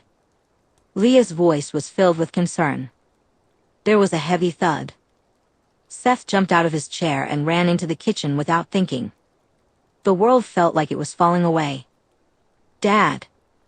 His dad was on the floor.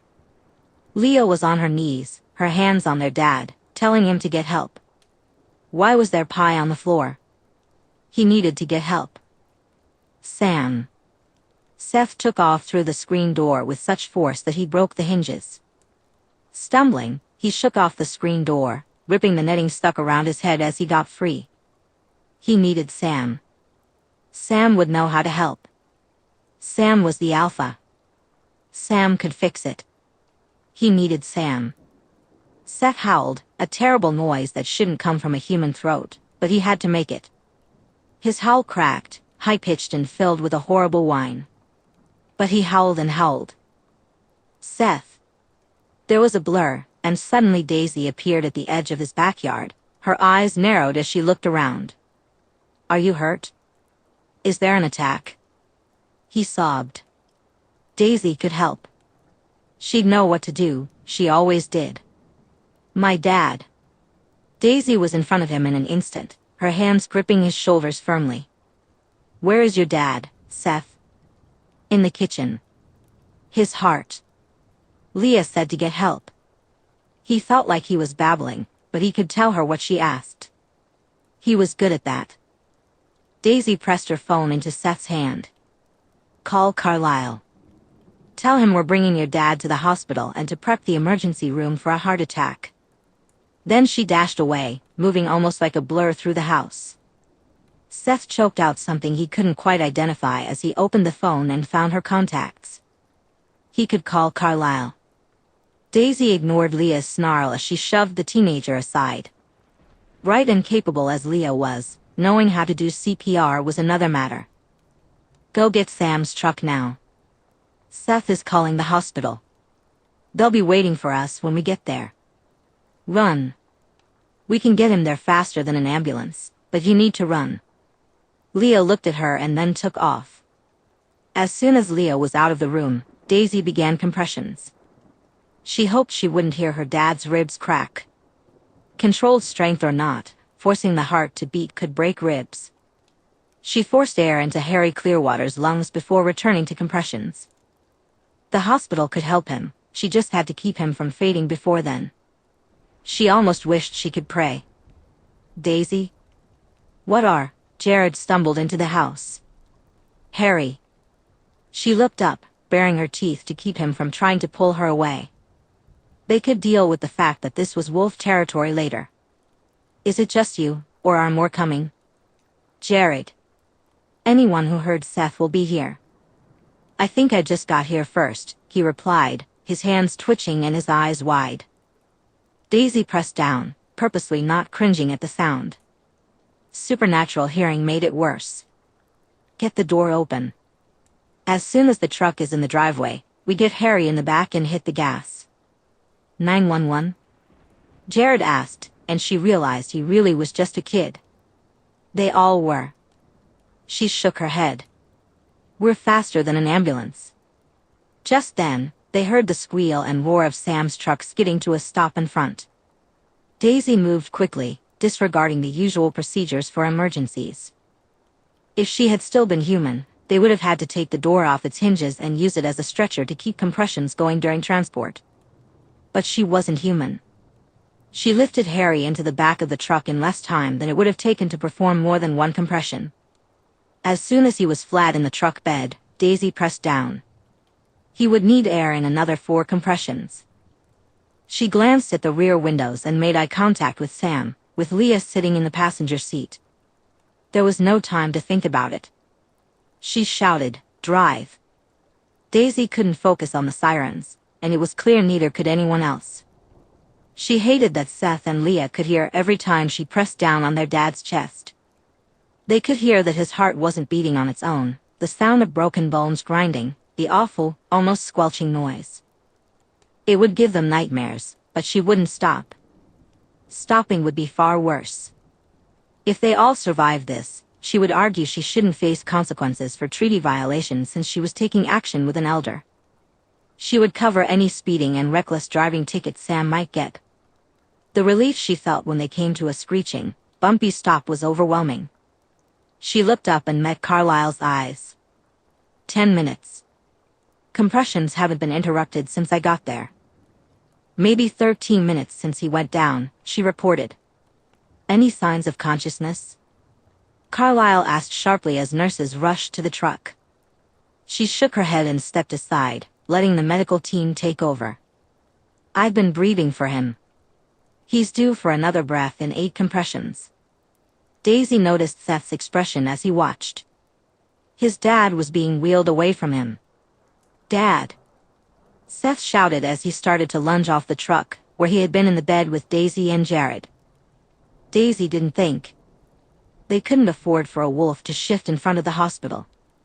She grabbed him, knocking both of them off the side of the truck and onto the hard cement. Her arms were tight and solid, holding him in a desperate attempt to stop him from shifting. But if he really started to go, it wouldn't be enough. Seth. We did it. We have to let the doctors help now.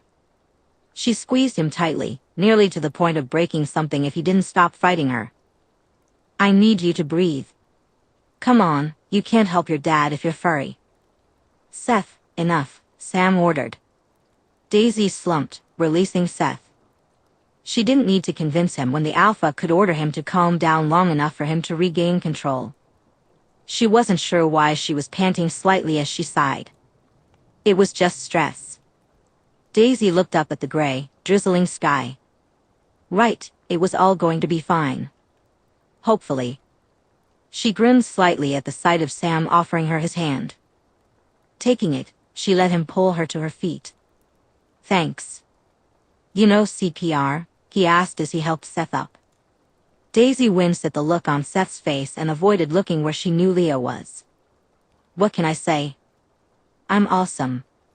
He nodded. Thank you. She dropped the playful tone and laid a hand on Seth's shoulder. Anytime. Has anyone called Sue? Charlie Swan asked. Daisy blinked, surprised at his sudden presence. When had he gotten here? There he was, in all his small-town sheriff glory. The sirens had stopped at some point. Oh, the cop car that had been trying to pull them over was Charlie's. I'll call her, Sam said, looking at her pointedly. Moving to handle the situation. He was leaving her to deal with this mess. Not that she would want to trade jobs with him. She preferred dealing with law enforcement over notifying family. So maybe he wasn't an asshole after all. Any chance of arguing us out of a few of those tickets you're about to write? He placed a hand on her shoulder, squeezing it, his expression serious.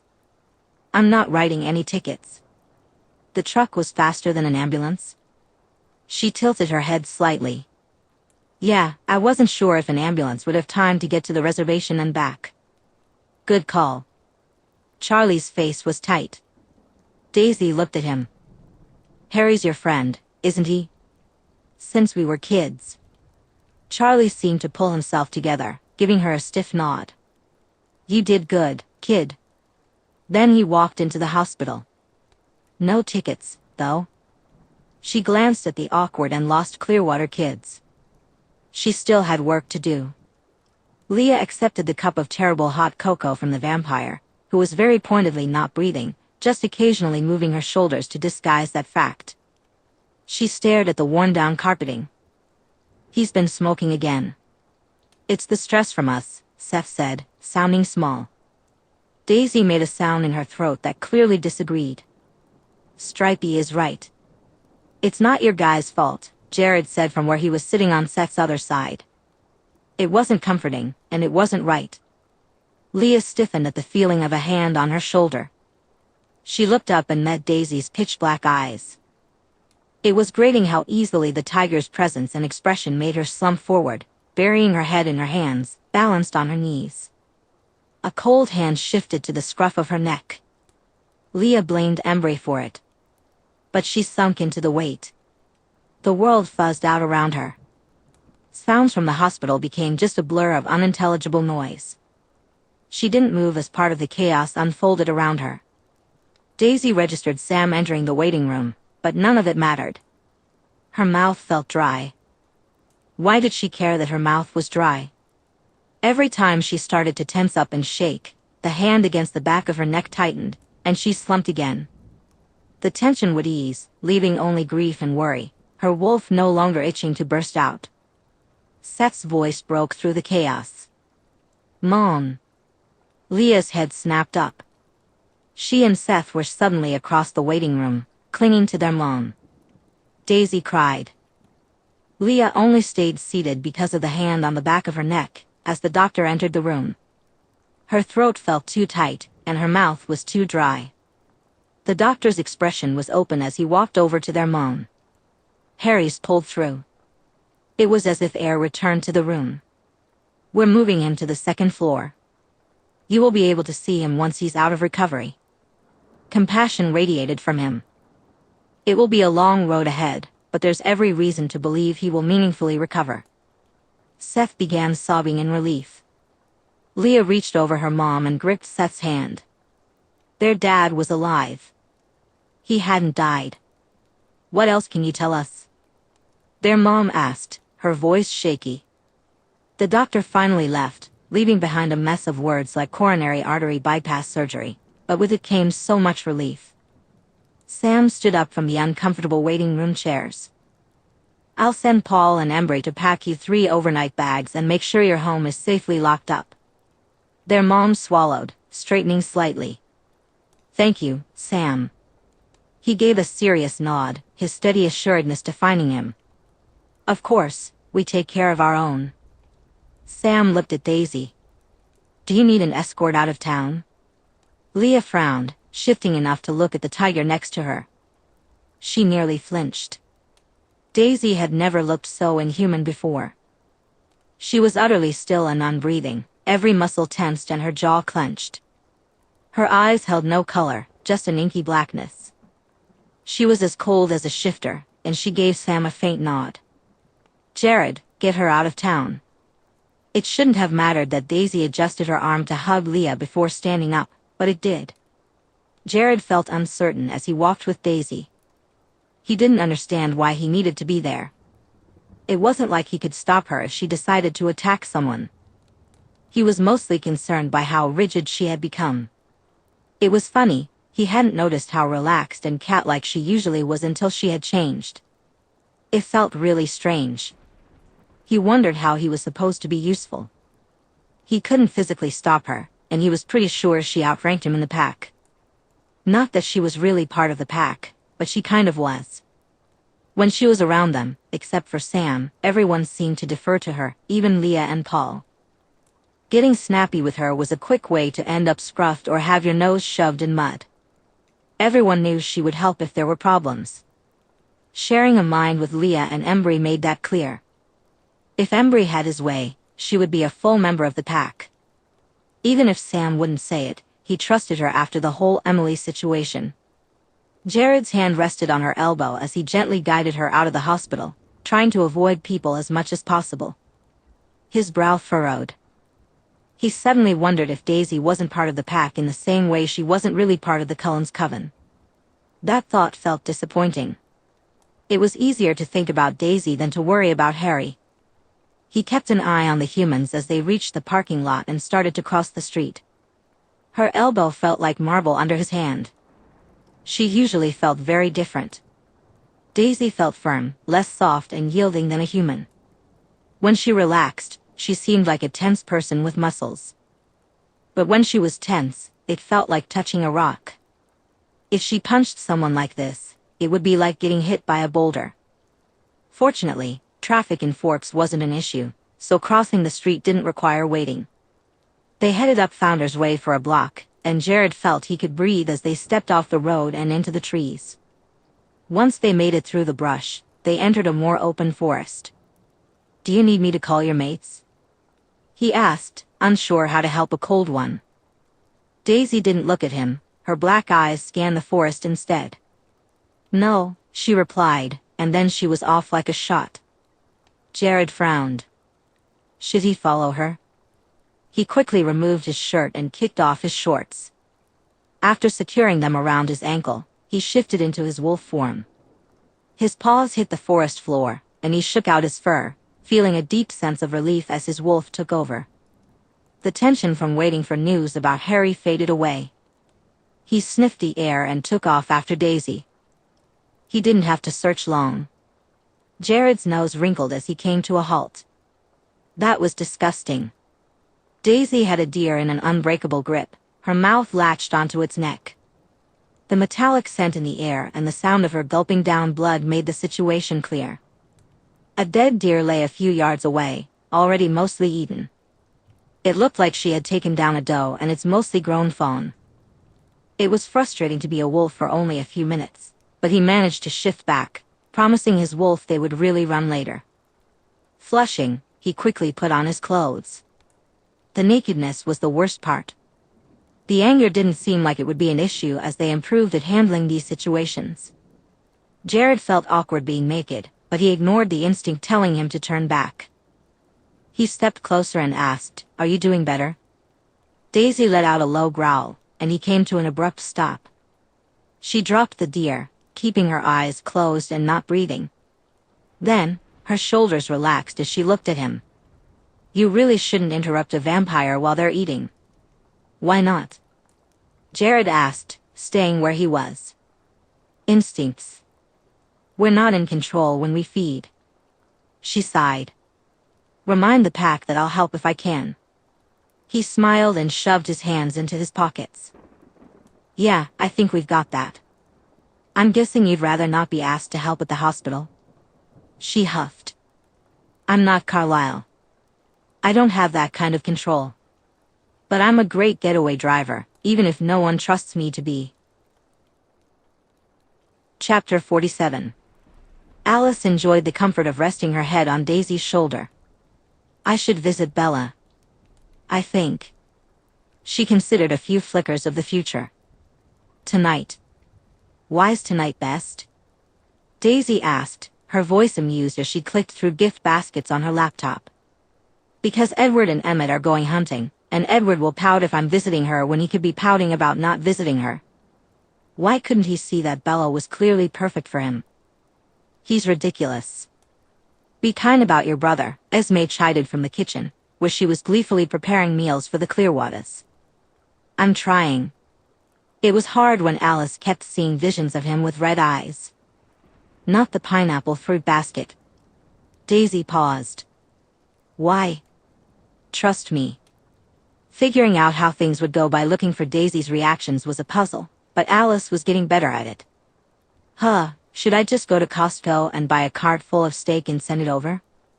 Daisy asked. Alice searched through the future. "I think so." She lifted her head and kissed her mate's cheek. "I'll help." Daisy leaned into her. "You don't have to. I know you don't like the pack. They're growing on me, even if they mess up my visions." Alice settled her head back on Daisy's shoulder, wrapping her arms around her to reassure herself that Daisy was there. Crossing the border was dangerous. I wouldn't have let them kill me if they'd attacked me for it. One of Daisy's hands found Alice's knee, squeezing gently. Alice grumbled. "I know, I saw your plan.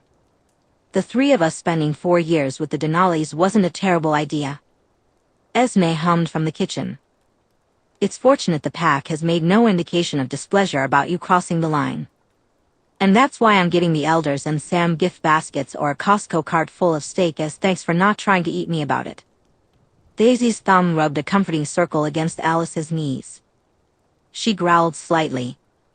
"You should be thanking me for helping," Daisy replied with a soft laugh.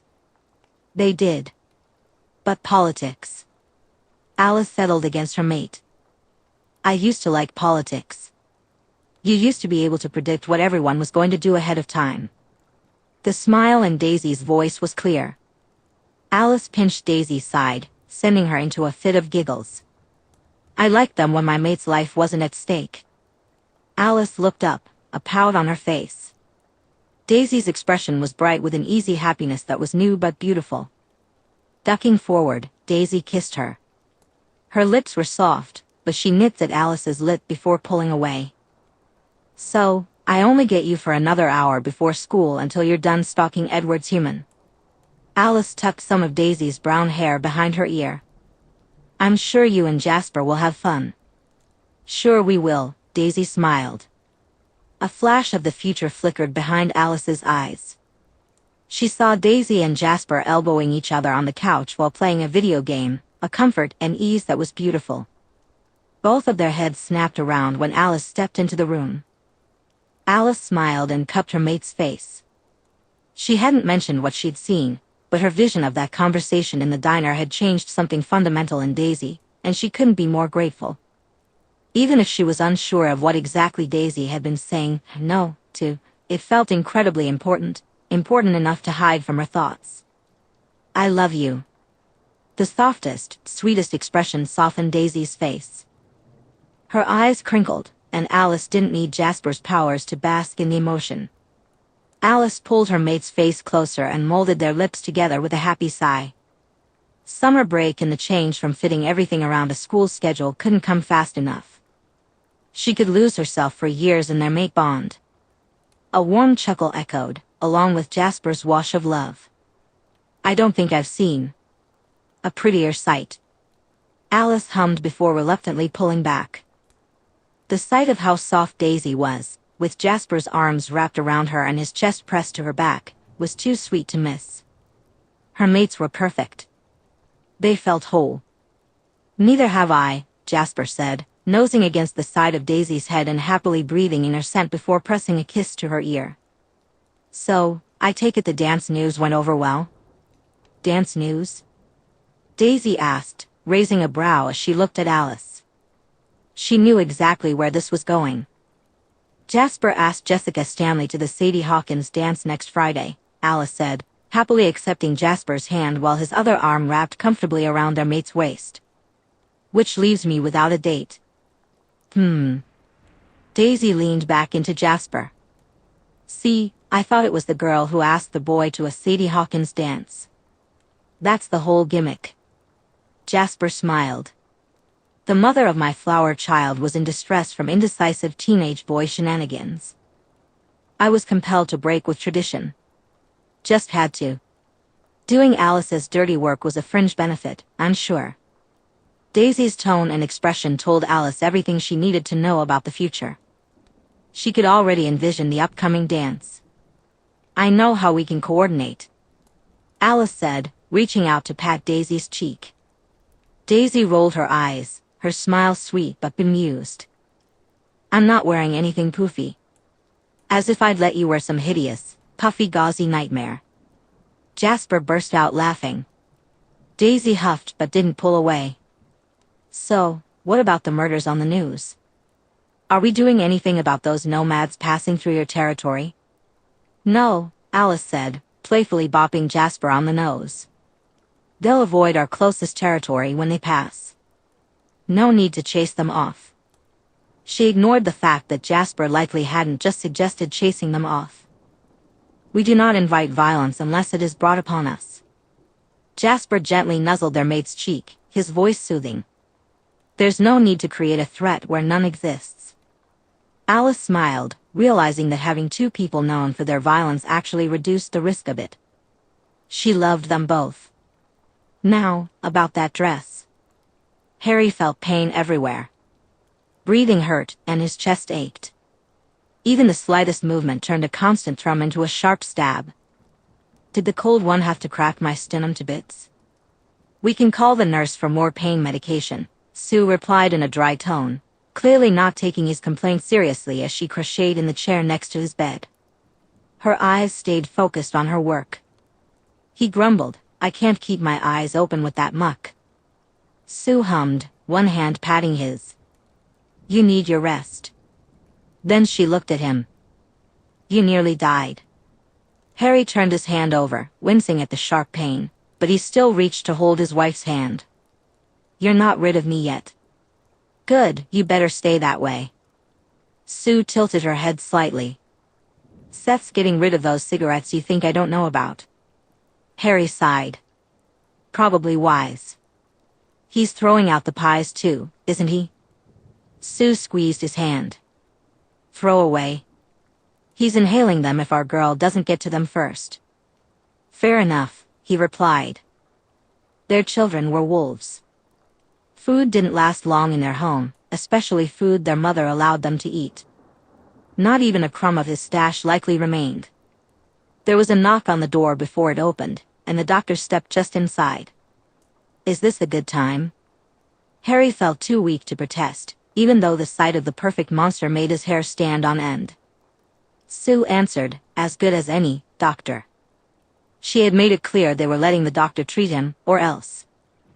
The doctor smiled kindly as he came in and closed the door behind him. I'll just need to look at how you're healing, and Can we talk about you sitting here another day if things are progressing well?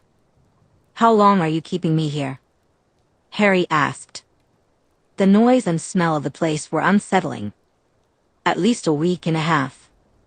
If your insurance hadn't denied it, would have wanted you transported. Your care is more than we would normally be equipped for. Since that wasn't possible, I'd rather be especially careful that everything is in order before we discharge you. Even with care, you have a long 12 weeks ahead of you. The doctor paused, looking at the readings on the array of machines he was hooked up to. Harry squeezed Sue's hand as the nurse pressed the button to administer the painkillers he had been avoiding. I don't like the stuff, he admitted. The doctor's expression was compassionate, even as a warm flush of relief washed through Harry. There's no reward for being in pain.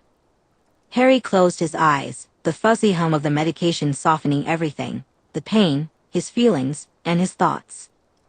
I don't like the meds, he repeated. Give it a few days. Your body has gone through a lot of trauma, the doctor replied. Harry thought the doctor was too understanding. I know she saved my life, he opened his eyes, fighting through the fog to pay attention. But that damn hybrid broke my chest.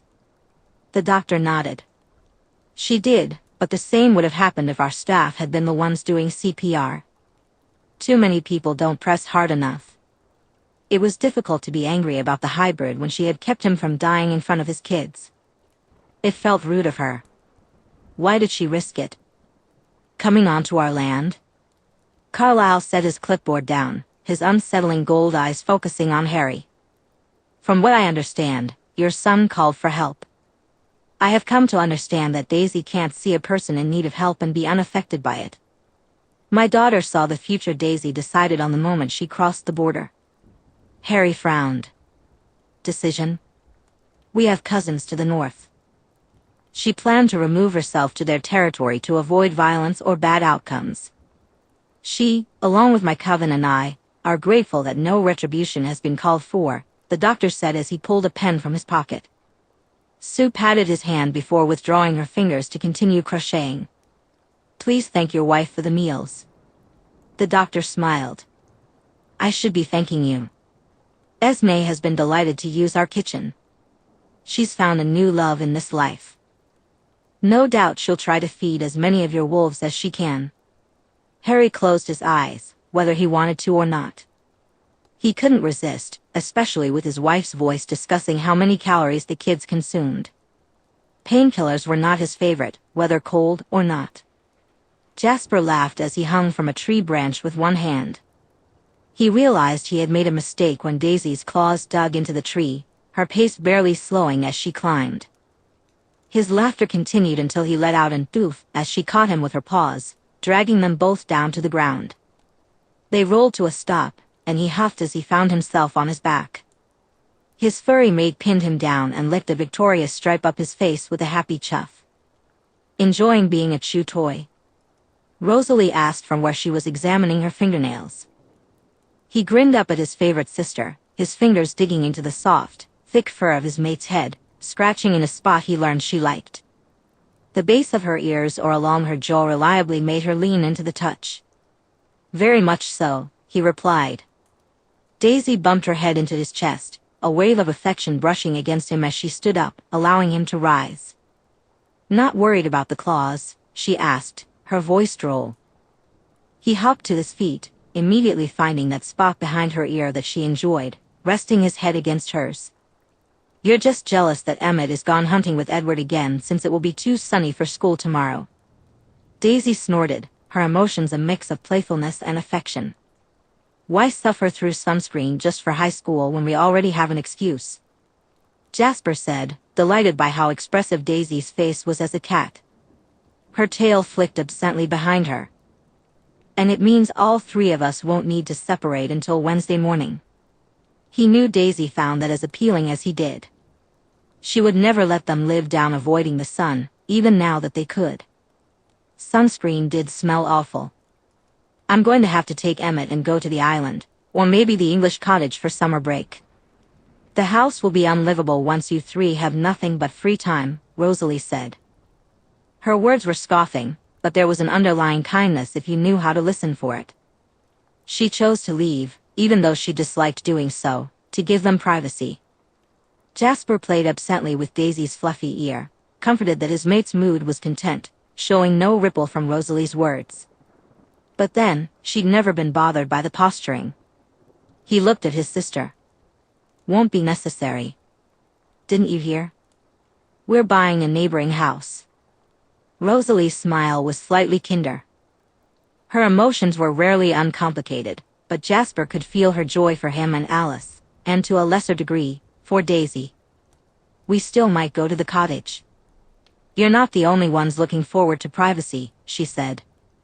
Jasper smiled. Living on top of one another with their senses could be difficult at times. Fair enough. I will miss you while you two are gone, he replied. Just don't let Edward do anything stupid, Rosalie warned, her eyes narrowing slightly. You know Alice's visions as well as the rest of us. He'll either eat or turn her. Either way, do you think Alice will let us interfere? Jasper knew he would be more in favor of killing the human to protect the family, regrettable though such a death would be if not for the joy the girl brought to Alice. Rosalie hissed under her breath. Death would be kinder than turning her. You're not wrong, but Carlisle isn't either. What is the point of living how we do if we kill too readily? Whether we consume our victims or not. Jasper meant it. It would be kinder to kill the girl than to allow her to be turned, no matter how much he did not find joy in that prospect. A howl echoed in the distance. Jasper wasn't alarmed, they had all grown accustomed to wolf howls. He was charmed by how Daisy's ears swiveled toward the sound, her tail flicking, and her mouth opening slightly. He met her dark red eyes and tipped his head, chuckling as his mate chuffed before taking off toward whichever wolf had come out to play. It doesn't bother you? Rosalie's voice was soft, meant only for him. She waited until Daisy was almost out of earshot. He looked at her, an easy smile on his face. It brings her joy. How could that bother me? Rosalie shifted, her posture slightly less perfect. Her joining you two has changed you and Alice. You separate more. Look at now. Alice is with a friend, and you are escorting a human friend to the dance. Jasper let her words settle, allowing his thoughts to form fully before he spoke. Daisy and Alice's happiness and safety are not mine alone to protect. My weakness is not Alice's alone to bear. I am happy for you, truly. Rosalie arched a brow. Even if your mate scratched Emmett. He chuckled. We both know Emmett is trying to get himself invited along to wrestle with the pack. It'll make his decade. Rosalie let out an exasperated sigh, her emotions a mix of contentment and joy, but with a tinge of annoyance. It's worse than his obsession with bears. At least the bears can't hurt him. Might reduce the trips to bear country every year, Jasper mused. Though he didn't mind the trips to bear country. Vancouver Island had over a bear per mile. So many delicious bears. To say? Daisy asked, her amusement evident. She picked at one nail and replied, hardly. A smile formed on her face, reflecting her amusement and smugness. Suddenly, there was a crashing sound as Daisy and one of the larger gray wolves burst from the brush, a gangly puppy following closely behind. This puppy was an ashy brown, looking just as puppy-like as Seth's sandy wolf. It tripped over its own feet and sprawled out in front of them. Daisy's creamy orange fur nearly glowed in the sunlight as she approached, grabbing the puppy by the scruff of the neck and lifting him to his feet. A deep, rumble-like chuff of affection filled the air, and Jasper could feel her delight and love for the wolves. She was emotionally glowing. It wasn't just her, he could sense the wonder and curiosity from the puppy. It was a delightful feeling. Even the older gray wolf radiated a happy hum of sharp playfulness, despite an undercurrent of temper, which was nice to experience. The puppy playfully nipped at the underside of Daisy's jaw, a bubble of thanks before blinking in confusion, clearly unaware of what had just compelled him to do so. The gray wolf let out a series of demented cackling giggles. His laughter felt sparkling and bright, even if it sounded somewhat like a howl being shaken in a washing machine or a truck bouncing over potholes. Rosalie covered her mouth, trying to stifle her laughter at the sound. The gray wolf narrowed his eyes and began loping toward Rosalie, playful yet with a hint of malicious intent. Daisy sensed it too, growling with a deep rumble that would have sounded terrifying from anyone else, but from her, it made Jasper bask in it. The gray wolf halted, considering her warning, but then huffed, rolling his eyes before circling back toward Daisy and the puppy. "What were you about to say?" Daisy asked. "What's he going to do, Mutt?" Rosalie asked, her voice laced with suspicion. The answer came in the form of awful, hilarious wolf giggles, with the puppy joining in. Daisy padded over to Jasper, shivering slightly, before melting back into her human form. The sunlight caught her skin, making it glow as if it were on fire from the dancing light. For once, Jasper couldn't find it in himself to be annoyed, especially since the wolves couldn't seem to look away. Their stunned expressions suggested they had never seen her in sunlight before. Jasper stood up and handed her a shirt. She brushed her lips against his as she pulled the shirt over her arms and buttoned it up, not appearing particularly concerned.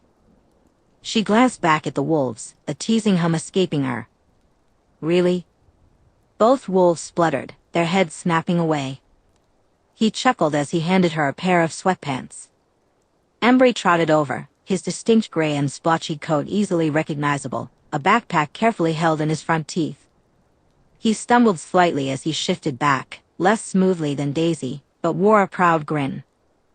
Jasper exchanged a polite glance with his mate as the wolf shifted back and began fighting over the jean shorts from the backpack.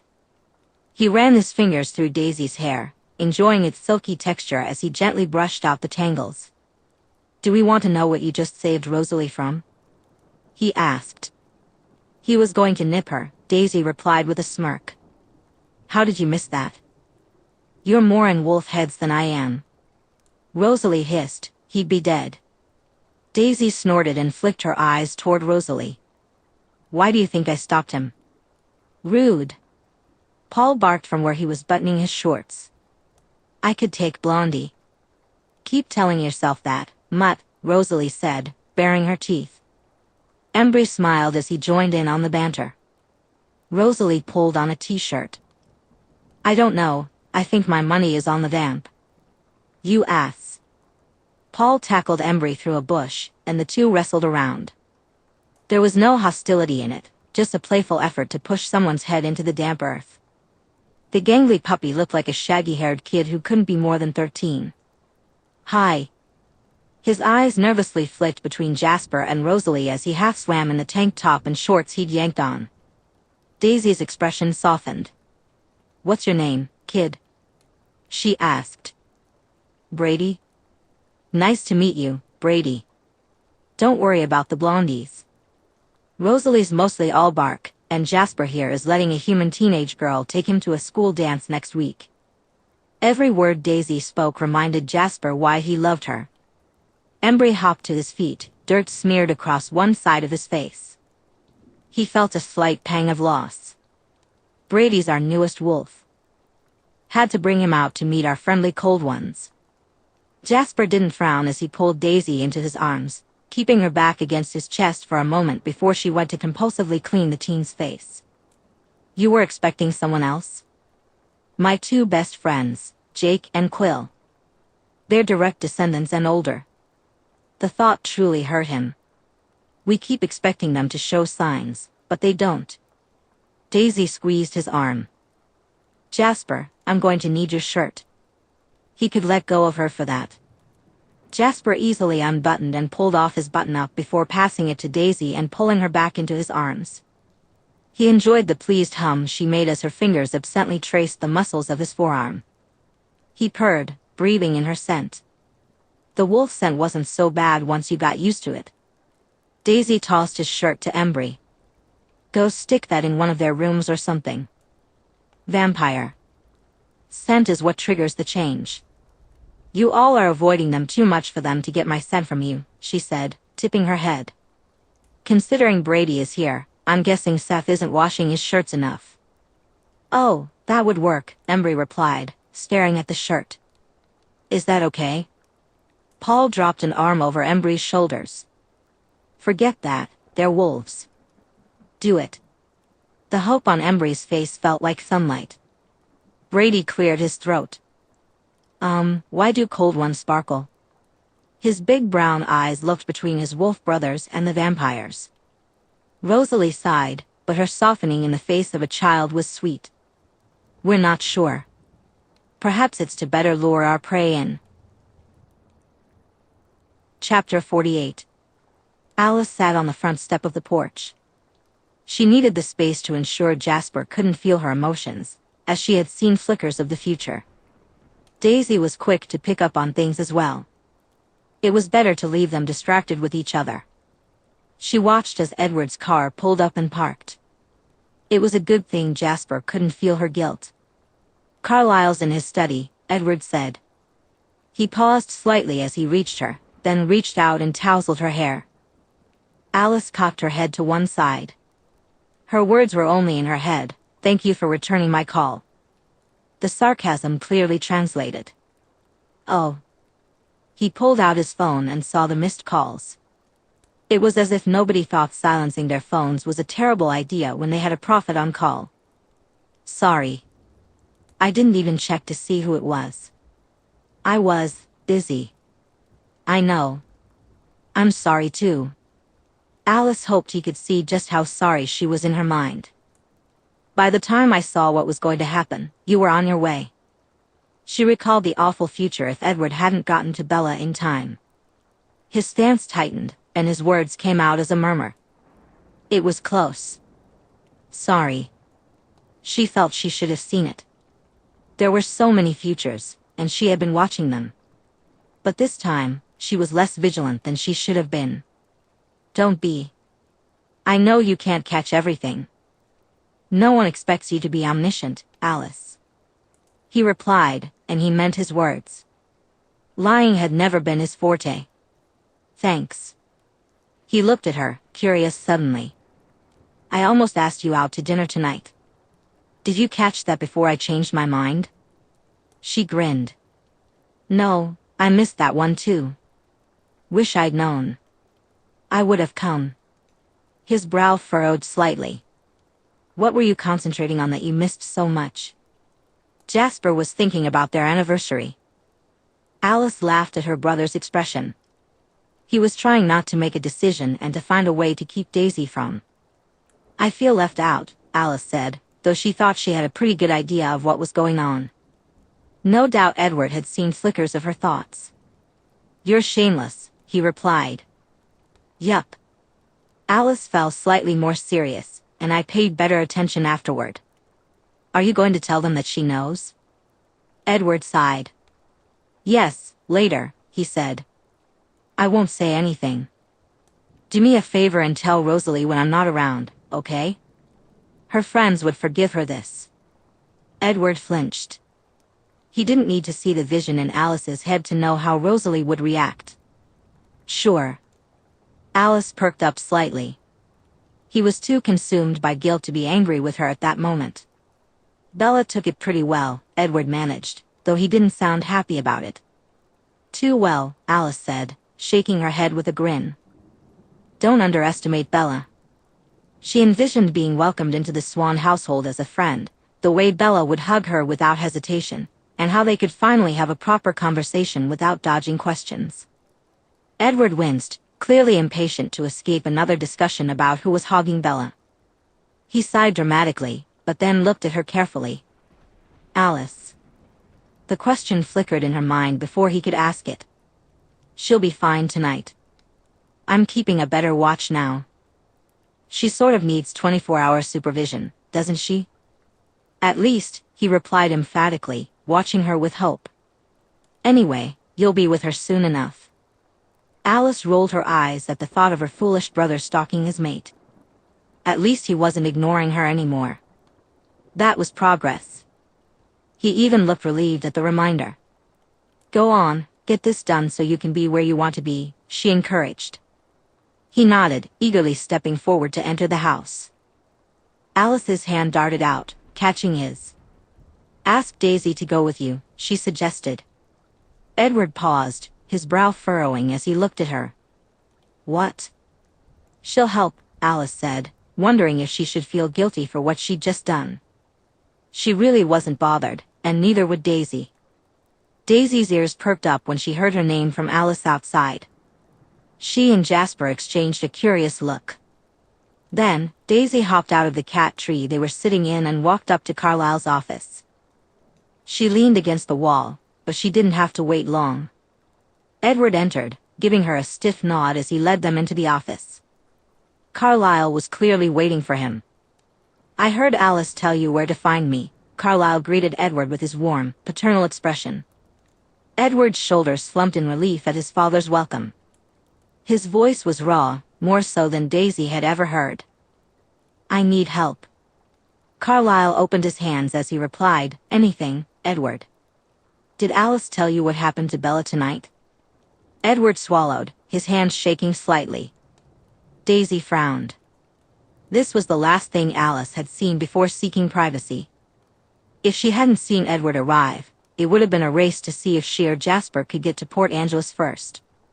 Edward clearly sensed they both knew. Yes, almost, Carlisle responded, as if he had thought something at Edward. You see, I want, very much, to kill him. The words poured out of Edward. So much. But I know that would be wrong, because it would be vengeance, not justice. All anger, no impartiality. Still, it can't be right to leave a serial rapist and murderer wandering Port Angeles. I don't know the humans there, but I can't let someone else take Bella's place as his victim. Those other women, it's not right. Strangely, despite the vampire's usual pacifism and vegetarianism, Carlisle smiled. Edward clearly found this odd, his face scrunching slightly. I'm not looking for compliments, Carlisle. He glanced at Daisy. He thinks Bella is good for me. She does, Daisy agreed. Seemed to bring out the best in him, Carlisle said, his smile unwavering. And I can hardly help my thoughts. He looked at Daisy. With your assistance, drugging and relocating this threat to another state and leaving him outside a police station will be much easier. Someone like him likely has a few warrants for something. Daisy raised an eyebrow. Okay, sure, but wouldn't it be easier for me to just eat him?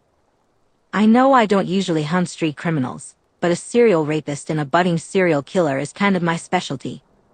She gestured between them. And I think I count as impartial and not seeking vengeance. Carlisle regarded her thoughtfully, while Edward stared at her in surprise. I cannot ask you to take a life. Budding serial killer and already a serial rapist, Daisy replied, meeting his gaze. There's no guarantee he has a warrant. Even if he does, there's no guarantee he'd be in jail for life. You're not asking, I'm offering. Edward's voice was conflicted. The pack would object, surely. She tilted her head, recognizing a potential problem. Daisy pulled her cell phone from her pocket, flipped it open, and found Sam's number. She ignored the strange humor in Edward and Carlisle's golden eyes as the phone rang. Johnson? Sam answered. Hello to you too. We have a small problem here. Port Angeles is closer than we agreed on for hunting, but Edward just found a serial rapist who's killed. How many people has he killed? 2.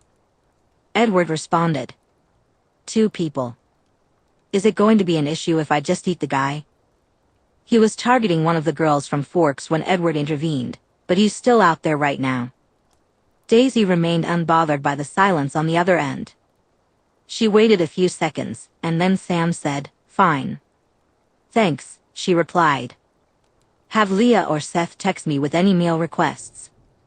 Esme just found a cookbook on English meat pies." Daisy grinned at the exhausted sigh of resigned acceptance on the other end of the line. "Bye." Edward stared at her as she hung up the phone. "It's that easy? You think the pack wants a serial rapist and killer living driving distance from their land?" She shrugged. "It's blurring the lines of my agreement with them more than anything." Daisy looked to Carlyle. "If this is all okay? I suppose I have no moral high ground to reject this when the life of an innocent has been in the balance due to us for weeks now." He was less joyful, but the warmth remained. "Very well, you are both right not to allow such evil when we can prevent it." Edward shook slightly. "Thank you." Cautiously, she touched his upper arm.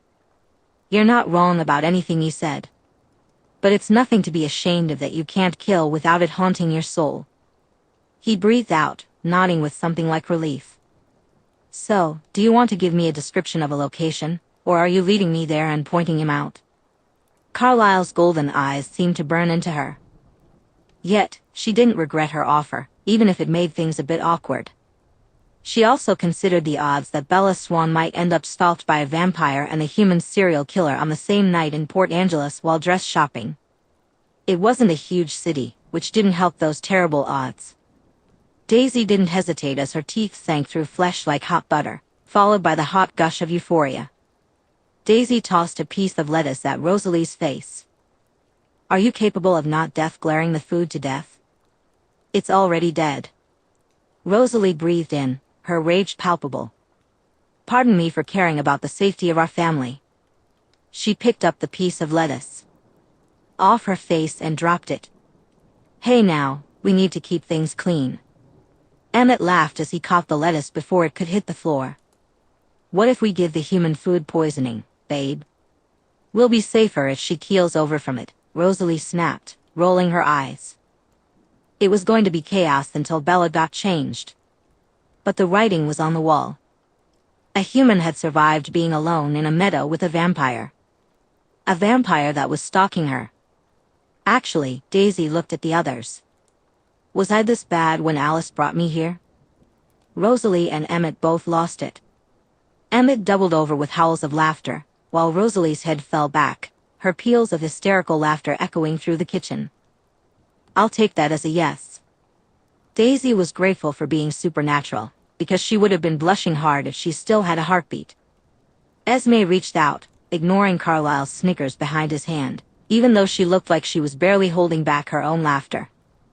"I'm sure you three will have settled down in a decade or so, sweetie." "Is it that bad?" Daisy felt like she wanted to sink through the floor. Rosalie had stopped laughing, though her eyes were still dancing, with her mate leaning against her and still laughing. "At least you haven't been as twitterpated as Alice and Jasper." Emmett let out a guffaw at that, wheezing. "I think we can all be grateful that your siblings found love." Esme shot a look at the vampires who were currently losing it, smiling and looking positively floaty. "And be pleased your siblings found such interesting partners." Daisy felt a strange warmth and fuzziness at everything about Esme. The woman's kindness was supernatural. Carlyle cleared his throat as they heard gravel crunching under car tires. "I believe that is almost our cue. Does this mean we get to see Kitty Cat eat some grass?" Emmett teased as he picked up the cheese block, shredding it. Her nose scrunched as she looked at the lettuce. "Yeah, absolutely not," Rosalie scoffed.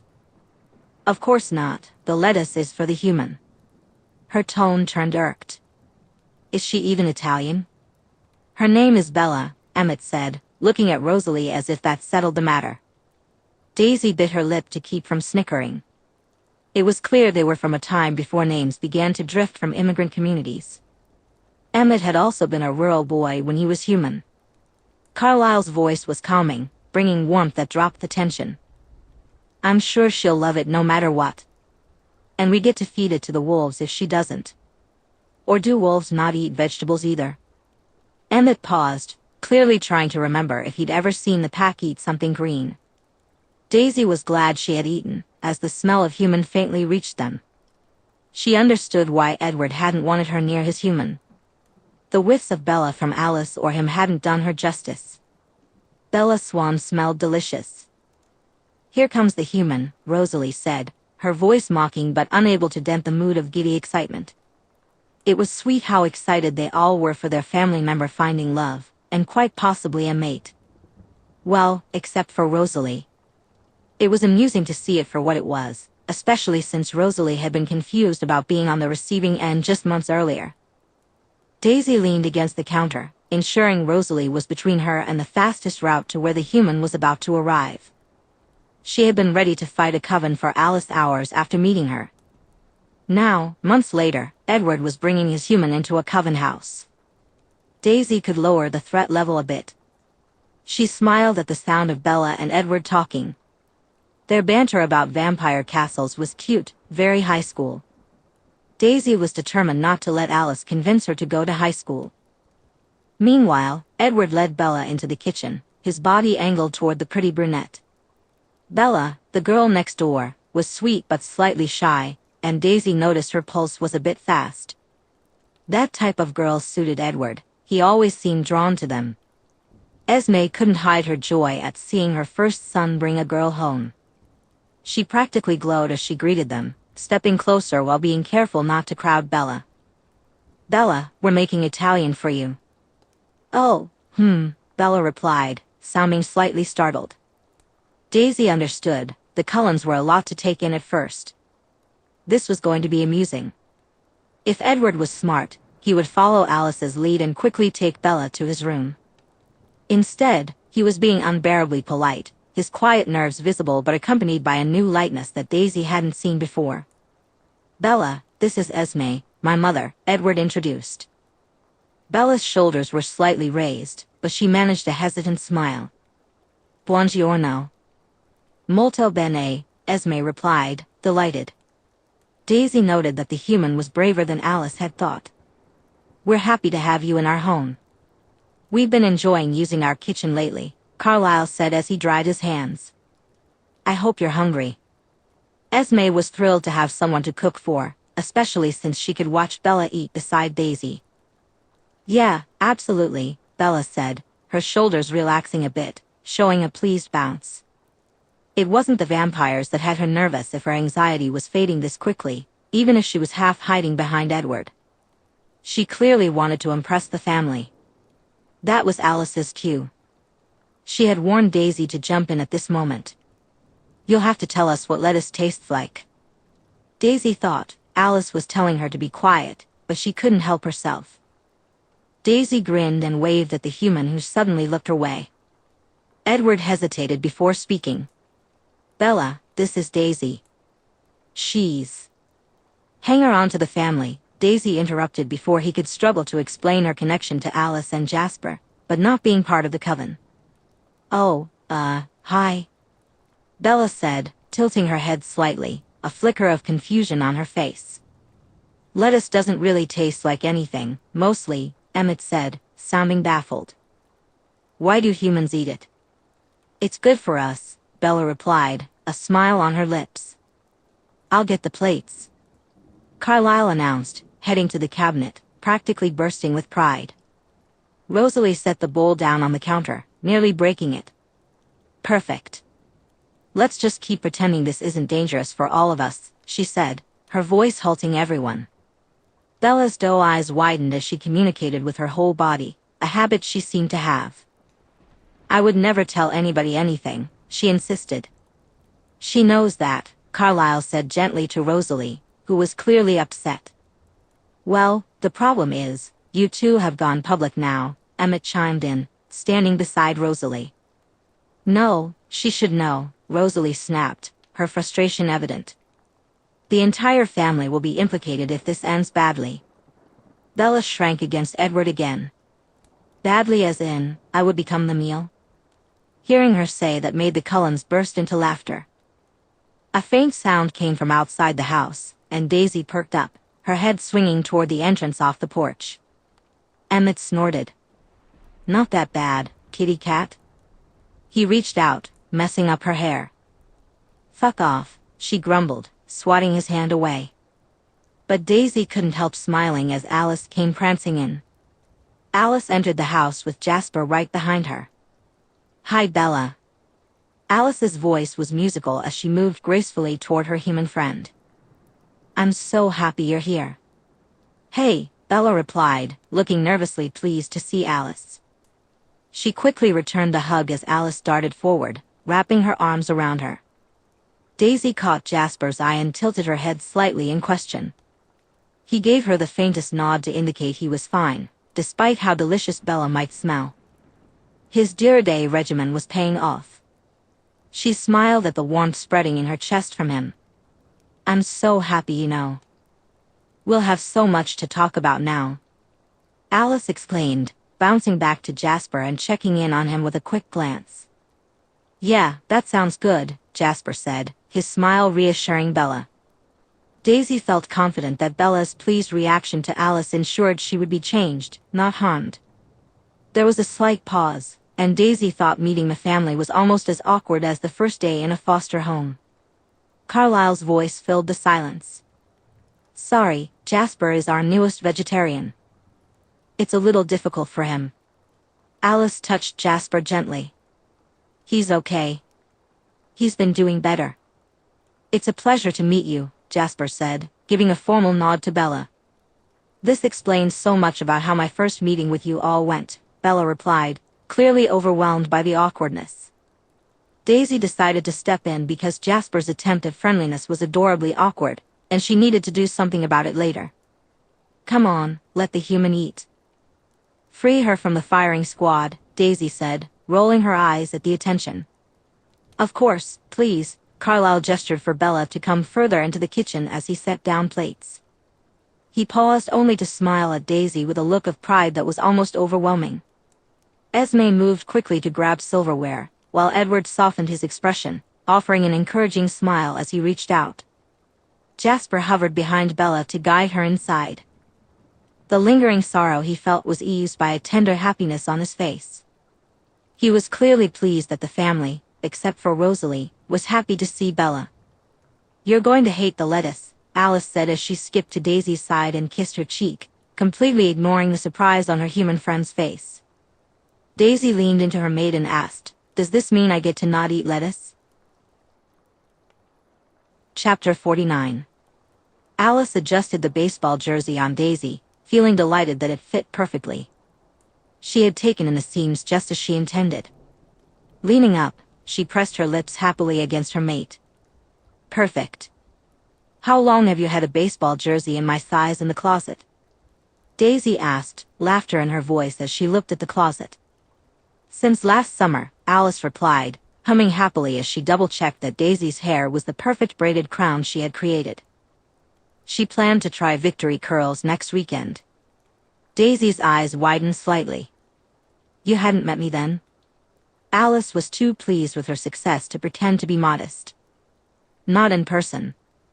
She raised her hand and poked Daisy in the nose. But that doesn't mean I didn't know you were coming. It had taken a lot of work to get here. Jasper laughed as he pulled on his baseball cap. She was a mix of emotions for a few weeks. He kissed Alice's cheek, careful not to mess up her hair. Makes sense now what you were so mixed up about, darling. Alice's hand curled against his jaw, appreciating her charming gentleman who trusted her so sweetly. They would never have found this happiness if he hadn't trusted her. She couldn't love him more for it. I had to find the right course or you would have overthought things that would have hurt you. She smiled softly at him. Daisy hummed as she took the second hat from Jasper. This is probably what normal people feel like dating spies.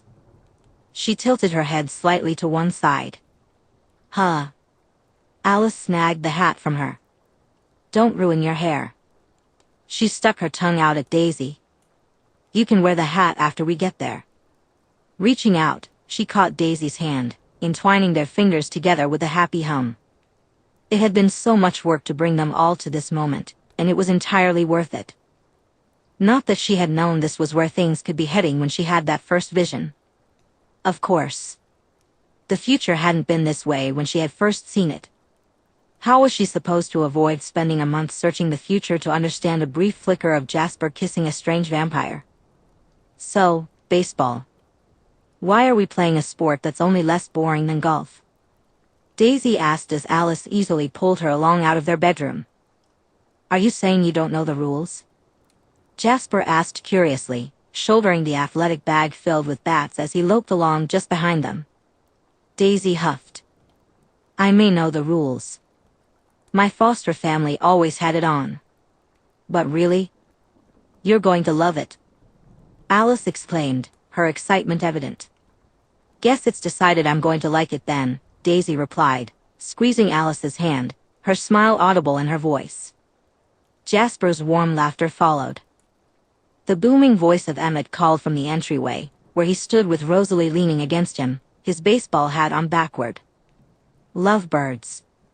Come on. We'll miss the thunder. As if I'd let us miss a single minute, Alice pouted as they reached the family awaiting them. Carlyle fondly opened the front door. Shall we? Alice bounced slightly. We'll get there 2 minutes before Edward and Bella. 2 minutes, huh? Jasper asked, amused, clearly enjoying the upbeat mood of the family at one of their favorite pastimes. Alice leaned back into him. He's easily distracted, she added. Daisy and Emmett both snorted, while Rosalie scoffed. Well, let's go and prepare, Esme gently urged them to head out. Alice happily joined in the jog as the family took off at a smooth and lazy pace toward the open field deep in the wilderness. Emmett dropped back to be beside Daisy. We keep an old logging clearing out in the wilderness clear. It's epic, he said. Have fun ripping up stumps? Do you have feelings about losing to teenagers in PE to work out in nature? Daisy teased. Alice let go of Daisy's hand, content as she adjusted her pace to match Jasper's. She felt full as Daisy and Emmett's conversation filled the air. Esme and Carlyle shared stories about their days, while Rosalie looked fondly at her mate. The ground flew beneath their feet. Every nudge and challenge she had faced while exploring the future had been worth it. She traced the shape of Daisy's face with her eyes, feeling incredibly grateful for what she had discovered during her search. Initially, her motivation had been slightly territorial, driven by a sense of urgency to find the strange vampire. However, it hadn't taken long to realize that what awaited her was not a mate-stealing stranger but a surprising encounter with a passing nomad that led to an interesting connection among the three of them. It had been a one-night stand that felt quite unusual.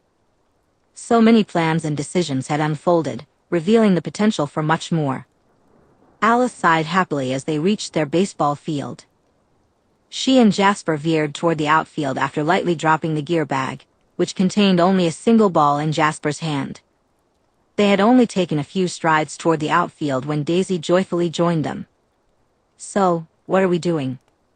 Daisy asked, stopping at the edge of the clearing.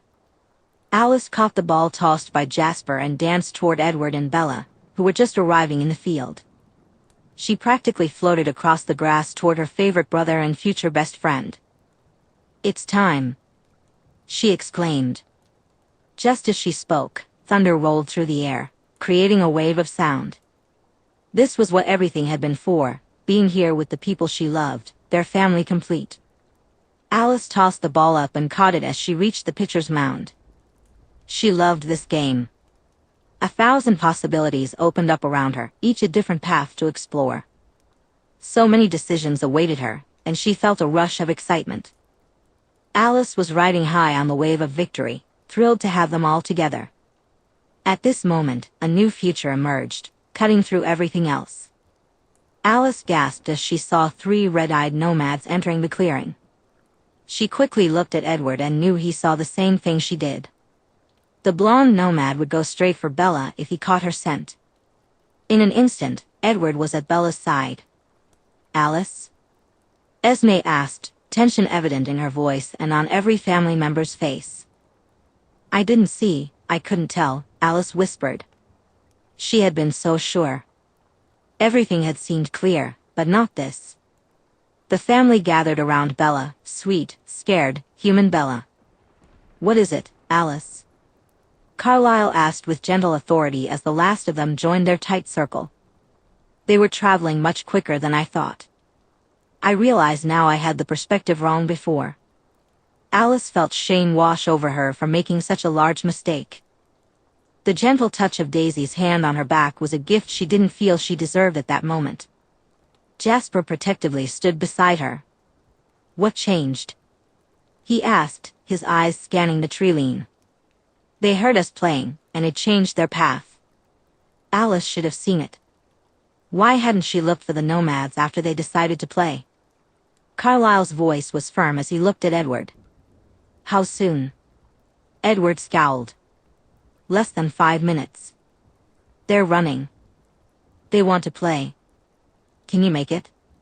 Carlyle asked, his gaze shifting to Bella, who had shrunk against Edward. "No, not carrying." Edward swallowed hard. "Besides, the last thing we need is for them to catch the scent and start hunting." Emmett crossed his arms, his usually cheerful face serious. "How many?" "3.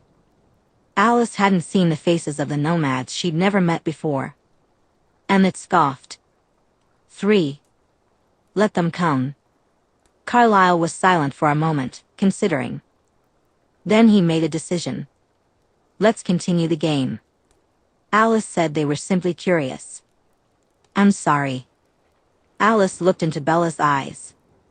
The human truly was her friend. "The area for long?" Alice returned to the mound, feeling comforted by Daisy and Jasper's presence at the bases instead of the outfield. Their relaxed postures hinted at their heightened danger.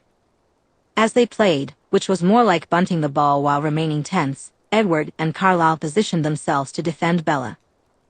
Alice desperately searched the future, but she felt the sting of her limitations. She was supposed to protect them, but she couldn't stop time. The nomads emerged from the edge of the forest, fanning out as they came into view. They looked exactly as Alice had seen in her vision, embodying their nomadic lifestyle. Their family gathered loosely around Bella once more.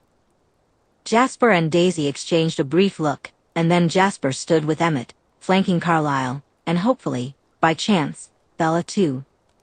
Daisy edged slightly closer to the group's perimeter, subtly blocking a straight run for Forks. Alice trusted her companions completely.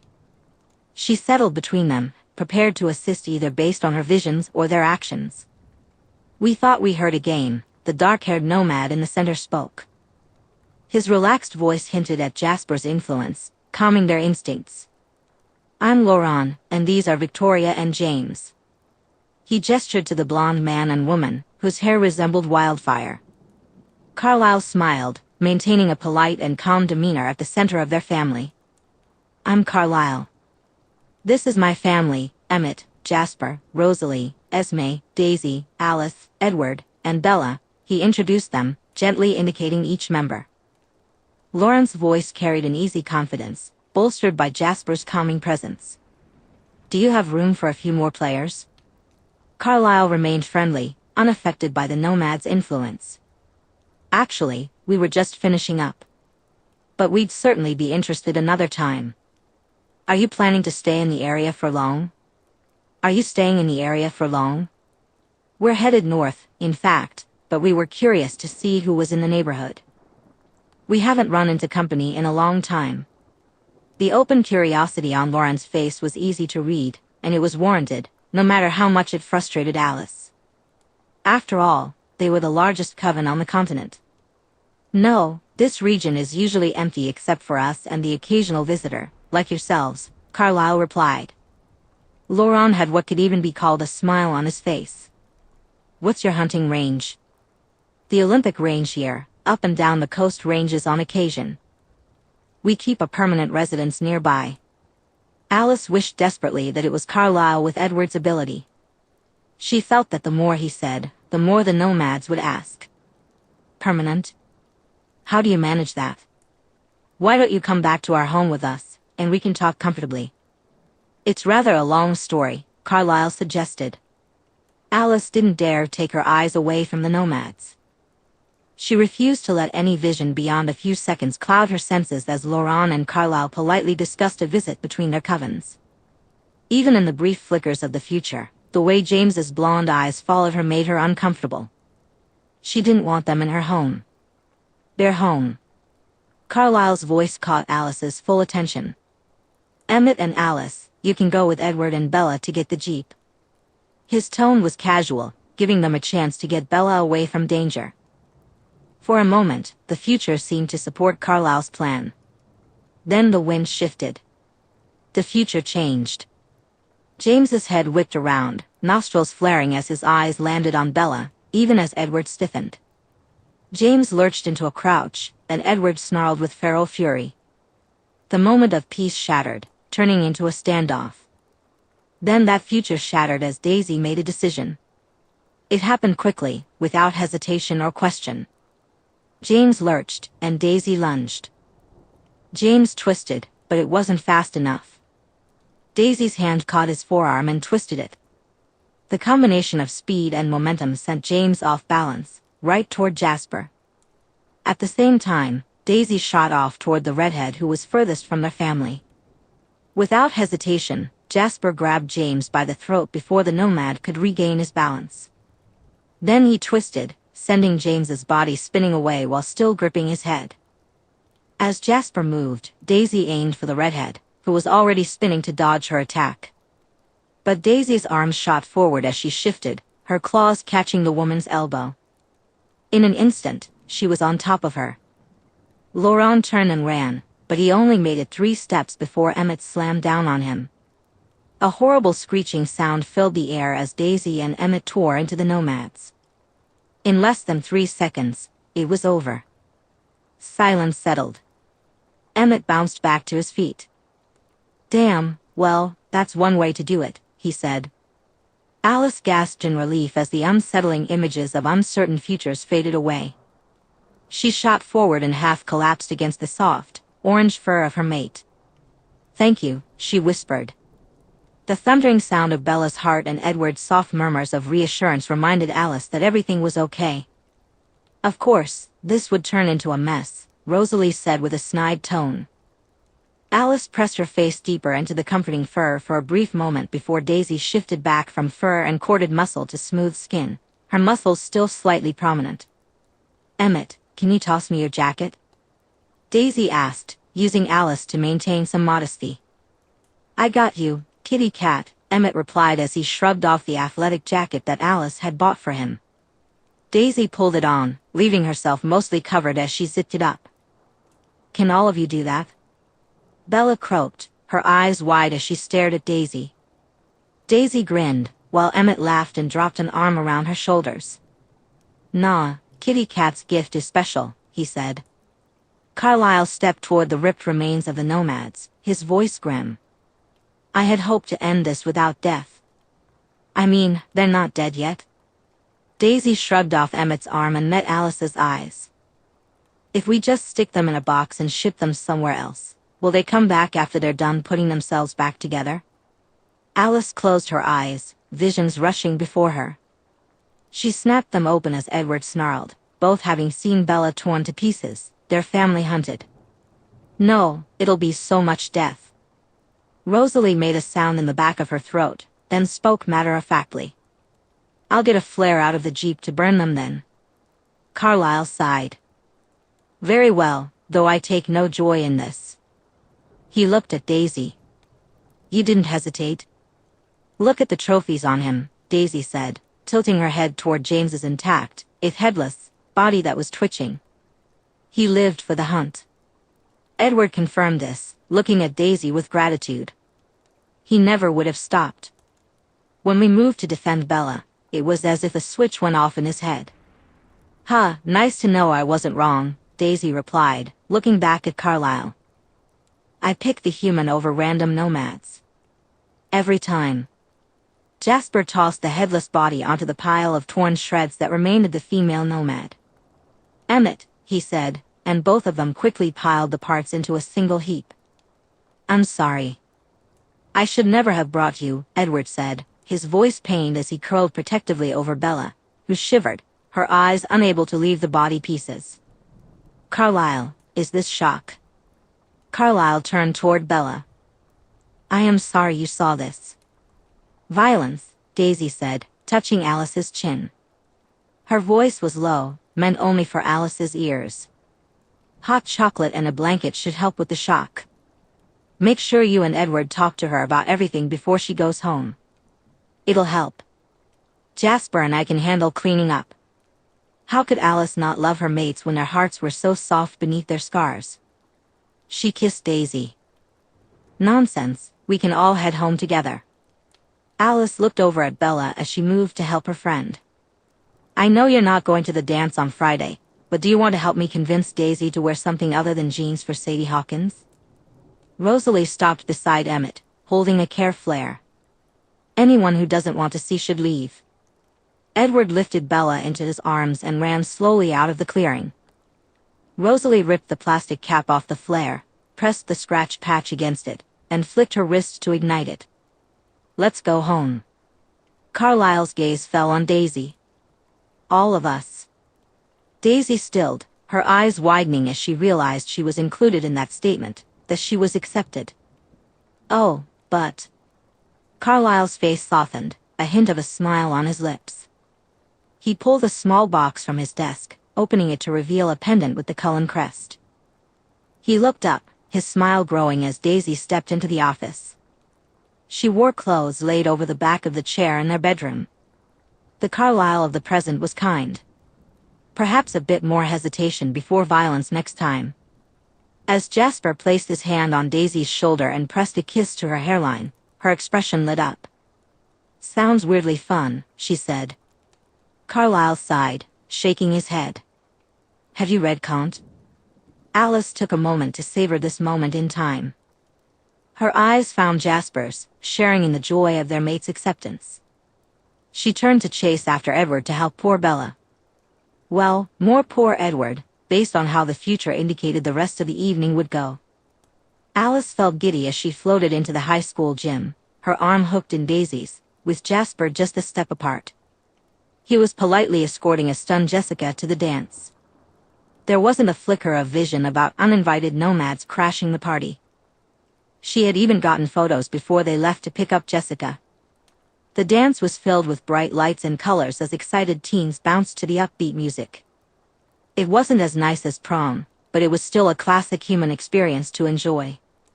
Leaning closer to Daisy's ear, Alice said, "You and your goth teen aesthetic." The electric blue jacket over black fishnets and tailored pants really suited her. At least I'm not in a pink bow tie and suspenders like Jasper, Daisy teased, glancing at him. He was likely the most formally dressed guy in the gym. Alice sighed, knowing she had weeks to convince Daisy to wear a prom dress. Jasper, I'll see you for the second slow dance. She hopped up on her toes, kissed his cheek, and then pulled Daisy to the dance floor. Jasper would have fun ensuring Jessica got the jealous reaction she wanted, and Alice had a mate to show off, making sure everyone knew he was hers. Laughing, Daisy let herself be pulled into the crowd of teens. Alice wanted everyone to see as she closed Daisy's mouth with her own. Already, her visions were fluttering with the ripples of gossip this would cause. Passing Daisy to Jasper for the first slow dance would cement those ripples into a delicious wave. The dance faded as a vision swam into focus before her eyes. The sun was dazzling as it lit the rocky beach. Jasper scooped Daisy into his arms, lifting her off her feet and holding her close. The happiest, most peaceful expression was on his face as he spun them around, her hands resting on his shoulders. Daisy laughed, her joy shining brighter than the sun sparkling above them. As their momentum slowed, Jasper set Daisy back on her feet and buried his face in her shoulder. Daisy turned her head, her face glowing with happiness as she looked directly at Alice. Her eyes were a rich caramel brown, without a hint of red. Alice envisioned a future where she danced into her mate's waiting arms. She blinked away the vision of that happy tomorrow, replaced by the joy of today. Her mates were doing the most ridiculous version of the cha-cha slide in the Forks gym, surrounded by teenagers, and it was perfect. Tomorrow could wait.